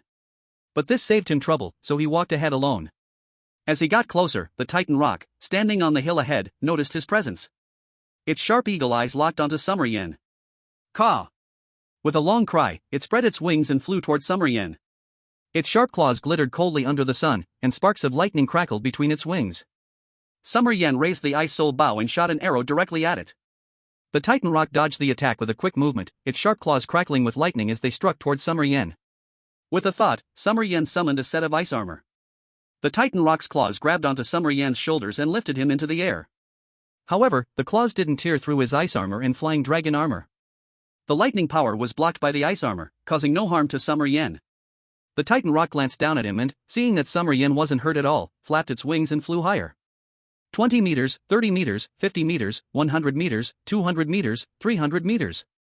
Until more than 500 meters up, Summer Shue, looking up from below, could barely see Summer Yan's figure. She could only see a shadow beneath the Titan Rock's claws. At this moment, the Titan Rock let go of Summer Yan. It dropped him from the height of 500 meters, letting him fall freely toward the ground. Upon seeing this, Summer Shue's eyes immediately sharpened, and she nervously stood up.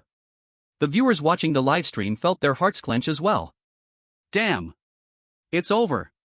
Yan God gave the Ice Heart Pendant to Summer Shue. He doesn't have the ability to fly. It's over. Why is Summer Shue still standing there stunned? Why isn't she using the Ice Heart Pendant to save her brother? It's too late.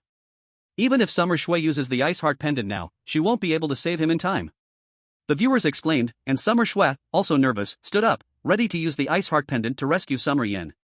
But before she could act, a pair of snow wings suddenly appeared behind Summer Yan, and under their influence, his falling body stopped instantly, hovering in the air. Damn!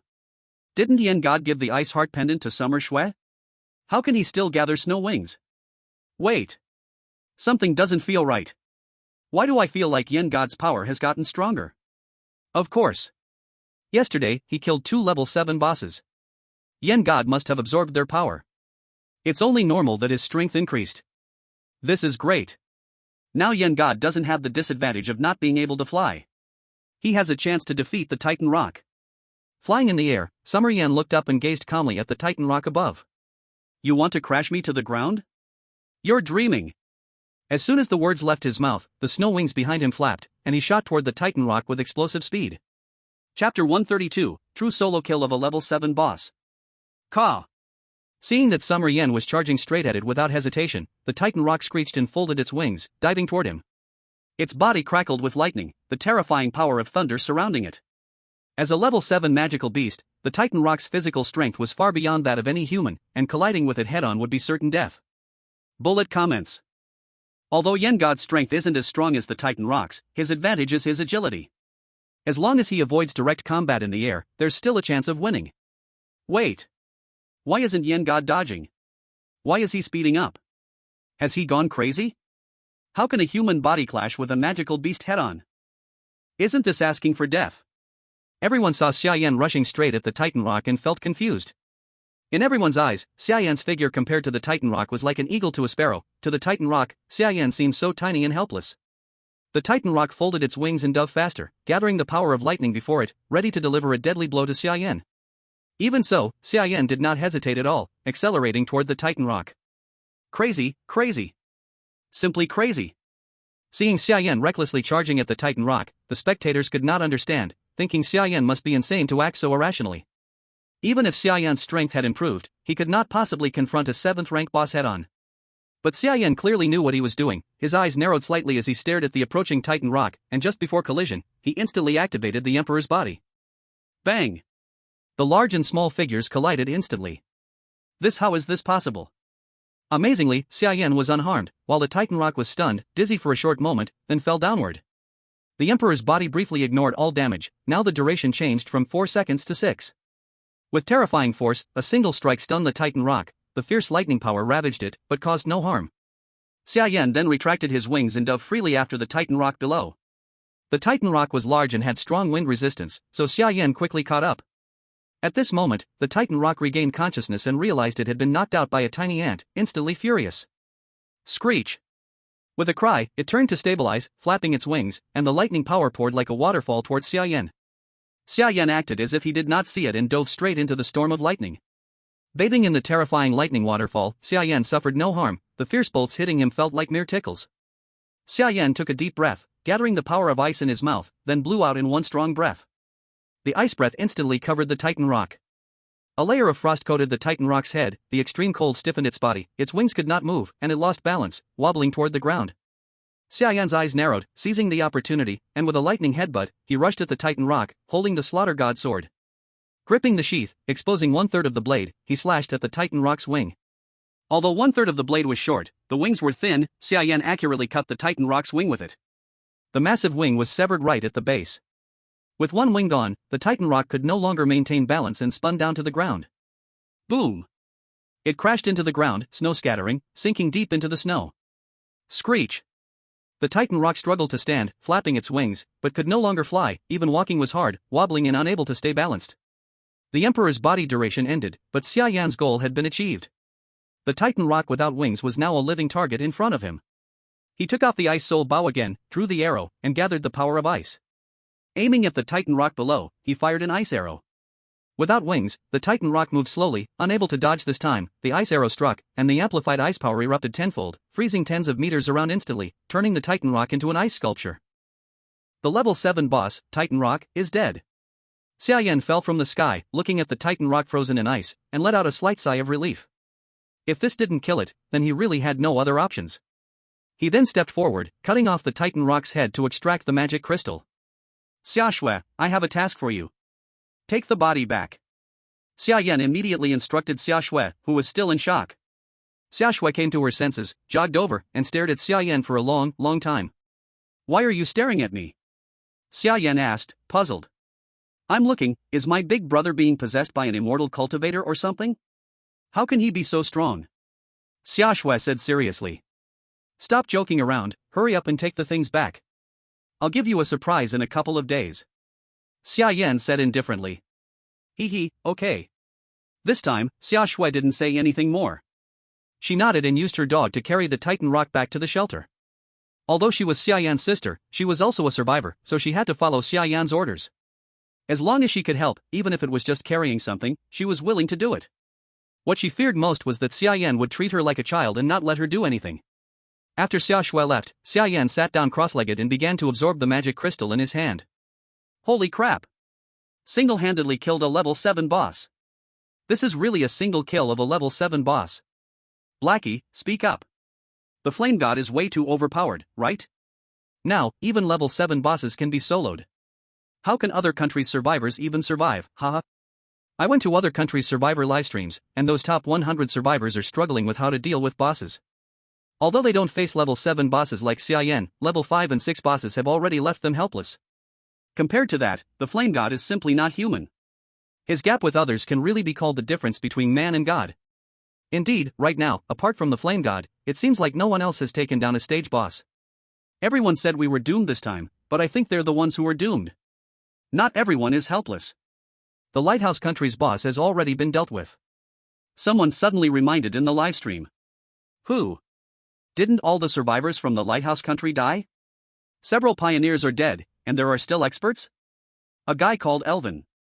He's not from the last batch of survivors, but from this batch. He just got teleported there, you'll see if you check it out. Many people, curious, went to Elvin's livestream. In the livestream, a Western man with a scruffy beard, looking a bit sloppy, sat by a fire. Next to him was a huge dragon-shaped magical beast. Elvin held a piece of roasted dragon meat in his hand and was tearing into it. Nearby, the top 100 survivors from the 100 Flowers list, also the owners of the City Lord's Crystal, stood humbly beside him, watching him eat in silence, too afraid to make a sound. Chapter 133, Mortal Body Level 7. Inheritance, Ice Power, Beginner Level 5, 50 out of 100. After half a day, Xia Yan opened his eyes, and the inheritance power grew by 50 points. He just needed one more level 7 magic crystal, no matter the attribute, and he could successfully level up to 6. With the level 5 ice power, plus the Ice Soul Bow's enhancement, he now had the strength to kill level 7 bosses. What he needed to do now was choose his next target. The remaining 8 bosses are poison, fire, wind, ice, and pure power types. Each one is difficult to deal with, especially the 2 fire dragons, a male and a female, traveling together. Fighting them is like fighting 2 at once. With his current strength, it's obviously impossible. The Xian Ice Armor Turtle is also out of the question. As an Ice-type magical beast, its cold resistance must be even stronger, and it's a defensive-type beast.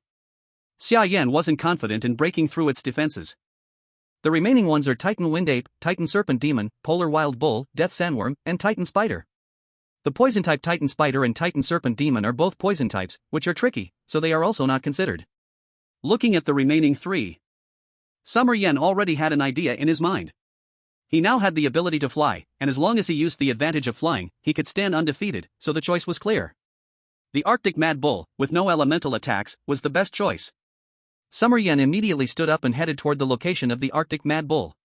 He arrived at a forest of snow pines, where a huge white wild bull was eating pine needles.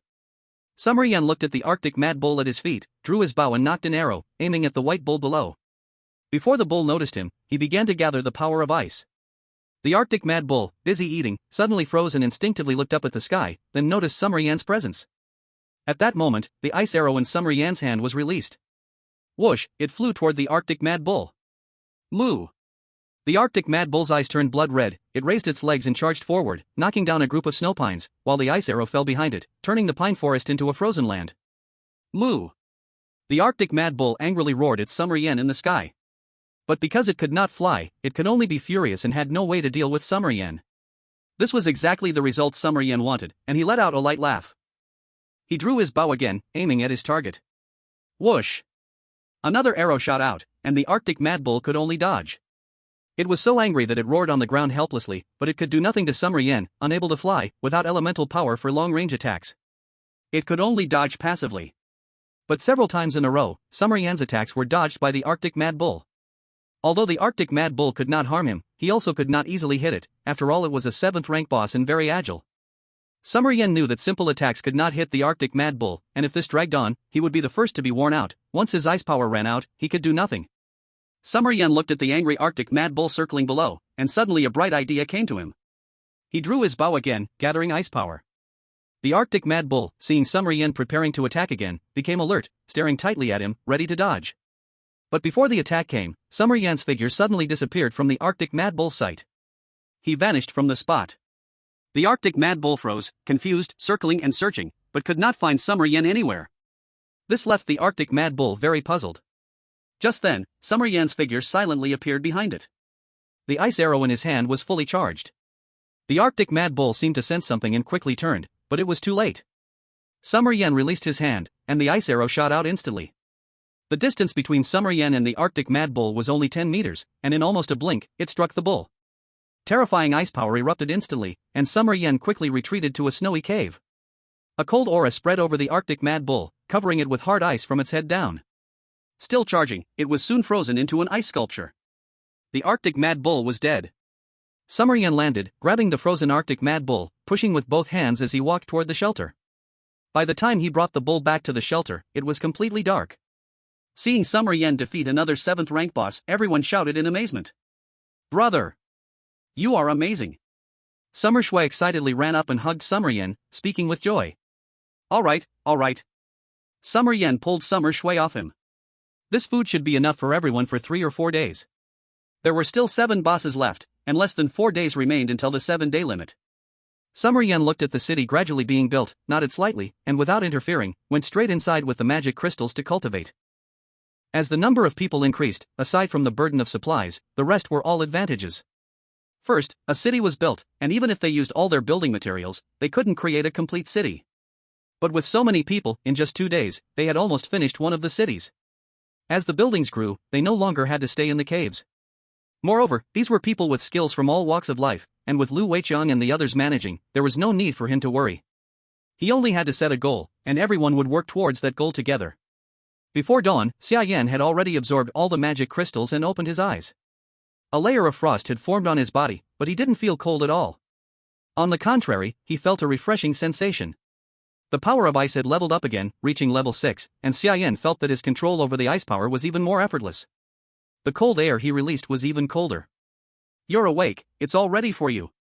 Wang Yiting, who had been staying by Xia Yan's side, smiled gently when she saw him wake up. She then took out 2 special meals. One was made from a special part of the Titan Rock, and the other from a special part of the Polar Berserk Bull. Wang Yiting knew that right now, Xia Yan was the key figure in solving the crisis of these bosses. If Xia Yan's strength didn't increase, they would all perish together. No other matter was more important than Xia Yan's strength. What a pity, these two materials' attributes are too far from ice power, they didn't successfully change attributes. Wang Yiting said with some disappointment. It's fine, you've done great. Turning water attributes into ice attributes is something no one else could do. Xia Yan shook his head. He then took the food from Wang Yiting's hands and devoured it quickly. Constitution plus 60, gained new ability, Thunderfall, releases multiple bolts of lightning like a waterfall.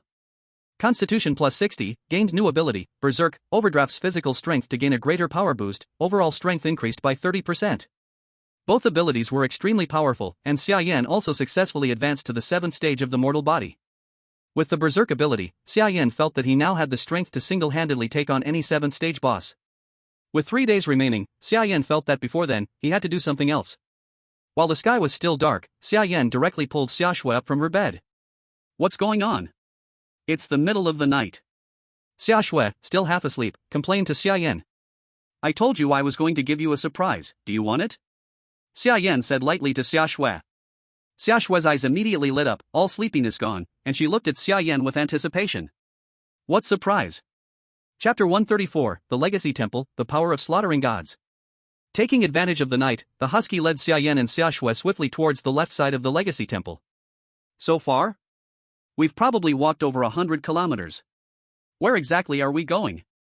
Facing the cold wind, Xia Shui squinted her eyes, confused, and asked Xia Yan. We're almost there, once we arrive, you'll know. Xia Yan said lightly, looking at the coordinates that were getting closer. Soon, they stopped in front of a hill. Ahead was a snow mound, looking like a small hill, but besides the snow, not a single rock could be seen. Is there something here? At this time, it was still dark, with the sun just barely peeking out. With the first ray of sunlight in the morning, they could see that something seemed to be buried under the thick snow. Xia Yan immediately took out a shovel. Start digging. Without saying another word, they began digging through the thick snow. Even the husky joined in, helping to dig. Although Xia Shui was somewhat confused, she still took out a shovel and began digging the snow mound with Xia Yan. The sun rose, and the live stream started. The viewers who had just entered the live stream room were puzzled when they saw Xia Yan and Xia Shui digging the snow. Isn't this the shelter? What are they digging? Who knows, even the silly dog is digging along, it seems like it's been a while, and they've dug such a big hole. Although I don't know what we're doing, the fire god must have his own reason. I remember when we first dug the snow, we uncovered the key shelter cabin, then we even found the cedar forest and key food. Every time we dig, it feels like we find something important. This time I believe the fire god must have discovered something even better, definitely something that will move him.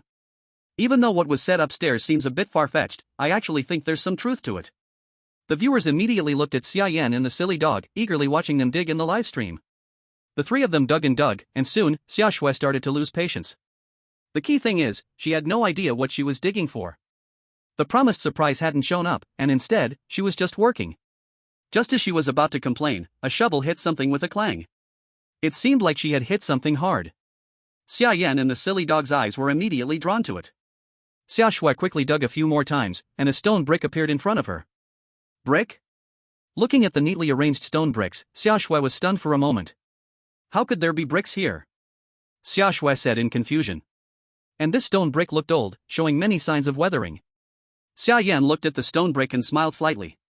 This is it. Keep digging. Xia Yan said with excitement.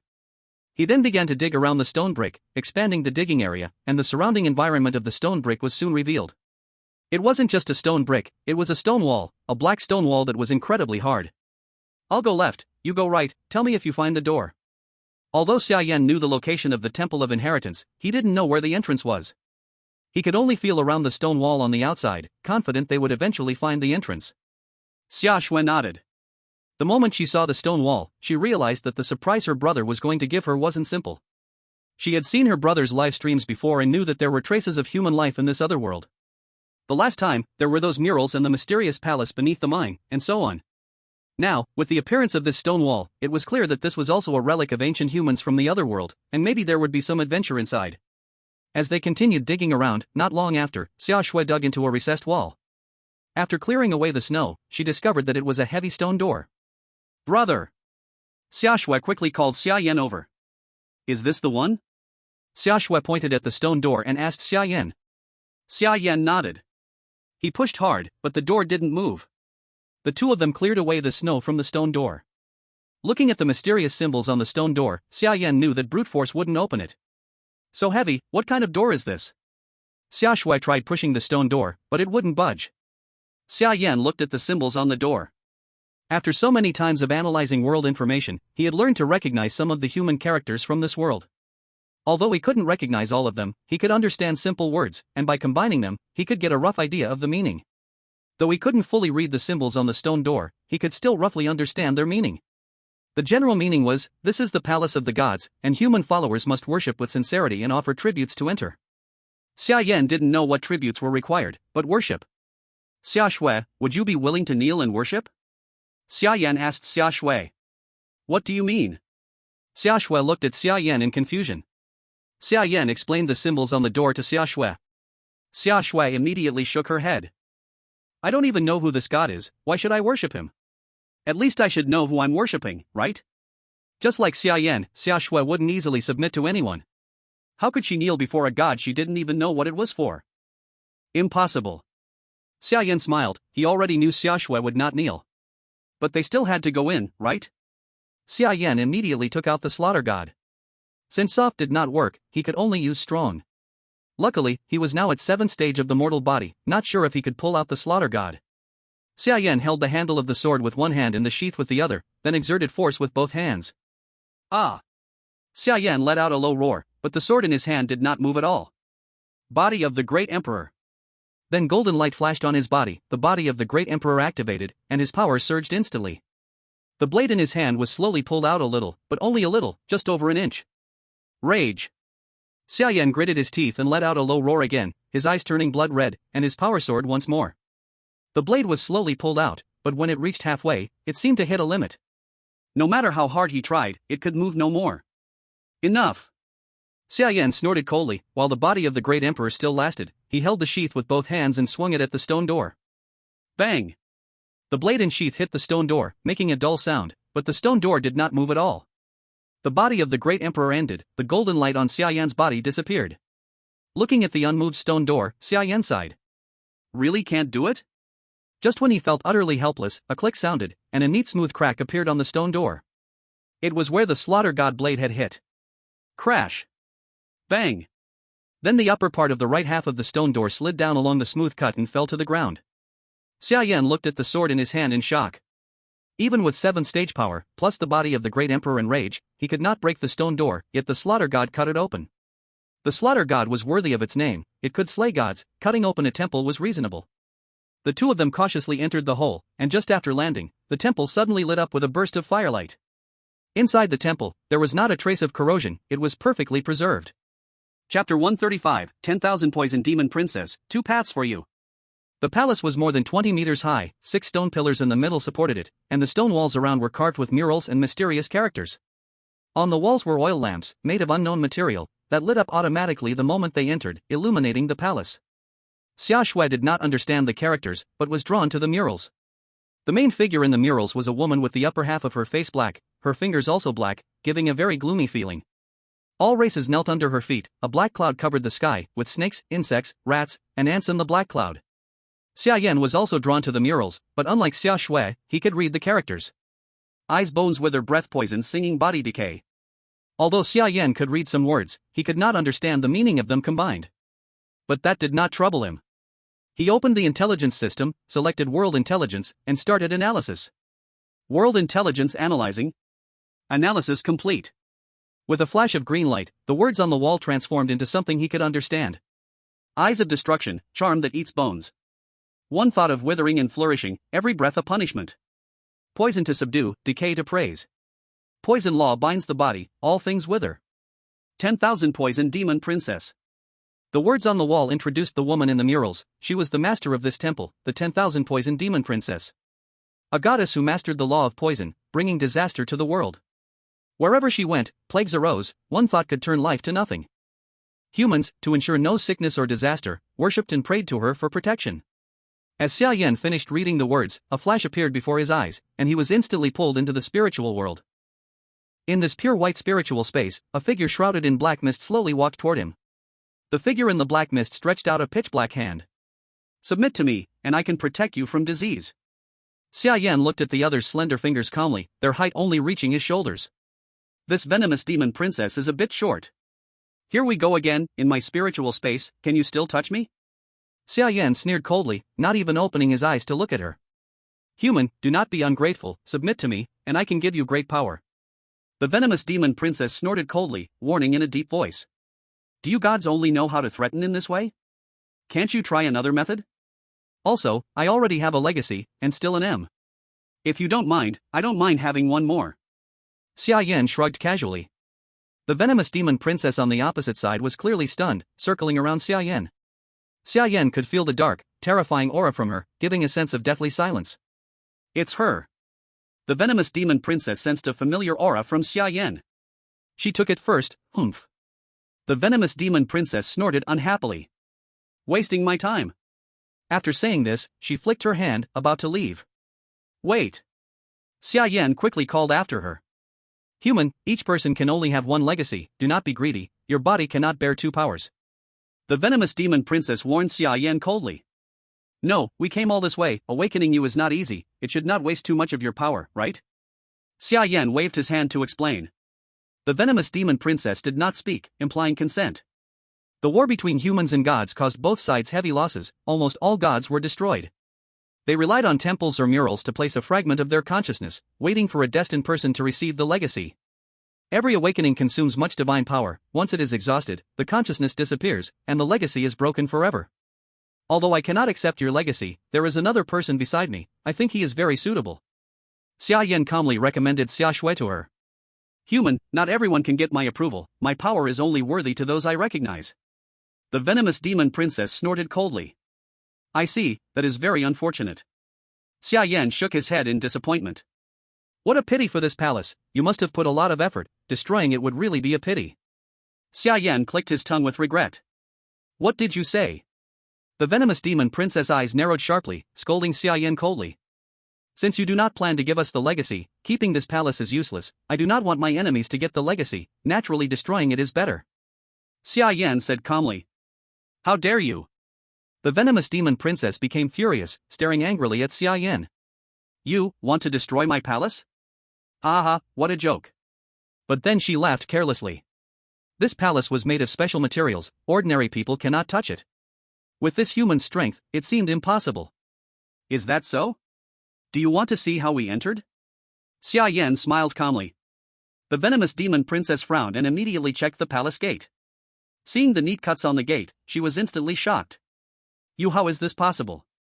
The venomous demon princess looked at Xia Yan in disbelief. A 7th-rank human, how could he break the palace gate? But the marks on the gate did not lie, they had indeed not followed the rules, did not kneel, and did not offer tribute. This human truly has the power to destroy the temple. You now have only two choices, either give her the legacy, or I will destroy this place. You shall never think of passing down this power. Xia Yan looked at the 10,000 poison demon princess with a calm gaze, speaking in a deep voice. The 10,000 poison demon princess fell silent immediately. Under the black mist, the 10,000 poison demon princess gritted her teeth in anger. He had never seen such a shameless human. Aren't you afraid I will kill you? The 10,000 poison demon princess threatened Xia Yan in a cold voice. Xia Yan chuckled lightly, opening his hands without any guard. Come on. Having experience with the ice goddess, Xia Yan knew in his mental space, he had full control, even if the other was a god, they could not hurt him. On the contrary, here he could do whatever he wanted. Keep talking nonsense, and don't blame me for being rude. Xia Yan looked with interest at the small-bodied 10,000 poison demon princess. The 10,000 poison demon princess gritted her teeth in anger, having no way to deal with Xia Yan. She simply left, disappearing from Xia Yan's mental space. Then Xia Yan also woke up. Brother, what happened to you? Xia Shui anxiously called out to Xia Yan. It's nothing, how do you feel? Xia Yan shook his head as he woke and asked Xia Shui. He didn't know if the 10,000 poison demon princess had truly yielded, if not, destroying this place would really be troublesome. I'm fine.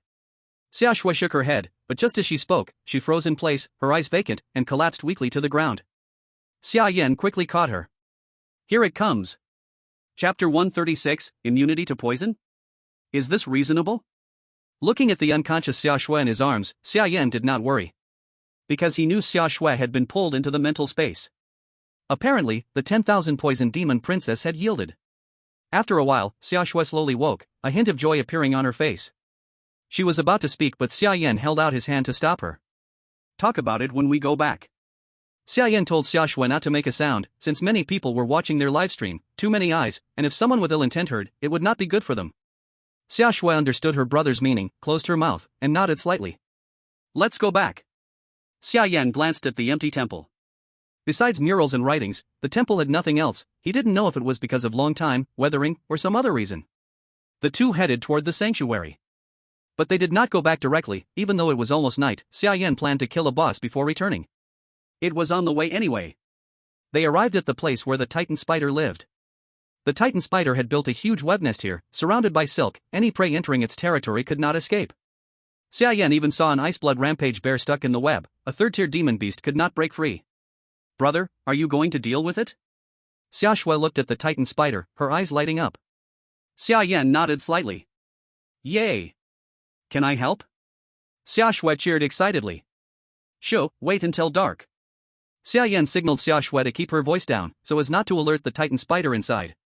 As night fell and the live stream ended, Xia Yan knew it was time to act. I know you want to help, but don't put yourself in danger. Support from the outside. Never step into the Titan spider's territory, understand? Xia Yan instructed Xia Shui. Yes. Xia Shui nodded quickly. As long as she could act, she would accept any condition. Then Xia Yan spread snow feather behind him, leapt into the air, and flew toward the Titan spider's head. Under the cover of night, the Titan spider did not notice Xia Yan at all. Xia Yan held the ice soul bow, drew the string, and fired a frost arrow straight at the Titan spider below. The resting Titan spider seemed to sense something and stood up. Before it could dodge, the frost arrow hit its side. Its 4 right legs were instantly frozen, unable to move. The Titan demon spider let out a hiss, noticing Xia Yan in the air. It opened its mouth, and a poisonous projectile shot towards Xia Yan instantly. Xia Yan hurriedly dodged to the side. The Titan demon spider then moved its tail, shooting out a spider silk that automatically formed a large net in midair, aiming to trap Xia Yan. Xia Yan quickly retreated, avoiding the attack. Outside, Xia Shui looked on anxiously. But she couldn't go inside, the ground was covered in spider webs. Once she stepped into the Titan demon spider's territory, she would be bound. Unless something could block the stickiness of the spider web. Wait, how could I forget my own ability? Xia Shui suddenly had a bright idea. She had just obtained the power of inheritance, but she wasn't yet very skilled with it, and had forgotten about it for a moment. Then, with a thought, Xia Yan released a wave of black poisonous mist from under his feet, surrounding him. As he took a step, the spider web on the ground instantly turned into a black, sticky substance when it touched the poisonous mist, as if it had encountered sulfuric acid. Xia Shui's face lit up with joy. The poisonous mist really worked. Xia Shui quickly made her way to the back of the Titan demon spider. The Titan demon spider's 4 right legs were frozen in ice and couldn't move. Xia Shui took advantage of the moment and kicked them. The spider's legs, already frozen into ice sculptures, instantly shattered under Xia Shui's strength. The Titan demon spider lost its balance and fell to the right. The remaining 3 legs couldn't support the Titan demon spider's heavy body either, and they shattered. The entire body lost its balance and crashed to the ground on its back. Xia Yan avoided the incoming spider web and saw the scene, shouting urgently. Get back! He quickly drew his bow and nocked an arrow, gathering the power of ice. Xia Yan looked at Xia Shui, who was beside the Titan demon spider, with worry on his face. Although the Titan demon spider had lost its mobility, its poison was still deadly. They had no way of curing the poison at the moment, and if they were poisoned, it would be a death sentence. Especially the poison of a 7th-tier monster. If they got hit, they were doomed. Xia Shui heard Xia Yan's voice and prepared to dodge. But she was still a step too slow. The Titan demon spider noticed Xia Shui nearby and spat out a poisonous projectile at her. Xia Shui couldn't avoid it in time and was immediately drenched in black venom. Xia Yan saw this and immediately gritted his teeth in fury. Xia Shui! His body flashed with bright light as he activated the Emperor's body, his eyes turning blood red, and he automatically entered a berserk state. The God Slayer appeared in his hand, the snow feather withdrew, and he dove straight downward. The Titan demon spider turned its head and prepared to spit out another poisonous projectile. But Xia Yan swung his sword directly, with the power of ice covering the blade. He struck with a massive ice blade, cutting the poisonous projectile off before it could even be released. The Titan demon spider's poisonous projectile was frozen in its mouth, then with a crack, its neck was severed halfway. Then, Xia Yan landed on the Titan demon spider's body, raised his fist, and delivered a powerful punch to its head. The already half-severed head was sent flying with a single punch from Xia Yan. After killing the Titan demon spider, Xia Yan quickly turned and rushed towards Xia Shui. Xia Shui, you can't be hurt. What will I tell mom and dad? His heart raced wildly, full of worry for Xia Shui's safety. If something happened to Xia Shui, he would never forgive himself. Xia Shui. Xia Shui. Xia Yan ran while calling her name. Brother. Xia Yan circled around the Titan demon spider's body and saw Xia Shui looking at him with a dazed expression, wiping the venom off her body. Xia Shui, are you alright? Xia Yan rushed up, grabbing Xia Shui's sword to check her from top to bottom. Brother, don't touch me, it's poisonous. Xia Shui was startled, quickly shaking off Xia Yan's hands and stepping back a step. Xia Yan opened his hands and looked, noticing a little black venom on them, which was starting to corrode his skin. Are you okay? Xia Yan watched Xia Shui wipe the venom off her body without any reaction. Asked with a face full of shock and doubt. Xia Shui looked at Xia Yan with an innocent face. I am immune to poison. Ah? Xia Yan looked completely confused. The inheritance of the myriad poison demon princess, it must be poison, but immune to poison?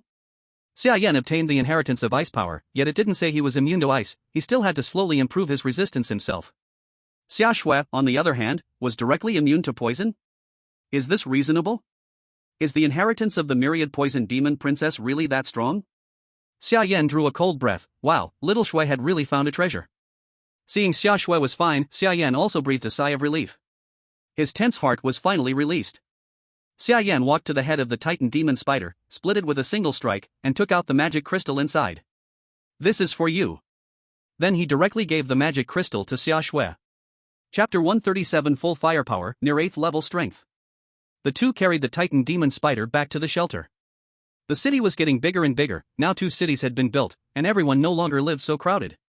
Xia Yan didn't take the Titan demon spider's special parts or the poison attribute magic crystal, he gave them all to Xia Shui. He couldn't protect Xia Shui forever, since she had arrived here, he had to improve her strength as much as possible, so she could protect herself. Don't say Xia Yan was selfish, giving all the good things to his little sister. He had found all the items, he could give them to whoever he wanted, if not his own sister, then to a stranger? After tonight, only 2 days were left, there wasn't much time for him, he needed to quickly deal with the remaining bosses. 6 were left, he had to solve at least 3 per day on average. Early the next morning, Xia Yan found Xia Shui was still absorbing magic crystals using the method he taught, but her absorption speed was much slower than his. Xia Yan could absorb a 7th level magic crystal in at most half a night, yet Xia Shui had been at it the whole night and still hadn't woken up. He didn't know if it was due to her physique, or because her strength was lower, so her absorption speed was slower. Xia Yan didn't think too much, since Xia Shui hadn't woken up, he was just too lazy to bring her. He got up and rode the husky to the location of the boss. This time his target was the death sandworm, the one that could change the environment. Before, he didn't dare to provoke it because the sandy environment was disadvantageous to him, the death sandworm moved underground and could attack from beneath in an instant. But now it was different, Xia Yan could fly, so the death sandworm's threat to him was much reduced. At the edge of the sand, in the center, there was a huge bulge, the death sandworm was obviously hiding there. With the death sandworm's ability, as soon as he stepped into the sand, it would sense an intruder and be alerted. So, Xia Yan spread his snow feather behind him and flew directly into the high sky. Then he took out the ice soul bow and shot an arrow at the bulge in the center of the sand. The ice arrow, enhanced by the ice soul bow, fell instantly onto the sand, the terrifying ice power exploding, freezing dozens of meters around. The death sandworm underground was awakened, letting out a roar as it drilled out of the sand. Frost covered its body, though the sand blocked part of the ice power, under the ice soul bow's power, part of the ice still affected the death sandworm. Seeing Xia Yan in the sky, the death sandworm burrowed into the sand, then showed its head, its meat grinder-like mouth spitting a ball of sand towards Xia Yan. Xia Yan dodged lightly and easily. He drew another arrow and shot again. The death sandworm dodged, the ice arrow landed on the sand, freezing the sand. The death sandworm tried to burrow underground again, but the frozen sand was extremely hard, even its meat grinder-like teeth could not break it quickly. Xia Yan took the opportunity to draw another arrow and shot another ice arrow. After several ice arrows, the sand around the death sandworm was completely frozen. The death sandworm, unable to burrow back underground, couldn't even spit out sand and had no way to deal with Xia Yan from the sky. But relying on its flexible body, it could still dodge Xia Yan's ice arrows. The key was the distance, the ice arrows needed time to travel. Seeing that the death sandworm couldn't return underground, Xia Yan finally charged forward with relief. The ice soul bow in his hand knocked another arrow, gathering the power of ice in his hand. He sent a single ice arrow flying, pulling the bow closer to the death sandworm. Seeing Xia Yan descend from the sky, the death sandworm lunged at him with terrifying fangs. Xia Yan's face was expressionless as he released the bowstring, the ice arrow plunging into the sandworm's mouth immediately. The power of ice erupted inside it, freezing the sandworm's body from the inside out, frost spreading from its mouth and gradually forming half a body. Finally, the death sandworm fell to the ground with a thud, announcing its death. Xia Yan landed from the sky, drew his knife, and extracted the magic crystal and special parts from the sandworm's body. Then he hurried to the next target without pause. Today he had to kill at least 3 bosses and had no time to waste. As for the death sandworm's corpse, it could be collected later. His next target was the Xian ice-armored turtle. The only ice attribute boss, Xia Yan had long wanted to fight it, having coveted ice attribute magic crystals for a long time. Killing the Xian ice-armored turtle, Xia Yan believed he could level up again. But also an ice attribute, the Xian ice-armored turtle had extremely high cold resistance, so defeating it with the ice soul bow would not be easy. Xia Yan arrived at the seaside. The Xian ice-armored turtle was right there. A huge ice blue turtle, 30 meters long, with a shell over 15 meters in diameter, carrying a crystal on its back like an iceberg, looking like a block of ice. Xia Yan stood far away, drew his bow, nocked an arrow, and shot, just to test. The ice arrow flew toward the Xian ice-armored turtle. The turtle sensed the attack coming and immediately withdrew its limbs and head into its shell. The ice arrow hit its body, ice power exploded, but only left a layer of frost, causing no damage. As Xia Yan expected, ice power had limited effect on the turtle, the ice soul bow alone would be hard to deal with it. The Xian ice-armored turtle broke through the frost and stretched out its head, its eyes flashing with anger at the sudden attack. The iceberg on its back cracked, splitting into sharp ice spikes that shot towards Xia Yan. Xia Yan quickly activated ice power, and a set of ice armor appeared on his body, blocking the spikes. With the damage reduction from the flying dragon armor, Xia Yan took no damage at all. The opponent had extremely high cold resistance, and Xia Yan's resistance was also strong. Xia Yan couldn't hurt it with ice, and it couldn't hurt him either. Besides ice power, Xia Yan also had the strength of a 7th-level mortal body. He then took out the god-slaying blade and sprinted toward the Xian ice-armored turtle. Seeing attacks were ineffective, the turtle immediately withdrew its head again. Xia Yan's blade cut into the turtle's hard shell, leaving a deep mark, but could not split it completely. His attacks worked, but the effect was limited. Seeing Xia Yan's power, the turtle shrank tightly into its shell, afraid to show its head. Xia Yan sneered. "Think hiding in your shell will save you? Emperor's body. Fury." Xia Yan activated both power-enhancing abilities, his strength instantly skyrocketing. Wearing the ice armor also naturally boosted his power because of the nature of ice power. With the enhancement of these two abilities, Xia Yan's power was now close to the 8th rank. Holding the God Slayer, a glow suddenly appeared on the blade. "Die for me." Chapter 138, Body of the Eightfold, Don't worry, leave it to me. At this moment, the blade of God Slayer had been drawn out nearly halfway, and with this strike, a small blade energy shot out, penetrating through the gap in the turtle shell. Roar! The Xianbing armored turtle let out a painful roar. The blade energy rampaged inside the turtle shell, and the Xianbing armored turtle finally revealed its head. When Xia Yan saw the turtle's head emerge, his eyes lit up immediately. "Don't be afraid, turtle, it's only a matter of an inch or two, just bear with it and it'll pass." Xia Yan raised God Slayer and aimed for the neck of the Xianbing armored turtle, which had just poked its head out. Thud! Under the sharp blade of God Slayer, the Xianbing armored turtle's head was immediately severed, and blood spurted out like a column. With its head gone, the Xianbing armored turtle naturally died without any surprise. Xia Yan skillfully dissected it and found the ice attribute magic crystal. He sat down on the spot and began to absorb it. Although he now had the strength to deal with a rank 7 boss, he decided to raise his power further to ensure he had more confidence. The ice attribute magic crystal had a very obvious effect on his growth. One rank 7 magic crystal raised his normal stats by 70 points. He was only 30 points away from leveling up. And he still had a earth attribute magic crystal in his hands.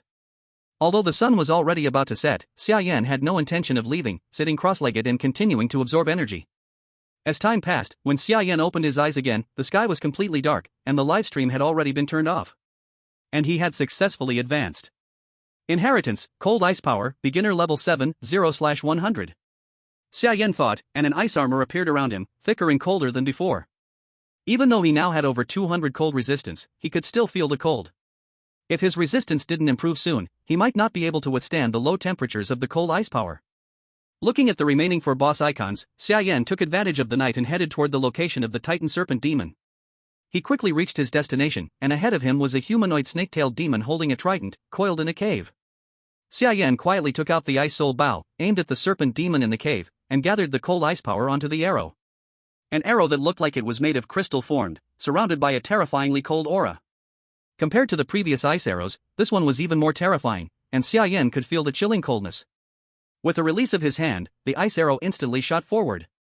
The Titan Serpent Demon, coiled in the cave, sensed danger and immediately opened its eyes. But before it could react or stand up, the ice arrow had already reached it. The Serpent Demon stretched out its trident to block, but as soon as it met the ice arrow, the cold ice power exploded, and a wave of terrifying cold swept forward. The Titan Serpent Demon's body began to frost over, its body frozen into an ice block, and within the blink of an eye, it was immobilized. Xia Yan, holding God Slayer, quickly approached and, before the Titan Serpent Demon could dispel the cold ice power, he swung his sword down on its body. The frozen Titan Serpent Demon immediately shattered like a vase, falling heavily to the ground. Titan Serpent Demon, dead. Xia Yan took out the magic crystal and special parts, then continued on his way to the next target. The next target, Titan Wind Ape. The next morning, everyone woke up early and opened the livestream. Wait, what happened yesterday? Why are there only 2 boss icons left? The audience suddenly realized that there were only 2 fire dragons left around Xia Yan's shelter. All the other boss icons had disappeared. Today was the last day, and everyone was watching to see how Xia Yan and the others would handle the remaining 4 bosses, since it was hard to defeat 4 rank 7 bosses in one day, especially when 2 of them were together. It was like facing 2 7th level bosses at once. But when he woke up, there were only 2 fire dragons left. The Flame God is secretly doing big things behind our backs. Those 2 bosses, he must have killed them too, right? Damn. He's too strong. Where are those people who laughed at us before? Why aren't they speaking now? Speak up. Where are they? The Flame God is amazing. The Flame God is mighty. Foreign netizens, looking at how proud Summer Kingdom's netizens were, felt very displeased. What are you so happy about? No matter how many bosses you kill, what does it matter? What will you do when it's our turn to face you with 2 bosses? I admit that Summer Yan is strong, he can even slay 7th level bosses, but I don't believe he can face 2 7th level bosses at once, especially ones that counter his fire attribute. Even with Summer Yan alone, you still can't change the final result. You might as well wait for death. Even though Summer Yan had killed so many bosses, they still refused to acknowledge his power. I smell lemons. We have the Flame God, what do you have? Don't just look at us, think about yourselves. It seems like there are still many people who haven't solved the boss threat, right? You can't even kill 1 boss, yet you're here mocking the Flame God? Ridiculous. Summer Yan had been busy most of the night yesterday. When he woke up, it was already noon. In the distance, a countdown appeared on the boss icon. Only 2 hours left until the attack on the Lord Crystal. These bosses would attack the Lord Crystal at exactly 12 o'clock noon. Captain, the food is ready. At this time, Wang Yiting walked over, holding 2 special meals. One was the Death Sandworm, the other was the Xianbing Armored Turtle. Titan Snake Demon's magic crystal and special parts were given to Summer Shui. Iced Xianbing Skirt, physique plus 60, cold resistance plus 70. Eating grants permanent ability, extreme cold domain. Sandworm Rice, physique plus 60. Eating grants permanent ability, earth explosive bomb. After eating the 2 special meals, Summer Yan's stomach was filled to the brim. Summer Yan immediately felt full of power, even his skin became much smoother. Physique, ordinary body stage 8, 0 out of 100. Summer Yan successfully advanced to stage 8. Now his strength was enough to ignore the threat of 7th level bosses. Captain, we're ready, we can fight at any time. At this moment, Lu Weiqiang walked over, looking serious, and spoke to Summer Yan. He had gathered everyone, fully equipped, and stood on the city wall, preparing for the final battle with the remaining bosses. Summer Yan shook his head. No need for you all, just do what you were doing. With Summer Yan's current strength, he could handle 2 7th level bosses by himself, without needing help from Lu Weiqiang and the others. Lu Weiqiang scratched his head. Captain, don't be careless, there's still 2 bosses, and their fire attribute. Be careful. Lu Weiqiang was worried that Summer Yan couldn't handle it alone. Even if they could only help by drawing fire, that would be good. Summer Yan shook his head again. I said no need, there's no need. How's the ship construction going? Summer Yan changed the subject and asked Lu Weiqiang. The main body is almost done. It'll be finished in about half a month. Lu Weiqiang reported to Summer Yan. Keep working. Continue with the city and ship construction. The rest, don't worry about it. Summer Yan stood up, calmly facing the cold wind as he walked alone toward the distant bosses. Chapter 139, The Male Fire Dragon Rage. He plans to take on the male and female fire dragons by himself? But those are 2 7th level bosses. Is he crazy? I understand that the Flame God is strong, but 2 7th level bosses? You can't be serious. And their fire attribute. The fire attribute counters the flame god's ice powers. Isn't that just asking for death? The flame god is getting cocky. He's got to be. Where does he get off doing this? People are still worried about 5th and 6th level bosses, and here he is planning to take on 2? That's not reasonable at all. Even though it's absurd, why do I have no worries? Can someone tell me why? Heh, that's because the flame god has brought us so many miracles. What we thought was impossible, for him, it's just another day at work. The truth is up there. No wonder my emotions are so stable, I found the reason. Netizens of Xia Country watched Xia Yan's suicidal actions in the live broadcast. 80% of the viewers had no emotional reaction, their hearts didn't even beat faster. Xia Yan soon arrived at the resting place of the male and female fire dragons. 2 crimson fire dragons, one large and one small, stood on the mountaintop ahead. In this icy and snowy extreme cold, the fire element dragons were obviously a bit uncomfortable. The 2 flames snuggled together, occasionally breathing fire to keep warm. Even a 7th rank boss was affected by the harsh environment of the extreme cold, probably slightly weakening its strength. Although fire counters ice, extremely low temperatures still affect fire. Xia Yan stopped far away, lifted the ice soul bow, drew an arrow, quickly condensed an ice arrow, and with a release, the ice arrow whistled toward the 2 fire dragons on the mountaintop. The 2 fire dragons huddled together against the cold wind, initially not noticing the incoming danger. The ice arrow instantly struck the female fire dragon, the ice power on the arrow exploded immediately, the 2 fire dragons were covered in ice and frozen inside the ice block. What the hell? Just killed instantly? This isn't reasonable. Is a 7th rank fire dragon really this weak? Wasn't it said that fire counters ice? Why is ice power so strong against fire dragons? No, look carefully, the boss icon hasn't disappeared, the fire dragons aren't dead. The audience gasped at Xia Yan's strength, but soon someone noticed something wrong. The boss icons above the frozen male and female fire dragons didn't disappear, cracks appeared in the ice covering their bodies, creaking sounds came out, spreading over the whole ice block. Roar! With a deafening roar, the ice block instantly shattered, the male and female fire dragons glared angrily at Xia Yan below the mountain.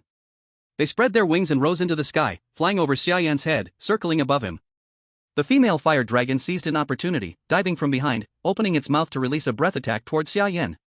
Xia Yan's gaze sharpened, bending his legs, moving his feet, he jumped several meters high to dodge the female fire dragon's attack, then spread his snow feather and flew up.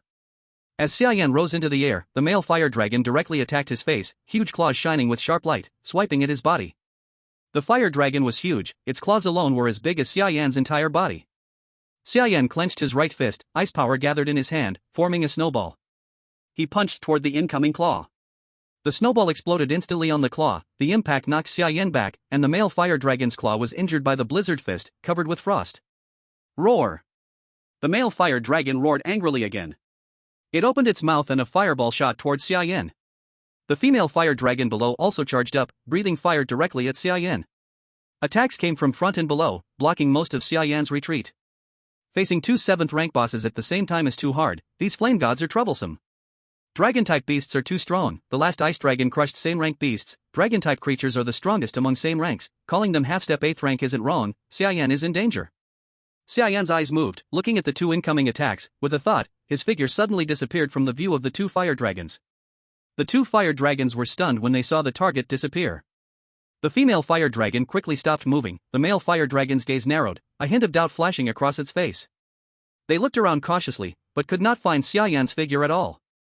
Xia Yan activated invisibility, watching the 2 confused fire dragons, a smile curved on his lips. Then he cast Extreme Cold Domain, a pale blue light circle spread from his body outward. In the already cold extreme cold land, the temperature dropped again. The extreme cold made the expressions of the male and female fire dragons change. The slaughter god suddenly appeared in Xia Yan's right hand, holding the slaughter god, and fiercely slashed at the female fire dragon. The half-path sword energy erupted along the blade, directly attacking the female fire dragon.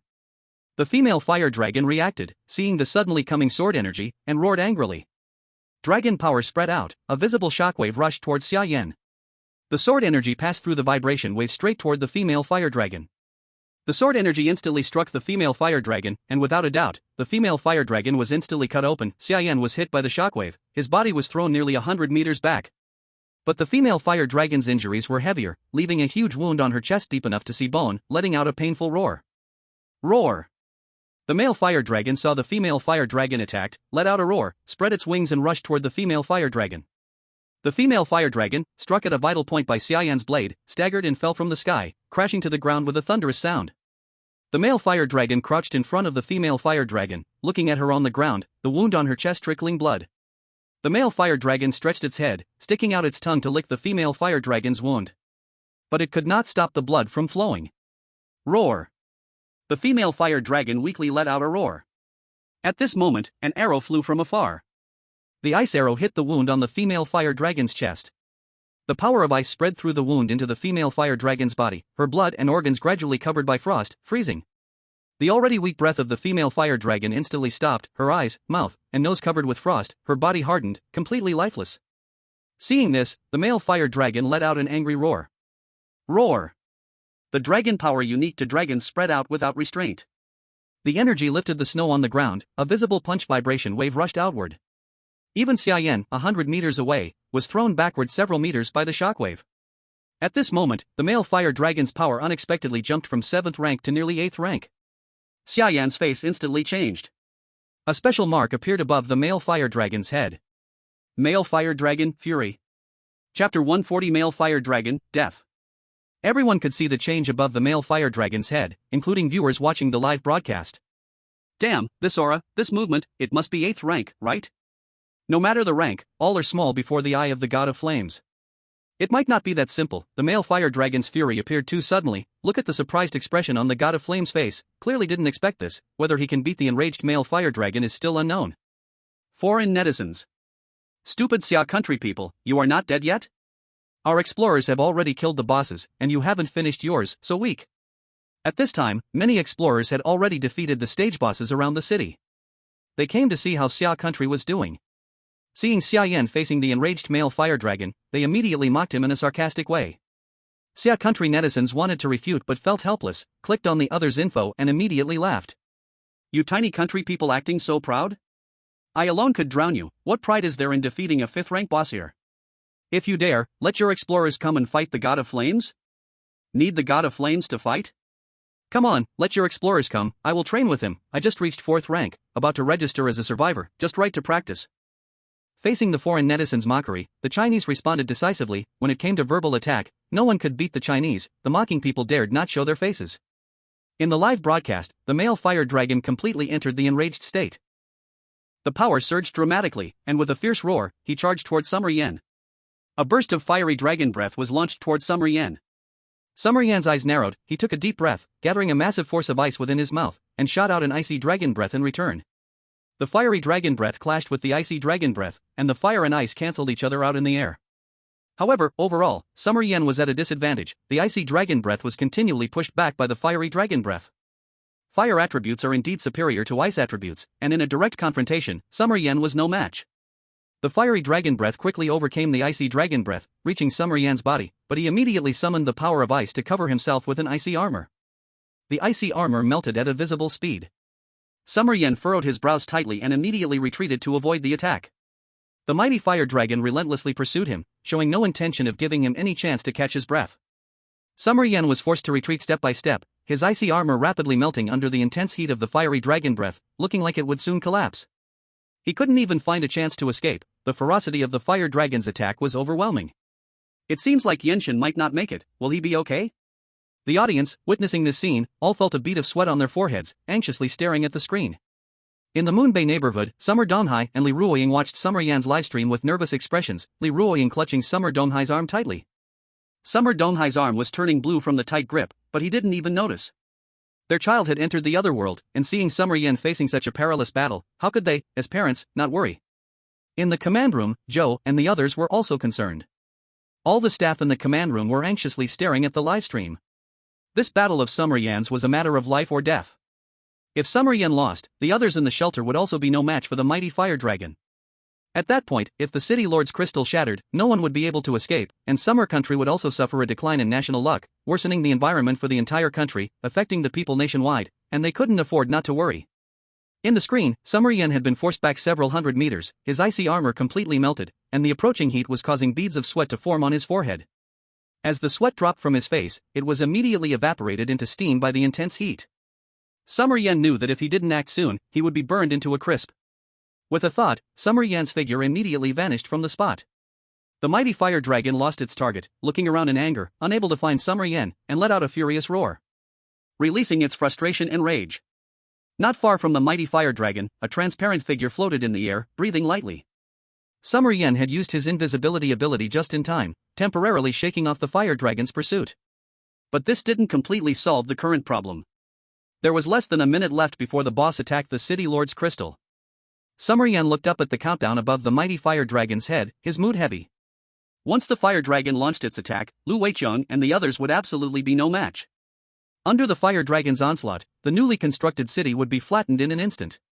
And Summer Shui was also in the shelter, so whether out of personal concern or responsibility, he couldn't let the fire dragon survive, he had to kill it. Summer Yan once again drew the Godslayer, gripping the sheath and the hilt. Now that he had reached the 8th level of the mortal body, he wasn't sure if he could completely draw the Godslayer. Summer Yan slowly exerted force with both hands, golden light flashed, and he activated the Emperor's body. The blade of the sword slowly began to be drawn from the sheath, but that wasn't enough. Then Summer Yan's eyes turned red, entering a berserk state, his power increased by 30% again. The God Slayer in his hands finally lightened a little, and the blade slowly extended from the sheath. But when the blade had been drawn 80% of the way, it was still stuck, and it could no longer be pulled out. Xia Yan let out a slight sigh, ultimately unable to fully pull out the Godslayer. But 80% of the blade was enough for him to use. Taking advantage of the time the Emperor's body still had, Xia Yan charged forward with the knife, rushing toward the mighty fire dragon. The mighty fire dragon sensed the fluctuation in the air around it and immediately spotted Xia Yan's figure. Roar! It let out an angry roar towards Xia Yan's location, then opened its mouth and shot out a flame dragon breath, straight at Xia Yan. Relying on the Emperor's body still being active, Xia Yan did not dodge at all, charging directly toward the flames. He plunged headfirst into the sea of flames, completely unharmed, and raised the Godslayer in his hand, aiming to slash down at the mighty fire dragon's head. Whoosh! The blade flashed across the mighty fire dragon's head, the dragon's fiery breath slowly extinguishing, and a crack appeared on its head, splitting the dragon's skull open. The mighty fire dragon was dead. Oh! Seeing the scene, the live chat exploded, with everyone cheering excitedly. So satisfying. Yenshin is awesome. There's nothing Yenshin can't do. Where are those people who said his eyes weren't good? Why aren't they showing up now? The moment Xia Yan killed the mighty fire dragon, it was so satisfying to them. Instantly, it shut up all those foreign netizens, and they could no longer hear the bad voices. Good, good, good, I knew he could do it. Xiao Bu and the others were also excited, looking at Xia Yan in the live chat with extreme satisfaction. Old Xiao, you must make sure to protect Xia Yan's family, we can't let our survivors lose heart. Shen Zhongliang also appeared in the command center, speaking earnestly to Xiao Bu. Don't worry, Minister Shen, I have already arranged for bodyguards to protect Xia Yan's family 24/7. If they weren't unwilling to move, they would have already been brought to the capital. Xiao Bu had long arranged for people to protect Xia Yan's family, so there was no need for Shen Zhongliang to worry. Shen Zhongliang nodded slightly. At noon, the survivors who hadn't defeated the boss were suddenly attacked by the phase boss. The newly built city was instantly reduced to rubble, the city lord's crystal destroyed, and the national fortune of the country plummeted. Not only were the survivors from the other world facing catastrophic disasters, but their country's environment was also severely impacted. Floods, earthquakes, landslides, tsunamis, all sorts of disasters arrived on schedule. Foreign netizens were crying out online. How could this happen? The house I just bought. My home. My money. My home is gone, my loved ones are dead, my country doesn't care about us, oh my god, who can save us? Why doesn't our country have a survivor like Xia Yan? Why? Chapter 141, Battle of the 100 Cities, Phase 2, Searching for Treasure in the 100 Cities. Xia Yan went forward, taking out the magic crystals from the two fire dragons, along with their special parts. Returning to the shelter, he handed the special parts to Wang Yiting to process, and then entered the cave to absorb the magic crystal energy. A day passed, and Xia Yan's ice power gained 60 points of growth value. Inheritance, ice power, beginner level 7, 60 out of 100. A 7th tier magic crystal only gave him 30 points of growth value, and as his strength increased, the benefits from these high tier crystals were becoming more limited. To level up again, he would need at least 2 more 7th tier magic crystals. But 7th tier magical beasts were not so easy to find. Xia Yan opened the information system. Over the past 7 days, he had used the information system twice, and now he had 5 chances remaining. He entered the words 7th tier magical beast in the search box. Then he searched for the information. A green light flashed.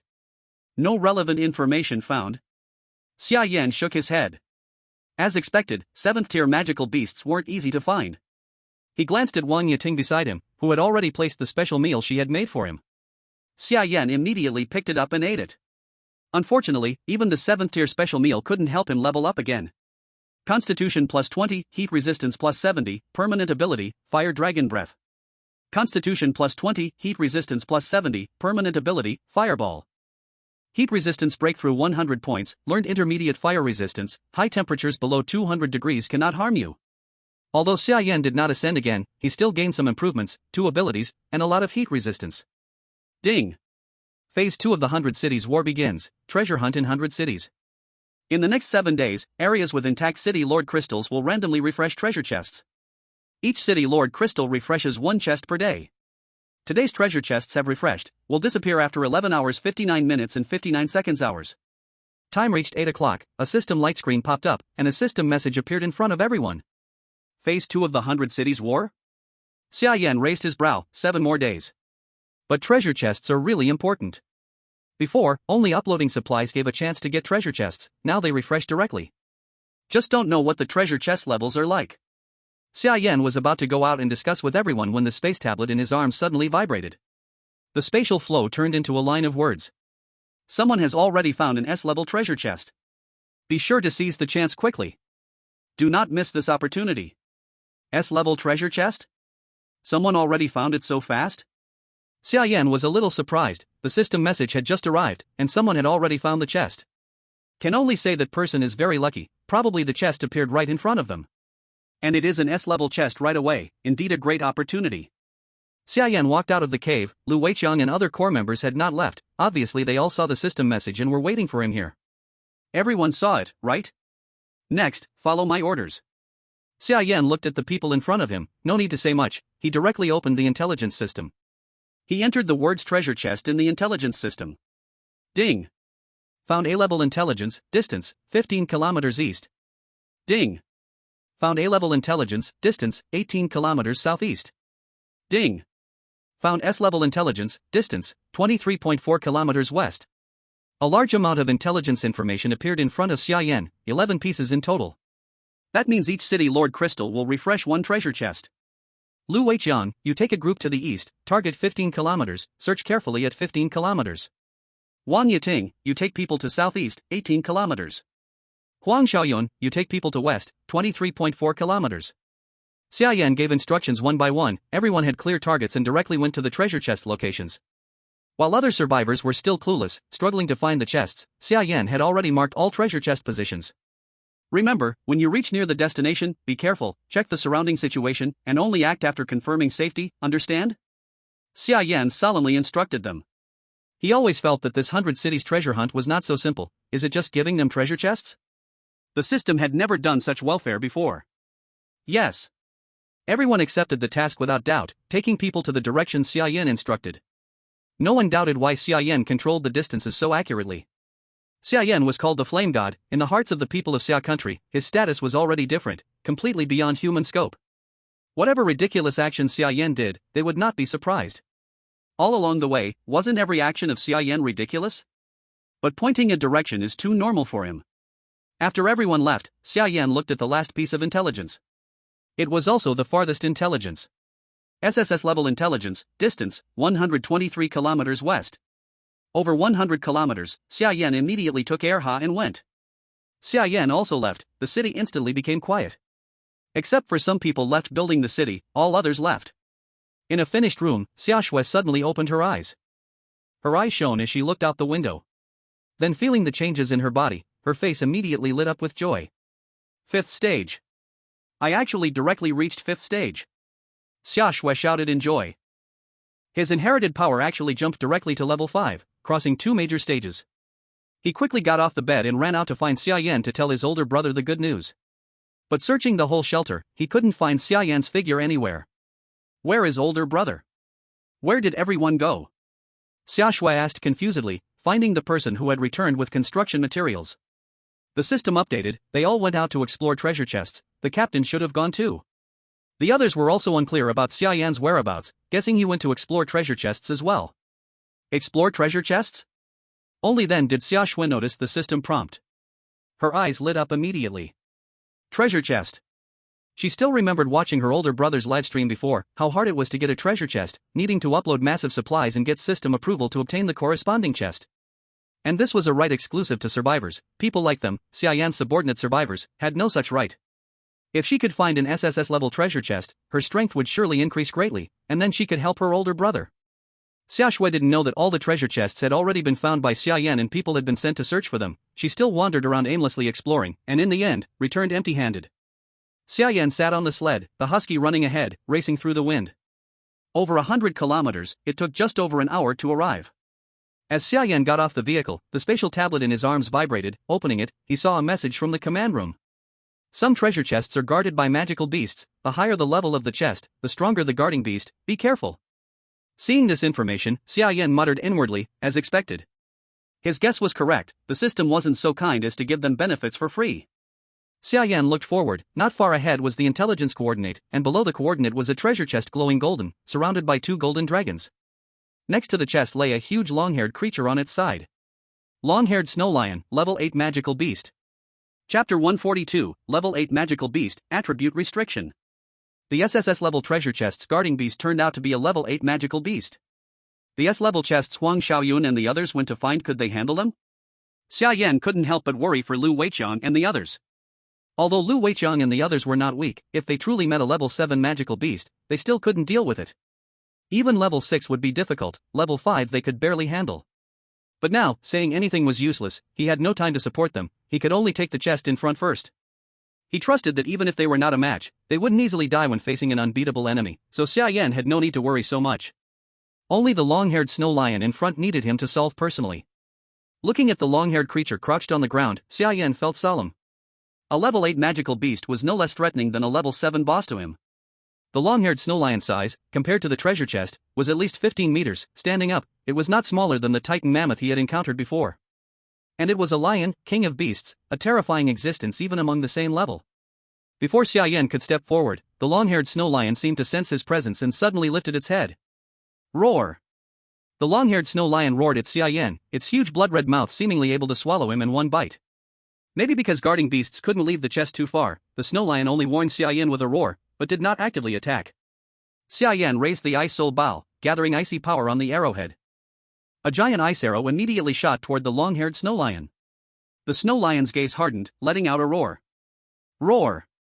The roar carried some icy power, and the sound waves collided with the ice arrow. The cold froze the ice arrow, slowing its speed instantly.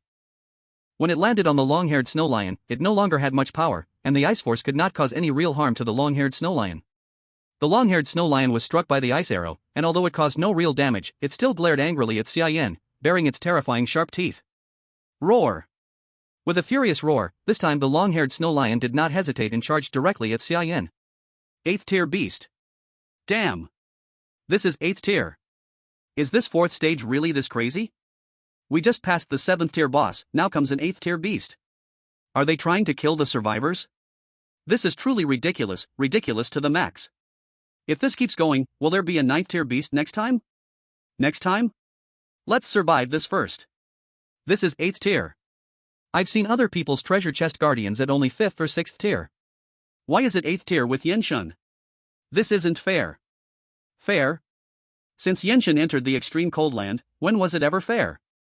If survival luck was fair, there would be no hellish start. Besides, look at that treasure chest. Is that an ordinary chest? Have you ever seen a chest with 2 golden dragons on it? The higher the guardian's tier, the higher the chest's level. Opportunity and danger coexist. But can Yenshun beat it? Even the strongest ice arrow seems useless against it. The audience watched the long-haired snow lion appear on the screen, worried that Xia Yan was no match. After all, it was an 8th tier beast. Although Xia Yan had killed 7th tier bosses before, even if the previous male fire dragon's power was almost like 8th tier, it was still only 7th tier, with a clear gap from 8th. No one had seen an 8th tier beast's strength, but they knew it had to be very strong. On screen, the long-haired snow lion charged at Xia Yan so fast that it appeared as a white blur. Xia Yan immediately activated his ability, a blue halo spreading outward from his center. The cold air covered tens of meters around him, and in this area around Xia Yan, the temperature dropped rapidly. A thick ice armor automatically appeared on his body.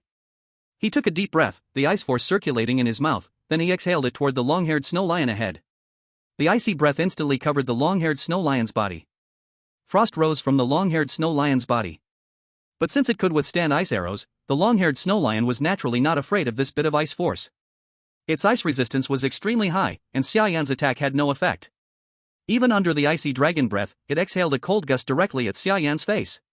Xia Yan, caught off guard, was enveloped by the cold air, his entire body wrapped in frost. But Xia Yan's cold resistance was also high, so the snow lion's cold only made him uncomfortable, his face covered with frost, feeling like standing naked in the middle of winter on the street. Although cold, it was not enough to harm him. Seeing the blood-red mouth rushing at his face, Xia Yan clenched his fist immediately, covering it with a ball of ice and snow. Blizzard Fist. He slammed a fierce punch into the snow lion's nose. The ice and snow exploded on the lion's face, and it let out a painful cry. It shook its nose in discomfort. But it still suffered no real damage. The ice force had very little effect. The lion's discomfort came entirely from being hit on the nose. Roar! The long-haired snow lion angrily swiped its paw at Xia Yan. Xia Yan quickly stretched out his hand to block, but the huge paw hit him, the sharp claws immediately shattering the ice armor on his arm, sending him flying dozens of meters like a cannonball. He slid dozens of meters on the snow before stopping. Xia Yan steadied himself, eyes sharp. The ice armor on his left arm had completely fallen off. With a thought, he summoned the ice force to repair it. But at this moment he also understood that using only the power of ice could not cause harm to it. Xia Yan stretched out his hand. With a movement of his mind, Lucian immediately appeared in his hand. The current Lucian had already had 80% of its blade pulled out, and together with the scabbard, the whole had already exceeded 2 meters in length. Xia Yan held the scabbard in a reverse grip, just like holding a long-handled blade. His right hand held the blade, his left hand opened, and a ball of flame appeared in the palm of his hand. Since the power of ice cannot hurt you, then try something else. After speaking, the flame in his hand turned into a fireball and was thrown toward the long-haired snow lion. Although he could not use the power of flame freely like the power of ice, he had flame attribute ability. Although the conversion between the two attributes would cause a large loss of energy, as long as it had effect, this loss could be made up. The fireball instantly flew toward the long-haired snow lion, and the long-haired snow lion opened its mouth and spat out a mouthful of cold air. The fireball touched the cold air, and the cold air was quickly dispersed like the darkness of dawn. The fireball directly smashed onto the face of the long-haired snow lion, and the flame immediately covered its whole face. Suffering the attack of flame, the long-haired snow lion was like being electrocuted, its body trembled. Xia Yan seized this chance, suddenly exerted force under his feet, burst out the strength that belonged to the 8th rank of mortal body, held the blade and rushed forward. The blade in his hand directly slashed toward the face of the long-haired snow lion. Chapter 143 Recipe? An SSS grade item of great importance. The long-haired snow lion had just come back to its senses when it saw Xia Yan holding the blade and chopping toward it. The long-haired snow lion immediately raised its sharp claw to block. Xia Yan's gaze condensed, his two eyes instantly turned blood red, entering a berserk state, his power sword.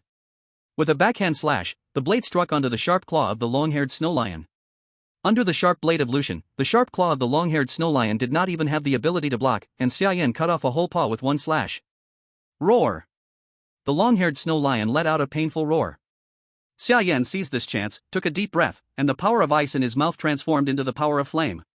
Opening his mouth, a mouthful of flame dragon breath instantly sprayed toward the long-haired snow lion. Caught unprepared, the long-haired snow lion was covered by flames, and the burning flames spread wildly over its body. The long hair on its body even became the best fuel, and the flames instantly spread across its whole body. The long-haired snow lion immediately turned into a fire lion. The pain of the body being burned made the long-haired snow lion keep rolling on the ground, trying to extinguish the flames on its body.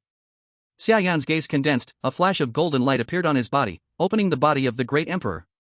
Enduring the burning damage of the flames, he approached the long-haired snow lion, seized the opportunity, and slashed toward the vital point of the long-haired snow lion with one blade. After several blades fell, the long-haired snow lion fell to the ground in response. An 8th rank magical beast died? When the audience saw the scene, although they had already made psychological preparation, they still felt surprised. Because Xia Yan looked too relaxed, he did not seem to feel that he had exerted strength at all, and even yesterday when facing the male fire dragon he was forced to use various hidden cards. But this long-haired snow lion, Xia Yan, instead seemed relaxed and at ease. An 8th rank magical beast, then that means there is an 8th rank magic crystal and 8th rank special ingredient, right? The strength of Flame God is probably going to increase again. Who can still be his opponent, strong? Are you all expecting the 8th rank magical beast? Did you forget there is also the treasure chest? I am more looking forward to what thing is inside the treasure chest. Besides their surprise, the audience were all looking forward to what treasure was inside this obviously extraordinary treasure chest. Of course, Xia Yan was also looking forward to what exactly was inside the SSS grade treasure chest. The previous SSS grade treasure chest opened a space backpack, solving their transportation problem. This time he did not know what outrageous item it would be. Xia Yan came to the treasure chest. This was the second time he had seen an SSS-grade treasure chest. Suppressing the excited feeling in his heart, he stretched out his hand to grab the lid of the chest and then lifted it open. Inside the huge treasure chest it looked unusually empty, only a brown sheepskin paper was placed at the bottom of the chest.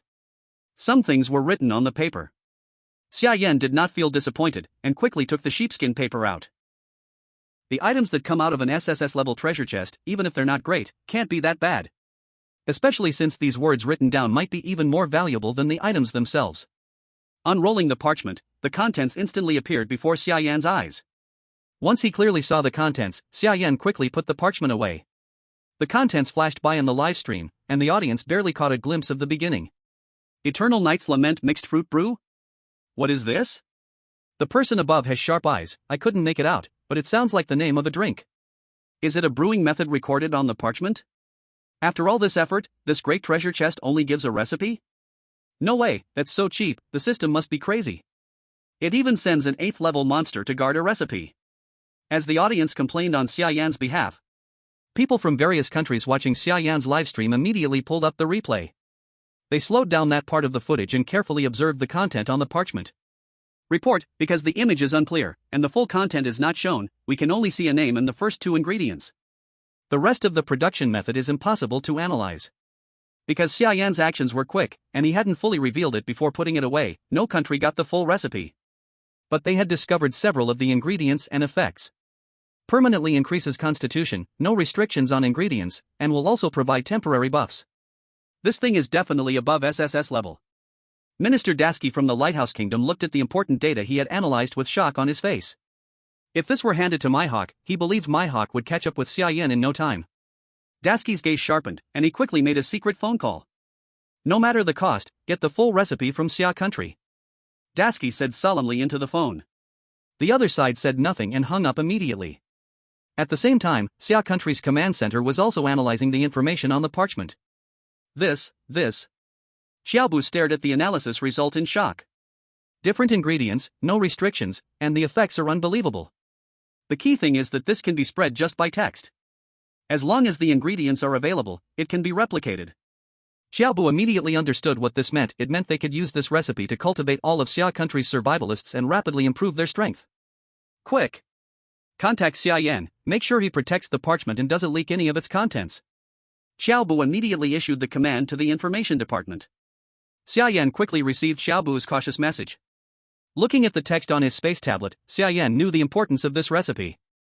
Avoiding the live stream, he quietly glanced at the contents on the parchment, then decisively chose to upload it. Upload material, Eternal Night's Lament Mixed Fruit Brew Recipe X1, SSS. Resource return, one-time return. Country's resource return, Eternal Night's Lament Mixed Fruit Brew Recipe X1. Seeing Xia Yan's actions, Xiaobu immediately sprang into action, contacting post-production minister Zhao Donglin right away. Old Zhao.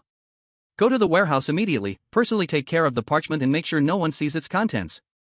Xiaobu, fearing something might go wrong, immediately sent Zhao Donglin to personally retrieve the parchment from the warehouse. What's so urgent? Zhao Donglin asked, confused. Enough with the nonsense. Hurry up, it's an SSS-level material. If something goes wrong, you're responsible. Xiaobu didn't have time to explain and spoke in a stern voice. Hearing Xiaobu's serious tone, Zhao Donglin immediately became more solemn. He hung up the phone and rushed to the warehouse. On his way, he contacted the trusted elite guarding the warehouse, telling them to secure the entrance and not let anyone in. When Zhao Donglin arrived at the warehouse, someone was already blocked at the door. It was the logistics staff from the nearby survivor training camp. The two sides were already causing a commotion at the warehouse door, and it seemed like a fight was about to break out. What's going on? Zhao Donglin frowned as he walked over. Minister Zhao, we were ordered to pick up supplies, but they won't let us in. The leading logistics staff member took out the supply order and showed it to Zhao Donglin. Zhao Donglin glanced at the other person indifferently, and the order was indeed real. But from the moment Zhao called him to when he arrived, it hadn't even been 10 minutes, yet they had already arrived first. Was this a coincidence? What's your name? Zhao Donglin asked casually. The person immediately stood at attention and saluted Zhao Donglin. My name is Su Gua. Zhao Donglin nodded. Wait here. No one can go in without my orders. He said, then walked alone into the warehouse. On the warehouse's conveyor platform, a piece of parchment the size of an A4 paper lay on top. Chapter 144, Midway Ambush, Parchment Lost. Zhao Donglin approached and picked up the parchment, curious to unfold it and take a look at its contents. He was shocked as soon as he saw it.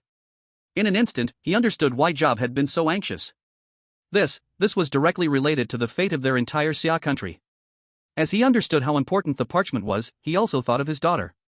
His daughter was still in the other world as a survivor. Her strength was not as great as Xia Yan's, but she was not weak either. But if this thing were spread and provided to his daughter, her strength could steadily improve. Though she may never catch up to Xia Yan, she would have more ability to protect herself. For both public and personal reasons, he had to protect this parchment. Zhao Donglin immediately tucked the parchment into his coat, hesitated for a moment, made some preparations, and then left the warehouse. All right, you can go about your business. Zhao Donglin waved his hand, dispersing the soldiers at the door and allowing the logistics staff from the neighboring training camp to go in and collect their supplies. Then, Zhao Donglin hurriedly got into a car and headed for the command center.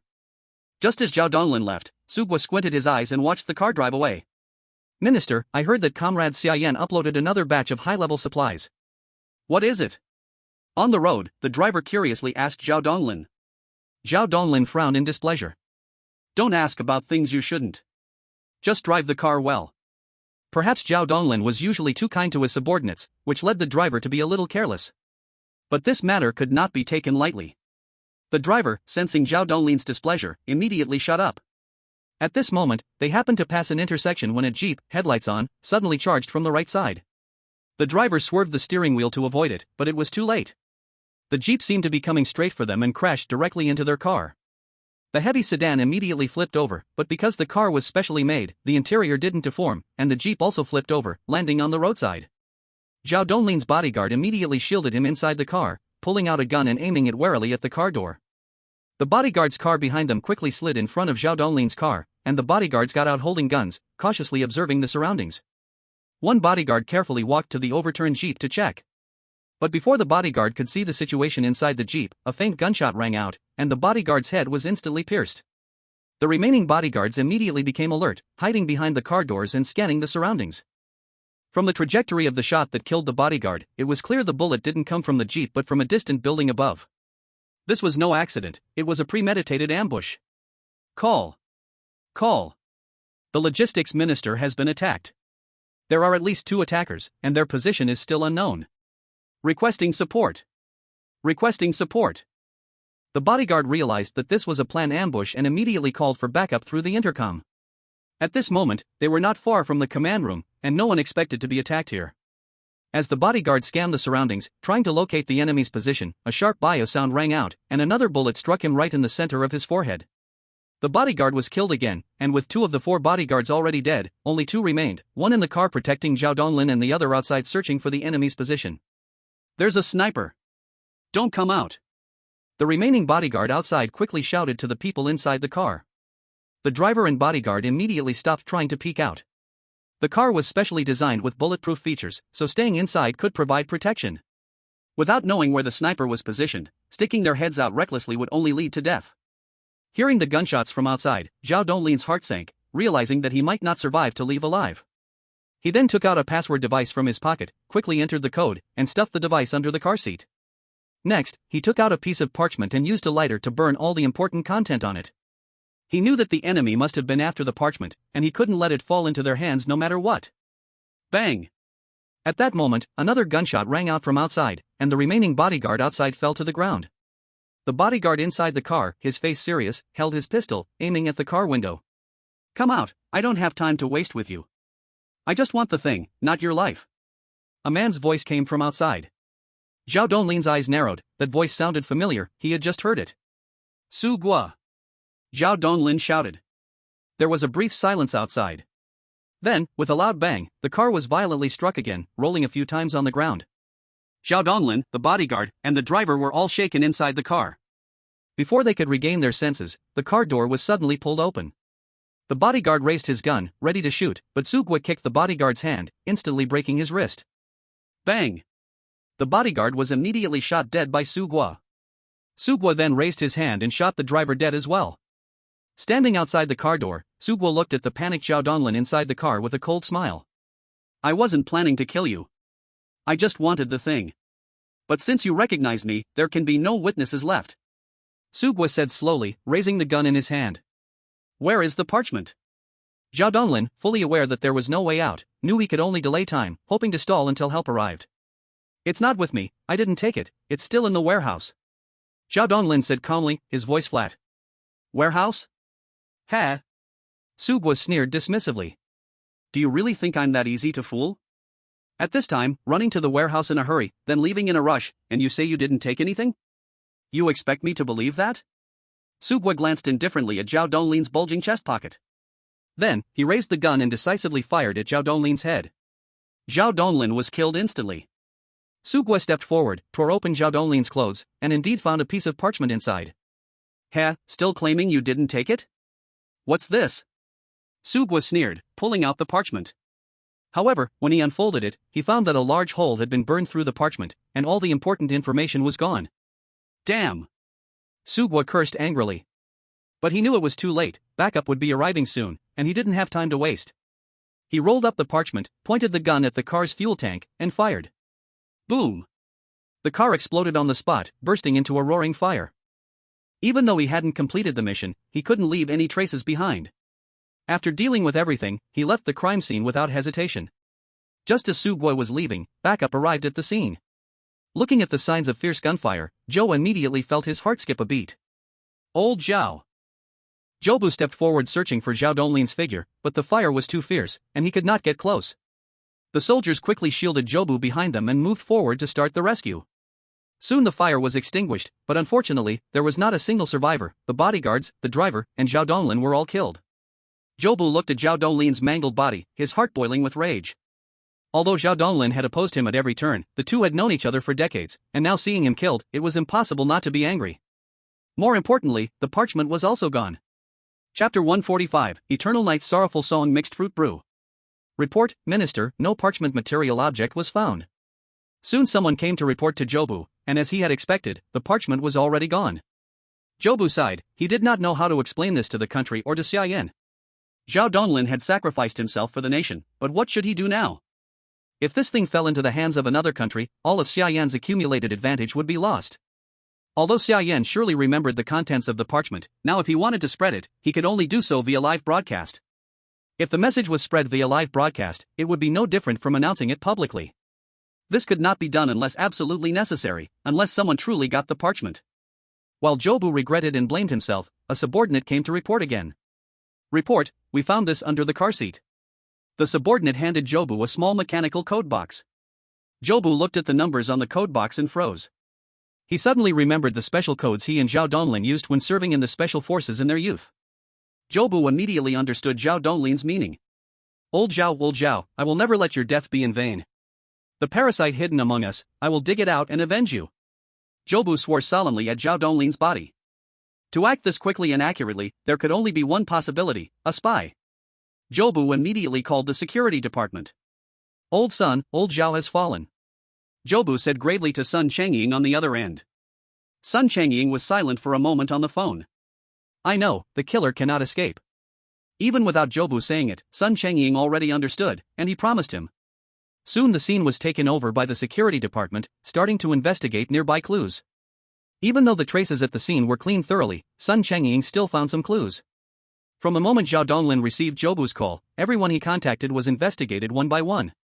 Finally, the focus fell on the logistics personnel at the training camp. Isn't this too much of a coincidence?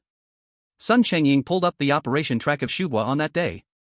From the arrival at the National Treasury to leaving, it was all too coincidental. Xia Yan had just uploaded the parchment, and Shuhua came to the treasury to collect supplies. As soon as Zhao Donglin left, Shuhua left the treasury right after. If there was no trick, he would not believe it.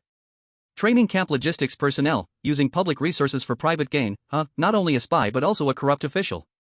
Sun Changying looked at the investigation results and sneered. He immediately mobilized national security experts to capture Shuhua.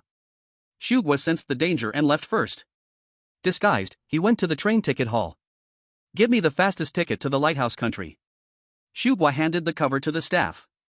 The airport staff looked and politely smiled at Shuhua. Sorry sir, the flights to Lighthouse Country are full. The fastest one is tomorrow at 2 p.m. Shuhua cautiously looked around, feeling uneasy. But everything around seemed normal. Just any ticket abroad, the fastest flight. Xia did not want to wait any longer. I bought the fastest plane ticket, as long as it could leave Xia Country. The airport staff glanced at it. The fastest is in half an hour, can you go to Lebanon? Yes, said Xia impatiently. Hello, please come this way to wait for your flight. The airport staff held Xia's shield and respectfully led him to the waiting hall. Xia immediately followed, still watching around to make sure he wasn't being followed. But as he walked, he suddenly stopped. He instantly felt something wrong. Did he still need staff to lead him to the waiting hall? And why was there not a single person in the waiting hall? Xia realized something was wrong and turned to leave. But as he turned, he saw two tall, strong men with cold faces appearing behind him. Xia immediately sensed danger and quickly turned to grab the staff member. But the staff member had long disappeared, replaced by two other strong men. Old Xiao, the man has been caught, and we found a parchment on him, but most of it was burned. After the security department caught Xia, Sun Changying immediately told Xiao, but unfortunately, the parchment was mostly burned. That kid is stubborn, no matter what method we use, he won't say what's on the parchment, insisting that what he got was like this. Ha, does he really think old Sun is so easy to trick? Xiao felt awkward hearing Sun Changying's words. Could it be that the kid wasn't stubborn, he just said everything he should, and you just didn't believe him? But Xiao didn't say it. Could he let the killer of old Zhao go easily? I thank you for old Zhao, Xiao said to Sun Changying. Thank what? Old Zhao wasn't great, but we went through this together. No more talking, the more I talk the angrier I get. I'll go interrogate that kid. Sun Changying angrily hung up the phone. Xiao knew the guy would face punishment. Xiao took the password back to his office and arranged the codes from memory, one by one. One by one, the words appeared before his eyes. It was exactly the content from the parchment. Xiao's face lit up with joy. This was what Zhao Donglin risked his life to protect. He must safeguard it, never letting it fall into the wrong hands. Xiao hesitated for a moment. If this recipe got out, Zhao Donglin's contribution would be huge. Little Zhao, consider this your father's last gift to you. Xiao decided to first send the recipe to Zhao Xinxin. Zhao Xinxin was strong. With this recipe, she could reach even greater heights. The sky had gone completely dark, and Xiao immediately had the information department convert the recipe into text and send it to Zhao Xinxin. Survivors in Xia Country, without exception, if they met the requirements, could make the eternal night morning fruit brew, and each would get a copy. When the survivors received the formula from the command room, all were shocked. Including the extreme cold land where Xia Yan was. At night, everyone returned to the shelter to count their supplies. This time, everyone gained a lot. Apart from Xia Yan's SSS grade treasure chest, the lowest were all A grade chests. This time, as a reward for everyone, I won't ask what you got, it's all your own luck. Xia Yan didn't ask about their gains. Except for pointing a direction, all treasure chests came from battle experience and could be freely distributed. Also, Chef Wang, a gift for you. Xia Yan smiled and called Wang Yiting over. He wrote the recipe for the eternal night morning fruit brew on the ground. What is this? Wang Yiting asked curiously. Eternal night morning fruit brew, SSS grade recipe. 1 cup increases 10 points of constitution. The recipe is simple, need 3 different attribute 3rd level fruits, and 4 different attribute 4th level fruits to brew. And it even grants a temporary buff that lasts the whole day. Xia Yan slowly explained the effect to them. Seeing that many people still seemed confused, he decided to directly write down the effect of the Eternal Night Wailing Mixed Fruit Brew. Eternal Night Wailing Mixed Fruit Brew, plus 10 constitution, after drinking, grants a temporary buff, plus 50 all attribute resistance, limitations, can only be consumed once a day, ineffective for tier 9 and above. This means that this thing can provide a fixed 10 points of constitution every day. How terrifying is that? A tier 8 powerhouse like Xia Yan only needs 10 points of time to steadily break through to the next tier. There's no need to go on dangerous adventures, just stay at home and wait. Moreover, these brewing materials are so simple. Fruits of tier 3 and 4 can be found even in the frigid lands, not to mention in other resource-rich areas. This is terrifying. Wang Yiting exclaimed with wide eyes. She cooks every day and also takes care of Xia Yan's special meals, so she naturally knows how difficult it is to improve constitution. Before, it was fine with fullness, but after reaching tier 3, fullness disappears, replaced by constitution, and constitution is not something ordinary ingredients can improve. Only special parts from magical beasts' bodies can improve constitution. Now, most of the special parts have been given to Xia Yan, and they can only use low-tier ingredients, but even then, some are still not enough. If this thing can really improve constitution with just 1 cup of wine, that would be incredibly important. Being classified as an SSS tier material is definitely not high enough, in fact, she even feels it's a bit too low. Do we have enough materials? Xia Yan asked Wang Yiting. Wang Yiting is in charge of food, so naturally, Xia Yan had to ask her. It seems like we're missing one type of tier 4 fruit with a different attribute. Although they've obtained a lot of materials recently, there are still only 3 types of tier 4 fruits. After all, the resources in the frigid land are still limited, mostly of the ice attribute.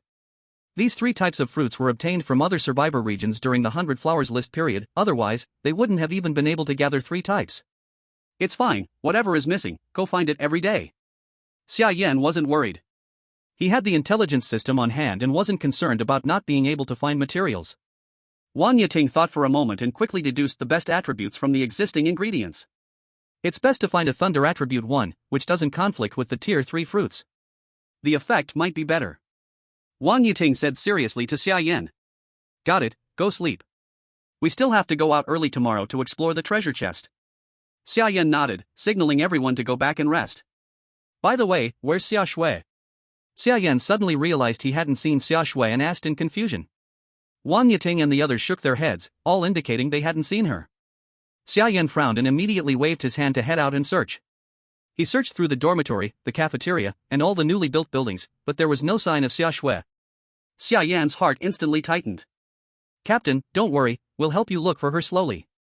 Huang Xiaoyun sensed Xia Yan's anxious worry and quickly comforted him. No need, I know this girl. If she were in the shelter, she would have jumped out by now. She must have gone out. Based on his understanding of Xia Shui, Xia Yan quickly deduced that she had sneaked out. He then opened the intelligence system and saw that there were still 4 searches left. He was glad he hadn't used them recklessly. He typed Xia Shui in the search box. Ding! No relevant information found, please re-enter. Seeing the text in the intelligence system window, Xia Yan's heart sank. No information found. Could it be? A bad premonition rose in his heart. But he quickly shook off the thought in his mind. Impossible, she must be fine. Xia Yan entered a new word, person in the search system. This time, the intelligence system lit up with a green glow, and countless pieces of information appeared in front of him. Over 100 pieces of information. Representing the exploration of more than 100 people. The view ahead was also covered with dense green dots, most of which gathered around.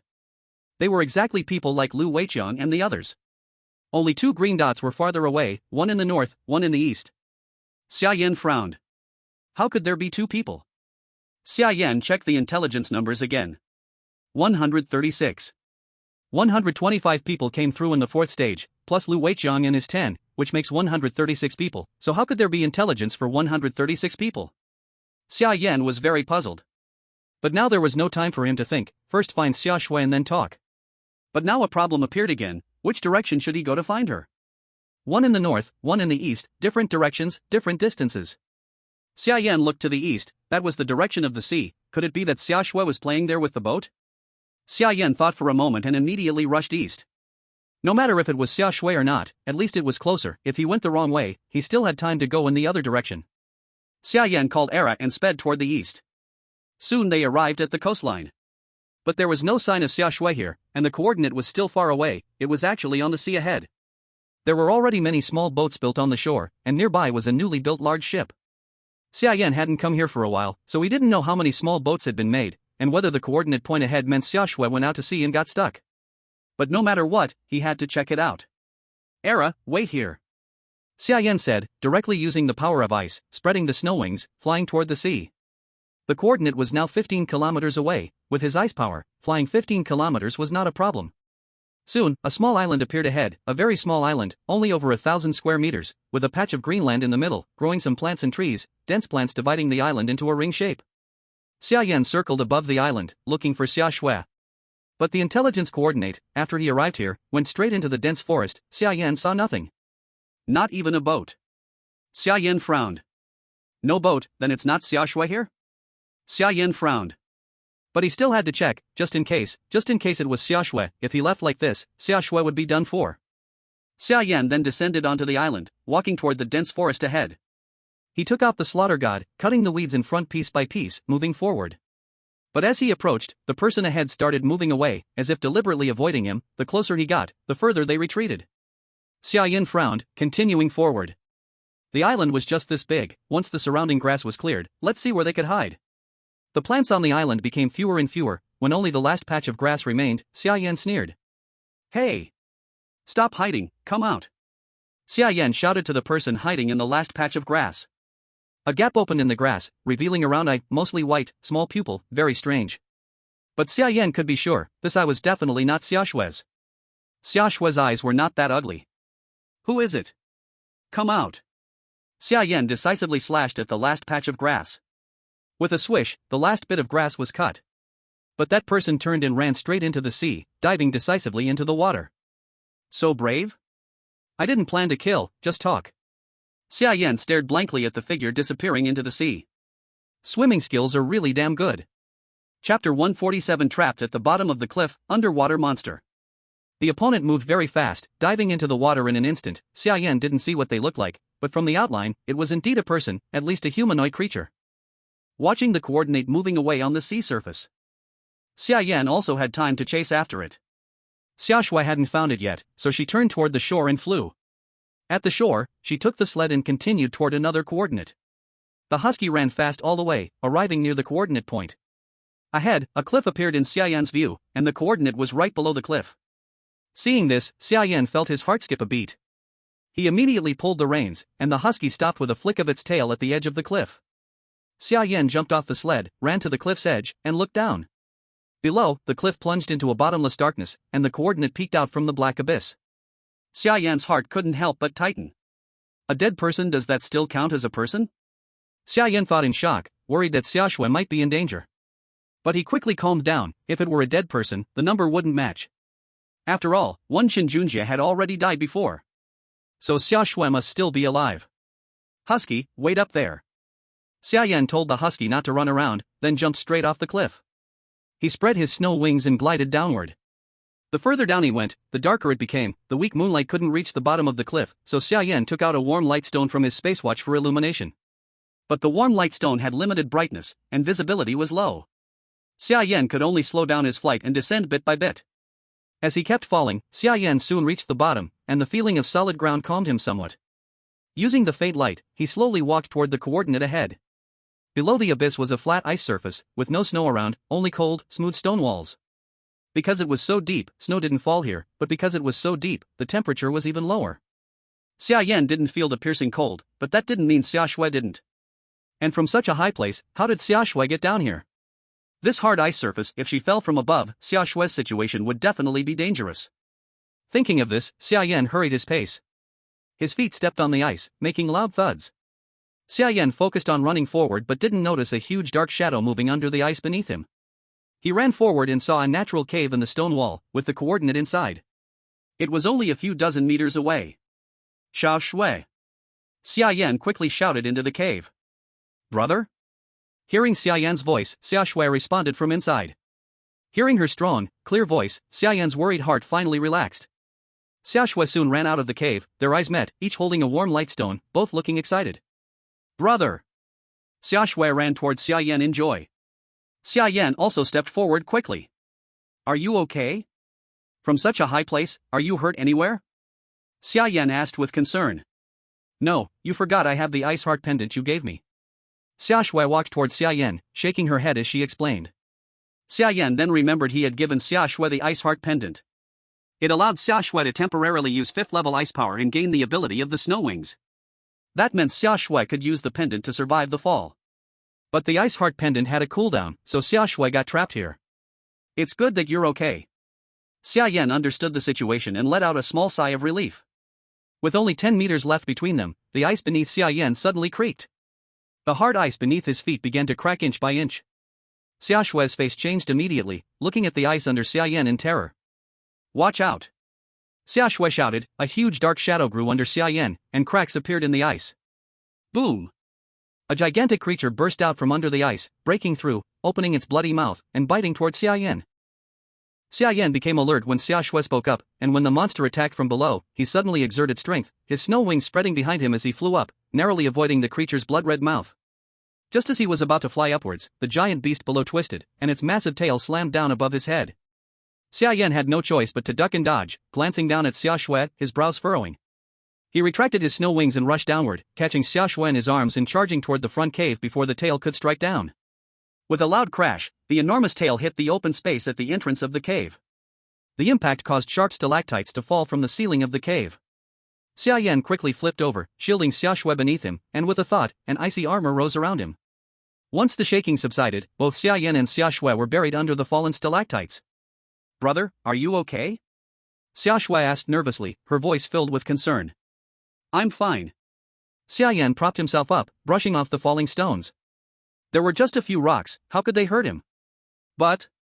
Xia Yan looked toward the cave entrance. Though it was pitch dark outside, he could almost feel a pair of dark eyes staring at him from beyond the cave. He wasn't sure what the strength of the beast was, but from its behavior, it was definitely not weak.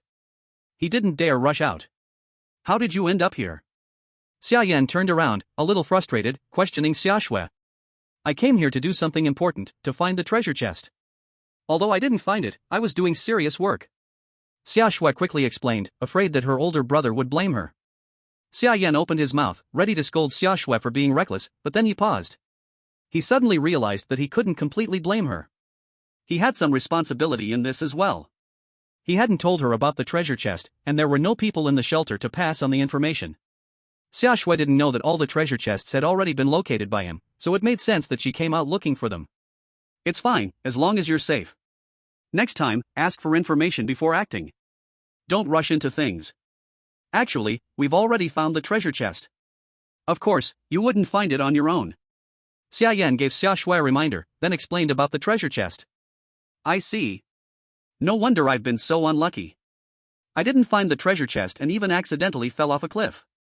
Xia said, a helpless look on her face. Let's figure out how to get out. Xia Yan held up a warm light stone to illuminate the cave's surroundings. It was indeed a natural cave, and it wasn't very deep. There were no other paths, so they could only exit from the outside. Brother, how about I draw the big beast outside away and you take the chance to escape? Xia thought for a moment and, as if making a decision, spoke to Xia Yan. Xia Yan immediately gave Xia a smack on the head. Xia winced in pain, pouting and holding her head. I'm your brother. Even if I have to be the bait, I'll do it, not you. Xia Yan said, irritated. I don't believe the beast will stay out there forever. Let's rest here tonight. When morning comes, with better light, we can see if the beast is gone and then head out. Xia Yan said calmly. To be safe, the two of them could only rest there and wait for daylight. The next morning, when the sun rose, Xia Yan and Xia woke up. Xia sleepily sat up from Xia Yan's legs. It looks like the monster outside is gone. Xia glanced outside the cave, and she couldn't see the beast's shadow anymore. The ice that had cracked last night was frozen over again, and aside from the broken ice that showed the dangerous battle that had taken place, everything seemed calm again. Xia Yan nodded and opened the information system to search for the treasure chests. 11 coordinates appeared in front of him again. To his surprise, there was a treasure chest nearby. Xia Yan didn't act immediately. Instead, he began to sketch something on the ground. Xia leaned over curiously to take a look. Is this latitude and longitude? Xia watched Xia Yan writing and drawing on the ground, calculating something, and asked curiously. With Xiao's cleverness, she immediately saw that Xia Yan seemed to be calculating coordinates. Xia Yan nodded. After some calculations, Xia Yan figured out all 11 coordinates. Although not completely accurate, they were roughly correct and would not be far off. Then he moved, adjusted his angle, and exposed the coordinates in the live broadcast room. In the command room, Xiaobu looked at the coordinates Xia Yan had deliberately exposed. Xiaoya, write down these coordinates. Xiaobu immediately told Xiaoya to record the numbers. But they did not know the purpose Xia Yan had in giving them these coordinates. Minister, is it possible these coordinates are the locations of today's treasure chests? Xiaoya suddenly spoke boldly to Xiaobu. Xiaobu looked at the coordinates and counted them, exactly 10. Xiaobu was stunned for a moment. Send these coordinates to Lu Weiqiang and the others, let them check the nearest one first. Xiaobu hurriedly gave the order. He was not sure what this was. Xia Yan did not explain, but he could have Lu Weiqiang and others confirm first. If one coordinate led to a treasure chest, it would prove all these coordinates were treasure locations. After confirmation, he was shocked to find these really were treasure chest coordinates. Although they did not know how Xia Yan could locate the treasure so precisely, for them, this was great news. Xia Yan must have secrets we do not know, but so what? As long as it benefits the country, even if Xia Yan pulls a nuke from his pocket, I would think it normal. Xiaobu chuckled lightly. He did not care about Xia Yan's secrets, nor would he pry. As long as Xia Yan remained part of the country, he was the pride of the nation. Xia Yan's secrets were the nation's secrets. As long as other countries did not steal them, it did not matter. Xia Yan opened the intelligence system again and entered lightning attribute, 4th level fruit. 2 filters were applied, and green light spread outward from his feet. After a moment, information appeared before his eyes. Relevant intelligence found, distance, 121 kilometers east. Not close yet. Xia Yan muttered to himself. Brother, are you done? Hurry up and go, or it will get late and risky. Xia Shui urged Xia Yan. Looking at the calm ice outside, she really feared that the monster from last night would block them again. Xia Yan walked out of the cave and looked at the ice ahead. A coordinate shot straight to the sky, just over 400 meters away. No rush, wait here. If anything happens, hide in the cave first. Xia Yan instructed Xia Shui. Ah? You are going to fight that monster? No. Xia Shui was shocked and quickly blocked Xia Yan. It was not that she did not trust her brother's power, but acting rashly without knowing the enemy's strength would not help him. You must know there is always someone stronger, and this is another world. How do you know it is not stronger than you? You should leave while it is not here, then come back for revenge after understanding its strength. Xia Shui said seriously to Xia Yan. Why does your tone sound like Mom? Xia Yan looked at Xia Shui confused. Her tone and attitude were exactly like Mom scolding him. Don't worry, I am not going to fight that monster. You want the treasure chest, right? I will get one for you. Wait here. Xia Yan said and walked forward, looking carefully at the ground, moving cautiously. After confirming no monsters appeared underfoot, he walked faster and soon saw the treasure chest ahead. A golden treasure chest, shining brightly. SS-level treasure chest. Just as he reached the chest and was about to touch it, out of the corner of his eye, he suddenly saw a black shadow underfoot. The shadow quickly grew larger. Xia Yan's eyes tightened, instantly realizing the underwater monster had attacked. There was no time to open the treasure chest, he grabbed it with both hands, and behind him, Shui spread her wings, rising from the ground, shooting into the air. Just as Xia Yan took off, the monster below smashed through the ice, revealing a huge mouth full of sharp teeth, and with a crunch, it lunged. If Xia Yan had been a second slower, he would have been swallowed by the bloodthirsty jaws. Xia Yan dodged the sneak attack and looked down. Only then did he see the monster clearly. A gigantic fish, big head, long tail, like a tadpole, most of its body concentrated in the head, the tail very thin compared to its body, no limbs, no fins, swimming only by its slender tail. Abyss ghostfish, 9th-tier monster, juvenile form, a terrifying creature living in deep waters, adult form will advance to Demon King strength. Seeing the information, Xia Yan's face changed instantly. What is a Demon King? Xia Yan looked shocked. It was the first time he had heard the term Demon King. And it was a level of strength? Do monsters advance to Demon King after exceeding 9th tier? Xia Yan swallowed hard. That means his strength might also reach a whole new level after 9th tier. Mortal body beginner. These did not sound like max level forms. What would be above them? Xia Yan was stunned for a moment by this information. At this time, the abyss ghostfish turned and swam towards Xia Shui. Xia Yan's eyes hardened, he turned and dove towards Xia Shui's position. But the abyss ghostfish was faster, it swam to the shore, leapt, breaking through the ice, opening its bloodthirsty mouth towards Xia Shui on the shore. Go back! Xia Yan shouted loudly to Xia Shui. He wanted her to hide in the cave. But Xia Shui saw the approaching jaws, and now it seemed too late to return to the cave. Even if she made it, she would still be trapped inside by the monster, not knowing when she could escape. Seeing Xia Yan flying quickly toward her, Xia Shui moved, decisively pushed off the stone wall, jumped 4 or 5 meters high, flipped, and avoided the incoming jaws. Xia Yan's eyes tightened, he sped up, dove, caught her hand before she fell, then flapped his wings, rising into the air. You are crazy! Xia Yan scolded Xia Shui. Her decision was too bold. If anything went wrong, whether missing the monster's mouth or him failing to grab her, she would have fallen into endless doom. But now, it seemed everything turned out fine. He. Xia Shui laughed carefreely. She dared to do it, though not fully confident, but around 80%, not blindly risking her life. Chapter 149, Beginner Level 8, Thunderfruit. Flying with Xia Shui to the cliff above. The husky, who had waited on top all night, excitedly rushed over, leaping into Xia Yan's arms and licking him. All right. Xia Yan pushed the husky away with disgust. He took out a treasure chest from the space watch.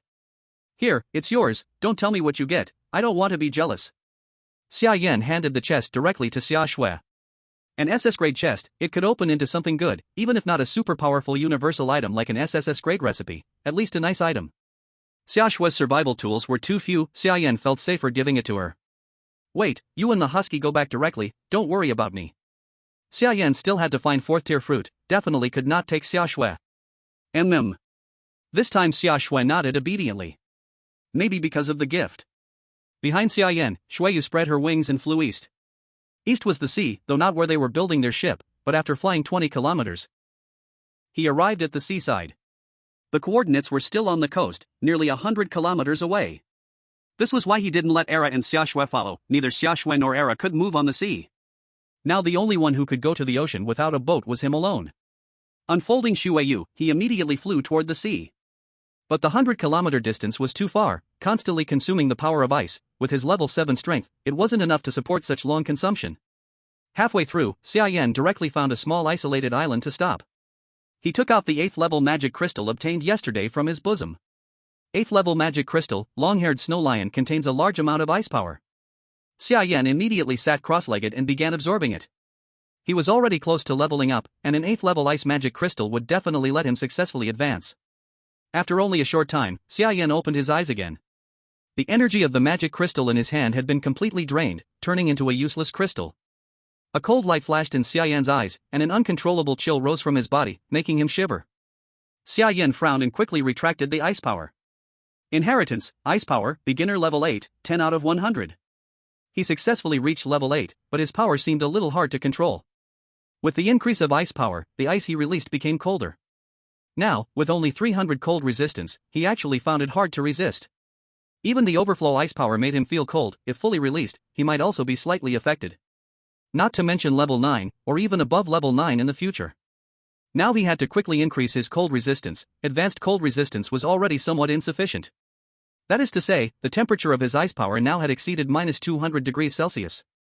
But these were not what he needed to think about for now. Looking at the coordinates dozens of miles ahead, Xia Yan spread Shuiyu's wings again and flew toward the coordinates. After level 8, his ice power was enough to cover the 100-kilometer round trip. His flying speed also increased a lot. Half an hour later, a small island appeared on the sea ahead, lush and full of life. The intelligence coordinates were right in the center of the island. Xia Yan didn't stop, directly flying toward the center of the island. But before he landed, a flock of birds suddenly flew out from the forest below, their bodies radiating electric light, rushing straight at him. Xia Yan quickly retaliated. With a wave of his hand, a fireball smashed toward the birds. But his attack only hit a few birds. More of them immediately surrounded him, their electricity forming a big net, crossing and spreading over him. Xia Yan's face changed. Just as he wanted to release coal to put on ice armor, the lightning struck him. He instantly felt his body go numb, briefly losing sensation, falling from the air. Falling into the forest, breaking branches, he slammed hard onto the ground. The soft leaves reduced a lot of the impact. After regaining consciousness, Xia Yan struggled to get up from the ground. Damn! What are these birds? Xia Yan couldn't help but complain. Suddenly so many birds flying out of the forest, who could react in time? Fortunately, these thunderbirds were not high level, their attack power weak, and the branches and leaves softened the fall, causing him no real harm. Xia Yan stood up and looked around. This forest was not much different from the tropical rainforests of Blue Star, only the plant species were different. To be safe, Xia Yan thought, and a thick layer of ice armor appeared on his body. On one hand to defend against the numerous thunderbirds, on the other to prevent snakes, insects, rats, and ants in the forest. In such a place, there could very well be blood-sucking insects, spiders, scorpions, and other poisonous species. It would be bad if he got poisoned. Xia Yan pushed aside the thick weeds and walked toward the coordinates not far ahead. He soon reached his destination. In front of him was a lake in the middle of an island. In the lake, there was an even smaller island, with only a lonely crooked tree on it. The tree bore dozens of golden yellow fruits.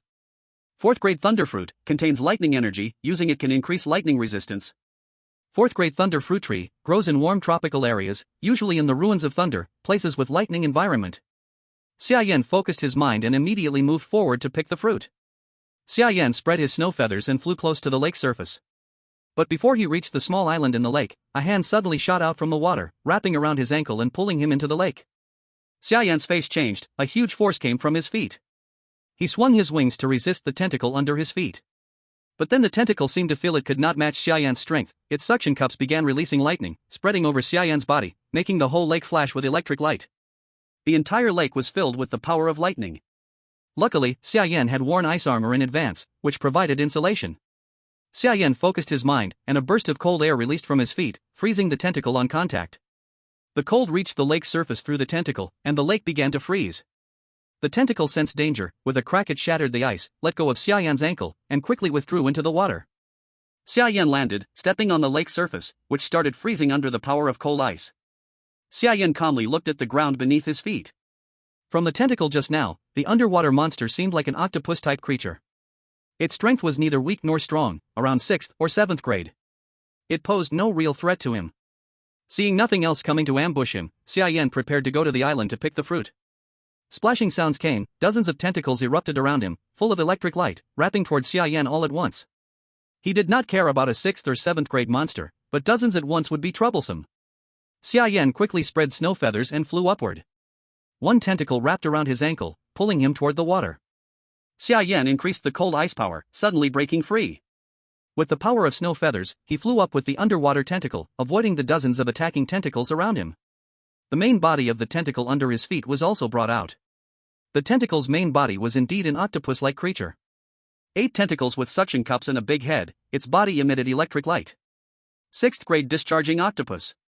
The discharging octopus was not big, just slightly larger than a human body. A sword, the slaughter god, appeared in Xia Yan's hand, and with one swing, the discharging octopus was instantly decapitated. A 6th grade monster was nothing to him, especially since the sharpness of slaughter god could easily kill even 8th grade monsters. The octopus fell, its body sinking into the lake below. The other discharging octopuses in the lake did not capture Xia Yan, all raising their heads. Counting them, there were indeed 1 or 2 dozen. Looking up at Xia Yan in the sky, they suddenly turned over, using the mouth under their body to shoot a water jet full of lightning toward him. Dozens of water jets came, Xia Yan quickly dodged. At this moment, the chirping of birds came from above. The group of thunder birds appeared again, attacking Xia Yan from above, their bodies wrapped with lightning, intertwining to form an impenetrable electric net. 4th grade thunder bird. But Xia Yan was prepared, wearing ice armor, protecting every inch of skin under the armor. He gripped Slaughter God and swung a blade directly toward the sky. The lightning net formed by the thunderbirds was cut open by Xia Yan's blade, leaving a gap. The remaining thunderbirds swarmed towards Xia Yan, lightning striking him, all blocked by the ice armor. With the ice armor isolating the lightning damage, Xia Yan did not care about the enemy's attacks at all. He swung the Slaughter God in his hand, and with each strike, several thunderbirds fell from the sky. The discharge octopuses below also gave up attacking Xia Yan, scrambling to snatch the dead thunderbirds, which were excellent food for them. After a while, the thunderbirds disappeared, the killed ones dead, the rest fled. The lower discharge octopuses became quiet once they had something to eat. Xia Yan then landed on the island in the middle of the lake, plucking all the fruits from the trees. A total of 40 thunderfruits.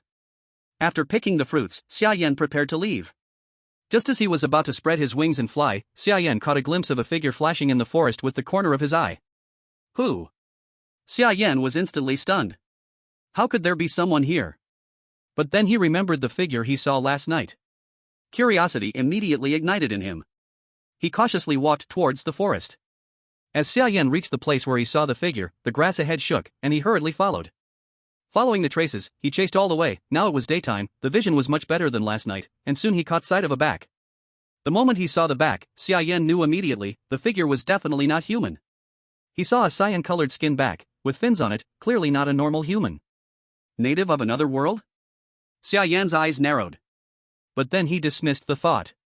From the information he had parsed about the world, humans had once existed here, similar to humans from Blue Star, even gods existed.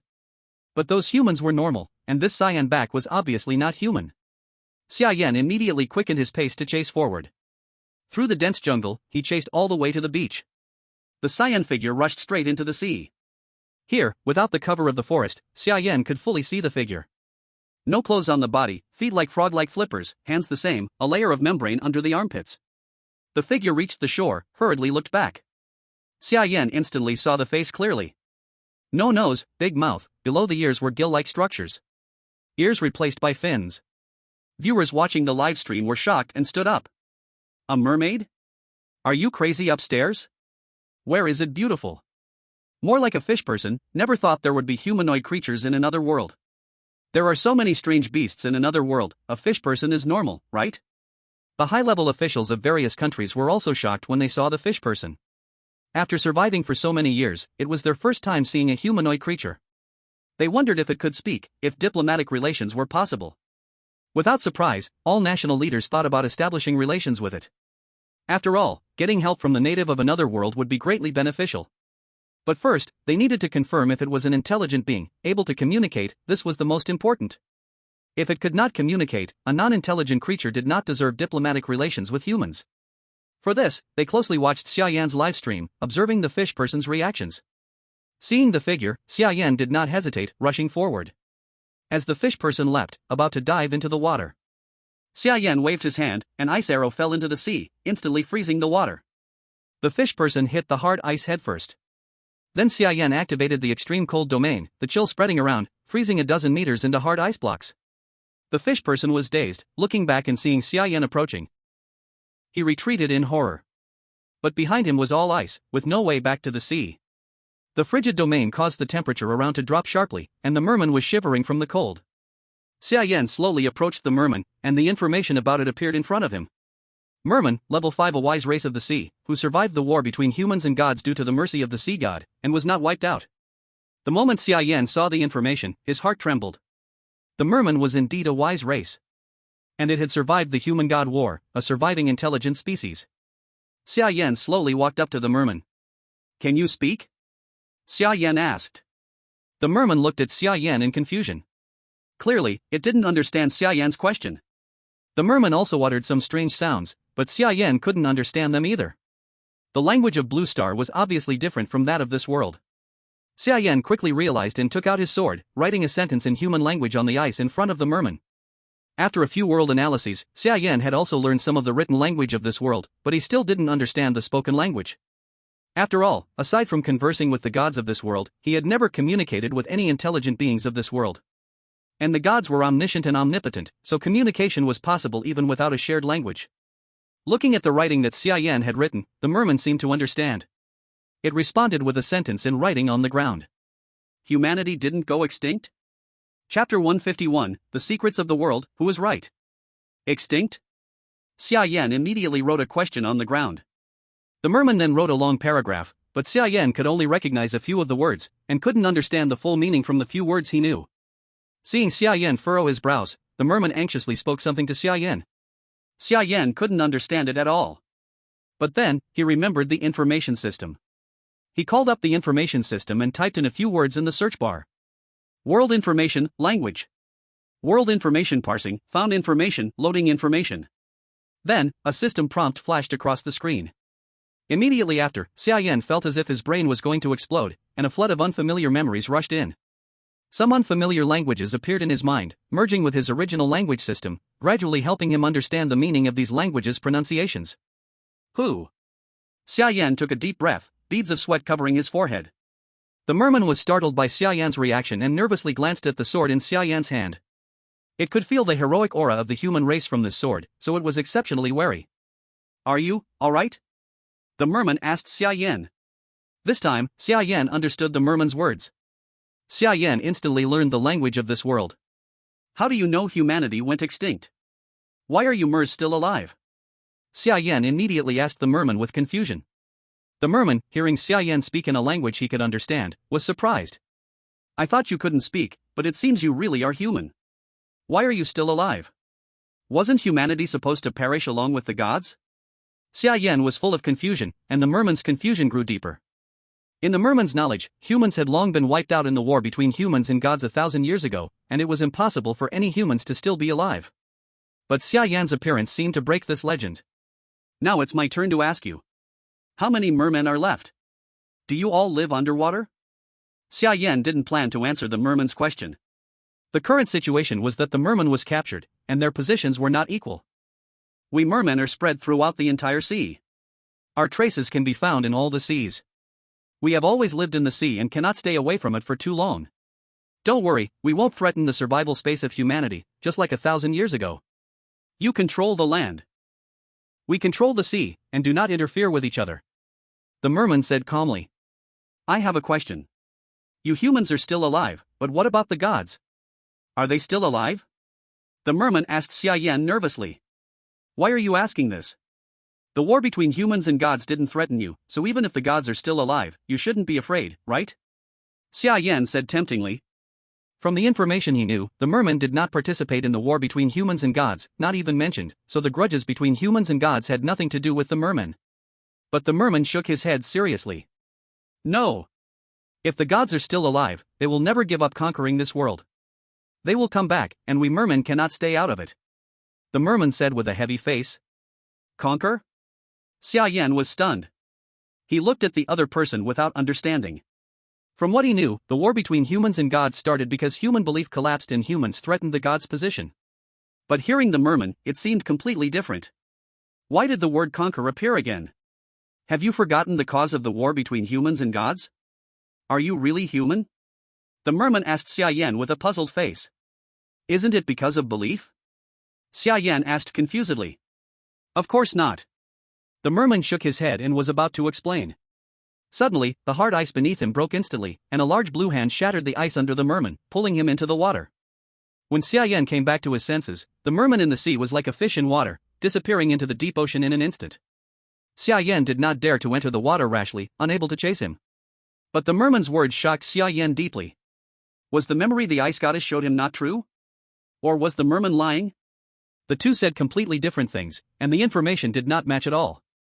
But now the merman had escaped, and it was impossible to get more information, so he could only wait for another chance. Since mermen are an intelligent race and now he had learned the language of this world, there was no rush. Sooner or later, he would figure it out. In the deep sea, a stronger merman grabbed the merman's neck and swam quickly into the depths. Who told you to come out? Do you know how dangerous the land is? Tomorrow I will call your parents. The large merman scolded the small merman angrily. The scolded merman lowered his head like a student who did something wrong. Teacher, I met a human above. They are still alive, not extinct at all, different from what you taught. Li, you are getting more and more reckless. Humans disappeared with the gods thousands of years ago. How could they still exist? Now you even know how to lie. Tomorrow I will call your parents. As Li's teacher, Du was very dissatisfied with his behavior. A child who learned to lie so young would have no bright future. I'm telling the truth. I really met humans. Li still wanted to explain, but was interrupted by the teacher. Then tell me, what is the name of the human you met? Du asked Li helplessly. Li opened his mouth. How would he know the human's name? He hadn't even remembered to ask before being pulled back by the teacher. I didn't have time to ask, but he used a knife and could even fly. So amazing, so amazing. Li exaggeratedly described Xia Yan's power with gestures and excitement. Du listened and was more convinced that Li was lying, smiling disdainfully. Not paying attention in class. Humans cannot fly. Go back and finish your homework properly. Tomorrow I will call your parents. Du scolded in dissatisfaction. Li was scolded and felt wronged, but had no way to argue. But why? Why could that human fly? Li was puzzled, lowering his head and swimming toward the deep sea with a wronged face. Du looked at the dejected Li, chuckled softly, and muttered, humans can fly only if they are human heroes.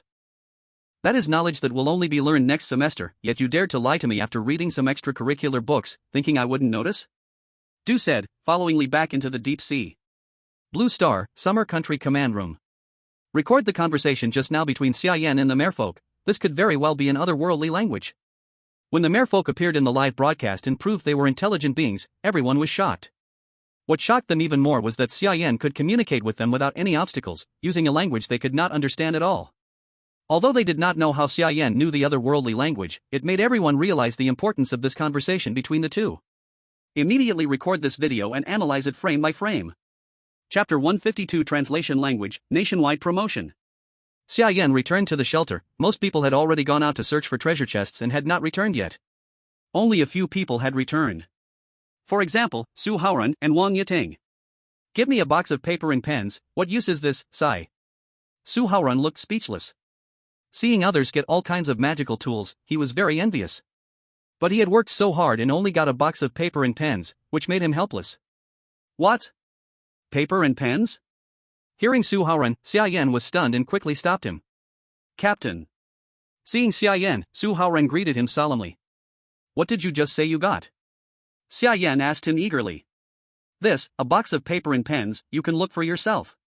Su Haoran moved the box in front of Xia Yan and said.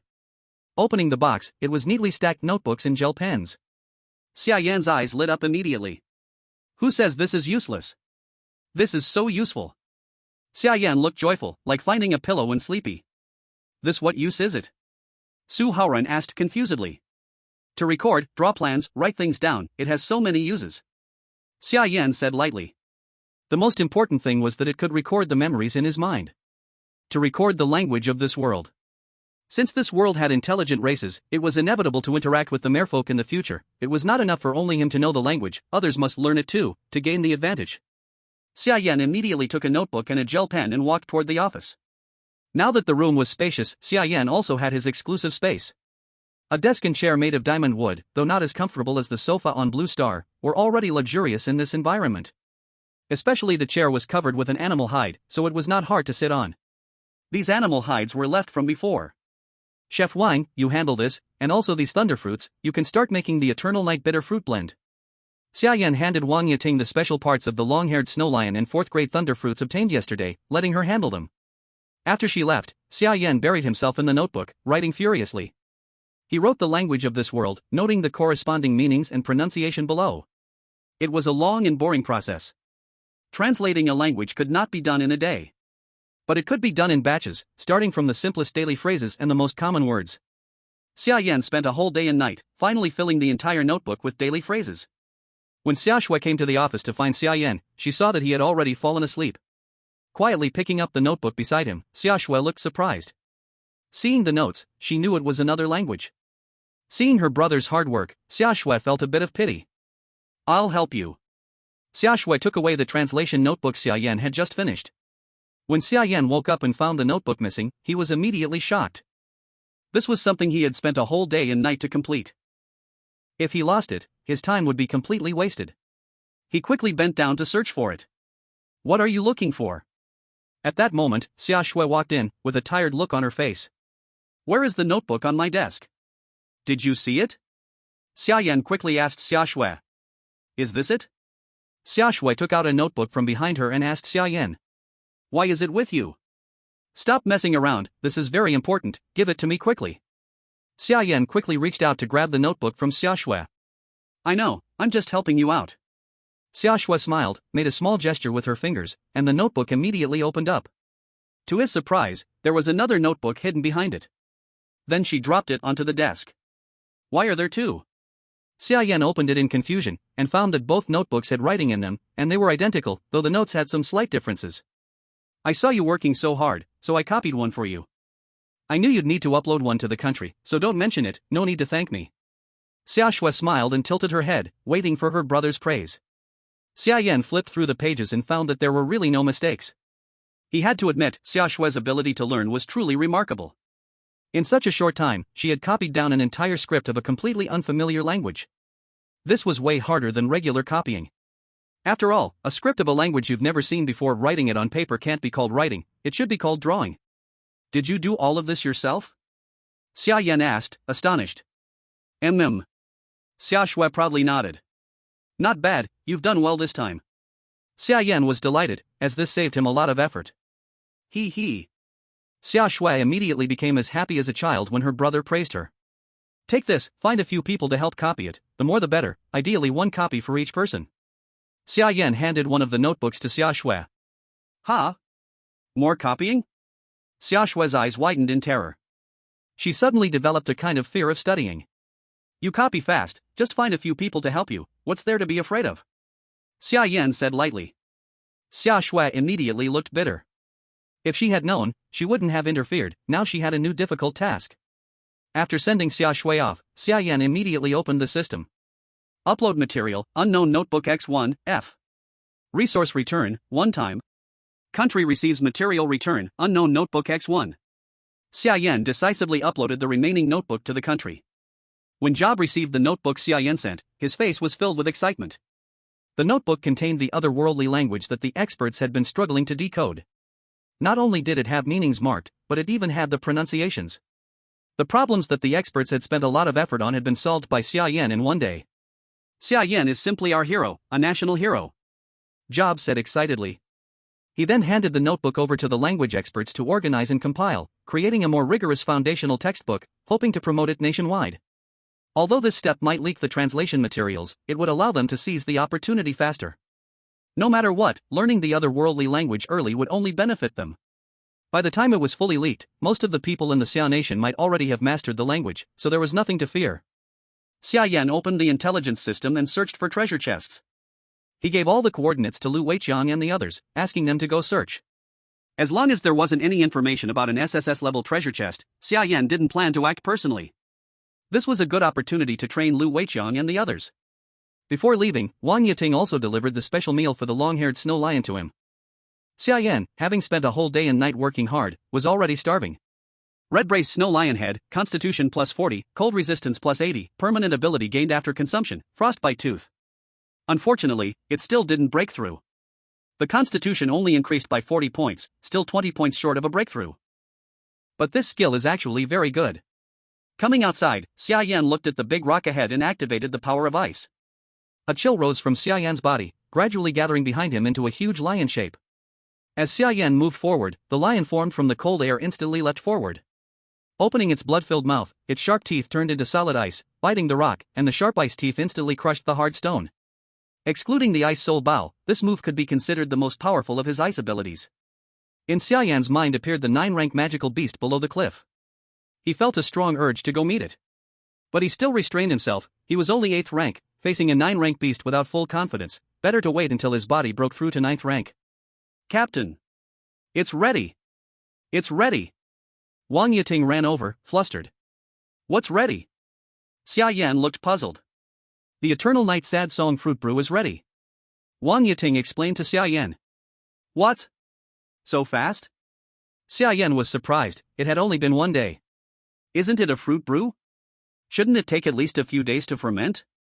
I don't know, I just used your method, put in the materials, it somehow reacted by itself, instantly brewed successfully, no waiting at all, Wang Yiting explained excitedly. HSS. Xia Yan took a sharp breath. Instant brewing meant that as much material as they had would produce that much brew, no time cost. How much was brewed? Xia Yan asked Wang Yiting eagerly. Wang Yiting held up a hand, only the thumb folded in. 4 jars? Xia Yan guessed boldly. Wang Yiting shook her head. 40 jars. HSS. Xia Yan took another sharp breath. By effect amount, each jar can pour 40 cups, 40 jars make 1,600 cups. HSS. Xia Yan took another sharp breath. In such a short time, it felt like he was almost dizzy from oxygen. Over 1,000 cups, even if each person drank 1 per day, it would last over 10 days. Give me a cup, I want to try it first. Xia Yan said impatiently to Wang Yiting. Yes. Captain. Wang Yiting immediately led Xia Yan to the cave. The cave could no longer be resisted, now used as a warehouse. With the brewing process, it naturally became a wine cellar. Deep in the cave, neatly placed in the corner, were 40 jars. These jars were fired in a forge, made when they were previously making glass. Covered with leaves and yellow clay, Wang Yiting lifted the lid, and the cave instantly filled with the aroma of wine, mingled with strong fruit fragrance. The mixed set of fresh fruits was refreshing, sweet, and mouth-watering. Xia Yan felt almost drunk just smelling it. How strong is this wine? Xia Yan asked curiously. Don't know. Wang Yiting shook her head. Xia Yan thought about it. Indeed, without a device to measure alcohol, how could they know the strength? Xia Yan lifted the cup and sipped lightly. Besides wine aroma, there was fruit fragrance, sweet in the mouth, not strong.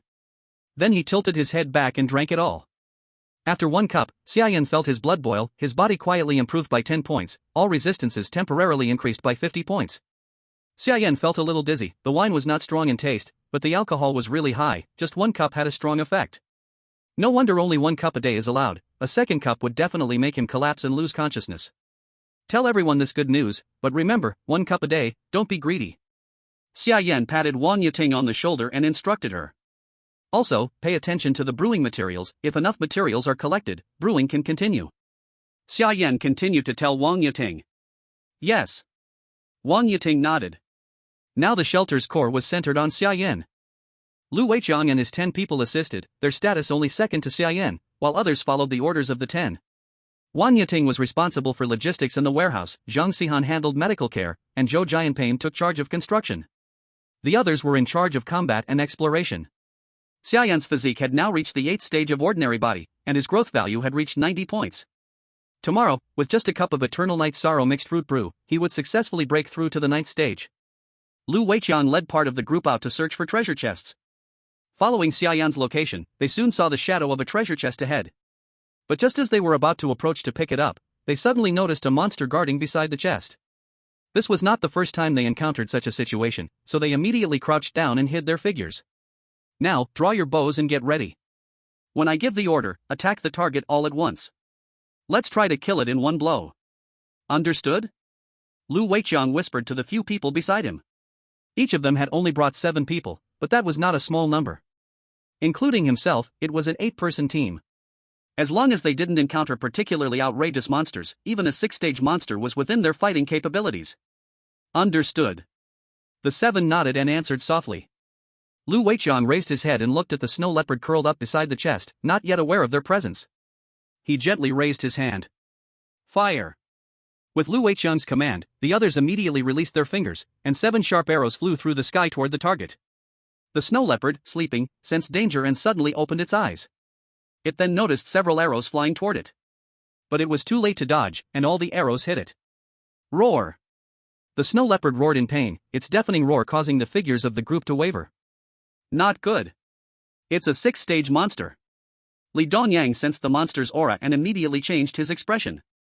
When the snow leopard saw them and was about to charge at them, the group felt a jolt in their hearts, and the thought of retreat arose. Their strength had greatly improved since arriving in the other world, but they were only at the 4th stage, and some were even below the 4th stage. Facing monsters 2 or 3 stages higher than them, naturally, they had no desire to fight. How could they fight a battle they had no chance of winning? Don't panic. Stay calm. We can fight the 6-stage monster. Lu Weiqiang, however, drew a long knife from behind him. It was a weapon made from surplus purple gold iron. Purple gold iron of the 5th stage could easily break through the defenses of a 5th stage monster, and even against a 6th stage monster, there was a chance of victory. That's why he was so calm. Wait, I'll engage the monster. You guys shoot arrows when you see the opportunity. Don't worry about hurting me. I'll give you shooting space. Lu Weiqiang calmly instructed the others, and then directly charged toward the snow leopard with his knife. Chapter 154, The Captain is Dead. Although Lu Weiqiang's strength was stronger than theirs, he had just reached the 5th stage, still a little weaker than the snow leopard at the 6th stage. Directly fighting it was definitely not going to work. So, when he reached the snow leopard and it leapt toward him, Lu Weiqiang immediately knelt and slid on the ground, dodging its pounce by sliding beneath it. The long knife in his hand was plunged into the ground to steady his body. Shoot him! He then shouted to the others. With his command, the 7 people, who had already prepared, released their arrows. 7 sharp arrows flew toward the snow leopard. Lu Weiqiang hid behind the snow leopard, not worrying about being accidentally injured. The 7 arrows then accurately hit the snow leopard. They were survivors, elites, with excellent shooting skills, so their precision was impeccable. Without exception, all of the arrows hit.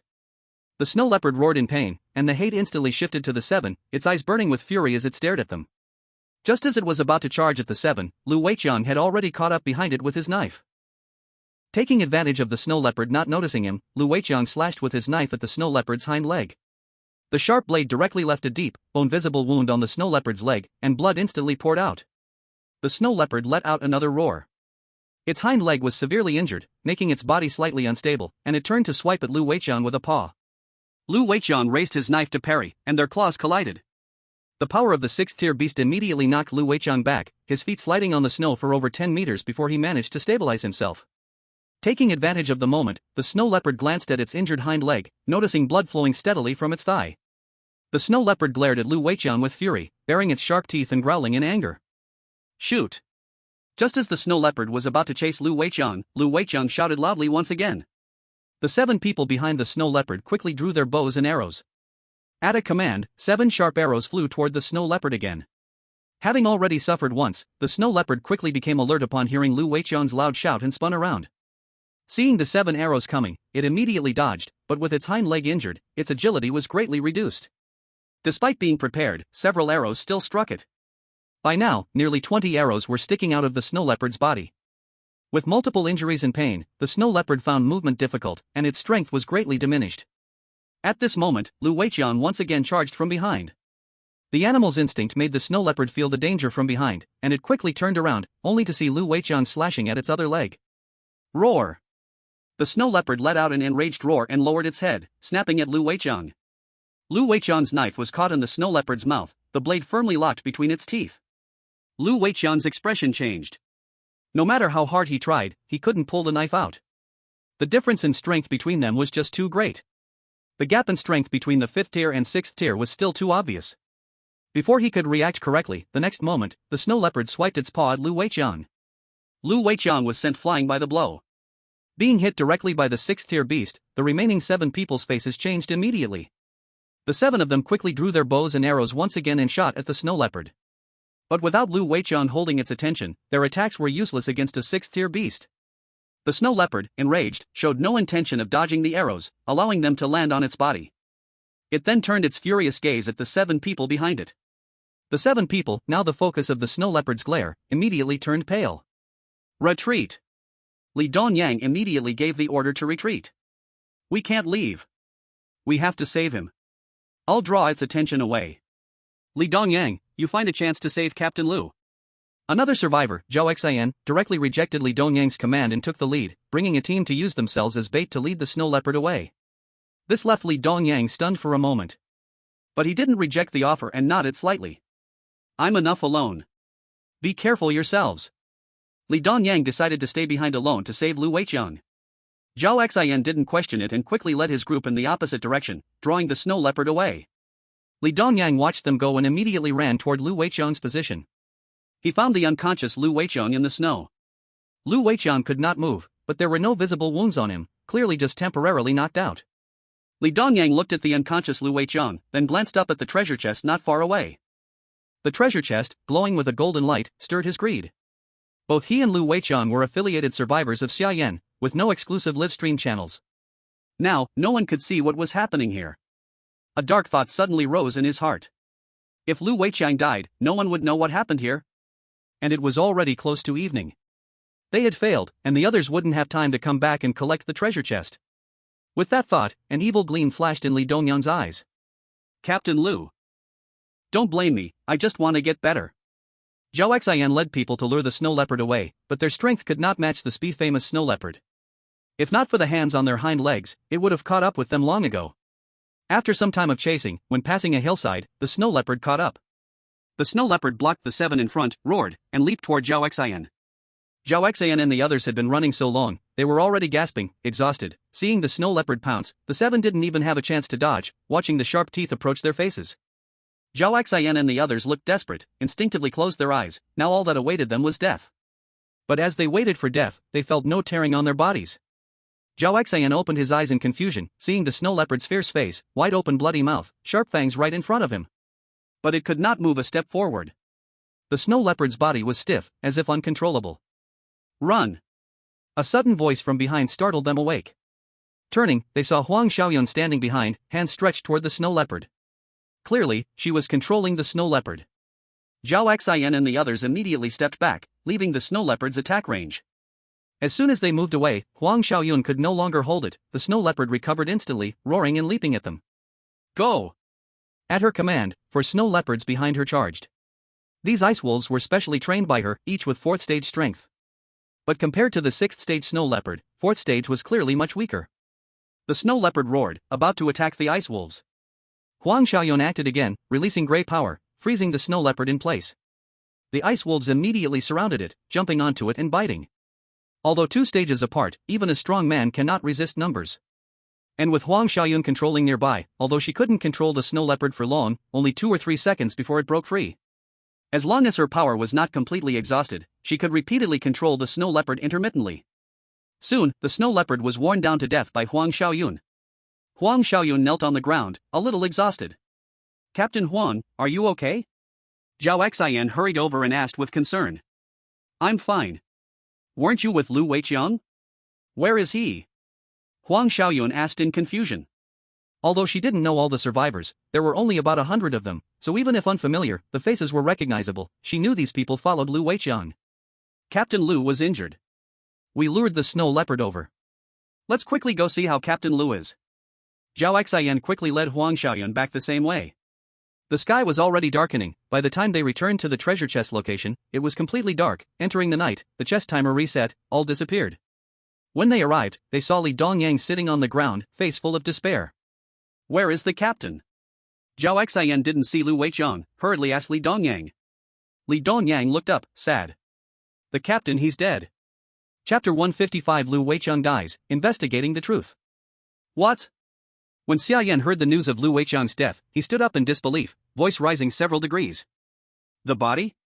Xia Yan asked Huang Xiaoyun and the others gravely. Huang Xiaoyun and the others immediately turned to Li Dongyang. Captain Lu, he was carried away by the snow leopard. After they left, I went to check on the captain. Who knew another snow leopard was nearby? I fought hard, but could not win. The captain's body was carried away by the snow leopard. I couldn't catch up. Li Dongyang explained with deep regret. Calmly, he lifted his arm, revealing deep scratches down to the bone. It's all my fault. It's all my fault for not keeping an eye on the captain. I failed to complete the mission, and I betrayed everyone's trust. I don't deserve to be a survivor. If there's a punishment, let it fall on me. Li Dongyang slapped his own face in regret. Enough. Xia Yan sharply stopped him. He did not want to see Lu Weiqiang's death. The impression he had of Lu Weiqiang could only be described in 2 words, reliable. He never imagined Lu Weiqiang would die one day. Next time you encounter a beast that can't be dealt with, don't act recklessly. Losing one treasure chest is nothing, but your life should always come first. Everyone go back, I need some time alone. Xia Yan waved his hand to dismiss everyone. Li Dongyang couldn't help but smile faintly. After everyone left, Xia Yan lay on his bed, staring at the ceiling. Lu Weiqiang's death felt somewhat unreal to him. Lu Weiqiang's strength could be said to be one of the best among them. Except for Huang Xiaoyun, Xia Shui, and himself, who had inherited powers, Lu Weiqiang could definitely be considered the number 1. A person this strong, even if facing a beast 1 rank higher than himself, shouldn't die so easily. The key thing is, Li Dongyang's words didn't seem quite right. It had been 4 days, and Xia Yan had seen many treasure chests and many chest guardians, but he had never seen one chest guarded by 2 guardians. Moreover, these guardians clearly seemed to be system-provided, not native creatures from the extreme cold lands. It was impossible for them to come in pairs, but there could always be exceptions. But something about it felt suspicious to him. Xia Yan opened the information system, and there were only 2 chances left. Every day, 1 chance was used to investigate the treasure chest's location, and no new investigation chances had been saved. Xia Yan reached out and clicked on the search box, typing in Lu Weiqiang's name. After a moment's hesitation, he deleted it. If Lu Weiqiang was really dead, and the system didn't recognize his existence, wouldn't he be unable to search for anything? So Xia Yan changed his approach and typed human corpse in the search box. This narrowed the search range. With a flash of green light, a coordinate appeared before him. Looking at this coordinate, Xia Yan's brow furrowed. This direction wasn't where Lu Weiqiang and the others encountered the snow leopard. This was the direction where Qin Junjie died before. So this was Qin Junjie's corpse. But what about Lu Weiqiang? Then, Xia Yan suddenly felt a wave of excitement and couldn't help but smile. So, Lu Weiqiang didn't die. The system didn't find Lu Weiqiang's corpse, which meant he was still alive. Of course, it was also possible he had been eaten by the snow leopard, but the snow leopard shouldn't have acted that quickly, right? Even if it did eat him, in such a short time, it couldn't have devoured a living person completely. Of course, it couldn't be ruled out that the snow leopard had a big appetite. If Lu Weiqiang wasn't dead, there were only 2 possibilities. One was that Li Dongyang had lied, and the other was that Lu Weiqiang had survived and escaped the snow leopard's jaws. As long as he found Lu Weiqiang, he would know whether Li Dongyang had lied or not. Then Xia Yan quietly left, not telling anyone, and headed alone towards the direction Lu Weiqiang and the others had gone. Surrounded by an endless white snowfield, the place where Lu Weiqiang and the others had fought the snow leopard showed clear traces. Soon, Xia Yan found the spot. Floating in the sky, looking down at the ground, all the traces were clearly visible in his eyes. As he examined the traces on the ground, Xia Yan's mind seemed to reconstruct the scene from that time, like building a model. Lu Weiqiang had fought with the snow leopard, unexpectedly getting hit and sliding over 10 meters on the ground, finally collapsing into the snow. Xia Yan landed at the snow pit where Lu Weiqiang had fallen, and there were still marks from where he had crashed into the snow. But there were no traces of another snow leopard around. The scene Li Dongyang described, where another snow leopard carried Lu Weiqiang away, simply didn't exist. There were no signs of a fight between Li Dongyang and the snow leopard. Everything Li Dongyang said was a lie. On the contrary, around the pit where Lu Weiqiang had fallen, there was a new footprint. The footprint was very deep. 1 person's weight could not make such a deep print, it would take at least the weight of 2 people. Xia Yan followed the footprint and walked along it. After walking nearly a kilometer, a river appeared ahead. The river was completely frozen, but the shore had signs of being cut, forming a half-meter wide hole, now frozen again, but the broken ice around proved something had happened here. Xia Yan punched the freshly frozen ice, splashing the bone-chilling river water, and he could not help but frown. The river was not deep. Xia Yan could see the bottom clearly, where a long black shape lay. Xia Yan jumped in and pulled up the black shape. It was a long knife. Lu Weiqiang's knife. Xia Yan's eyes tightened. The truth was clear. Li Dongyang lied, everything he said was false, there was no other snow leopard. He threw the unconscious Lu Weiqiang into the river to kill him and cover it up. But why? Xia Yan wondered. Li Dongyang would not kill just for killing. Xia Yan froze, a sudden flash appeared in his mind. The treasure chest. Li Dongyang killed to hide the treasure chest, only if Lu Weiqiang died would no one care about the chest. Xia Yan gripped the knife tightly, the handle made of diamond wood creaked under his hand, almost afraid to bear the weight. Killing your own people for a treasure chest, you truly deserve to die. Xia Yan looked at the rushing water in the river, his heart sank. With such a strong current, where would Lu Weiqiang have been carried? Xia Yan had no time to think and quickly opened the information system. He had one last chance for information, now was not the time to hold back. He immediately searched the word human. Ding! Relevant information found. A large amount of information appeared before his eyes. Xia Yan skimmed through it, removing all information near the shelter, leaving only one last piece of data. Person, 128 kilometers south, 128.1 kilometers, 128.2 kilometers. The coordinates were steadily moving away from him. That meant Lu Weiqiang was moving quickly. Xia Yan immediately rushed south without thinking. Chapter 156, Searching for Lu Weiqiang, Underground Palace, Extra Update. Person, 86.4 kilometers. Xia Yan stared at the coordinates ahead, suddenly noticing the movement had stopped. He quickly accelerated forward. It did not matter that it stopped, as long as the coordinates did not disappear, Lu Weiqiang was still alive. After some time, Xia Yan finally reached Lu Weiqiang's location, but touching the coordinate light pillar, he was stunned. The light pillar shot up from underground straight into the sky. Xia Yan stood beside it, able to reach out and touch it. Xia Yan looked down at his feet. Buddy, you didn't just go to be reborn, did you? No, I can't reach the underworld. Xia Yan muttered to himself, speechless. Just joking, he knew Lu Weiqiang was not dead, but underground, but how could he get down there? Xia Yan's eyes narrowed as he scanned around. Suddenly he noticed the river beside him, the same river extending all the way here. Ahead, the river suddenly ended in a waterfall. Xia Yan leapt into the air and flew forward. The waterfall was hundreds of meters high, water falling from above, forming bizarre ice sculptures along the river below. The river below was frozen, only the waterfall segment could not freeze in the air. Xia Yan looked at the waterfall, thinking about what had happened to Lu Weiqiang. The unconscious man had been carried by the river all the way here. He stopped suddenly because of this waterfall. Then why was he underground? Xia Yan watched the rapidly falling waterfall, frowning deeply. Could it be there is a hidden cave behind the waterfall? This instantly reminded Xia Yan of the water curtain cave. Maybe behind this waterfall there is a similar cave entrance, catching Lu Weiqiang when he fell. Thinking of this, Xia Yan immediately flew toward the waterfall, braving the biting water and rushing behind it. Behind the waterfall were smooth stones, covered with a layer of ice, incredibly slippery. Xia Yan braved the water flow and looked around behind the waterfall, and soon, he saw a pitch-black cave above his head, with a protruding stone outside that looked like a tongue stretching from a mouth. Xia Yan immediately flew over. The ice layer on the protruding stone had obvious signs of being smashed. It really is here. Xia Yan's face lit up, his guess was right. Lu Weiqiang had fallen from above, landing into this cave. Xia Yan immediately walked into the cave. Not far from the entrance was a small pool, water flowing down from the protruding stone outside.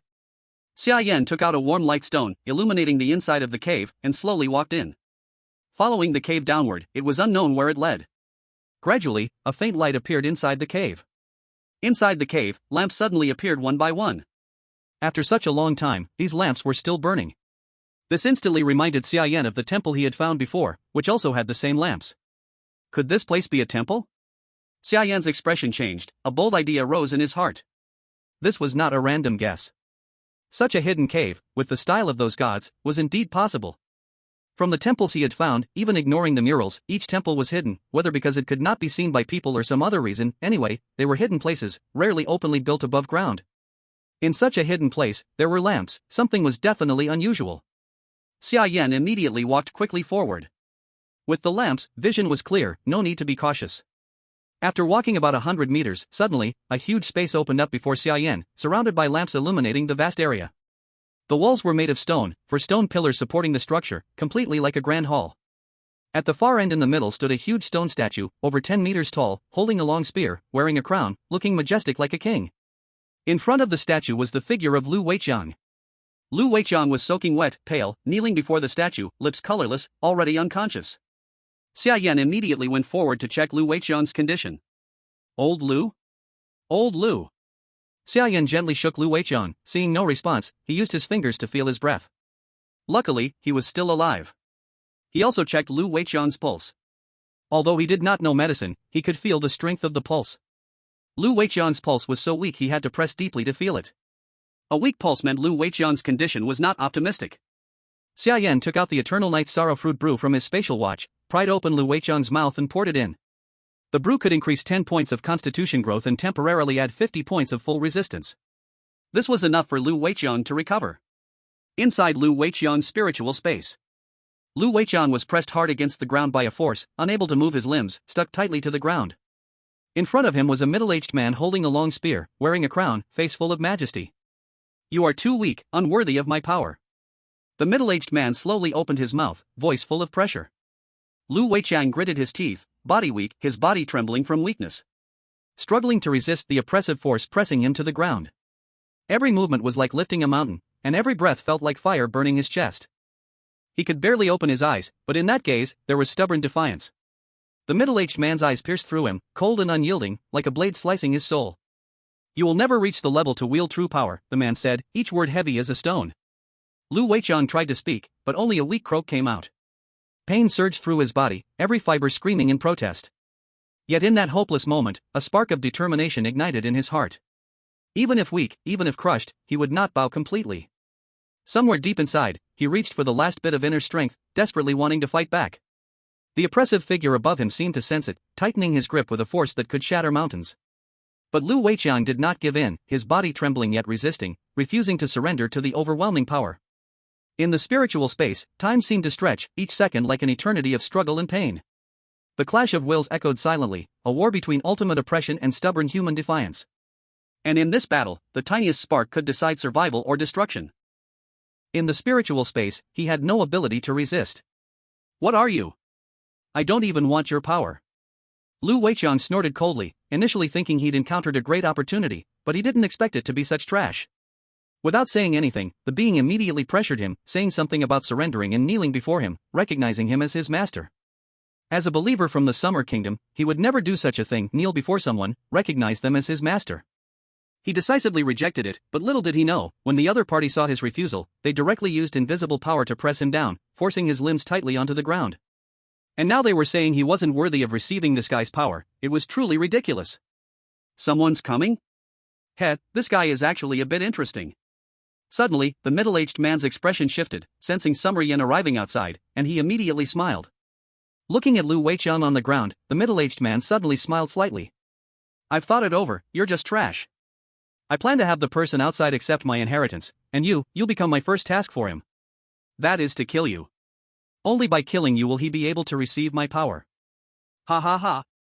The middle-aged man laughed madly, and then his figure disappeared in the spiritual space. The pressure on Lu Weiqian's body instantly disappeared, and he immediately woke up in reality. As soon as he opened his eyes, Lu Weiqian saw Summer Yan. "Captain!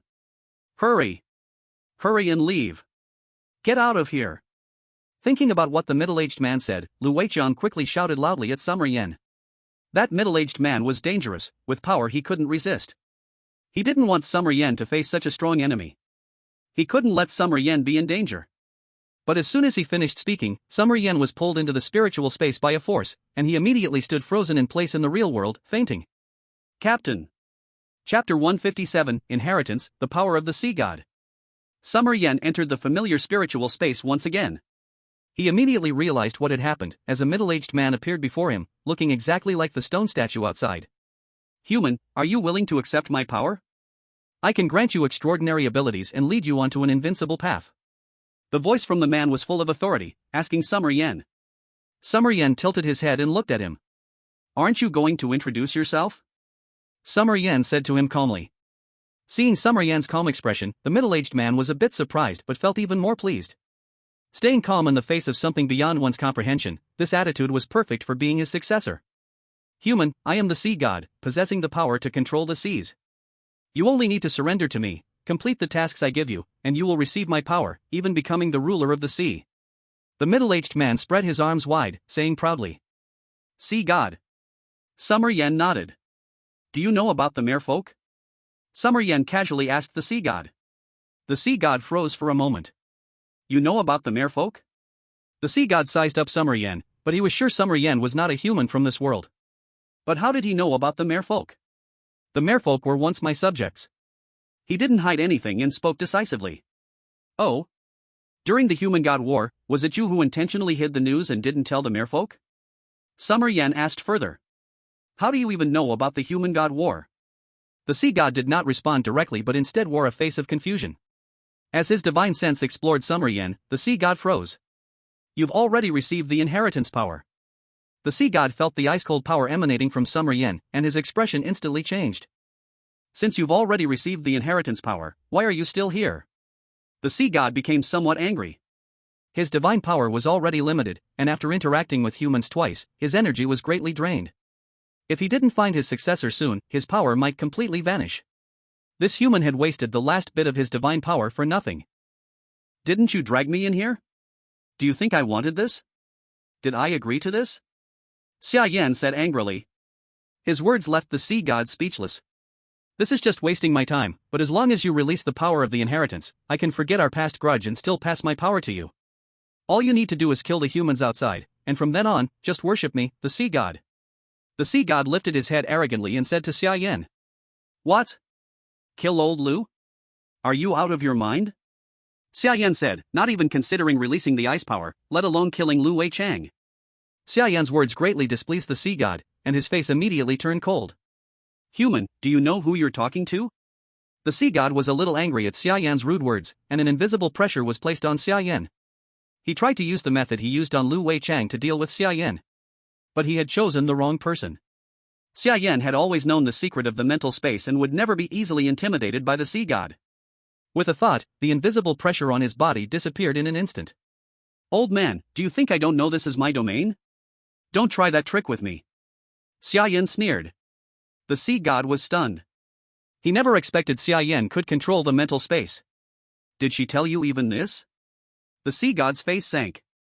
Forget it, we have no fate. You are not worthy of my power. The sea god was unwilling, but helpless.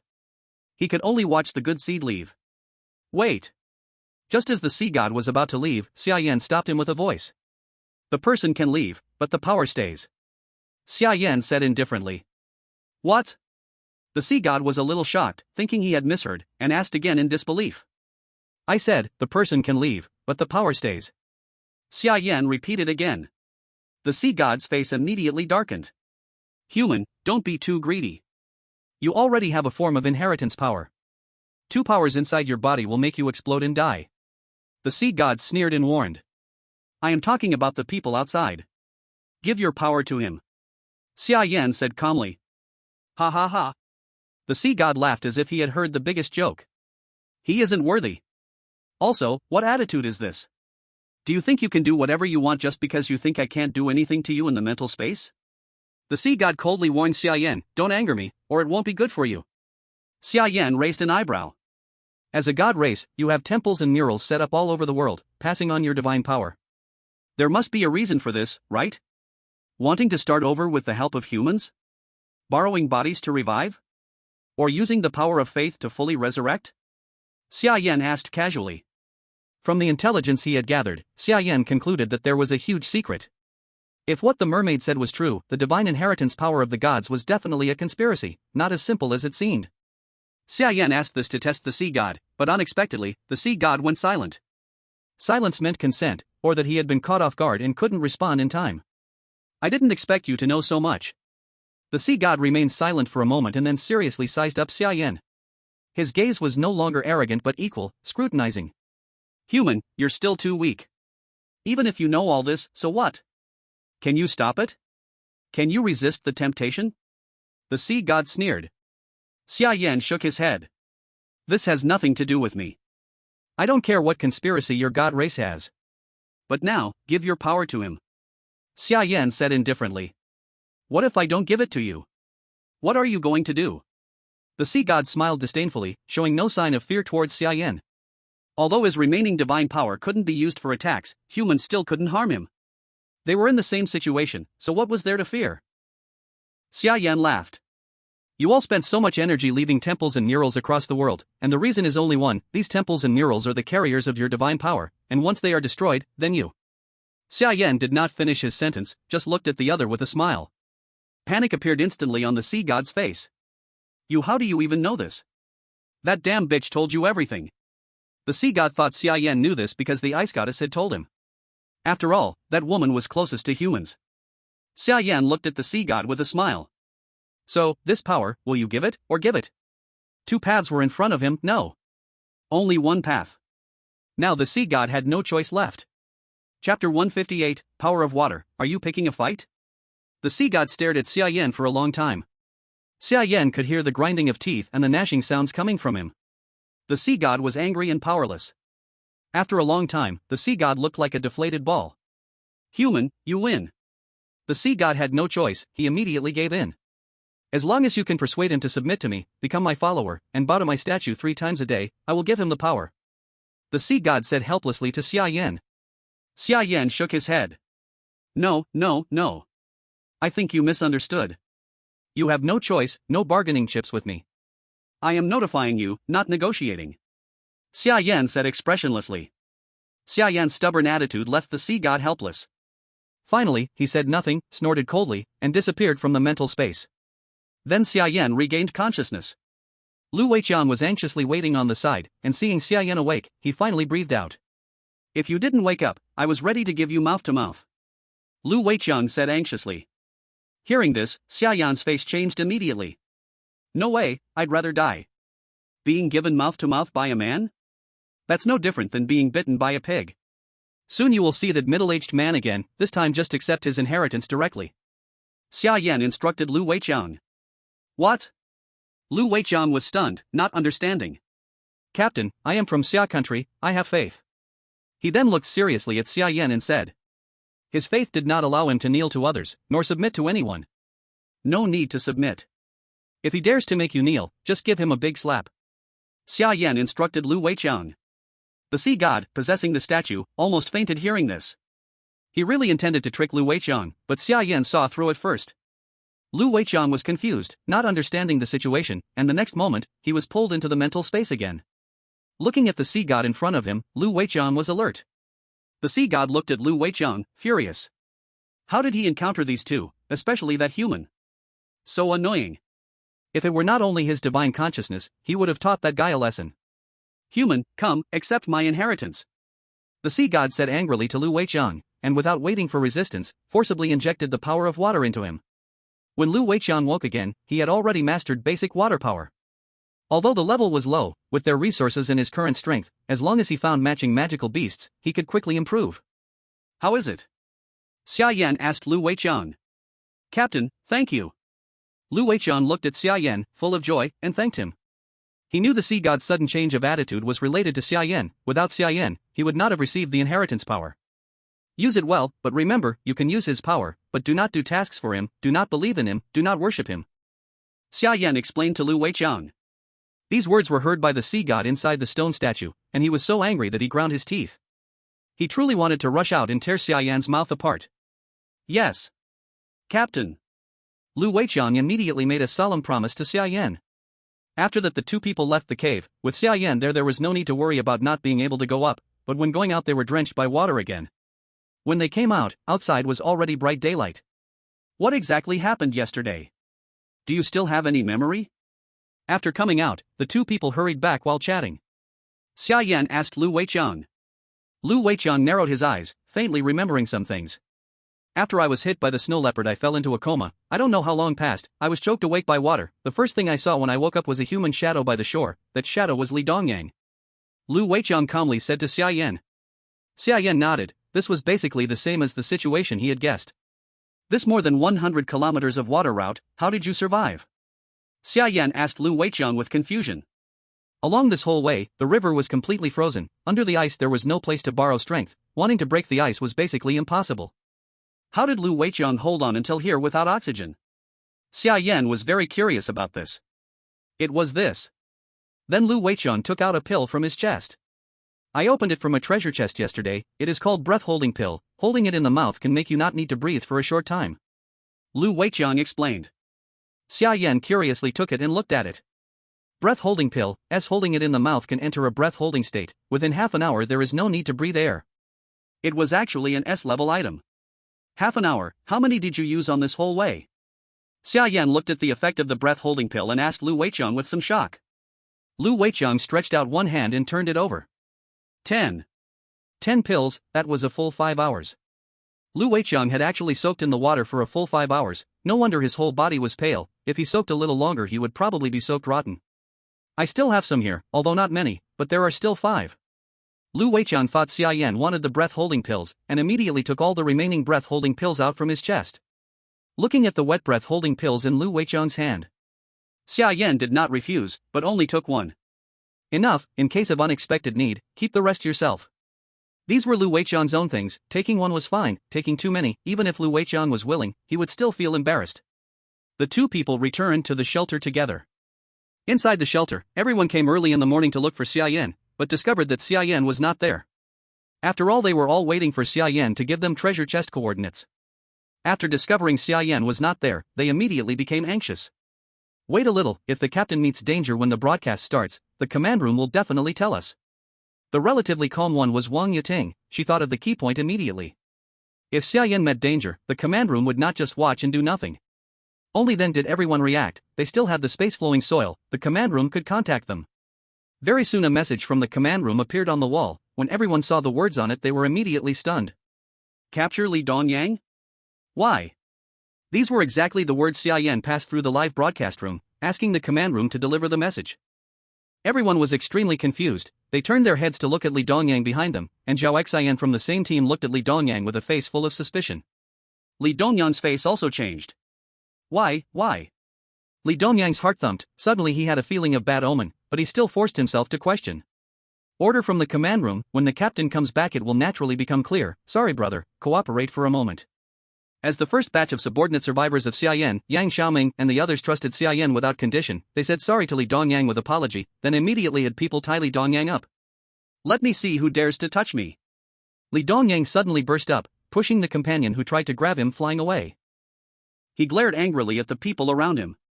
I've worked so hard for the country, and this is how they treat me? They're arresting me now, but next time, it could be any of you.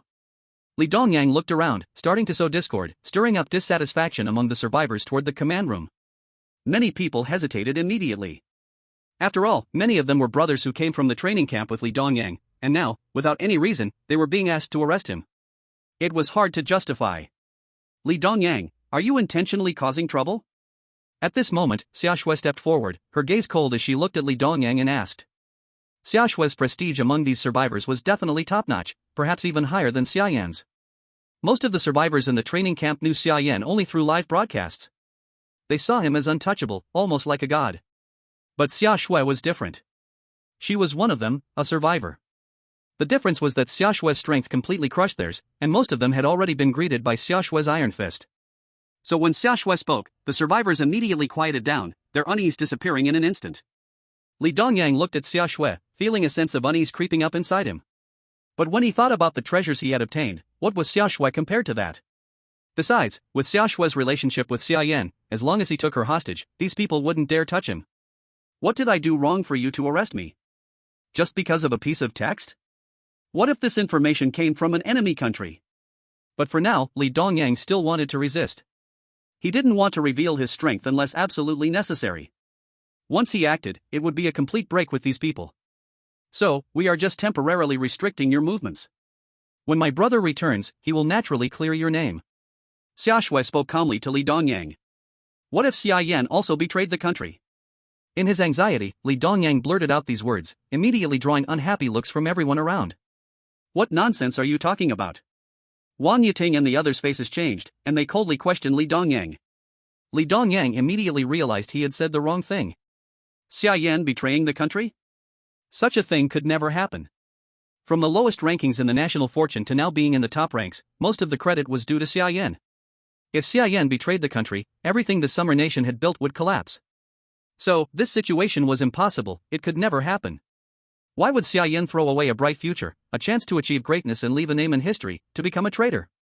Unless his mind was gone. That's not what I meant. Li Dongyang quickly tried to explain. No need to say more. Either cooperate quietly, or I'll make you cooperate quietly. Xia Shui stretched out her hand and cracked her fingers ominously. The sound of cracking bones made the survivors' hearts tremble, reminding them of the not-so-pleasant memories from the training camp. Li Dongyang's expression changed instinctively. He knew there was no other way out now. The message from the command room must have discovered something. If he waited until Xia Yan came back, he guessed he wouldn't even have a chance to resist. Li Dongyang looked at Xia, who was drawing closer, a sinister look flashing in his eyes. Then don't blame me. Xia Yan and Lu Weiqiang quickly returned to the shelter. As they walked through the city gates, they saw a crowd gathered in the center of the square, all in disarray. Xia Yan's heart sank. He quickly walked up with Lu Weiqiang. What's going on? Xia Yan's voice rang out through the crowd. Everyone quickly turned around. Captain. Seeing Xia Yan return safely, everyone looked delighted. When they saw Lu Weiqiang following him, everyone was stunned. Seeing that Lu Weiqiang was still alive, everyone was very surprised. What's going on here? Xia Yan asked Wang Mozhe and the others in confusion. Captain, the command room ordered us to arrest Li Dongyang. He didn't cooperate, then Sasha took action against him. Unexpectedly, this guy still had a backup plan. Wang Mozhe began explaining to Xia Yan what had just happened. Hearing that Sasha had fought Li Dongyang, and that Li Dongyang had kept a backup, Xia Yan's heart immediately sank. And then? How is Xiao Shui? Is she okay? Xia Yan anxiously asked Wang Mozhe. He was afraid something had happened to Sasha. Brother, I'm here. A familiar voice of Xia Yan came from the crowd. The crowd parted, Sasha stood safely in the center, Li Dongyang lay on the ground, his face purple, clearly showing signs of poisoning. This guy thought he was invincible with an S-level weapon, but I knocked him down with one move. Sasha grinned and shook the trophy in her hand. It was the weapon Li Dongyang had drawn from the treasure chest, a short dagger, only the length of a forearm, very easy to carry. Li Dongyang on the ground was obviously infected by Sasha's deadly poison, suffering severe toxicity. Li Dongyang, do you have anything else to say? Xia Yan, with Lu Weiqiang, slowly walked up to Li Dongyang, looking down at him, asked in a deep voice. Li Dongyang, seeing Lu Weiqiang still alive, felt extreme regret. Team leader, I was wrong. I really know I was wrong. At that time I was blinded by greed. I am not human. I will never do it again. Please spare me this time. Li Dongyang cried, begging Xia Yan for mercy. Xia Yan squatted down, looking into Li Dongyang's eyes. He saw no hint of repentance, only endless fear and terror. Do you know what Lu Weiqiang went through? 5 hours, drifting under ice for 5 hours, unable to breathe, unable to call for help. Do you know how desperate he was? Xia Yan asked Li Dongyang calmly.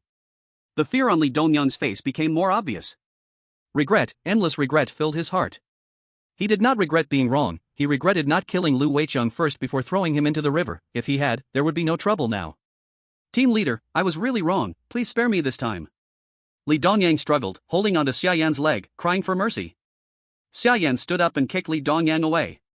Seeing no repentance in Li Dongyang's eyes, Xia Yan didn't bother to talk to him. Old Lu, it's your choice. Xia Yan calmly handed Li Dongyang to Lu Weiqiang. In this other world, there were no legal constraints, but they still had moral boundaries. If Li Dongyang wanted to kill Lu Weiqiang, it was only right to let Lu Weiqiang decide how to deal with him. If Lu Weiqiang was willing to forgive Li Dongyang, Xia Yan would not interfere, respecting others' fate. Captain Lu, I really didn't mean it. Listen to me explain. I didn't want to kill you, otherwise I would have killed you first then thrown your body away. I had my reasons. Li Dongyang looked at Lu Weiqiang approaching, hurriedly explaining in panic. Lu Weiqiang looked down at Li Dongyang under his feet, face cold.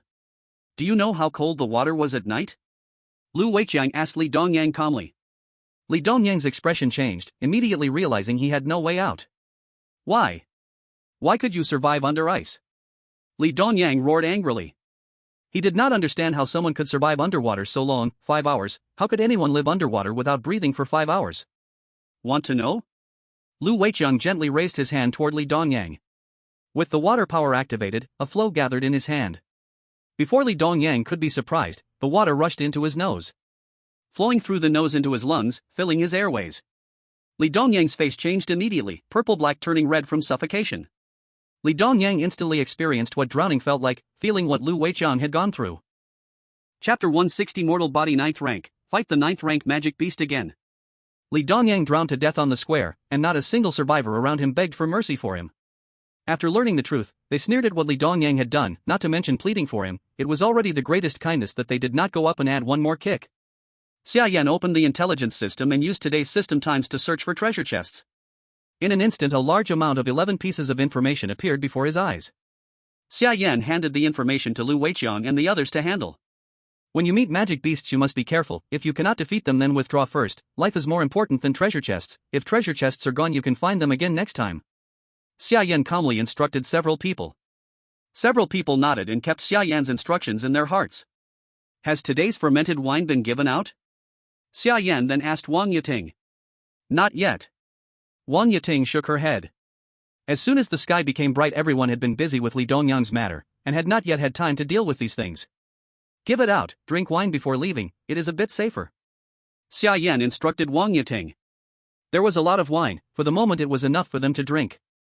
Yes. Wang Yiting immediately went to get the wine. Xia Yan also went over and drank 1 cup.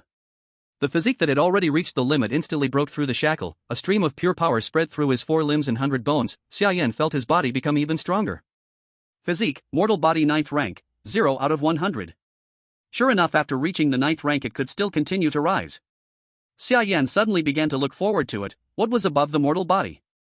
Above magic beasts was the Magic King, so above the mortal body was it the Body King? Xia Yan still did not know. He shook his head. Now was not the time to think about these things. When he broke through he would naturally know. Now he had already reached 9th rank strength, his strength had greatly increased, and this made him set his mind on that 9th rank magic beast. Kill the 9th rank magic beast, obtain the magic crystal, then he could continue to raise the power of inheritance. Above the 9th rank of physique there was a realm, then above the power of inheritance there must also be a realm. So neither side could fall behind, they must grow together. Xia Yan came alone once again to that cliff edge. He stretched his head to look down. Below was still as always a pitch-black piece. After that the snow feathers behind Xia Yan spread open, he flew down, and soon saw the ice surface below. Below this cliff was completely filled by a stretch of river water, only a small part of ground existed, the river water had frozen into ice. Xia Yan steadily landed on the ice surface, lowered his head to look at under his feet, the snow feathers behind his back also did not withdraw, guarding at all times. Once there was any strange movement he could fly away to escape at the first moment. As Xia Yan moved his steps and slowly walked on the ice surface, the movement under his feet woke the abyss ghost fish under the water. The ghost fish with a body shaped like a tadpole opened its eyes, raised its head to look upward. Through the thick ice surface it saw Xia Yan's figure walking on the ice surface. The abyss ghost fish swam its body and rushed quickly upward, opening its big mouth to bite toward the prey above its head. The creatures in this water area had already been completely eaten clean by the ghost fish. If not because lack of nutrition made it unable to advance rank, it would have long become a magic king and escaped this water area. Now the prey was right before its eyes. How could it control itself? It swam quickly toward the prey. And the vigilant Xia Yan above instantly noticed the black shadow under his feet that was constantly growing bigger. The snow feathers behind Xia Yan spread open and he directly rose from the ground, flying away. The abyss ghost fish smashed through the ice surface with one head, the hard ice blocks were crisp under its sharp teeth. But Xia Yan had already flown high into the sky, letting the abyss ghost fish bite nothing with one strike. Xia Yan hovered in the air, took out the ice soul bow and drew the bow and set an arrow, shooting toward the abyss ghost fish below. The ice arrow instantly struck the abyss ghost fish, the power of ice instantly froze the ghost fish and the water surface around it. But it was only for a moment, the ice on the abyss ghost fish's body instantly shattered. The ice arrow whose power had been raised 10 times by the ice soul bow could not even injure it. This left Xia Yan in shock. Although the abyss ghost fish is not of the ice attribute, living for a long time in such extreme cold temperatures and facing fierce ice storms, even if it's not of the ice attribute, its ice resistance is extremely high. It's also a 9th level beast, so ice attributes naturally have little effect on it. Even the ice arrows couldn't harm it. Xia Yan knew that the power of ice had no effect anymore, so he simply put away the ice soul bow. With a thought, the ice armor covered his body. Although the power of ice cannot harm the abyss ghost fish, the low temperature environment created by the ice armor can still greatly enhance Xia Yan's strength. And it also has defensive properties. He then took out the God Slayer, holding the sheath and the blade, which were over 2 meters long, and leapt down towards the abyss ghost fish. Seeing Xia Yan charging towards it, the abyss ghost fish became even more frenzied. It opened its terrifying mouth wide and lunged at Xia Yan. Is that all you can do, bite? Xia Yan snorted coldly, and cold air gathered behind him, forming a lion made of condensed frost. Roar! The lion let out a roar, opening its large blood-filled mouth and pounced on the abyss ghost fish. The two terrifying mouths collided instantly. Although the ice power couldn't harm the abyss ghost fish, it temporarily immobilized it, freezing the water on the fish's body, causing it to be temporarily frozen. Xia Yan held the God Slayer and swung a sword at the ghost fish's body. But just as he struck, the abyss ghost fish shattered the ice on its body, and its tail, like a long whip, swung from the left side towards Xia Yan. Just as Xia Yan's sword hit the ghost fish's head, the fish's tail smashed into Xia Yan. Xia Yan was immediately sent flying. The ice armor shattered instantly. If it wasn't for the flying dragon armor inside to absorb the damage, this blow would have severely hurt him. But the left side of the abyss ghostfish's face was also left with a deep sword wound by Xia Yan. The abyss ghostfish thrashed around in the water, its face and hands clearly showing its rage. But Xia Yan's strike made it realize that Xia Yan was not easy to deal with, putting itself in danger for just a prey. It wasn't what it had expected. After thrashing for a while, it directly dived into the water and disappeared. Xia Yan's gaze sharpened. Once it entered the deep water, he was completely helpless against it. As long as the abyss ghostfish didn't come out, he couldn't harm it. But having come all this way, he couldn't just leave, right? Xia Yan frowned, took out a yellow pill from his spatial watch. Breath-holding pill. Lu Weiqiang had just given it to him today, and he didn't expect to use it so soon. Xia Yan directly put it in his mouth. His mouth and nose automatically sealed, stopping his breathing, but he didn't feel uncomfortable at all, not the slightest sense of suffocation. He then put away the snow feather and dove straight into the water. Splash! A light sound, like the sound of water, startled the abyss ghostfish in the water. When it saw Xia Yan foolishly entering the water, it froze for a moment. Then its gaze sharpened, and it quickly swam towards Xia Yan. Outside, it wasn't at an advantage, but in its own domain, would it be afraid of Xia Yan? Of course not.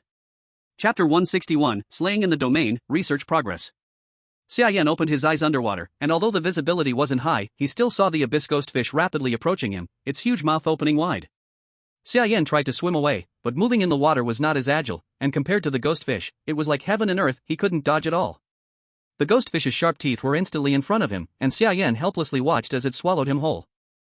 Xia Yan's gaze sharpened, although his movements were sluggish, his reaction was still sharp. He quickly raised the Godslayer in front of him to block the upper and lower teeth of the ghostfish. The ghostfish's mouth was immediately blocked, as the Godslayer was over 2 meters long, just slightly taller than Xia Yan, keeping the fish's mouth from closing. Naturally, he couldn't bite Summer Yan. Taking advantage of the ghostfish's lack of reaction, Summer Yan stretched out his hand and slapped. A surge of cold air erupted from his palm. The cold air turned into ice upon contact with the water, and the ice began to grow rapidly, spreading quickly toward the ghostfish's throat under the influence of the cold. Soon, the ice pillar reached the ghostfish's throat, and the fish sensed the danger, quickly loosening its mouth and biting down to crush the ice pillar. Immediately after, it swung its tail behind it and slapped toward Summer Yan. Summer Yan's agility in the water drastically decreased, and the enemy's attack was exceptionally swift, leaving him no time to evade. He could only brace himself. A flash of golden light appeared on Summer Yan's body as he activated his Emperor's body. His eyes turned red, and his strength surged once again. With a single hand holding the sword, he looked at the incoming fish tail and calmly extended his left hand to grab the tail that was slapping toward him. The fish tail, larger than Summer Yan's body, fell into his hand and remained completely still, all the force being negated by Summer Yan's terrifying power. The Emperor's body made him immune to all damage. The ghostfish's tail was firmly grasped by Summer Yan, and despite its efforts to pull, it was horrified to find it couldn't budge.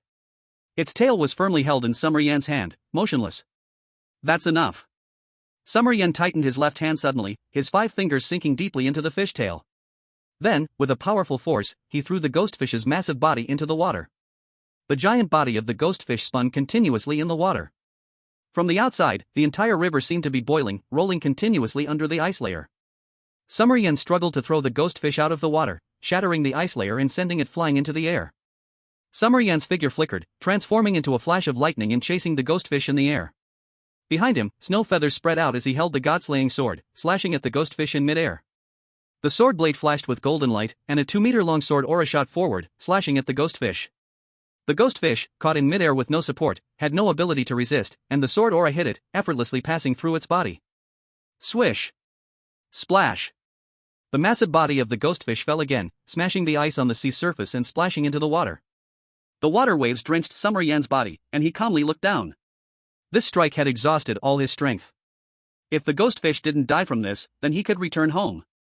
Moments later, the ghostfish's body floated back up from the water. A terrifying wound was visible on its chin, running through from below to the back of its head, clearly dead beyond recovery. Summer Yan soared down, grabbed the ghostfish's tail, and hauled it out of the water, dragging it onto the shore. He cut its body into several pieces and sent them in batches to the cliff. He took the magic crystal and the ghostfish's special parts, carefully storing them after removing them. This massive beast's corpse was too much for him to carry alone, so he could only send someone to retrieve it after he returned. He only took the key parts. 9th level magic crystal, abyssal ghostfish contains a vast amount of attribute-less energy. Ghostfish treasure, plus 40 physique, grants temporary ability, dark vision. Looking at the 2 items in his space watch, Summer Yan couldn't help but smile. Attribute less energy, its effect is just a bit weaker than ice attribute energy. With this magic crystal, even if he couldn't level up, he would be very close. The power of ice would no longer be a dream to reach level 9. Back at the shelter, most people hadn't returned yet, and Wang Mozhe hadn't come back either, so making the fish treasure had to be postponed. Summer Yan returned to his dormitory, took out the 9th level magic crystal, and sat cross-legged, beginning to absorb its energy. Blue Star. The scene of Summer Yan defeating the 9th level beast alone played before the leaders of various countries. The survivors from Xia Country have completely surpassed us, we could even say they are crushing us. What should we do now? We can't let Xia Country ride on top of us. Joint conference room. Leaders from various countries had already put pressure on the command center. As the head of the command room, he urgently held meetings with other countries' command centers to discuss countermeasures together. Dasky looked at the few people in front of him whose faces had no trace of a smile, full of disappointment, and could not help but sneer in his heart.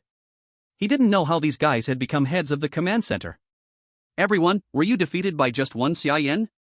Then why are you still in the command center? Hurry home and farm, leave your position for someone capable. Dasky spoke coldly, mocking the few people present. The others glared at Dasky angrily, but thinking of Xia Yan's terrifying strength, they felt powerless. No matter how hard they tried, no matter what sneaky tricks they used, they could not stop Xia Yan. They were truly helpless, completely without hope. Xiao Yechuanzi silently sat in his seat, not saying a word. The situation in the eastern country was extremely critical, with all kinds of disasters leaving them exhausted. Moreover, there were very few survivors left in the other world, and even fewer who could bear the banner of the openers. Now he had no confidence to speak in such a situation. Seeing their discouraged appearance, Dasky felt even more disdainful. Now we have a common enemy, that is Xia's country. If Xia Yan is not eliminated, Xia's country will dominate sooner or later. We will completely lose our voice in the world. Now the only thing we must do is increase our strength, let our survivors catch up to Xia Yan, and find a chance to eliminate him completely to prevent future troubles. Dasky expressed his thoughts calmly. Increase strength? How can we catch up to Xia Yan? His growth speed is faster than a train. Do you mean using your enhancers? I don't want our survivors to become complete trash. Sullivan, the head of Fazaran, said disdainfully. Regarding the lighthouse country using enhancers, it was no longer a secret, but no one wanted to use them. The side effects were too big, using it once could destroy a survivor. Their survivors were not disposable. Dasky looked at the few people present and immediately laughed. No, enhancers are only used when forced. After so long of research, haven't you made any progress on the murals and temples? Dasky asked them meaningfully. The few immediately narrowed their eyes and looked at Dasky. Has your country made new progress in mural research? Sullivan asked curiously. Dasky smiled slightly. Of course.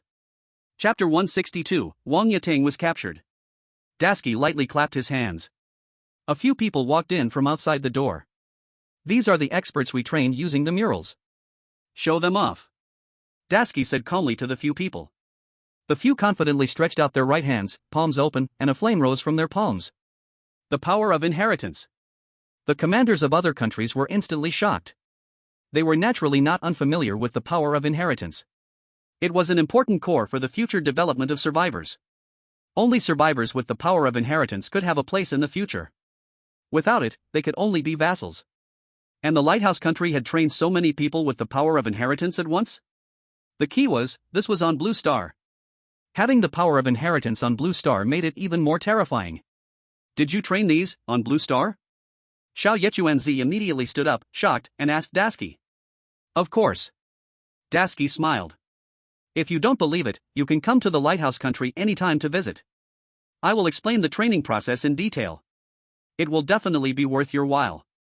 Dasky said with a smile. Dangerous on the surface, but angry in his heart. If it weren't for necessity, how could he share these things with others? The crowd exchanged glances, clearly swayed by Dasky, but still somewhat cautious. They suspected Dasky had other motives.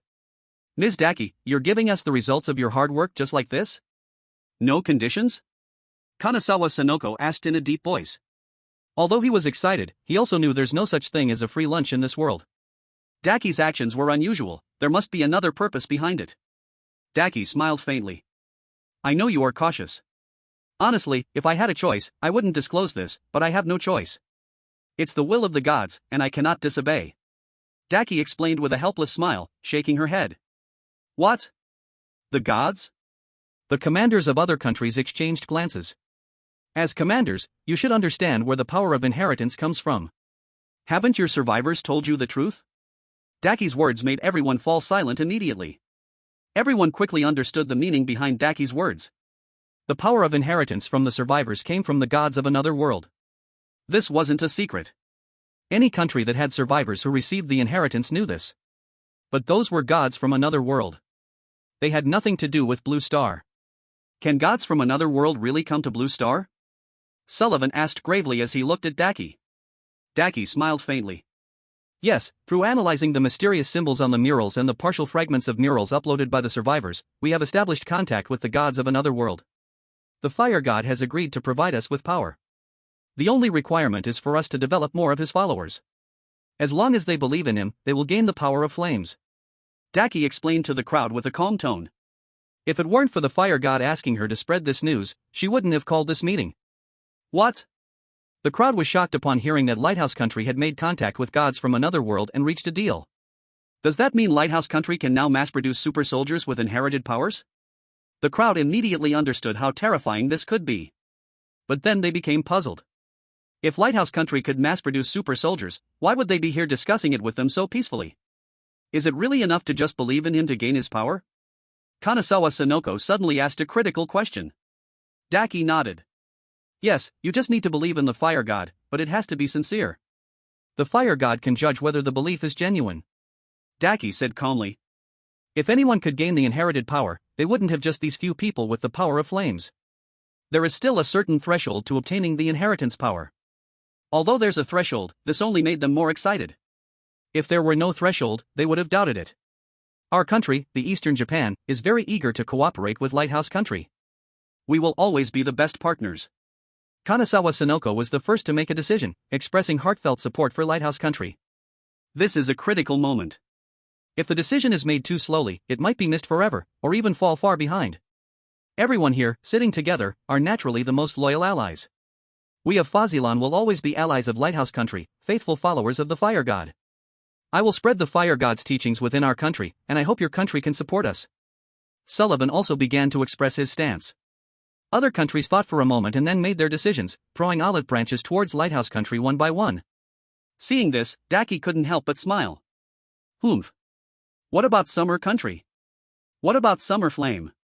It's just the power of ice, which is nothing but a counter to the power of flames. With the help of the gods, Lighthouse Country will eventually return to the top.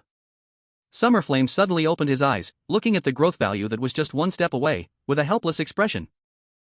Is it just this little bit left? Sigh. Xia Yan thought he could break through level 9 this time, but it turned out to be just this little bit left. Inheritance, Power of Ice, Beginner level 8, 90 out of 100. Just 10 more growth points. Captain, something's wrong.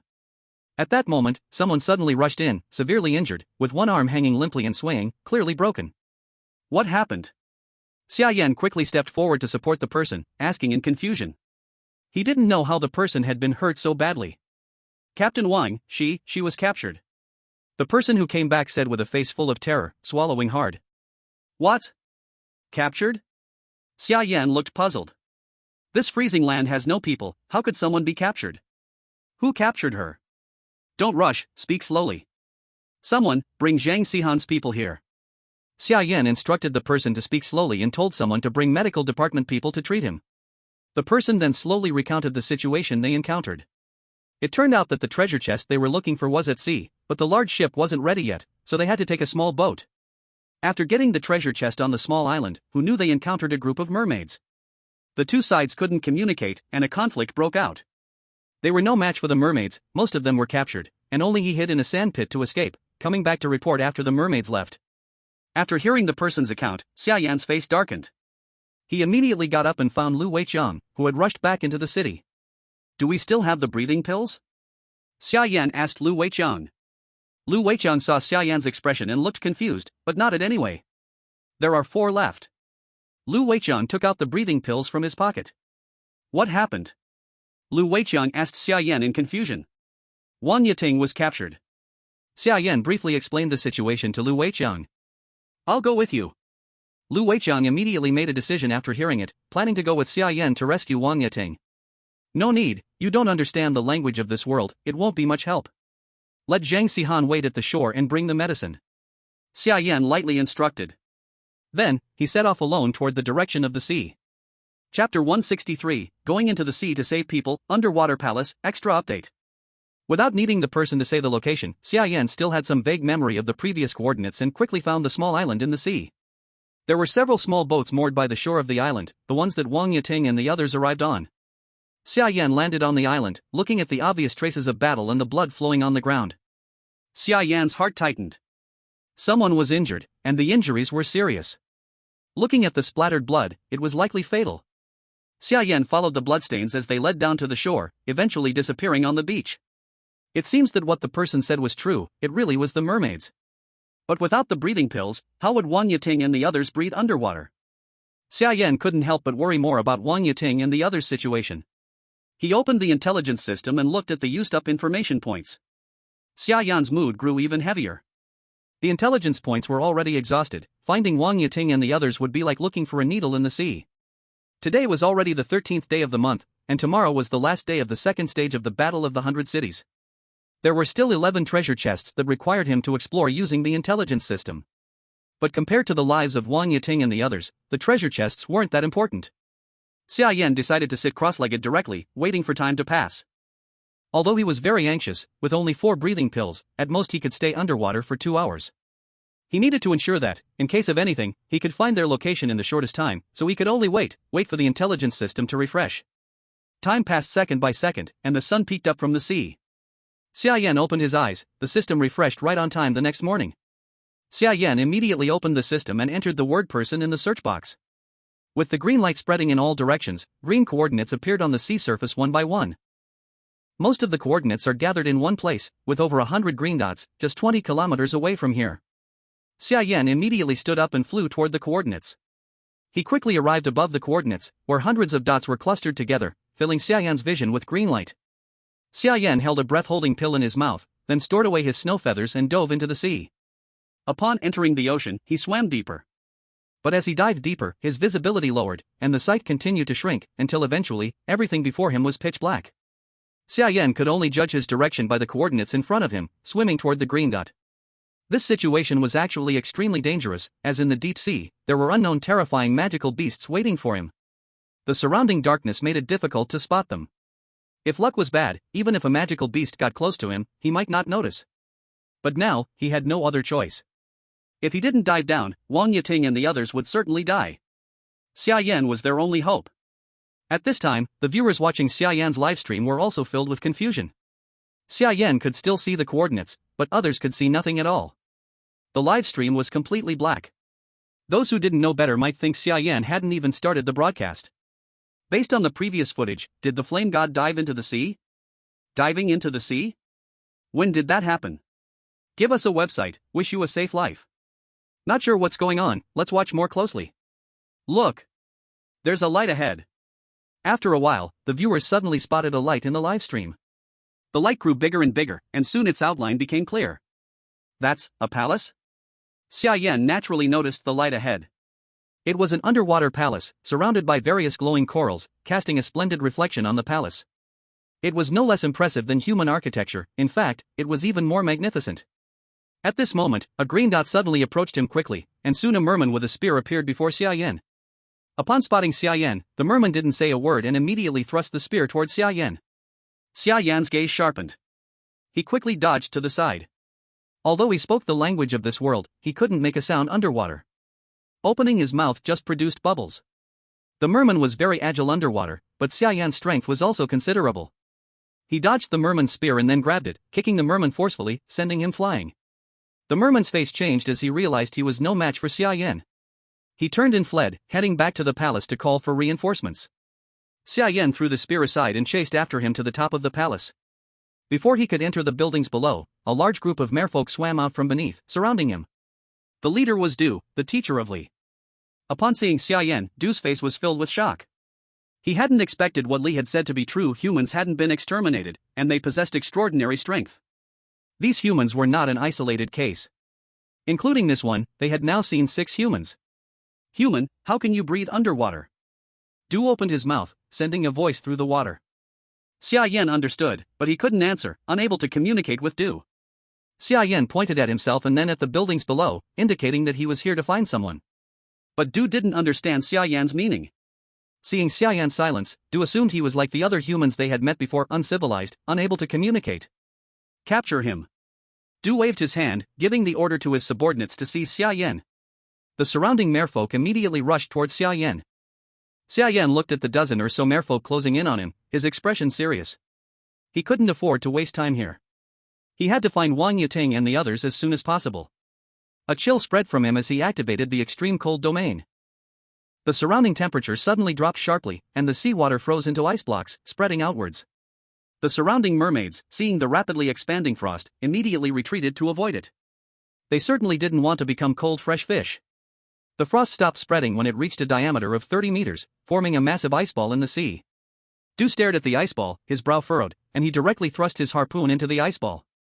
The immense force left a crack on the iceball, which gradually widened, soon splitting the entire iceball into two. But there was no figure inside the iceball. Xia Yan had already disappeared. Not good.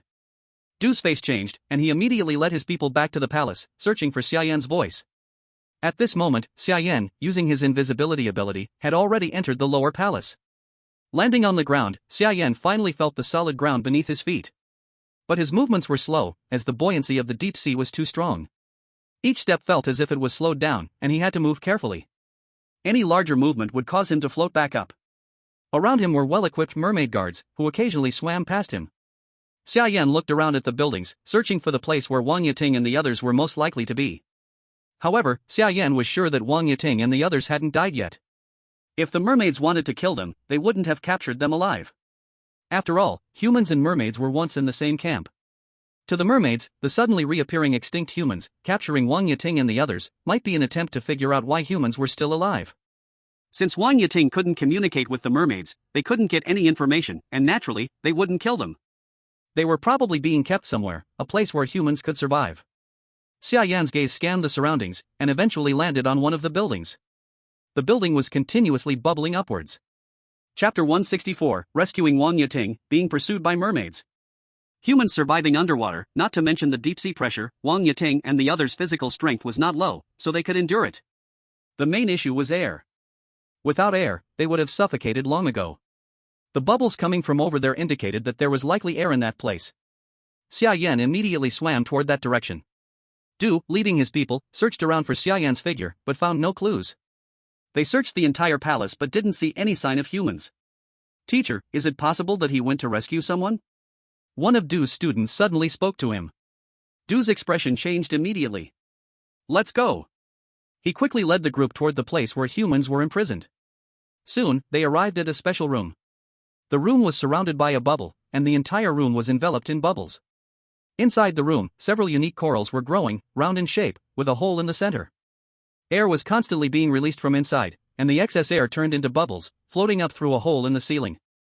This made the special room continuously filled with oxygenated air. It was originally used to enclose land-based magical beasts, but now it had become a prison for humans. Through the thin membrane of the bubbles, one could see 5 figures inside the cell: Wang Yiting and the others. When Wang Yiting and the others saw the mermaids, they immediately became alert. "Let us out." Wang Yiting frowned and shouted at the mermaids in the few words she had learned over the past few days. "Oh?" Du's face was filled with surprise. He thought these humans wouldn't speak, but he didn't expect some of them could communicate. Although the accent was a little awkward, he could understand it. "Who are you? Why are you still alive?" Du immediately asked Wang Yiting. But Wang Yiting couldn't understand him at all. She looked at him, completely confused. "Let us out." She repeated the phrase once more. In this situation, the only words she knew were these. Du tried to communicate with Wang Yiting a few times, but Wang Yiting, who only repeated this one sentence, immediately shook her head in disappointment. "It seems he's not here." "You two stay and watch them, the rest continue looking for Xia Yan with me." Du immediately left 2 mermen to watch over Wang Yiting and the others, and then led the rest of the group away to continue searching for Xia Yan's whereabouts. In the corner, Xia Yan calmly watched the mermen leave. He had been waiting here for a long time, but didn't know how to enter this room, so he had not revealed himself yet. But unexpectedly, these mermen hadn't gone in either. They were just outside talking to Wang Yiting and the others. Watching them leave, Xia Yan once again popped a breathing pill into his mouth. His time was running out, and he had to act quickly. Looking at the structure of this building, a bold idea suddenly rose in Xia Yan's mind. Even if he rescued Wang Mozhe and the others, with only 2 breathing pills in his hand, he couldn't save all 5 of them. There was still a distance from here to the surface of the sea, and they might not survive that far. But what if they brought the bubbles with them? Without restrictions, the bubbles would definitely float upwards, and Wang Mozhe and the others could follow the floating bubbles upwards and leave. No time to waste, he had no other options now. But before that, he had to take care of the 2 mermen guarding them. Xia Yan quietly moved behind the merman. Though his movements were light, for the merman who had lived in the water for a long time, even the slightest movement in the water could be felt. Who? The merman suddenly turned his head in Xia Yan's direction. Xia Yan didn't hesitate, slashing directly with his knife. The sharp blade instantly cut across the merman's neck, and with one strike, both heads fell to the ground. Captain! Wang Mozhe, inside the bubble, saw Xia Yan and was immediately filled with joy. Xia Yan raised his finger to his lips, signaling them to stay quiet. Taking advantage of the fact that no merman had noticed yet, he swam to the roof. The roof was flat, made of stone, glued together with some unknown material. Xia Yan held the god-slaying knife and struck the roof fiercely with a horizontal slash. The sharp god-slaying knife sliced through the roof completely. After the roof was gone, the bubble inside the room immediately started floating upwards. Wang Mozhe and the others inside the bubble fell to the ground, then were lifted up by the bubble, floating upwards. Xia Yan swam along with them, rising upwards together. But this huge bubble soon attracted the attention of the mermen. They've escaped. Du's subordinates spotted the bubble and immediately reported it to Du. Chase. Without a second thought, Du immediately led his people to give chase. The speed of the mermen underwater was absolutely unmatched, and they quickly caught up with them. Xia Yan frowned when he saw this. It turned out that the area around the underwater palace was growing darker, and Xia Yan knew he had to end the fight quickly, or else entering the dark zone would be extremely disadvantageous for him. Looking at the mermen chasing below, Xia Yan's hands emitted cold air, and the cold air covered the blade with a layer of ice. Then, he slashed down fiercely, sending a surge of cold air from the blade, freezing the seawater below into ice, and huge ice blocks fell toward the mermen below. The mermen hurriedly dodged. Xia Yan didn't stop moving, using all his water-based techniques, cold dragon breath, ice arrows, frost fangs, anything that could work underwater was unleashed. Various shaped ice blocks rained down on the mermen below. Du and his subordinates could only keep dodging, their speed being delayed. They could only watch as Xia Yan and the bubble kept rising. Teacher, what should we do? Watching Xia Yan and the bubble disappear into the darkness, a merman asked Du. They can't escape. Keep chasing. Du snorted coldly and immediately swam upwards quickly to give chase. In the sea, he didn't believe anyone could escape from the pursuit of the merman. Teacher! A loud shout came from behind Du. Du turned around and saw it was Li. Why are you here? Du frowned. Did you find humans? Li asked, excited, looking at the teacher. He had received news that a few humans had been captured, and this made him extremely happy. Because this would prove that he had not lied. Yes, I wrongly accused you before, and I apologize. Du nodded and said sincerely, looking at Li. Li shook his head, not caring about these words. Where are the humans? I want to communicate with them, I want to know what the human world is like. Li said with longing in his eyes, speaking to his teacher. They escaped. We are pursuing them. Hurry and go back, this place is too dangerous. If something happens, I can't explain it to your father. Du had no time to waste with Li, instructing him to go back home and then quickly led the others upwards to pursue. Li stood frozen, watching the teacher leave. Pursuing? Why pursue? Li murmured, confused. Shouldn't humans and mermen be allies? How did they become enemies? Li frowned, then also swam upstream. He still wanted to meet that human again, to understand the current situation of humans. Chapter 165, There Are No Eternal Friends, The Dark Eyes. The giant bubble rose faster and faster under pressure, and eventually, Xia Yan lay on the bubble, with the pressure lifting him quickly upward.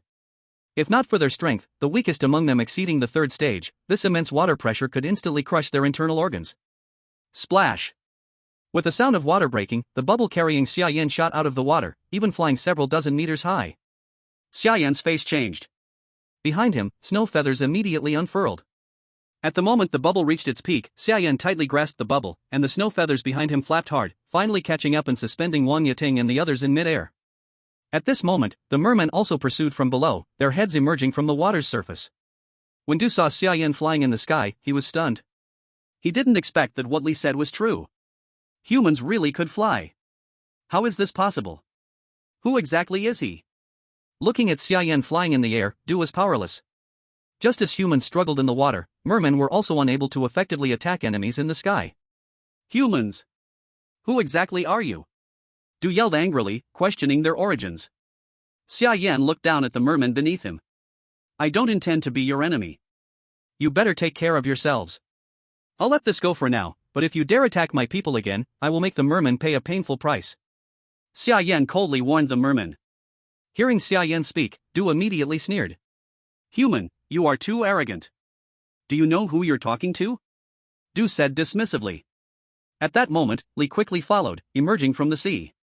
Seeing Xia Yan in the sky, he excitedly waved his hand at him. Human! Do you remember me? My name is Li. Li shouted loudly at Xia Yan. Last time, due to the teacher, they hadn't exchanged names, but this time, Li wouldn't miss the chance. Li? Xia Yan looked at the merman, and a familiar feeling washed over him. He quickly recognized this merman as the one he met last time. It's you, huh? My name is Xia Yan. You better take care of yourselves. Xia Yan introduced himself, then flew away with Wang Yiting and the others. Looking at Xia Yan and the others as they flew off, Du's face showed a trace of unwillingness. Follow him and see where he goes. Du then ordered his merman subordinates.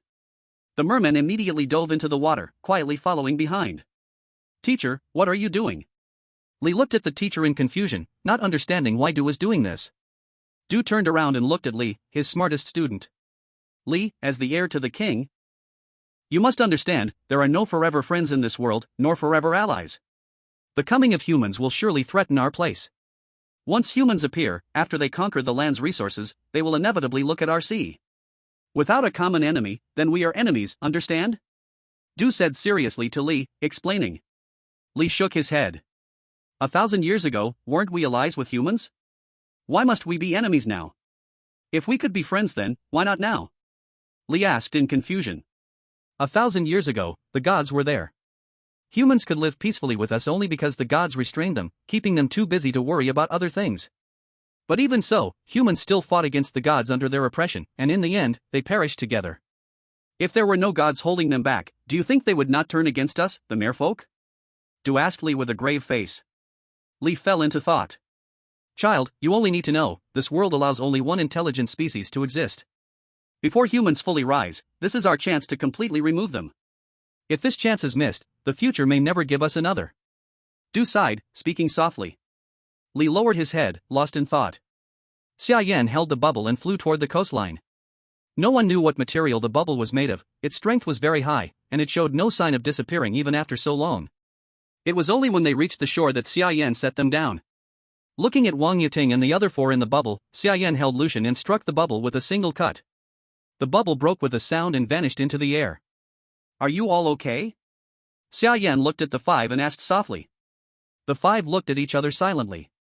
Each of them had obvious wounds, especially two whose injuries were serious, their lips pale from blood loss. Captain! At that moment, a voice came from afar. Zhang Xihan hurried over with her people. With her team and medical supplies, they immediately treated Wang Yiting and the others. With Zhang Xihan's medical skills and the magical herbs from another world, the injuries quickly stabilized. Xia Yan and the others were busy healing Wang Yiting and did not notice several green heads appear on the sea surface, watching the humans on the shore, then diving into the sea and disappearing. After returning, Xia Yan gathered Lu Weiqiang and the others. There isn't much time before dark. Today is the last day of the second phase of the 100 Cities battle. I don't know the treasure chest's location today. You must find it yourselves.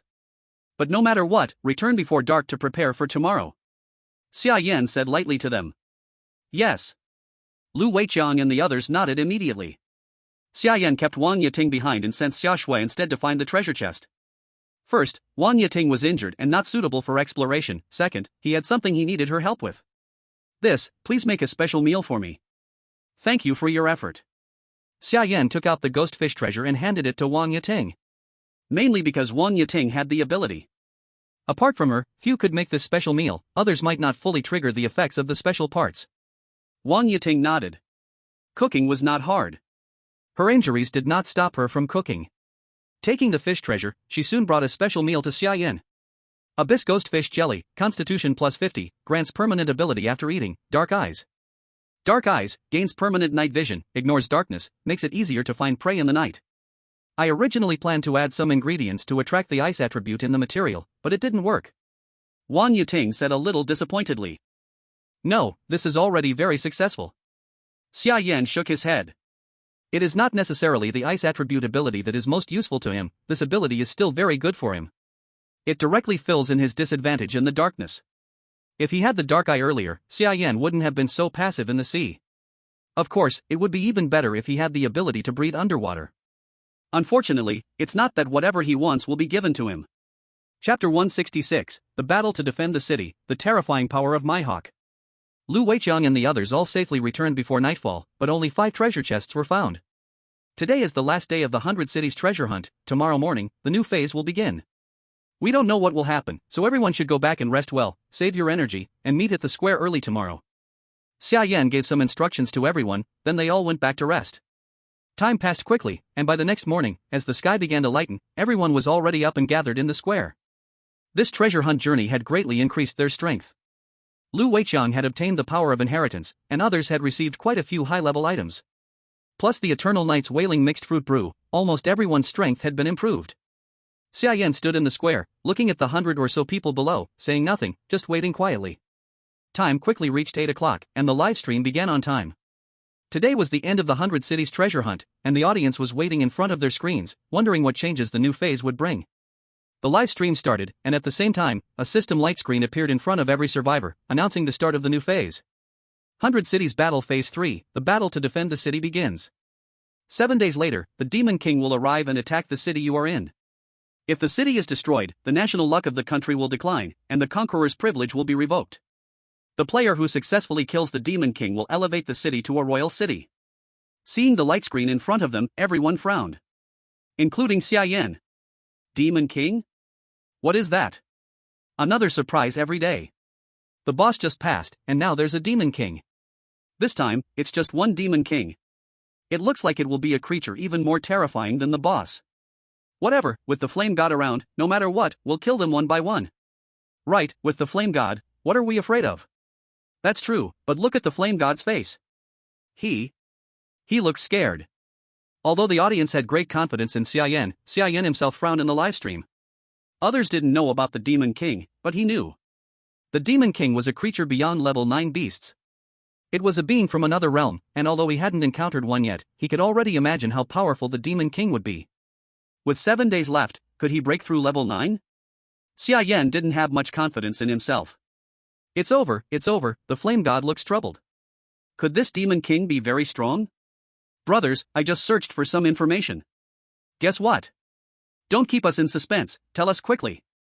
I actually found some information about the Demon King. There's a survivor from the Lighthouse Country doing a live stream explaining about the Demon King. You all should check it out. One of the viewers directly posted a link. Everyone clicked on it and was instantly redirected to another live stream. The Lighthouse Country live stream room was suddenly flooded with viewers. In an unknown live stream room, Mihawk was using a Lighthouse Country survivor's live stream to give a lecture. The Demon King is a completely new realm beyond level 9 beasts. It's a higher form of life, stronger than level 9 beasts. You can think of it as a major breakthrough in strength. Humans, too, after breaking through level 9, enter a whole new realm, and that realm is called Extraordinary. Mihawk was explaining in the live stream non-stop. That's a lie, right? A realm beyond level 9? I believe in the Demon King, but... You say humans beyond the 9th rank are in the Transcendent realm? How come I don't believe it at all? Could he really be less than Transcendent? How is that possible? Exactly, the Flame God is so strong and still doesn't know what lies above the 9th rank, and now suddenly there's a Transcendent? I think it's just for views, to attract attention, pure nonsense. Most netizens of Xia Country did not believe this claim. Currently, the strongest survivor is none other than Xia Yan. If even Xia Yan doesn't know the realm, how could survivors from Lighthouse Country know it? In the livestream, Mihawk seemed to realize no one would believe him, then the camera shifted. On the other side was a 9th rank magical beast, a huge wild boar over 40 meters in size. Mihawk whistled at the distant giant wild boar. Startled by the whistle, the boar immediately noticed Mihawk's presence. It exhaled white steam from its nose, lowered its head, aimed its thick tusks at Mihawk, stomped its feet a few times, and charged at him. The heavy footsteps hit the ground as if the entire earth was trembling. The movements of a 9th rank beast were just too enormous. But Mihawk, standing in front of the boar, did not move at all. He just quietly watched the boar approach him. When the boar reached him, Mihawk suddenly moved, stretched out both hands, and grabbed the boar's thick tusks. Under the terrifying force of the boar, Mihawk's body slid backward. His legs sank deep into the mud, like plows, carving a long furrow in the ground. When Mihawk's legs were buried up to his thighs, he suddenly exerted force with his hands, uniting waist and legs, and performed an over-the-shoulder throw, lifting the 40-meter giant boar and slamming it heavily to the ground. Boom, a massive sound. The boar was thrown on its back, shrieking in pain. In contrast, Mihawk, who had been pushed tens of meters by the boar, was completely unharmed. He jumped out of the mud pit without a scratch, stood in front of the boar's face, raised his right hand, and slammed a fierce punch on its head. Bang! A loud crash, and the boar's body flew tens of meters away. Before the boar could stop, Mihawk disappeared instantly, rushed forward, gathered strength in his fist, and struck the back of the boar's head. The boar's head was heavily hit, blood flowed from its mouth and nose, and it died instantly. The audience was completely shocked. Who could instantly kill a 9th-rank magical beast? In an instant, no one doubted Mihawk's words. Transcendent level strength, indeed terrifying, truly worthy of the word transcendent. At this moment, Mihawk could no longer be called human. Such terrifying power was impossible for a human. Ha ha ha, Mihawk is too strong. Now let's see how Xia Yan can still be arrogant. Does he have the ability to duel our Mihawk? I don't think he dares. Transcendent level, no one can reach it now, right? Mihawk is the #1 survivor. Where are Xia Country's netizens? Come out, why aren't you arrogant now? #1 is still our Lighthouse Country. Xia Country is just a clown. No one can shake Lighthouse Country's #1 world position. Xia Country is just a jumping clown, here for a moment and gone. Facing the provocation of Lighthouse Country netizens, Xia Country netizens were furious. But Mihawk's strength made it impossible for them to argue. This power was truly terrifying, even Xia Yan was not enough. Flame God, they have caught up, you must work harder. Chapter 167, Drawing the Intelligence Map, Extra Update. Xia Yan looked at the people in the square with a serious expression. You have seen it too. The Demon King is about to arrive. You may not know the Demon King's power. I can only say, the Demon King is beyond the 9th rank. I believe you can understand what kind of existence the Demon King is. Xia Yan said to everyone calmly. Everyone looked at each other, and after Xia Yan's explanation, they had a rough understanding of the Demon King's strength. Although they had never seen a level 9 beast, just a few days ago they had faced a level 7 boss, so they naturally understood what it meant to exceed level 9. Captain, don't worry about the shelter. We will manage it well. You just focus on improving your strength. Lu Weiqiang stood up and said to Xia Yan. He knew that only Xia Yan had the chance to deal with the Demon King. The others couldn't even get close to the Demon King. 7 days was a very difficult process for Xia Yan to break through to level 9. Xia Yan understood this too. Breaking through to level 9 in 7 days was not impossible for him. The biggest challenge in this process was finding high-level beasts. So, he needed the help of the information system. During this period, he might not be able to pay attention to the shelter's matters. It's not just me, you all need to work hard too. No matter what, don't fall behind in improving your strength. Xia Yan nodded and said to Lu Weiqiang and the others. If it was just him alone, he wouldn't be able to confront so many survivors. Besides, there was the merfolk tribe in the nearby ocean, eyeing them closely. It wasn't just him, the others needed to improve their strength quickly as well. Understood, we will definitely work hard and make sure not to hold you back. Lu Weiqiang and the others nodded seriously. Alright, everyone can go now. Xia Yan finished giving his instructions and dismissed the group. Then, he opened the information system. The information system had refreshed today, and he could explore new information now. Opening the information system, Xia Yan thought for a moment. Right now, the most important task was definitely to find high-level beasts, obtain a large number of magic crystals, and special parts from the beasts to improve his strength. But level 9 beasts were not only powerful but also scarce. If Xia Yan directly searched for level 9 or level 8 beasts, he might find nothing. Xia Yan thought for a while and directly entered the word beast in the search bar. Although this would give him very messy information, it wouldn't miss any details. Nearly all the beasts within a 200-kilometer radius would be detected by his search. And those lower-level beasts could be handled by Lu Weiqiang and the others, helping to improve their strength as well. Xia Yan took a deep breath, mentally preparing himself, then pressed the search button. As the green light from the information system spread, a series of information popped up before his eyes, so densely packed that he could barely make out the content. It was almost like the world chat in an online game, his eyes couldn't keep up with the speed at which the information refreshed. Xia Yan felt like his eyes were about to blur. Fortunately, he had mentally prepared for this, quickly closing his eyes. The notification sounds were so loud that they hurt his ears. When the notifications finally quieted down, Xia Yan opened his eyes. In front of him, countless pieces of information had already appeared. He couldn't even begin to check how much information there was. Looking at all this information, Xia Yan instantly felt a headache. He had to find the information he needed among all this. And in front of him, the screen was filled with green dots, all representing information coordinates. Xia Yan grabbed a notebook and pen, went up to the city wall, and began to look at the densely packed coordinate points around him. He opened the information system and started searching for the information he needed, recording the corresponding coordinates in the notebook. Xia Yan worked tirelessly until late at night. When midnight arrived, the information disappeared, and only then did Xia Yan stop. Looking at the 5 notebooks that were densely filled with notes, Xia Yan felt like his hand was about to break. This really isn't an easy job. Xia Yan picked up the notebooks and went back to his bedroom, collapsing into bed and falling asleep immediately. The next day, Xia Yan woke up again. The first thing he did was take out the notebooks he had recorded the previous day. The 5 notebooks were divided into 5 types according to their different levels. Information records above rank 8 were kept in one notebook, rank 7 in another, rank 6 in another, rank 5 in another, rank 4 in another. Xia Yan kept the notebooks above rank 8 and handed the rest directly to Lu Weiqiang and the others. These contain detailed records of the habitats of magical beasts of all ranks. There may be some errors, but it is definitely faster than blindly searching yourselves. Distribute them according to your own needs. Xia Yan said this lightly to Lu Weiqiang. Lu Weiqiang and the others looked at the densely written notes in the notebook, shocked and speechless. They finally understood what Xia Yan had been doing last night, actually writing all this information.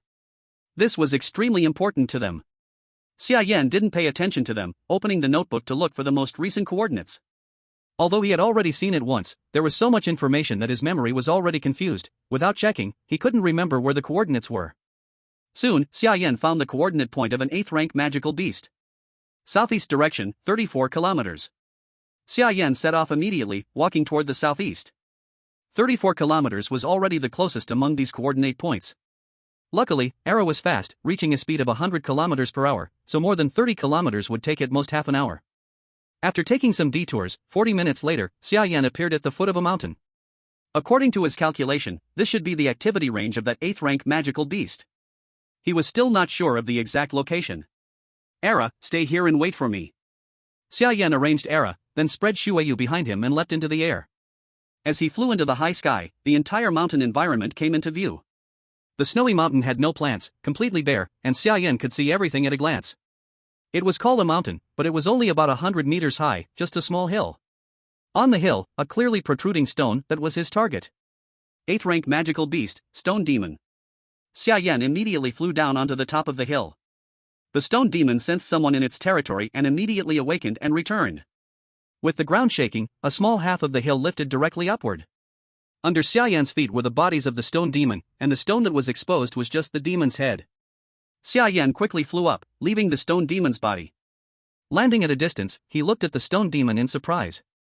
More than 10 meters tall, a body almost as wide as it was tall, 2 stone arms thicker than ordinary men. Roar! The stone demon was woken by Xia Yan, roaring angrily. The sound wave made Xia Yan instinctively cover his ears. Morning anger is pretty strong. Xia Yan shook his head with disdain. The stone demon looked terrifying, but with his current strength, it posed no real threat to him. All stone, is there anywhere to eat on this thing? Xia Yan looked at the stone demon covered in stone, murmuring to himself. Chapter 168, The Distant Transcendent Realm. The stone demon, full of morning anger, roared and smashed a fist towards Xia Yan's head. Xia Yan's gaze was calm, as if he did not see the giant stone falling from above. Bang! A huge sound, the stone demon's fist smashed hard on the ground, sending the surrounding snow flying. But its fist did not fully hit the ground, it didn't even touch the surface. Xia Yan calmly raised his hands, holding the stone demon's fist. With his 9th rank constitution, he was naturally not afraid of an 8th rank magical beast. Though the stone demon was strong, it could not compare with 9th rank Xia Yan. Xia Yan's dragon heart and bear ambition were abilities that increased his strength, making him as strong as beasts of the same rank. The stone demon looked at the small human in disbelief, and stubbornly tried to raise its fist to attack Xia Yan again. But before it could lift its hand, Xia Yan clutched tightly onto Stone Demon's fist, his feet planted on the ground as if rooted. No matter how hard Stone Demon tried, he could not pull back his fist. Big fool, strength alone is useless, and your strength isn't even as good as mine. Xia Yan sneered, then pushed with both hands, striking hard and swinging, sending Stone Demon flying, his huge body tumbling down the mountain. The massive body crashed into the snow, splashing a cloud of snow, Stone Demon's body sinking deep into it. Xia Yan leapt up, instantly above Stone Demon, snow feather folded behind him, one foot stomping down onto Stone Demon. Mammoth stomp. Terrible force under Xia Yan's foot directly pressed onto Stone Demon. Crack. Stone Demon's stone body immediately made a sharp sound, a crack appearing on his chest where Xia Yan's foot stepped. Stone Demon roared in anger and swung his hand at Xia Yan. Xia Yan leapt up again, dodging Stone Demon's attack, then gathered the power of cold ice. A lion made of cold air appeared behind him. Roar! With the lion's roar, Xia Yan's body moved instantly, pouncing toward Stone Demon. Opening its mouth to show terrifying fangs, it bit Stone Demon. Bang! A loud crash, stones scattered, Stone Demon's body shattered under the power of the Frost Fang, and he died instantly. Xia Yan landed on the ground, standing among the rubble, his eyes scanning the ground for magic crystals and Stone Demon's special body parts. Soon, among the rubble, Xia Yan found two different items. A fist-sized yellow magic crystal, and a soft lump, like a heart. 8th tier magic crystal, Stone Demon contains a large amount of earth element energy. Stone Demon Heart, the core part of Stone Demon, important for building its body, eating it increases constitution plus 10, gains temporary ability, petrification. Xia Yan looked at the two items in his hand and could not help but smile. But he also felt helpless. He did not expect that after reaching 9th tier constitution, increasing growth value would be so hard. A special part from an 8th tier monster only adds 10 growth points. Even after processing by Chef Wang's cooking skills, it could at most increase by 50%, only 15 growth points. It shows how powerful the Eternal Night Bitter Fruit Brew is. Under 9th tier, it can increase easily, a stable 10 constitution points. He did not rush to absorb the magic crystal's energy, taking out his notebook to find the next nearby area. Era, let's go, 40 kilometers straight south. Xia Yan immediately called Era and headed to the next location. The viewers in the barrage saw Xia Yan working so hard to increase his strength, the shadow left by Mihawk disappeared instantly. Who cares about Mihawk? With Flame God here, 7 days is enough to catch up. Just a Demon King. Now Flame God can instantly kill 8th tier monsters. Is the Demon King far? Anyway, I believe in Flame God. He will defeat the Demon King. Even if he can't, so what? Life will be harder. We have suffered before. Who is afraid? If he can't win, start over. As long as Flame God lives, one day he will catch up. The viewers immediately regained confidence, cheering for Xia Yan. Jobu in the command room looked at the barrage and could not help but smile. Now the people of Xia Country went from doubting Xia Yan to unconditionally believing in him. The atmosphere completely changed. He felt the whole country was united, which is good. As long as everyone works together, any difficulty can be overcome. Xiaoya, there are 6 days left. Can Xia Yan break through 9th tier? Any chance to defeat the Demon King? Jobu asked Xiaoya calmly. At Xia Yan's current speed of progress, there is still a chance. The difficulty lies in how many high-level monsters are nearby. Only when there are enough high-level monsters will Xia Yan be able to break through the 9th tier bottleneck smoothly. Xiaoya said faintly. Xiaobu nodded. Did you see the coordinates that Xia Yan recorded before? Xiaobu asked Xiaoya. I saw them. Xiaoya nodded. Then do you think there are enough high-level monsters? Xiaobu asked again. Xiaoya fell into silence immediately. I don't know how many 8th tier monsters Xia Yan needs to break through, but for 9th tier monsters there isn't a single one. Xiaoya said helplessly. This made it impossible for them to tell Xia Yan's progress in strength. Now, there are only 6 days left. Xia Yan needs to break through to the extraordinary realm at least in terms of physical fitness within these 6 days. This is a problem. How many 8th tier monster special parts does Xia Yan at least need to break through from 9th tier to extraordinary? Xiaobu asked Xiaoya unwillingly. According to the footage I saw from the Lighthouse Country Survivor live broadcast, Mihawk killed at least 8 8th tier monsters. As for 9th tier monsters, I don't know. Xiaoya explained to Xiaobu as she pulled up the data. 8. How many did Xia Yan record on the notebook? Xiaobu asked again. 8. Xiaoya answered truthfully. Xiaobu fell into silence. If Mihawk broke through with exactly 8 8th tier monsters, then there's nothing more to say. Xia Yan will definitely be able to break through. But if Mihawk killed other high-level monsters that they didn't know about, things might go wrong. If Xia Yan can't break through, he will have no chance against the Demon King. The only path left for them would be to escape. Even if they have to abandon the newly built city, they cannot let Xia Yan and the others die. Xiaobu looked at Xia Yan in the livestream, his face heavy. I hope everything goes smoothly for him. Chapter 169, Returning to the Old Place, the Underground Snow Cave. After working the whole day, Xia Yan returned to the shelter. Between the trips and the time spent searching for monsters, he managed to kill 2 8th tier monsters by the end of the day. It was still a bit few. But 2 was already his limit, no more. If he killed more, he wouldn't even be able to absorb all the magic crystals by night. After handing over the ingredients to Wang Mozhe, Xia Yan quickly returned to the bedroom to begin absorbing the energy from the magic crystals. The next day, dawn broke. After a night of hard work, Xia Yan successfully absorbed the 2 magic crystals, and his inherited power leveled up smoothly.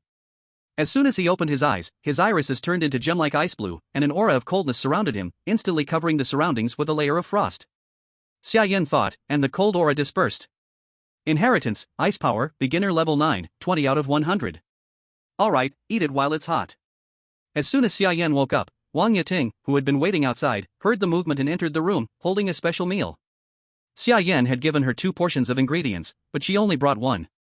However, looking at the contents, Xia Yan knew that Wang Mozhe hadn't kept it to herself. She had combined the 2 special meals with expensive additional ingredients to make a single exquisite dish, which had an even stronger effect. Permafrost Moss Stone Heart Soup, Physique plus 30, Cold Resistance plus 70, after consumption, permanent ability gained, Elementalization, Ice. The 2 special ingredients did not increase much in stats, the physique didn't grow, and the resistance slightly improved. The key was the ability. When the 2 ingredients were combined, the ability changed dramatically. Before, the abilities were earth and ice attributes, with not very significant effects, but now, this was simply a divine skill. Elementalization, Ice. The body can be turned into an elemental form. While in elemental form, any part of the body that is injured can be repaired using the corresponding elemental energy. This ability was simply invincible. Xia Yan was filled with excitement. Chef Wan, you're amazing. Xia Yan excitedly said to Wang Mozhe. He couldn't wait to drink the stone heart soup. A warm current flowed through his stomach, and Xia Yan immediately felt a surge of strength throughout his body, with great changes taking place. In the following days, Xia Yan went out to hunt 8th level magical beasts during the day, returned to absorb magic crystals at night, and had a special breakfast in the morning.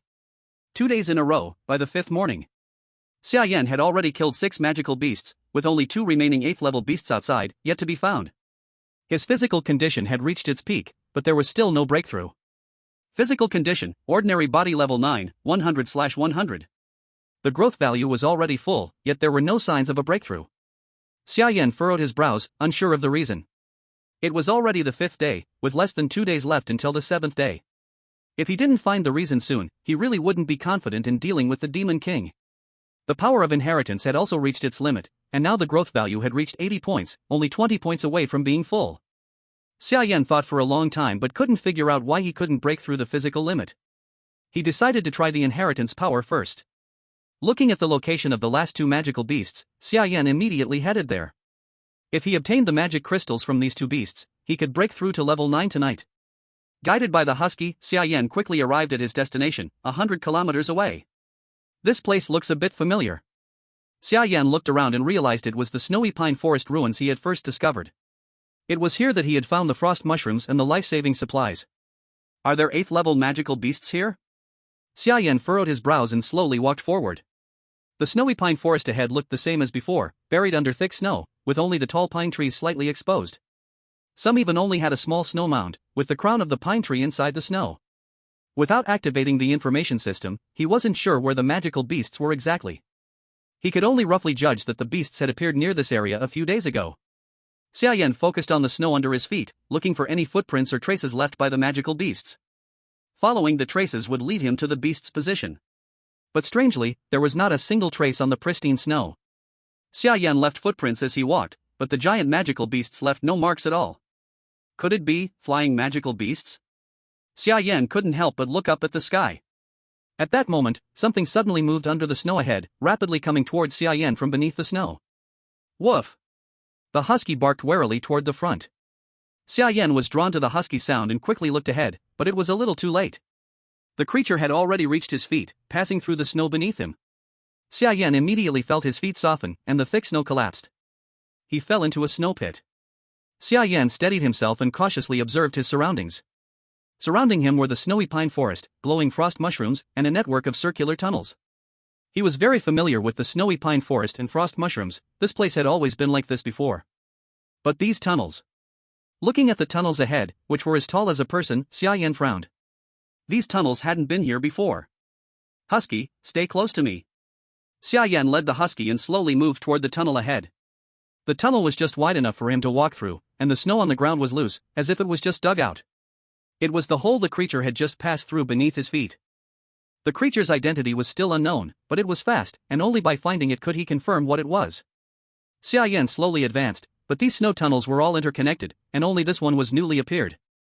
The other tunnels had existed for a long time, making it hard for Xia Yan to keep track of the direction. Wanting to find the target in this place. A little difficult, unless the other side appears on their own. Woof! At this moment, the husky next to Xia Yan sniffed the ground, then suddenly barked in one direction. Xia Yan was stunned at once. Husky, can you find it? Xia Yan asked the husky with curiosity. The husky directly proved itself with action, running toward a hole ahead. Xia Yan immediately chased after. Following the husky's left and right turns, soon the husky suddenly stopped in place, staring intently at the hole ahead. Xia Yan carefully walked forward. Slowly, the sound of rustling sand came from ahead, the sound of snow being pressed. Xia Yan's eyes narrowed, and he quickly took a few steps forward. Woof! The husky suddenly barked in alert. Before Xia Yan could reach the hole, a black shadow suddenly rushed out from the snow beside him, violently colliding with Xia Yan, pushing against his body through the snow. Xia Yan's eyes were blinded by the snow, unable to see what was attacking him. Just as he was about to counterattack, the black shadow pushing him stopped, and before he could react and see its face, the black shadow opened a bloody mouth, sharp fangs with a dark cold shine, biting towards Xia Yan's neck. Xia Yan's eyes narrowed, his body buried by snow, movement restricted, unable to dodge, the sharp fangs instantly pierced through his body. Chapter 170, The Last Monster. Flame God. No! Watching the sharp fangs pierce through Xia Yan's chest on livestream, the viewers were shocked. And the people from Lighthouse Country guarding Xia Yan's livestream immediately jumped out, mocking. They had been waiting for this chance. The rise of Mihawk had restored their confidence, but the biggest obstacle was Xia Yan. Xia Yan still had the chance to interfere with Mihawk's position. Seeing Xia Yan pierced by sharp fangs, they immediately came out to laugh shamelessly. Once Xia Yan died, no one could threaten Lighthouse Country's position. Ha ha ha, well done, Death. After waiting so long, finally dead, let's see if your Xia Country is still arrogant? The expanders are all dead, the cities are waiting for the Demon King to trample. I even look forward to what disasters Xia Country will face when its national luck falls, ha ha. The ridicule from Lighthouse Country's viewers made Xia Country's viewers very unhappy, but now they had no mood to argue, all worriedly watching Xia Yan on the livestream. Worried about Xia Yan's safety. At this moment, the livestream turned, showing Xia Yan's front.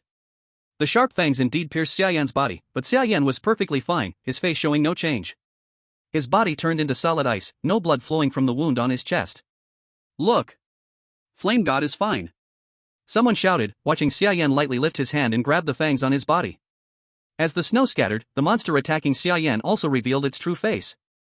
It was a huge snake head, its fangs 1 meter long, a single head as tall as a person, matching Xia Yan's height. Black scales emitted a metallic luster, proving its defense was not low. A-tier monster, Black Ice Python. Python is a type of snake, mainly distinguished by its huge size. Although the Black Ice Python was only A-tier, its size already exceeded most monsters Xia Yan had seen. Seeing Xia Yan still alive and grabbing its fangs, the Black Ice Python angrily shook its head, sharp fangs tearing through Xia Yan's body, piercing the left chest, cutting through under his armpit, tearing half of his body. For an ordinary person, this wound would already be fatal. But now Xia Yan used an even stronger ability, elementalization. After activating elementalization, his body was completely made of cold ice power. Even with such a wound, not a drop of blood flowed from his body. Some broken ice just fell. Some ice shards remained at the wound, but no flesh or blood could be seen. Xia Yan's heart stirred, and the power of cold ice began to work. Under the influence of the cold ice power, Xia Yan's broken body slowly began to heal. Until the wound completely healed and returned to normal. Upon seeing this scene, the audience was immediately stunned. Damn! This is too strong. What is this? Such terrifying injuries didn't affect the Flame God at all?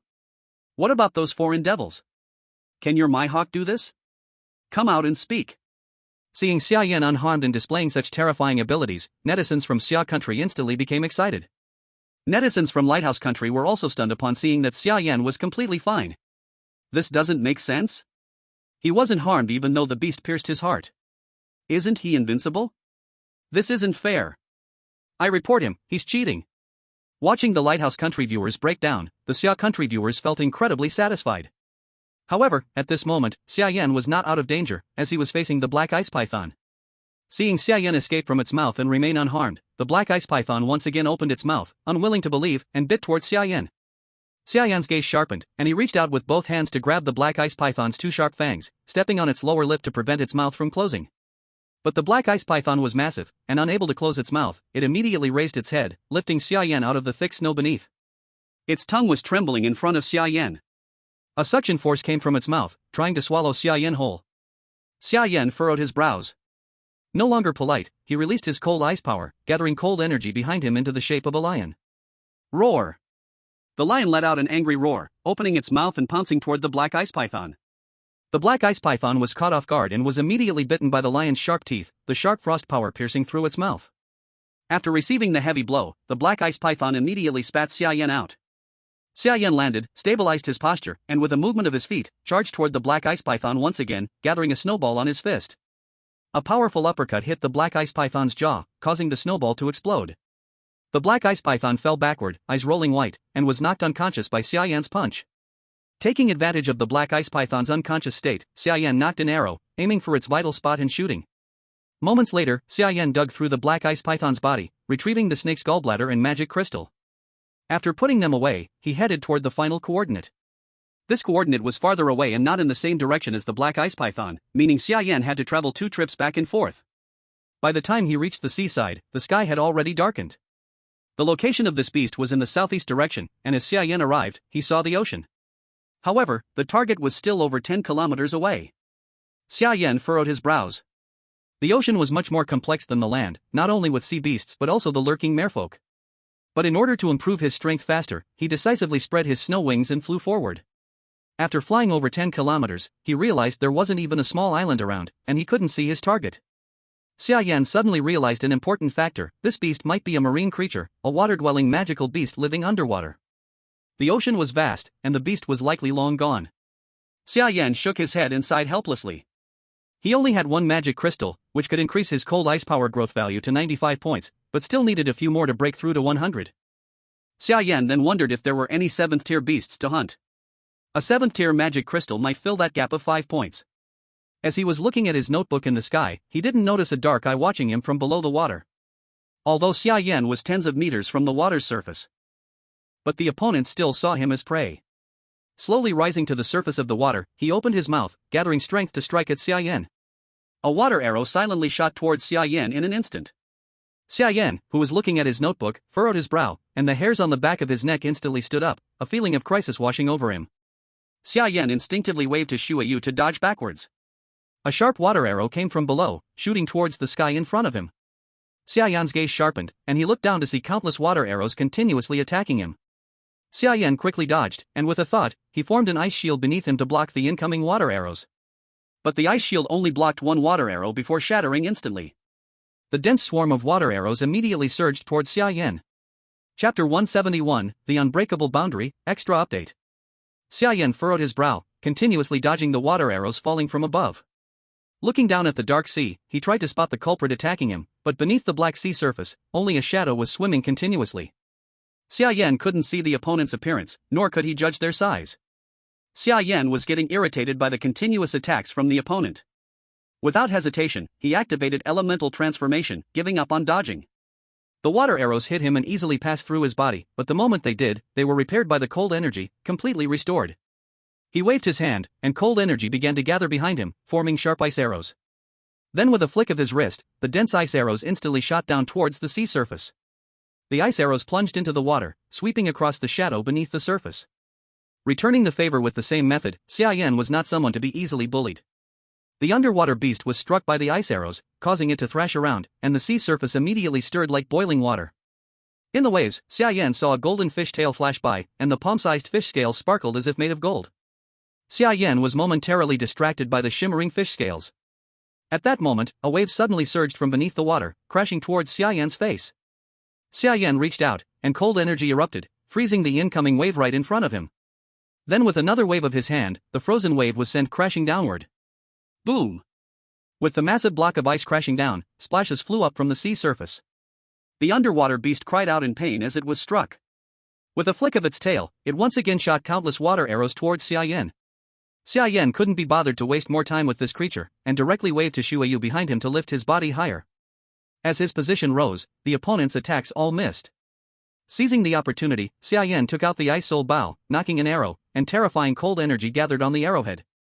Releasing his hand, the ice arrow instantly flew down towards the sea below. As the ice arrow soared through the air, the cold energy within it exploded, causing the arrow to grow dozens of times bigger. One of the arrows crashed down into the sea.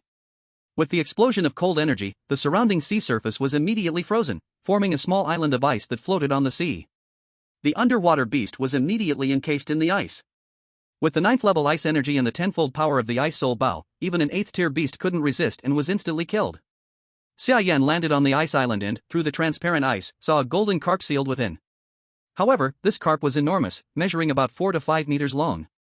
Though this size was nothing remarkable among beasts, a carp of this size was indeed a rare sight. Xia Yan shattered the surrounding ice and immediately stored the entire carp in his spatial ring. The spatial ring had a 10*10*10 meter space, more than enough to fit a fish that was 4 to 5 meters long. With the last underwater beast taken care of, Xia Yan's preparations were complete, and he immediately headed back to the shelter. He took out the magic crystal and began absorbing it. The night passed without incident, and the next morning, it was already the 6th day of the city defense battle. That is to say, tomorrow, the Demon King will come. After a night of training, Xia Yan opened his eyes, his eyebrows tightly furrowed. The energy in the demon crystal had been completely absorbed by him, but just like his body system, the growth value was full, yet he did not succeed in breaking through. Xia Yan did not know what the reason was. In the command room, Job looked at Xia Yan, who was frowning tightly, also with a worried face. Ask Xia Yan what happened. Job immediately asked the information department to use the spatial stream to ask Xia Yan what was going on. Xia Yan quickly received the message sent from the command room. After hesitating for a moment, he then spoke the problem he encountered in the live broadcast room. He could not find a way to break through now, but the people in the command room were many, maybe there would be a way. My current strength has reached the 9th stage complete, normally I should break through, but it has not broken through for a long time, the growth value is full, but there is no movement, I do not know what is going on, I do not know how to enter the next realm. Xia Yan spoke this problem in the live broadcast room, instantly attracting much attention. Although they had already learned about the existence of the Demon King from Mihawk, and even knew that above the 9th stage there was the Transcendent Realm. But they still did not know what the Transcendent Realm really was like. Did Mihawk show the Transcendent power? No one knew. Now Xia Yan said it in front of everyone, they finally understood that breaking through the Transcendent Realm was not so easy. Although Mihawk told them the realm, he still kept something back, the key problem was not revealed. The Lighthouse Country is really not so kind, no wonder the power showed so fast, it turns out they were sure others could not find a breakthrough method. I have to go to their live broadcast room to ask, how can I help Yan God break through the realm? Don't waste effort, do you not know how the Lighthouse Country is? Probably those alliance countries do not know how to break through, how could they tell us? Job looked at Xia Yan's live broadcast, also deeply furrowing his brow. They had never considered this problem before, to be exact, a few days ago, they did not even know about the existence of the Transcendent Realm. Even less did they know that breaking through the Transcendent Realm was so difficult. Minister, a call from the Lighthouse Country. At this moment, Xinjiangliang suddenly came over. What? Job looked surprised and doubtful. The Lighthouse Country and the Xia Country had always been in conflict in recent years, how could they suddenly contact them actively? What is the situation? Job hurriedly asked. They said they are willing to provide the breakthrough method. Xinjiangliang continued. What? This time Job suddenly could not stay calm, his voice rose much. The Lighthouse Country would be so kind? Job asked himself, if he were a person of the Lighthouse Country, it would be impossible to make the breakthrough method public at this time, even more impossible to provide it to his own opponent. The Lighthouse Country has a problem, a big problem. But they have a condition. Xinjiangliang added. What condition? Job already knew the other side would not be so kind. They want an island in our south. Xinjiangliang continued. Impossible. Absolutely cannot agree. Job heard such a ridiculous request, immediately warned Xinjiangliang. Xinjiangliang nodded. Of course I did not agree, I also do not have the right to agree. Xinjiangliang naturally would not agree to such a ridiculous request. But Xia Yan is our hope, we have to think for him, whether to take this method should be his choice, if he plans to take it, I will then discuss with the higher-ups. Xinjiangliang could not decide alone, but more importantly, it was Xia Yan's attitude. If Xia Yan needed it, it was not impossible to negotiate, after all, now Xia Yan was their core, the position Xia Yan was in now, his strategic value for them was too important. Job was silent for a moment, then immediately had someone send a message to Xia Yan. Ask Xia Yan's opinion. When Xia Yan saw that the Lighthouse Country actually wanted Summer Country to trade land for breakthrough methods, he decisively chose to refuse. Impossible. Our land must never be infringed. Chapter 172, Searching for a Way to Breakthrough, Very Slippery. Leaders, we can never agree to their conditions. Not to say whether it is worth it, can we trust that the method they give is real with their nature? If I use it, I might die without even knowing how. Xia Yan said this with a serious face through the live broadcast to the leaders of Summer Country. Job and Xin Zhengliang nodded slightly. What Xia Yan said, they had already thought of. Lighthouse Country is definitely not so kind. Just as Xia Yan said, if they used their method, they might die without knowing how. Xiaoya, analyze all the live footage of Mihawk, see if you can find relevant information about the breakthrough. Job immediately gave the order to Xiaoya. Xiaoya nodded, then started to act, calling up all the live footage about Mihawk, analyzing his behavior frame by frame during this time. It was a long and boring process. After Xiaoya repeatedly watched these limited footage, suddenly, she found some problems. Found something. Xiaoya immediately shouted excitedly to Job and others. Look, this is the footage from the 12th, this is the footage from the 13th, the body and aura are different, and after this, on the 15th day, he claimed the existence of the transcendent realm. Xiaoya quickly found the time when Mihawk had a clear change in strength. What was he doing on the 12th? Job immediately asked Xiaoya. Xiaoya shook her head. I don't know, on the 12th he disappeared, and only appeared on the 13th. But before that, on the 11th, he got a treasure map from the chest.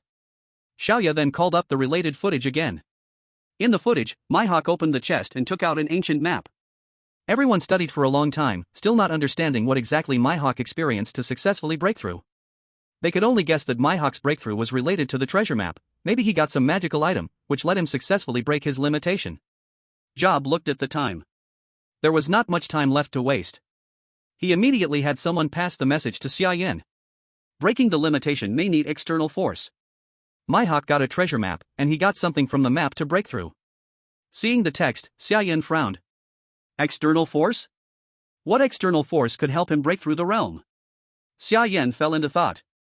Suddenly, a flash of insight appeared in his mind, as if he thought of something. His eyes lit up. Physique, inheritance, human, God. If these two powers come from different systems, then the inheritance is the power of gods, and the physique is the power of humans. If the power of inheritance wants to break through again, it may need to find the corresponding temple, or the corresponding god. But the physique, how can the limitation of humans be broken? A flash of insight came to Xia Yan, he boldly guessed. This instantly made him think of the temple in the mine. The ice and snow temple. Since it may be related to a god of power, then he might as well go. No matter what, he must try. While it was still not dark, Xia Yan immediately headed toward the mine. Arriving at the mine, it had already become bigger, that was the marks from Lu Weiqiang and others digging before. Xia Yan went straight through the mine, came to the cliff, went down along the cliff, past the river and a winding passage, finally arrived again at the underground temple, the ice and snow temple. When he arrived, it was completely dark, and the live broadcast had already closed. Xia Yan looked at the familiar temple and walked straight in. Inside the temple was as empty as always, nothing at all. Hey, are you there? If yes, make a sound. Xia Yan stood in the center of the temple. Looking around, Zhou asked faintly. Not a single sound came from around. Xia Yan helplessly looked at the surrounding murals and writings. Now he could completely understand these words. The murals and writings recorded the great war between humans and gods back then. Really not going to talk to me? Great goddess? Xia Yan shouted around again, still no response at all. This made Xia Yan very helpless. He had to use his trump card. He opened the intelligence system and directly explored the world information. Ding! World information discovered, the will of the frost goddess. In the next moment, Xia Yan's consciousness was directly pulled into the spiritual space, that familiar pure white space. The will of the frost goddess was also pulled in. Seeing Xia Yan, the frost goddess was shocked. How did you get in? No. How did you pull me in? The frost goddess did not want to pay attention to Xia Yan, but she never expected that Xia Yan would actively pull her into the spiritual space. Thinking of what Xia Yan did to her in the consciousness space, she felt a wave of shame and anger. No human had ever dared to treat her like this, though it made her feel pleasure but... My great goddess, I encountered a problem, I hope you can answer it for me. Seeing her, Xia Yan smiled slightly and said calmly. Humph. I do not want much contact with you. Giving you my power is already a favor, do not take more. The frost goddess clearly did not want to interact with Xia Yan, snorting coldly, frowning at the pure white spiritual space around her. My great goddess, you don't get to decide this, don't forget where this is. Xia Yan looked at the frost goddess with ill intent, coldly warning. What do you want to do? The frost goddess immediately stepped back nervously. She was only a lingering will, without full power, and could not resist at all in Xia Yan's spiritual space. Now he could pull her in directly, even losing the ability to leave voluntarily. Here, in front of Xia Yan, she was even weaker than a small human. Seeing her fearful expression, Xia Yan immediately gave an evil smile and slowly approached. The frost goddess kept retreating, always maintaining more than 10 meters of distance, as if only this made her feel safe. Seeing this, Xia Yan stopped, sneering with disdain. See, you forgot again, this is my spiritual world, why keep hiding from me? Can you really hide? Saying this, Xia Yan beckoned to her. The distance between them instantly shrank, the frost goddess's perfect face appeared in front of him. Xia Yan grabbed her slim waist, not letting her step away. The frost goddess shivered, Xia Yan's rough move made her feel a strange emotion. But as a god, how could she let a human violate her like this? Her face turned cold, ice power erupted from her body, attacking Xia Yan. Normally, if attacked by the frost goddess's ice power, even a beginner at level 9 could not resist, and even someone with extraordinary power would instantly become an ice sculpture. But this was not the real world. You just said it and forgot again, this is my spiritual world, your power doesn't work on me, I do whatever I want.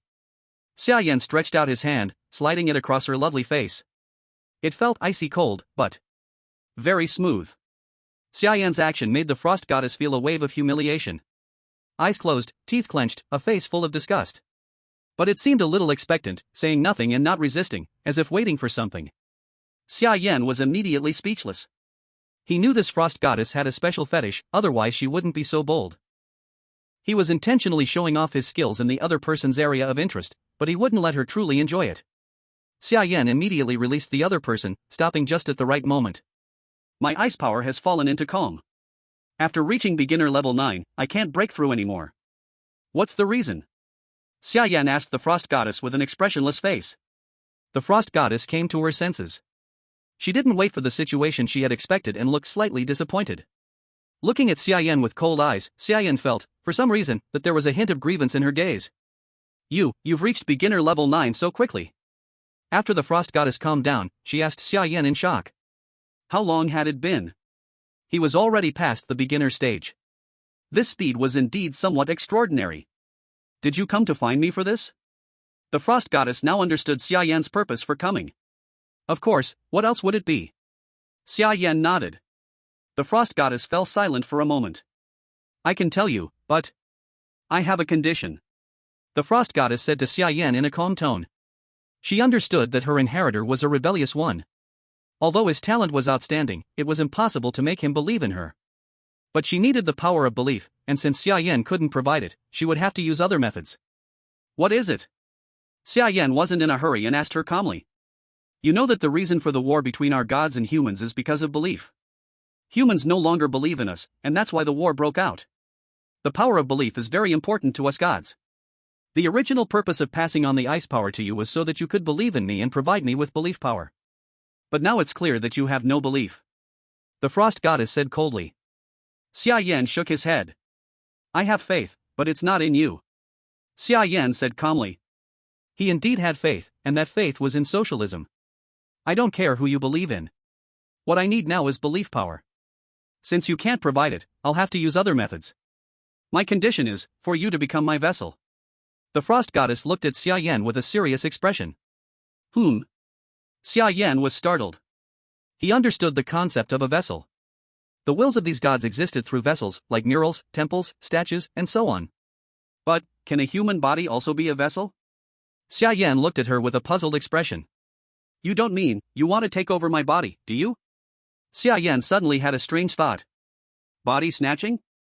Although he had never seen it before, this thing appeared in many literary works, and perhaps this world also had this ability. Body snatching?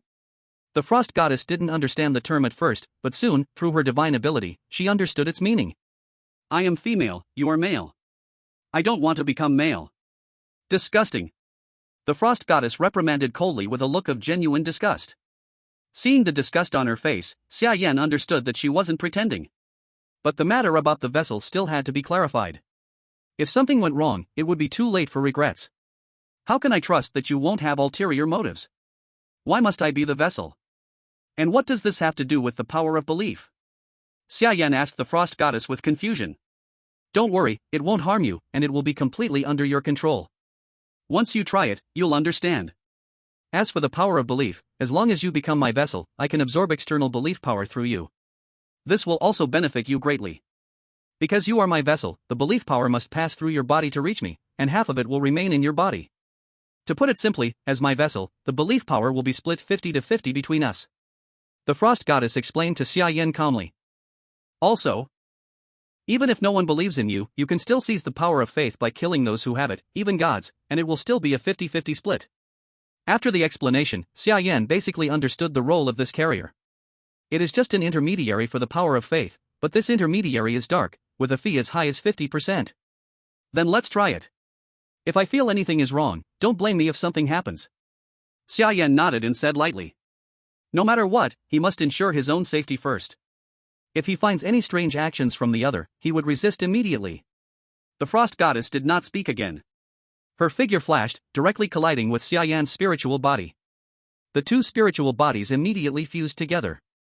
Xia Yan instantly understood what the Frost Goddess meant when she said it would be absolutely under his control. It was like Xia Yan was in the spiritual space, the Frost Goddess parasitizing his body. There was no danger to him. He had absolute control over her spiritual body. She could not possess him. With just one thought from him, the Frost Goddess would scatter into nothing. Xia Yan's figure flashed, and his consciousness returned to his body. Only in his spiritual world, there was now a tenant. Now you have entered my body as you wished. Can you tell me how to break the shackles? Xia Yan asked lightly to the Frost Goddess in his spiritual world. Of course. The Frost Goddess nodded. Then suddenly, a mutation occurred in the temple. Energy shot from the surrounding murals, pouring into Xia Yan. His body uncontrollably rose from the ground. Under the infusion of energy, his body began to mutate. His ice power began to change, those abilities related to ice power merged and summarized, gradually fusing together, disappearing, no longer limited by ability constraints, but integrated, used better. The bottleneck loosened at this moment. Ice power gradually became violent, powerful. His own energy became purer, and his strength began to soar. Inheritance, Ice Power, Controller Level 1, 0/1000. The energy from the murals was exhausted. Xia Yan fell from the air, feeling the newly gained power. His eyes sharpened. Controller. Xia Yan felt that his previous ice attribute abilities could now be used at will, completely unrestricted. Control over ice power was smoother. Compared to his previous strength, it was at least 10 times stronger. Now, facing a 9th rank magical beast, Xia Yan could definitely kill it easily. Is this the power of a controller? Xia Yan felt the new power and let out a light laugh. Looking into his consciousness, he looked at the Frost Goddess in the spiritual world and suddenly remembered something. Do you know how to break through the Constitution? Xia Yan asked the Frost Goddess the key question. Chapter 174, Demon King, Transcendent. A trace of reluctance flashed on the Frost Goddess's face. She seemed unwilling to tell Xia Yan how to break through the constitutional power. Won't tell me? We will be partners in the future. If you don't tell me, I won't cooperate. Xia Yan said lightly. The Frost Goddess eventually yielded. At this time, under the eaves, she had to lower her head. Xia Yan could kill her with a thought. There was no other choice but to cooperate. I do not know much about human power, but I have heard of methods for transcendent breakthroughs. Human heroes usually prove their way with strength, breaking body limits again and again to gain great power. The Frost Goddess explained lightly. Tell me something I don't know. Xia Yan looked speechless. He already knew the Constitution breaks limits step by step. The key was how to break the limits now. There are several ways to break limits. The simplest are the herbs, those rare spirit medicines that contain terrifying energy, using their power to strike the human body, breaking through limits, but this method damages the foundation, and may have serious future consequences. The Frost Goddess continued speaking. And then? Xia Yan continued to ask. Most of the human heroes I have seen use the second method, and only the second method can finally make one a human hero, that is to break and then rebuild, challenging the limits of the human body on the battlefield. The Frost Goddess continued speaking. But I remind you, this method is very dangerous. Thousands of human strong ones exist, yet fewer than 10 can become heroes. The rest die on the battlefield, never touching the realm of heroes. You must think carefully. The Frost Goddess lightly warned Xia Yan. Xia Yan stood in silence for a moment, then smiled. We will see later. Xia Yan did not say he would use that method, just smiled mysteriously, then left the temple. Coming out of the mine, he realized it was already daylight. The energy infusion in the temple had lasted the entire night. Pulling up his sleeve and looking at his watch, it was already 8:30, the live broadcast had long started. Xia Yan scratched his head immediately. Thinking, nobody saw me talking to myself just now, right? Because no one could see the frost goddess, the communication between Xia Yan and her looked like speaking to the air to outsiders. Is Yenshin too obsessed with breaking through? Why is he talking like this? Who knows, it's already the 7th day, I don't know if Yenshin broke through, the Demon King might come soon, can Yenshin handle it? I think it's risky. If you ask me, we should pack up and leave. As long as the Green Mountains remain, there will be firewood. Is it just the decline of national fortune and some disasters? I can handle it. Yes. I can handle it. Yenshin, don't worry about us, saving life is important. At this moment, no one blamed Xia Yan for lack of strength, almost everyone wanted him to survive first, the rest could be dealt with later. Meanwhile, survivors from other countries packed their things, ready to run at any moment. Their strength was not like Mihawk or Xia Yan, able to fight the coming Demon King. The gap was too big, escape was the only path. But before that, they still held a small hope that the monsters were not as strong as Mihawk said. Time passed by second, and at 10 o'clock, in a city survivor area, suddenly a fireball appeared in the sky. Like a meteor, it fell from the sky at extreme speed, cutting through flames, finally smashing hard outside the city. The shockwave spread outward, pushing nearby survivors back several steps, all staring in horror at the city outside. The Demon King had descended. Outside a city, a red figure crawled out from the meteor crater. The figure was all red, with a pair of bull horns on the head, a bull face, and besides the shape, mostly exactly like a bull. The body was not very big, only a little taller than a normal person, about 2 meters. The bull-headed person was full of explosive muscles, walking slowly step by step toward the city ahead. Survivors in the city saw it and their faces changed. First stage Demon King, Red Flame Bull Demon. This guy looks tough, only first stage, should we try? A nearby survivor swallowed and carefully asked the leader. The city's owner, seeing the approaching Red Flame Bull Demon, felt his heart sink. Why the hell don't you try it yourself? He wanted to slap this guy dead. Although the figure was not big, its aura was disturbing, and with Mihawk's previous warning. Who dares to go up and fight the Demon King directly? Without a word, he turned around and ran with his packed belongings. When the Red Flame Bull Demon reached the city, his goal was clear, to destroy the city before him. The Red Flame Bull Demon waved his hand, and the power of fire exploded instantly, flattening the newly built city gate on the spot. This is the strength of the Demon King, even at the first level, it carries terrifying destructive power. Destroying a city was only a matter of time, not even half a day. The survivors who had run far away looked back at the collapsing city, shocked beyond measure, grateful they ran fast, or they would now die under the ruins. On Blue Star, most people gathered in live streams to watch, to see what the rumored Demon King really looked like. Most of these people were spread between Mihawk's and Xia Yan's live streams. One hoped to see Mihawk's true power, the other to see if Xia Yan had broken through to the transcendent realm. In the Lighthouse Nation livestream, Mihawk stood calmly on the city wall, gazing into the distance. As fireballs streaked across the sky, Mihawk's eyes were drawn to them. The fireball smashed into the distant ground, the shockwave blowing Mihawk's clothes open, yet he stood motionless, showing the style of a master. Soon, the Red Flame Bull Demon climbed out of the meteor crater and walked straight toward the city. Seeing this, Mihawk jumped down from the wall and walked toward the Red Flame Bull Demon. He wanted to set the battlefield outside to avoid damage to the city. Here it comes. It's coming.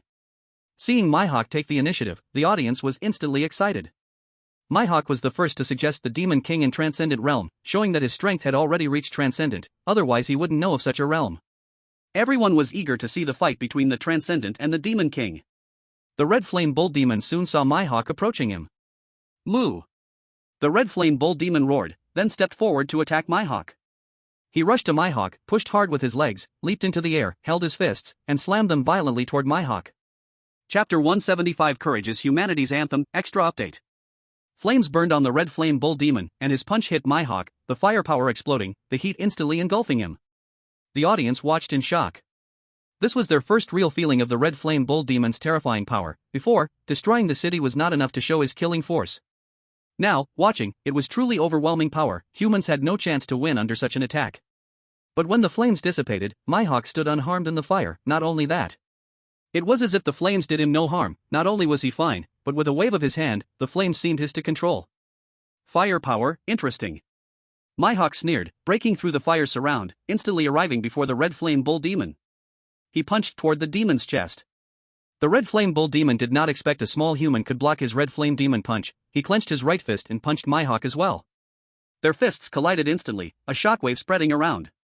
The terrifying power of both smashed out a horrifying sound wave. The red flame bull demon stepped back slightly, staring at Mihawk in shock. It was the first time he saw a human with such terrifying power. He instantly became alert, and also a little angry. To be pushed back half a step by a human made him feel embarrassed. Moo! The red flame bull demon roared in anger, flames burning red on his body. He swung his fist, a fire-shaped punch flying toward Mihawk. Mihawk frowned. He watched the incoming fiery fists without moving a step away. He rushed straight into the fire fists. The fire fists hit him, only the impact made him pause for a moment, but not a single injury occurred. Mihawk took the chance to charge in front of the red flame bull demon, right hand forming a claw, one hand reaching for the red flame bull demon's chest. The strong body of the red flame bull demon was ripped by Mihawk's claw, 5 fingers sinking deep into the flesh of the red flame bull demon's chest.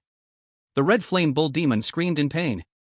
He used one hand to block Mihawk's hand, the red flames on his body increasing in output, trying to burn Mihawk to death. But he had not realized that Mihawk was not afraid of fire at all. No matter how strong the flames became, Mihawk was completely unaffected. Mihawk ignored the surrounding flames, focusing on continuous attacks to the red flame bull demon's chest. After several heavy strikes, the flesh was blurred, the outer skin completely rotten, the meat nearly torn apart, exposing the strong, beating heart inside. The red flame bull demon was getting tired from Mihawk's attacks, his speed clearly slowing.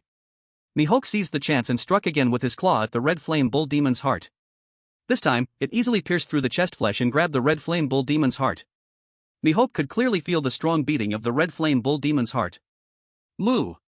The red flame bull demon roared in pain. Bye-bye. Mihawk snorted lightly, then suddenly pressed hard, and the heart was crushed instantly. Without its heart, the red flame bull demon died on the spot. Looking at the corpse of the red flame bull demon, Mihawk remained calm. You are unlucky to meet me. Ultimate fire immunity, high temperature below 1000 degrees is useless against me. Mihawk looked at the red flame bull demon's body and said lightly. Comments flew. Oh. This is the true power of our Lighthouse Nation survivors. Demon King means nothing. Summer Flame means nothing. The era belonging to our Lighthouse Nation has returned. Ha ha ha. That Summer Flame either ran away or is dead now, right? I have to go see, let me laugh at them. You might be disappointed, Flame God also has extraordinary power. Time returned to 10 o'clock, Summer Flame came back to the shelter, looking at the fireballs crossing the sky, falling heavily into the snow not far from the city.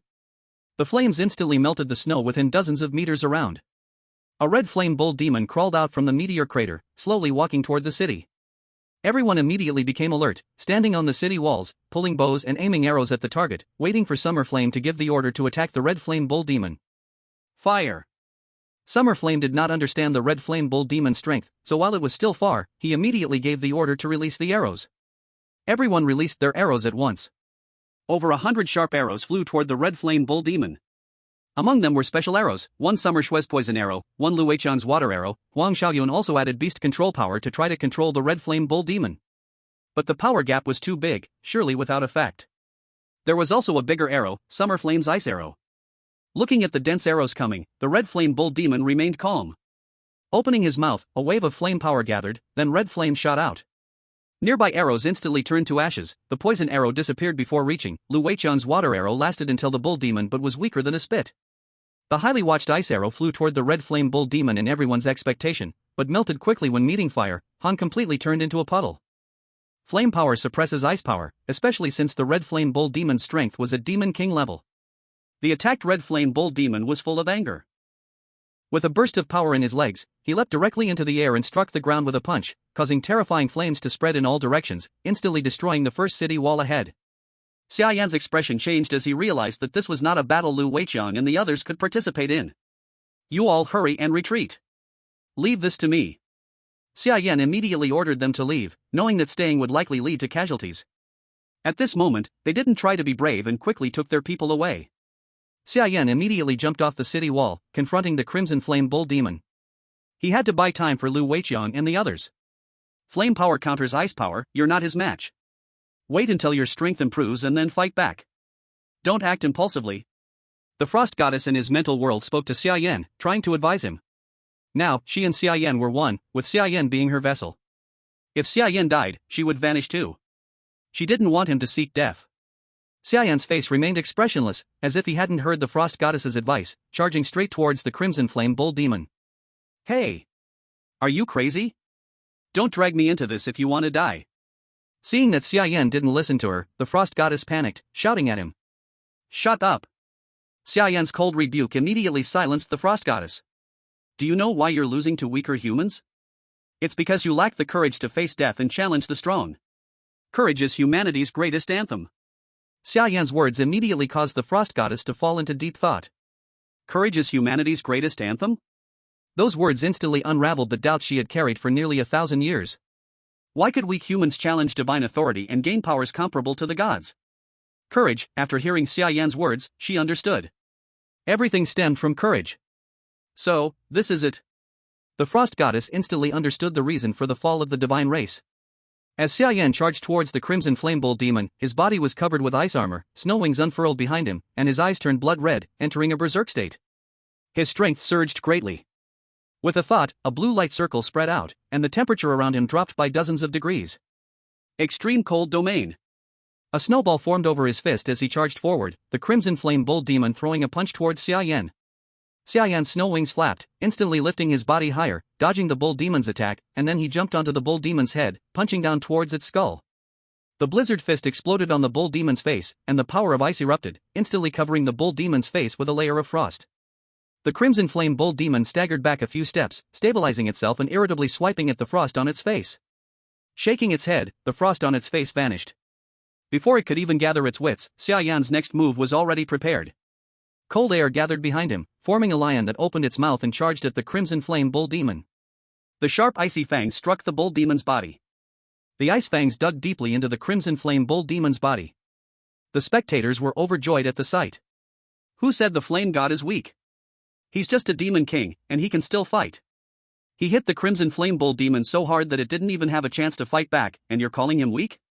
The Flame God is mighty. Wait. Look. Something's wrong. Just as the spectators were excited, someone suddenly noticed something was off.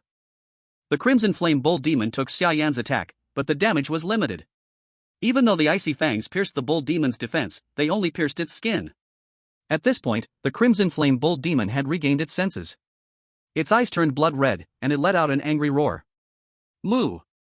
Immediately after, terrifying flames erupted from its body, and the intense heat completely negated Xia Yan's extreme cold domain, turning the surroundings into scorched earth.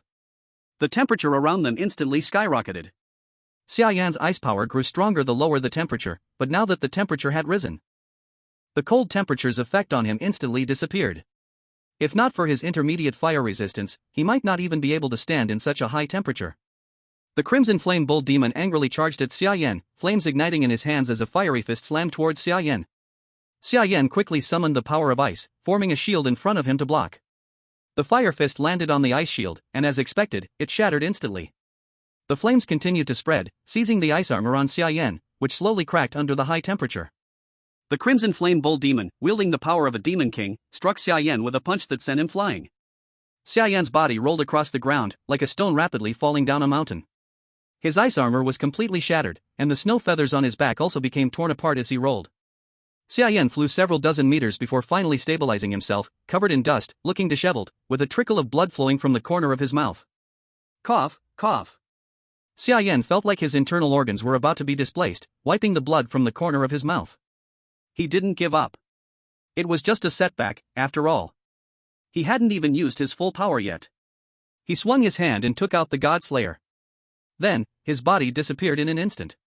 The Crimson Flame Bull Demon, noticing that Xia Yan had vanished, looked around in confusion. In the next moment, Xia Yan appeared directly above the Crimson Flame Bull Demon, holding the sharp God Slayer in his hand. The Crimson Flame Bull Demon's gaze hardened. He raised his hand, sending a fiery punch, filled with crimson flames, straight at Xia Yan. Xia Yan's body flashed with golden light as he activated the Emperor's body. The Crimson Flame Bull Demon's punch landed on Xia Yan, and Xia Yan's body flickered with lightning, instantly shifting to the left, evading the Bull Demon's attack with a lightning headbutt movement. Immediately after, Xia Yan swung his sword down. The sharp God Slayer easily cut through the Crimson Flame Bull Demon's body. The Bull Demon's arm fell off from its body. Roar! The Crimson Flame Bull Demon let out a tragic roar. Xia Yan landed on the ground, holding his sword, ready to continue his pursuit of the Bull Demon. But the Crimson Flame Bull Demon wouldn't give him that chance. Enraged, the Crimson Flame Bull Demon slammed a fist into the ground, and the power of fire erupted instantly, sending a shockwave that scattered in all directions, knocking Xia Yan several meters away. Xia Yan fell to the ground, stabilized himself, and once again charged towards the Bull Demon, taking no chances while his Emperor's body was still active. But the Crimson Flame Bull Demon had already been thoroughly enraged. He let out an ear-splitting roar. Moo! The sound wave made Xia Yan frown, but with the Emperor's body active, he wasn't harmed. He reached the Crimson Flame Bull Demon, slashing at its legs. The Bull Demon's power surged under that furious roar, and its momentum skyrocketed. As Xia Yan approached, the Bull Demon raised its foot, stamping down with precise force to crush the Godslayer in Xia Yan's hand. Even with his Emperor's body activated, Xia Yan couldn't pull the sword free from under the Bull Demon's foot. The Bull Demon looked at Xia Yan with fury, and in the midst of Xia Yan's shocked gaze, the other bull hoof kicked him. Xia Yan was sent flying through the air. The Godslayer also slipped from his hand, falling at the feet of the Bull Demon. The Emperor's body time expired. Xia Yan had lost his weapon and his strongest trump card. Now, facing the Crimson Flame Bull Demon, who had an elemental advantage over him, Xia Yan had no chance of winning. Run! It's still not too late to leave. The Frost Goddess in his mental world anxiously shouted at Xia Yan. Xia Yan frowned and glanced behind him. Inside the city, Lu Weiqiang and the others hadn't had time to evacuate. The 100 or so people couldn't be moved out in an instant. If he ran now, these people would have no chance but death in front of the Crimson Flame Bull Demon. At this moment, the space tablet on his chest also vibrated. Job was anxiously ordering Xia Yan to retreat. Xia Yan's eyes slightly narrowed as he looked at the Red Flame Bull Demon ahead. He immediately laughed. System, oh system, the shelter behind me took me more than 2 months of effort to build, and you expect me to give it up just because of a stage update? Dream on. Xia Yan did not want to give up so easily. The shelter he had built with so much effort was half his home. How could he abandon his own home and run away? A man is born to protect his home and country, but if he doesn't protect his home, how can he protect the country? Xia Yan stood up, his figure flashed, and he vanished from his original spot, charging toward the Red Flame Bull Demon again. Chapter 177 Breaking Limits, Extraordinary First Tier. As Xia Yan stood up and charged at the Red Flame Bull Demon again, a force appeared in his body, as if ready to break through a bottleneck. Moo! The Red Flame Bull Demon, now with only one arm, roared angrily, its strength not weakened but sharply increased. It raised its only left hand and threw a punch. A huge flaming fist appeared, roaring towards Xia Yan. Xia Yan's eyes narrowed, snow wings spread from his back, he leapt up, avoiding the incoming fiery fist. Flying high, he folded his snow wings and dove from above toward the Red Flame Bull Demon below. The Red Flame Bull Demon let out an angry roar, the sound waves hitting Xia Yan's ears, making his brow furrow. He quickly covered his ears, losing balance, and fell from the sky, crashing heavily in front of the Red Flame Bull Demon. Seeing this opportunity, the Red Flame Bull Demon lifted its foot and stomped hard towards Xia Yan's head. If this stomp hit, Xia Yan's head would probably shatter like a watermelon on the spot. The audience held their breath, watching the livestream tensely. Everyone was sweating for him. Even the Frost Goddess inside Xia Yan couldn't bear it and closed her eyes. It's over, all over. I just changed vessels, and the vessel is about to die. Why am I so unlucky? The Frost Goddess was helpless. She thought she had found a vessel with excellent talent, but she didn't expect such a disaster, and she hadn't even gotten a bit of faith power from Xia Yan before he might die. Just when everyone thought Xia Yan was surely going to die, the Red Flame Bull Demon's foot froze in midair. What's happening? Did the Red Flame Bull Demon soften? Soft? Look closely, the Red Flame Bull Demon's face has changed. No matter how it tried, the Red Flame Bull Demon could not stomp down, and a look of shock appeared on its face. The camera shifted, Xia Yan lay on the ground, hands gripping the Red Flame Bull Demon's hoof tightly, gritting his teeth to resist the stump. A force surged through his body, spreading everywhere, as if a lock inside him was being forced open by this power. Ha! Xia Yan roared, using both hands to fling the Red Flame Bull Demon away. Xia Yan stood up, staring at his hands in disbelief. A force kept surging from within, raising his physical strength, at least 10 times stronger than before. Physical strength, extraordinary first tier, 0/1000. He had broken the limits of the human body. The Frost Goddess also did not expect this outcome. This kid, he really did it? The Frost Goddess was equally incredulous. She knew how humans could break through, but this method was too dangerous, almost 1 in a million chance. After all, out of tens of millions of humans, only less than 10 heroes appeared, showing how few could break the lock this way. Only the extraordinarily gifted could push the human body beyond its limits in battle. Every person watching the livestream in Xia Country cheered on the spot. I knew it. I knew the Flame God could do it. Go Flame God. Kill this little bull. Xia Yan looked at the red flame bull demon he had thrown dozens of meters away. He sneered coldly. Before he had been pressed down, but now, the wheel of fate has turned, it's my turn. Xia Yan snorted coldly, his figure flashing, instantly appearing in front of the red flame bull demon. The red flame bull demon had only half risen when Xia Yan's big foot slammed onto his face, stomping down hard. Moo! The red flame bull demon roared angrily, but the sound was weak, and Xia Yan interrupted him again. A punch smashed into the red flame bull demon's face, slamming his head violently into the dirt. After several continuous punches, the red flame bull demon was almost unable to resist. He quickly reached out to catch Xia Yan's fist. The red flame bull demon lifted his head from the dirt, his face bruised and swollen, blood at his nose and mouth, his face like a pig's head, the right eye swollen shut. Roar! The red flame bull demon roared and kicked Xia Yan, sending him flying back. Xia Yan stepped back several paces, stabilizing his stance. The red flame bull demon took the chance to stand up again. He stared at Xia Yan, eyes blood red, hot white breath spraying from his nose. Crimson flames rose from his body, veins under his skin glowing red like magma, his blood flowing like molten rock inside him. The red flame bull demon fell into a berserk state, his aura climbing higher. Roar! He roared again, and this time his body began to change. Muscle swelled, the horns on his head grew longer and harder, the remaining arm sprouted a bone spike at the elbow, and both knees grew palm-length bone spikes. The red flame bull demon breathed heavily, his aura surging. Xia Yan's eyes narrowed immediately. This guy also broke through during the battle. Second-tier demon king, red flame bull demon. Xia Yan stared at him in disbelief. Before he could react, the red flame bull demon flashed, appearing in front of him, punching his chest, smashing him flying, sliding dozens of meters away. Second-tier demon king. Human, you are so unlucky. The frost goddess was also surprised, feeling sorry for Xia Yan. A first-tier demon king, with Xia Yan's superhuman first-tier body plus level 1 frost power, could definitely be defeated. But a second-tier demon king? That was uncertain. Demon kings are different from beasts, like humans, those who reach demon king power have surpassed their limits. Each tier is like a rebirth, the strength gap is huge. Xia Yan would find it hard to win across tiers. Damn! The red flame bull demon mutated? How did he suddenly become like this? His strength grew so much, why? This isn't fair. Why did Mihawk's demon king not mutate, but Yen gods did? This is too unfair. Netizens from Lighthouse Nation smelled the tension and came. What unfair? You're just too weak. Want to compare to Mihawk? Dream on. Stop struggling. Xia Yan is doomed. While there's still time, I suggest you prepare, or when disaster comes, you can't dodge. Don't blame me if you die. Watching the cold mockery from Lighthouse Nation, the Xia Nation audience were speechless with anger. They stared at Xia Yan on screen, hoping he would rise again, bringing a new miracle. But would a miracle really come? Cough, cough. Xia Yan got up from the ground, face shocked, staring at the red flame bull demon opposite him. The punch had caused too much damage, his chest burned painfully. As Xia Yan stepped back a few paces, thinking of a plan, he suddenly felt something under his foot.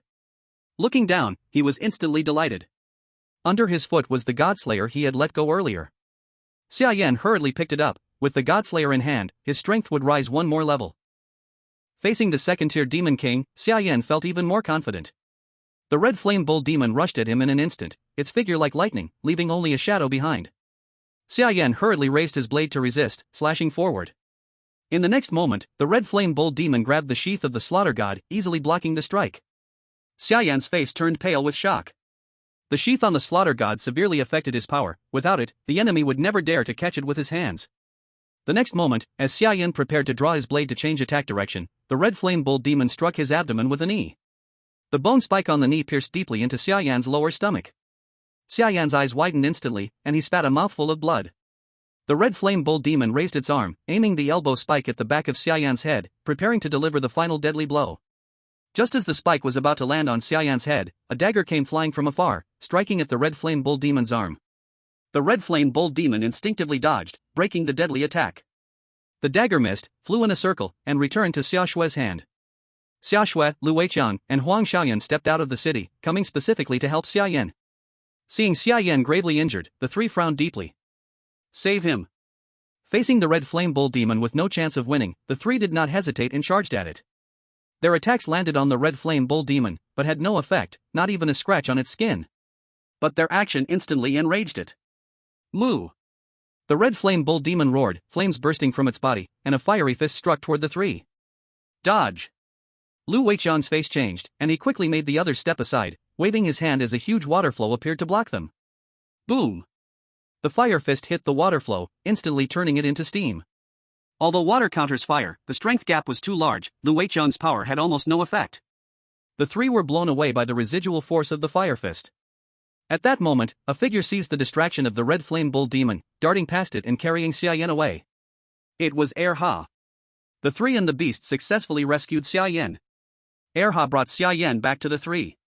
Xia Shui saw a huge blood hole reopen on Xia Yan's abdomen, blood gushing out. Xia Yan's face was pale.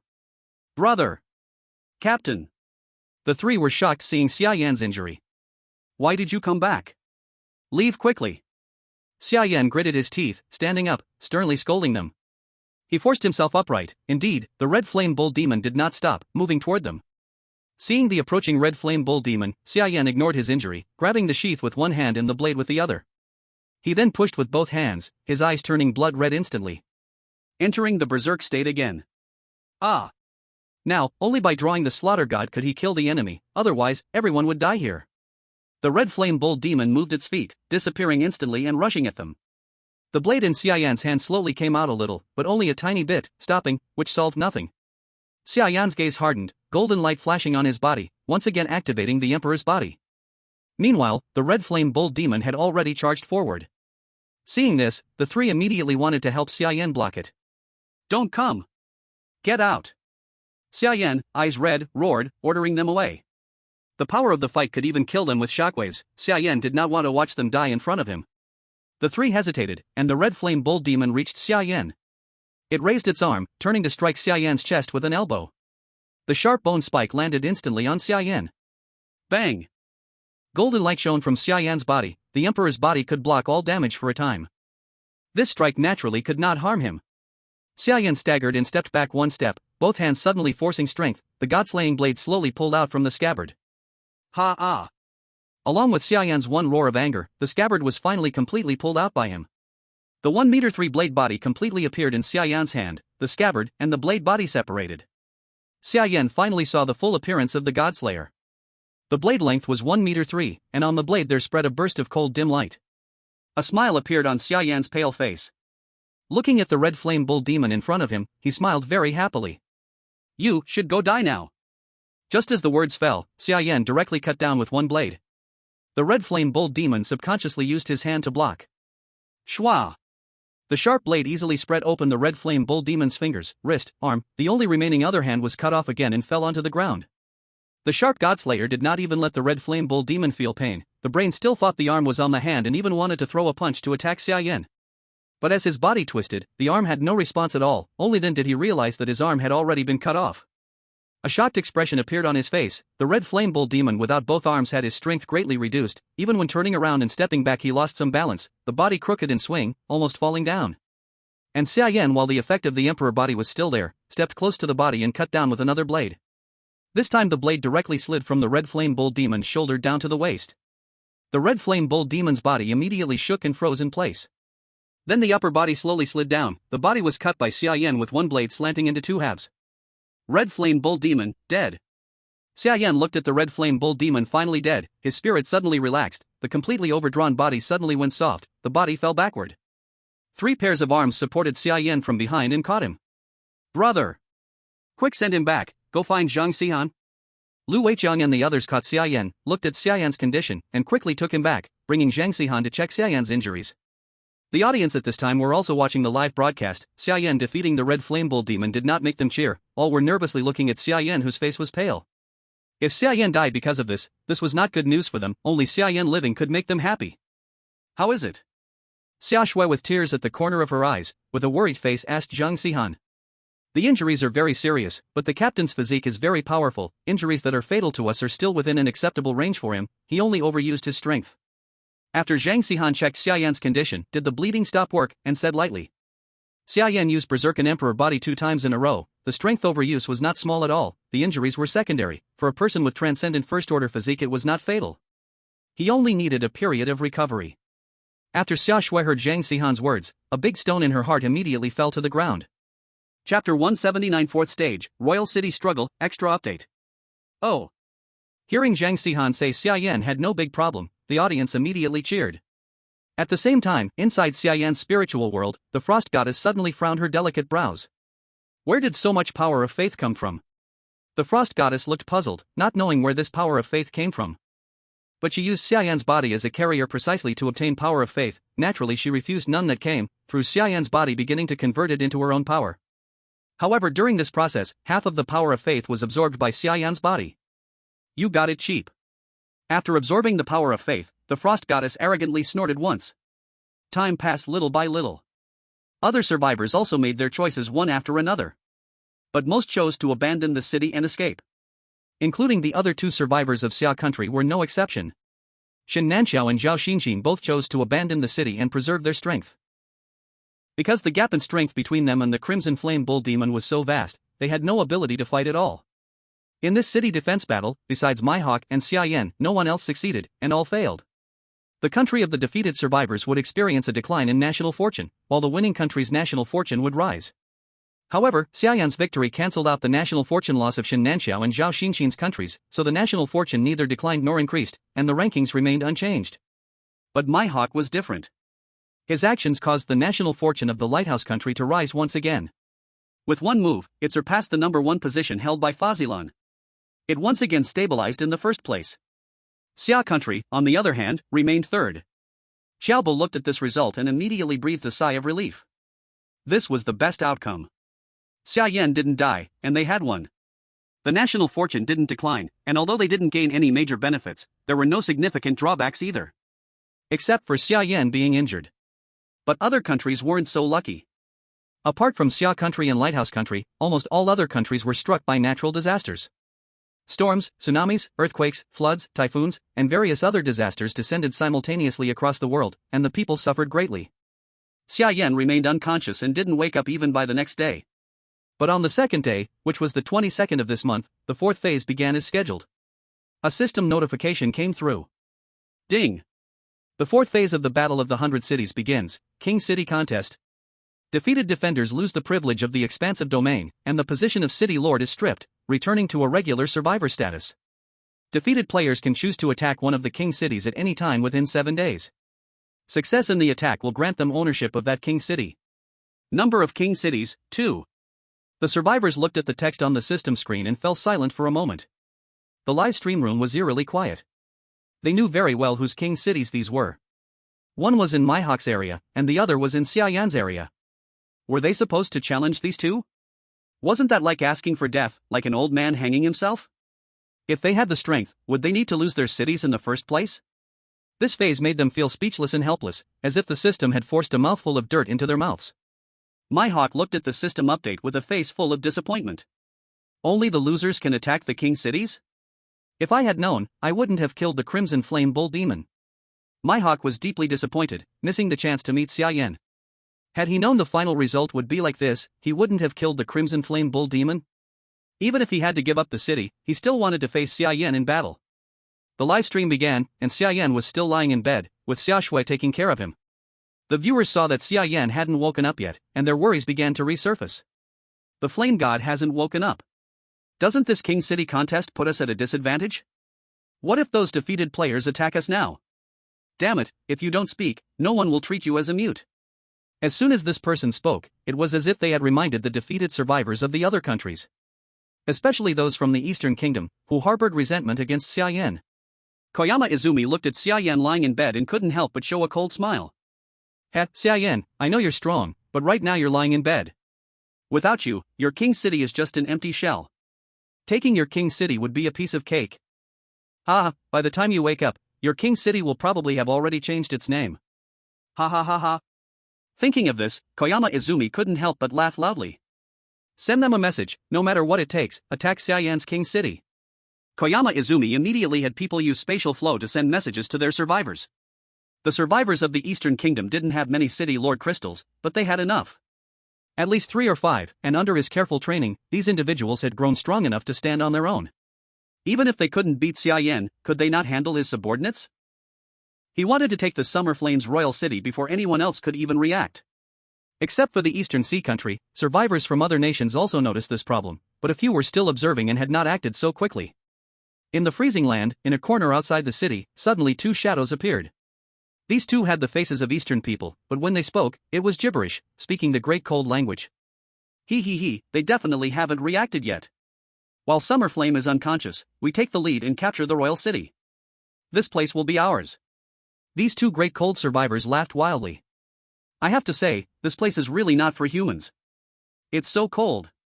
The other shivered, a gust of cold wind blew past, and he hugged himself tightly.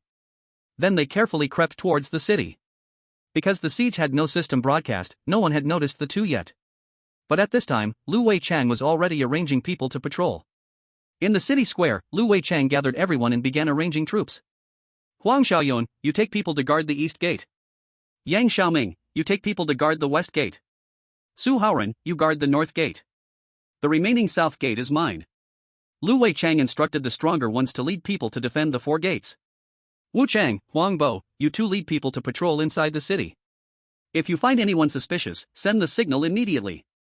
Lu Wei-Chang then said to Wu Chang and Huang Bo. They had made bonfires in every corner of the city, specially treated with igniters, so just a small flame could light them easily, producing thick smoke. They could be used to quickly send messages. Once white smoke rose there, people nearby could come to support immediately. Everyone nodded and immediately took action. At the same time, the two great cold survivors had already sneaked to the outside of the south gate. They were ready to infiltrate. But at this moment, Lu Wei-Chang had already arrived with people. The two were shocked to see someone coming. But then they relaxed. It's not Summer Flame, what are we afraid of? Just a few small soldiers, the two of us can handle them easily. Saying that, the two boldly walked into the city.